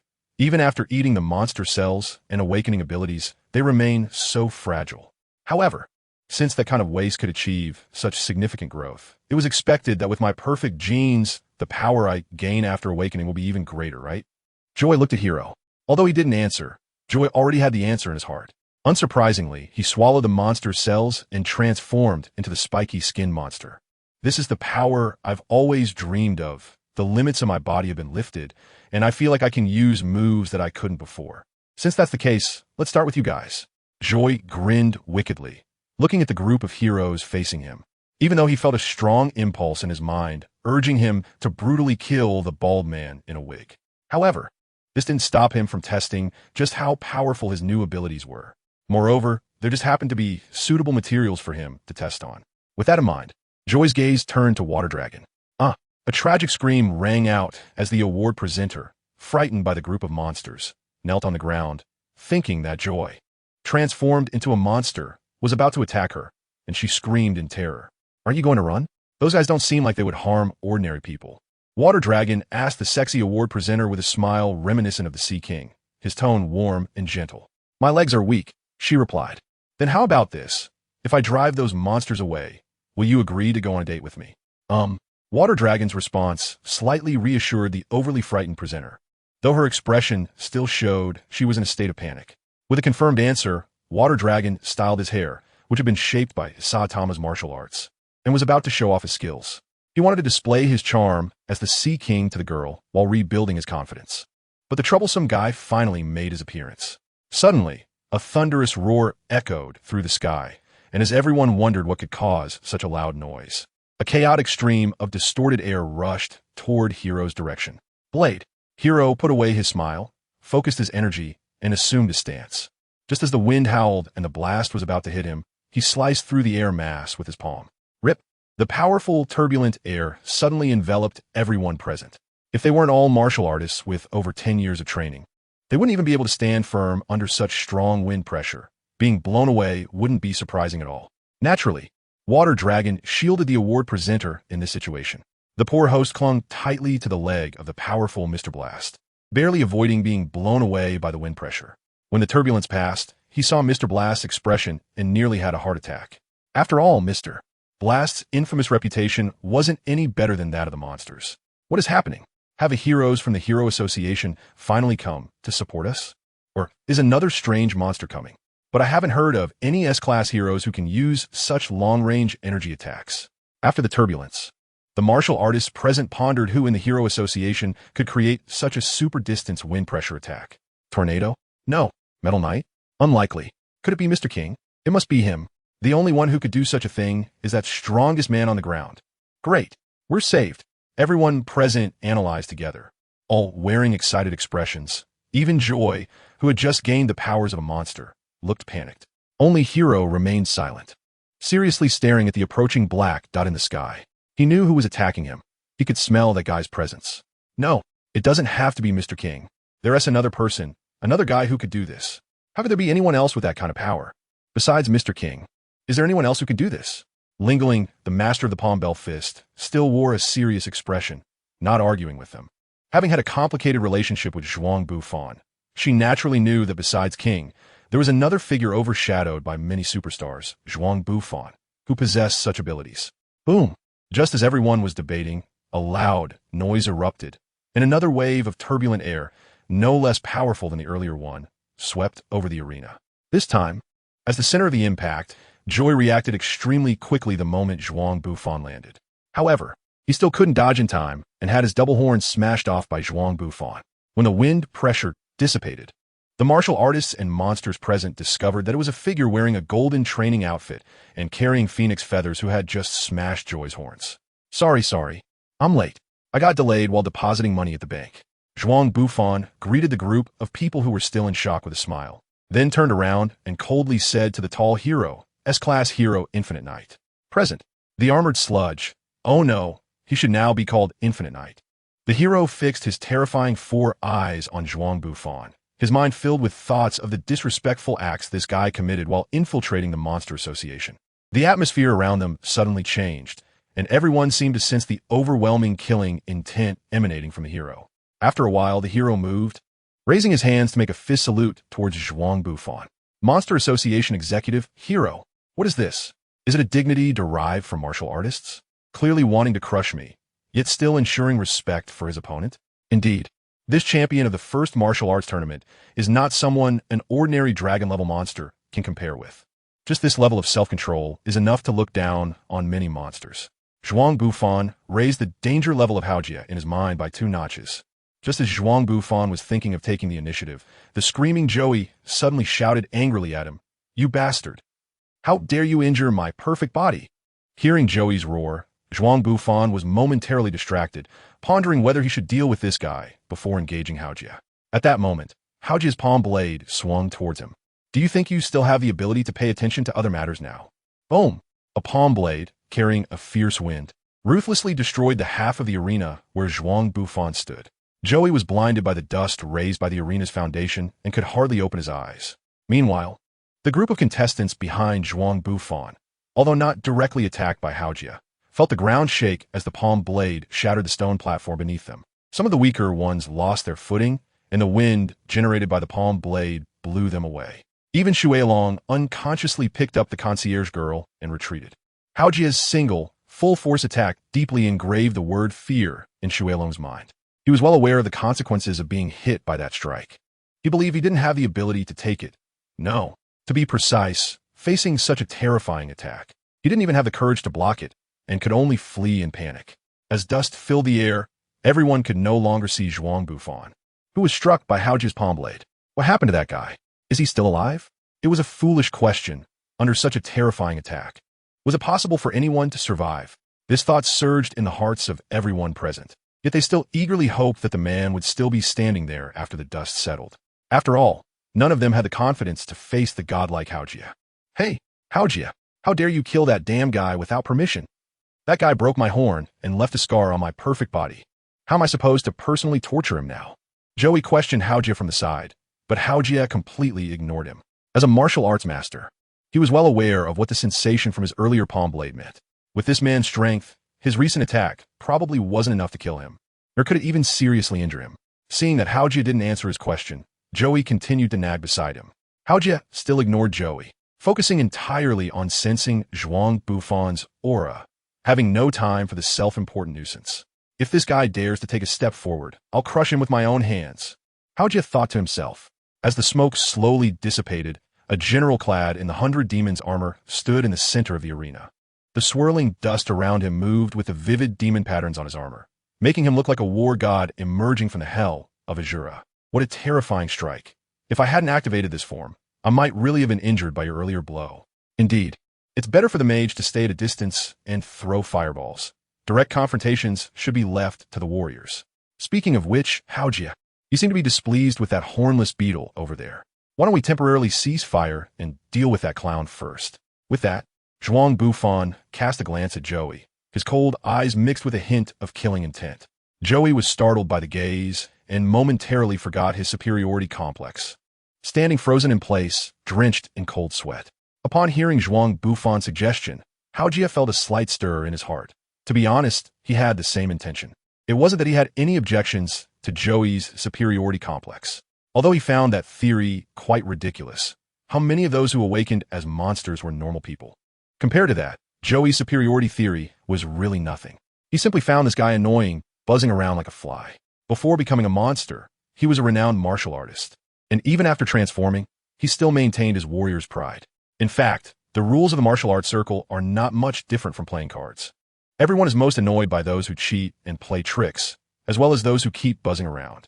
Joey clearly belonged to the latter. Haojia glanced at Zhuang Bufan and realized that his earlier words were not a joke. He was immediately intrigued. Unfortunately, plans can change quickly. Just as the two exchanged glances to agree to crush Joey first, the ground began to tremble, and a rumbling sound echoed around Haojia and Zhuang Bufan. What's going on? An earthquake? Such a thing shouldn't happen according to the original course of the martial arts tournament. Zhuang Bufan was still puzzled, but the hero opposite him probably already knew what was going on. With the sound of cracking earth, a giant centipede glistening with a metallic sheen burst out from the ground. The centipede elder circled around the large gymnasium twice, resembling an evil dragon about to transcend and become an immortal.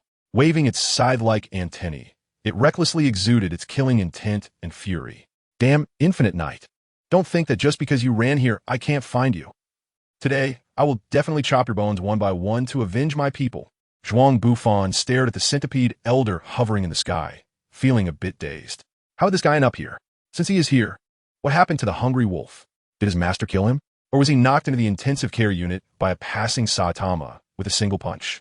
Zhuang Bufan stared blankly at the centipede elder in the sky, his mind a bit chaotic. However, since the other party had come to him, it was pointless to overthink. When soldiers come, one must fight. When water comes, one must block. Just as Zhuang Bufan was thinking about shouting some cool lines to elevate the prestige of his moment of fighting two dragons alone, Haojia spoke up with a cold snort. Without lifting his left foot, he simply stomped down directly. The ground cracked rapidly around him, and a violent shockwave hit the centipede elder, causing his figure to sway slightly. Haojia, what do you mean by this? Both of them were the top cadres of the Monster Association, and usually, aside from King Dasha and Zhongyan, they would take anyone else seriously.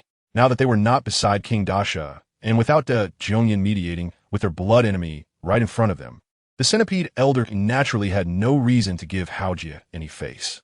In fact, being able to ask such a question already showed the centipede elder's respect for Haojia as a fellow top monster. My duel with him hasn't been decided yet. I won't allow anyone to interrupt it.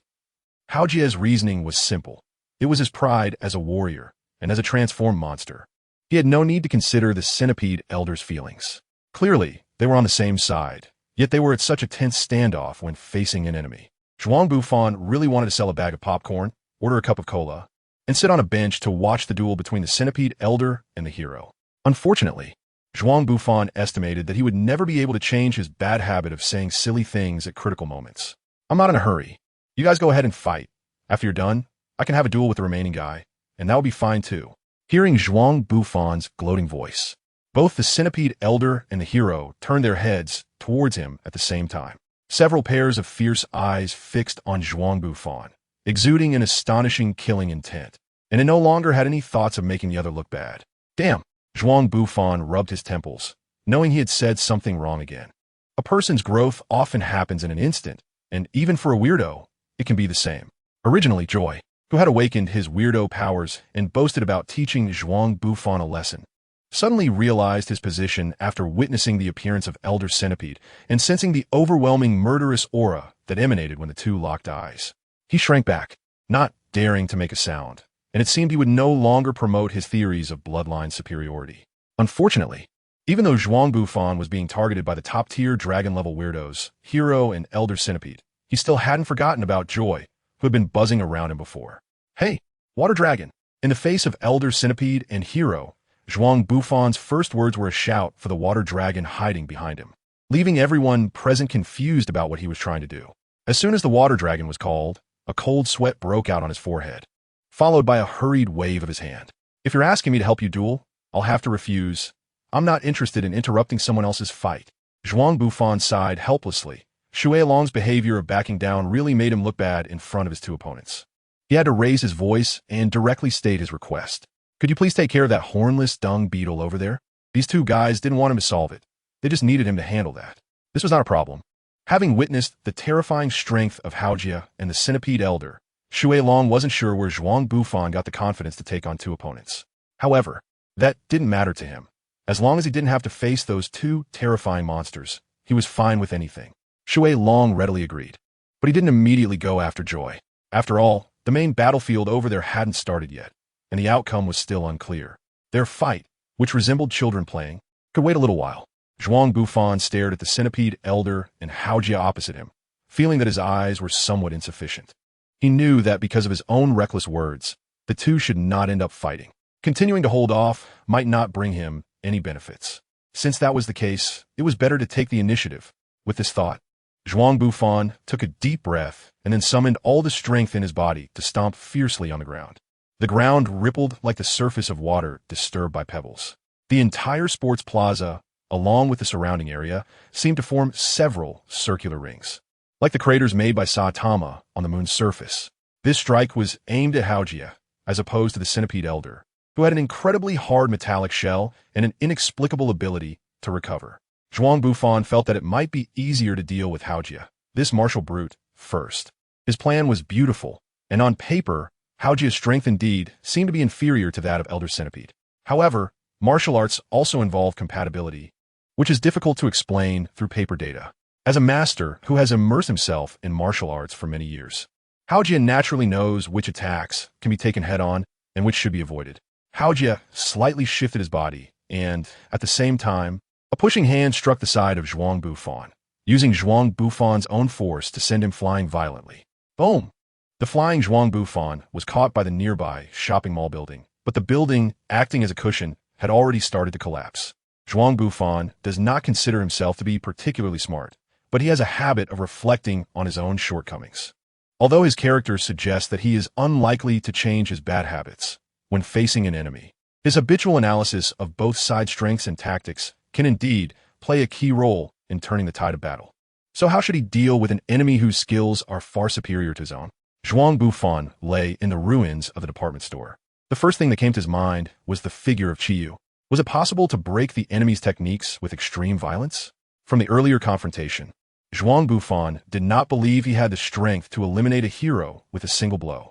So, should he use flames and hurricanes, mixed with telekinesis, to strangle these two monsters from a distance? Zhuang Bufan simply thought about it for a moment and rejected the plan. They were currently in a large sports plaza in the city center.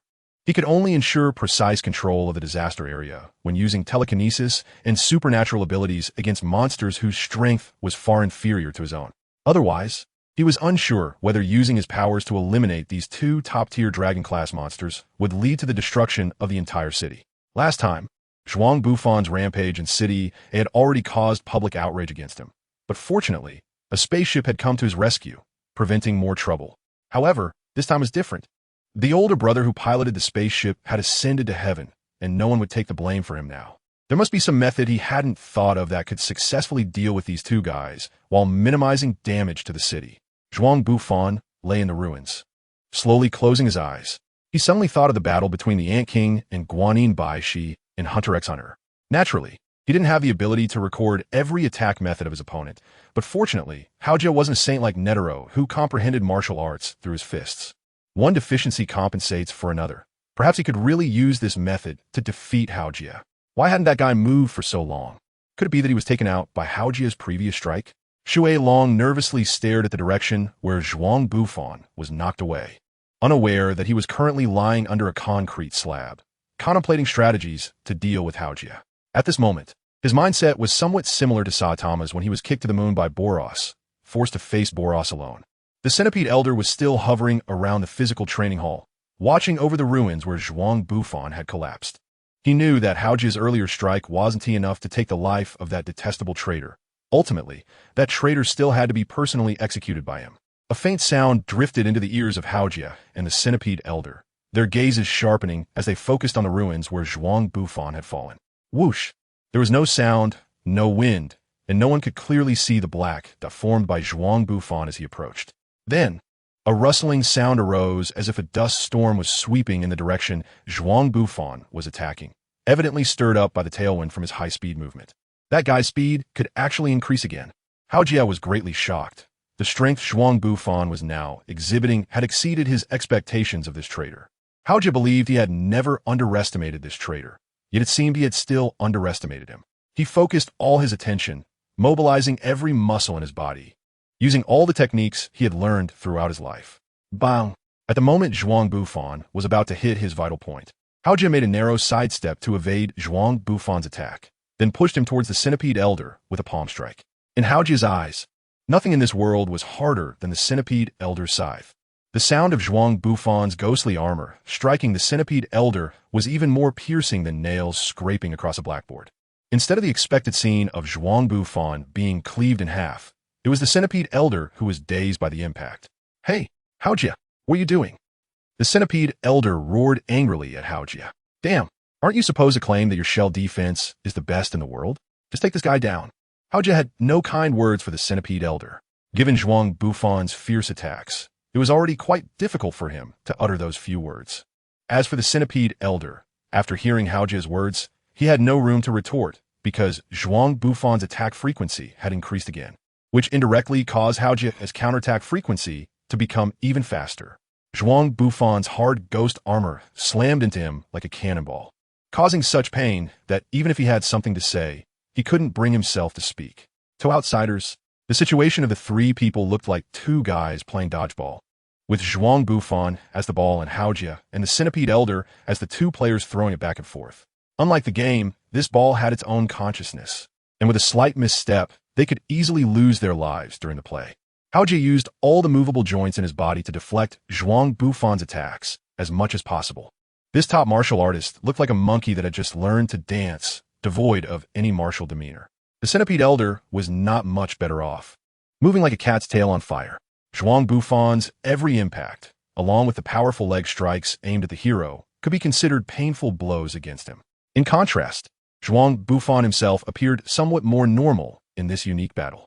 After all, judging from the sequence of events where he was struck and sent flying by the hero into the Centipede Elder, only to be attacked again, he was merely playing the role of a ball, regardless of how one looks at it. This was far better than being a dancing monkey or a cat with a burning tail. Although it seems somewhat ridiculous, this was nonetheless a game where three top-tier dragon-level beings were risking their lives. For all three parties present, it was an extremely challenging test of endurance. For the hero, even if he could perfectly fend off Zhuang Bufan's attacks, the terrifying speed and destructive power involved would still cause him some bruising when he made contact with this scalding ball. Not to mention, he had to maintain 100% focus to deal with Zhuang Bufan's assault, leading to significant physical and mental exhaustion. Once either of these aspects reached a critical point, it would mean he would no longer be able to defend against Zhuang Bufan's attacks, and at that moment, the hero would be nothing more than a target waiting to be slaughtered. As for the Centipede Elder, his situation was even worse. A creature of his massive size was completely devoid of agility. He could only passively endure the blows, absorbing the kinetic energy from Zhuang Bufan being sent flying. Having just shed his skin, he could not repair his body through molting in the short term. He could only hope that before his shell was shattered, that damned Infinite Knight would succumb to the impact and die. Although it seemed that Zhuang Bufan, as the ball, was in a decent position among the three, it was not easy for him either. While the ghost armor provided him with strong defense, it also consumed a significant amount of his mental and physical energy. Not to mention, being caught between the Centipede Elder and the hero, it appeared as though he was suppressing both monsters alone, but in reality, he took damage from both sides with every round of attacks.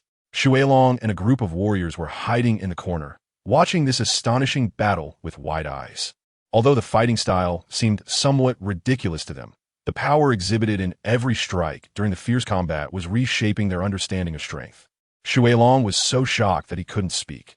He clearly realized that any attack from those monsters contained energy far exceeding what he could muster. Joy viewed this battlefield, devoid of aesthetic appeal and slightly comical in nature, in the same light. He had long since abandoned thoughts of seeking revenge on Zhuang Bufan. From his current perspective, it was better for the monsters to handle the monsters. As for himself, he decided to deal with the other less pleasing characters first. When Joy's eyes met Xuelong's, they both understood what was on each other's minds. It was clear that a victor could not be determined over there anytime soon. But their duel would not take as long. Facing Joy's renewed invitation, Shuelong tied up his hair and assumed a stance ready to engage. This was not only to fulfill his promise to Zhuang Bufan, but also, after understanding the vast gap between himself and those monsters, he needed to reaffirm one thing. In the realm of mortals, I am still at the peak. Shuelong murmured as he looked at Joy, who had transformed into a monster. Zhuang Bufan's battle with the Centipede Elder and Hao Yue was at a stalemate for the time being. Meanwhile, the fight between Shuelong and Xiao erupted in a remote corner far from the battlefield. The remaining warriors found themselves in a temporary safe environment. The crow guards brought by Hao Yue, fearing the aftermath of the battle, set up a large surveillance net around the sports arena. This prevented the warriors inside the arena from escaping, forcing them to awkwardly wait inside for the battle to end, awaiting the verdict of their fate. Most of the people present shared similar thoughts, but one person stood out. His confidence in his own fate and his thirst for power made him look down on everyone in the arena, including Hao Yue and Zhuang Bufan. In his view, the gap between himself and those freaks was just a simple distance, one that could be bridged with a straightforward choice. Humanity and such things didn't matter much. As long as he could obtain this power, he, Baoshan, could become the freest man in the world. He could easily crush that bald egg, and even the few guys in front of him were being led by Baoshan step by step towards the outskirts of the battlefield, heading towards the fruits that could fulfill his dream of domination. Baoshan, come back quickly. It's very dangerous there. Lingling, noticing Baoshan's intent, kindly urged him to stay away from the dangerous battlefield. Meanwhile, Sneak, who was struggling to get up, seemed to sense Baoshan's intentions as well. Upon realizing Baoshan's goal, the hero exclaimed, "Baoshan, no, that's a line humans cannot cross." Baoshan responded with a scornful smile. "It seems you guys still don't understand. Since Baoshan, as a human, has limits, there's only one answer for me if I want to surpass those limits." Baoshan declared loudly, even shocking the three freaks he was fighting. "I want to be human anymore. Insects." His statement stunned everyone present. After all, Baoshan was still Baoshan. "No, if this continues, I might be the first one who can't hold on. What should I do? Should I change my attack strategy?" Zhuang Bufan clenched his teeth and continued to launch a fierce attack on Haojia. He could tell that Haojia was also holding on with difficulty. However, he didn't know if his ghost armor form could last until the moment Haojia couldn't hold on any longer and revealed a flaw. Moreover, there was also the Centipede Elder behind him, watching him closely. Zhuang Bufan's strong attacks had failed to break through the protection of the Centipede Elder's armor. It seemed that this guy had just completed his evolution and upgraded his armor, which was why he had come to fight him to the death. Facing a Centipede Elder of this level, with his current strength, he basically had no ability to directly break through his defenses and strangle him. After thinking it over, he figured that relying on their inability to fly and using his abilities to bully them from the air was a more reliable option. However, doing so would definitely lead to the city's destruction, not to mention the people in the center of the battlefield, like Shuelong and Lingling. Just as Zhuang Bufan was in a mental struggle and forced to make a choice, a thunderous roar suddenly erupted, startling everyone present. "I won't be human anymore. Bugs." Lord Baoshan laughed heartily, swallowing all the monster cells in the arena, resembling a tyrant on the verge of realizing his ambitions. His momentum shocked everyone present, including the hero who was in a life-and-death duel with Zhuang Bufan. What? The one who exclaimed this was not the other martial artist present, but the hero himself. He was stunned by Lord Baoshan's actions. It was the first time he had seen someone so eager, so intense, and so shamelessly wanting to become a monster. Although it was only for a brief moment, the hero was still taken aback by Lord Baoshan, and in a competition among experts. Life and death can hinge on an instant.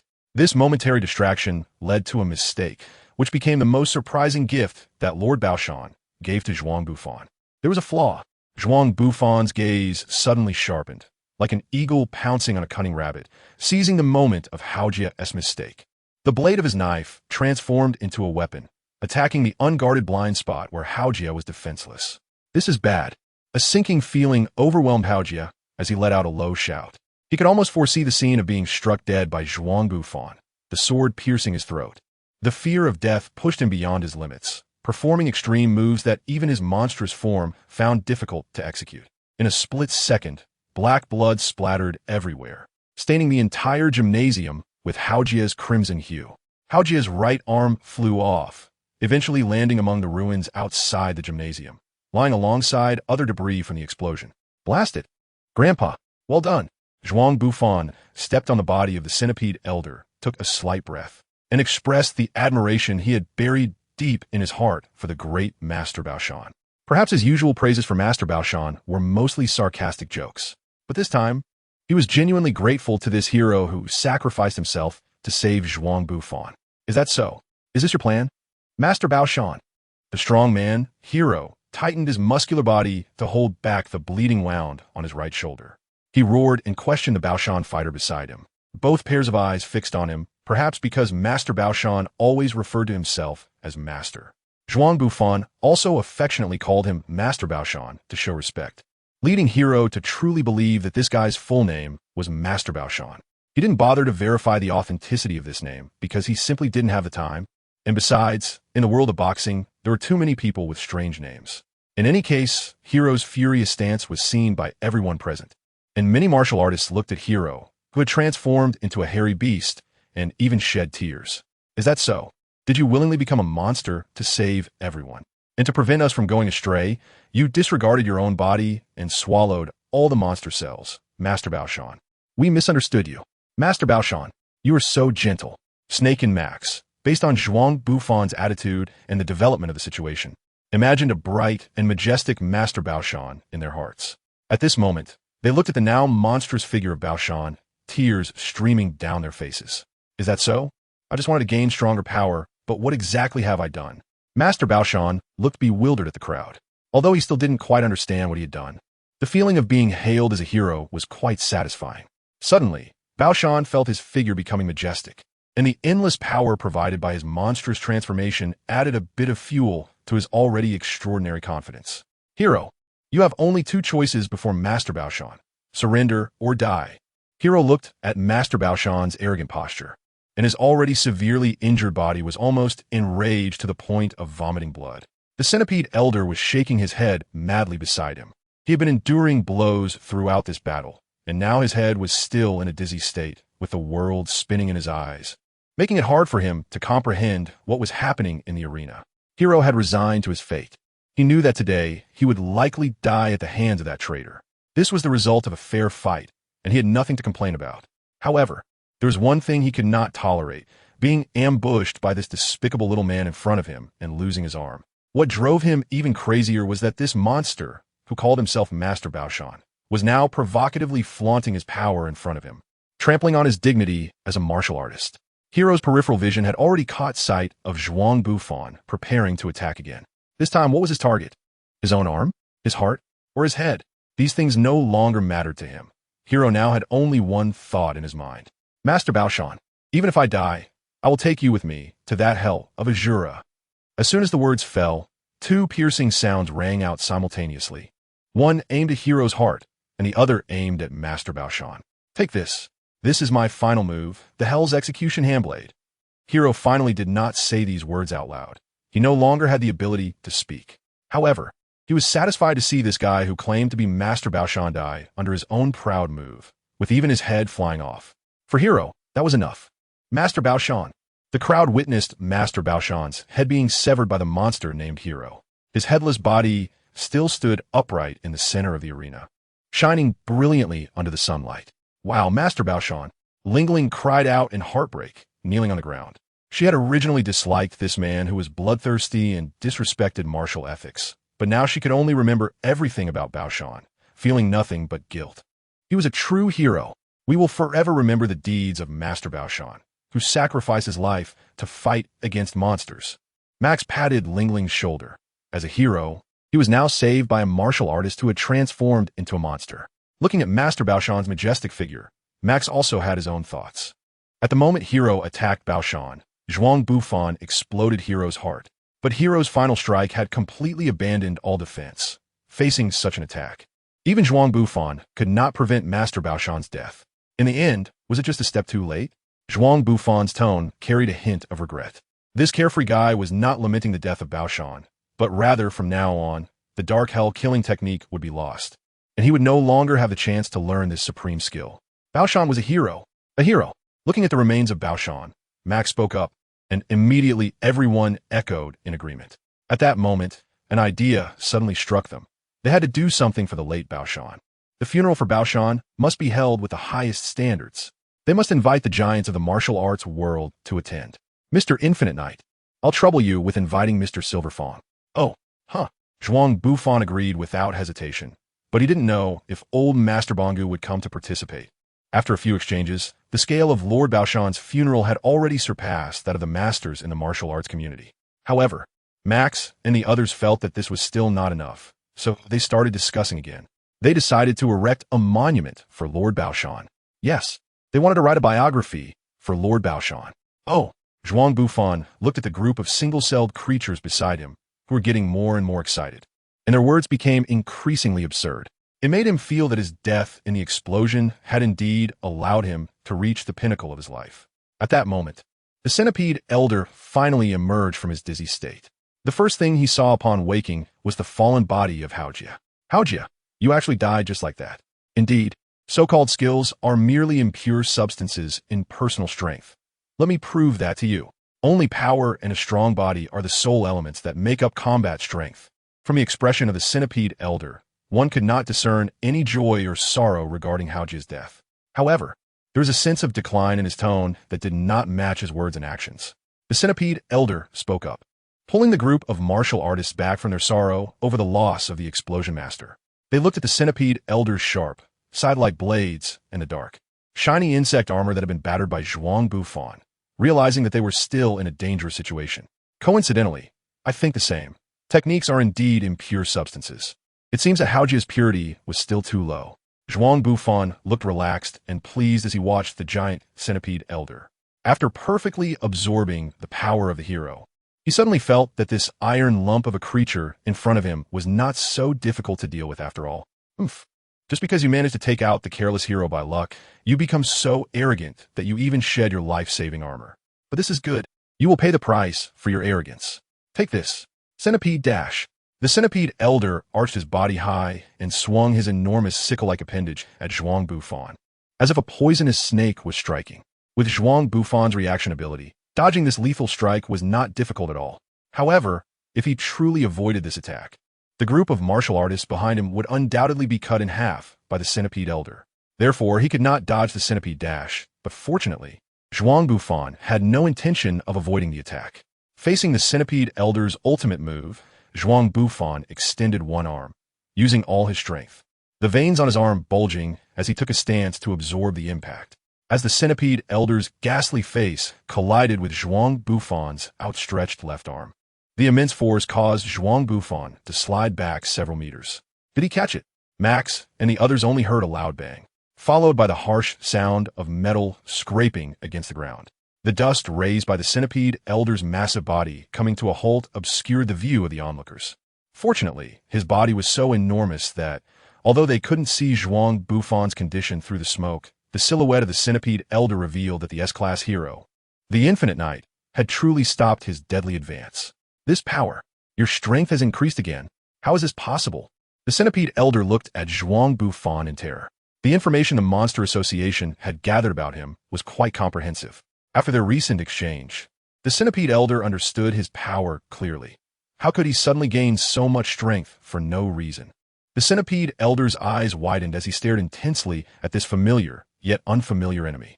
He suddenly realized that Zhuang Bufan, without his armor, seemed to be even taller and more robust than before. Moreover, this guy's figure somewhat resembled that of the hero, especially with his pitch-black, gold-embroidered martial arts uniform. Even the muscle patterns on his body were similar. Wait, how could this happen? A terrifying thought took root in the centipede elder's mind.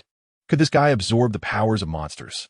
The centipede elder desperately tried to reject this thought in his mind, but his insect instincts constantly reminded him that this hypothesis was likely true, especially considering that, in his understanding, there was already a certain individual who seemed to possess the ability to absorb other monsters' powers. Thinking of the terrifying strength of the Monster King, the Great Serpent, and his towering figure, the centipede elder's ghastly face trembled slightly as he asked, his tone laced with fear, "What exactly did you do to the hero?" Zhuang Bufan smiled slightly at the centipede elder and leaned in to whisper next to his ghostly face. "What you guessed is likely true.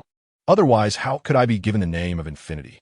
As the dust settled, A group of martial artists led by Max could barely make out Zhuang Bufan's figure as he single-handedly restrained the centipede elder. Although they had a rough understanding of Mr. Infinity's strength, it was still astonishing to see him stop such a terrifying creature with just one arm. Indeed, S-rank heroes are not individuals that can be understood through common reasoning. Just as everyone was marveling at the immense power of S-rank heroes, the centipede elder began to move, struggling madly as if attacking, but also retreating. "Hey Max, that creature called the centipede elder seems to be afraid," Lingling said, voicing the thoughts shared among them.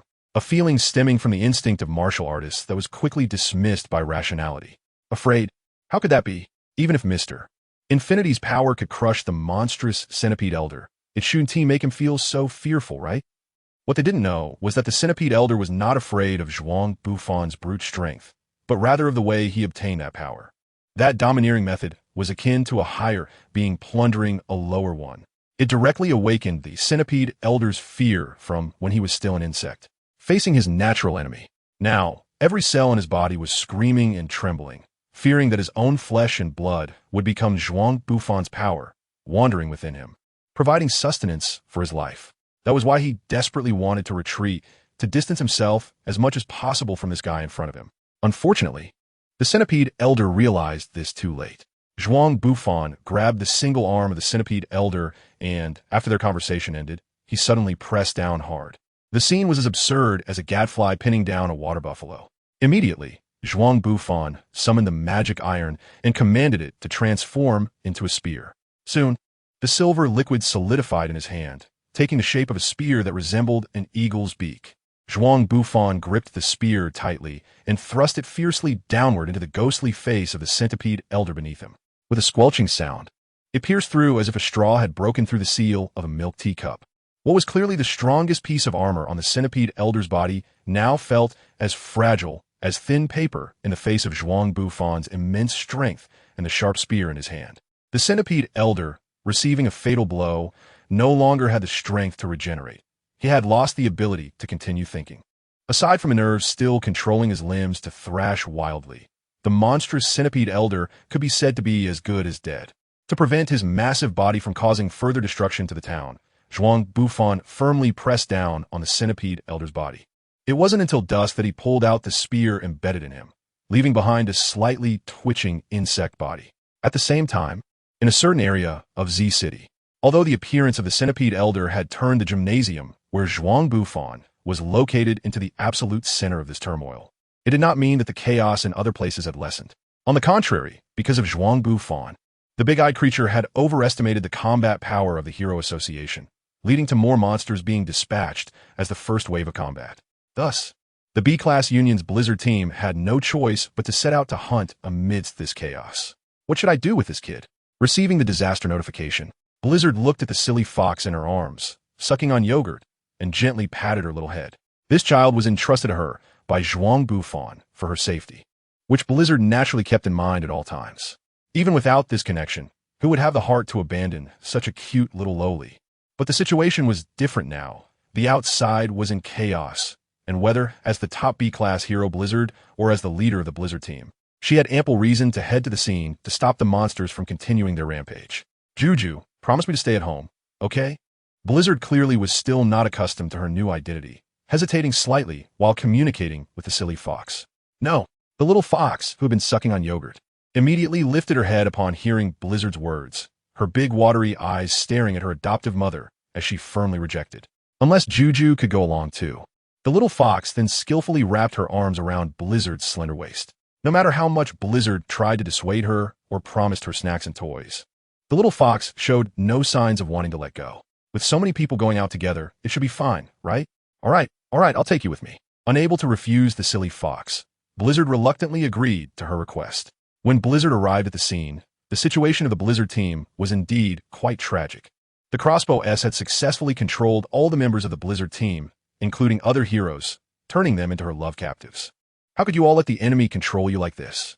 Please don't do this," Blizzard said helplessly, unsure if her plea was for her incompetent subordinates or a complaint about the cross-dressing fetish of the welfare girl, Crossbow S. That sister's clothes looked like those worn by the big sister in the picture book hidden under the bed. The silly fox innocently expressed her intuitive feelings. completely unaware that she had inadvertently revealed Zhuang Bufan's secret. Picture book. Big sister. Seriously, Juju is still so small. What on earth has that guy been looking at home? Blizzard instinctively covered the silly fox's eyes, not wanting her to see any more inappropriate images. Has seeing your subordinates captured left you so dumbfounded? How can you act like this? Hee hee, you'll still have to face the attacks from your subordinates. Crossbow S's gaze was filled with a twisted desire for mischief as she looked at the woman named Hell Blizzard in front of her, feeling even more excited. And Blizzard, upon seeing her subordinates controlled by Crossbow S, had already realized that the situation had exceeded her control. She bent down, resting her head against the silly fox's beast ears, and whispered, Juju, when Mom lets go, turn around and run directly behind you. Keep running to a safe place. No matter what happens, don't look back. Once I finish here, Mom will take you to the park to play. Though Blizzard's tone was soft, it conveyed a resolute strength that the silly fox could sense. She wasn't entirely confident that she could defeat the monster in front of her, nor could she guarantee that her elder sister would appear by her side in time to protect her safety amidst the chaos caused by this monster. As the leader of the Blizzard team and a hero, she should stay and fight Crossbow S simultaneously as the guardian of the silly fox. Facing the task entrusted to her by Zhuang Bufan, she also had the obligation to ensure the child's safety. After a brief moment of contemplation, Blizzard decided to stay and fight Crossbow S while ensuring Juju could leave. This way, no matter what happened later, she could fulfill Zhuang Bufan's entrustment and guarantee the child's safety. No, I'm not leaving. The silly fox sensed the bloody smell in the air and could feel the immense malice coming from Crossbow S. The reason she had insisted on going out with Blizzard before was that, as a spiritual beast, she had sensed the ominous aura surrounding Blizzard, which had compelled her to accompany her. Now, seeing Blizzard threatened, the silly fox was naturally unwilling to leave. Seeing that Juju refused to leave, Blizzard gritted her teeth and shouted at her, hurry and go. If you don't leave, I won't agree to be your mom anymore. Hurry. Saying this, she pushed the silly fox's back forcefully. Juju was about to say something when she caught sight of Blizzard's grim expression. Is Mom mad at me? The silly fox said pitifully, but she was afraid that Blizzard would no longer agree to be her mother. Yet she was also equally afraid that if she left, Blizzard would fall into danger. The two conflicting emotions tangled in the silly fox's heart, causing tears to well up in her eyes, her ears and tail drooping down, ready to cry out at any moment. Go, run. Finally, under Blizzard's urging, the silly fox took heavy steps and ran off into the distance. Such a deep mother-daughter bond. Don't worry, your mom will come to find you soon, but only as my slave. Crossbow S quietly witnessed the interaction between the silly fox and Blizzard, the development of such a plot igniting the most twisted desires deep within this perverted female monster. She could hardly wait to see the expression on the cute little girl's face when Blizzard attacked her. However, before that, she had a few things to take care of. A grand show that she had prepared for Blizzard was about to begin. B-Class Hero Hell Blizzard, here are all your former subordinates. Let me see how you plan to handle this group of former subordinates. The crossbow-wielding S suddenly swung her vine whip, causing it to hit the ground with a crisp sound. Hearing the noise, the group of heroes rushed towards Fubuki like puppets responding to a command. Seriously, can't you guys be a bit more resolute? Fubuki used her telekinesis to stop the attacks from the Eyelash Mountain Ape and others. Just as she was about to attack the standing S, she realized that the vine whip capable of controlling minds was coming at her. With no choice, Fubuki had to defend against S's attack while preventing Eyelash and the other heroes from attacking. Are you really unwilling to hurt your former subordinates? Aza superior. You are truly great. However, doing this will wear you out. Let's see how long you can hold on. Watching Fubuki struggle to evade the attacks of her subordinates with her telekinesis, S felt an excitement that was almost unbearable. Crack! Just as S was about to strike Fubuki's delicate body with her thorn whip, a small white figure suddenly appeared behind Fubuki, wielding a katana that was disproportionate to her size and severed S's thorn whip that could control others' minds. Orange. Hearing the voice behind her, Fubuki turned around to see the broken whip on the ground, realizing what had just happened. She never thought that one day she would be saved by this child, Orange. After the whip that could control others' wills was cut, the heroes who were under S's control began to fall into chaos. They acted like crazed zombies, attacking everything around them, regardless of friend or foe, ignoring their injuries. Orange, please promise me not to harm their lives. Fubuki knew this request was quite unreasonable, but as the leader of the Fubuki group and the first B-class hero, she had the duty to protect her members and the lives of lower-ranked heroes. Okay, The foolish fox, initially worried that Fubuki would dislike her for suddenly returning, perked up her ears after receiving a somewhat affirmative response. She gripped the katana in reverse, turning the blade into a club, driving back all invading enemies. At the same time, Fubuki leaned against the back of the foolish fox, using her telekinesis to blow away the enemies in front of them. Thus, Fubuki and the little fox danced on the battlefield. The cold sword light mixed with a telekinetic storm, forming an impenetrable barrier of thorny flowers. On the other side of the battlefield, this, struck by the sudden disconnection of the whip controlling her, felt as if she had been struck by lightning. The sudden pain almost made her kneel. Damn, I will kill you all. Originally in a dominant position, S was now as flustered as a fashion queen on the street, suddenly doused with a bucket of ice water. The puppets, under her control, went berserk, rushing towards her in a tidal wave. Unable to stabilize her mind in time, she could not use her mind-controlling ability again for a short period. She could only rely on her flexible body and superior skills to trample all the enemies underfoot. After the three of them subdued the attacking puppets several times, there was a brief lull on the battlefield. Fubuki glanced back at the foolish fox, and without needing any words, the little fox understood her intent. Then, Fubuki unleashed a telekinetic rampage, suppressing a large number of puppets that were about to attack them. At the same time, the foolish fox swung her katana, taking advantage of the moment when the puppets' attacks faltered, aiming a deadly strike at S. This mother-daughter duo had never fought together before, yet they displayed an extraordinarily high level of synergy in their first collaboration. This not only surprised S, but even Fubuki herself, as she watched the deadly sword light, filled with evil energy, suddenly approaching. S felt a surge of fear rising from the depths of her heart. I can't stop this. How is this kid so strong? S swung her broken vine whip, ensnaring one of Fubuki's group members, and hurled them towards the direction of the sword light. At the same time, she abandoned her plan to use Fubuki as leverage against Tornado and fled back to the Monster Association without any hesitation. Orange no. Fubuki did not expect S to throw her subordinate as a shield, and she shouted anxiously at the foolish fox.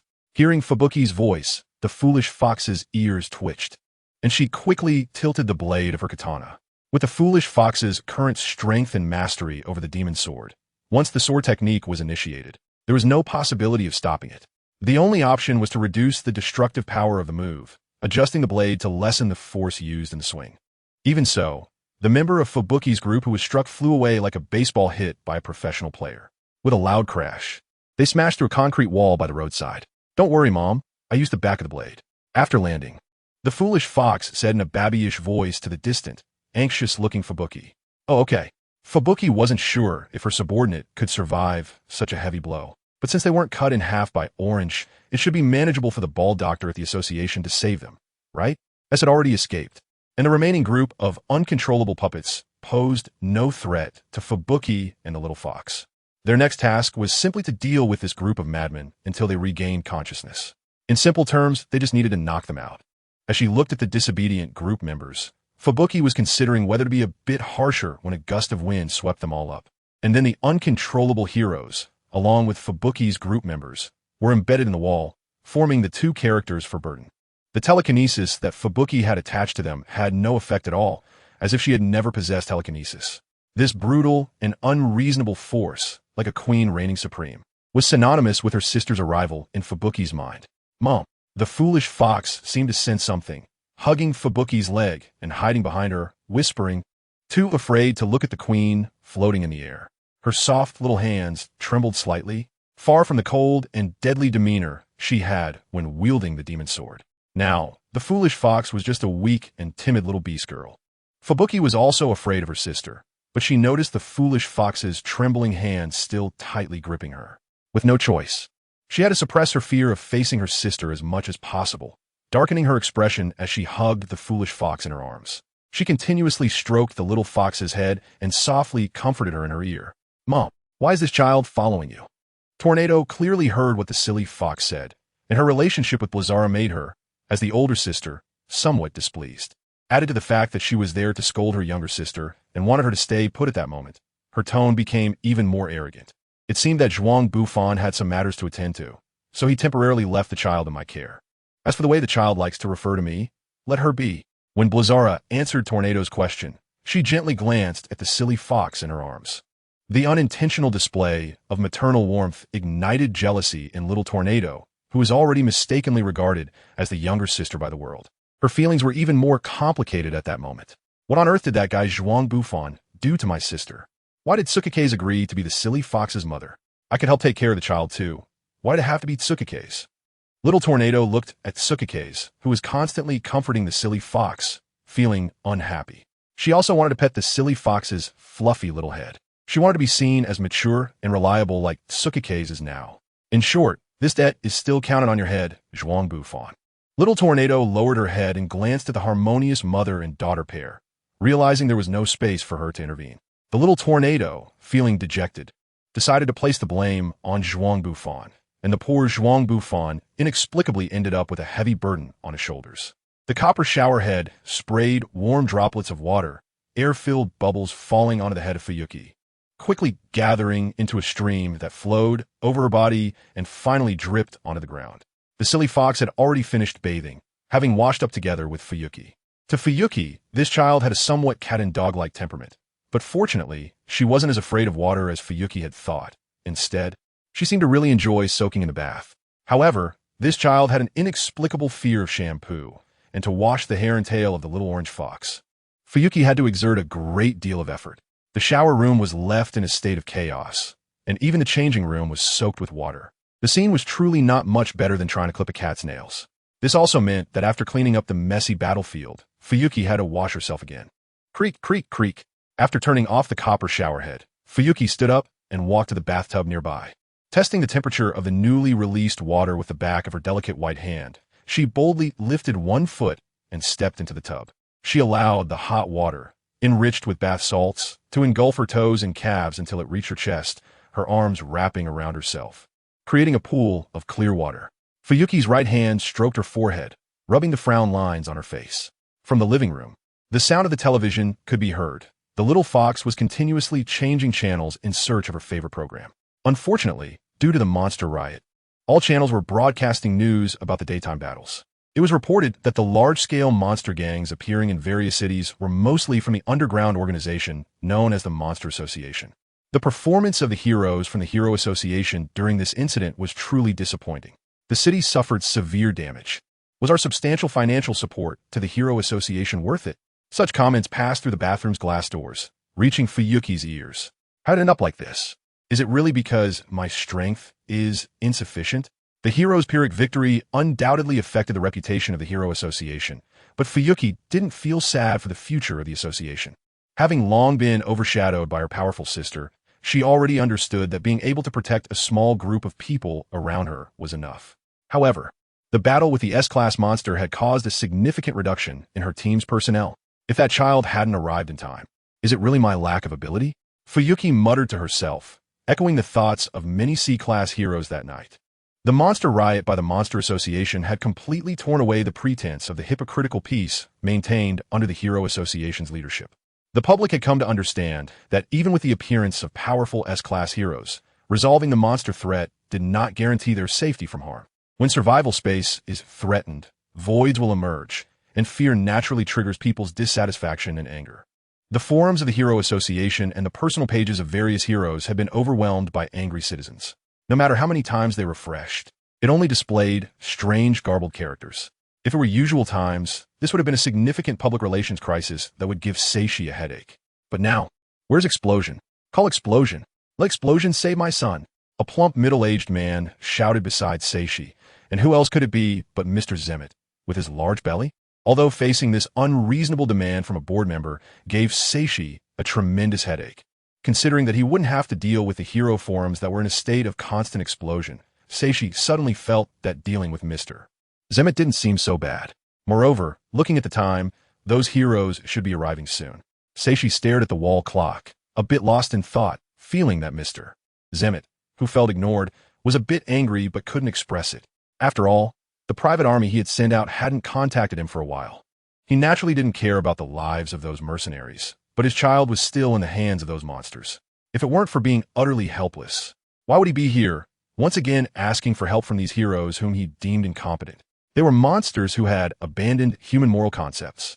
They wouldn't understand the difference between his child and the bloodline of those foolish people. To them, They were all prey to be killed. Perhaps sensing that Seishi's thoughts were not on him, Mr. Zemit's plump body entangled Seishi, urging him to quickly dispatch all S-class heroes. Seishi felt helpless being wrapped up by Zemit, and was too embarrassed to say anything. Just then, a proud voice rang out. Shortly after, a little girl radiating a faint green glow flew towards him. Sorry to keep you waiting. Just leave that little kid to us. With me on the job, you can relax at home. Little Tornado floated in front of Zemit, making this perfect promise. Although such words coming from her nearly lowly-like body felt somewhat out of place. Thankfully, the name of the trembling tornado still gave Mr. Zemit a bit of reassurance, especially with the imposing presence of the S-class heroes that followed in. It ultimately calmed Mr. Zemit down. Then I'll leave it to you. For the first time, this rotund shareholder sincerely thanked the heroes for their help. 1, 2, 3, 4, 5, etc. Where did Infinite Knight go? Just as Mr. Zemit was feeling relieved and preparing to leave the matter of his child's safety to the association, the voice of the Special Operations Team officer, Saniels, who had entered with the heroes, rang out at an inopportune moment. Mr. Zemit's heart skipped a beat, and he pretended to have heard nothing as he quickly left. Meanwhile, at Zhuang Bufan's home in City Z, as the only one familiar with the plot's development, Zhuang Bufan naturally wouldn't detour to the Hero Association and instead returned to City Z. After declining Genos' invitation to go underground, he was now bored at home, waiting for the arrival of the S-class heroes. Following the hot pot gathering yesterday, everyone had stayed at his home for the night. The scene of S-class heroes fighting over food was easy to imagine. Originally, Zhuang Bufan thought that since his home would be blown up tomorrow anyway, he wouldn't bother tidying it up and would just enjoy playing games. But who would have thought that after Genos and Bongo left, and Saitama went out for a stroll, Zhuang Bufan looked at the empty room and felt inexplicably sad. Having lived here for barely a month, sleeping with monsters all night and with not even a convenience store downstairs, if you were to classify him as a partner, you would definitely be the worst and most terrible kind, right? It may seem strange, although I have many grievances on ordinary days. At least you provided me with a roof over my head. Now that we are parting, it is only right that you leave cleanly and without any burdens. Zhuang Bufan said this and went to the balcony to fetch a bucket of water, preparing to personally and carefully clean his room. Who would have thought that as soon as he opened the door, he would run into a group of guys who had just set off from the Monster Association, ready to officially wreak havoc on human cities? Huh. Womans. Eat my toad slime. A toad monster spat a thick phlegm at Zhuang Bufan. Zhuang Bufan glanced lightly at the green liquid spat out by the large frog. Naturally, under Zhuang Bufan's terrifying psychic power, the acidic oil sprayed by the frog monster was shattered and scattered around him, unable to have any effect on Zhuang Bufan. Unfortunately, the corrosive ability of that acidic oil greatly exceeded Zhuang Bufan's expectations. Just as he was casually eliminating the group of attacking monsters, the ground began to tremble slightly. The foundation, already ravaged by various monsters in Saitama, finally collapsed completely under the corrosion of the acidic oil. Immediately, the building where Zhuang Bufan lived came crashing down, and after a cloud of dust settled, a bright yellow bucket rolled to Zhuang Bufan's feet. Zhuang Bufan glanced at the corpses of the monsters he had slaughtered around him, then looked at the collapsed houses in the distance.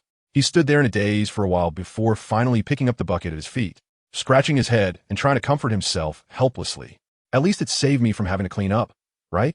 Zhuang Bufan scratched his head, looking at the ruins in front of him, and was just thinking about continuing to express his feelings when Saitama came walking from a distance. Seeing Zhuang Bufan standing there like a fool with a water bucket, he curiously greeted him, wanting to ask what Zhuang Bufan was doing. Before he could reach him, he heard the guy shout loudly, "Saitama, your house blew up." Upon hearing this, Saitama quickly ran in Zhuang Bufan's direction and arrived at the spot in an instant. With a look of disbelief, he stared blankly at the apartment that had turned into ruins. Repairing it was likely impossible. It would be better to tidy up a bit and move to another apartment to continue living. Saitama looked at the ruins in front of him. Originally, on his way home, he only needed to think about where he had dropped his big radish. Now he had to find a place to consider throwing his things into. Otherwise, he would have to sleep on a park bench tonight. Saitama didn't want that. Although he gave others the impression of being indifferent to fame and fortune, he knew he had a bit of stubbornness that was not known to others. In simple terms, no matter how many world-threatening disasters Saitama resolved, it was all actions taken out of interest for him. Otherwise, he wouldn't have spent 3 whole years before finally joining the Hero Association. Even now, as a low-ranking hero within the association, he still looked like he had gained something. After all, engaging in a hobby could also earn him a bit of money to supplement his living expenses, which was quite a happy thing. At this point, some may have guessed correctly. Yes, during these 3 years, as someone focused on his interests, Saitama's emotional state was not very different from that of an ET. He just occasionally did some odd jobs to maintain his living expenses, preventing himself from completely falling into the needy category. For NEETs, their living conditions were not far from that of homeless people. Although both were at the bottom of the social ladder, Saitama did not discriminate against the homeless. However, the thought of a long-term living situation that fluctuated between odd jobs and being an NET, forcing him to sleep in a park, still made him a bit sad. After all, it was disheartening to fall from being a pseudo-NET to the level of a homeless person. First, let's see if there are any usable items around. Sleeping in the park at night would be really terrible. In fact, this place has quite a few monsters. And who knows if some immoral dog-like monster would take advantage of the situation and urinate on you while you are asleep. Saitama said to Zhuang Bufan with a serious face, without inquiring about how his house was destroyed. Although he felt that with Zhuang Bufan around, unless he himself messed up, no one could blow up their house. However, since it had already happened, it was pointless to dwell on it. Thinking that he had lived here for 3 years, leaving like this wasn't too bad. Wait a minute. Zhuang Bufan stopped Saitama, knowing that today would surely bring disaster to Saitama's home. To be honest, being destroyed by the frog monster is not much different from being destroyed by the serpent. However, if Saitama were to lose 2 homes in one day, even if he wouldn't unleash his anger and cause a massive earthquake, just the sight of his despondent expression was something Zhuang Bufan did not want to see. Well, he actually wanted to see that expression, but as one of Saitama's few friends, it was better to avoid doing something that would ruin his character. What's wrong? Saitama asked, looking puzzled at Zhuang Bufan, blocking his way. Actually, while I was dealing with those monsters just now, I got some information. They all belong to a super large monster organization, and this organization happens to be right beneath the foundation of our building. It seems they are organizing some sort of large-scale riot, and if we can't deal with them, the new home we just moved into might get blown up. After Zhuang Bufan finished speaking, Chiyu fell into a brief contemplation. As for whether this guy was considering teaching Orochimaru and the others a lesson, or demanding compensation for the damage to his apartment from the Monster Association. Zhuang Bufan was not very clear, but for Orochi and the others, there was no significant difference. It was merely a matter of being smashed to pieces or turned to dust. Saitama pondered for a moment, just thinking about diving into the asphalt road and swimming in a freestyle manner to the so-called boss, when he suddenly seemed to think of something, stopped, looked at Zhuang Bufan, and slowly asked, "Do you know any shortcuts to get there? If they refuse to compensate for my damaged belongings under the pretext of ruining their ceiling, that would be a headache," Saitama said sincerely to Zhuang Bufan, who helplessly shook his head and told him that the subway station 2 blocks away could directly lead to the Monster Association. After declining Saitama's invitation to team up to collect debts, he returned to the ruins of his home and searched carefully for a while before finding a can of soda that wasn't leaking under a piece of old refrigerator board. He opened the lid and gulped it down, then sat on the ruins, waiting for the arrival of the hero team. The Monster Association, although this organization had demonstrated a power beyond ordinary imagination, was ironically not even a bit acknowledged by the Hero Association, which prided itself as the last line of defense for human peace. Even Child Emperor had no relevant clues for everyone to analyze. Thus, the newly formed S-Class Hero team was in the association's intelligence operations room, some picking their feet, some eating pizza. Even Metal Knight had begun to do overloaded squats out of boredom. Fortunately, at that moment, Police Dogman was not there. Otherwise, the guy might release some kind of liquid to mark his territory. It was indeed demoralizing to see the team, which had just been so spirited, now looking so listless just when a major battle was about to break out. "Child Emperor, haven't you found any clues after a whole morning?" The on-site officer, Sanels, asked somewhat helplessly. This room, full of S-Class heroes, although they all possessed powerful abilities and a strong sense of justice, were ultimately a group of free-spirited individuals, the kind that gave the Hero Association a headache.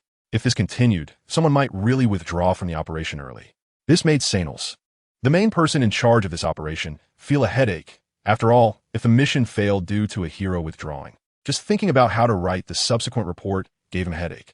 "Yes, I have indeed encountered a bit of difficulty. How about this?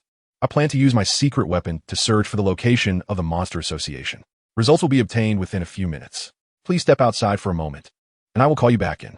Child Emperor said apologetically to the group of adults behind him who were smoking, drinking, and getting their hair styled. If you have such a thing, you should use it sooner. Tornado, who had been floating in the air and boredly blowing telekinetic bubbles, said this before leaving the room. Soon, all the heroes and staff left the room. They didn't say much when leaving. As heroes, they all understood Child Emperor's approach to hiding his strength. After watching them all leave the room, Child Emperor contemplated for a moment and finally dialed the contact code. It was the contact code he had obtained when he was Metal Knight's assistant. He could not be sure if that eccentric genius doctor would still heed his request after the consciousness transfer. However, at this point, Child Emperor had no other way and could only seek help from the Metal Doctor. How heartbreaking it is to be kept in the dark about such a major operation to eliminate the Monster Association. It seems I have indeed been suspected by the association. Bang was rubbing his old back, complaining about the association as policies, but his tone held no resentment. Of course, this is to be expected. After all, Hero Hunter is your disciple. Such a dangerous person easily slipping away right in front of you would make everyone think that you, the current S-Class hero, have developed a sense of pity. The one who was complaining was Bang's dear older brother, who did not make any excuses about being interrupted by a centipede. Although that kid named Hungry Wolf was indeed quite exceptional and might surpass the two of them in martial arts talent given time, unfortunately, he was still too young. Even though time had brought immeasurable effects on these old men, the experience and skills honed by time were not something the current Hungry Wolf could surpass. It could be said that his younger brother, known for his silver fangs, had ultimately developed a sense of pity. What should we do next? Continue to track that kid's whereabouts? Bang said as he finished changing the bandage tied to his fist, tightening it with his teeth, and making a tearing sound. Bang understood his brother's personality. The new bandage undoubtedly indicated that he was ready to strike again and help deal with that little brat. However, Bang hesitated at that moment. Killing a beloved disciple was ultimately too cruel for someone over 70 years old. Now, he had also been suspected by the association and labeled as an untrustworthy person. He was no longer at an age where he needed achievements to gain fame. After this incident, he should think about retiring peacefully and developing his dojo. However, before that, he needed to clean up the trouble in front of him. It was not in the style of Silver Fong to announce retirement while being criticized. In any case, let's return to Saitama's home first, Bang said to his brother. Let's move the timeline a little forward. When Child Emperor walked out of the operations conference room to inform the S-Class heroes of the location of the Monster Association base, he actually let out a sigh of relief. From his earlier conversation with Metal Knight, although the doctor's form had transformed into a machine, he was still that cautious yet world-protecting Metal Knight. Although his way of doing things and his annoying personality made it hard for Child Emperor to tolerate. Seeing someone familiar still looking the same in this rapidly changing and evil-filled world was ultimately reassuring. Especially when that familiar guy was still in control of the mechanical army far beyond his understanding, this sense of security allowed Child Emperor to relax a bit. As for Metal Knight's suggestions regarding Orochi, they did make Child Emperor somewhat uneasy, but considering Metal Knight's eccentric personality and the strength of the S-Class heroes present, he ultimately calmed down and did not stop this action. Confirming that the Monster Association was right below, he thought, Infinite Knight should live around here, right? Shouldn't we go contact that guy? Maybe he's at home right now eating chips and playing games. The Child Emperor stood at the subway exit, looking at the radar device in his hand that resembled a handheld console, and spoke to the nearby Saitama. Before Saitama could say anything, the small tornado behind him answered directly. You don't need to look for that guy anymore. The kind of thing you're talking about is impossible. Tornado's tone was very calm, which surprised the heroes present who were familiar with the feud between the two. The Child Emperor also felt Tornado's tone was somewhat dissatisfied, so he continued to ask in a slightly apologetic and helpless tone, Sister Tornado, could you explain in detail? After all, that guy is still an S-Class hero, and he could somewhat increase our strength. The Child Emperor was considerate enough not to call her Small Tornado, as he usually did in private, but instead referred to her as Sister Tornado. Given his age and her notorious reputation, this form of address was quite appropriate, considering their actual ages. He should have called her Aunt Tornado, but he thought, life is good. Unlike that guy Zhuang Bufan who likes to court death, I'm just an elementary school student. I haven't lived enough yet. He lost his home, Tornado said calmly, indicating that the titled Child Emperor, although not particularly liked by her, didn't make her feel disgusted either. What? The heroes exclaimed in unison. To be honest, living in such a dangerous place, it was only a matter of time before Zhuang Bufan's home was blown up. However, hearing this from Tornado made it seem like it was her strength that led to the destruction of his home. What kind of look is that? I didn't do anything. When I first got here, I found that Zhuang Bufan's house had already turned into ruins. Tornado, bathed in the odd gazes of the heroes, clenched her small fists in anger, somewhat annoyed as she defended herself. It should have been done by the Monster Association. I've already investigated, and there were no signs of life activity at the site where the monsters' corpses were found. It seems that the house got damaged accidentally during a fight. Genos pressed one hand against his ear, receiving information transmitted from the satellite and sharing it with everyone present. I see. Then it's possible that Kid has already attacked the monster's lair. These young people really like to show off, said Atomic Samurai, stroking his stubble with an admiring tone. The heroes present had different attitudes toward Atomic Samurai's remarks, but most either agreed or appeared indifferent.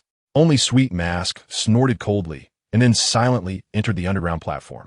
I really can't get along with that guy. Atomic Samurai, who was already not fond of Sweet Mask, expressed his thoughts directly upon seeing his demeanor. Then he turned to his three disciples, biting on a blade of grass, and said, "All right, let's go in too. We can't let that guy outshine us, you know?" "Yes," his three disciples replied, and Atomic Samurai smiled with satisfaction, shouldering his atomic cutter and being the second to enter the underground platform. "He's so cool." S-class seniors. The one speaking was A-class hero Mizuki Ken, a fit and athletic high school girl. Although her physique was somewhat overly muscular compared to other girls her age, her sunny and cheerful personality was very likable. Facing the Monster Association, an organization capable of orchestrating large-scale riots across multiple cities, the Hero Association dared not take it lightly. Even when dealing with minor threats that could potentially escape, they still gathered a group of high-ranking heroes to complete the task. This was merely a precaution in the eyes of the association. For these heroes, a rare task with such generous rewards was naturally worth participating in. After all, with so many S-class heroes on site, it was unlikely they would encounter any exceptionally powerful demon-level monsters. Fortunately, the A-class heroes soon found themselves useful. Senior Pig God, please take a breath with things like this. Mizuki Ken strained to support Pig God, using all her strength to try to get his hefty body through the entrance of the underground platform. "It's impossible to fit," Mizuki Ken said with difficulty, and anyone could see from her flushed face and the fine beads of sweat on her forehead that she had exerted all her strength. To be fair, the subway station entrance, expanded as a public facility last century, was not as spacious as modern public facilities. However, it was certainly not small enough to say that it could not accommodate Pig God. It could only be said that he was truly too fat.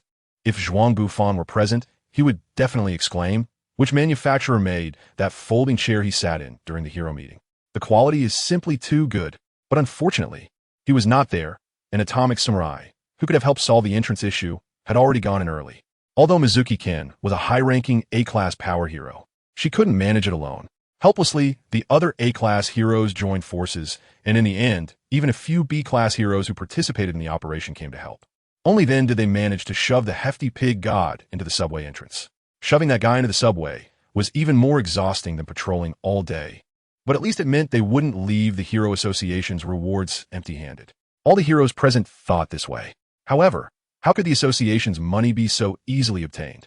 Even if they believed this task was just a matter of trailing behind the S-class heroes to score points. Our dear Miss Big-Eyed would never allow such a thing to happen. Not long after, someone finally noticed signs of monster activity in the distance. Just as they were discussing sending someone to confirm, a large group of monsters grinned as they approached, forming an encirclement. Damn it! Did they wait for the moment the S-class heroes launched an attack to prepare to ambush us? Said the A-class romantic hero. Even so, it's a fool's dream to try to eliminate us. There are dozens of A-class heroes here, and quite a few outstanding B-class heroes as well. Even if demon-level monsters show up, we should be able to eliminate them. Those monsters rushing in will only serve to fill in another entry in my victory record. The A-class hero, Chain Meteor Hammer, excitedly said that as a somewhat delinquent hero with a hint of bad vibes, his fighting spirit is actually quite understandable. Mr. Saginals, I'm counting on you. The surrounding heroes were all ready for battle, and even player Mizuki tied her ponytail again and handed her whistle to Saginals, signaling him to blow it. Indeed, it wouldn't work without this, player Mizuki whispered. If it weren't for the fact that she was in the center of the battlefield at that moment, her words would definitely have caused misunderstandings among the other men. Really, I was still thinking I had finally landed a decent job, but it turns out that the association's designated missions are never easy to solve. Seeing everyone present prepared for battle, a B-class hero sighed helplessly and had to accept his fate of hard work. In fact, This group of monsters was not initially targeting them. Yes, they weren't initially targeting them, but now they were. Shortly after Saitama entered the underground platform, the group, led by the Evil Eye, which was testing the strength of the Hero Association, emerged from various exits, ready to hide and launch a perfect ambush when Tornado and the others arrived.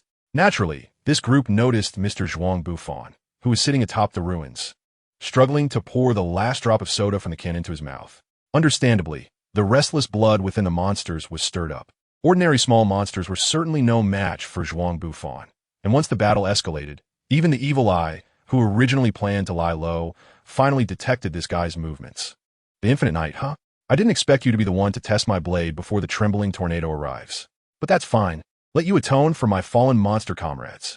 As a remnant combination of countless deceased monsters, the Evil Eye was actually an experimental subject created by Sykes to produce the Evil Eye as a vessel. As one of the better experimental subjects among the many creations of the Evil Eye, the Evil Eye indeed possessed commendable abilities. As a designated target for testing Tornado's strength, his power was not inferior to that of the dragon-level monster, Evil Natural Water. He also had the confidence to eliminate those damn S-class heroes. Of course, this was partly due to the deception of the Evil Eye, but it also indirectly demonstrated his formidable strength. While speaking, the Evil Eye lifted his cloak, revealing his body made up of countless freely moving eyeballs. With a gentle raise of his hand, overwhelming pressure surged from all directions, enveloping Zhuang Bufan. Although I don't know where your confidence comes from, with your strength, you really can't be a match for little Tornado, Zhuang Bufan said, while sucking on a toothpick, seemingly reminiscing about the taste of that Coca-Cola. When that guy with the Evil Eye unleashed his power, although Zhuang Bufan himself was fine, the ruins around him were completely reduced to tiny fragments of stone. This completely extinguished his thought of checking whether there were any snacks hidden in Saitama's fridge. Zhuang Bufan couldn't possibly know what the evil-eyed man was thinking, but when he saw this guy scratching his head as if nothing was wrong, he understood. The man known as the Infinite Knight possessed strength far beyond his imagination. Just as he was contemplating whether to use the ultimate move he had prepared for Tornado or to retreat first, Zhuang Bufan spoke up. Here's a piece of advice. You should give up any thoughts of causing trouble for Tornado for the rest of your life. That woman is so crazy that even I feel scared. However, telling you this is pointless, as you're about to die here. Zhuang Bufan's words stirred a strong and uneasy emotion within the evil eye. Before he could form any thoughts, all the strange eyes around him began to move erratically. This indicated that she was under a powerful telekinetic attack.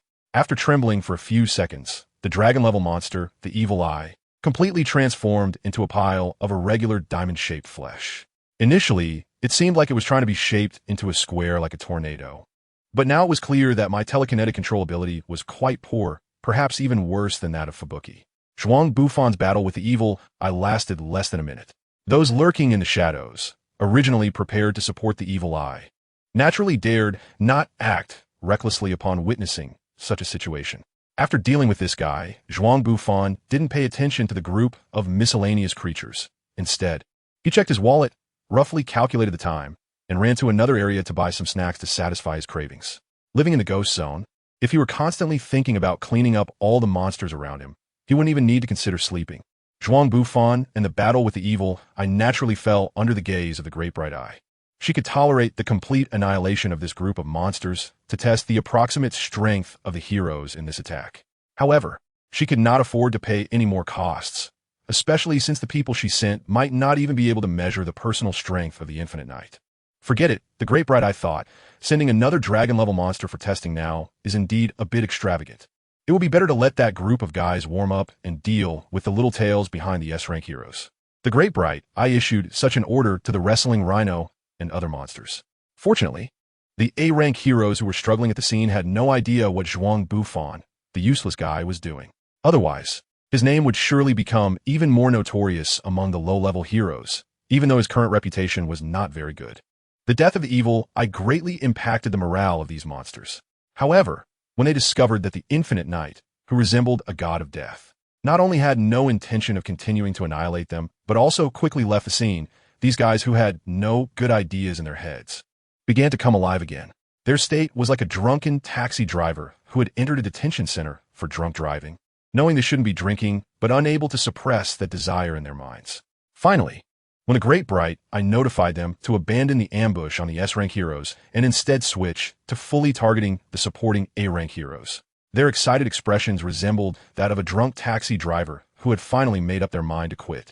Thus, this group of guys charged towards the heroes in front of them with sinister smiles. The monster's attack was naturally incredibly fierce, and the blood of their kind stimulated their fighting spirit. Unless they encountered an absolutely insurmountable strength barrier, they wouldn't care about sacrifices or death at all. Even though the A-rank heroes in front of them all possessed the terrifying strength to deal with tiger-level monsters individually, and even the remaining few B and C-rank heroes had strong destructive power, they ultimately could not give the same sense of despair as S-rank heroes. Naturally, this group of originally hard-working A-rank heroes could not withstand the overwhelming ocean of monsters and gradually fell into a disadvantage. Crescent moon, curved brow. Crescent moon, curved brow. Crescent moon, curved brow. Sniper, sniper, sniper. Memories from that summer in the desert. Damn it, this is endless. At this rate, we can't kill them all. Just less than 2 minutes into the battle, someone finally realized the seriousness of the problem. Unfortunately, they had no better strategies to refer to at this moment. If the monsters, whose brains were filled with blood and mud, had no way to cooperate, then this group of A-rank heroes, used to fighting solo, also lacked experience in dealing with large groups of monsters. Although the former could never cooperate due to their innate nature, the latter simply lacked experience due to habit. But at this moment, there was no difference between the two in this regard. They remained stuck in a state between solo fighting and basic cooperation. The battlefield was still entangled like a cow stuck in a muddy pit. Whoosh! Project Pole Vault. A crisp whistle sounded, followed by a graceful figure leaping in front of everyone with a brisk voice. The newcomer was none other than Player Mizuki, and, as she spoke, the retractable rod in her hand easily pierced through a monster. Second item, Javelin Throw. Player Mizuki's attack continued, and the retractable rod instantly transformed into a spear, accurately killing another monster. Third item, Discus Throw. Player Mizuki swung the heavy monster with effort. With this A-rank beauty hero joining the battle, everyone felt a bit of relief from the pressure. This was not only due to Player Mizuki's strength, but also because a considerable portion of the monsters in this group had been transformed from humans. After becoming monsters, the moral constraints in their brains were eliminated, and their desires were magnified infinitely. In summary, it was a bunch of monsterized old snakes who had their eyes on Player Mizuki's fit body and charged at her en masse. A few watermelon monsters, looking like mischievous kids, had already wrapped around Player Mizuki's body, physically. However, they quickly came to their senses. It was not some enviable, bouncy, soft body. Perhaps it was like that during normal times. But now, in a state of battle, Player Mizuki's muscles were tensed like a tough truck tire. This monster's skin was too tough. It couldn't be squeezed at all. Player Mizuki didn't care much about showing off her body during daily exercise and wasn't particularly concerned about contact with others. This was due to the habit formed by years of standard physical training. At the same time, the few watermelon monsters couldn't manage to make any sounds. Their current situation was like prisoners being held by a beautiful female agent in an action movie, making a bunch of monsters envious. Just as Player Mizuki was about to exert force again to crush the monsters clinging to her, a group of monsters, barely able to recognize human shapes, surrounded her. After maliciously touching Player Mizuki's tough, skin-like armor, they all turned into something like debt collector scam by credit card, surrounding her and relentlessly punching and kicking, attacking the poor, athletic girl. They were also shouting things like scammer, D. No one knew Player Mizuki's confusion and helplessness at this moment, because this somewhat innocent girl had no idea why these monsters were calling her scammer. At the same time, no one could understand the heartbreak of these monsters. Just when Player Mizuki felt dissatisfied and was about to shed tears from being hit by the monsters, a handsome and suave hero appeared in front of her and directly knocked away the monsters attacking her. Has that guy's strength increased again? The commotion on Player Mizuki's side was not significant, and since they were in the midst of a chaotic battle, the other heroes just glanced at the situation there, sighed, and continued with their combat tasks. And taking this opportunity, Player Mizuki crushed the watermelon monster that had wrapped around her. The juice splattered all over the girl. Oh no, I used too much force and splashed it all over myself. Looking at Player Mizuki, now covered in watermelon juice, spitting out her tongue, this kind-hearted and gentle hero bent down and extended her hand. With a smile that should not appear on a battlefield, she said to Player Mizuki, "Are you okay?" Player Mizuki looked at that person's clean clothes and then at herself, covered in watermelon juice. In the end, she still did not extend her hand. Ha ha ha, thank you. Watching the water tree fighter retract her delicate hand that was originally extended, paired with her slight backward movement, the few weathered male heroes present sighed helplessly, forming a common thought in their hearts. After today, there would probably be another sad fat person in the world. Indeed, the hero who came to the rescue was not Zhuang Bufan, but the C-class hero and food critic already in the team. With books, one can be long. Without books, one can be short. The battle between the monster army and the A-class heroes was like a quagmire, and naturally, someone needed to bring it to an end. Whether this person was a hero or a monster, in the end, they needed to put a period on this not-so-intense battle. So weak. Can you guys even be called monsters? All scores 0. You should all be sent back to Lord Dajianjian for reworking. But for now, everyone get out of the way, and let me personally score these heroes. The person speaking was the devil-level wrestler Rhino, the second in command of the ambush team, whose prestige and strength held significant weight in the hearts of these monsters. With just a single sentence, he scolded the monsters still in combat, causing them to hurriedly run away, disregarding the hero's weapons. Looking at the wrestler Rhino's body, which resembled a small mountain, and the sound he made while walking like a pile driver, the heroes exchanged glances, seeing the serious expressions on each other's faces. This wrestler Rhino was definitely not an easy opponent to deal with. The unparalleled sense of oppression brought by the wrestler Rhino put immense pressure on the heroes present, and the battlefield fell into a dead silence. Soon, someone couldn't bear the pressure and made a move early. Shadow Ring, the A-class ninja girl, attacked around the wrestler Rhino with her ultra-fast mobility techniques. Her high-speed movements even created a faint afterimage effect. The ninja knife in her hand became an unimaginable meat-cutting weapon under this terrifying speed. After about a minute, the ninja girl's body could no longer endure such high-intensity exercise, and she retreated to the hero's side after ending her attack. Was it effective? Looking at the motionless wrestler Rhino, the heroes murmured softly. The technique of killing while leaving a sound was something they had seen from the Atomic Warrior and Flash Frice. It was a special move used only by heroes attacking with slender weapons. No one knew whether this A-class ninja hero had reached that level, and because of this, they could not determine whether the imposing wrestler Rhino was dead or alive at that moment. Be careful, he is still alive. Just as someone was about to go confirm, they were stopped by the ninja girl's voice. There was a hint of helplessness in her tone. As a hero focused on speed, she understood better than anyone that she was far from achieving such a realm of killing while leaving a sound. It was precisely because of this understanding that she realized that her all-out attack had not had any effect on the wrestler Rhino in the oversized bikini before her. Sure enough, shortly after she spoke, the wrestler Rhino exhaled 2 puffs of white air from his nose and then said, 16 points. Out of 100. The observing Saiyans also didn't know what was wrong with him to say such a thing. The heroes all looked displeased at this thick-headed association official and then continued to focus on the powerful devil-level monster before them to think of countermeasures. Speaking of thinking of countermeasures, they really had no better plan. If one person couldn't do it, then a group would go.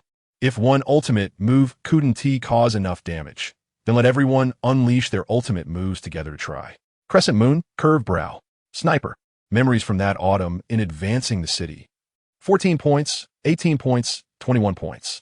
The heroes unleashed their ultimate moves one after another, while the powerful devil-level monster, the wrestler Rhino, stood with his arms crossed, becoming a punching bag for the heroes to attack. At that moment, he had transformed into an unfeeling scoring machine. With every number announced, the hero's mentality grew heavier. In the end, all the heroes retreated to the side, looking at the wrestler Rhino as if facing a great enemy. Come on, continue. You bunch of trash. At least let someone score me 30 points. The wrestler Rhino said with an arrogant expression, his voice buzzing with noise. Anger. Everyone was enraged by the arrogance of this devil-level monster, but they had no way to retaliate. After all, their ultimate moves couldn't even scratch the opponent's thick skin, let alone talk about how to defeat that guy. In fact, the wrestler Rhino was not always so arrogant, but just a moment ago, when the evil eye was killed by Zhuang Bufan, he happened to witness it all from the shadows. Powerful, free, bored. Yes. The atmosphere when that man killed the evil, I felt like he was very bored. When did crushing a dragon-level monster become as simple as popping bubble wrap when one was bored? From this perspective, perhaps only His Majesty King Big Snake in the entire Monster Association could compete with him. Thinking about how close he had come to attacking such a great figure, the wrestler Rhino, even as a proud martial artist, was frightened by Zhuang Bufan. And when the S-class heroes had all gone underground after that guy, who was even stronger than the association officials, left the scene, The wrestler Rhino naturally wanted to use this group of poor A-class heroes to rebuild his confidence. After all, according to Lord Daejianjian's analysis, a monster's evolution is largely related to its psychological state. If he was scared to the point of losing confidence just by being glanced at by that infinite knight, it would be too much of a loss for him. Unfortunately for the wrestler Rhino, he didn't check the almanac before going out today, and, sadly, he didn't even know what an almanac was. Just as he was satisfied looking at the A-class heroes in front of him, who were desperately gazing at him like a trapped beast, a lazy and somewhat bored voice suddenly came from behind him, sending goosebumps all over his body. It was a strong, terrifying voice imprinted in his DNA. "Hey, you guys are all here. I have just bought some popsicles. Would you like some? I have chocolate, strawberry, milk, and banana flavors." The group of A-class heroes, who had fallen into despair and were ready to fight to the death, suddenly saw Zhuang Bufan walking out from behind the wrestler Rhino. An exhilarating feeling of being alive surged uncontrollably from their hearts. It's the Infinite Knight.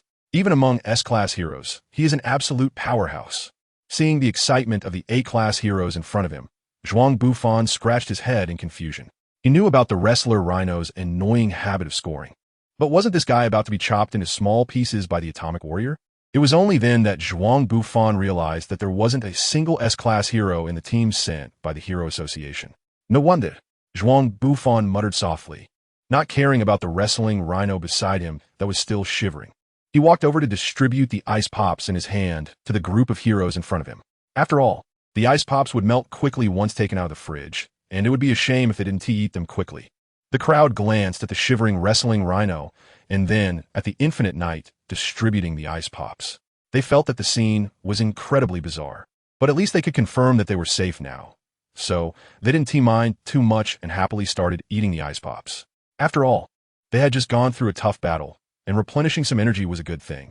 It's worth mentioning that the sea-level hero, gourmet connoisseur, who was accidentally severely injured by Water Tree, seemed to turn their sorrow into strength and managed to finish off all the extra ice pops that were originally prepared for the S-level heroes. After distributing the ice pops, Zhuang Bufan borrowed a metal juggling stick from the nearest A-level hero, Twin Tails, waved it a couple of times to confirm the feel, and then prepared to get to work. "By the way, that wrestling Rhino, I wonder what score you would give me for borrowing this move." Before he finished speaking, Zhuang Bufan, who had originally been lazily standing there like a baseball youth chatting with friends during a break, had already returned to the back of the wrestling Rhino. He took on a full swing posture, and at the same time, the wrestling Rhino was blasted apart like an insect hit by a wind cannon. The whole person turned into a cloud of blood mist, even more tragic than a sandbag shot by a machine gun. Indeed, there was still a gap compared to the Atomic Warrior. It wasn't easy to achieve the concept of killing while leaving sound. Just as everyone was trying to recall how the wrestling Rhino suddenly exploded, Zhuang Bufan, who hadn't heard the wrestling Rhino's score, turned around slightly disappointed and said this. Among everyone, the one who felt the most about Zhuang Bufan's actions was undoubtedly the A-level ninja girl. She knew very well that the speed used by the Infinite Knight in that strike was a realm she might never reach in her lifetime. With such speed, achieving the concept of killing while leaving sound became a simple matter. But this guy, at that moment, she really wanted to grab the Infinite Knight by the ear and loudly tell him to just switch to a different weapon. Unfortunately, she couldn't. So when everyone quietly watched the scene in front of them and couldn't say anything for a long time, a sigh from the ninja girl reached everyone's ears, and they all understood what she was sighing about. No words were needed. The meaning was clear. Zhuang Bufan did not understand the feelings of the ninja girl. To be precise, he didn't even notice the strange expressions on the faces of that group of guys. Although he had already dealt with the wrestling rhinoceros, there were still so many strange people around. If he went down now to help deal with those strange leaders, those minor characters might still cause some trouble for the heroes. Since his originally estimated plan had already deviated, it would be within his duties to take care of this group of guys as well. With this in mind, Zhuang Bufan slightly raised his hand, and 5 peculiar orbs emitting red, blue, green, gold, and brown light suddenly appeared behind him. The 5 orbs floated quietly behind Zhuang Bufan, positioned according to the points of a pentagram. As Zhuang Bufan's thumb and middle finger slowly came together, one of the orbs emitting a bright green light slowly ascended to the highest position, while the others moved accordingly. With a crisp snap of Zhuang Bufan's fingers, the green orb suddenly blazed with light. Immediately, a whirlwind formed around Zhuang Bufan and quickly spread outwards. The strange breeze avoided the area where the heroes were, sweeping back and forth across the ghost zone like ripples on a radar display. Any strange beings that were swept by this breeze were torn apart, like pigs cut by a butcher in a slaughterhouse. They turned into minced meat, collapsing on the ground and unable to move again. Now, that group of strange beings should be mostly cleared out, right? The only ones left are a few scattered strange beings hiding in the buildings, which shouldn't cause too much trouble for you all, right? Ah yes. Zhuang Bufan waved his hand, dispersing the 5 orbs that had been floating behind him. The other heroes, including the Hero Association Sagenals, looked at this guy in front of them with astonished expressions, even disregarding martial arts. This guy's psychic power was already comparable to the Tornado of Terror, right? Watching Zhuang Bufan easily deal with that group of monsters, the heroes in their hearts came to this conclusion. It's Sagenals, right? After cleaning up the group of small fries, Zhuang Bufan walked in front of Sagenals and struggled to remember the name of this officer. Actually, my name is sighed. The young officer corrected him helplessly while looking at this powerful S-class hero. He could sense that Zhuang Bufan was trying hard to recall his name in order not to appear too rude. But this was really disappointing. Oh, I see. It's fine. Hey, maybe later you'll change your name to Zelda. Sighed thought to himself, feeling defeated. He decided to withdraw his previous intention to defend this guy's behavior and not to dwell on this topic too much, to avoid polluting his own spirit. All right. According to the information I received, the intensity of the war may increase again soon. The battlefield is likely to shift from underground to above ground, and several dragon-level monsters may emerge from the ground. It is conservatively estimated that the entire ghost zone will turn into a battlefield. I advise you to evacuate in advance to avoid being caught up in it. The situation regarding the Monster Association's invasion had developed in a direction that was no longer what he previously knew. Take the incident with the wrestling rhino, for example.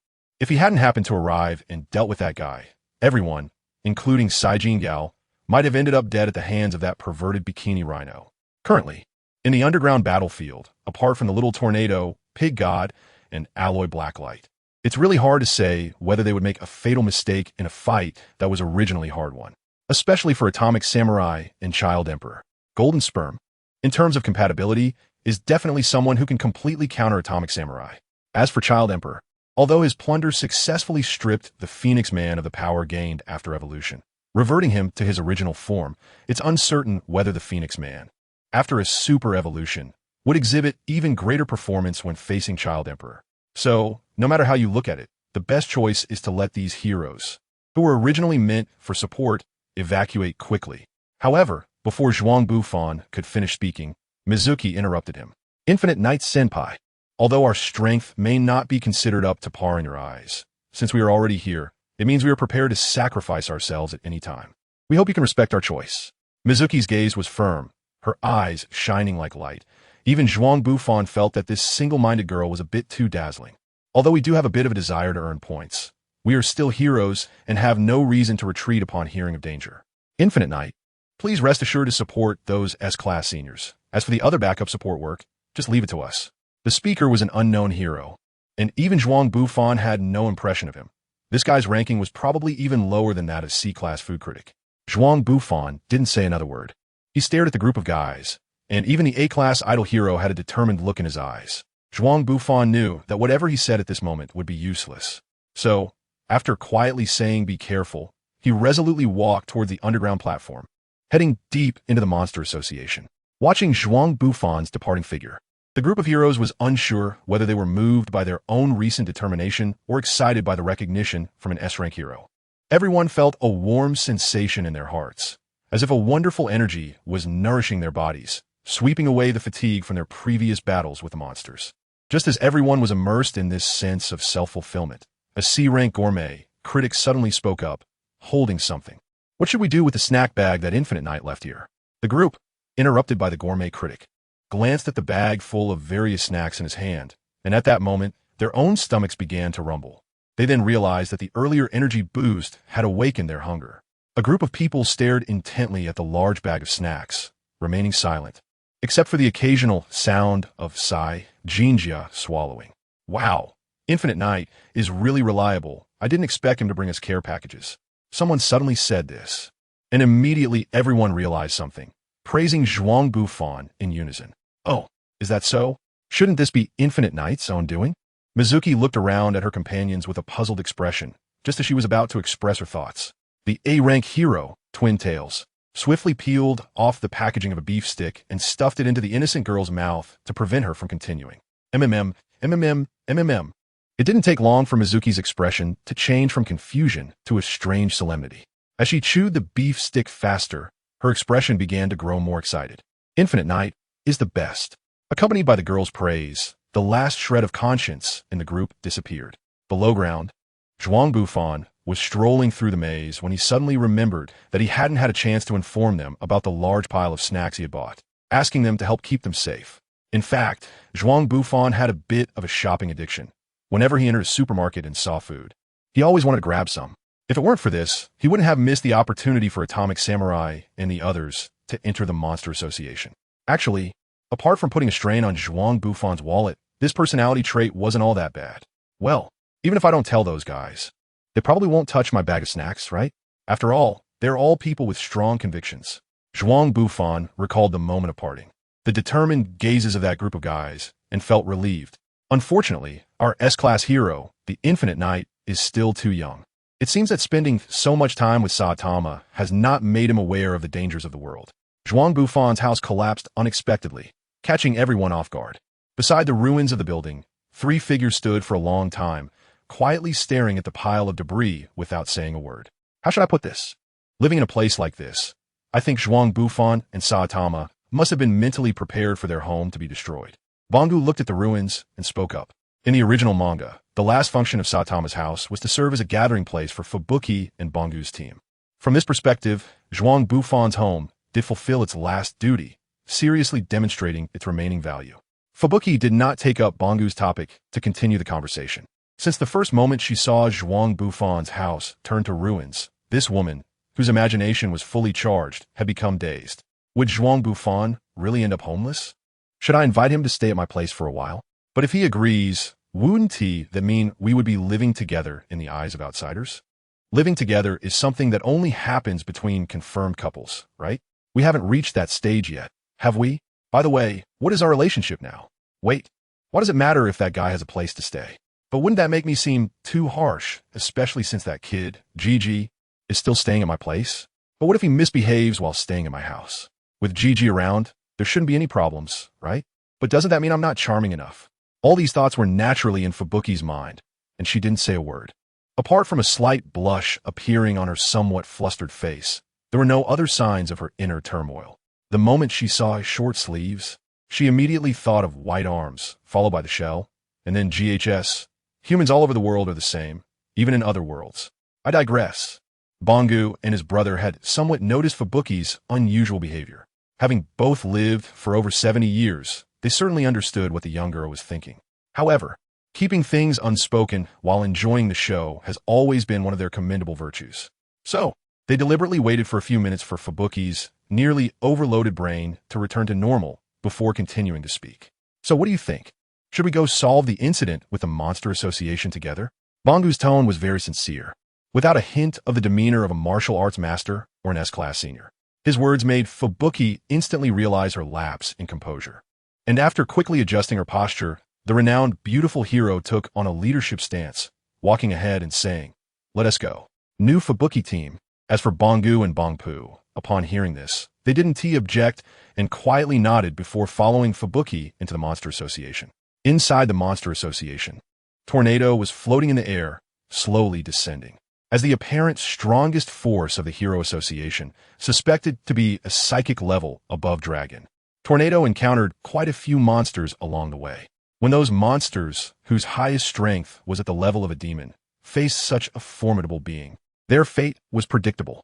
Whether you were a demon or a low-level wolf, there was really no difference in front of this terrifying girl. It was just a matter of whether she felt like squashing you into a meatball or not. Compared to the sounds of fierce battles other heroes encountered with monster executives, Tornado's progress was indeed far ahead of those guys. However, this level of advancement did not bring the girl any sense of satisfaction, because their main mission this time was not to destroy the Monster Association, but to rescue that kid named Wagong, with tens of thousands of biological signals in the base. Even if she threw out a few familiar ones and a couple of the strongest signals, there were still countless options that she needed to sift through one by one. For this hot-tempered girl, The entire operation felt like searching for a gold ring covered in dog poop in a pile of rotten mud and insects. It was precisely because of the existence of this gold ring that Tornado could not use her direct method of destroying the entire monster association, but instead had to delve into this muddy pit. It's no surprise that Tornado's mood was far from good. Fortunately, there's an old saying that blessings do not come in pairs, and misfortunes never come alone. Just as Tornado was becoming increasingly skilled at dealing with these monsters, her methods becoming more violent, a biological signal that troubled her suddenly entered her psychic search range. Why is that guy only showing up now? Tornado naturally recognized that the biological signal came from Zhuang Bufan, but she was unsure why she had unconsciously expressed such thoughts. Fortunately, she soon wouldn't have to worry about that question anymore, as another signal source also entered her search range. Fubuki, how'd she get in here? And damn it, she didn't come in with that annoying ghost. Ugh, having a disobedient younger sister is really a headache. Tornado's expression twisted slightly. Although she could ensure that her sister would be protected by a psychic barrier before any harm could come to her, and safely sent outside, they were still in the Monster Association, an organization filled with many powerful monsters. That girl really? Little Tornado gritted her teeth in frustration. But there was nothing she could do. She really wanted to use her telekinesis to inform Zhuang Bufan, that bastard, to take good care of his sister. But she just couldn't bring herself to speak, so she could only distract herself by paying more attention to the situation around Fubuki. As a result, the restraints on Tornado increased from 1 to 2, and one could imagine how terrible her mood was right now. On the other side, Zhuang Bufan was wandering in the imposing underground passage of the Monster Association, feeling confused. As a former undercover agent who had infiltrated the Monster Association for many days, he should have been familiar with the structure and information of the association. However, the reality was that he had actually gotten lost. It was uncertain whether that big-eyed guy had made some adjustments to the layout of the underground castle after realizing his undercover identity. In any case, he was completely lost in the Monster Association, trapped in its maze-like twisted corridors. Perhaps some people still remembered that Zhuang Bufan actually had a telepathy skill. After acquiring the abilities of several powerful telekinetic monsters, his telepathy had evolved to a level close to Little Tornado's telekinetic perception. But the problem was that his familiarity with telekinesis was not even 1/10,000th of Little Tornado's, and he was even less capable than Fubuki. Once he activated his telepathy, it was as if he were in a magical place where a music festival was being held at a market. That feeling was not much better for someone like him who had never undergone systematic telekinetic training. And it was not much different from listening to someone slaughter pigs in the middle of the night. In summary, Zhuang Bufan decided to just keep wandering around. If it really came to it, he could just walk through walls. After all, he hadn't felt any significant tremors, so the heroes probably hadn't run into any problems yet. Ashu, why do I always feel like someone is cursing me from behind? Zhuang Bufan wrinkled his nose. No matter how poor his control over his psychic abilities was at the moment, he was ultimately a powerful individual with high-level dragon-class psychic energy reserves. Deep within the Monster Association, he could somewhat sense the mental probing from others. At this point, some might think that the moody Miss Tornado was cursing at Zhuang Bufan. In reality, damn it, how did that guy go left? I already made a direct path to His Highness the King's Serpent for you. Can't tell which way to go. Huh, then I'll just seal off the other doors, right? Sigh, hey. Why did you turn back? Bang! At the lowest level of the Monster Association. On the sofa in the experimental center, Sakes's sexy and mature face slightly twisted, and the red wine glass that was originally cradled in her palm was crushed by her grip. Her towering chest heaved with anger. And it must be said that Zhuang Bufan's talent for making girls angry was quite impressive. Zhuang Bufan and Sykes are two people. One wanted to go down, and the other wanted to help him go down. Although their goals are different, the results they seek are not too far apart. The current situation is indeed quite frustrating. Forget it. Anyway, that guy getting lost in the upper district 1T lead to a different outcome than his meeting with His Majesty the Serpent. As long as this guy doesn't excessively interfere with the battles between other officials, let him wander around the upper levels. I still have other matters to handle. Sykes thought this way and then chose not to pay attention to Zhuang Bufan's actions, instead manipulating the great eye to keep a close watch on the ceiling. Soon, a figure crashed through the ceiling and appeared in front of the great eye. Saying he smashed through the ceiling is an understatement, given his disheveled appearance. It would be more accurate to say he was smashed down to this point. You didn't disappoint me, Hungry Wolf. The great eye looked at Hungry Wolf and began her persuasion techniques. On the other side, Zhuang Bufan was still aimlessly wandering around. instinctively moving towards several places where loud noises were coming from. However, he didn't know that in such an underground structure, the sounds heard may not necessarily come from the places he presumed. After walking several kilometers back and forth, he became even more confused. Not here, not here. How about dig a tunnel down? Zhuang Bufan pondered for a moment, worried that he might accidentally exert too much force and directly reach the mantle layer. By then, facing the surging sea of lava under high pressure, even if he wouldn't encounter any problems, he wouldn't know how long it would take him to come back up or where he would end up. It's better to explore slowly. By the way, why is there not a single eccentric in the Eccentric Association? At least someone should be here to ask for directions. Zhuang Bufan opened a door while speaking. Pervert. There stood a round, ball-like creature with two triangular ears on her head, her skin smooth and delicate, but the most striking feature was her eyes, which were larger than a human face. Yes, this was the big-eyed one who provided Mr. Saitama with ultimate wisdom. At that moment, she was sitting on the toilet, holding a stack of newspapers like an old man, looking at Zhuang Bufan in horror. There was no helping it.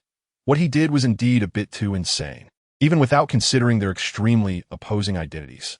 Even in a regular public restroom, if a stranger kicked open your bathroom door, you would feel quite uncomfortable, right? Not to mention Zhuang Bufan, a notorious traitor within a monster association.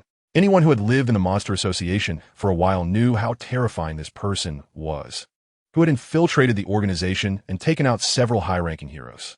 They had long regarded Zhuang Bufan as being on par with King, the terrible tornado, and explosion. It was a stroke of luck that the big-eyed one-hen died of fright when this demon kicked open the door while she was using the toilet. Oh, it's you, big-eyed one. Don't worry, I won't kill you. Zhuang Bufan maintained as calm an expression as possible while staring at this strange person. But soon this expression could no longer be held. Thud! A foul, pungent odor shot straight into Zhuang Bufan's nostrils. This guy, who was slightly constipated, actually managed to relieve himself under Zhuang Bufan's shock. Bang! Zhuang Bufan hurriedly exited and then slammed the door shut. The metal hinges were shattered under his immense strength. The strong odor began to escape through the crack of the door. Finally, after a rush of water sounds, the smell started to dissipate. The big-eyed person, slightly awkward, knocked on the door after washing their hands. Only then did Zhuang Bufan push the door aside and step back a little in distaste. Are you serious about stepping back half a step? Although it was hard for an outsider to determine the gender of the big-eyed person based on appearance or voice, she was indeed a female creature. For any woman, Zhuang Bufan's earlier action could be considered extremely hurtful. Zhuang Bufan glanced at the big-eyed guy and noticed that he seemed a bit down. Although he still had some reservations, his attitude, while speaking, was now very calm. Should one say that he truly is a remarkable oddball who can team up with Saitama to form a comedic duo? Zhuang Bufan shook his head to dispel those strange thoughts, then pointed at the big-eyed girl and said, "Hey, take me to find the big-eyed one, got it?" Yes. Although he couldn't figure out what this fearsome infinite knight was thinking or why she spoke in that tone. From her perspective, the conditions Zhuang Bufan proposed were perfect. Once Lord Orochi made his move, even this guy would probably meet his end on the spot. Then please follow me this way. The big-eyed girl thought for a moment and prepared to lead Zhuang Bufan, but he stopped her with a hand. Wait, since I ran into you here, then that guy Saitama should be nearby too. Let's find him first. Hearing Zhuang Bufan's words, the big-eyed girl became a bit nervous. Although she could be considered weak and not much of a threat, and wouldn't harm others unless she felt threatened in the eyes of most heroes, she was no different from those who would scheme for money and kill ruthlessly. Although she didn't know how strong this Saitama that Zhuang Bufan mentioned was. Since he was a friend of the S-Class hero Infinite Knight, he must be a very powerful hero as well. But that wasn't the main point. The main point was that if that guy was the kind of hero who hated evil with a passion, wouldn't she be in danger? Perhaps sensing the big-eyed girl's worry, Zhuang Bufan smiled slightly at her and said, "Don't worry, that guy Saitama, actually." Zhuang Bufan's words were abruptly cut off, as if he sensed something. Immediately after, a unique sound echoed from the end of the corridor, the sound of leather shoes striking the floor. "Don't leave my side. Be careful. What a hassle. I didn't expect to run into this guy here." The person facing Zhuang Bufan, who could provoke such a reaction, was definitely not Saitama. As for whether he was a monster, to be honest, among the entire monster association right now, besides the hungry wolf whose combat power had skyrocketed, only the king snake could be a problem for Zhuang Bufan. And these two guys, one was already tied up by Big Bright Eye, while the other was sitting on the throne below, waiting for their group of heroes. Clearly, the guy opposite was also not a monster, which meant he was definitely a member of the Hero Association's Advanced Strike Team. Among the members of this Advanced Strike Team, there was indeed one person that Zhuang Bufan had a hard time dealing with, the only hero he couldn't handle. Infinite Knight, could you explain why there's still a monster standing safely beside you? Sweetheart Mask appeared in front of Zhuang Bufan, his handsome face revealing a fierce light. Zhuang Bufan looked at the Sweetheart Mask's barely concealed killing intent and sighed helplessly. Overall, this guy opposite him wasn't a bad person, and his actions could indeed be considered heroic. However, Sweetheart Mask was just too stubborn, overly self-deprecating, and obsessively attached to the concept of absolute justice, to the point that it manifested in his body as a transformation into a monster. The emotional release brought on by this transformation further intensified Sweetheart Mask's obsession with absolute justice, further twisting his personality. He was someone who believed that evil must be eradicated and could not tolerate even the slightest hint of wickedness, while also attempting to impose his views on everyone else. Sooner or later, he would be harmed by his own extremely radical thoughts and actions. Although Zhuang Bufan felt a bit sorry for this guy opposite him, he had no obligation to correct his mindset. Zhuang Bufan has always believed that for those who refuse to turn back until they hit a wall, it's better to wait until they are bloodied and bruised before pointing them toward another path. When it comes to the current Sweetheart Mask, it's best to keep a distance and quietly watch from afar. This has always been Zhuang Bufan's guiding principle in dealing with Sweetheart Mask. It's just that now. Zhuang Bufan looked at the other person's gaze filled with killing intent.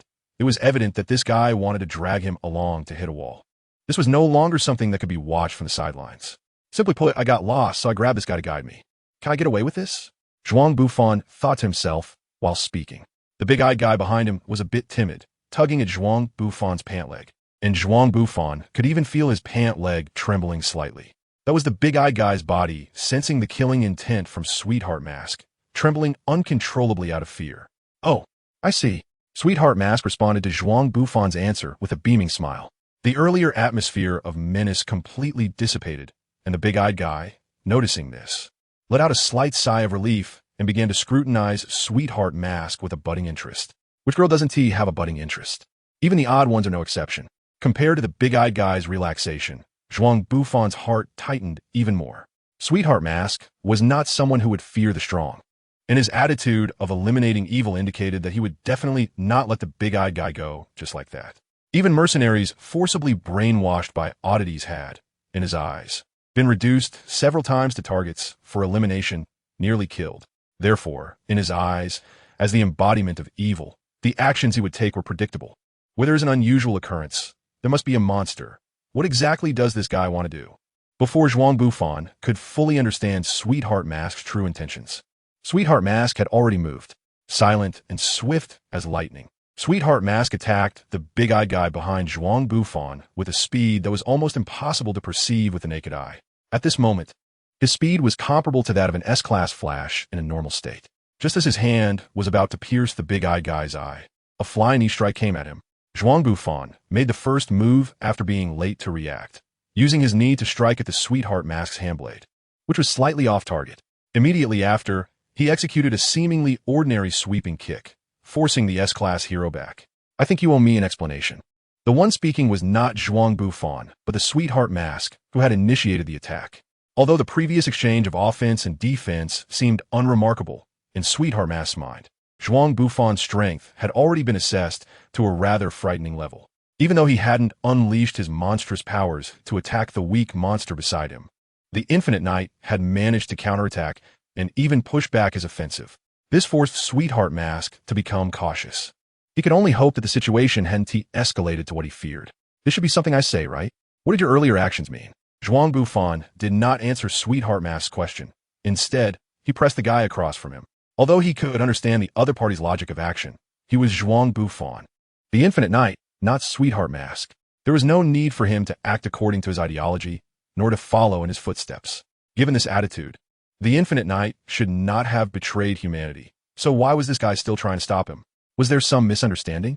Strangely, Sweetheart Mask did not seem angry at Zhuang Bufan's counter-question. Instead, he stood silently in place. He showed no intention of continuing to attack, nor did he avoid confrontation. Just standing there. After a while, Sweetheart Mask finally spoke slowly. I suspect your motives for saving that monster. Evil must be eradicated. I have information on the monster association provided by the Child Emperor. We can act together from here on. However, before that, you need to prove that the Infinite Knight still belongs to the side of justice. It was rare for Sweetheart Mask to take half a step back. For such a proud guy, saying this was already a remarkable concession.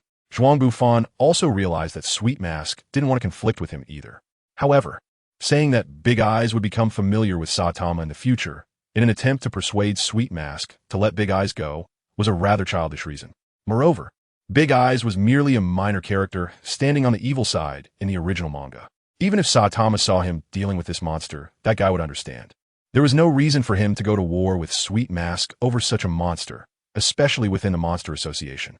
However, after that life-and-death experience, Big Eyes, with her tiny trembling arms, leaned against Zhuang Bufan's pant leg. As a monster, she was too weak, so weak that even if she didn't commit evil acts, she had to rely on an organization like the Monster Association to survive. Perhaps the vast majority of heroes would see monsters as absolute evil, wanting to eliminate them quickly. But Saitama wouldn't do that, and neither would I. That's right. That's it. I am a hero who acts based on my own will. In an instant, Zhuang Bufan seemed to realize something. He patted Big Eye's head and said softly, "You should find a safe place to hide. After this incident, don't become a lackey for such organizations anymore. They won't guarantee your safety." Then he looked at Sweet Mask's face, which was increasingly filled with murderous intent, and proudly declared, "What I do doesn't need to be explained to others, and the justice I uphold doesn't need your approval." As soon as he finished speaking, Sweet Mask coldly responded, "In that case, I have no choice but to execute justice." The murderous intent in Sweet Mask's eyes flowed, his malice almost solidifying into swords and blades. That killing intent could definitely make anyone who met his gaze feel a chill throughout their body, as if they had fallen into an ice cave. On the other hand, Zhuang Bufan's gaze towards Sweet Mask was completely different. When he spoke those words, Zhuang Bufan looked at Sweetheart Mask with a gaze that was a mix of pride and a hint of pity. And now, feeling the overwhelming killing intent from Sweetheart Mask, Zhuang Bufan's entire demeanor changed, becoming filled with majesty and ferocity. If Sweetheart Mask's ferocity was a brutal, murderous rage, then the violent aura emanating from Zhuang Bufan resembled that of a champion fighter on a boxing ring. One of them wanted to kill the other, while the other sought to calm him down, to bring a dragon-level powerhouse to complete tranquility while enduring all his attacks could not be described as a perfectly equal arena. However, Zhuang Bufan was fully capable of doing this at that moment, and the key was that he hoped this hero, who yearned for absolute justice yet despised himself, could reconcile with him under the weight of his massive fists. Finally, the two combatants, both radiating intense battle intent, slowly approached each other. It was like a flood crashing against a dam, their voices clashing with a momentum that felt like an earthquake. Sweetheart Mask's hands, like blades equipped with ion thrusters, ruthlessly attacked Zhuang Bufan's neck, ribs, and jaw, each strike exerting his maximum power in a state of sheer killing intent, an inexplicable pleasure stimulating every cell in his body. Meanwhile, the dark side of his heart quietly eroded his sanity.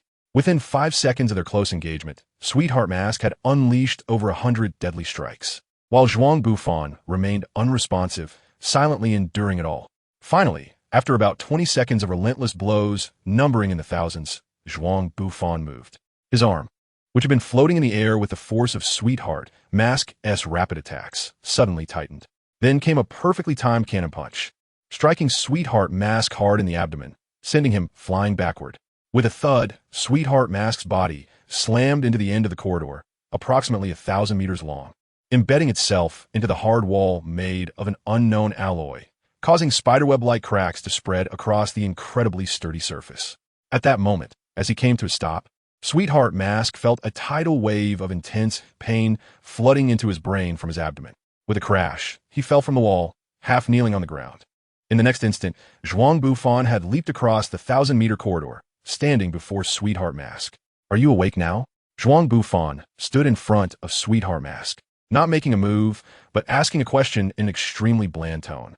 Sweetheart Mask knelt on the ground, looking at Zhuang Bufan's shadow, the pain in his body preventing him from making eye contact with that guy right away. As an idol, as a hero pursuing absolute perfection, how could Sweetheart Mask tolerate such a self looking up to the Infinite Knight, whom he deemed unqualified? Therefore, he chose to lower his head, only to find that he could see nothing but the shadow cast by that guy on the ground. Is this action of mine a submission to him? Sweetheart Mask suddenly realized this, and the anger in his heart burned fiercely, driving him to madness. In fact, that guy hadn't even heard Zhuang Bufan's advice. He suddenly stood up, using part of his monster transformation powers, and struck Zhuang Bufan heavily in the abdomen. The force of this blow already possessed the full power of a standard muscle-type dragon-level monster. Even Zhuang Bufan, who had absorbed the powers of several dragon-level monsters, felt a sharp pain in his abdomen, wanting to bend over and rub his stomach. However, fortunately, it was just pain. It did not break through his defenses. A single punch with such power could not be delivered continuously. Sweetheart Mask, with veins slightly bulging on his face, looked at the man in front of him in terror. From his current state and the situation he displayed, it was clear that this guy had not been harmed at all. But how could this be possible? Could it be that the Infinite Knight already possessed that man's strength? As a hero who had never witnessed the strongest being, King, in battle, Sweetheart Mask's first thought was not of the S-Class hero King, but of the man who supported him to continue acting as a hero even after becoming a monster. That man who existed in his heart as strong and great as the perfect hero. S-Class hero number 1, Explosion. How could this be? Sweetheart Mask roared in anger. He would not accept it, nor would he allow it. In front of him stood someone so casual and carefree, even foolish enough to let a weak monster go due to personal feelings, and even get into a fight with someone. Sweetheart Mask was not the kind of person who envied others for being stronger than himself. However, he could not allow someone stronger than him to be morally inferior.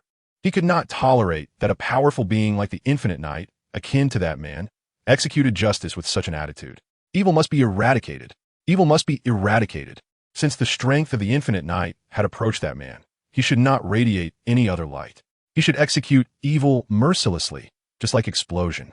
If not, I will never agree. These two sentences were what Sweetheart Mask lowly roared out. Zhuang Bufan only heard him inexplicably shout those two sentences, and he didn't have the superpower to understand others' thoughts. Naturally, he couldn't comprehend the mind of Sweetheart Mask. Fortunately, he didn't need to understand any further. Looking at the twisted face of Sweetheart Mask in anger, Zhuang Bufan's response was very simple. Still not awake? This time, Sweetheart Mask heard the words spoken by Infinite Knight. Accompanying that was a powerful punch, a blow far stronger than before. Sweetheart Mask's entire body, like a shell in the barrel of a battleship's main gun, crashed through several floors, plummeting straight down. The sounds of the battle between Zhuang Bufan and Sweetheart Mask echoed through the massive underground palace, reaching everyone's ears. Even the zombie man, who resembled a near-mortal hero, could sense the ferocity of the fight from the dust falling from the ceiling.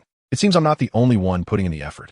The zombie man gazed at the dust that fell overhead, and despite having most of his neck eaten away, he suddenly stabbed the straight-edged long knife into his abdomen, targeting the vampire behind him.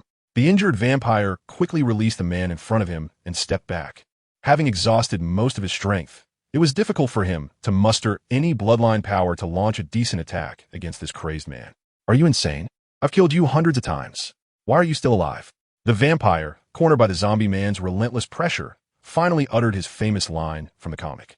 Meanwhile, the zombie man, just like in the original comic, rapidly recovered his body and proclaimed his victory. Yeah, you've probably won against me hundreds of times, but it doesn't matter. I only need to win against you once. Boom! Before the zombie man could finish his sentence, the ceiling above the vampire collapsed, and the exhausted vampire was inevitably smashed into a pulp by the falling debris. In the dust, the zombie man couldn't clearly see what had instantaneously killed the vampire leader. Cough cough. Why do I feel like that guy is Sweetheart Mask? The zombie man muttered as he watched the shadow struggling to rise in the dust. Something fell from the ceiling, crushing the vampire monster, and not only the zombie man was surprised, but all the other monsters present were also shocked. Hey, we just need to take out this exhausted hero, but what if something unexpected happens now? Said a crow-like monster from the side. Shut your mouth. Don't you know you're a trash-talking monster? Good things never happen, but bad things come true. Hearing the crow monster's words, a group of monsters quickly restrained him. One even pulled out a belt he had kept from his human days and tightly tied the crow monster's foul mouth. Unfortunately, some things aren't so easily changed. Soon, Zhuang Bufan, floating with 5 colorful orbs behind him, slowly descended. At that moment, Zhuang Bufan seemed to be gently lowered by a breeze. As if washed by a gentle wind, the dust caused by the ceiling's collapse quickly dissipated. This is bad. Sweetheart Mask felt a shock in his heart. Although the Infinite Knight's previous strike was powerful, it wasn't enough to make him lose his mind and faint. In fact, under the stimulation of pain, he had begun to sense that something within him was yearning to break free, craving release. However, all of this came to a sudden halt when he heard the zombie man's words. How much of my monster power has Sweetheart Mask used? 60%? 70%? It no longer mattered. With the zombie man's keen perception, as long as his monster power exceeded 30%, this guy would definitely notice. His only hope was to suppress his abnormalities as much as possible before the smoke cleared. But that gust of wind, that damned wind. In that case, I might as well kill all those who witnessed my downfall. Yet, killing the zombie man over this fell off somehow. Just as the smoke cleared, Sweetheart Mask was about to be exposed in that moment. The brown orb behind Zhuang Bufan emitted a faint warm glow, and in an instant, countless barriers made of rocky soil rose around him, quickly forming a spherical shape.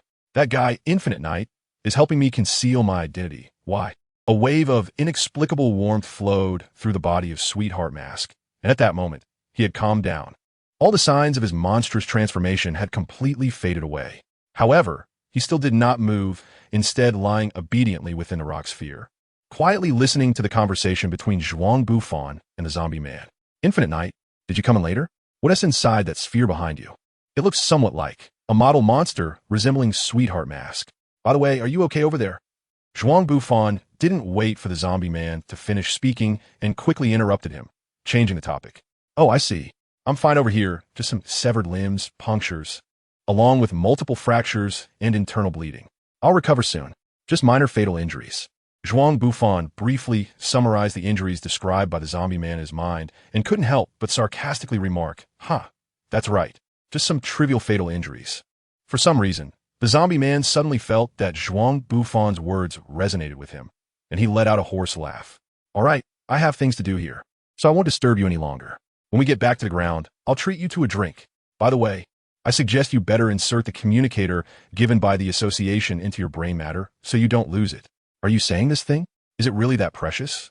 The zombie man hesitated slightly after hearing Zhuang Bufan's suggestion, but he was ruthless with himself. He pinched the communicator between 2 fingers and, without hesitation, aimed it at his eye socket and forcefully inserted it into his brain matter. Ugh! Accompanied by this action, the sounds of vomiting from the group of strange beings rose and fell like waves.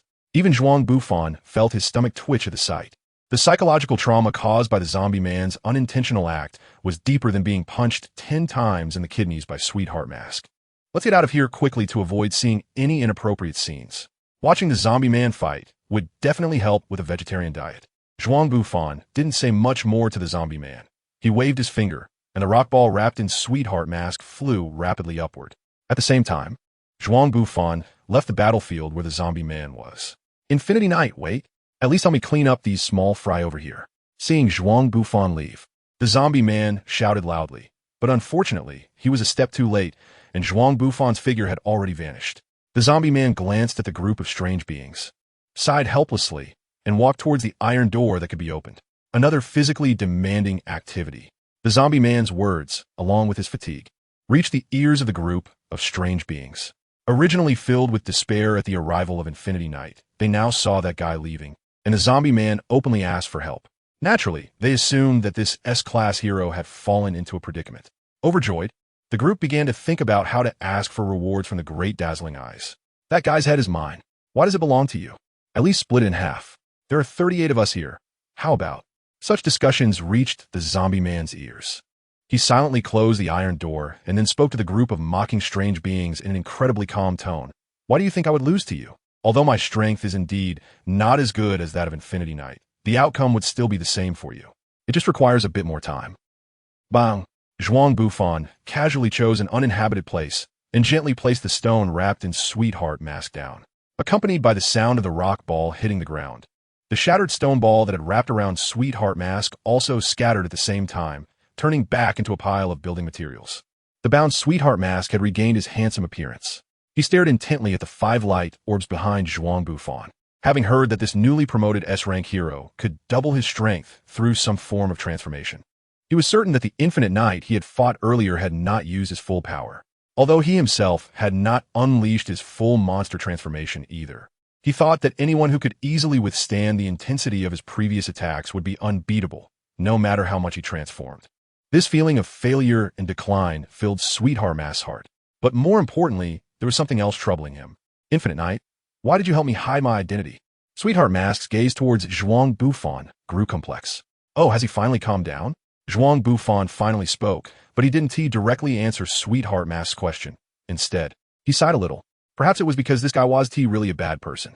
Then, Zhuang Bufan scratched his head and awkwardly said that he didn't know why he felt embarrassed. Is that it? No other reason. Sweetheart Mask, having received Zhuang Bufan's answer, found it hard to believe what this guy said and repeatedly confirmed in disbelief. It's that simple. What else do you think? But then, if that's the case, Sweetheart Mask's thoughts fell into chaos, and he couldn't say a complete sentence for a while. After a long time, he finally organized his words and spoke up. Then why did you want to fight me? Cough. Hearing this from Sweetheart Mask, Zhuang Bufan was almost driven mad. At that moment, he really wanted to grab Sweetheart Mask's ear and shout at him. Was it me who wanted to fight you? ISNT at you who wouldn't let it go, insisting on blocking the way until it was unsatisfactory and inexplicably doing something about justice? Unfortunately, his adult rationality told him he couldn't do that, at least not right now. Clearly, Sweetheart Mask's mental state hadn't fully returned to normal, but fortunately, he soon realized this problem. So, Sweetheart Mask, with his long neck stretched out, stared at Zhuang Bufan for a long time without saying a word. Seek, Fina. We are still in the enemy stronghold. If you want to continue this fight, after this incident with the Monster Association is over, just pick a time, and I'll be up for it. But for now, when I brought you here, I saw that Kai Hasteel and the others were having a bit of trouble. If you don't plan to continue, I'll go help them with that. After Zhuang Bufan dropped this sentence, he didn't look at the expression of Sweetheart Mask and turned to leave, but was called back by this guy. Wait. Stopping in his tracks, Zhuang Bufan looked at the guy in front of him with a puzzled expression. It was clear that Sweetheart Mask no longer had any intention of continuing to fight. At least not for now. So what did this guy mean by calling him back? I'll go handle things over there. I've already delayed too long. With your strength, you should continue moving down. After saying this, Sweetheart Mask didn't wait for Zhuang Bufan's reply and directly rushed back into the shattered corridor that Zhuang Bufan had opened up. Did that guy give up? He felt somewhat confused about Sweetheart Mask's attitude at this moment, but he had important matters to attend to. The fight with Sweetheart Mask had already wasted too much of his time. Zhuang Bufan's purpose for this trip, besides his duty as a hero in preventing the Atomic Warriors and Kid Emperor from dying suddenly, is actually an additional task. That is to meet with Sykes, who can still communicate with the so-called God. As far as he knows, Sykes, who originally intended to enslave humanity, had witnessed the true form of that so-called God during the fusion with King Serpent. According to the comic's portrayal, it is a spherical substance covered in a fungal carpet, which does not look like a legitimate being in any way. However, considering that the so-called God's logic and reasoning are similar to what the Wandering Emperor described, but its form and deceptive words are quite different, Zhuang Bufan couldn't help but doubt what that God really wants to do, no matter how he thinks about it. Sykes the Serpent's intention to devour planets does not seem to align with the Wandering Emperor's claim of exterminating humanity to restore nature, with various future situations in mind. And considering that lazy guy hasn't updated since the new Hero Association was established, Zhuang Bufan, who is well aware of the collapse of combat power in this world, feels that he should gather more intelligence while things are still within a controllable range. Even if it might lead to a confrontation with King Serpent, it would still be worthwhile. After all, after seizing the powers of the Centipede, Elder, and the Hero, he not only gained a pure increase in strength, but also triggered an unknown system's synthesis formula, acquiring a brand new power. Elemental Ruler. Telekinesis enhanced by 80. Telekinesis recovery increased by 100.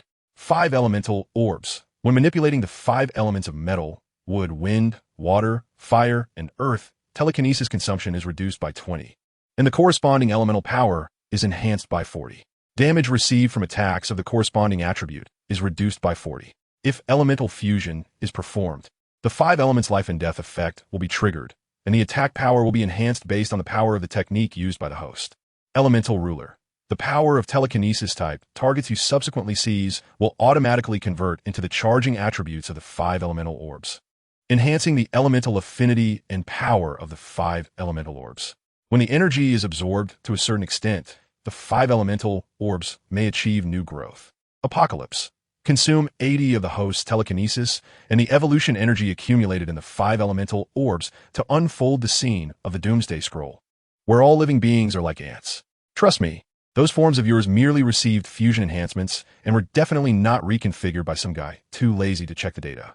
Zhuang Bufan has grown accustomed to the system's complaints. Although he lost all his original transformation forms, the 3 new forms he obtained, Elemental Ruler, Unmatched Battle Demon, and Zoo Director, are all powerful and growth-oriented transformation states. Even if he currently has a gap in combat skills compared to the level of monsters like King Serpent and Polos, once he activates his transformation state, the power he possesses should be comparable to those above the dragon level. The reason Zhuang Bufan is not entirely sure that he has already attained dragon level strength is mainly due to the absurd combat power and practical methods displayed by those guys. One can unleash a star-crushing cannon that can part the earth, while another can create a light wave that can slice through the earth. If he were to test his strength against them, he might very well go from an S-level hero of the Hero Association to a disaster-level god. Overthinking some matters is pointless. It's better to focus on getting through the current step first. But speaking of which, is it really okay to leave that side to Sweetheart Mask? Zhuang Bufan scratched his head and thought for 2 seconds, still feeling that he should go down and take a look. Walking on the small path of the strange association were my boyfriends. Zhuang Bufan hadn't left Sweetheart Mask for long when he heard a high-spirited male voice, as if pumped up with adrenaline, singing his self-composed song, happily bouncing around nearby. The moment he heard that voice, Zhuang Bufan hurriedly covered his mouth and nose, trying hard not to make a sound. It wasn't that Zhuang Bufan was afraid of the guy singing. He was just scared of that person, the S-class hero, the sexy prisoner, with whom he had had a brief encounter. If Sweetheart Mask was someone Zhuang Bufan was reluctant to deal with due to personality reasons, then the sexy prisoner was a different story, having a physiological impact on him. He still remembered that rainy night when he fought against the Deep Sea King, and the way the guy had looked at him with approving eyes. Just that one glance made Zhuang Bufan feel all his cells tremble instinctively. It was a shiver born out of fear. Although he knew the sexy prisoner was a good person and a responsible hero, that uncomfortable physiological reaction still made him unwilling to approach the guy. What if the path down was blocked by the sexy prisoner? Should he wait for him to leave, or just wait a little longer? Zhuang Bufan thought to himself, maybe this guy would leave soon. If he had to take a detour to another place now, the time spent might exceed his imagination. He also didn't know how things were going with Zombie Boy and the Child Emperor. Although they had agreed to act separately at first, which would be more efficient, he hadn't seen any strange people along the way, nor could he find any traces of his boyfriends. If he had known it would be like this, he might as well have acted together with the cute Ki Steel. Unfortunately, as a disciple of the Atomic Warrior, they would probably feel awkward when encountering his boyfriends, right? By the way, it's a pity that Infinite Knight didn't attend the meeting. If he had, he would definitely understand my intention to use love to influence my boyfriends. Zhuang Bufan heard the words of the sexy prisoner from a distance, sending shivers down his spine. For the first time, he really didn't want to understand what the sexy prisoner meant. At that moment, Zhuang Bufan wanted to hit himself hard on the head to forget what had happened today.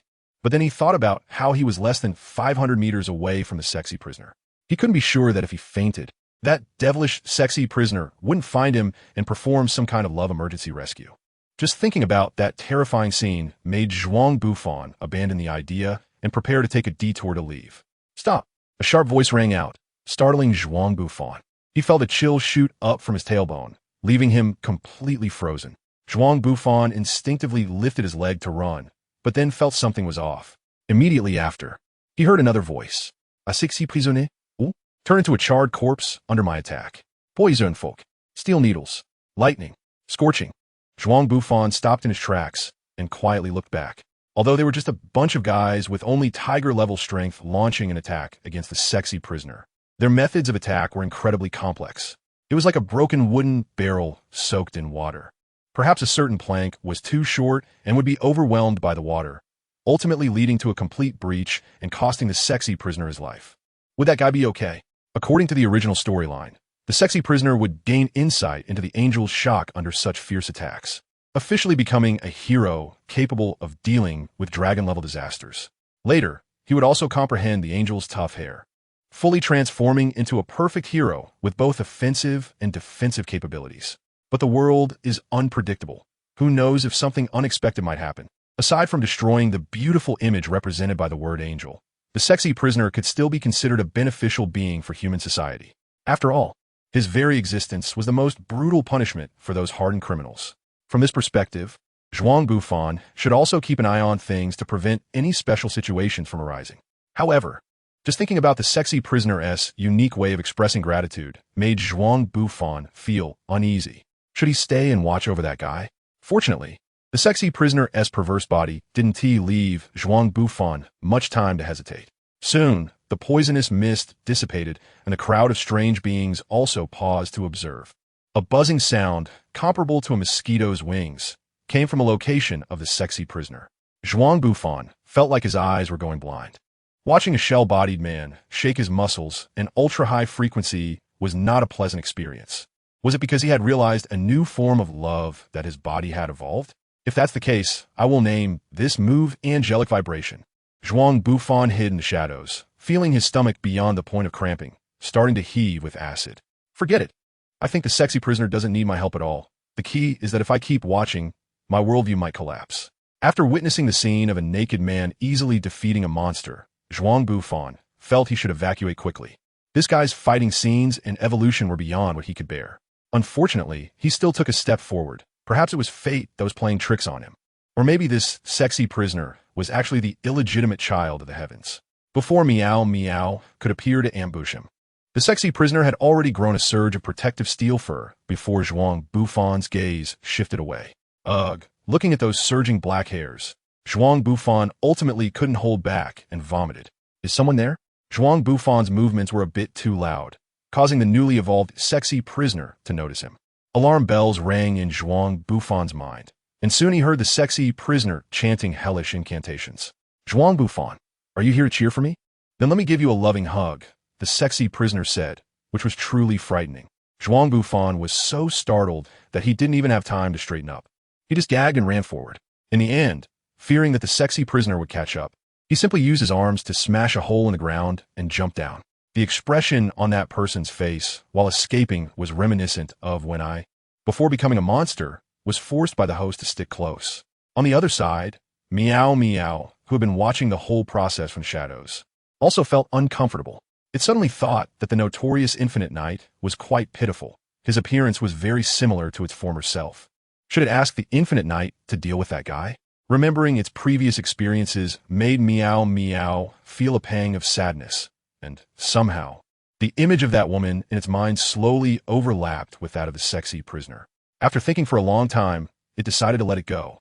This old brother was indeed a bit scary. Did I really escape alive? Zhuang Bufan, unsure of how many underground layers he was in, leaned on his knees, gasping heavily.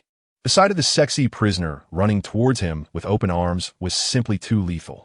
Zhuang Bufan took quite a while to confirm that the guy hadn't caught up before finally feeling relieved. He began to reflect on whether there was something wrong with his actions in infiltrating the Hero Association. First, he had a fight with Sweet Mask, and then he was chased by a sexy prisoner.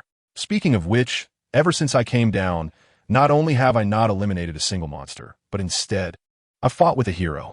Am I really here to take down a monster association? Zhuang Bufan made a slight sarcastic remark, which gave him a deep understanding of his own character. So far, the situations that have occurred are manageable for me, but the key question is what to do next. Should I go directly to Sykes for a deep conversation, or should I go to Wagangma and bring him to find that snotty guy to safely take him down? Zhuang Bufan indeed began to hesitate. It seems that Sykes is just one step away from merging with Wang Dash, descending into the world in the form of Psy Dash. Just like that madwoman taking over Wang Dash. It's hard to say whether that thing called a deity wants to use Psy Dash's body to achieve some kind of reincarnation. Even if not, gaining a bit more information about the deity is always a good thing. This was a question Zhuang Bufan considered before joining the Monster Association. According to the life and death attributes designated by Sykes, whether it was Black Spirit encountering Atomic Samurai or Gum encountering Pig God, these events perfectly blocked each other, almost successfully killing those renowned S-class heroes. This means that if everything proceeded according to the original plot, Zhuang Bufan could confidently seek a conversation with Sykes without worrying about any issues. Moreover, due to his presence, many cadres of the Monster Association were dealt with in advance. And most importantly, that guy, Xiao Jia, had also joined the fight early. Judging from combat power, The lineup sent by the Hero Association this time is far more luxurious than he was familiar with in the plot. Under these circumstances, Zhuang Bufan's first confrontation was with Sweet Mask, who is also a hero with S-class strength, followed by a tussle with a sexy prisoner. Continuous, inexplicable events not only failed to showcase the association's surplus combat power, but instead made people feel more uneasy. Just in case, maybe I should directly seek out Snotty Boy and that guy with Gangma. After all, there will be plenty of opportunities to talk to Sykes in the future. Although Sykes has lost his power and some memories, and hasn't he received the deity's favor, I always feel like there is some kind of convergence line in this world, constantly messing with my mindset. Perhaps due to the nightmare pursuit by the sexy prisoner, Zhuang Bufan ultimately chickened out and honestly prepared to complete the association's rescue plan. With his mind made up, Zhuang Bufan aimlessly wandered around and soon discovered a set of signs of battle, along with the flesh and corpses of monsters. Just now, to avoid that sexy prisoner, I dove down several dozen layers.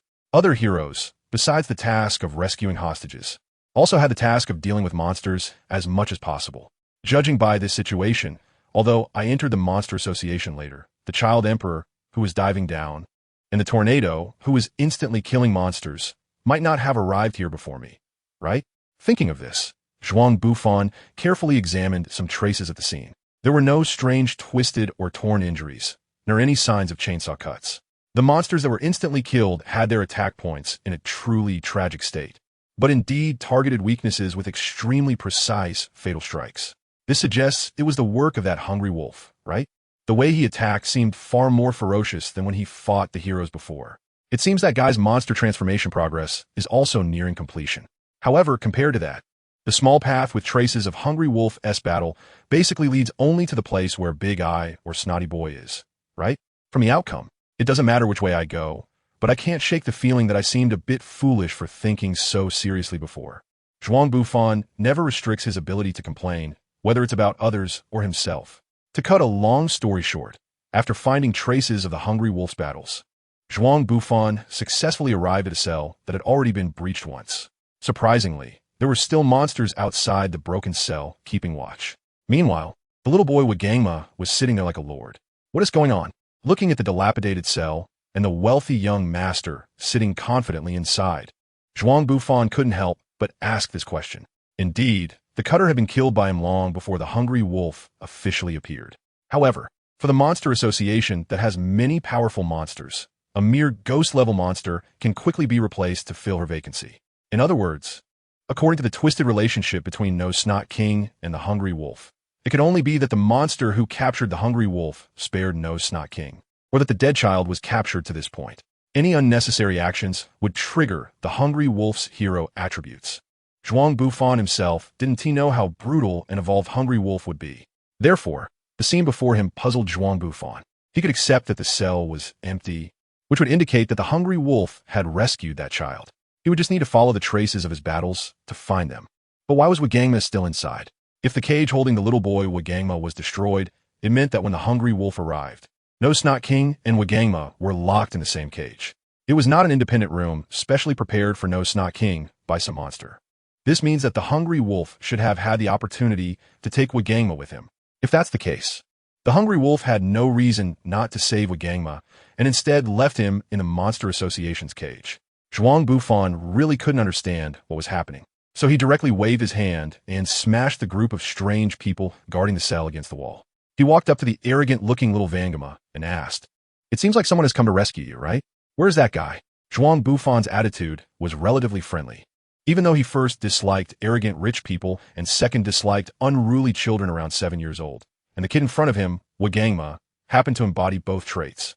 However, Zhuang Bufan was still a hero, someone who engaged in righteous activities out of conviction, and he would completely disregard Wagangma just because he disliked him. But, you're the S-level Infinite Knight? Why did it take you so long to arrive? Is this rescue speed worthy of the payment my father offered? Upon hearing this, Zhuang Bufan immediately closed the already open prison door again, then used telekinesis to pull over a chair and lean back against it. His friendly expression instantly shifted to one of indifference, and his dead fish eyes were deeply etched into Wagangma's mind through Zhuang Bufan's series of peculiar actions. First of all, little Wagangma, I need to correct your misconception. A true hero is not driven by money or power. Wagema stared at Zhuang Bufan, who was lazily leaning back against the chair, with those dead fish eyes fixed on him. He hated the attitude Zhuang Bufan displayed towards him, especially when he realized that this S-level hero called Infinite Knight had no intention of following his orders to fulfill his heroic duties and rescue him. As the temper of a wealthy young master surged within him, Wagema, like all stubborn children, struck a proud pose, crossed his arms, and looked down at Zhuang Bufan, saying with increased force, "You've talked so much about principles, but aren't you all living off my father's donations to sustain your heroic activities? If that's the case, then you better do your job well, you jerk." Hearing Wagema's taunt, Zhuang Bufan's forehead bulged with veins, and his hand clenched into a fist before relaxing again. Zhuang Bufan sighed helplessly. He somewhat understood why the hungry wolf would throw this little brat here. After all, he was an S-rank hero of the Hero Association, and even coming to save this little punk, he had to endure such scolding. So it was not surprising that the hungry wolf, being a hero hunter, would say such words. "Oh, is that so? Is that what you think?" Zhuang Bufan scratched his head, stood up, and threw the chair behind him, looking at Wagema with indifference. "Since you believe that heroes who accept assistance from the association must obey your father's instructions, then please let little Wagema continue to wait here for a hero who is willing to accept your reasoning and feels honored to rescue you. I want to keep you company." After saying this, Zhuang Bufan casually walked to a corner outside and sat down. Although he said he was leaving, Zhuang Bufan was still a hero. No matter how much he disliked the brat, he couldn't just leave him in such a dangerous environment alone. However, that didn't mean he couldn't give this arrogant little brat a taste of reality. "Hey, Infinite Knight, where are you going?" I could just take back what I said. Just listening to the sound of little Wagema banging his head against the wall next door made Zhuang Bufan feel quite pleased. Logically, he should light a cigarette and savor it slowly along with Wagema's regretful wails. Unfortunately, Zhuang Bufan didn't smoke, so he could only unwrap a lollipop and pop it into his mouth, savoring it slowly. "Huh, Infinite Knight, why are you here?" Just as Zhuang Bufan was calmly guarding the door of the cell, enjoying little Wagema's regretful cries, the Child Emperor appeared from the corner in front of him. When the Child Emperor saw Zhuang Bufan for the first time, he didn't feel the sense of relief that one might have when encountering allies deep in enemy territory. Instead, he silently set his backpack to a ready state and held his short sword, looking at Zhuang Bufan with a cautious demeanor. Understanding the inexplicable hostility from the Child Emperor, Zhuang Bufan was not surprised. After all, this precocious elementary school student had a heavy dose of suspicion, especially after being advised by that paranoid Metal Knight to be wary of those around him. Therefore, it wasn't surprising that the Child Emperor would have this attitude towards him, who hadn't participated in the combat during the sudden assembly. "Rest assured, I'm not your enemy. By the way, I really can't deal with that brat named Wagema, so I'll leave this to you." Zhuang Bufan did not explain anything to the Child Emperor.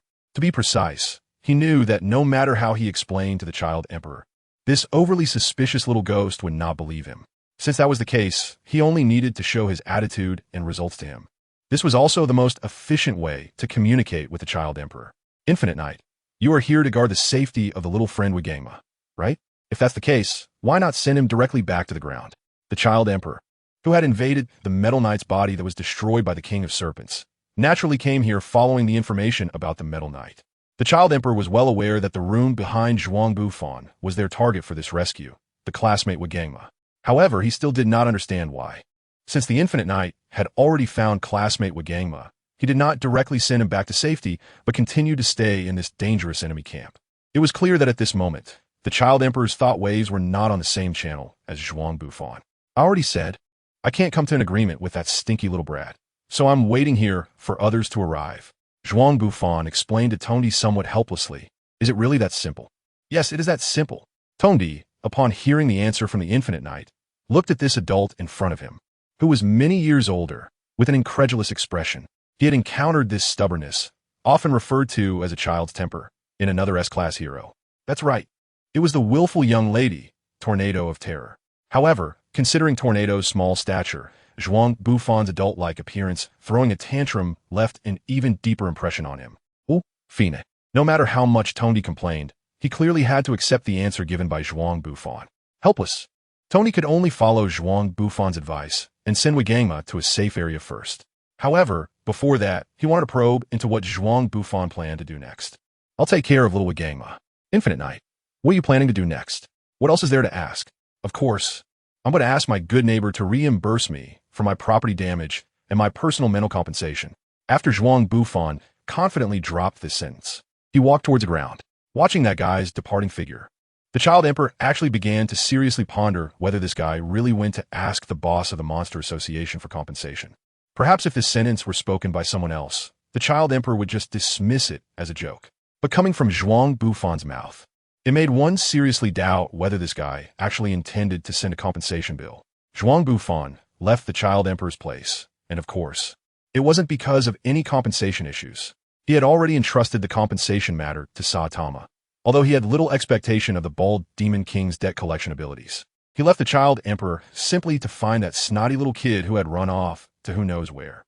Naturally, it would be difficult to explain this to the child emperor, so Zhuang Bufan quickly came to a conclusion based on his thought process. Since he didn't know how to explain, it would be better not to explain at all. By the way, has that snotty kid run into Atomic Samurai yet?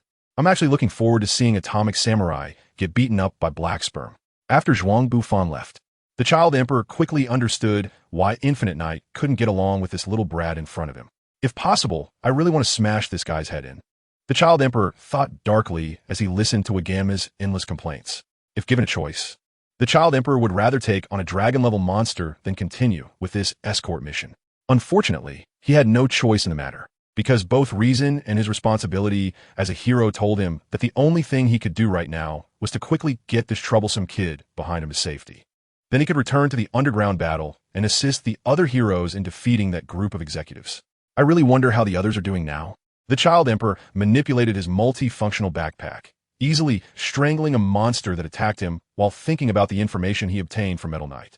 Whether it was the executives within the Monster Association claiming to have dragon-level power, or that King Orochi who could destroy Metal Knight's body with a single blow, both were quite concerning.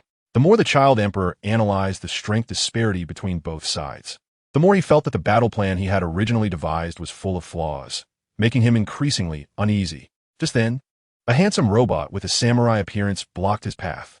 Mecha God G5 is here. Enemy General, surrender. On the other side, Sweet Mask, who had been personality corrected by Zhuang Bufan in advance, arrived in time at the battlefield between Ki Steel and Crossbow S. For him, eliminating that woman with a revealing fetish didn't require any complex methods. Moreover, having had his malicious thoughts dissolved beforehand, he did not resort to killing that group of mercenaries. However, this seemingly normal support action read differently in the eyes of Ki Steel and his group. Mr. Sweet Mask, what happened? Ki Steel asked, looking at Sweet Mask, who was deep in thought and silent. Nothing much. The underground is still very dangerous. Let's get these people back upstairs. After hearing Sweet Mask's stubborn response, Ki Steel became even more certain of his thoughts. Although he wasn't very familiar with the A-rank hero Sweet Mask, who had always loomed over him, Ki Steel, having experienced the A-City destruction incident and having faced Sweet Mask's arrogant declaration head-on before, felt that this top A-rank hero did not seem like the type would be easy to talk to. Could it be that he had gone through some brutal battle that led him to become this way? Just how powerful a monster could have beaten such a strong Sweet Mask into this state? Ki Steel had to admit that he had a knack for reading people's minds. He could clearly sense that Sweet Mask had lost any desire to push forward at this moment. Naturally unaware of what had happened, he categorized all of this as Sweet Mask encountering some powerful monster underground. No matter what, he would never guess that Sweet Mask had become this way due to several personality correction punches from Zhuang Bufan, another S-rank hero. He also could never guess that all of this started because of a monster. Let's shift our perspective back to Zhuang Bufan. I am the unparalleled one-sword style, teaching the way of the sword without reservation. The world knows me as Atomic Samurai, my name resounding far and wide. The sword techniques honed through countless trials, when encountering demons, must be cut down, must be cut down, must be cut down. After leaving the child emperor, Zhuang Bufan walked along the rugged path in the core of the underground palace, and before long, he heard Atomic Samurai's hoarse voice humming this song. TSK, TSK. With a Bluetooth speaker playing traditional shamisen music as background music, combined with his self-composed song, Atomic Samurai, you really are quite flashy. No wonder you get beaten up by others.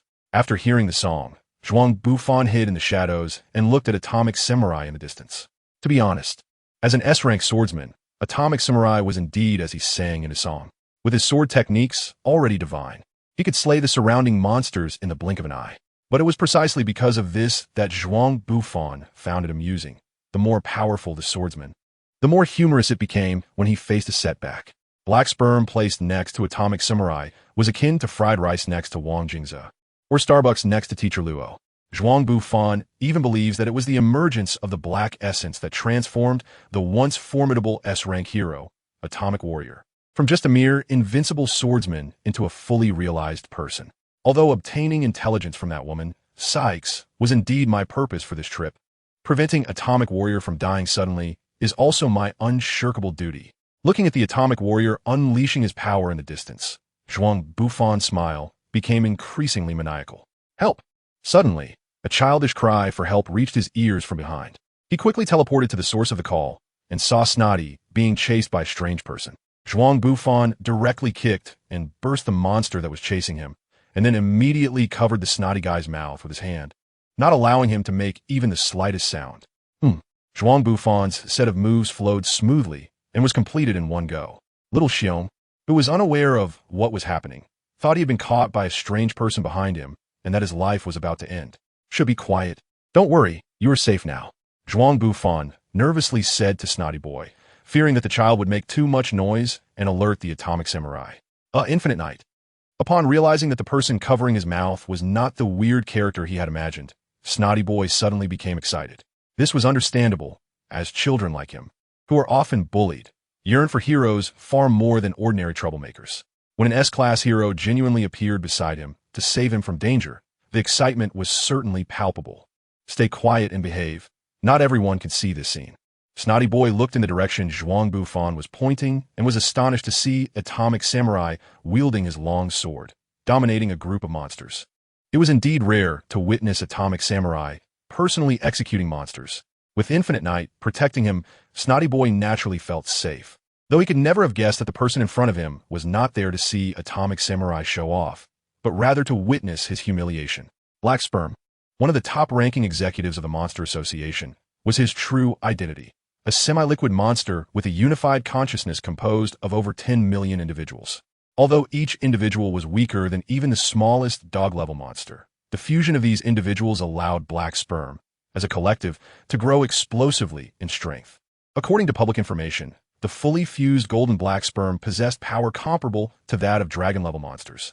Not to mention, as a product of countless individual fusions, Black Sperm had a powerful immunity to slicing attacks.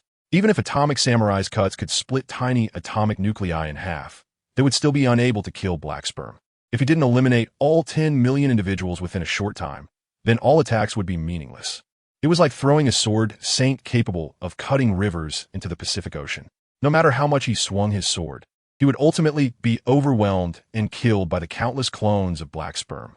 Of course, Atomic Samurai himself was unaware of the opponent he was about to face and everything that was about to happen. What was that thing? He thought, looking displeased. This was Atomic Samurai's first impression of Black Sperm. In response to Atomic Samurai's disdain, Black Sperm's attitude was straightforward. Hey, Onionhead Samurai, your luck ends here, Black Sperm said loudly with a cocky expression.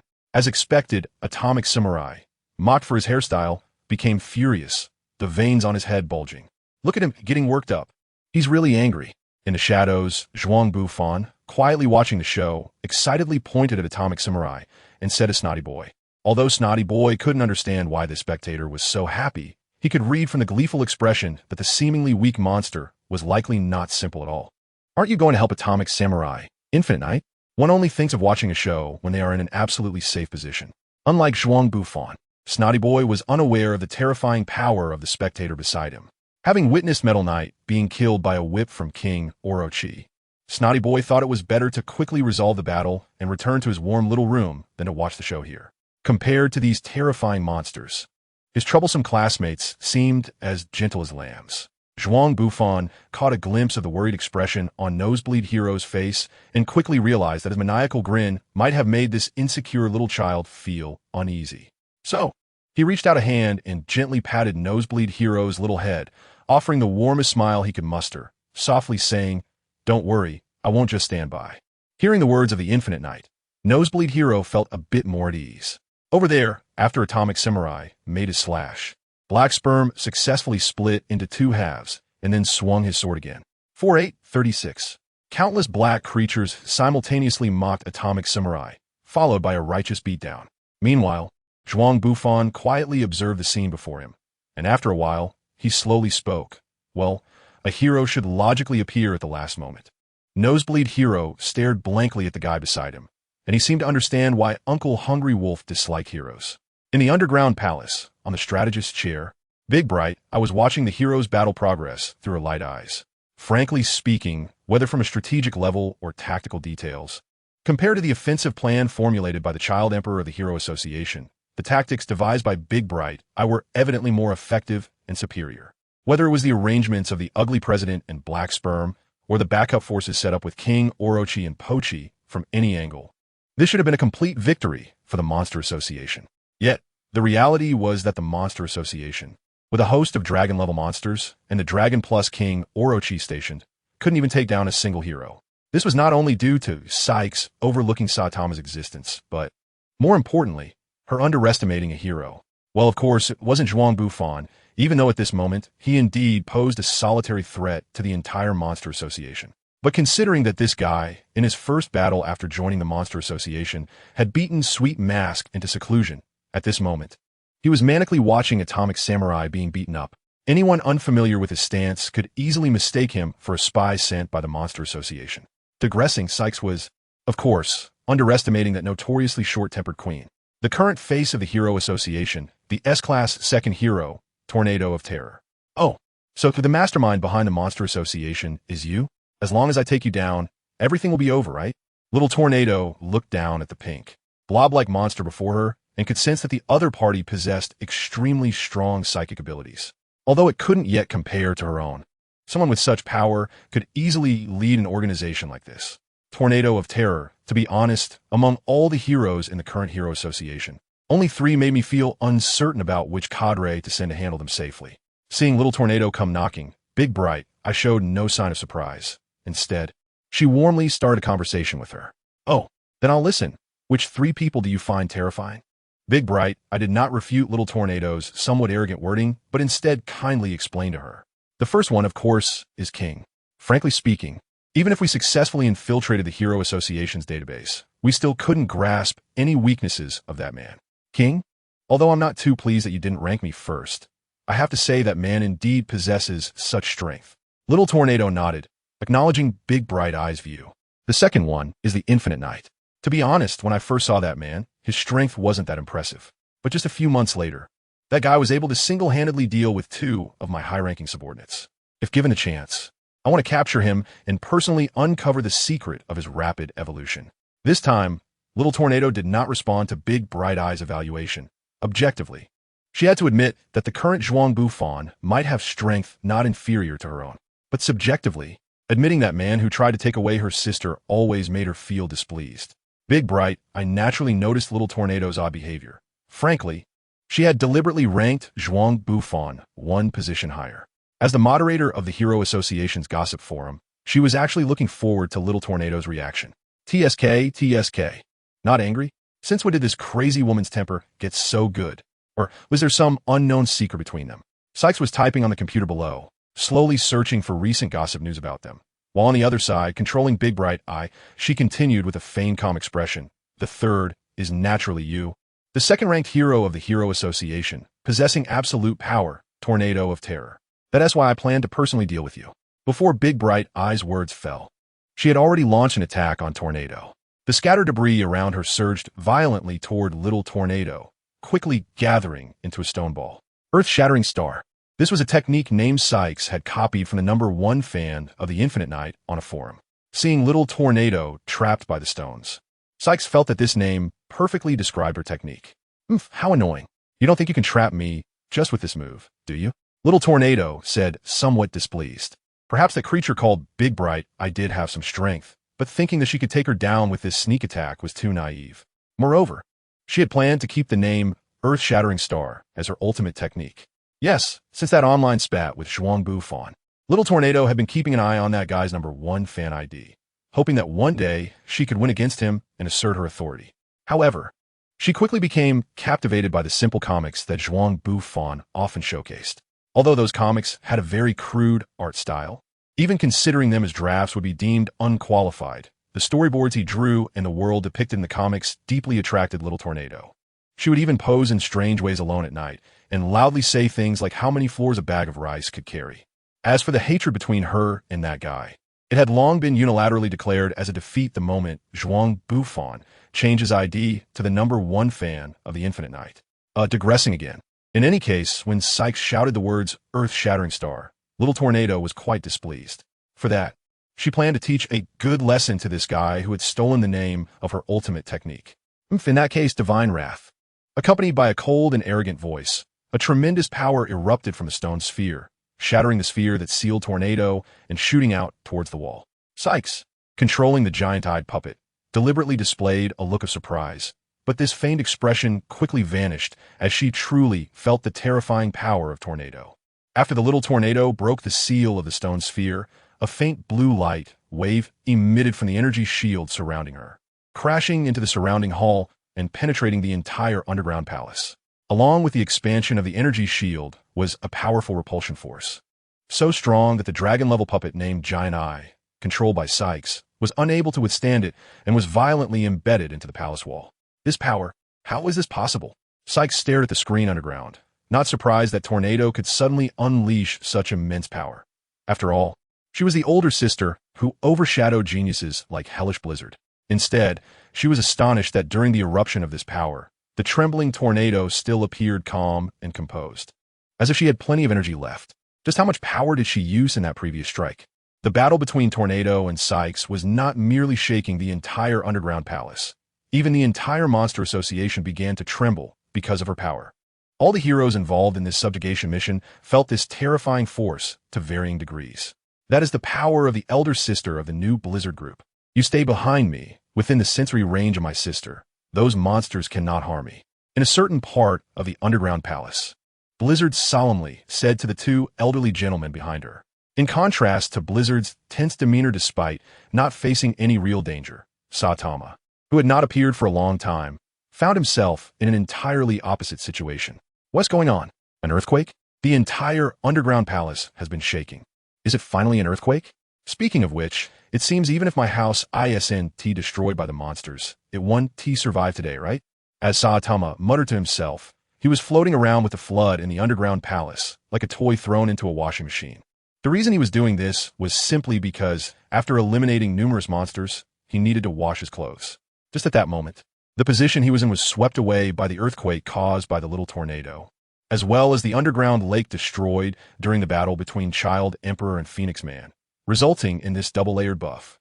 The frugal Saitama, considering the expenses of public baths and laundromats, jumped in without hesitation. From his expression, he seemed to be enjoying the flood's mud massage service. What is that? While enjoying the flood massage, Saitama suddenly saw the valiant giant fighting Phoenix Man and curiously swam over. So as long as I sacrifice my house, I can see something like the super battle type specialized weapon in the comics? What is this? A consolation prize? Saitama, soaking in the flood, inexplicably said this while watching Child Emperor's cool mecha. Well, it can only be said that he is indeed Saitama. On the other side of the underground palace, Pig God had just devoured a monster when the sudden tremor made his whole body start to shake slightly. The layers of fat on his body were slapping against themselves, creating waves of flesh. Realizing what was happening, Pig God turned his head to look at the source of the tremor and slowly said, "An earthquake?" Compared to Pig God's calm reaction, King was evidently the most agitated by the earthquake caused by the Little Tornado. This was not only because King, who considered himself an ordinary person, had an innate fear of natural disasters like earthquakes. It was also because at the moment the earthquake occurred, he was in a standoff with a group of monsters. Has it come alive? If it weren't for a large concrete block filled with rebar crashing down on those monsters' heads, I might have already been eaten alive by them. How infuriating. So why did the four of us split up, and why did those three end up together? I'm clearly the weakest one. King looked in horror at the remains of the monsters behind him, with the nearest beast claw only half a meter away. This was the result of the monsters surrounding King in a circle, but still getting crushed by the ceiling. King, however, narrowly escaped this disaster because he happened to be under a load-bearing pillar. Frankly speaking, even if the heroes of the association knew King's true strength, they would undoubtedly recognize his power after witnessing this scene. The only difference will be changing his title from King Engine to superhero level good luck. If Saitama had seen King's Versailles performance, he would probably use a term he learned from Zhuang Bufan to describe the situation. NB. Given that the association sent too many heroes to participate in the subjugation of the Monster Association, I won't list their reactions to the earthquake caused by the little tornado one by one. However, it is necessary to mention the recent situation of Sweet Mask. Has he come alive? I swear I will never take on tasks like infiltrating underground caves again. A mercenary in a black combat suit rolled and crawled out from the underground entrance. Although under the leadership of Sweet Mask, a hero with S-rank strength, they could return to the surface in the fastest and relatively safest way, considering the numerous monsters attacking them along the way. Coupled with the frequent earthquakes in the underground palace for unknown reasons, made these guys feel as if their lives were hanging by a thread. In contrast to the expressions of the mercenaries who had survived, the faces of the support heroes on the surface were filled with panic. Huh, ordinary people. Senior Ki Steel? Sweet Mask. The one who just spoke is our lovely A-rank sports girl, Mizuki. I have to say, although the battle plan set by the Child Emperor did not account for the enemies targeting our heroes' affinities, and the ambush plan was not successful, the S-rank heroes' plan to split up after infiltrating the underground palace has indeed effectively reduced the chances of monsters escaping the association and causing harm to humanity outside. This, in turn, has indirectly alleviated the burden on the group of support heroes on the ground. However, you may wonder why I abruptly explain this matter. That is naturally because the group of support heroes on the ground has been so idle that they started a snack party with the snacks that fell from the sky. Even Mizuki, who usually loves sports, participated in it. If it weren't for the monsters occasionally emerging from underground and the continuous earthquakes, they might have already sent someone to buy supplies for a second or third meeting. Naturally, their behavior undoubtedly falls into the category of slacking off at work. So when they encountered the members of the underground assault team, these people were embarrassed, their expressions resembling those caught playing on their phones during class. Considering the personality of Sweet Mask, who is somewhat like a strict supervisor, and his influence within the Hero Association, one could liken it to a hapless child caught by the education director during an inspection. Even Mizuki, who usually has a carefree attitude, showed an awkward expression and broke out in a cold sweat. Not to mention the heroes behind her. Their faces looked as if they were about to attend a family funeral. Oh, you've worked hard on duty. I'll just sit here and take a break. If something comes up, I'll handle it myself. Sweet Mask spoke up, and instead of the stern reprimand everyone imagined, his words were quite ordinary and comforting. This only made the heroes present feel more uneasy, each guessing whether disaster was about to befall them or if Sweet Mask had encountered something underground. Hey, Ki Steel. What's going on with Mr. Sweet Mask? Did he encounter something underground? Mizuki quietly called Ki Steel over and curiously asked him. Actually, I don't know what Sweet Mask encountered down there. I just hope he won't fall into despair, Ki Steel thought to himself. As an A-rank hero ranked below Sweet Mask, he secretly regarded him as a competitor. Now seeing the other party facing setbacks, he didn't feel good either. He hoped that Sweet Mask could overcome his inner demons and return to the right path. Now, let's shift our focus back to Atomic Samurai. About 10 minutes have passed since the confrontation between Black Sperm and Atomic Samurai. And Atomic Samurai gradually realized that the monster in front of him was not someone to be trifled with. Onion, no. Sandbag Samurai. Is it the extent of your proud atomic slash? Just this? Target monster. Just now was merely to stretch my body. Next, I will definitely cleave you in two. Atomic Samurai spat out a mouthful of blood and viciously threatened as he looked at the constantly dividing and reassembling Black Sperm. If it weren't for the bruises around his eyes and the various degrees of injuries on his body, saying such intimidating words in the name of S-rank hero Atomic Samurai would still carry some weight. Right now, look, even if Atomic Samurai is drunk, he can still spit. Even when he gets beaten, it still hurts. Zhuang Bufan hid in the shadows, gleefully analyzing the duel between the Atomic Samurai and his opponent. His schadenfreude expression had already made Nosebooger start to suspect whether this guy was actually an undercover agent planted by the Monster Association within the Hero Association. Fortunately, this stalemate did not last too long, as Zhuang Bufan was soon to have the opportunity to prove his innocence. The situation with the split monsters was proving to be too troublesome to deal with. He needed to find a way to hit them all together and eliminate them. The Atomic Samurai was not just exchanging banter with Black Sperm. During their brief conversation, Black Sperm was constantly adjusting the ratio of his clones, ensuring that they could pose a lethal threat to the Atomic Samurai in sufficient numbers. As for the Atomic Samurai, he was observing the situation with Black Sperm's splits and conceived a nearly perfect battle plan. Their mid-game break lasted merely a few seconds before the Atomic Samurai moved again. Atomic Slash. It was still the familiar sword technique, still the swift cuts, but this time the blade of the Atomic Slash did not strike at Black Sperm. Instead, it swung downward as he prepared to create a battlefield, intending to hit this group of split monsters into one point and then break them. The Atomic Samurai kept swinging his sword, carving a deep pit into the ground, while he himself continuously fell into that pit. As expected, after adjusting the clone ratio, Black Sperm, who thought he had perfectly immunized himself against the Atomic Samurai's slashes, followed the path of his escape. Yes, based on the previous battle situation, Black Sperm would naturally believe that the Atomic Samurai was retreating. Soon, he realized just how fatal his mistake was. Hey, target monster! Following the Atomic Samurai's descent, a multitude of clones finally caught a glimpse of the mocking smile on the Atomic Samurai's face. Upon hearing the words spoken by the Atomic Samurai, Black Sperm suddenly felt that something was off. Do you know? After battling aliens, I've been pondering how to deal with a monster like you who is immune to blades. Can you guess what my conclusion was?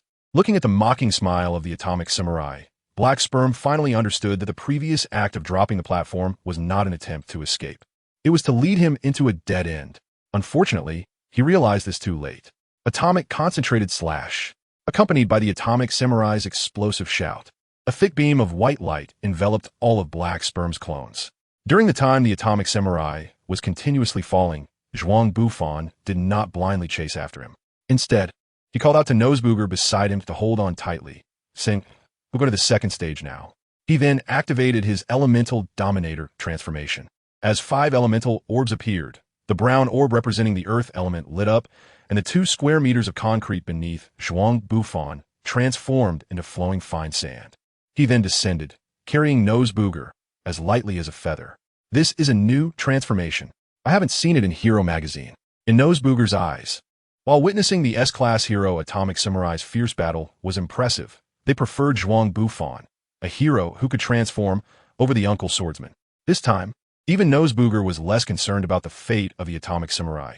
He was now solely focused on figuring out the capabilities of this newly revealed transformation, the Infinite Knight. Zhuang Bufan did not respond to that snotty guy. Instead, after landing, he made a shushing gesture towards him. Then, he pulled out his long-in-use camera from somewhere. At this moment, the Atomic Samurai had already landed. He had known all along that Zhuang Bufan was lurking in the shadows, watching him.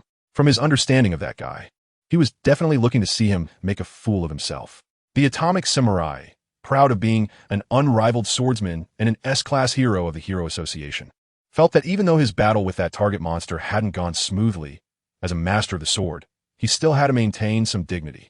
At this point, he believed he had dealt with that target monster, and the bruising around his eyes was starting to swell down thanks to his powerful recovery ability. Now, the Atomic Samurai was thinking of walking up to Zhuang Bufan and striking a cool pose to say to him, "See? Even such a powerful monster was still cut down by me, the Atomic Samurai.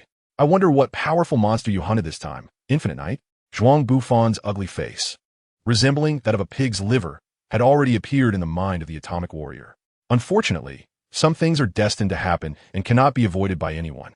Just as the Atomic Warrior was sheathing his sword and striking a pose he thought was incredibly cool to greet Zhuang Bufan from a distance, suddenly, a change occurred. A monstrous hand lunged out from behind and punched the Atomic Warrior straight into the wall, pinning him there so he couldn't even budge. Before the Atomic Warrior could react, a black figure reached out with a giant arm and grabbed his hair. It yanked him out of the wall by his hair, lifting him up effortlessly. The brutal action made Zhuang Bufan feel a headache just watching. He actually wanted to give the black figure a hint that slapping him was one thing, but there was no need to grab a middle-aged man's hair and hold on to it. After all, hair volume means something to a man entering middle age. However, he didn't voice this thought because he had more important matters to attend to. "Old man, you don't think that one hit could take me down, do you? Don't underestimate me, old man.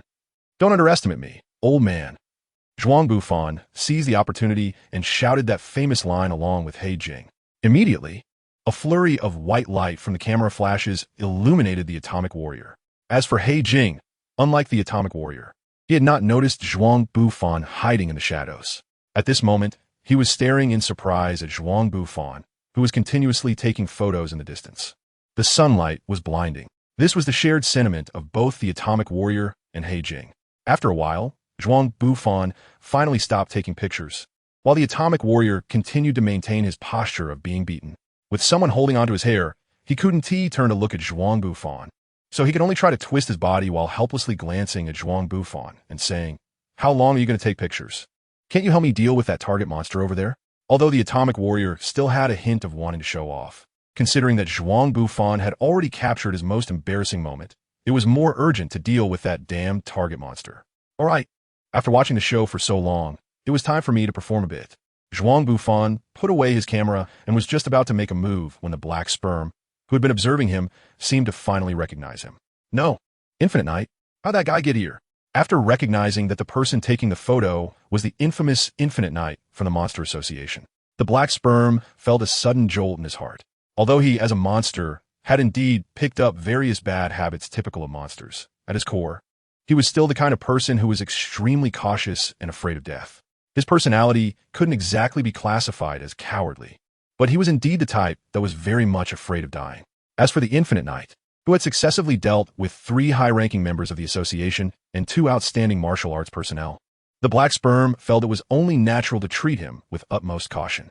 Although the black sperm didn't think his strength was weaker than that of Elder Centipede or the other powerhouse, it was always better to be careful. Just as the black sperm was wavering and considering retreating, a cruel scene suddenly flashed through his mind. Wang hunting down the cockroach monster. He vaguely remembered that the monster called Cockroach had at least the combat ability of a strong ghost and was potentially faster than himself. Yet, such an outstanding monster still couldn't escape the fate of being devoured by the Monster King Wang after failing his mission. If the black sperm felt considerable apprehension towards the Infinite Knight in front of him, then facing Wang, all he felt was fear. He had considered leaving the Monster Association to seek refuge elsewhere. But the monster named Big Bright, next to Wang seemed to possess the ability to see into people's hearts. The key was that His Majesty Wang listened to her opinions very much, making it hard to say whether he would be tracked down by Wang if he tried to escape. If he were to face Wang alone, the black sperm believed that with enough clones, he should be able to find a way to escape. But with Big Bright, added into the mix. Should he run? Or should he use the sandbag warrior as a shield and attempt a surprise attack? After thinking it over, the black sperm felt that he should at least try to sneak up on the Infinite Knight, especially since he had the sandbag warrior as a hostage. Even in the worst-case scenario, he believed he would still have a chance to escape based on his abilities. The black sperm made up his mind to prepare for a surprise attack on the Infinite Knight in front of him. However, before that, he still had one thing to deal with. Bang! Another heavy punch struck the atomic samurai. The black sperm didn't really want to finish off the sandbag warrior at this moment. After all, the atomic samurai was also an S-class hero. Even if he couldn't defeat him and was captured, he still posed a considerable threat. So before engaging with the Infinite Knight, he should at least disarm the atomic samurai. Let go. This was the black sperm's brief warning to the atomic samurai. No, this was the atomic samurai's pride as a top swordsman. Bang. The black sperm didn't say anything further. He simply responded to the sandbag warrior's pride with a fist the size of a water tank. No. This time, the atomic samurai's response carried a hint of tremor, and his tone was not as resolute as before. Bang! The black sperm's fist had transformed from the size of a water tank to that of a truck's front end. Just clatter. The atomic samurai had initially wanted to hold his ground a little longer, but when he saw the black sperm's arm morph into a scissor, he realized that if he hesitated any longer, he would have to personally demonstrate the one-armed Iaido technique. At that moment, the atomic samurai really wanted to press Zhuang Bufan, who was still standing there watching the show, and wanted to ask that guy when he planned to step in and deal with this target monster. In fact, Zhuang Bufan himself wasn't merely spectating. Although he was indeed preparing to deal with the black sperm personally, he had to consider that there was an ordinary elementary school student beside him, and the snotty little kid was still there. So before the battle began, Zhuang Bufan, who wasn't very skilled at finely manipulating his psychic powers, was continuously trying to establish a small shelter for him. Unlike shaping a solid stone ball out of rock or building a shelter to block the wind and rain, trying to create a protective shield strong enough to withstand attacks from strong ghosts without crushing the snotty little kid inside was indeed a time-consuming project. Zhuang Bufan had just finished shaping a protective shield with a diameter of about 1.5 meters when the black sperm was dragging the atomic samurai by his hair, charging towards him. It hurts. It hurts. It hurts. My hair. The black sperm, being a monster, knew very well that the sandbag warrior in his hands was quite easy to beat. Naturally, he used an extremely rough method, similar to a barbarian dragging a sword, to charge forward with the atomic samurai. However, this was not a pleasant experience for the atomic samurai. The pain from the collisions of his head with the ground was secondary. The most crucial thing was his meticulously maintained hair. In middle age, there are always a few things that can bring satisfaction. The atomic samurai, without any additional tasks or training plans, would return home every night before 8. Not smoking and only drinking alcohol in moderation. He even adhered to the principle of sleeping before 11 at night, quietly drinking a cup of warm milk before bed, resolutely refusing to carry fatigue into the next day. Aside from his identity as an S-rank hero and top swordsman, the atomic samurai was just a thoroughly boring middle-aged man. And for such a middle-aged man, apart from his achievements in his career, the only thing he could take pride in was his thick, dark hair. It's easy to imagine that at this moment, the atomic samurai, who had fallen into the hands of the black sperm, was not only enduring physical torment, but, more importantly, his heart was bleeding. My hair. Unfortunately, the atomic samurai's wailing did not earn the sympathy of the black sperm, nor did Zhuang Bufan care. He was preparing to set the black sperm on fire, and he certainly wouldn't care if his flames burned the atomic samurai bald. At most, he would say something like wildfire cannot be extinguished. It will grow again with the spring breeze to comfort him afterward. In fact, he did exactly that. Zhuang Bufan's jewel, representing the fire element, glowed slightly, and 2 red flames immediately appeared in his palms. As the light from the jewel behind Zhuang Bufan intensified, the fireballs in his hands continued to expand, rotate, and compress, eventually forming 2 flame spears. At the same time, as the temperature of the flames rose, the colors of the 2 flame spears gradually changed. They first turned from red to blue, then from blue to gold, ultimately forming 2 nearly 2-meter-long golden flame spears floating in Zhuang Bufan's hands. Undoubtedly, for a monster like the black sperm, who was immune to physical attacks, magical skills were his nemesis. However, the black sperm was not without countermeasures. He casually threw the atomic samurai in front of him, using his elbow to prop up the samurai's waist, treating him as a shield while continuing to charge forward. Humiliation. There was no doubt that the black sperm's actions were a blatant mockery of the sandbag warrior. What was even more terrifying was that Zhuang Bufan, that little brat, showed no intention of stopping. The atomic samurai was not afraid of death, nor was he afraid of injury. He was just worried about not dying with dignity. No one wants to die looking like someone who has been burned bald, and most likely without clothes. Frankly speaking, if the black sperm hadn't punched the atomic samurai twice, forcing him to drop his atomic slash, perhaps the shield named Sandbag Warrior would have helped him draw his sword to strike at Zhuang Bufan's flame spears. Even though they were teammates, the atomic samurai would definitely not hold back in this situation. But unfortunately, at this moment, the atomic samurai had no ability to resist. Although he still had some martial arts skills without his sword, it was clearly insufficient to free him from the black sperm's grip. At this moment, the atomic samurai looked at the 2 golden flame spears and felt that the light of the flames was somewhat green. Perhaps this was not an illusion, as his face was turning green under the glow of the flame spears. At this time, the black sperm was less than 60 meters away from Zhuang Bufan, and the flame spears in Zhuang Bufan's hands had just been concentrated to the extreme. Flame spears, unknowable fire. Zhuang Bufan shouted loudly, his arms moving forward in a throwing motion, as 2 flame spears flew straight towards the atomic warrior. WDNMD, you really can do it. Watching Zhuang Bufan show no intention of holding back, the atomic warrior felt despair in his heart. At this distance, he had no chance to struggle and could only silently await the judgment of fate. However, just as the flame spears were about to strike the atomic warrior, they rapidly disintegrated into a massive fireball, which then transformed into 2 flaming serpents that wrapped around the atomic warrior and pierced his chest and abdomen. I missed. Actually, this was my real attack route. I have to say, Zhuang Bufan's method of attack was indeed very clever. The flames grazed past the atomic warrior at the last moment, causing him to suffer almost no damage. As for why it was almost, the atomic warrior smelled the burning hair above his head, and without looking, he knew that his beautiful hair had definitely been singed by this guy. Zhuang Bufan's attack was highly effective, as the flame spear created 2 holes in the black sperm's body. The atomic warrior could even hear the black sperm's wailing. Undoubtedly, Zhuang Bufan's flame spear severely injured the black sperm, but it was still not enough to free the atomic warrior from its grasp. The black sperm's charging speed slightly decreased as it completely separated the part of its body pierced by the flame spear, enduring Zhuang Bufan's skill at the cost of sacrificing a part of itself. Then it continued to hold the atomic warrior aloft, using him as a shield to charge forward. The only difference was that Zhuang Bufan's flames had burned away a small portion of the atomic warrior's hair, resulting in his long braid being significantly shorter. This prevented the black sperm from grabbing his hair to charge forward as before, so it directly switched to gripping the atomic warrior's head with one hand. It was as if a deformed giant was carrying a chick, continuing to charge forward with the atomic warrior. Hey, is this really how it works? It's so despicable. Before the atomic warrior could voice any complaints, Zhuang Bufan spoke up first. Although he had concluded that magical skills were effective against the black sperm, he was constrained by the sandbag warrior, which prevented him from using any large-scale destructive skills.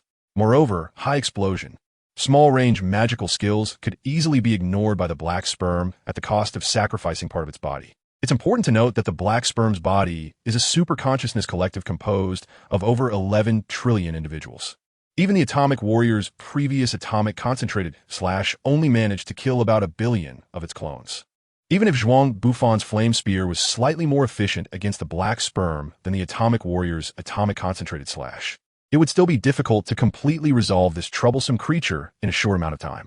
More importantly, Zhuang Bufan no longer had the opportunity to release the flame spear again, as the black sperm had already brought the sandbag warrior right in front of him.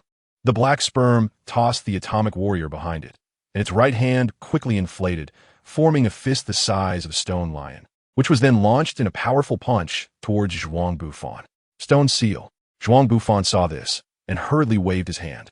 Even though he usually had the defensive power of a high-level dragon-class monster, he still had no intention of taking the hit from Black Sperm's powerful punch head-on. As Zhuang Bufan waved, 2 beads behind him, representing the earth and metal, glimmered slightly. Several concrete pillars mixed with steel suddenly rose up, blocking the space between them and forming a complex stone gate. Although this stone door was a shield hastily created by Zhuang Bufan, his current mental power was enough for it to withstand a frontal attack from a low-level muscle-type dragon-class monster. Even heroes like Sweet Mask, who excel in both strength and agility, might not be able to pierce through the stone wall Zhuang Bufan created with a single strike. Unfortunately, it was just one strike. Before Black Sperm's fist could hit the stone wall, it suddenly shrank, transforming into a chisel the size of a fist. With such a small chisel perched atop his massive arm, he perfectly concentrated all his strength onto that point, like a nail being hammered into wood, instantly breaking through the stone seal created by Zhuang Bufan. Zhuang Bufan was not surprised that the black essence broke through his defensive outer shell. After all, he was a formidable figure at the Dragon Peak level, and in terms of physical strength, he ranked just below King Da Shi within the Monster Association. If he couldn't even break through a stone door, he wouldn't have been able to hang the Atomic Warrior up and beat him. Not bad, but how much strength can one have at the end of a powerful bow? Zhuang Bufan silently praised, and then raised his left hand to shield his chest, forming a barrier with pure water to catch the punch thrown by the black essence. Block! Zhuang Bufan let out a roar, startling the black sperm with his strength. As a cautious individual, he had some knowledge about the Infinite Knights and was aware that this guy occasionally transformed into an incredible form. However, he never expected that even in a clear, superpowered state, this guy could possess such powerful close combat abilities. As for the Atomic Warrior, he had already been left dizzy by the Black Sperm's attacks. Yet when he heard Zhuang Bufan shout catch, he couldn't help but be startled, thinking about what kind of trick this guy was up to. Zhuang Bufan, catching the Black Sperm's punch with his left palm, had to admit that as a muscle-bound monster immune to physical attacks, the Black Sperm's strength was indeed beyond his expectations. Even though the punch was partially weakened by the stone gate, it still carried immense force. Zhuang Bufan's left hand slid back for 4 or 5 meters after catching the punch from the Black Sperm, only stabilizing its retreat with the aid of mental power. At this moment, the Black Sperm's arm swelled again, indicating that at the moment Zhuang Bufan blocked his punch, the Black Sperm had withdrawn a significant number of its clone cells. Zhuang Bufan was also startled by the sudden increase in strength and the suddenly swollen arms of the Black Sperm. Fortunately, he quickly reacted. He pulled his left foot back a step, leaning his whole body forward to gain some maneuvering space. His left arm, which was extended again, twisted sharply, deflecting the power of the black fist like a car's windshield wiper. Another explosive shout escaped, causing the Atomic Warrior to feel a wave of anxiety. He sensed that something bad was about to happen. Sure enough, as the power of the Black Sperm was directed behind Zhuang Bufan, the Black Sperm stumbled forward, unable to control its body. At that moment, Zhuang Bufan brought his right hand to his left shoulder, using the rotational force of straightening his body to prepare for a knife hand strike against the black sperm. Of course, facing the black sperm, which was immune to physical attacks, Zhuang Bufan could not rely solely on a knife hand strike. With this explosive shout from Zhuang Bufan, the red orb, representing the power of flames, behind him lit up again. A ball of eerie blue flame enveloped his right hand completely. If this strike hit the black sperm, the spreading flames would definitely deal a heavy blow, potentially even destroying this avatar. The black sperm was naturally aware of this, but in its disordered state, it was too late to throw the atomic warrior in front of it. So at this critical moment, it decided to quickly play the role of a punching bag, using its own body as a shield.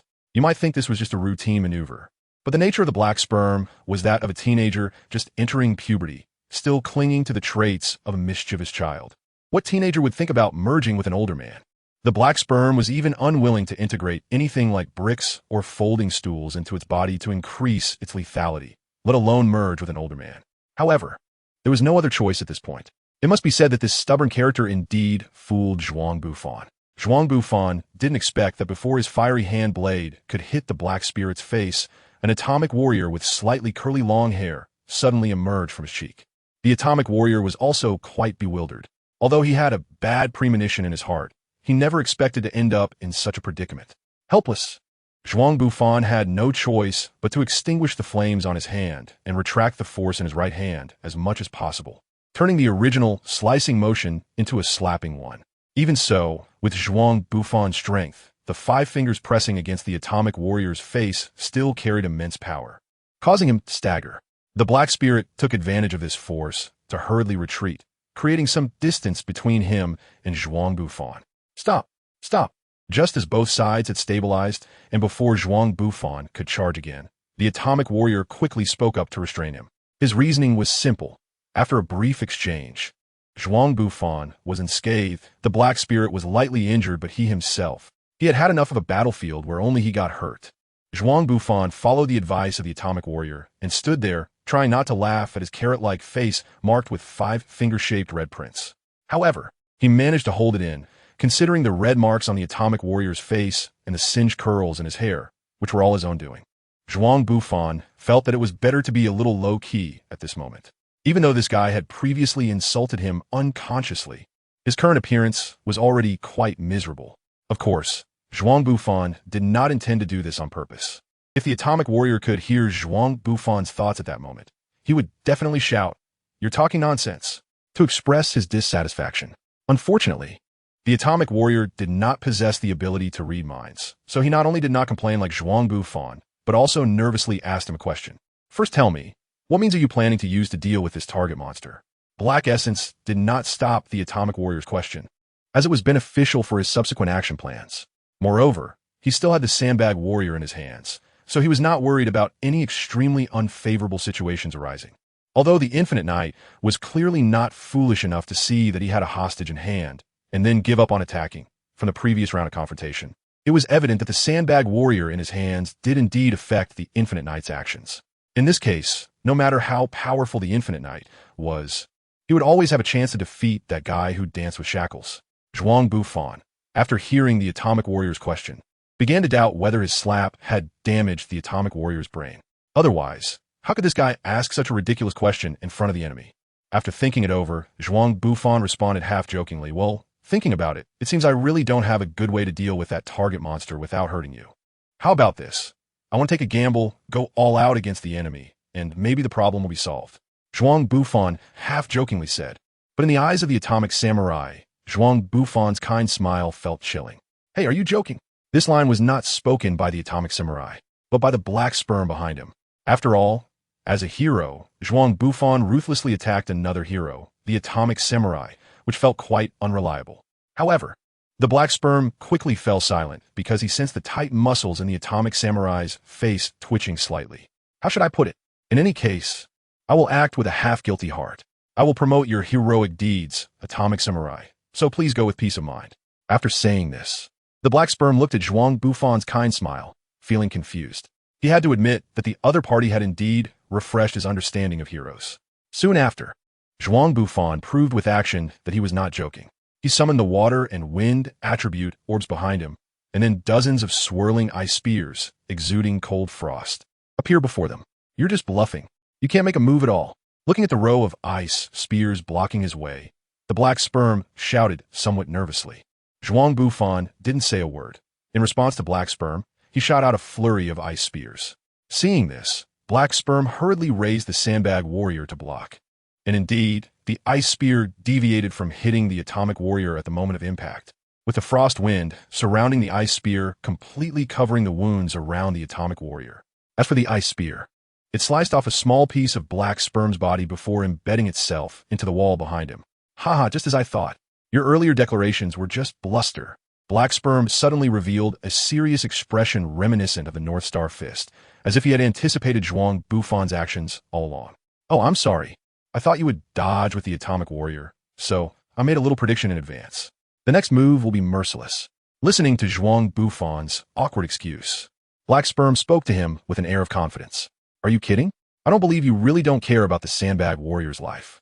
Hearing black sperm's provocation, the atomic warrior felt the coldness at the wound sliced by the ice spear and began to doubt whether Zhuang Bufan was indeed an undercover agent sent by the Monster Association. Perhaps the guy was just playing along with the target monster. Just as the atomic warrior was suspicious of Zhuang Bufan's identity, a group of ice spears wrapped in frost and wind shot toward him, with an unhesitating momentum to pierce through both of them. Even black sperm, who was initially confident, began to have doubts in his heart. Could this guy be serious? Looking at the overwhelming number of ice spears, black sperm thought to himself, and in shock, he hurriedly shrank behind the atomic warrior. Whoosh, whoosh, whoosh. Just like last time, the ice spears all deviated from hitting the atomic warrior at the last moment. Even due to the excessive number, Zhuang Bufan worried he couldn't control them all. Most of the ice spears had already deviated from their intended path, leaving only a few that grazed the atomic warrior, leaving some cuts on him. However, the frosty aura surrounding the ice spears remained on the atomic warrior, causing parts of his body to be covered in frost. Only a very few ice spears pierced through to hit black sperm, and the damage was very limited. As expected, you were just bluffing. Stand still and don't run. I'm coming over to deal with you. Watching black sperm's arrogant expression, Zhuang Bufan shrugged helplessly and said to the atomic warrior, Sorry, it seems I really have to use my full power now. I can't help you anymore. You should find a way to escape yourself. Escape on my own. Can you at least give me a weapon? Forget it. Just come out with a big move and take him out. I beg you, don't hold back. I really can't take it anymore. When the atomic warrior said this, his teeth were chattering uncontrollably, and he figured that even if he survived, he would inevitably catch a cold. Black sperm, however, politely did not interrupt their conversation. The key was that he was expelling the ice spears that had pierced into him, continuously freezing his body cells. In his view, the ice spears created by the infinite night, while not very lethal, had a persistent freezing effect that was indeed quite uncomfortable. After quickly expelling the frostbitten cells, black sperm charged at the atomic warrior again. Meanwhile, Zhuang Bufan sighed, and the three orbs of earth, gold, and fire behind him lit up. A massive rock sphere filled with flowing magma rolled and smashed toward black sperm. Fool, it's going to dissipate just before it hits anyway. I know the weaknesses of you heroes all too well. Black sperm's tone was full of mockery. He had already figured out the infinite night's tactics. As expected, the lava fireball exploded just before it was about to hit the atomic warrior, scattering everywhere. Just as black sperm was about to continue mocking Zhuang Bufan, hundreds of flame-infused slashes severed his arms and body. Atomic 100 slash. Hearing the name of the technique coming from behind him, black sperm turned back and then realized that the sandbag warrior, who should have been acting as a shield, was now wielding two flaming steel knives, standing behind him like a swordsman returning from hell. The sudden attack from the atomic warrior caught black sperm off guard, especially since the two flaming long knives caused his body, which should have been immune to slashing, to lose that effect. After hundreds of flame slashes, his body had been charred significantly, and the remaining cells were continuously burned by the flames engulfing him. In a panic, black sperm had to detach the remaining parts of his body, reforming into small black sperm. That flaming knife. Damn it. How did he realize that the infinite night was actually trying to give him equipment? The group of tiny black sperms did not reorganize immediately. Faced with an atomic warrior who could deal sufficient damage after weapon enchantment, the previous monstrous form had become meaningless. However, the thought of just running away was also very unwilling for black sperm. More importantly, The unshackled Infinite Knight could definitely unleash a devastating move to eliminate all his current split forms. In front of these two deadly beings, trying to manipulate these cells to escape and recover them was not an ideal choice. Would he just surrender? No. Black Sperm certainly did not intend to do so. To effectively deal with the Infinite Knight, this avatar had merged 500 billion individuals. Even after 2 rounds of confrontation and the Atomic Warrior's enchanted slashes, nearly 300 billion individuals still survived. If he were to just give up, it would take a considerable amount of time to cultivate these cells again. Moreover, just like his opponent, Black Sperm also had a killer move that he hadn't used yet. He only needed to delay a little bit of time. Just a little time to prepare. Damn it. Sandbag Warrior, when did you realize the true purpose of that sneaky little guy over there? Countless Black Sperm avatars crowded tightly in the narrow corridor, with tens of thousands of identical faces uniformly questioning. The scene was quite shocking. So stupid, target monster. Finally free from the constraints, the Atomic Warrior has returned to his original rebellious and arrogant demeanor. Although he is a mentally strong swordsman, considering everything that just happened, Zhuang Bufan could understand the Atomic Warrior's desire to show off at this moment. However, with such a good opportunity to shine, how could Zhuang Bufan let that guy have the spotlight? Of course, he noticed when I released the Ice Spear. For you, the most lethal skills should be energy explosion type skills like lightning and fire. Yet I released the Ice Spear, which, aside from inflicting a cold effect, doesn't deal much damage, and not just once. The purpose was to prevent the punching bag. No, I mean the target, the Atomic Warrior, from suffering burns from a high temperature. Otherwise, why would I keep releasing that inefficient Ice Spear? Seeing Zhuang Bufan's smug expression, the Atomic Warrior's originally rebellious face instantly darkened. Just thinking about his embarrassing appearance earlier made the Atomic Warrior wish he could find a crack in the ground to hide in. Unexpectedly, that guy Zhuang Bufan seized this opportunity to mock him subtly. If it weren't for Zhuang Bufan sending him a pair of swords during the crisis, helping him escape and regain some face, the Atomic Warrior would probably feel like committing seppuku right now. Even so, this incident has become an unspeakable scar in the Atomic Warrior's heart. Cough, cough. Let's not talk about the escape anymore. Let us discuss how to deal with this target monster. As he spoke, the Atomic Warrior raised his hand to take action, but at that moment, the group of Black Sperm clones crawling all over the tunnel began to laugh sinisterly. What couple of big fools. Did you really think I only had this few clones fighting you? As he spoke, the ceiling above Zhuang Bufan suddenly collapsed, revealing another robust black clone, only slightly smaller than the one that had previously captured the Atomic Warrior. In the instant it descended, it unleashed a flurry of punch shadows, covering all the space above Zhuang Bufan. Ola, Ola, Ola, Ola, Muda, Muda, Muda, Muda. Do you think I wouldn't be on guard after you revealed your clone ability? Zhuang Bufan seemed to have been prepared as the gem behind him lit up and the reinforced concrete rock pillar collided with the heavy punch coming from the Black Sperm. The hammering fist of the Black Sperm directly shattered the stone pillar Zhuang Bufan used to block it. But this mixed stone pillar with reinforcement kept appearing around Zhuang Bufan and continuously surged towards the Black Sperm. Meanwhile, the group of Black Sperm individuals that had been confronting the Atomic Warrior also charged towards Zhuang Bufan. Target monster, don't run. Seeing that the Black Sperm showed no intention of acknowledging him, the Atomic Warrior became furious and chased after the Black Sperm with his knife. When Zhuang Bufan saw the wave of Black Sperm attacking him from the side, he scratched his head, and then the fire element gem behind him lit up. Countless tongues of fire rushed towards the wave of Black Sperm. Everyone, combine, facing such a large and dispersed wave of fire. The Black Sperm wave simultaneously let out a loud shout, and then quickly gathered to form a brand new individual. Following that, it struck with a palm, splitting apart the fiery tide set up by Zhuang Bufan, and continued to charge towards his position. Die for me. The two Black Sperm roared in unison, and then the frequency of strikes against the rock pillar increased, while the Black Sperm on the side also accelerated again. How foolish. You really don't think your current attack methods can have any effect on me, do you? Zhuang Bufan looked at the two black spirits attacking him from the side and decided not to hold back any longer for the Atomic Warrior to vent his frustration. Behind him, the soil, fire, and metal beads lit up simultaneously, and the rock pillars beside him were replaced by fiery columns flowing with magma. At that moment, the black spirit charging at him from the side reached right in front of him. How foolish of you. This is exactly my escape route. Just as the two black spirits were about to touch the fiery columns that Zhuang Bufan had condensed, the two massive black spirit monsters suddenly disintegrated, transforming into countless tiny black spirit creatures. They leapt through the gaps of the fiery columns and then ran behind him.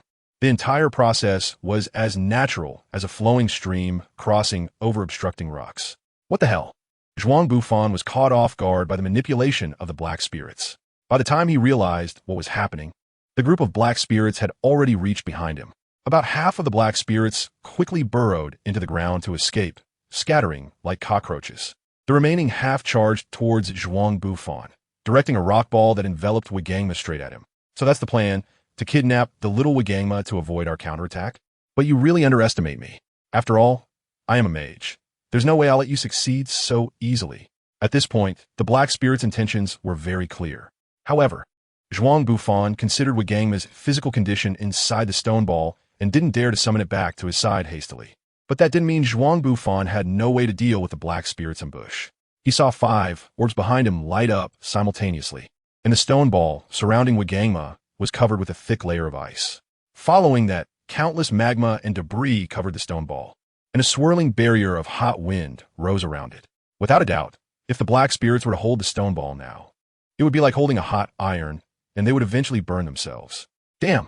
Looking at the fiery ball in front, dripping with magma and continuously emitting hot wind, the black spirit let out a curse. Undoubtedly, after Zhuang Bufan's modifications, the cost the black spirits had to pay to execute their original plan was far heavier than they had previously estimated. But at this point, they had no choice. The burly clone of the black spirit showed no hesitation, opening his arms and diving headfirst towards the stone ball. His strong arms, as robust as a bull's legs, pressed against the lava-dripping stone ball, along with his head and neck, enduring the blasts of hot wind. The damage inflicted by the black spirit was no less than Zhuang Bufan's earlier flaming spear attack, and perhaps even a bit more. Yet, the black spirit showed no signs of letting go. He straightened his neck, and the skin of his head began to carbonize as he pushed against the massive stone ball. With a powerful thrust of his legs, he charged rapidly into the distance. Resorting to hostage-taking again? What a despicable creature. But how long can you keep running while carrying such a massive fireball? Zhuang Bufan spoke while increasing the weight of the fire element on the stone ball, causing the flames on the fireball to suddenly double in size. Hot, hot, hot, hot. The black sperm, holding onto the stone ball, continued to wail but had no intention of letting go. As he ran, he kept scattering his clones to escape. Even the atomic warrior could see that this target creature was pretending to take hostages, using the opportunity to flee. But they had no way to stop him. After all, they were heroes and could not allow the black sperm to do anything harmful to the public. TCH, was there really no time to deal with the fleeing minions at this point? The atomic warrior glanced at the scattered black sperm clones, spat on the ground, and stopped paying attention to them, instead pursuing the main target with his sword. The subsequent events were extremely simple. When this black sperm clone had escaped with about half of its cellular bodies, it was finally caught up by the pursuing atomic warrior. One atomic slash directly ended the life of this black sperm clone. In the back and forth, the black sperm sacrificed approximately 1 trillion individual cells to recover the remaining cloned cells, including the losses from the earlier battle with Zhuang Bufan. The black sperm had lost a total of 3 trillion individuals. This massive cell consumption was quite a significant blow to the black sperm, which had only 11 trillion in total. In short, when the last individual, cast aside by the black sperm, turned to ashes under Zhuang Bufan's flames, the stone seal wrapped in lava also dissipated its heat. Zhuang Bufan snapped his fingers, and the scorching stone ball cracked open, revealing the shivering snotty child trembling inside. It seemed that the snotty child would end up catching a cold after going outside, just like the atomic samurai. It must be said that this human child, who had not suffered any harm among the Monster Association, ended up with a severe cold under Zhuang Bufan's protection, which is indeed ironic. What should be done next? Someone has to escort this little brat back to a safe place, right? This was said by the atomic samurai, and Zhuang Bufan could guess that he was really longing to go back upstairs, enjoy a hot pot meal, and then wrap himself in a thick blanket for a good sleep to sweat it out. However, given his status as a top swordsman and an S-class hero, the atomic samurai naturally wouldn't say it outright, especially in front of the snotty child. So he could only hint to Zhuang Bufan, hoping the other party would provide him with an opportunity. Oh, in that case, please take the snotty child back to the top level. Zhuang Bufan understood the implied meaning of the atomic warrior's words. He used his mind to pick up the atomic blade he had thrown on the ground in the distance and handed it over while saying here. The atomic warrior stared blankly at the atomic blade Zhuang Bufan handed him, momentarily stunned before taking back his own atomic blade. Reluctantly, he placed down the two inferior steel knives that had been enchanted by Zhuang Bufan. Zhuang Bufan noticed the lingering expression on the atomic samurai's face and instinctively asked him, "Do you want me to help you with a long-term enchantment on your atomic slash? But there's a chance it might break your treasured sword." The atomic samurai initially felt tempted by Zhuang Bufan's proposal, but upon hearing that his beloved sword might be damaged, he quickly shook his head and rejected Zhuang Bufan's suggestion. A dignified swordsman should not rely on external objects to enhance his own strength. Zhuang Bufan found it somewhat amusing to hear the grandiose words of the atomic samurai. But then he thought about how tragic it was for the samurai to be hung up and beaten by black sperm, so he decided not to continue mocking him. Just then, the snot-nosed kid, who was leaning against a piece of the fireball to warm up and had just regained his composure, chimed in with a cutting remark. "Isn't the samurai sword considered an external object? If one doesn't use external objects to demonstrate their strength, then they should belong to heroes like Alloy Blacklight or Silver Fawn, right? Mr. Infinite Knight probably counts too." The snot-nosed kid was just speaking from his feelings, but the careless words of a child his age can be the most hurtful. At least, the atomic samurai was clearly affected by the snot-nosed kid's remarks. His face shifted from pale to flushed, and he hurriedly began to argue. The samurai sword cannot be considered an external object. Can a swordsman's skills be deemed as relying on external objects? He then went on to talk about the unity of man and sword, and how the sword is born from the heart, which made Zhuang Bufan and the snot-nosed kid burst into laughter. Just as they were laughing heartily, a booming sound came from underground, followed by a tremor that shook the entire underground palace. "Is there an earthquake?" The atomic samurai, who had never experienced the full force of a small tornado, tentatively asked, as it seemed even a swordsman capable of easily cutting through a building found it hard to imagine what a battle between high-level psychics would be like. Zhuang Bufan was somewhat worried about the situation with Tornado. After all, he wasn't sure if Saitama had come into contact with Orochi at this point in time. If Tornado had already engaged in battle with Sykes and Orochi before that, it was hard to say whether she might fall into any danger. Even according to the original storyline, Our Lady Tornado had been knocked out several times and had suffered quite a bit. In any case, the safety of Atomic Samurai and the Snotty Kid is up to you. I'll go down and see what the problem is. Zhuang Bufan didn't engage in more small talk. After giving the Atomic Warrior a brief reminder, he hurriedly dashed downwards.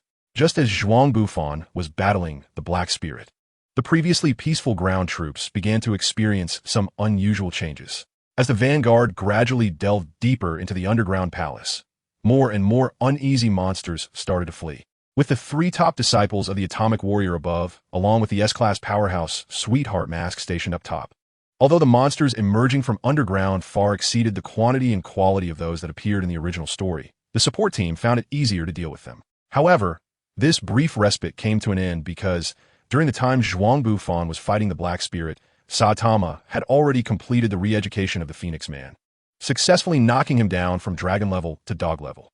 Naturally, the dragon level cat that had ambushed Saitama also quietly left the Monster Association after witnessing the absurdly powerful strength of that egghead, heading to the surface to begin its hunt.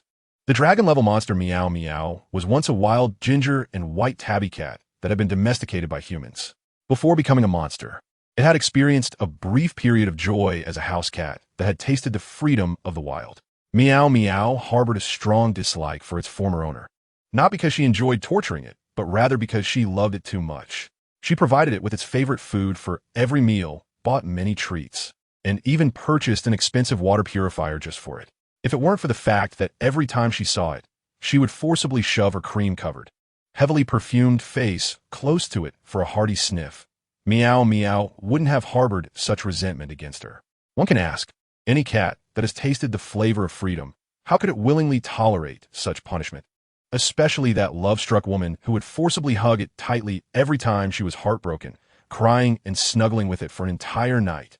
Even more infuriating was that this woman, who constantly professed her love for it, would say things like how great it would be if you could turn to a prince to repay me. And then, on a sunny day, she took it to the vet. And after that, there was no remedy or remorse. She wouldn't even allow it to hide in a corner for some peace. Poor Meow Meow had no choice It could only transform its grief into the strength to eat under that woman's tyranny.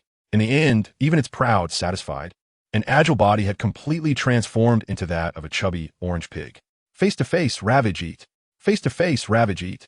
Face to face, ravage. After countless days of waking up startled during bright sunny days, Meow Meow finally awakened to its power as a monster. The once proud and agile body returned. No, it even gained the abilities of an evolved form. It could easily slice through buildings with its sharp claws, had reflexes and agility that no one could match, and only needed a 3 mm gap to move freely. The most important thing was its balls were back. At that time, Meow Meow no longer feared that woman. It was no longer afraid to hear Meow Meow. Where did Meow go? But when it truly faced its former owner, even with dragon-level strength, Meow Meow still felt intimidated. It could never forget the night it swore revenge after successfully becoming a monster. That detestable woman had just gotten off work, and the moment she saw it, she recognized it immediately. In her eyes, images of slitting her throat and having the wretched female owner bleed out right there flashed before it. Though it was just a fleeting thought, considering all those freeze-dried meat chunks, as long as that woman sincerely apologized, it could let her off the hook in the future. But when that woman excitedly ran towards it with her peach blossom eyes wide open and arms outstretched, pouting her lips like a lovesick girl, Meow Meow truly got scared. It quickly used its claws to slice through the wall and swiftly ran outside with its fur bristling. It lost, not because it succumbed to that woman's force, but because it gave in to its inner demons. As for the vow to ravage that woman and reclaim its tiger-like pride, Meow Meow had long thrown that aside. After all, it was just a cat. There was no need to adhere to human values. Now, it felt very free, and Meow Meow was quite satisfied with its life. If it weren't for the perverse actions of the sexy prisoner, which reminded Meow Meow of its painful past, it probably wouldn't feel so melancholic. However, it did sympathize with that guy Zhuang Bufan, as it clearly understood the feelings of someone who had been ravaged. So, it understood how desperate that guy felt when the sexy prisoner charged at the infinite night. I digress. In short, when Meow Meow discovered that the egghead cat scratcher was not so easy to use, it came to the surface. Although dignity meant little to a cat, for a top predator, Meow Meow felt it necessary to restore its damaged confidence, especially after encountering the sexy prisoner and that absurdly powerful bald egghead. Meow Meow still wanted to catch a few heroes to thoroughly ravage. Just like when it was still a cat, every time it was ravaged by that woman, it would always need to squash a few cockroaches to vent its anger afterward. However, now that it had gained strength, naturally, the prey it chose had to be upgraded as well. When the cat arrived on the surface, the heroes had already begun to take action. The entire ghost district of Z City was continuously overflowing with monsters. For the sake of combat efficiency, all the heroes began to form small groups and started to act. Meanwhile, the not-so-great Sweetheart Mask held down the center, occasionally supporting heroes in trouble while continuing to grade their performances. Perhaps due to trust in the Ki Steel trio, Sweetheart Mask didn't pay much attention to those three. It was precisely because of this that Meow Meow seized the opportunity to ambush Ki Steel. Cat punishment. The dragon-level monster cat took advantage of Ki Steel's moment of distraction while dealing with a monster to launch a surprise attack. With its strength, it should have easily crushed this A-class hero, not to mention using a sneak attack. But this surprise attack was not a life-and-death battle for Meow Meow. It felt more like a hunting game after a hearty meal. The nature of cats meant that before it had its fun with Ki Steel, it would never go all out to kill him. Moreover, Ki Steel's sixth sense honed through years of sword training sensed the intense killing intent at the moment Meow Meow attacked, allowing him to escape with only a wound on his left arm.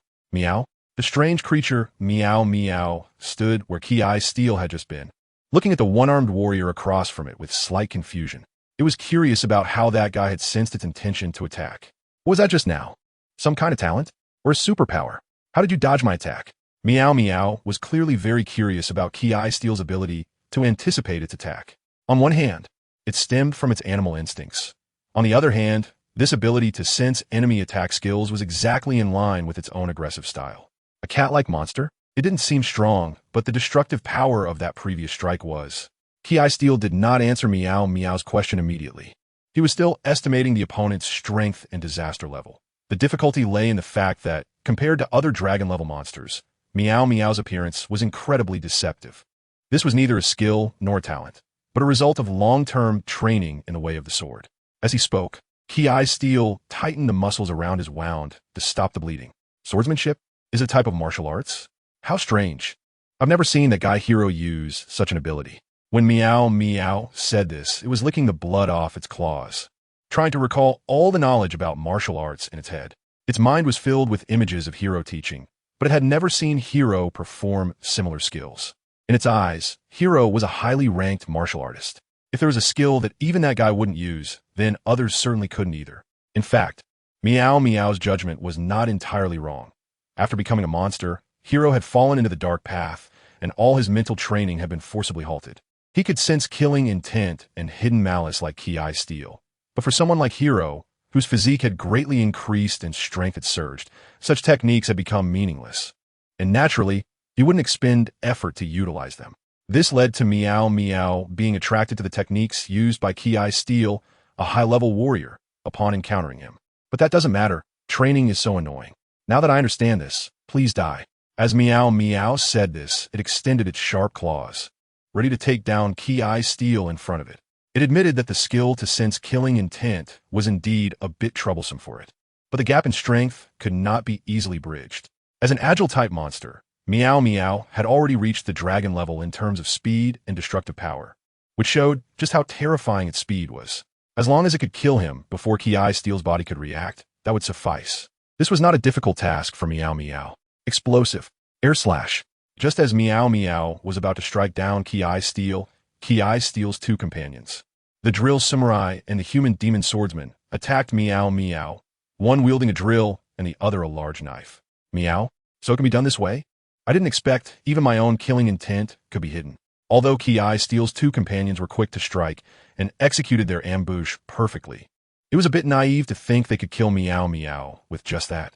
While Meow Meow marveled at the convenience of their skills, it twisted its body like an octopus to an incredible angle, easily dodging the attacks of the two. How is this guy so powerful? I'm afraid none of us three are his match. Seeing Meow Meow's agile movements, easily evading their comrades' lethal moves, a sense of despair arose in the hearts of Ki Steel's trio. Unlike their previous battles against the likes of Crossbow S and Demon Longhair, who, although strong, still fell within the realm of sword techniques that could be dealt with, this cat-like monster before them was a different story. Forget about sword techniques. It was a luxury to even touch the fur of the opponent with their blades. If it weren't for their teacher's frequent adversity training, they might have already been demoralized and wanting to flee. However, even though they hadn't lost their fighting spirit, for the Ki Steel trio, who could only handle ghost-level monsters, facing a dragon-level Meow Meow was still premature. Fortunately, there were other heroes on the scene, and Meow Meow was not the only one with dragon-level power. Boom! Just as Meow Meow revealed its claws, preparing to hunt again, Sweetheart Mask, who had been drawn by the noise of the drill samurai's big move, noticed the anomaly. With dragon-level power, he quickly realized that the cat-like monster Ki Steel's trio was facing was not something they could handle. So he took action. Although Sweetheart Mask appeared to be struggling under Zhuang Bufan's personality correction punch, that did not mean he was weak. On the contrary, Sweetheart Mask was strong. At least stronger than most dragon-level monsters. Unlike the sword techniques and hidden killing intent displayed by Ki Steel's trio, the agile martial artist Sweetheart Mask had no concept of hidden killing intent or overly profound combat tricks. However, his agile movements and the explosive power derived from his immense strength were enough for him to have the capability to deal with the monster Meow Meow. He bent his knees slightly, the muscles in his thighs tensed up, and as he straightened out, the ground where he had been standing cracked into a dense circular pattern, as if it had been hammered by a pneumatic hammer. Such explosive power naturally brought about unparalleled acceleration. Meow Meow heard a tremendous sound from afar, and with its high sensitivity, it immediately recognized that it was the sound of an object breaking the sound barrier. In an instant, the fur on Meow Meow's body stood on end, and almost instinctively, it arched its body and jumped to another spot to evade Sweetheart Mask's attack. Sweetheart Mask's hand strike sliced through the ground where Meow Meow had just been like a hot knife through butter. No, it was more like an axe splitting a dry log. So dangerous, human. With its keen sense of smell, Meow Meow detected a strange scent on Sweetheart Mask, similar to that emitted by monsters, which left Meow Meow puzzled. It was not confused about Sweetheart Mask's sudden attack. After all, mutual slaughter among monsters was far too common. It was simply puzzled as to why that guy, who should be a monster, was standing on the side of the heroes. Sweetheart Mask did not pay any attention to the monster before him. After Zhuang Bufan's lesson, his mind was still a bit muddled. At this moment, Meow Meow's appearance was just what he needed to end his troubling thoughts. He was good, and Meow Meow was evil. It was rare for the world to be so clear-cut. So all he had to do was take action. He didn't respond to Meow Meow's question verbally, but answered it with a pair of iron fists. The attack of Sweetheart Mask can be described with the words Dark Night, Thunder. Adhering to what a hero should be, Sweetheart Mask, who elegantly, swiftly, and safely takes down monsters, delivered punches that were extremely fierce and quick. This is because his techniques contained no grappling or non-lethal skills at all. Such fierce moves, combined with his terrifying physical prowess, truly resembled lightning in the night. Elegant, swift, deadly, and fatal upon contact. However, such speed was still not enough for Meow Meow. Far from sufficient. Do you think you could defeat me with that speed? Meow Meow confidently dodged Sweetheart Mask's attacks while relentlessly taunting him. Meow Meow was well aware that with its weak defensive capabilities, even a single heavy punch would likely leave it dead or severely injured. But it would not give the opponent that opportunity. Even the hero, who could barely keep up, would never catch this guy in front of it.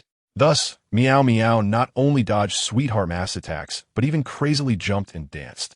It must be said that Meow Meow's dance moves were excellent. At least they made Sweetheart Mask blush and even caused a physiological reaction. Yes, he was aroused. His tightly clenched fist was even harder. TMD so annoying. Watching the cat-like monster in front of him dance provocatively without restraint, Sweetheart Mask's patience finally reached its limit. Since he began his hero activities, he had encountered countless predicaments, and even after gaining the powers of a monster and becoming synonymous with handsome heroes, he had faced life-threatening situations. But when had he ever been subjected to such humiliation? The enemy not only did not resist, but even danced a strange meow meow dance during the intervals of his attacks. Sweetheart Mask suddenly felt like a clown being toyed with. He couldn't help but tap into his monster powers, and under the cover of his trendy clothes, his muscles began to undergo a transformation. Monsterization power, activate. Such a heavy, killing intent. After Sweetheart Mask released his monsterization power, the three members of the Ki Steel team looked at him with astonished expressions. They considered themselves well acquainted with a sufficient number of monsters, but such a thick aura of killing intent was something they had never encountered before, especially when such ominous energy appeared in a high-ranking hero like Sweetheart Mask. It made them uneasy. Did high-ranking heroes have to endure such dark thoughts? Was this what Master meant by heart refinement? Ki Steel looked at the increasingly brutal battle scene of Sweetheart Mask and murmured to himself. Sweetheart Mask did not notice that Ki Steel had actually discovered his abnormality. Right now, all he could think about was how to smash the cat to fulfill his sense of justice. With Meow Meow speed, Sweetheart Mask's 10 power increase still couldn't do anything to it. But it didn't expect that the guy in front of it, called Sweetheart Mask, could suddenly unleash such powerful strength, causing it to momentarily be unable to react. The fur on its body was significantly ruffled by Sweetheart Mask's punch, especially the 3 long and beautiful whiskers on its left cheek. Although the already monsterized Meow Meow no longer needed whiskers to gauge width and maintain balance. Having half of them destroyed like this was still enough to make anyone angry. Cat punishment. Meow Meow's sharp claws struck towards Sweetheart Mask. Realizing that this attack couldn't be taken head-on, Sweetheart Mask sidestepped to avoid Meow Meow's claws hitting his main torso. At the same time, he continued to enhance his monsterization level, increasing it from 10 to 30, and only then could he withstand Meow Meow's cat punishment. However, this was not an acceptable outcome for Sweetheart Mask, because Meow Meow's claw strike hit his arm, causing him to reveal his monsterized body in an extreme moment. Thankfully, the other heroes were too far from Sweetheart Mask and couldn't see the transformation on his body. This couldn't go on. To defeat this damned cat-like monster, I must unleash all my power. But how could he, who had worked so hard under the identity of Sweetheart Mask, tolerate having his monsterized form exposed to everyone? However, he also had no effective way to make this group of support heroes retreat. These heroes, who had promised to come and provide support, were different from the citizens who had previously watched him fight. They had come here with the resolve to be sacrificed. Moreover, he had required these guys to have that mindset. But who would have thought he would encounter such a situation now? You guys, quickly retreat. Don't interfere with Sweetheart Mask's operations. Just when Sweetheart Mask was distressed about what to do, Ki Steel, who had quietly noticed Sweetheart Mask's abnormality, spoke up to help disperse the crowd. Upon hearing Ki Steel's words, Sweetheart Mask felt first joy and then shock. He wasn't sure if that guy had seen through his abnormality. He also didn't understand why the high-ranking disciple of the Atomic Samurai, who usually didn't get along with him, would still help him after noticing his impure side. But he no longer had time to consider that. The terrifying speed of the monster meow meow and the frenzied frequency of its attacks had already forced him to use nearly 50 of his monsterization power. Except for his forearm, neck, and that handsome face, all the areas covered by clothes on Sweetheart Mask had already undergone transformation. Unfortunately, the group of observing support heroes did not have any intention of retreating. As previously mentioned, perhaps they had not realized the difficulty of this task before coming here. But most of them had already had the awareness of facing death at any moment, even before they officially became heroes. Not to mention that passionate girl, the Commander Mizuki, who had no option of retreating when facing evil forces in her mind. A group of heroes were all thinking about how to help the struggling Sweetheart Mask. How can we help Sweetheart Mask? This isn't a battlefield we can participate in, right? A-level hero Acrobat Twintail said. But that's not a reason for us to retreat. If Sweetheart Mask fails, then we're the only ones who can stop it from reaching the civilian area to harm the citizens, right? B-level hero Green Vine responded to Acrobat Twintails. The heroes buzzed in disgust, and for a moment, they couldn't come up with any solutions. While Sweetheart Mask was also close to being unable to hold on and was forced to activate his full monsterization power. At that moment, the C-level hero Gourmet Connoisseur, who had been silently observing from the side, pulled out his specially made combat food pouch and took out a glass bottle filled with the color of horse manure. Then he asked Mizuki to throw it toward the center of the battlefield. Is this all it takes? Mizuki looked at the glass bottle in her hand with a puzzled expression, curious about what was inside. However, seeing the battle over there was so intense. It was better to use whatever tricks she had right now. The affirmative response from the player Mizuki was straightforward as she handed her spare whistle to the food connoisseur. With a sharp whistle, Mizuki shouted hey, and tossed the horse manure-colored glass bottle near the spot where the bizarre creature Meow Meow had landed. There was a loud crash as the silver bottle shattered, and soon, a strong scent of fresh grass mixed with a pungent alcohol aroma spread throughout the entire block. Just when the pressured Sweetheart Mask decided to abandon his idle persona and confront the bizarre creature in a fully monstrous form, Meow Meow, having caught a whiff of the strange grass scent, staggered as if it had drunk 20 pounds of 53-degree bulk white liquor. Not only did its attack frequency decrease, but its aim also became absurdly off, and even its agile movement started to take on odd steps. What on earth is going on with that guy? Seeing Meow Meow's strange behavior, everyone was left wondering this question. Especially Sweetheart Mask, who was battling Meow Meow, watched as Meow Meow transformed from a fierce beast 1 second to a drunken staggerer the next. The inexplicable change left him at a loss and hesitant to attack. But at least he no longer needed to enhance his monstrous form. That damn hero! He actually summoned 38 clones to ambush me. This adorable little cat. No sense of martial ethics. Finally, the swaying dragon-level monster Meow Meow fell down, uttering a line before collapsing. Sweetheart Mask looked at Mizuki, who had thrown the bottle, with a puzzled expression, as did the other heroes. Hey, I don't know. That was what the food connoisseur told me to throw. Under the sudden gaze of so many people, Mizuki, dressed in a thin tracksuit, felt a lot of pressure and quickly pushed the responsibility back to the food connoisseur, hoping he could clarify everyone's confusion. Super concentrated and purified catnip juice, mixed with a special alcohol extract. After this explanation, everyone suddenly understood and began praising him for being so capable. This was given to me by Mr. Infinite Knight, who said it might come in handy. The food connoisseur, feeling a bit shy from the compliments, scratched the back of his head. In the distance, the exhausted Sweetheart Mask took a deep breath, looked up at the sky, and finally spoke. Is that guy Infinite Knight again? It is well known that Sweetheart Mask is the only high-level hero who evaluates and scores the actions and states of other heroes. Out of respect for the profession of hero and some other considerations, Sweetheart Mask often studies a person's past based on the information provided by the association. The first time Sweetheart Mask noticed Zhuang Bufan was on a rainy afternoon. At that time, Zhuang Bufan was still a C-level hero and didn't even have a proper hero title. Logically, low-level heroes like Zhuang Bufan at that time shouldn't be on Sweetheart Mask's radar. However, his courage to rush towards monsters on television truly surprised Sweetheart Mask. Moreover, based on the subsequent information Sweetheart Mask received, this young man, who seemed incredibly weak at the time, had just a month prior been an ordinary person who struggled to even kill a chicken. but for some unknown reason, in just over a month, this unknown kid had grown to become a key figure in the battle against the demon-level monster Deep Sea King. Such a rapid growth rate genuinely frightened Sweetheart Mask. He even began to doubt whether this guy, like himself, had in some way already transformed into a monster.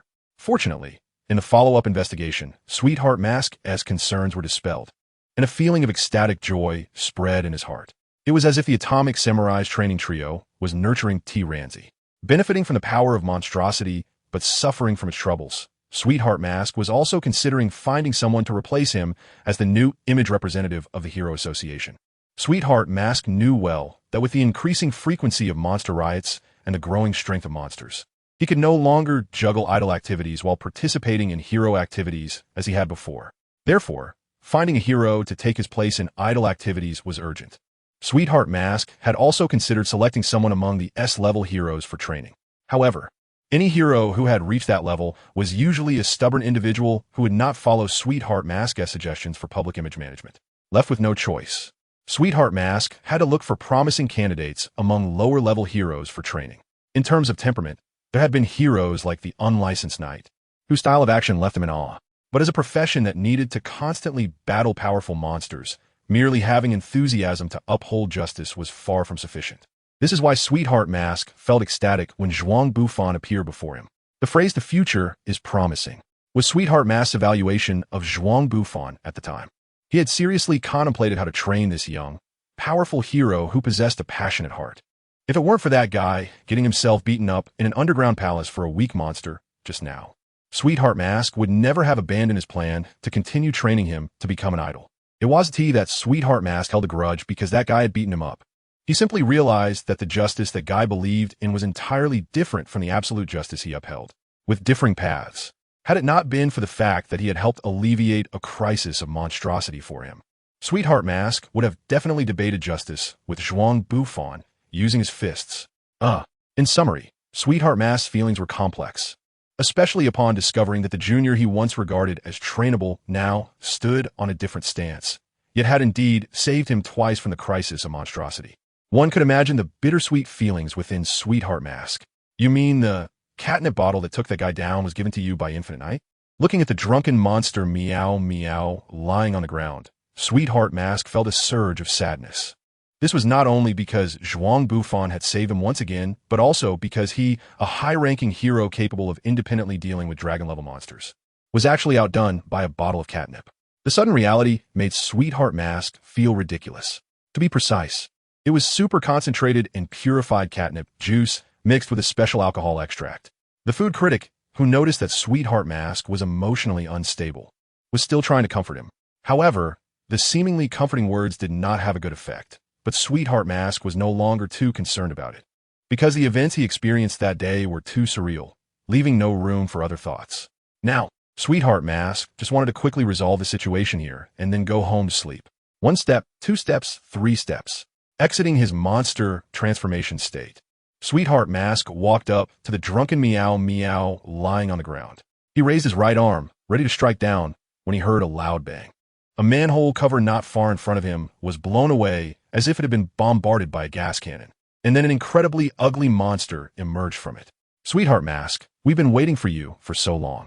I didn't expect you, as a hero, to flee at a critical moment, but it doesn't matter. I'm here to settle the score with you. The dragon-level monster, the ugly president, said while walking up from a sewer.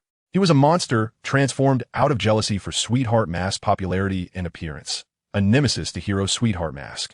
Besides possessing the power of a dragon-level monster, he also had special attributes targeting Sweetheart Mask. That's right, it was that face, ugly in every angle, which even a perfect photography post-production team couldn't save. Although Sykes was not clear about Sweetheart Mask's actual situation, she did notice that when faced with this specific type of monster with poor human form appearance, Sweetheart Mask indeed struggled to exert his strength. By the way, to confirm Sweetheart Mask's condition, Sykes sent many monsters to disturb him. Even the 4 monsters that ambushed the concert were sent by her. Considering that Sweetheart Mask did not trigger this taboo when facing the grotesque monster with dozens of eyes, or the slim, yet disfigured acid face monster, she probably knew that this special attack effect against ugly monsters was an attack on Sweetheart Mask's subjective aesthetic. Simply put, it was a psychological disorder. given that Sweetheart Mask was still able to activate his monster transformation powers after seeing the true face of the Crossbow S. We have reason to be curious about what his aesthetic standards were like. Of course, Sweetheart Mask and Zhuang Bufan were unaware of these little episodes. If encountering Zhuang Bufan was considered the start of Sweetheart Mask's unlucky day, then it was destined that he would not be the only one having a bad day. In the tunnel in front of the underground palace, King, the current biggest face of the Hero Association and regarded as the peak of S-class power, was moving cautiously. His journey to this point had been incredibly arduous. Even with King's strong luck attribute, it was impossible for him to be unscathed while facing so many monsters along the way. Yes, the monsters that attacked him on this journey had successfully splattered King with their blood at the cost of their own lives. There was even a monster that, in an unfortunate collapse incident, managed to smash its own head and gave Mr. King a heavy bump on the head. This was the only injury King sustained before infiltrating the center of the Monster Association. Where's this? I clearly thought about moving upwards. But why do I feel like I'm getting closer to the dangerous area of the final boss? King wailed as he looked down the tunnel ahead. Just then, a lazy male voice echoed in his ear. I guess you've dealt with quite a few monsters along the way. King turned toward the voice and found Zhuang Bufan standing behind him with his arms crossed. As one of the few who knew about his current strength, King immediately let down his guard upon seeing Zhuang Bufan. The fears and hardships he faced along the way turned into tears at that moment. King looked at the guy who was teasing him, and he had never felt that this cheeky face was so endearing and respectable. Forget about that, Mr. Zhuang. You understand me. Although everyone calls me King, I'm actually just an ordinary person.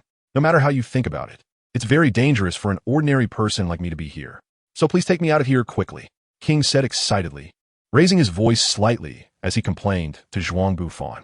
Zhuang Bufan, however, looked at the person in front of him with a calm expression, carefully observing the clothes smeared with the blood and brain matter of monsters. Zhuang Bufan was really curious about how many monsters this lucky king had killed along the way to get himself splattered with blood of various colors: red, orange, yellow, and green. So, instead of responding to King S' request, Zhuang Bufan scratched his slightly itchy ear from King S' shouting and continued to ask with a calm expression. So how many monsters did you actually kill to get yourself covered in, blood? Seeing that Zhuang Bufan didn't seem to have any intention of taking him to the ground anytime soon, King felt quite disappointed. However, he thought he had no other means of self-preservation at the moment, so he reluctantly answered his question. 70? 80? Probably around there, but they were all killed by the collapsing ceiling, passing laser cannons, or were drilled to death by flying drills. It has nothing to do with me. In fact, a few might have died from being scared by my blood, but that can't really be counted as me killing them. They might even have a history of heart disease. King S' emotions were still quite agitated, and Zhuang Bufan was left dumbfounded.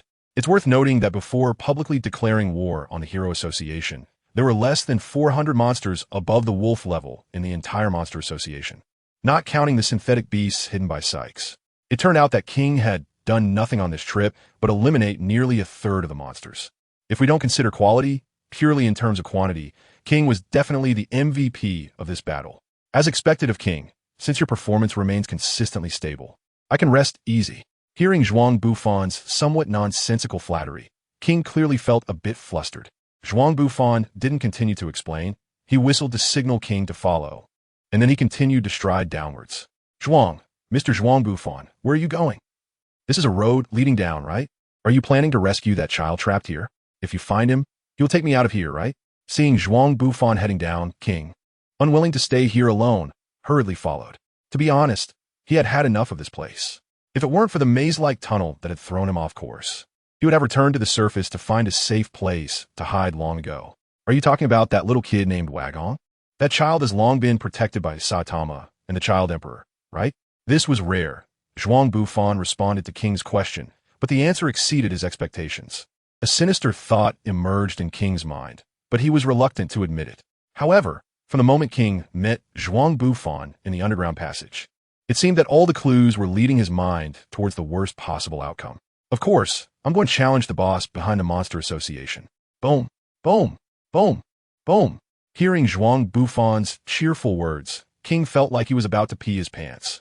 Even the King engine was startled into activation. King had participated in strategic meetings of the Hero Association. He clearly understood how powerful the boss behind the Monster Association, the man known as King Orochi, truly was. The monsters he encountered along the way had been instilling this concept in him. He knew that Zhuang Bufan was strong now, but no matter how strong he was, he couldn't reach the level of Mr. Saitama, right? Yet, he looked so relaxed and confident. Perhaps Mr. Zhuang Bufan could easily handle that monster named King Orochi now. Holding on to this lucky thought, King asked with a tone of anticipation, Mr. Zhuang Bufan, may I ask what your chances of winning are? Chances of winning? That's hard to say, but based on my understanding of King Orochi, if we would really fight, it would probably be a 70-30 split. Only 70? Isn't that a bit risky? Upon hearing Zhuang Bufan's answer, King's heart grew increasingly uneasy. What was he thinking? 70% is for him. With my strength, I only have at most 30%. Thud! Just as he finished speaking, King, overly frightened, felt his legs go weak and directly knelt on the ground. If it's only 30%, let's not provoke him. King looked at Zhuang Bufan, who was full of confidence, and sincerely advised. Don't worry, I have a secret weapon. When the time comes, it will be 2 against 1. We can definitely crush that guy. Hearing Zhuang Bufan's response, King could confirm that this guy was definitely crazy. Not to mention whether his secret weapon could actually deal with King Orochi. Just the idea of 2 against 1 was already dangerous enough. No, if I stay next to him any longer, I will definitely die. A thought arose in King's mind, and then he ran away without looking back. Hey, where are you going? Just as King was about to escape, several concrete pillars mixed with steel bars blocked his path. Why? Didn't you already have a secret weapon? Just let me go. What are you talking about? My secret weapon is you. Looking at Zhuang Bufan's sincerely innocent expression, King fell into deep despair. Let me go. This is murder. Murder. King screamed, his voice sounding no better than that of a pig being slaughtered. Zhuang Bufan was dragging the flailing King on the ground, wondering if his joke had gone a bit too far. He didn't actually want to rely on King's strong luck attribute to crush the King of Serpents. Well, okay, maybe he did have a little bit of that thought. In any case, what Zhuang Bufan valued was King's nearly unbeatable skills in the game. As for why he needed King's Emperor-level gaming skills, let's talk about that later. Right now, Zhuang Bufan had something more urgent to deal with. How to calm down King, who was rolling on the ground in a tantrum. King, I was just joking with you. According to my calculations, that guy, the King of Serpents, should have been knocked out by Saitama by now. We're just going to check if he's really dead. There's no need to worry so much. Really? I don't believe it. It was rare for Zhuang Bufan to talk to King in a serious manner, but to King, his assurance didn't seem very reliable. Fortunately, at that moment, a dog named Pochi, raised by Saitama and tasked with guarding the King of Serpents, appeared in front of them. Zhuang, Mr. Zhuang Bufan, watch out behind you. During their conversation, Pochi had already approached them. It must be said that its massive body, shiny black fur like steel needles, and 2 rows of spider-like compound eyes were quite imposing, provided it didn't have that big lump on its head. It seemed Saitama had indeed been here. Perhaps he held back because he wanted a pet? King looked on in horror at Pochi, who was opening its mouth wide and gathering energy. He didn't understand what Zhuang Bufan was mumbling about. In his eyes, given Saitama's rough-and-tumble personality, it was impossible for him to leave such a fearsome beast alive. But thinking about those things wasn't important anymore, because no matter what, the energy orb in the beast's mouth was about to finish charging. If they didn't act quickly, they would definitely be wiped out by the energy wave cannon. Don't worry, this dog has already been trained by Saitama. Evidence, right? When Zhuang Bufan said this, he deliberately elongated his tone and then turned to Boki, loudly saying, "You sit down for me." Sure enough, after Zhuang Bufan jokingly said that, Boki seemed to have some kind of PTSD, obediently crawling to sit in front of the 2, sticking out his tongue as if to please them. Even King had never seen Boki so fawning. King was left speechless by this joking transformation. But it wasn't his fault. Zhuang Bufan always had a half-joking demeanor that made it hard to tell what was real. Just by saying one sentence, he managed to turn such a fierce beast into a well-behaved dog. If it weren't for witnessing it firsthand, no one would believe it. King awkwardly stood up, his expression seemingly saying, "Ah, so you were telling the truth." Then he tentatively confirmed with Zhuang Bufan, "So, Mr. Saitama really has been here, right? That means the guy called King Orochi has been taken care of by Mr. Saitama, right?" Looking at the recovering king, Zhuang Bufan breathed a slight sigh of relief, and, like an old friend, patted his shoulder and said, "When you're playing an RPG and have completed all the achievements except for the final boss, would you skip the boss after defeating the guards at the door?" Upon hearing Zhuang Bufan's theory, King thought for a moment, then shook his head firmly and confidently replied, "No way. In my first playthrough, I wouldn't even do any achievements. I'd just charge straight at the final boss." Truly, King, Unfortunately, they overlooked an important detail. The way this trio thought was quite different from most people, especially Saitama. 10 minutes earlier, Saitama was looking at the beautiful scene of Child Emperor hugging his robotic dog with a contented expression. At that moment, Saitama was indeed thinking that it would be great if he had a dog of his own, perhaps influenced by Zhuang Juju's little fox. The usually solitary Saitama was increasingly yearning to have his own guard dog. At this time, he was unaware that he was about to meet his destined two pets. In any case, having completed the rescue mission, Saitama naturally wanted to safely return these two kids to the ground. Next was Saitama helping the robotic dog perform a super jump, with Boki chasing after them, pretending to bite. Everything was proceeding in an orderly fashion, just like the comic Zhuang Bufan had seen in his past life. However, Zhuang Bufan, the unexpected butterfly that had entered the one-punch world, did make some changes. It wasn't he just about Sweet Mask being beaten up twice during the battle with the Monster Association, or finding Snot Bear early to indirectly give Atomic Samurai a cold, thinking of using a green onion as a special medicine. Rather, it was, seriously, can't you just sit down like a good dog? Saitama swung his iron fist, appearing like a deity in Boki's eyes. Instinct from the beast and wisdom from its dog ancestors reminded it that it was better to back down at this moment. However, it was a bit too late for Boki to back down. Fortunately, even though Boki was still a somewhat disobedient mad dog at that moment, as his destined master, Saitama still held back. So, with his swollen head, Boki was left whining in a corner. Don't look at me like that. It's your fault. As a dog, you shouldn't be barking at strangers. You know that. Years of experience fighting supermarket aunties for half-price vegetables had given Saitama the skill of unreasonable argumentation. Although seeing the tearful dog made him realize that he might have been a bit too harsh, Saitama still resolutely scolded him. By the way, since there's a guard dog watching, it means the behind-the-scenes boss is nearby. Should I deal with it? Saitama lowered his head and thought for a moment.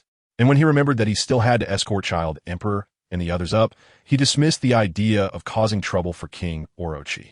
Forget it. Let us send them up first. I heard Child Emperor say that the green-haired, curly-headed kid also came down, which means that Zhuang Bufan guy should be coming down too. It should be fine to leave it to the two of them, right? If it really doesn't work, I can come down again later. For now, let us escort those two kids to the top. Saitama happily decided on this plan with a pat on his shiny bald head. Of course, Zhuang Bufan had no idea that Saitama had changed his mind midway, but fortunately, he had King with him. At this moment, King and Zhuang Bufan were still unaware that Saitama had only come to train the dog and hadn't gone to find trouble with the behind-the-scenes big boss. Just like Zhuang Bufan at that time, King, who believed in Saitama's strength, changed his previous cowardly attitude. Thinking he was safe, he even walked ahead of Zhuang Bufan. And during the distance to the central hall, no monster dared to attack the two. One could say that King had fully utilized the phrase, "the fox borrows the tiger's might." However, considering King's reputation in the Monster Association, it seemed more appropriate to say that Zhuang Bufan was borrowing King's might. Without spending too much time, the two arrived at the very center of the Monster Association. The throne of the underground palace, an endless cavern of 1,000 Buddha statues. Is this the center of the Monster Association? It seems Mr. Saitama really took care of that guy called King Orochi. But how do we confirm his death? You're not going to make me jump down, are you? By the way, how deep is this cavern?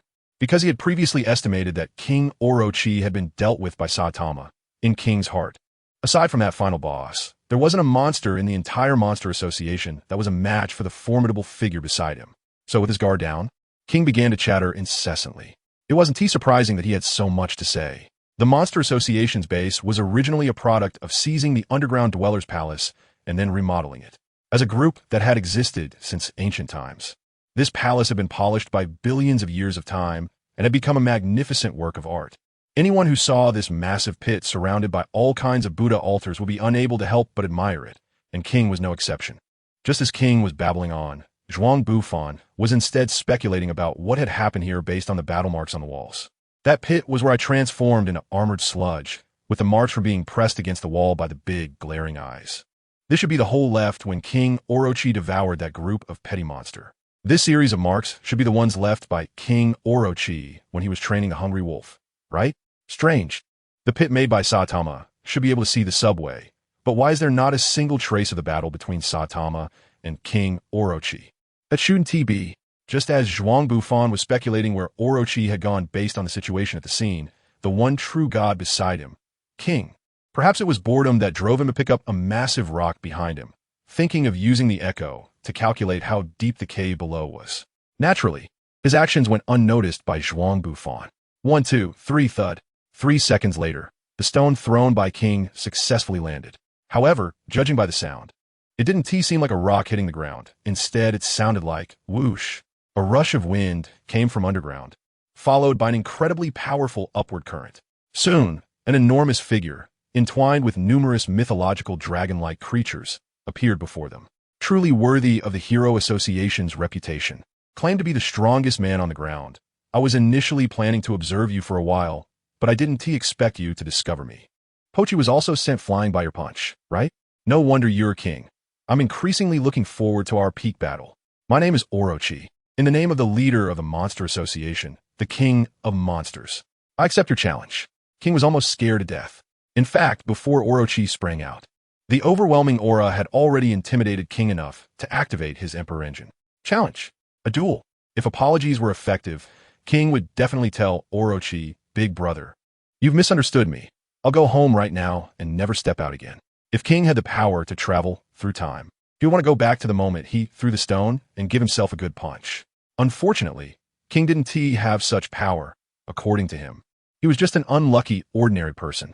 So, when facing Orochi, he could only tense his face and crank the Emperor engine to its maximum power. This way, he could at least pretend to be formidable and hold on for a bit longer. Otherwise, he might be killed in an instant. Wait, fortunately, just when King was about to lose his composure, Zhuang Bufan spoke up. However, before he could finish his sentence, Orochi angrily roared, Armor Mud. You should be called Infinite Knight now, right? You damn traitor. I didn't expect you to dare to appear before me. Just wait. Today I will kill you. It was rare for Orochi's tone to not be as cold as a corpse, but filled with some anger. This wasn't because Orochi was petty. He couldn't forget Zhuang Bufan infiltrating the Monster Association to cause trouble. Although he was the king of monsters, claimed to be the strongest monster in the world, in reality, he was merely an experiment cultivated by SYX, a body that SYX intended to possess sooner or later. Naturally, he was subject to various limitations imposed by that wicked woman SYX, akin to putting a leash on a dog. When Zhuang Bufan disguised himself as Armor Mud to join his ranks, Orochi truly believed he was close to confronting that woman. But the outcome? In short, Orochi genuinely wanted to kill Zhuang Bufan.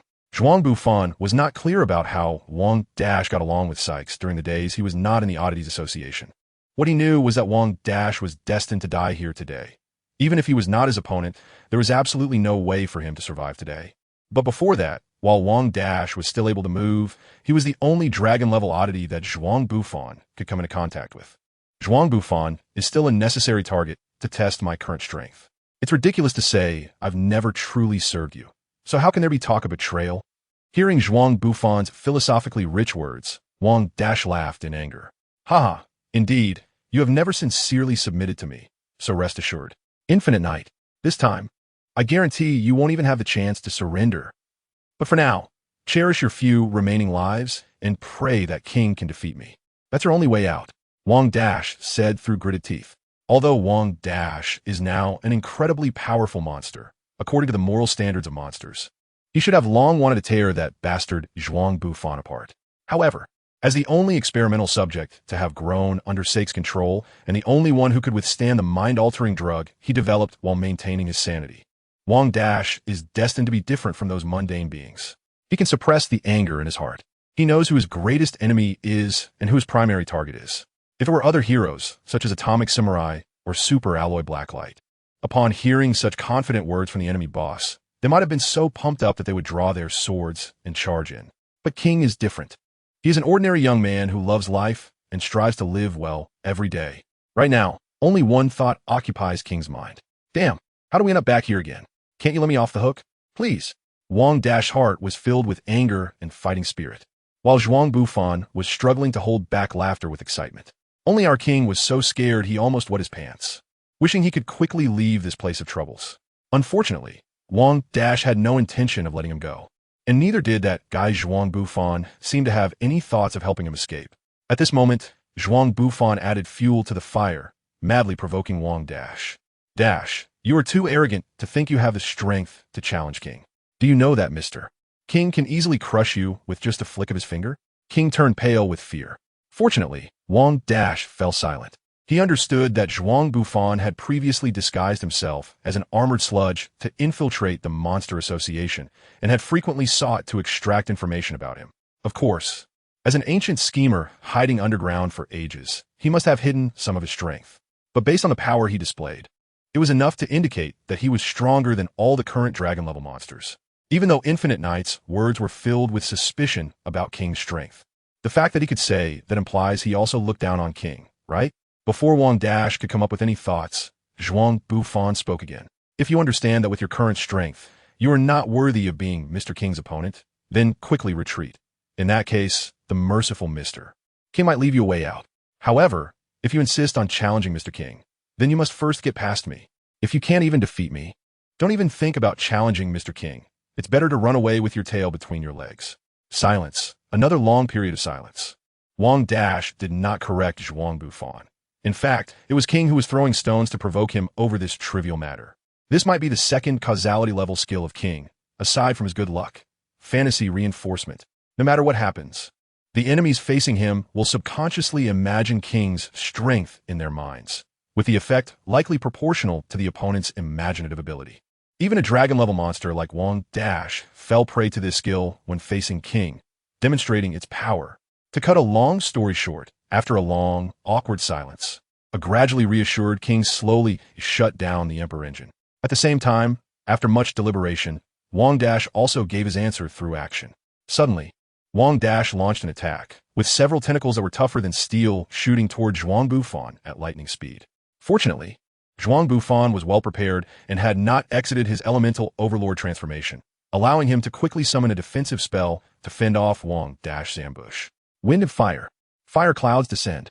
The moment Zhuang Bufan sensed Wang Dash's unusual movement, he realized that summoning a highly defensive stone pillar for protection would likely be too late. With no other choice, he could only try to quickly summon swirling fire clouds for defense.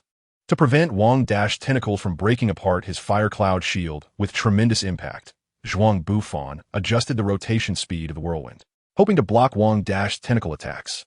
Unfortunately, the fire cloud shield was hastily summoned under pressure. Although the intense flames burned Wang Dash's tentacles, and the strong winds successfully reduced their terrifying kinetic energy, they were still easily shattered by Wang Dash, as dozens of carbon-coated tentacles surged toward Zhuang Bufan. Fortunately, the fire cloud shield bought Zhuang Bufan a little time, allowing him to swiftly summon a thick rock barrier about half a meter around him. Boom! The fleshy whips struck the rock wall Zhuang Bufan summoned, and the tremendous force almost shattered the wall completely under the impact. However, the fleshy whips ultimately did not break through the rock wall's defense. With no other option, Wang Dash could only tighten his fleshy whips again, preparing for the next round of offense. Now it's my turn. Take this, Flame Dragon. Zhuang Bufan naturally would not let this precious opportunity slip away. Even before Wang Dash made his move, Zhuang Bufan had already begun secretly crafting his most destructive spell, the Flame Dragon. If it weren't for Wang Dash, that old schemer, acting just a fraction of a second faster, it would still be uncertain who would ambush him. However, this was also good. Taking advantage of the gap in Wang Dash's attack, Zhuang Bufan suddenly launched his own strike, and this precious moment was not much different from being the first to attack. Suddenly, 6 giant magma serpents shaped like dragons appeared, with gaping mouths and lava dripping from their bodies, charging towards Wang Dash through the flames. The suddenly appearing flame dragons posed a tremendous threat to Wang Dash. The flame dragons refined by Zhuang Bufan are strong enough to withstand the full force of high-ranking dragon-level monsters without collapsing. As a combination of earth, fire, and metal elemental attributes, it is difficult to find a complete counterattack method against the flame dragons. With such a terrifying weapon appearing 6 times at once to besiege King Orochi, it is essentially equivalent to 6 high-ranking dragon-level monsters with immense destructive power attacking King Orochi simultaneously. It's no wonder Zhuang Bufan considers this his ultimate move to ambush King Orochi. However, it's too naive. While their destructive power as an offensive means is sufficient, their slow speed allows me at least 9 ways to deal with them. As King Orochi mocks, he unsealed the fierce dragon coiling around him. 8 thick and ferocious giant pythons, gathering massive energy in their mouths, unleashed a world-destroying white light at the moment the flame dragons were about to pounce on him. Faced with King Orochi's ultimate technique, Zhuang Bufan's 6 flame dragons were naturally no match and were all turned to black ash, disappearing into the air. Mr. Zhuang Bufan, are you sure you can defeat this monster? King, who initially breathed a sigh of relief upon learning he wouldn't have to participate in the battle, couldn't help but worry after seeing King Orochi's terrifying destructive power. However, his words sounded to King Orochi like, "Can you do it, Infinite Knight? If not, let me take the stage." This unexpected remark startled King Orochi, causing one of its dragon heads to shake and shoot the white light off course. After all, even King Orochi wouldn't think of fighting on 2 fronts when facing King. Rest assured, if magic doesn't work, we'll resort to physical attacks. I still haven't used my ultimate move. It's hard to say whether Zhuang Bufan's words reassured King, but Wang Dash indeed felt at ease. After all, he no longer had to face King in a 2-on-1 situation. Activate Super Transformation. When it comes to showing off, our Lord Zhuang is the best. In a situation where both sides are trying to kill each other, he still remembers to show off, which speaks volumes about his mental fortitude. Wang Dash certainly wouldn't pay attention to the strange things Zhuang Bufan said, but King was increasingly suspicious that Zhuang Bufan might have a problem with his head. Fortunately, as Zhuang Bufan's muscles gradually exaggerated and a mercury-colored liquid enveloped his body to form a shiny silver armor, King finally confirmed that Zhuang Bufan wasn't crazy. He was just showing off. Invincible War Demon. Strength 300, Agility 300, Constitution 200, Invincible Power. You can freely convert the multiplier of the bonuses gained in this form, with the minimum converted bonus attribute being 100. Killing Intent. Burns your spirit. Prohibits the use of all mental abilities, corresponding to gaining elemental immunity equal to your current psychic power. And all your attacks carry the effect of Evil Spirit Affliction, reducing the opponent's life recovery by 90. War Demon Body. When activated, all reflex nerve speeds increase by 200. Combat Intuition 1. Gains the enraged state. Effect doubles when provoked, thinking slowed by 50. Demon Weapon. Exclusive weapon in Invincible War Demon form, based on the form's usage, providing states like Armor Break, Bleeding, Impact, Toughness, Magic Immunity, Shock, Split, Sharpness, Limb Severing, Recovery Reduction, and Stamina Reduction. Due to the skill Killing Intense influence, using this item no longer consumes the host's psychic power, and the item no longer provides additional base attribute bonuses to the host. Sacrifice Intelligence for power. In short, just charge in.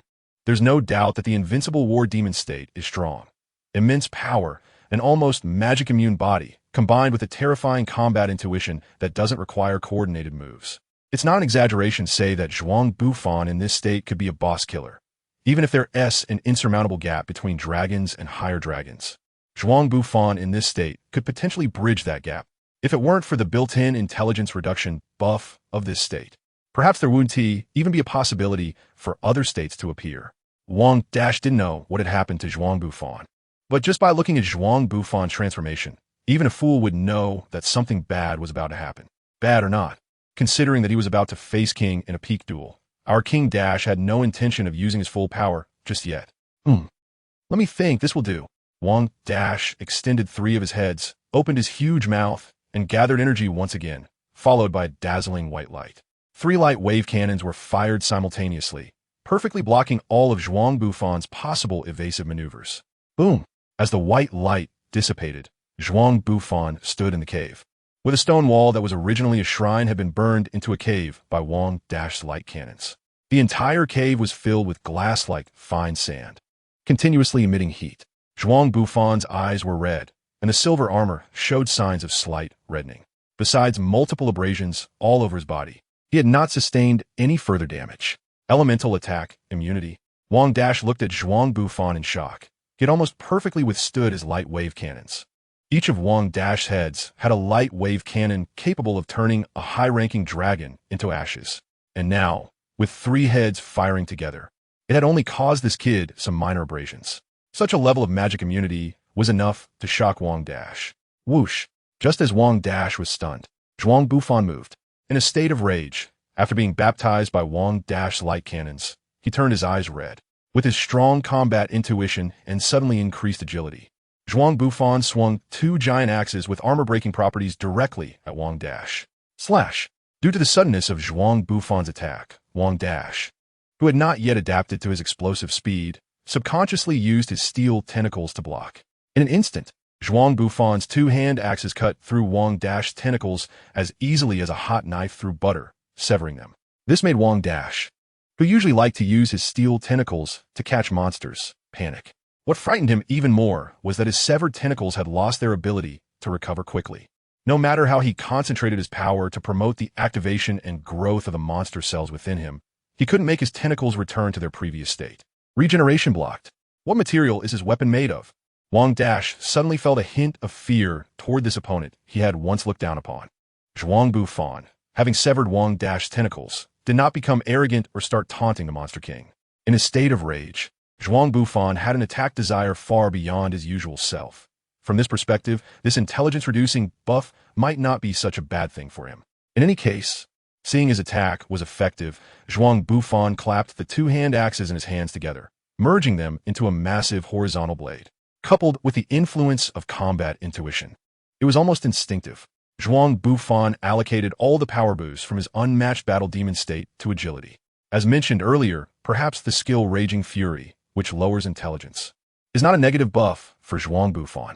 Normally, according to Zhuang Bufan's logical thinking, after achieving results in battle, he would never change his combat strategy unless absolutely necessary. Although Zhuang Bufan, with his suddenly increased speed, successfully severed Wang Dash's tentacles, it does not mean that Wang Dash's speed is slow. On the contrary, with a rank above Dragon, Wang Dash's speed at that moment was just enough to surpass Zhuang Bufan's speed. If it weren't for underestimating the enemy and the mistakes made in his approach to combat, Zhuang Bufan might not have been able to injure Wang Dasha so easily. After all, monsters ranked above Dragon are still a superior existence compared to others. It's impossible to easily slay them just because of a simple physical boost.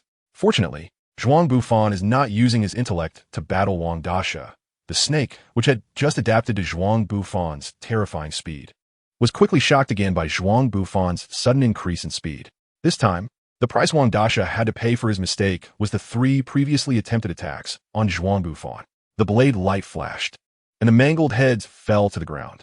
Wang Dasha looked in shock at his own torso on the ground. This speed can actually be increased from 3 times speed to 5 times speed. The increase this time was not as exaggerated as before. However, the additional 2 times speed just allowed Zhuang Bufan to go from slightly inferior to Wang Dasha's speed to now being faster than him. Simply put, the offensive and defensive momentum has changed. Above Dragon, this is currently the highest disaster level given by the Hero Association. Although the Hero Association usually acts very incompetently, their assessment of disaster levels is one of the few things they do properly. Starting from the Wolf level, each increase in disaster level brings a multiplication of threat. By the time it reaches the Demon level, it is capable of destroying a town, and at the Dragon level, it has the power to destroy multiple towns. Even the city-level units in the One-Punch world are composed of countless towns, and once a monster reaches the Dragon level, they can easily destroy them. From this perspective, in the One-Punch world, which is only 26 super-large cities, there is indeed no need to subdivide the levels between Dragon and God. After all, those who can destroy a city with a mere gesture have already reached the realm of gods, and are enemies that all of humanity must face. But who could have predicted that in this perilous world, there exists a super guardian like Saitama?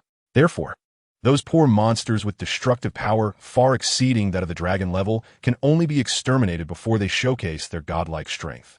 This is the tragedy of monsters above Dragon level, who have reached the realm of gods yet are not recognized as such.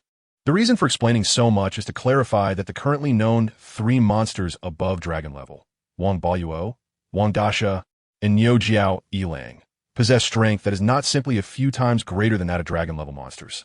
More importantly, it is the unique traits they possess. Wang Baoyuo has the trait of an abnormally resilient life force that can quickly recover even after being pulverized, as well as his combat state known as Meteor Explosion. Niu Jiao Yilang possesses near-death recovery and state upgrades, with each rebirth resulting in a leap in his physical attributes, offense, defense, and techniques.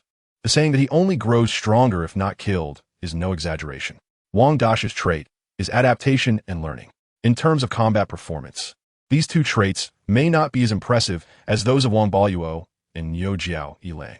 However, for those ranked below him, Wang Dasha is undoubtedly the hardest to deal with among the three monsters above dragon level. Let us explain the adaptation trait first.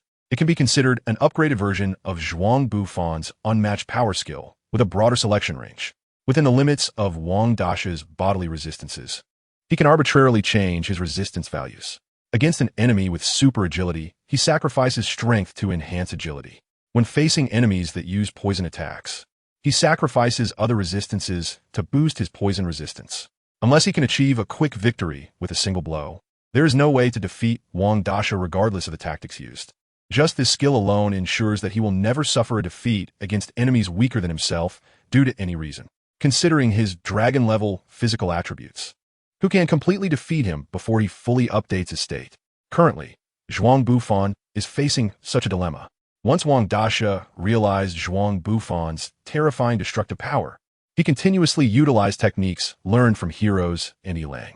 He kept using his tentacles, shoulders, and elbows to knock Zhuang Bufan away. It was reminiscent of Zhuang Bufan's battle against the hero, but this time, the scales of victory were tipping towards Wang Dasha. At first, Zhuang Bufan, wielding the demon blade, could still achieve occasional hits, severing a few of Wang Dasha's tentacles or delivering a blow to his torso. With the magic blade and his kill intent skill, he indeed caused Wang Dasha some trouble.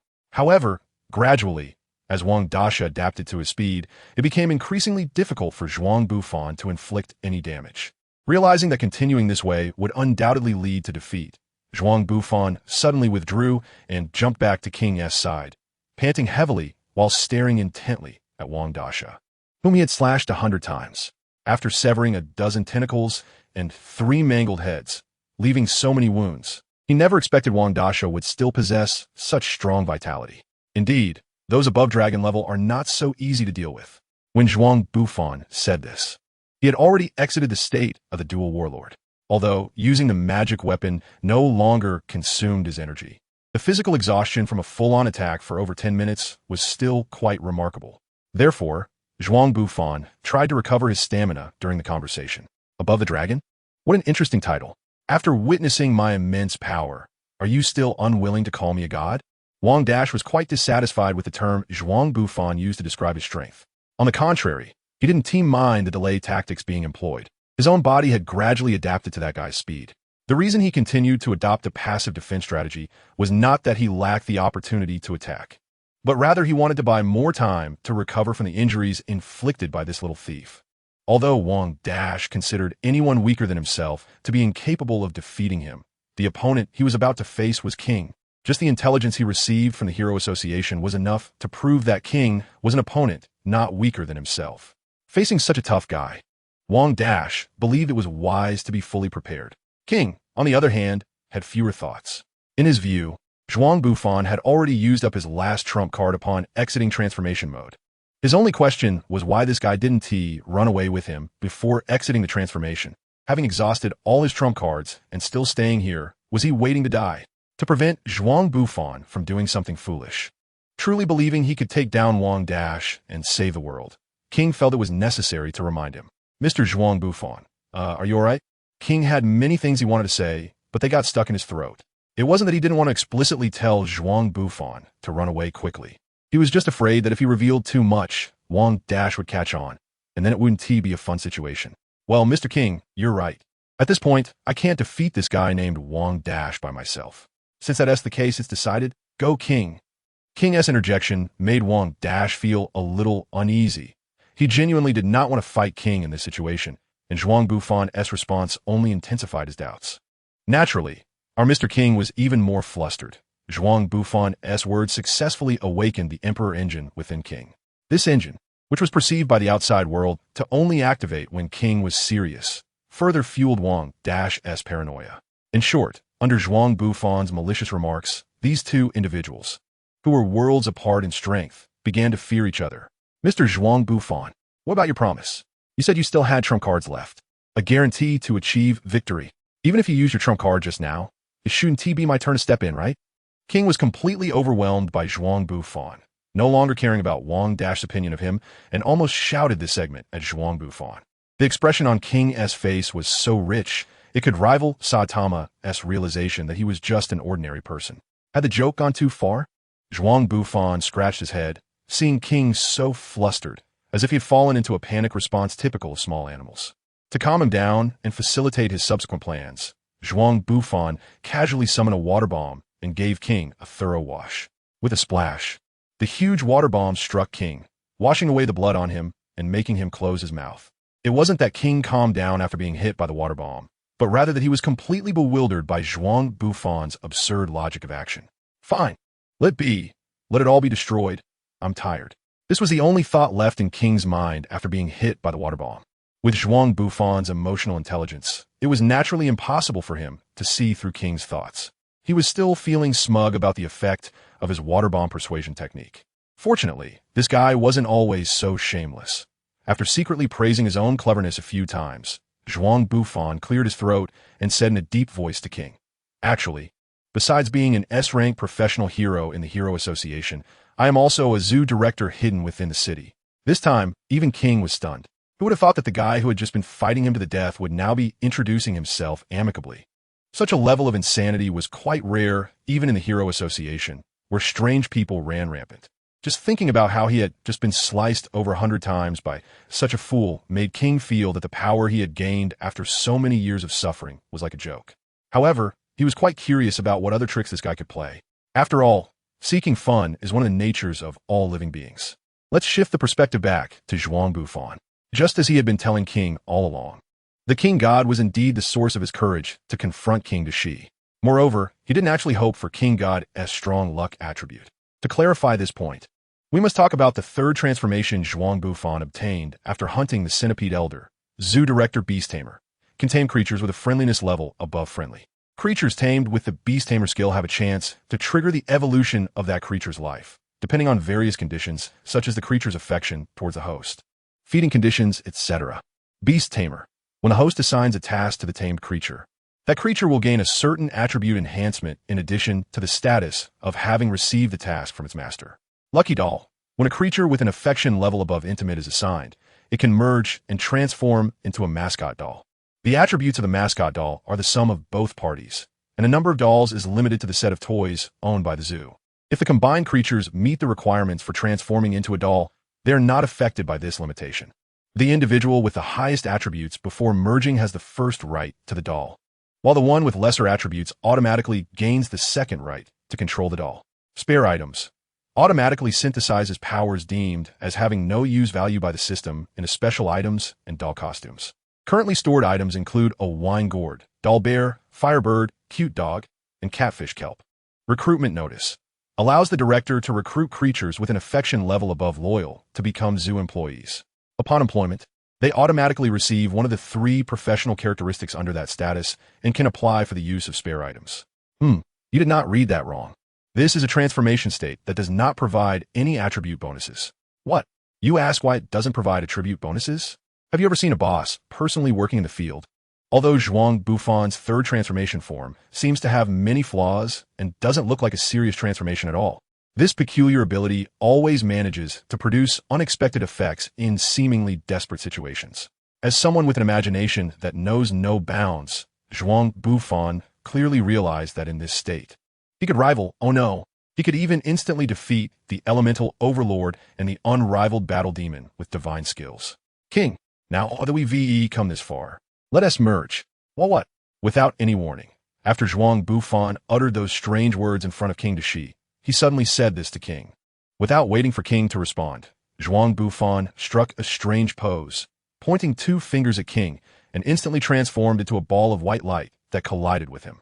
Then everything went dark, and when he opened his eyes again, he found himself in a space resembling an animated series from the last century, like Dragon Fighter.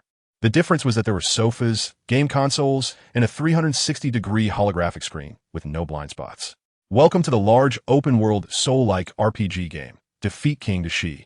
Please players start immediately, complete the tutorial level of this game, defeat the final boss King Dashi, and achieve victory in the game. As King looked at everything happening before him in confusion, Zhuang Bufan's mischievous voice rang out. At this moment, our king finally understood what his mischievous friend had been plotting all along. Zhuang, you must be the biggest fool developer in the world. What kind of game includes a world-class boss in the tutorial level? And there are no operation prompts, and death cannot be revived. Right now, King looked like an otaku at home, complaining about a game to a friend, staring blankly at the 100 realistic holographic screen in front of him. But when he picked up the incredibly complex and user-unfriendly game controller in front of him, a different kind of authority, unlike that under the Emperor Engine state, radiated from King. Even Zhuang Bufan, who often went to challenge competitions with King, was shocked by this imposing aura. However, this level of game difficulty is still far from enough for me. Truly King, even with inferior conditions in strength, agility, and physique compared to mine, he can still be recognized by the system as the primary controller. It seems that King really is that kind of unparalleled master among millions. Zhuang Bufan's spirit looked at the imposing and fearsome King Orochi, murmuring in his heart, filled with confidence. What's going on? King Orochi looked at the suddenly appearing black, plush bear in front of him in disbelief. He could sense that beneath this cute, fluffy exterior was a fierce beast. It was as if something was oozing out from the plush bear's skin, forming a terrifying Azura-like figure in the air that was even more powerful than himself. What is this situation? Is King that strong? Although he wasn't sure what tricks the Infinite Knight was playing. Judging from his performance after withdrawing from that strange battle frenzy state, his physical qualities were only slightly above those of a hero, which could already be considered a very powerful dragon-level monster. However, based on Orochi's own strength as a standard for evaluation, it was far from being considered qualified. If that was the case, the reason this plush bear could overwhelm him in momentum could only be due to the so-called strongest creature on the ground, King. Just as Orochi was astonished by King's strength, the plush bear controlled by King moved. Although Zhuang Bufan's usual speed could already rival a large number of agile dragon-level monsters. For the now agile King Orochi, the current speed of the plush bear was still not enough for him to take seriously. But here's the problem. Clearly, his speed had appeared to Orochi like a slow-motion video before, and his speed was far greater than that of this fluffy plush bear. Yet his tentacles simply couldn't hit this slow-moving bear. Whenever he thought he had succeeded, the plush bear always managed to evade all his tentacle attacks with extremely precise micro-movements. What terrified Orochi the most was that with his learning ability, he couldn't even analyze the techniques being used against him. Doesn't this mean that the techniques the opponent was using had already exceeded his understanding? It should be noted that whether it was the hero's signature skills or the Hungry Wolf's martial arts, Orochi only needed to see them once during a fight to perfectly replicate them and find a way to counter them. But now, he couldn't even understand what techniques the opponent was using to avoid his attacks, and this realization was overwhelmingly shocking for Orochi. Let's end the warm-up here. It's my turn to attack next. King controlled the plush bear, dodging Orochi's attacking tentacles, and quickly ran in front of him. Through the crystal-clear eyes of the plush bear, King stared at the fearsome face of this king of monsters. As the top-tier gamer controlling Zhuang Bufan's body, he no longer cared about Orochi's strength. His mind was solely focused on defeating this world boss. Take this, bear, rising dragon, perhaps due to the interference of their souls. King's words all transformed into bear language. Orochi could only hear the plush bear in front of him continuously saying things like Kuma Kuma, and he couldn't understand what it was saying at all. However, what King wanted to say to Orochi was no longer important, because the plush bear's furry paw had effectively conveyed King's will to the opponent. The pure black plush bear slapped Orochi's face, leaving a cute mark on his fearsome, stone-like visage with its soft, elastic paw. And it's not over yet. Big Dipper 100 burst meatball palm. King, while manipulating the plush bear, shouted loudly, while the plush bear rapidly swung its paws, chanting Kuma, Kuma. Under King's relentless combo, Orochi's tentacles finally couldn't support his body anymore and fell heavily to the bottom of the pit. He, the fallen Orochi, did not feel the slightest bit of anger. Instead, he began to cackle. After King finished that combo, he had no way to leverage himself, and at that moment, the plush bear was in a free-fall state. No matter how skilled King was, facing an environment where he couldn't leverage anything, he wouldn't be able to evade his attack. To ensure a fatal strike while not giving the strange plush bear any chance, Orochi gathered all his energy into the few remaining heads he had in his face, which had the paw print mark. 3, 2, 1, boom. A terrifying white light shot out. But before that, our king had already pressed a button adorned with a plump, red bird image. Held with a cold laugh from King, the plush bear, which was a fusion of him and Zhuang Bufan, suddenly split open, revealing a fire red, chubby bird plush inside. Although this bird-shaped plush looked a little clumsy, its speed was even faster than that of the previous plush bear. When King Orochi unleashed his world-destroying white light, King had already maneuvered the chubby bird to fly away by flapping its wings. However, saying that Orochi completely missed wouldn't be accurate. On the ground, Sweetheart Mask, who was confronting the ugly president, was paralyzed by her inner fear and dared not act, when suddenly a white light shot up, scorching half of the ugly president's face. From this perspective, it certainly matched the bloody and terrifying definition of violent aesthetics. As the white light dissipated, Sweetheart Mask looked at the half-burned face of the ugly president through a large hole and breathed a sigh of relief, saying without any sense of public morality. On the other side, the recently ambushed Big Bright, I was facing the wrath of Little Tornado. Big Bright, I was contemplating what method to use to test this woman's upper limit of strength when a scorching white light flashed past them. Startled by the sudden energy wave, Little Tornado lost control of her power and directly tore apart the vest of Sykes, Miss Big Bright Eye. What's underneath? Looking at the energy wave cannon capable of destroying a town, Little Tornado was quite curious about what was happening below. Perhaps because of Orochi's energy cannon. Little Tornado didn't manage to detect the real Sykes hiding underground controlling Big Bright Eye. But this didn't mean that the behind-the-scenes female demon of the Monster Association would have a good outcome. Damn it. Orochi, are you crazy? The house is going to collapse. Sykes grimaced and said that her current appearance was not much different from when she fused with the King of Serpents. After all, this was an energy cannon unleashed by the King of Serpents with all his might. It was like thousands of reverse-firing rocket boosters pushing the King of Serpents downwards. Such immense power could never be defended against, even if this underground palace was the culmination of thousands of years of engineering technology. If Sykes hadn't been struggling below, who knows if the King of Serpents would have penetrated the mantle to reach the core of this planet. One must say that this time, the King of Serpents' enlargement not only failed to hit Zhuang Bufan and King, but instead severely compromised his two teammates. With such an outstanding performance, the King of Serpents was definitely worthy of competing with Zhuang Bufan for the title of Best Trader of the Year. Was that puppet bird Zhuang Bufan?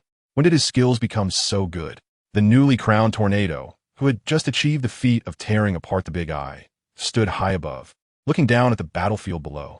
At that moment, Zhuang Bufan was using King's godly maneuvers and incredibly stylish positioning to humiliate the King of Serpents. Aside from the low damage and the King of Serpents' super recovery ability leading to a somewhat lackluster battle, it could be said that Zhuang Bufan was completely dominating the King of Serpents. So that the so-called freak, the King of Serpents? Looking at it this way, he really is quite a disgusting creature. Tornado looked coldly at the situation below. As the ace of the Hero Association, Tornado had always thought that this mission should be a solo venture into the Monster Association to resolve the crisis with her powerful and flashy methods. Now, however, that guy Zhuang Bufan had beaten her to it, but as one of the top powerhouses of the Hero Association, she naturally wouldn't intervene in a situation where Zhuang Bufan had such a clear upper hand. After all, that would suggest some suspicion of competing for credit. But wouldn't that mean Zhuang Bufan will become the main force of this battle and the most dazzling star of the entire battlefield? Tornado was quite unhappy. Well, should I send my dear, silly sister back up or go find that little hostage? Tornado observed Zhuang Bufan's battle for a while and felt that, barring any accidents, it should be a complete victory for him. Just as she was contemplating her next move, the voice of Atomic Samurai came through the communicator. Achoo! I rescued a kid named Snotty here. By the way, do you need my help, Sweet Mask? It feels like you're really struggling against that half-faced monster. Who are you? A group of heroes couldn't help but mock when they heard the buzzing voice from the communicator. We don't need your concern, Atomic Samurai. Hurry up and take those low-level heroes and retreat. Did you see that vertical white light just now? This is no longer a fight that those low-level heroes can participate in. Sweet Mask was indeed one of the more reliable individuals among this group of heroes and did not join Tornado or Child Emperor in mocking Atomic Samurai for his voice change period. Meanwhile, on the other side, Child Emperor and Saitama, who were escorting the little Wakamama to the surface, suddenly turned around after hearing Atomic Samurai's remarks and stared silently at the little Wakamama. Why lie? Saitama asked calmly, his tone devoid of any joy or anger, showing no signs of being upset. But it was precisely this calmness that made Wakamama feel scared. He clenched his fists in grievance, regret, and unwillingness flooding over him. After a long while, he finally responded, I'm afraid you'll take me to find that child. I want to leave here quickly. Upon hearing this, Child Emperor sighed. Although this genius boy had not experienced the childish days of childhood, he could understand Wakamama's despair and helplessness when trapped in a desperate situation. Even if this troublesome kid was indeed a bit annoying. You could trust us a bit more, Saitama said gently after hearing Snotty's reply, with no intention of scolding him. Wakamama bit his lip, his whole body trembling slightly. Although the other party hadn't uttered a word of condemnation, he felt very wronged. Wakamama also knew what it meant to conceal Snotty's whereabouts under such circumstances. He didn't think it was his fault. He had always believed in the strength of heroes. But Metal Knight is dead. What did you say? Child Emperor was startled by Wakamama's sudden statement and didn't understand what the child was talking about at this moment, so he stood quietly waiting for him to finish. When Snotty and I were locked up together, that guy told me that the S-Class Metal Knight was killed in one strike by the Monster King of Serpents. And he saw it with his own eyes. Even such a powerful hero was killed by the monster. You guys definitely aren't opponents. I don't want to wait to die here. Wakamama nearly shouted this out, while Saitama and Child Emperor remained silent. After about a minute, a bright red rubber glove was placed on Wakamama's head. Is it because you're afraid of the monster that you kept it hidden? You can trust us a bit more. I told you, you can't defeat that monster. Even Metal Knight couldn't withstand a single blow from him. How could the other heroes possibly? Just as Wakamama kept complaining to Saitama, Saitama extended a finger to block his mouth. Then, with his other hand, he continuously patted Wakamama's head, calmly and firmly saying, "What I mean is believe in our heart to protect the people. As long as heroes can still act, we want to let you suffer even a little bit. Well, after all, we are heroes." Feeling that he had just delivered a cool line, Saitama stood up a bit awkwardly and scratched his bald head. Child Emperor silently commanded his robotic dog to knock open the passage above, thinking that this B-class hero seemed a bit different from other adults.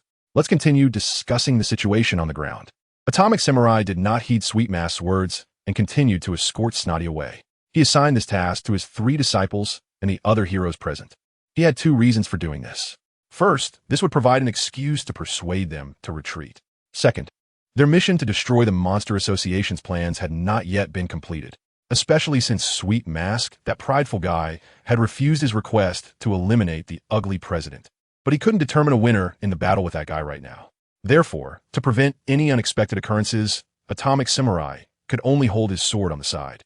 Bored, while tugging at the whiskers of the drunken meow meow next to him, contemplating whether to skin this monster first to warm himself up. At this time, Saitama and the others also made their way to the surface. As someone who had previously exchanged words with Atomic Samurai in the Hero Association and during the hot spring incident, Saitama naturally greeted him. "Hey, uncle, what happened to the bruise on your face?" Normal people wouldn't say such a seemingly friendly, yet actually deadly statement when they meet each other. However, considering that the only person who often interacts with Saitama, besides Zhuang Bufan, is that guy Genos who never speaks properly, his way of greeting is somewhat understandable. Why is there a B-class hero here? And I'm not an old man, I'm only in my 30s, just in my 30s. Isn't being in your 30s just being an old man? The one adding insult to injury isn't Saitama, but that brat Wakama. Forget it, sigh. Atomic Samurai wasn't in a great mood. First, he was beaten up, then he was mocked and caught on camera by that guy Zhuang Bufan. And unfortunately, he caught a cold. Although when he was escorting the snotty kid, that child admired him greatly and wanted his autograph, which made him feel somewhat gratified. But when the other party occasionally assured him that they would never tell anyone about him getting beaten, Atomic Samurai couldn't even put his complex feelings into words. When he sent the snotty kid away, thinking everything was back on track, suddenly a balding egghead popped up before him and called him old man. For the first time, Atomic Samurai felt that life was not worth living. "You know, the way you speak reminds me of someone." Atomic Samurai sulked and complained to Saitama. "Is it Teacher G? I just borrowed his book on the art of conversation from the library a few days ago." "No, it's that guy Zhuang Bufan." "Was what I said really that rude?" Over here, Child Emperor continued to watch Saitama and Atomic Samurai banter, while on the other side, Sweet Mask was still engaged in a life-and-death struggle with the ugly president. Child Emperor found the scene somewhat ridiculous. He could guess that it was Sweet Mask who asked Atomic Samurai not to interfere in their battle. But this was a combat mission, a hero activity. They shouldn't let their emotions get the better of them. Thinking back to the truths that Phoenix Man forcefully shoved into his mind while they were underground, Child Emperor felt that the current operational guidelines of the Hero Association were lacking. Whatever, even if Sweet Mask hates me, I must step in to help him deal with the ugly president. Child Emperor resolved to take action, but before that, he had something more important to handle. Balding cloak hero, please escort Wakama away from here. I can do that, but why me? Wouldn't it be better to have the old man escort him? He just caught a cold and could go home to rest. Saitama remained as easygoing as ever, although he was still concerned about the situation below. The sudden appearance of the big hole also piqued his curiosity. However, escorting the hostage home was also something heroes should do. Believing that there is no distinction in hero activities, only different responsibilities, Saitama had no intention of rejecting this proposal, even if this hostage was a not-so-likable little brat. However, he still wanted to know why this matter wasn't entrusted to Atomic Samurai to handle, since purely from a rational standpoint, staying here was the optimal choice. Why? Both Child Emperor and I are S-class heroes, although your ranking has greatly increased since we last met. But the next battle requires reaching the S-class level to qualify. Simply put, your training is insufficient. Among the three of us, your strength is the weakest. You should just safely escort little Wakama home. Although Atomic Samurai had been beaten by Black Sperm, he still appeared to have learned nothing from it. Confident in his strength, he tried to explain his reasoning to Saitama like a tough predecessor from Showa film. Actually, I'm quite strong, at least stronger than you, old man. Saitama calmly stated the facts. As a young man experiencing early baldness, he could understand the old man's way of thinking. So he wasn't angry, but stated the facts as usual. However, his response was seen by Atomic Samurai and Child Emperor as him being vain and suffering for it. Thus, Atomic Samurai, believing he had stirred Saitama's competitive spirit, felt it necessary to offer some comfort to this young man. Atomic Samurai reached out and grasped Saitama's right hand, saying, Okay, I admit your strength, all right? Now hurry up and take little Wakama away from here. But old man, I'm really super strong. Go now. Saitama still tried to argue, but Atomic Samurai and Child Emperor pushed him away. At this point, knowing that saying more was futile, Saitama could only leave with a pained expression while dragging Wakama away. What made him feel most helpless was that the brat was shouting on the way out, wanting an S-class hero to escort him. Saitama felt very exhausted. Although Zhuang Bufan, the biggest mole in the Hero Association, had caused trouble for Sweet Mask and Atomic Samurai and other S-class heroes along the way, it couldn't be said that everything he did had negative effects. At least the support heroes from the ground team did not suffer casualties due to the battle. Moreover, on this basis, that person suspected by the higher-ups of hiding within the Hero Association also revealed his true colors. In the ghost zone of City Z, atop a high tower, a robot shaped like a muscular man with a metallic sheen was observing the retreating support heroes. Can using catnip easily take down a dragon-level monster? Infinite Knight is indeed an interesting guy. However, if that's the case, the next operation could be a bit troublesome. Looking at the line of heroes retreating underground, the robot calmly said from the top of the signal tower, if the heroes on the ground still had reconnaissance abilities at this moment, they might be able to detect that a robot was monitoring their every move from a distance. If that person's reconnaissance capabilities were a bit stronger, they might see clearly that this strange robot was the S-class hero Drive Knight, who had not been in contact with the Hero Association. Everyone is well aware that there are moles within the Hero Association. Moreover, there may be more than one mole, and everyone understands this. Even due to the incompetence of the higher-ups, corruption among the middle management, and the overly casual actions of S-class heroes, they are unable to distinguish who the real mole is. After all, everyone who joins the Hero Association has their own little schemes. Even a group of heroes who carry the idea of executing justice have different understandings of justice, leading to varying methods of action and goals. Even Zhuang Bufan, who suddenly arrived in this world and grasped part of the god's perspective, couldn't understand what these guys were thinking. Therefore, having moles is not a problem for the Hero Association. The problem is, what exactly does this mole want to do? From the perspective of the Hero Association, the reason why the massive riot of the Monster Association could take place the day before yesterday is that someone leaked their internal information. And it is definitely not because their confidentiality work was terribly poor. Zhuang Bufan has no particular thoughts on this. He has never been interested in the internal blame-shifting and power struggles of such organizations. What he cares about are other matters. After the Monster Association incident, the newly established strange hero organization Inyo raises concerns. If deceiving ordinary people into battle, collecting various data, and slandering the Hero Association can only be deemed somewhat suspicious, then the forced body modifications against individuals' wills, the attempt to control the hero's operational logic from a management perspective, and the sudden appearance of technical support for Neo are far more than just simple suspicions. The most interesting thing is that there are indeed some clues about the source of Neo's technology. This organization had appeared during the Taoyuan Group incident and had assisted the Monster Association's mechanical god G5. Even more interestingly, there is indeed a rather suspicious individual within the current Hero Association who is linked to that organization. The S-Class hero, Drive Knight, Zhuang Bufan.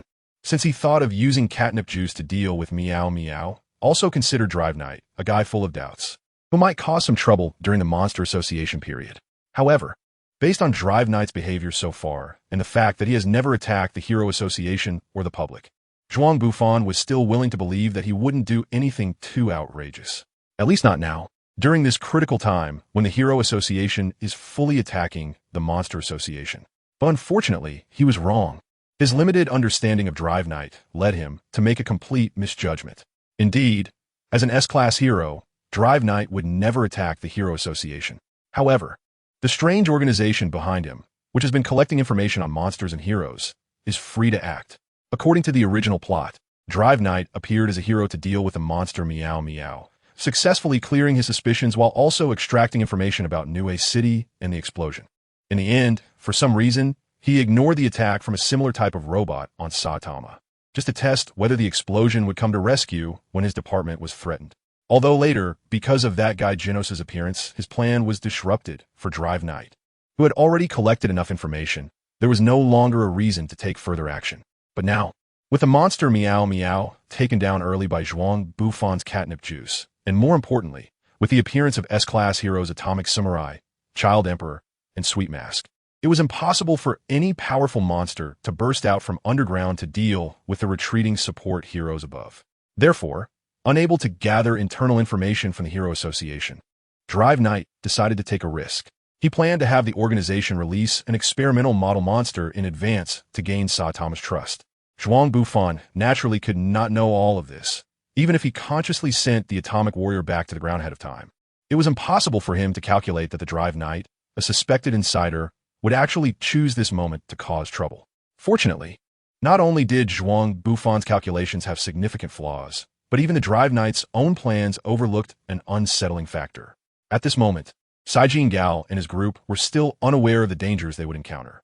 Being forced out of the battlefield under the pretense of escorting hostages was an extremely humiliating experience for any hero with ideals and aspirations. Fortunately, this group of lower-tier heroes, who had been toiling for their livelihoods, had grown accustomed to such humiliation, at least in the face of this unfair fate. These lower-tier heroes still had the right to complain, just like now, escorting the snotty kid in retreat. Indeed, engaging in heroic activities requires considerable strength. Recently, the level of monster disasters has been increasing, and honestly, I've been considering whether to quit the Hero Association and look for other jobs. A C-Class hero was applying ointment to his wounds while chatting with his companion. Let's hold on a little longer. After all, we are also professionals who have passed the hero activity tests, even if we can't compare with those top-ranked geniuses. But there are still tasks that need our completion. Even if we can't handle disasters above the ghost level, we still need to deal with wolf and tiger level monsters, since there are only a few powerful heroes. Even though new heroes are continuously promoted to S-Class, it is only a small number of talented newcomers who can achieve that. In that sense, we lower-tier heroes might just be the foundation of the Hero Association. Another B-Class hero comforted him, but his confidence didn't seem very strong. No matter how lower-tier heroes support the operation of the association, it is always difficult to believe coming from someone like him, who is just a small fry. Their conversation wasn't particularly loud, but it was clear to everyone present. Discussions about strength, reputation, hero rankings, and such had always been hot topics among these heroes. Whether they were genuinely fighting for faith or hoping to grow themselves, it was hard to avoid the lure of money and fame. Thus, almost everyone joined in on this topic. Even Sighed Gao, who had participated in the hero test but failed to be selected, joined the conversation. After all, for those who are constrained by their talents and unable to climb higher, those like Sighed Gao, who don't even have a starting line and have never realized their other possibilities, seem even more pitiful. So talent is the most important. If the association had better training and a safety net, the heroes were clamoring and arguing, and the scene was not much better than lower-tier office workers complaining about their bosses. Any university student with expectations for the future would feel worried for their own bleak life upon witnessing this scene, considering the particularity of their profession.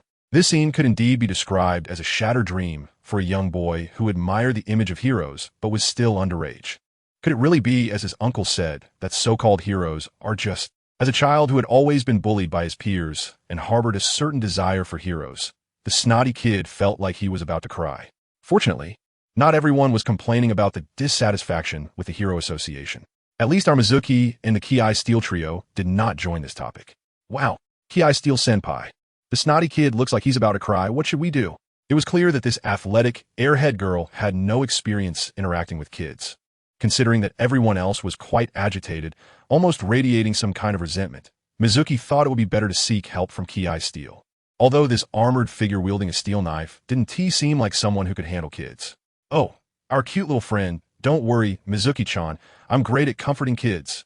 This person speaking was Kuma Taito, whom we often refer to as the gender-bending warrior. There have been rumors that the Atomic Warrior took him as a disciple to break the public perception of warriors and swordsmen.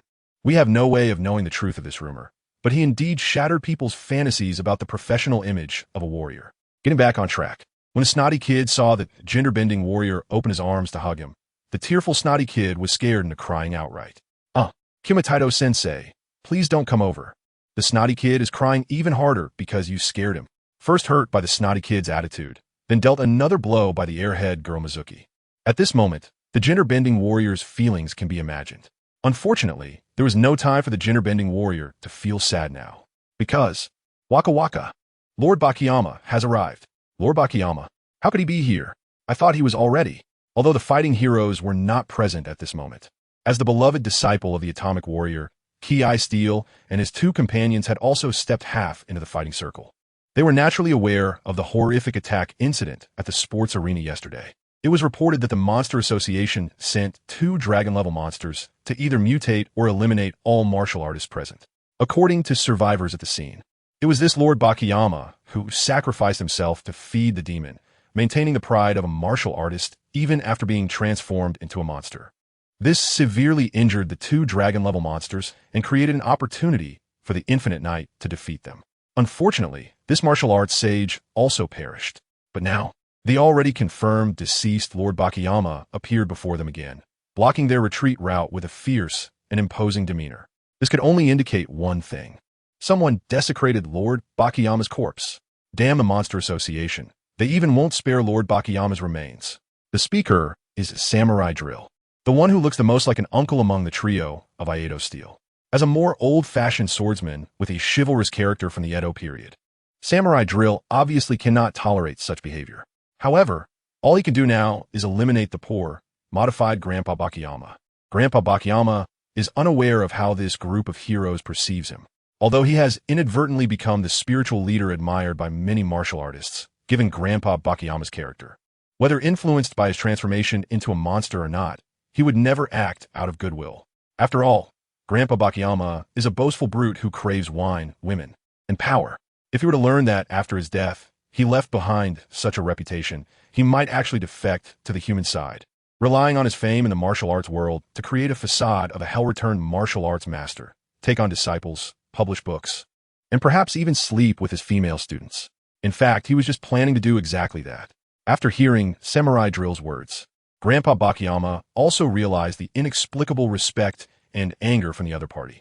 Unlike the respectful gazes from those people under his martial power during his lifetime, this gaze resembled the way martial artists looked at him when he was dying in the grand sports arena. Could it be that the actions taken after his transformation into a monster are still misunderstood by the world? Grandpa Bakayama is indeed an arrogant and dark-hearted villain, and particularly after his transformation, his dark side has been unleashed. However, this does not mean that Grandpa Bakayama is foolish. On the contrary, he is very clever. After the Grand Sports Arena incident, he realized that even with the power of his transformation, he was still just a younger brother compared to those extraordinarily powerful individuals. And he began to have other thoughts. That damned organization claims to admire my strength and resurrected me hoping for cooperation.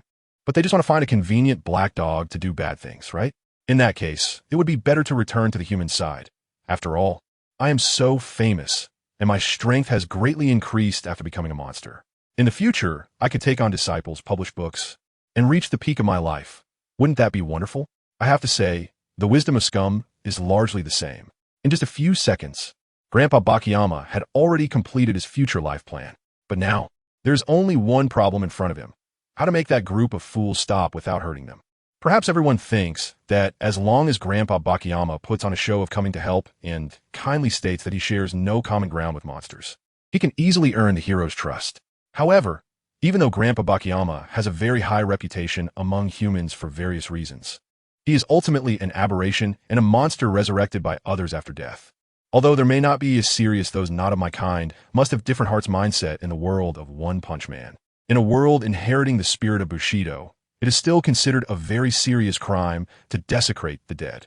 Out of respect for the deceased, they will not allow such a revered figure as Grandpa Bakayama to survive in such a filthy manner. Yes, what I mean is, rest in peace, Grandpa Bakayama.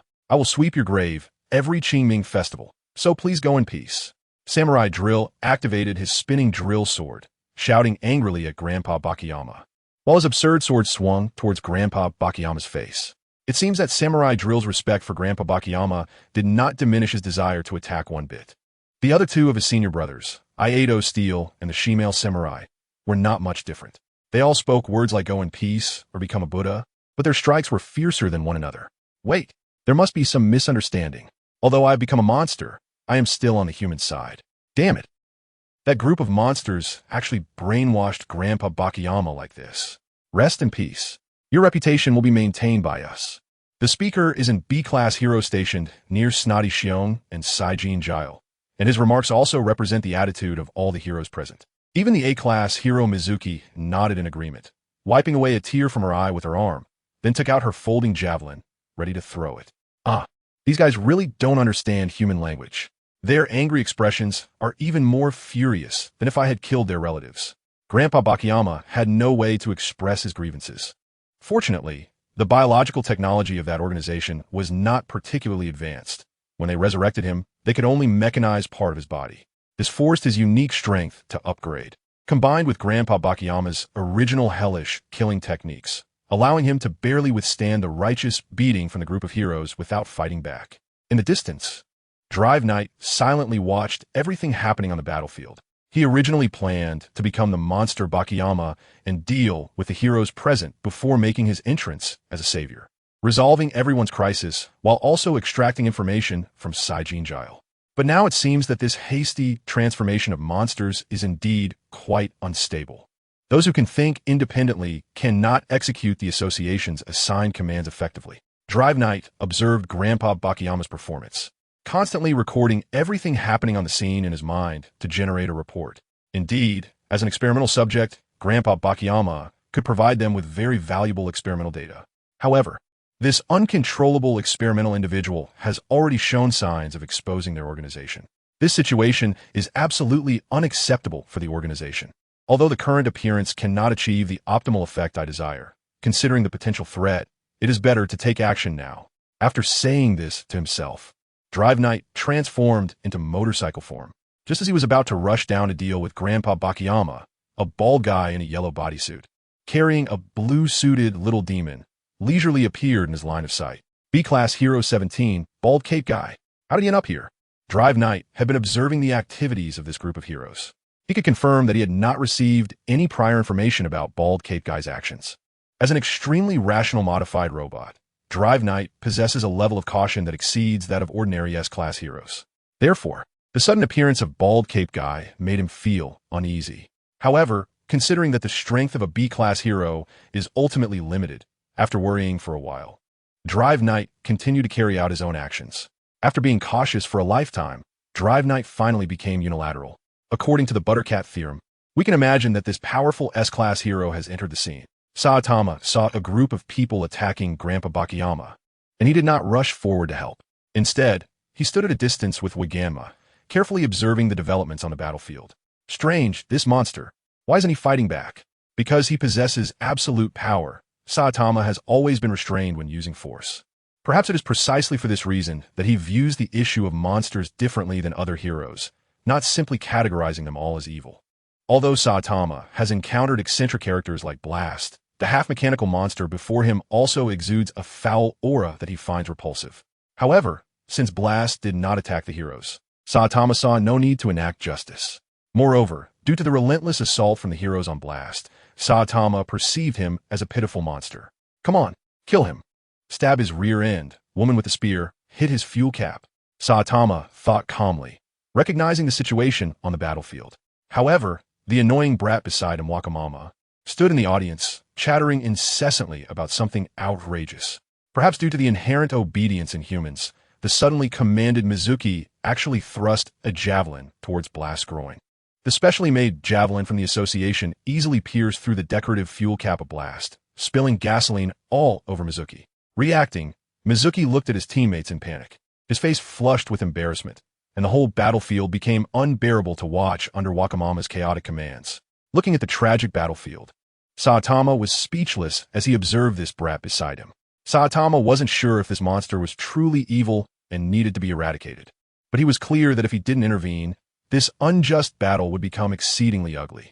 The key point was that such unrestrained use of violence could easily set a bad example for children. However, judging by Wakamama's excited demeanor and Mizuki's flustered expression, it was uncertain who would end up being a bad influence. Hey, if you keep this up, I really will fight back. Blast roared in fury after his fuel cap was punctured. Although that level of damage was nothing for a half-mechanical monster like him, Blast was still a male adult. Even dogs cursed the vet for months after being neutered, let alone our Blast. Fortunately, before Blast could retaliate, a hero stood in front of him. Hey, I say you all stop. Don't you think it's excessive to bully someone who can't fight back? Saitama stood in front of Blast, and the heroes collectively halted, fearing they might injure the bald man who had suddenly appeared. Both sides froze in place, giving Blast a rare chance to catch his breath. They awkwardly stared at each other, separated by Saitama. Who on earth is this guy? The heroes looked at Saitama, who was lecturing them, filled with confusion, sensing that they might have done something wrong. But isn't it natural for heroes to deal with monsters? Even if the opponent was once Blast, under such circumstances, they felt they had to engage. Unlike the hero's bewildered thoughts, Blast recognized Saitama the moment he saw the bald head with the cape. When he realized this was the guy who had defeated him in one blow while pretending to be Sharenko. The enraged Blast couldn't help but want to eliminate this irritating bald head. Fortunately, Blast did not act on that impulse. To be precise, just as he raised his arm to deal with the annoying bald head, the Drive Knight transformed into a warhorse form, charged at him with a high-tech medieval knight-s laser gun at super speed. Armed with all of Blast's information, the Drive Knight was confident in executing his killing move. He believed that with Blast's strength, he would definitely be unable to withstand this blow. As for the bald man protecting Blast, surely he wouldn't block the shot for that monster. Moreover, the prerequisite for blocking a shot is that he must have the strength to handle the attack. The Drive Knight thought that a B-class hero simply couldn't do that. So, when the Drive Knight's laser spear touched Saitama's skin, it was extinguished instantly. Before he could react, the weapon that fused the organization's technological essence, designed for the warhorse form, shattered into pieces under the immense kinetic energy, as if it were made of glass. At that moment, the once imposing Drive Knight appeared as ridiculous as Don Quixote charging at windmills. How is this possible? Is there something wrong with the Knight's gun? The Drive Knight was bewildered, starting to doubt whether the equipment provided by the organization had malfunctioned. This was only natural, as aside from Zhuang Bufan, Genos, and King, others would think this way. Even the later Hot Pot team merely knew that Saitama was a guy whose strength rivaled that of S-class heroes, without fully understanding his capabilities. However, soon the Drive Knight dismissed this thought and regarded the bald-caped hero before him as a formidable opponent, comparable to King. Hey, I say you guy. Clearly, he didn't want to fight, so why sneak attack? Saitama continued to lecture. Isn't it better to resolve things through negotiation? Trying to use violence in front of children is problematic in itself. Even if you really want to punish him, isn't there that awful prison? Blocking the Drive Knight's attack, Saitama continued to preach. The Drive Knight, using his auxiliary calculator to analyze, ultimately decided it was more urgent to deal with Blast. After all, ensuring the organization's information remained confidential was the most important thing. Unexpectedly, just as he raised his arm to fire the laser cannon, Saitama interrupted him. Yes, he interrupted. A B-class hero casually broke the mechanical arm of an S-class hero, the Drive Knight, right in front of a group of A-class heroes. This scene seemed even more absurd than Saitama blocking the Drive Knight's full charge. The heroes, already stunned by Saitama's intervention, were left speechless as they watched Saitama awkwardly standing there, scratching his head while holding the Drive Knight's mechanical arm, further solidifying the absurdity of the scene. With the monstrous newcomer Zhuang Bufan rapidly leveling up and the invincible new star Genos directly reaching S-Class. Now, there was also a bald-caped hero. What on earth is happening in this world? Even though many people are unwilling to believe that a B-class hero possesses such terrifying strength, under the bombardment of these consecutive facts, they can't help but start to doubt whether their perceptions are flawed. Of course, whether the association or the heroes acknowledge Saitama's strength does not matter to him. At this moment, Saitama has more important things to deal with. What should I do? This mechanical arm looks really expensive. I wonder if I can fix it with glue from a dollar store. Saitama looked at the knight with a severed arm. Sweating profusely, he was now too exhausted to care about Blast's life or death. He just wanted to escape from here quickly, just like when he fled the bill with Zhuang Bufan back then. On one side, Saitama, the Demon King, found himself in an indescribable predicament, while on the other side, our classmate Zhuang Bufan was not in a much better situation. Indeed, under King's godly operation, Zhuang Bufan began a scraping-style attack on the weirdo Wang Dash. This was not only a form of torture for Wang Dash akin to slow slicing, but for Zhuang Bufan's body, it was also an ultra-high load marathon. As everyone knows, King's nearly invincible gaming skills allow him to easily squeeze out the full potential of the characters he controls. For Zhuang Bufan, this was akin to being in a state of high-intensity anaerobic exercise the whole time. At first, he thought it was nothing, but after about 10 minutes, he started to feel something was off. Hey, did my bones just make a cracking sound? Is that a noise a human bone can make? Hearing that strange sound from his body and feeling the soreness in his muscles all over, Zhuang Bufan started to regret merging with King. Although it was indeed exhilarating to be able to beat a monster like the King of Serpents with the physical strength of a high-level dragon, the cost was a bit too high. If he could also give me control over those 2 previous transformation forms, I am confident I could end the battle within 10 seconds. For now, please bear with it. 10 seconds? The gap in skills is a bit too wide, isn't it? Zhuang Bufan was a bit surprised after hearing King's response. He had never thought that improving his skills could bring such a significant change to himself. Could he really defeat a monster above the dragon level in just 10 seconds relying solely on his own strength? Zhuang Bufan thought to himself that, to be honest, he had basically plundered all kinds of strange abilities to their utmost extent. Excluding psychic abilities, all of his physical attributes had reached a level close to the peak of dragon class. Once his psychic talent was considered, even a small tornado would probably not be his opponent now. The problem was that he had nothing left to plunder. While Wang Dash's physical qualities were indeed formidable, they barely reached the level above dragon. If it weren't for his incredibly strong recovery ability and adaptive characteristics, it would be questionable whether Wang Dash could even obtain a dragon-level badge.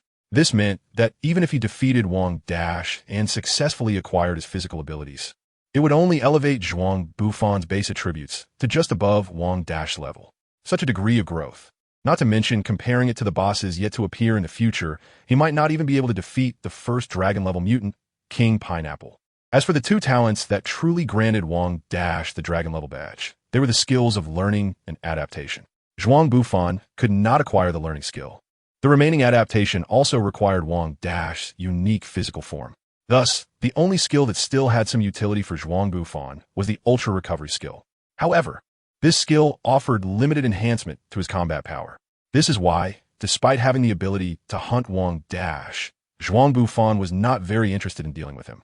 For Zhuang Bufan, while gaining experience from Wang Dash was important, it was not as significant as the prospect of prying open Psyche's mouth to catch a glimpse of the true form of the mysterious boss behind the Mutant Association's dungeon. I digress. Let's continue to describe the scene of Zhuang Bufan torturing Wang Dash. The reason why Zhuang Bufan's attack feels like scraping is that Wang Dash realized that no matter how he tried to adapt to King's moves, it was ultimately in vain. As a result, his body instinctively began to shift towards a defensive stance. Coupled with his own super recovery ability, King Shun could still maintain a stable accumulation of injuries and continuous blood loss. This was already quite an impressive feat, however. This situation was not easy for Wang Dash to accept. He originally believed that even if the consciousness of King was fused with him, that guy, Infinite Knight, could never maintain such a high level of operation indefinitely. Therefore, he only needed to wait quietly for that guy to show a flaw. From Wang Dash's perspective, this judgment was not wrong. However, reality is always absurd and filled with cruelty. After Zhuang Bufan had been scraping for a full half-hour, Wang Dash finally realized how ridiculous his previous judgment was. Thus, Wang Dash prepared to change his strategy. Since all my attack methods, light cannons, tentacles, and fist techniques, are ineffective against him, then I can only use that move now. Wang Dash cast his gaze into the abyss beneath his feet. He had evolved to this point, and the offerings that could cause changes in his body were now few. The only one who could immediately improve the current situation was that woman. Although he was somewhat reluctant, "Sakes, become mine and merge with me," Wang Dash shouted loudly, and the 8 remaining tentacles on his body stabbed straight into the ground. In the underground castle, Sakes, who had been monitoring the battle above, used telekinesis to block the tentacles extending from Wang Dash. The two found themselves in a stalemate.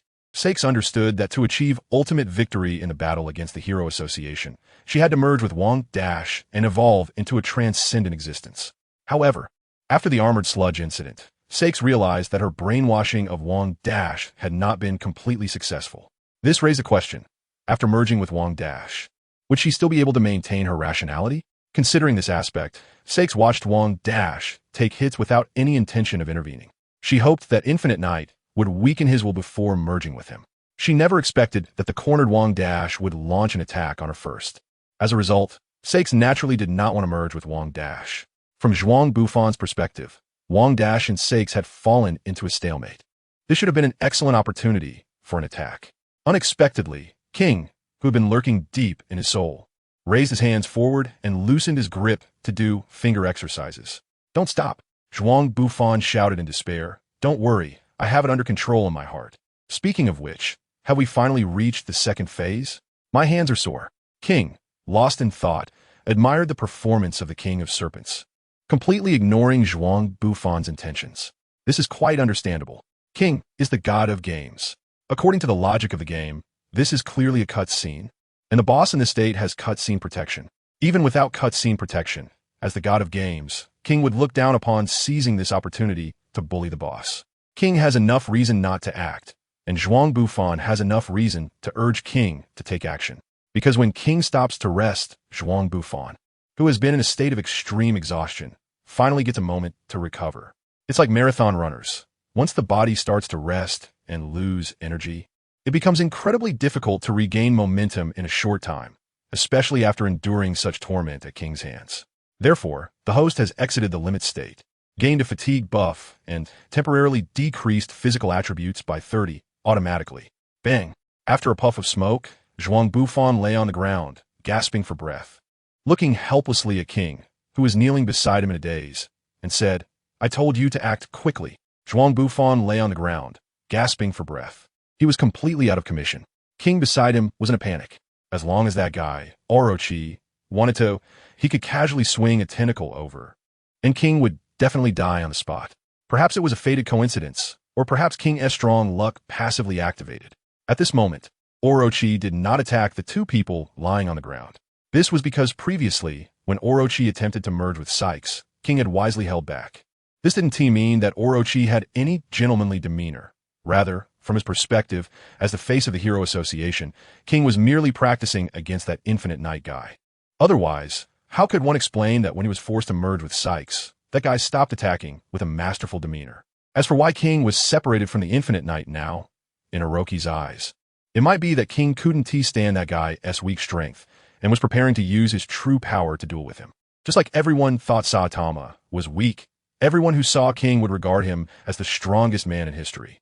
Therefore, not only did Orochi dare not attack King, but on the contrary, before merging with Sakes, he was also wary of whether King would launch a sneak attack on him. Especially after King activated the Imperial Engine skill due to excessive tension, Orochi's thoughts were further solidified. He began to exert all his strength to merge with Sakes, hoping to escape this awkward situation. Fortunately, although Zhuang Bufan was in a state of being out of commission, someone noticed the situation here and started her sneak attack without any regard for martial ethics. At first, a beam of white light appeared, perfectly enveloping King, who was lying next to Zhuang Bufan. King heard Tornado's voice in the communicator. He knew he was saved. Tornado, having learned that the two children taken hostage by the Monster Association were all rescued, was ready to let loose and go all out. As the first step to exert her full power, she naturally had to rescue all the heroes still at the Hero Association. So not only King, but also the sexy prisoner attacked by the hungry wolf, the hyper-alloy black steel who had fallen into a catatonic state, the pig god fighting with the gums, and the Bang trio who had followed Fubuki and ended up in front of Boros. Along with the zombie guy who heeded Zhuang Bufan's advice and plugged a communicator into his head, were all enveloped by this light shield, about to fly away. It's worth mentioning that perhaps because evil natural water failed to find Child Emperor, he acted on his own and encountered Zombie Man together with Wandering Emperor. With two dragon-level monsters serving one hero, the latter's tragic situation was easy to imagine. If it weren't for Wandering Emperor's laser accidentally injuring evil natural water, leading to a fight between the two halfway through, even with Zombie Man's near-immortal recovery ability, he might have perished there. In short, King was safe, and he even kindly wanted to invite Zhuang Bufan to join him. However, Zhuang Bufan did not heed King's suggestion to leave with him. Instead, he waved his hand to indicate that he was fine and continued to lie on the ground, pretending to be dead. Was he really okay?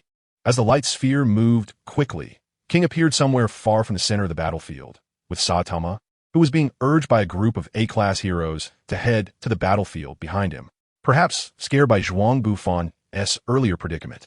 After a brief moment of concern for that guy, King hurriedly clung to Saitama's leg, gripping his pants tightly. Fortunately, at that moment, no other individuals witnessed this scene. Otherwise, on the day Saitama revealed his true strength, our king might also lose his composure. This is very troubling for me, he thought. It was rare for Saitama to be urged by a group of other heroes to perform justice. He felt it was necessary to show himself properly. At least he shouldn't be acting like King's personal babysitter right now. After explaining the situation of the heroes, let us shift the perspective back to Zhuang Bufan. Zhuang Bufan did not leave with King, not because of his pride. Believe me, he is definitely not that principled of a guy. Although he currently feels weak and sore all over, and has received a negative buff from someone. As a versatile hero of the association, even if he temporarily lost the means to physically deal with King Orochi, he still has magic to use. To be precise, he still has superpowers to use. King's previous scraping-style attacks were quite effective. Besides reducing King Orochi, the tentacle monster, to just 8 tentacles, his remaining 8 heads are now down to only 2. Not to mention the energy loss and his injuries. If Zhuang Bufan were not under the fatigue buff right now, he might really be able to kill King Orochi by activating his Wushuang mode again. However, his current state as the elemental dominator is not bad either.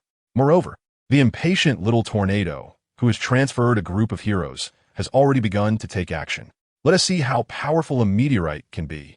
Perhaps due to the habit formed when dealing with the ancient king earlier, little tornado now wants to drop a meteorite on any giant monster she sees.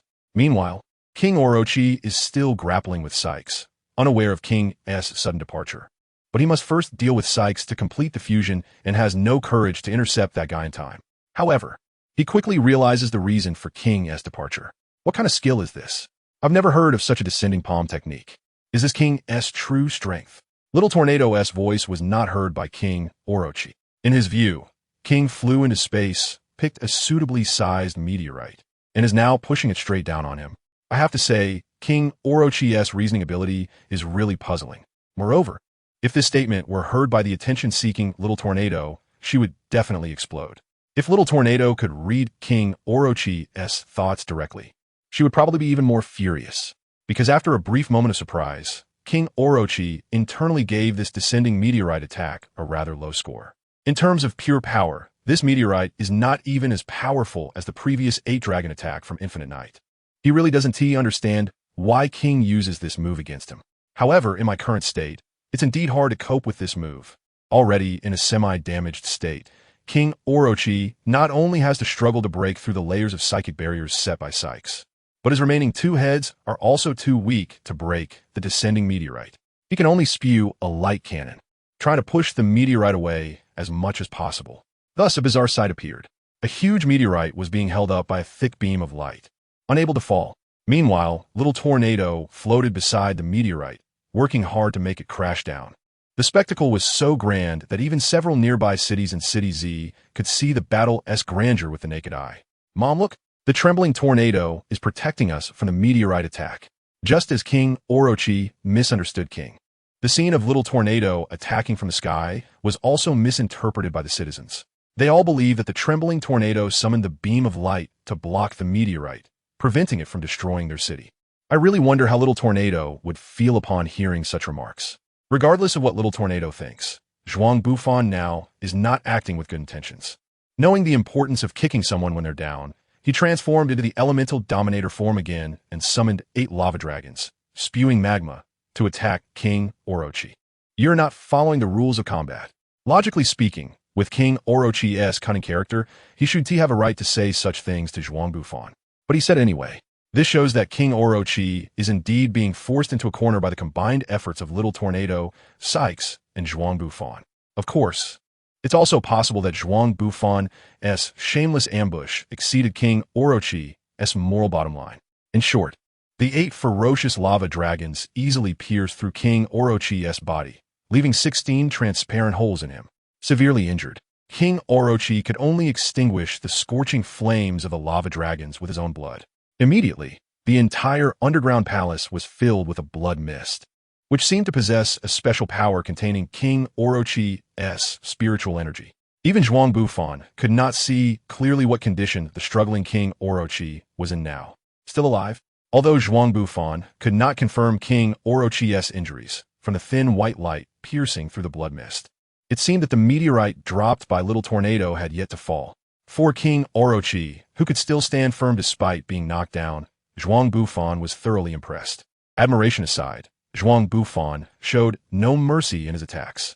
The 8 giant dragons transformed from extinguished flames into obsidian still possessed considerable destructive power, albeit greatly reduced. Zhuang Bufan made the obsidian scales on the black dragon stand erect, causing them to spin rapidly around the black dragon's body. Thus, the 8 black dragons transformed into sharp drilling machines wrapped in deadly weapons. They tightly entangled the unsuspecting body of the king serpent, their blades spinning continuously. The king serpent's body was shredded, blood and flesh flying everywhere, and the blood mist underground thickened even more. Accompanied by the buzzing of the cutting machines and the king serpent's painful wails, he finally could not hold on any longer. The 2 remaining reckless heads no longer emitted white light, but turned to attack Zhuang Bufan's black dragon.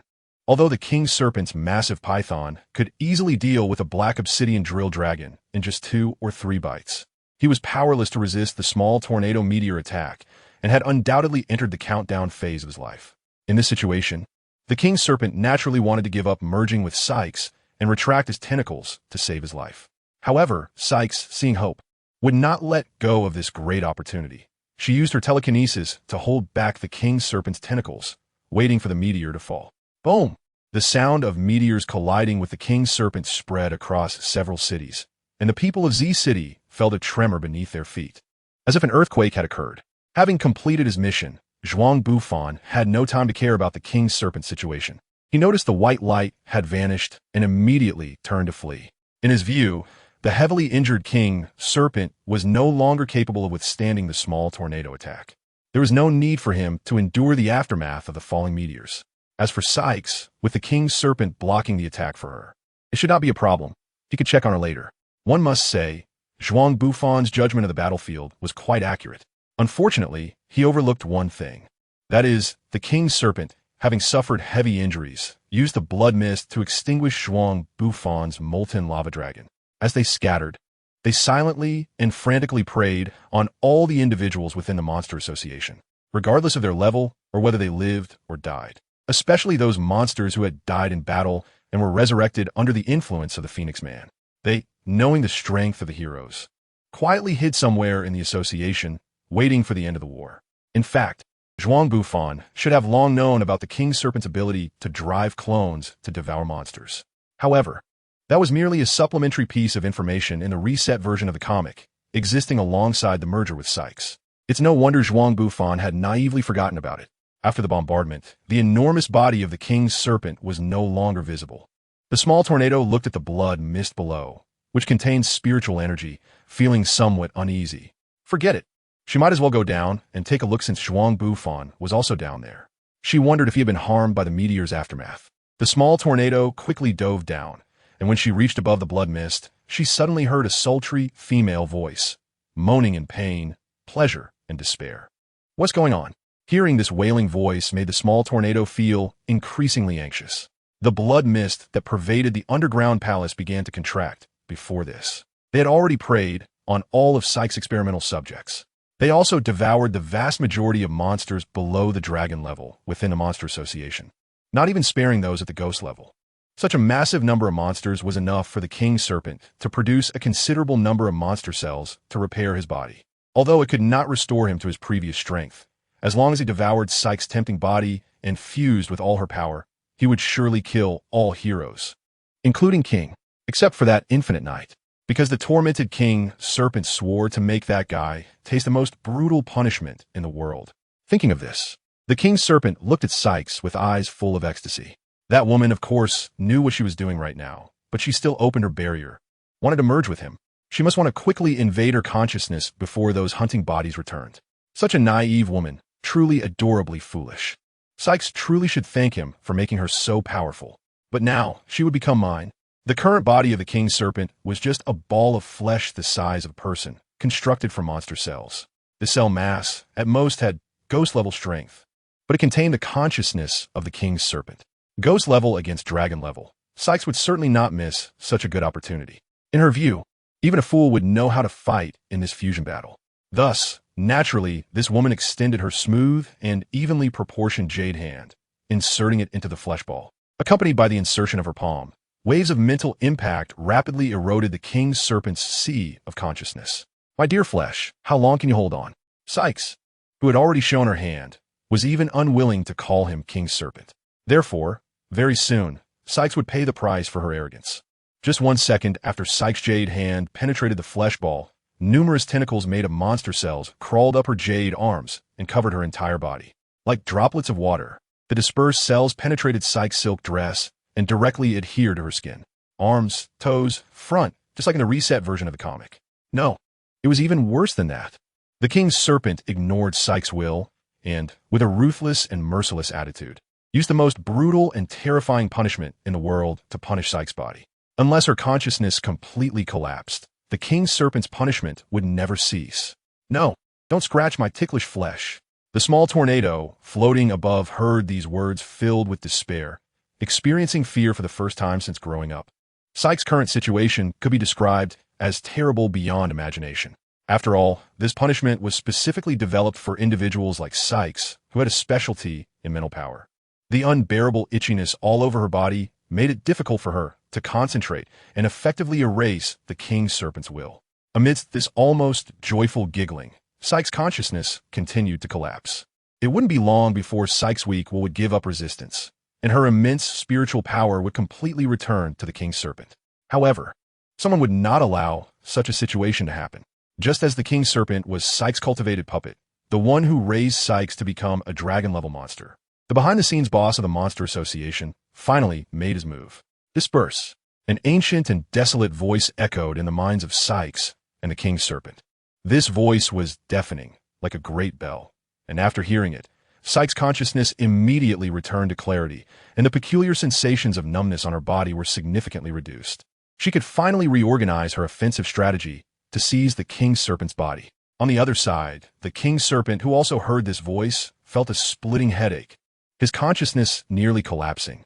In almost an instant, the king serpent lost all resistance capabilities. What is going on? As the only experimental subject to survive the near-torturous trials of Psyche, Wang's willpower is evident. He even managed to withstand Zhuang Bufan's previous attack, which was akin to slow slicing. However, with a shout from this mysterious figure, it felt as if his consciousness was about to shatter. The immense gap left Wang feeling a bit desperate. Fortunately, he had no time to despair, as his body had already been seized by Psyche. His original consciousness was pushed into a small corner. If it weren't for Psyche needing to quickly form a combat power capable of turning the tide, Wang probably wouldn't have even retained this tiny bit of consciousness. Meanwhile, while Wang was engaged in a fierce battle with Psyche, our classmate Zhuang Bufan was not idle either. Sit down, extend your claws, play dead.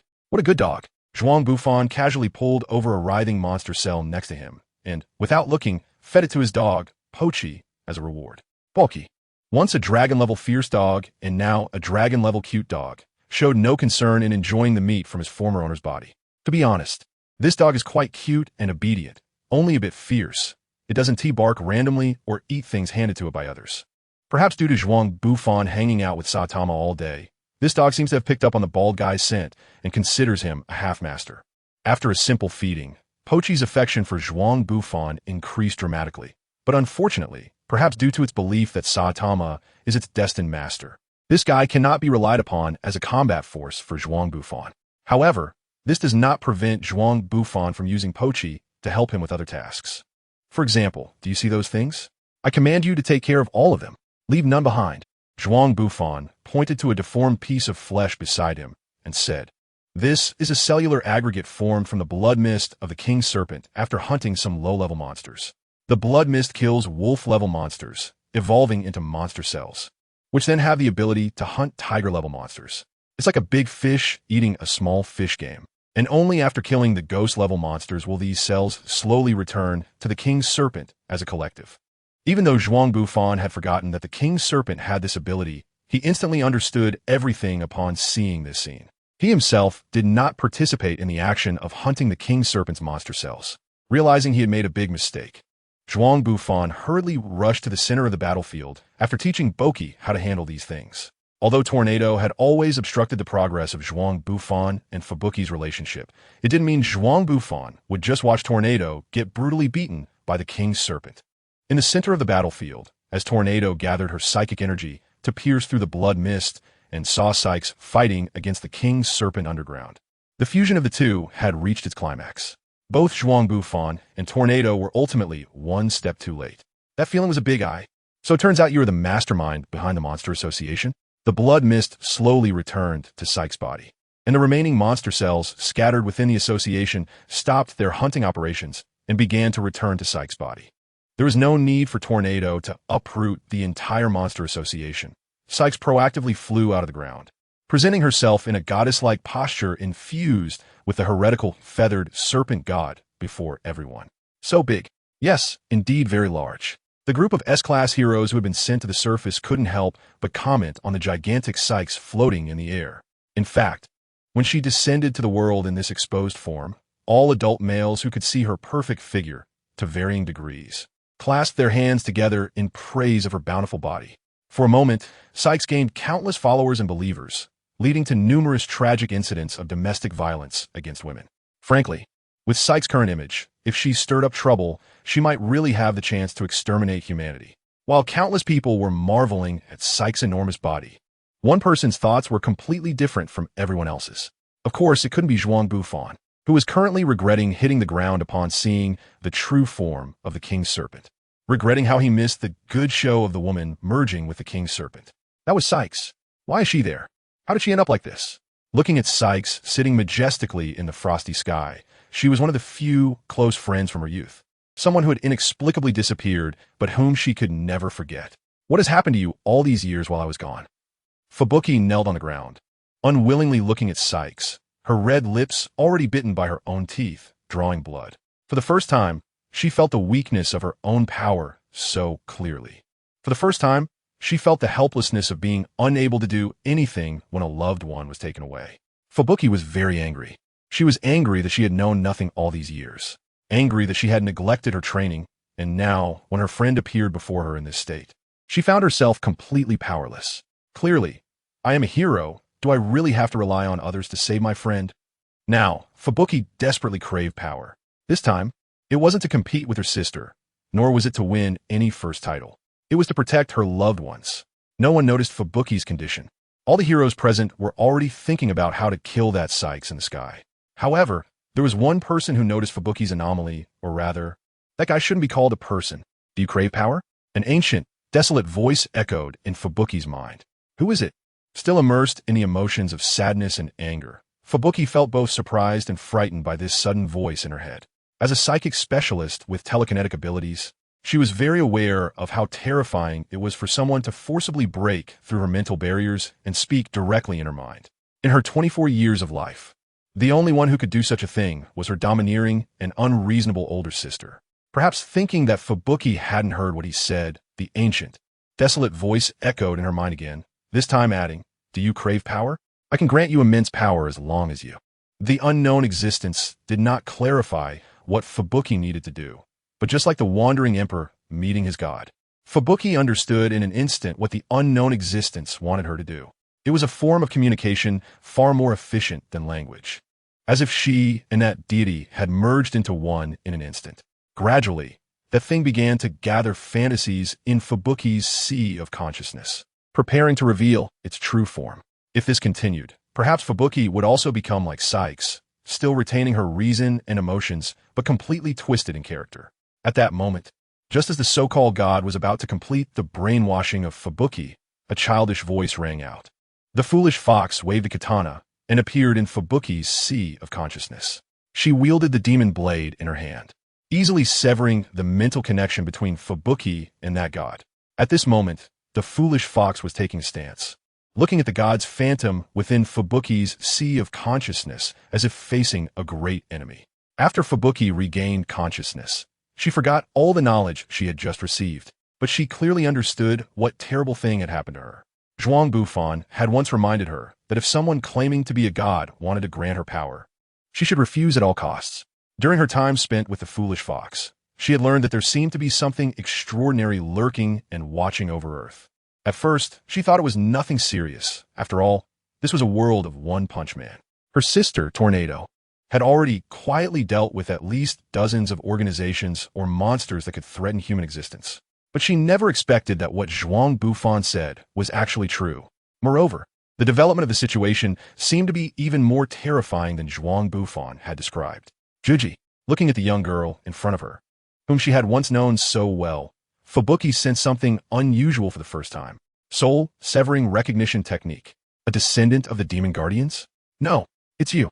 The words of that unknown entity answered Fubuki's doubts in place of the foolish fox. After a brief silence, the unknown entity burst into laughter. Hey, I didn't expect you to be this weak. How many times have you used the reincarnation technique? It's a miracle you're still alive. However, the seal from back then has already loosened, and it won't be long before I return to the world. This time, I want to see how you plan to stop my world destruction plan. If Zhuang Bufan had heard this, he would definitely have laughed so hard that he broke his stomach, perhaps even needing to stay in the hospital for a while. Unfortunately, Zhuang Bufan was not here. Facing this god was the still unawakened foolish fox. So, my master Zhuang Bufan will definitely stop your world destruction plan. I will seal you again. No, I will completely annihilate you. From the foolish fox's perspective, who enjoyed tricking others, she might really be Zhuang Bufan's long-lost biological daughter. Oh, Zhuang Bufan, huh? I remember him. Let me see if he can truly live up to your expectations. After another round of strange laughter, the divine apparition in Fubuki's mind automatically disappeared. Seeing that the crisis was averted, the foolish fox transformed into sparkling starlight and left Fubuki's consciousness. After such a tumultuous experience, Fubuki, though safe, was inevitably overwhelmed and collapsed at the edge of the battlefield. Meanwhile, in a city, the foolish fox, who had been snacking and drinking cola while watching Magical Girl anime, suddenly transformed back from her young girl form to her fox form with a bang. Then, looking exhausted, she collapsed onto the ground and curled up her fluffy tail to sleep. Given her tired appearance, it seemed she wouldn't be able to transform back for at least 10 days or half a month. At the very center of the battlefield, directly beneath the serpent god, Zhuang Bufan was unaware that he had been tricked by his most trusted servant, his pet, little Juji. At this moment, Zhuang Bufan was seriously considering how to deal with the serpent god in the sky. He wanted to test the power of the apocalypse in the elemental sovereign state. After all, he had been stalling for so long in the Monster Association arc that even he felt a bit embarrassed. But he couldn't do that. Not because he hadn't stalled enough, but because there was a hungry wolf waiting for him. Fortunately, given the current situation, dealing with the serpent god wasn't too difficult. It wasn't because Zhuang Bufan had some extraordinary secret weapon hidden away, but simply because he had more people on his side.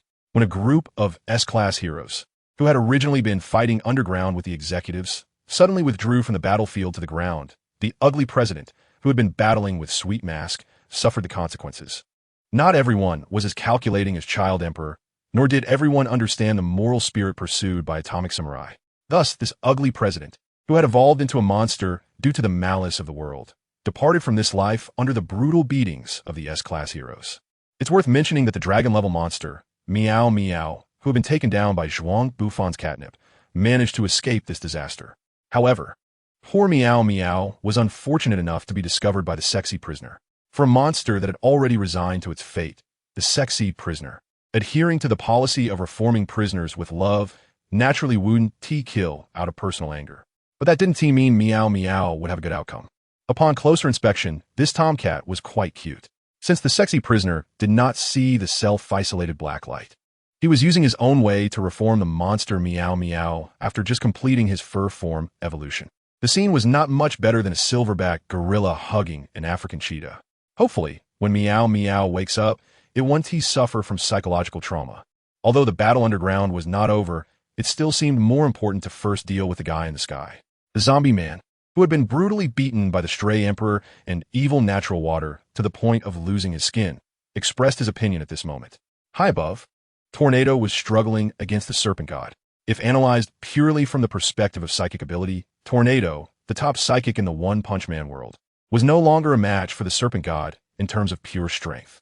The only reason she was able to fight evenly with the serpent god now was thanks to her rarely displayed advantage in psychic control techniques. This was the first time for Tornado, known for her name of terror, to find herself in such a crisis. Other heroes also united with a sense of foreboding. This was indeed a formidable opponent. The one speaking was Sweet Mask. It was rare for this usually arrogant A-class hero to not complain about the other S-class heroes helping to eliminate the ugly president. Instead, he was seriously considering how to deal with the guy in the sky. Could it be that Sweet Mask had suffered a brain injury in the previous battle? Why does he seem so strange? A group of S-class heroes noticed Sweet Mask's abnormal state and were puzzled, but this only further indicated their attitude towards the serpent god. Who will go first? Atomic Samurai said that due to a lack of effective means to deal with aerial threats, he could only sit on the ground and watch the battle in the sky. After the ship incident that caused the destruction of a city, Atomic Samurai had developed similar techniques. However, it now seemed that his swordsmanship was still insufficient to handle the current situation alone. Finally, had he encountered the kind of situation that required surpassing humanity to deal with, as he had told his disciples? But for now, it was better to cooperate with the other heroes to handle this, and he would consider this issue later. Had the time finally come? The response to the Atomic Samurai came from the pig god, who did not directly answer his question. Instead, he contemplated whether to sacrifice his life at this moment to unleash the technique he believed could deal with a disaster-level god. Most of the heroes present shared a similar view to these two, as they lacked experience in cooperation and communication before. Now, faced with an enemy that required everyone's full cooperation to defeat, they were at a loss about where to start. If they delayed any longer, the Tornado of Terror might truly be in danger. As the intellectual support of the entire team, the Child Emperor would not allow this situation to continue. He cleared his throat and loudly addressed the heroes, saying, "I have something to say, please listen." The Tornado of Terror was indeed struggling against the Saiga Serpent, but her situation was far from perilous. If you were to ask why, is the trembling Tornado of Terror? I want to see how long you, who claim to be invincible, can hold on. The two divine spears of the Saiga Serpent were slowly thrusting towards the Tornado of Terror's hands, easily piercing through her psychic barrier, and it looked like they were about to pierce through her hands. Just at that moment, Zhuang Bufan sneakily attacked the floating side of Shi, causing her to scream in pain. So the tail is a sensitive area? Although Zhuang Bufan's words sounded quite lewd, he was serious as he wielded the magical weapon, a horse-slaying knife, slicing through the tip of Saida, Shi's tail like it was a piece of meat. Sensitive area? Haha, Zhuang Bufan, you rascal. Since you plan to help, do it seriously. Don't distract me with those weird jokes. Damn it. Although Zhuang Bufan's sudden attack allowed Little Tornado to escape a crisis, she did not take the opportunity to counterattack Saida Snake. Instead, she was inexplicably tickled by Zhuang Bufan's words and was floating in the air, laughing uncontrollably. It's unclear what kind of thought process would find that phrase amusing. Perhaps that's what genius is. Because of a line that isn't even a proper joke, Little Tornado missed the best chance to severely injure Saida Snake. Saida Snake unleashed a telekinetic blast, sending Zhuang Bufan crashing back underground. Although Zhuang Bufan was currently under the effects of fatigue debuff that reduced all attributes by 70. Thanks to the powerful magic immunity from the unmatched War Demon, he didn't suffer too serious of damage, just a moderate concussion. Fortunately, the opportunity created by Zhuang Bufan wasn't wasted, as during this time, a group of S-class heroes had formulated a battle plan and were ready to launch an attack. Tactical Fusion, Brave Dragon Wolf Beast. In the original work, to battle Saida Snake, Genos had fused with Drive Knight, becoming the Dragon King. At that time, Drive Knight used the pretext of his energy core running low to convince Genos to share his energy core. However, among the heroes present, Drive Knight wasn't the only one capable of fusing into an armored robot. The Child Emperor, who also controlled large robots in battle, had a certain degree of fusion technology. So, when the energy-depleted Brave Giant was filled with Genos' power source, the strange battle machine Brave Dragon Wolf Beast was born from the fusion with the mechanical dog. Why is the dog's head on top? Genos had no comments to make about this strange combination. He just couldn't understand why a dog would form a head. Meanwhile, he acted as the human head mole on the armor on Brave Giant's chest, and it was better not to mention Brave Giant's original head. This ultimate weapon of fusion, while having countless aspects that could drive one crazy with complaints, couldn't be overlooked in battle capability, especially with Genos' upgraded core energy. The light cannon released after being amplified by the Child Emperor's robot. Even Drive Knight, who originally didn't pay much attention to the Child Emperor, was shaken. This power, looking at that thick light wave cannon successfully injuring Sighed Snake, the shock in Drive Knight's heart was understandable. Originally wanting to fuse with Genos, Drive Knight didn't expect to be preempted by the Child Emperor, but now it seemed to align with his desire to gather intelligence. Although the close combat heroes like Atomic Samurai hadn't joined the assault against Sighed Snake yet, the situation on the battlefield had already reversed. Sighed Snake was like a 200-pound brute from the US, facing Little Tornado, an experienced fighter in her 60s. It was supposed to be a certain win. But with Zhuang Bufan, this indestructible little monkey, joining the battlefield, causing timely disturbances and continuous sneak attacks, Sighed Snake was already stuck in the mud. Not to mention the S-class heroes, whom Sighed Snake regarded as insignificant, began to join the fight. It was only a matter of time before Sighed Snake would fall. Zhuang Bufan, is it the guy you all see as hope? A humanoid monster composed of blood-red muscle cells was observing the battlefield of the Monster Association from an unknown space. His attention was completely drawn to Zhuang Bufan, who was bare-chested and wielding a horse-slaying sword. From Zhuang Bufan, he sensed a familiar smell. Thousands of years were enough for him to forget many things. And this wasn't the first time he had been sealed.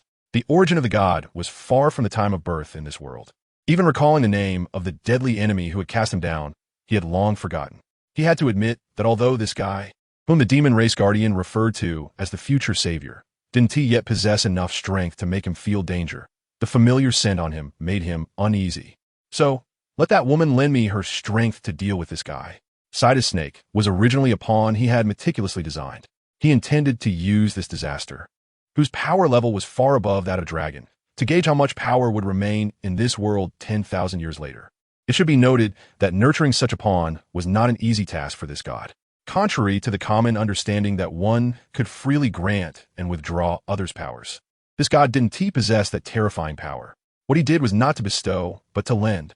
In Dr. Genos' explanation, everyone in this world, after growing for a certain period, would be restricted by something called a limiter. What he did was to quietly plant seeds in the beings of this world during the revival of this planet's power, helping them grow and harvesting their strength. That's why he set his sights on Sakex, using her to cultivate King Snake. In the end, under his guidance, the two would fuse together, becoming the perfect puppet. Now it appears that the puppet he had nurtured for so many years couldn't achieve the goals he expected, and he even had to invest some strength. It could be said that a quality stock had turned into junk bonds. However, in the eyes of this god, it was all worth it, because as long as it could eliminate his unease, any investment was worthwhile. Ugh! Just as Sakex and the other heroes were pressed to the point of gasping for breath, blood spraying out from their bodies like sponges, Sighed Snake suddenly let out a painful roar. Her entire body began to shrink rapidly, like a deflated balloon, or evolving towards miniaturization. This scene fell into the eyes of the heroes with a different meaning. Everyone thought she couldn't withstand the combined assault of the heroes and became excited. After all, the larger the size, the more power it could contain. When a super gigantic boss starts to shrink, it means her strength was greatly diminished, which should indicate the beginning of Sighed Snake's defeat. Especially Little Tornado, who even had a victorious smile on her face. Among those present, only Zhuang Bufan felt that something was off. It wasn't because of Sighed Snake's suddenly revealed third form. Instead, it was warning. Warning. Target undergoing unknown mutation. Target undergoing unknown mutation. For the safety of the host's life, please evacuate the battlefield quickly. For the safety of the host's life, please evacuate the battlefield quickly. The first time this unknown system alerted him with language prompts instead of text was to warn him of a dangerous anomaly. Whether it was that rainy night when he faced the deep-sea king, or when he found himself in any perilous situation, the system, which Zhuang Bufan considered his greatest support, had never issued such a level of alarm. But now, it was precisely when he possessed the power of the Dragon's Peak, and when nearly all S-Class heroes of the Hero Association were mobilized. This unknown system gave him a warning he had never anticipated. How could this be? Or rather, how could this happen? Zhuang Bufan looked in terror at the mutated Scion Serpent, while the attacks from Xialongjuan, Genos, and the others never ceased. However, the damage they could inflict on this Scion Serpent was becoming increasingly limited. Gradually, they also realized that something was off. Be careful, Zhuang Bufan shouted loudly. She is rapidly getting stronger. I'm afraid none of us will be her match again. Hurry and find Saitama, that B-rank bald cape hero. Please ask the association to raise the disaster level. Hurry up.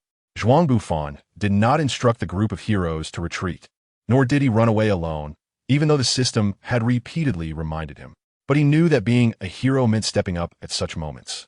Although Zhuang Bufan had no idea how powerful the mutated Side Snake would be, he had already made up his mind. He would never heed the system's advice to flee and survive. He wanted to hold on until Saitama arrived at the last moment. It was precisely because of this understanding of the title of hero that Zhuang Bufan did not persuade the group of S-Class heroes to leave and face Side Snake alone. He knew that perhaps everyone had different ideals of justice, but they all had the resolve to sacrifice themselves at any time. At this moment, Zhuang Bufan's actions resembled a well-known game character, shouting for the Archangel Qin Duanyu to summon Nephilim. As for why I would insert such a whimsical scene in such a serious situation, isn't it because Saitama? That bald guy. Why do you think a group of S-Class heroes can't solve the problem, but a B-Class bald guy can? The small tornado, floating in the sky, quickly retorted. She was a standard queen-like character.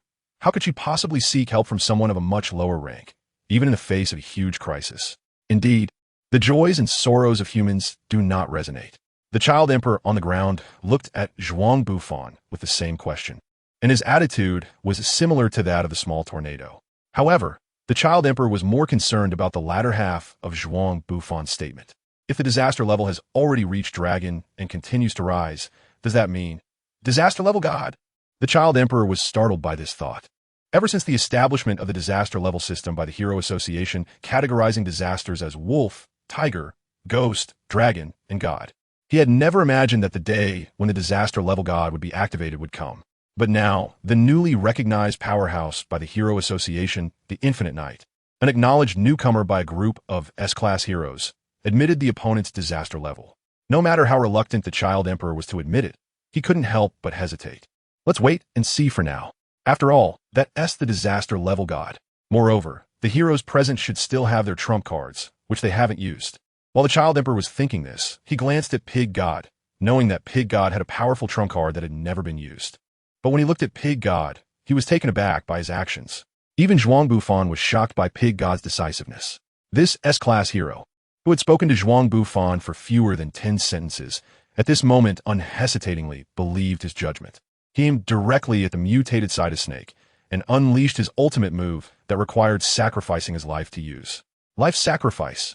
As Pig God had said, his body quickly shriveled as energy surged that terrified all the heroes.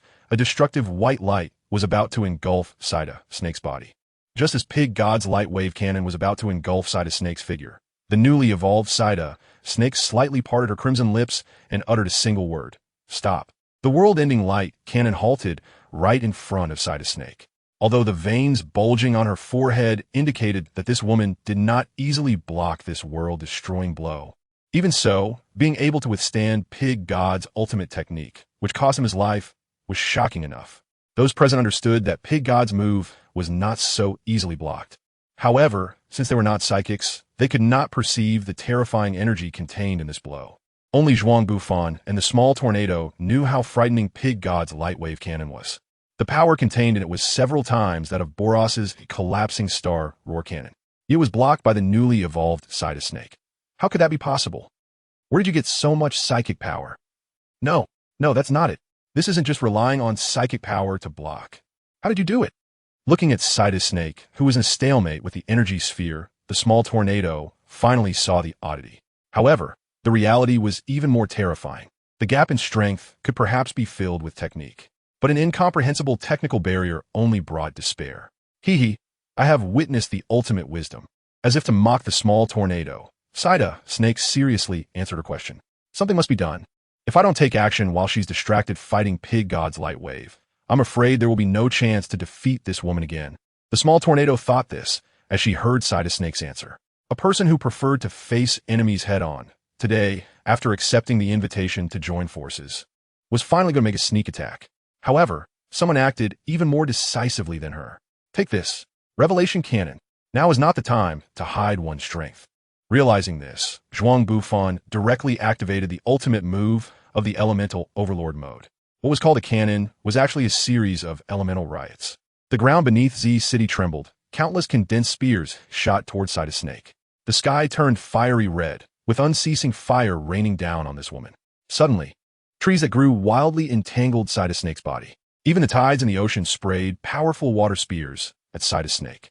Wood and fire met, creating burning wood. Earth and wood intersected, forming giant whips. Evaporation, sandstorm, flood, magma.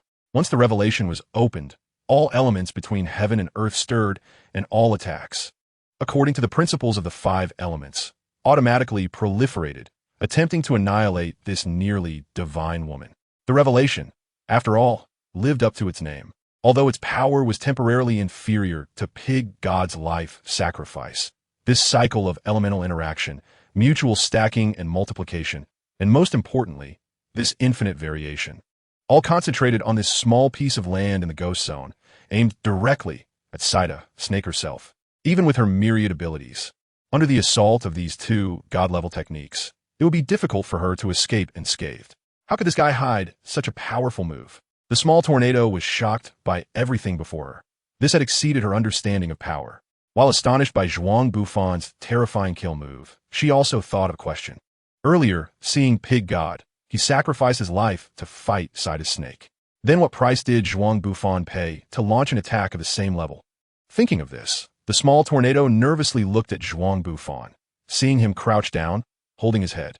She hurriedly flew in front of him and asked, "Are you okay?" "I'm fine, just exhausted my psychic power. It will take 10 days to half a month to recover." After receiving a reply from Zhuang Bufan and confirming that he indeed ignored her, Tornado let out a sigh of relief. Immediately after, she kicked Zhuang Bufan hard with her delicate and soft little foot while viciously saying, "Injured one, stay back. Don't come out and distract me, you bastard." Looking at Tornado's graceful figure as she floated away, Zhuang Bufan couldn't understand what this woman was throwing a tantrum about. Looking at Sykes, while preventing the Pig God from using his life sacrifice cannon, she continuously defended against the combination attacks initiated by Zhuang Bufan. Her posture truly resembled that of a deity. Fortunately, even a monster as powerful as Sykes could only withstand such frequent and powerful attacks for so long. The techniques bestowed upon me by the deity are still not mastered, and if this continues, I will one day be able to withstand attacks from both of them. There is no other way. I can only do this for now. Sykes, who was struggling in the sky, finally made up her mind. She muttered something under her breath, as if reciting a spell. Soon after, a part of the elemental attacks triggered by the apocalypse fell upon Sykes. The sound of roaring flames and the crashing of giant wood against flesh resonated like a great bell, shaking the hearts of all the heroes present.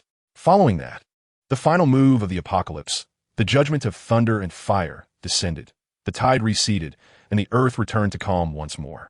The Pig God also ceased his life sacrifice, appearing like a candle flickering in the wind, likely to extinguish soon. It should be over now. Even for a strong S-rank hero, everyone present understood that most of them were not qualified to participate in this battle. Perhaps the previously unmythologized Great Serpent S had a chance to be harmed by the heroes present. But against Sykes, who could block the Pig God's light cannon with just a few words, they were no match. Even the level of combat had surpassed what they could participate in. Thus, including the Atomic Samurai, the heroes could only sincerely hope that Sykes would perish under the overwhelming attacks. Unfortunately, fate did not favor them. After the smoke cleared, the shapeless Great Serpent S that had been blasted still survived. Additional attacks. She must not be allowed to catch her breath. Although the heroes were unsure of the recovery ability of Great Serpent S in this state, those who had deeply felt fear no longer cared. The driving knight even forgot to hide his strength and unleashed his heated extermination cannon at the first opportunity. However, it was already too late. Stop. This was the sound emitted from Psyche's organ, which could barely be recognized as a mouth. Holy healing art. This was her second sentence, and immediately after, Psyche's body began to heal rapidly. The terrifying speed was comparable to Boros in his meteor explosion state. How is this possible? Tornado exclaimed in disbelief. Not because of Psyche's recovery speed, as many monsters in the One Punch Man world possessed this attribute. What truly shocked her was that Psyche's psychic energy, consumed from the continuous battles, was also recovering. Although the speed was far from that of her body, it was still an extremely terrifying matter. What a nice technique. Now it's my turn. Floating in the air, Psyche regained her radiant, holy, and brilliant appearance. Now, she was undoubtedly a goddess in the eyes of the world, and this goddess was about to unleash her wrath. Kneel before me, with a roar that made the earth tremble. All heroes were oppressed by a powerful force and could not move. Tornado even fell directly from the sky. Nevertheless, she still managed to use most of her power to shield the barely breathing pig god with a psychic barrier, preventing him from dying directly from this blow. What a boring struggle. Seeing Tornado's actions, Psyche mocked her. Although I would love to be the first to kill you and then deal with your sister Fubuki, for now, I have more important matters. Psyche raised her fingertip, arrogantly lifting Tornado's delicate face from hundreds of meters away, saying this before turning to look at Zhuang Bufan. Warning, the target has extreme hostility towards you. Please evacuate the area quickly. Warning, the target has extreme hostility towards you. Please evacuate the area quickly. Zhuang Bufan listened to the system's voice and couldn't help but smile bitterly in his heart. How could he possibly escape at such a critical moment? It seemed that today was the day of his demise. Who would have thought that the outcome of a dungeon from the Oddity Association would turn out like this? Warning, target, I told you to leave quickly. Why won't you listen? A strange voice came from Zhuang Bufan's mouth. By the time he realized that this sentence was spoken by him, it was too late. He fainted in shock. Zhuang Bufan, what's wrong with you? Although she couldn't hear his voice, from the way he casually broke the seal of the Great Serpent, it was evident to anyone that something was amiss. You, who are you? What is going on? Meanwhile, Psyche looked at this unfamiliar man with anger and shock, suddenly realizing that the skills she learned from the unknown deity were completely useless against him. The stark contrast made Psyche start to question her life choices. If this continues, won't it attract too much attention? Let us keep it this way for now. As he spoke, the entity controlling Zhuang Bufan's body snapped his fingers. Psyche stared at him in terror, fearing that he might unleash some incredible skill again. However, after watching for a while, she realized that nothing had changed. Everything was as usual. Wait, Psyche suddenly realized something. She widened her eyes, staring at the debris floating in the air, which wasn't being lifted by telekinesis. Instead, time has stopped. How is that possible? How can you do this? Psyche frantically questioned Zhuang Bufan. Unfortunately, the entity occupying Zhuang Bufan's body had no intention of answering her questions honestly. Surprised, aren't you? But the mastery of the power of rules is not a skill exclusive to your boss. As for now, saying this, the entity smacked his lips and yawned. Come out, divine aberration. Don't tell me you lack the courage to meet an old friend. Looking at the smiling Zhuang Bufan, Psyche was filled with fear. The familiar ceiling. When Zhuang Bufan woke up, he found himself lying on a hospital bed, with a dry mouth and tongue. He tried to move his long untouched body, but discovered that his palm was gently held by a soft jade hand. Realizing something, he turned his head to see that Fubuki was sitting in a chair beside his hospital bed. One hand tightly grasped his palm, while the other supported her weary face. Deeply asleep, this was the first time he had seen Fubuki in this state. In his memory, he had seen Fubuki like an unattainable flower on a high ridge, as well as the charming girl who was innocent and playful. But he had never seen her looking so worried, sorrowful, and haggard. Just thinking that Fubuki might be showing such concern because of him made Zhuang Bufan's heart ache inexplicably. Are you worried about me? Zhuang Bufan softly and gently asked. But the sleeping Chueshue believed it was impossible to answer anything. However, Zhuang Bufan already had the answer in his heart. As Zhuang Bufan regained consciousness, he gently picked up Chueshue and carefully placed her on the hospital bed where he had just lain, covering her with a quilt. After looking at Chueshue's pretty face for a while, he prepared to go out and call the association to ask what had happened while he was unconscious. Unexpectedly, at that moment, a strange voice sounded from behind him. It was just like the voice he had heard before he fell into a coma. No, it wasn't just like it. It was that very voice. Zhuang Bufan hurriedly turned around and saw a light blue ghost sitting cross-legged in midair, looking at him with boredom. "You're the system. What exactly is happening?" Zhuang Bufan now has too many questions, and he desperately wants to know all the answers. Ever since he crossed over, the system has been his greatest support. Now that this thing has malfunctioned, how can he not be flustered? The man whom Zhuang Bufan refers to as the system, however, remains very calm. He glanced at Zhuang Bufan, casually dropped a line about talking on the rooftop, and then floated away on his own. Zhuang Bufan looked back at Shueishu, then clenched his fist and went up to the rooftop of the hospital. Zhuang Bufan walked step by step onto the rooftop, during which he roughly adapted to his body. His strength and psychic power, the basic attributes he gained through plundering, were still intact. Aside from the physical soreness brought by that battle, it seemed that Zhuang Bufan hadn't changed much. But he clearly knew that wasn't the case, as he could no longer use his transformation ability. Even his tools and other items had disappeared.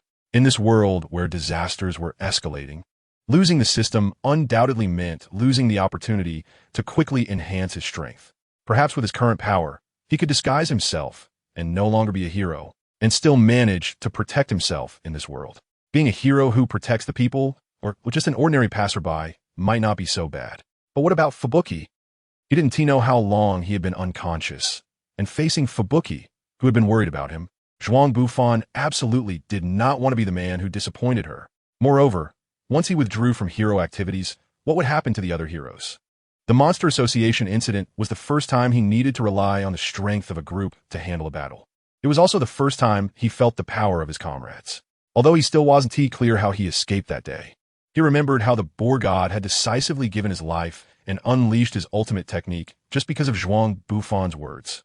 Zhuang Bufan believed that he couldn't just withdraw from the Hero Association for the sake of self-preservation. Because if he did that, he wouldn't know how to face the image of the pig god. He also didn't know how to confront that version of himself. So does he really have to rely on the dangerous system to get his abilities back? "I truly am a despicable man." Zhuang Bufan made a self-deprecating remark and then strode onto the rooftop. The night wind on the rooftop was strong, as if signaling the impending chaos of the world, stirring people's hearts uneasily. Zhuang Bufan took a deep breath and walked towards the indigo silhouette. That was his support, his reliance, all his hopes, and also his benefactor. Without this system, Zhuang Bufan would never have achieved what he has today, nor become the person he is now. Yet now he must turn against his benefactor, transforming him back into his own system. He knew this was an extremely shameful act, but his life was no longer just his own. Thus, Zhuang Bufan's steps grew heavier. "You've come?" The indigo ghost smiled at him, kindly saying, "Turn back into my system." Zhuang Bufan's lips were bleeding from biting them, and he didn't even ask about what happened that day, because he was afraid that if he didn't say this when they met, he would lose the courage to speak again. It can be done, but I suggest you better not do it." "Why?" Zhuang Bufan was bewildered by his words, while the Blue Phantom didn't mind his attitude or unreasonable demands. The Blue Phantom threw out a light orb, letting it float in the air, and then said, "It's a bit complicated to explain, so just take a look at this first." Faced with the system that was dodging the topic, Zhuang Bufan was anxious, but had no way out. For now, he could only follow the system's direction. So, Zhuang Bufan decisively touched the light orb in front of him. After a dizzying spin, Zhuang Bufan found himself in another place. Broken buildings, rubble and blood everywhere, and countless fiery clouds floating in the sky. Was this the battlefield against the great serpent on that day? Soon, Zhuang Bufan found evidence to support his thought. The dying pig god, the heroes facing a grave threat, and the panicked expression of Sakes, and that mocking smile on his own face. This was a retrospective image of that day. Due to the urgent situation at the time, the program activated the backup plan directly, and I occupied your body. Me, the program. What does this mean? Zhuang Bufan now felt like Lu Lao Lao entering the Grand View Garden. Everything this guy named System said was incomprehensible to him. However, the other party did not respond to his thoughts, but instead signaled him to focus on the battle before him. "Come out, divine monster. Have you lost the courage to meet an old friend?" The system occupying Zhuang Bufan's body said in a low voice, its tone resembling that of an old friend not seen for a long time. Or perhaps it was more like a long-lost enemy at the negotiation table. "Divine monster? What divine monster?" Sykes clearly did not understand the system's words and instinctively asked. But unfortunately, the system occupying Zhuang Bufan's body clearly had no intention of answering his question. "Still silent, huh?" It's no wonder, after all, pretending to be cowardly, running away, and hiding are your specialties. I just didn't expect that after so many years, you still look so pathetic and unchanged. Even Zhuang Bufan's original self, who was watching the drama unfold, felt that this guy's insults had some level of skill, relying on the fact that the other party wouldn't speak. He was really tearing into him. It was precisely because of this that he realized for the first time just how terrifying this guy he called System truly was. The very god who could achieve the great serpent Sykes and wreak havoc in ancient times was actually so scared by this guy beside him that he didn't even dare to refute a single word. So what exactly is this system? Introduction. The survival rules of the one-punch world. 1. Never lay a hand on Mr. ING. 2. Never become the target of the bald, caped hero executing justice at any time. 3. Never use words like insignificant, short, or unnoticeable toward a certain green-haired little demon. Who is this guy in front?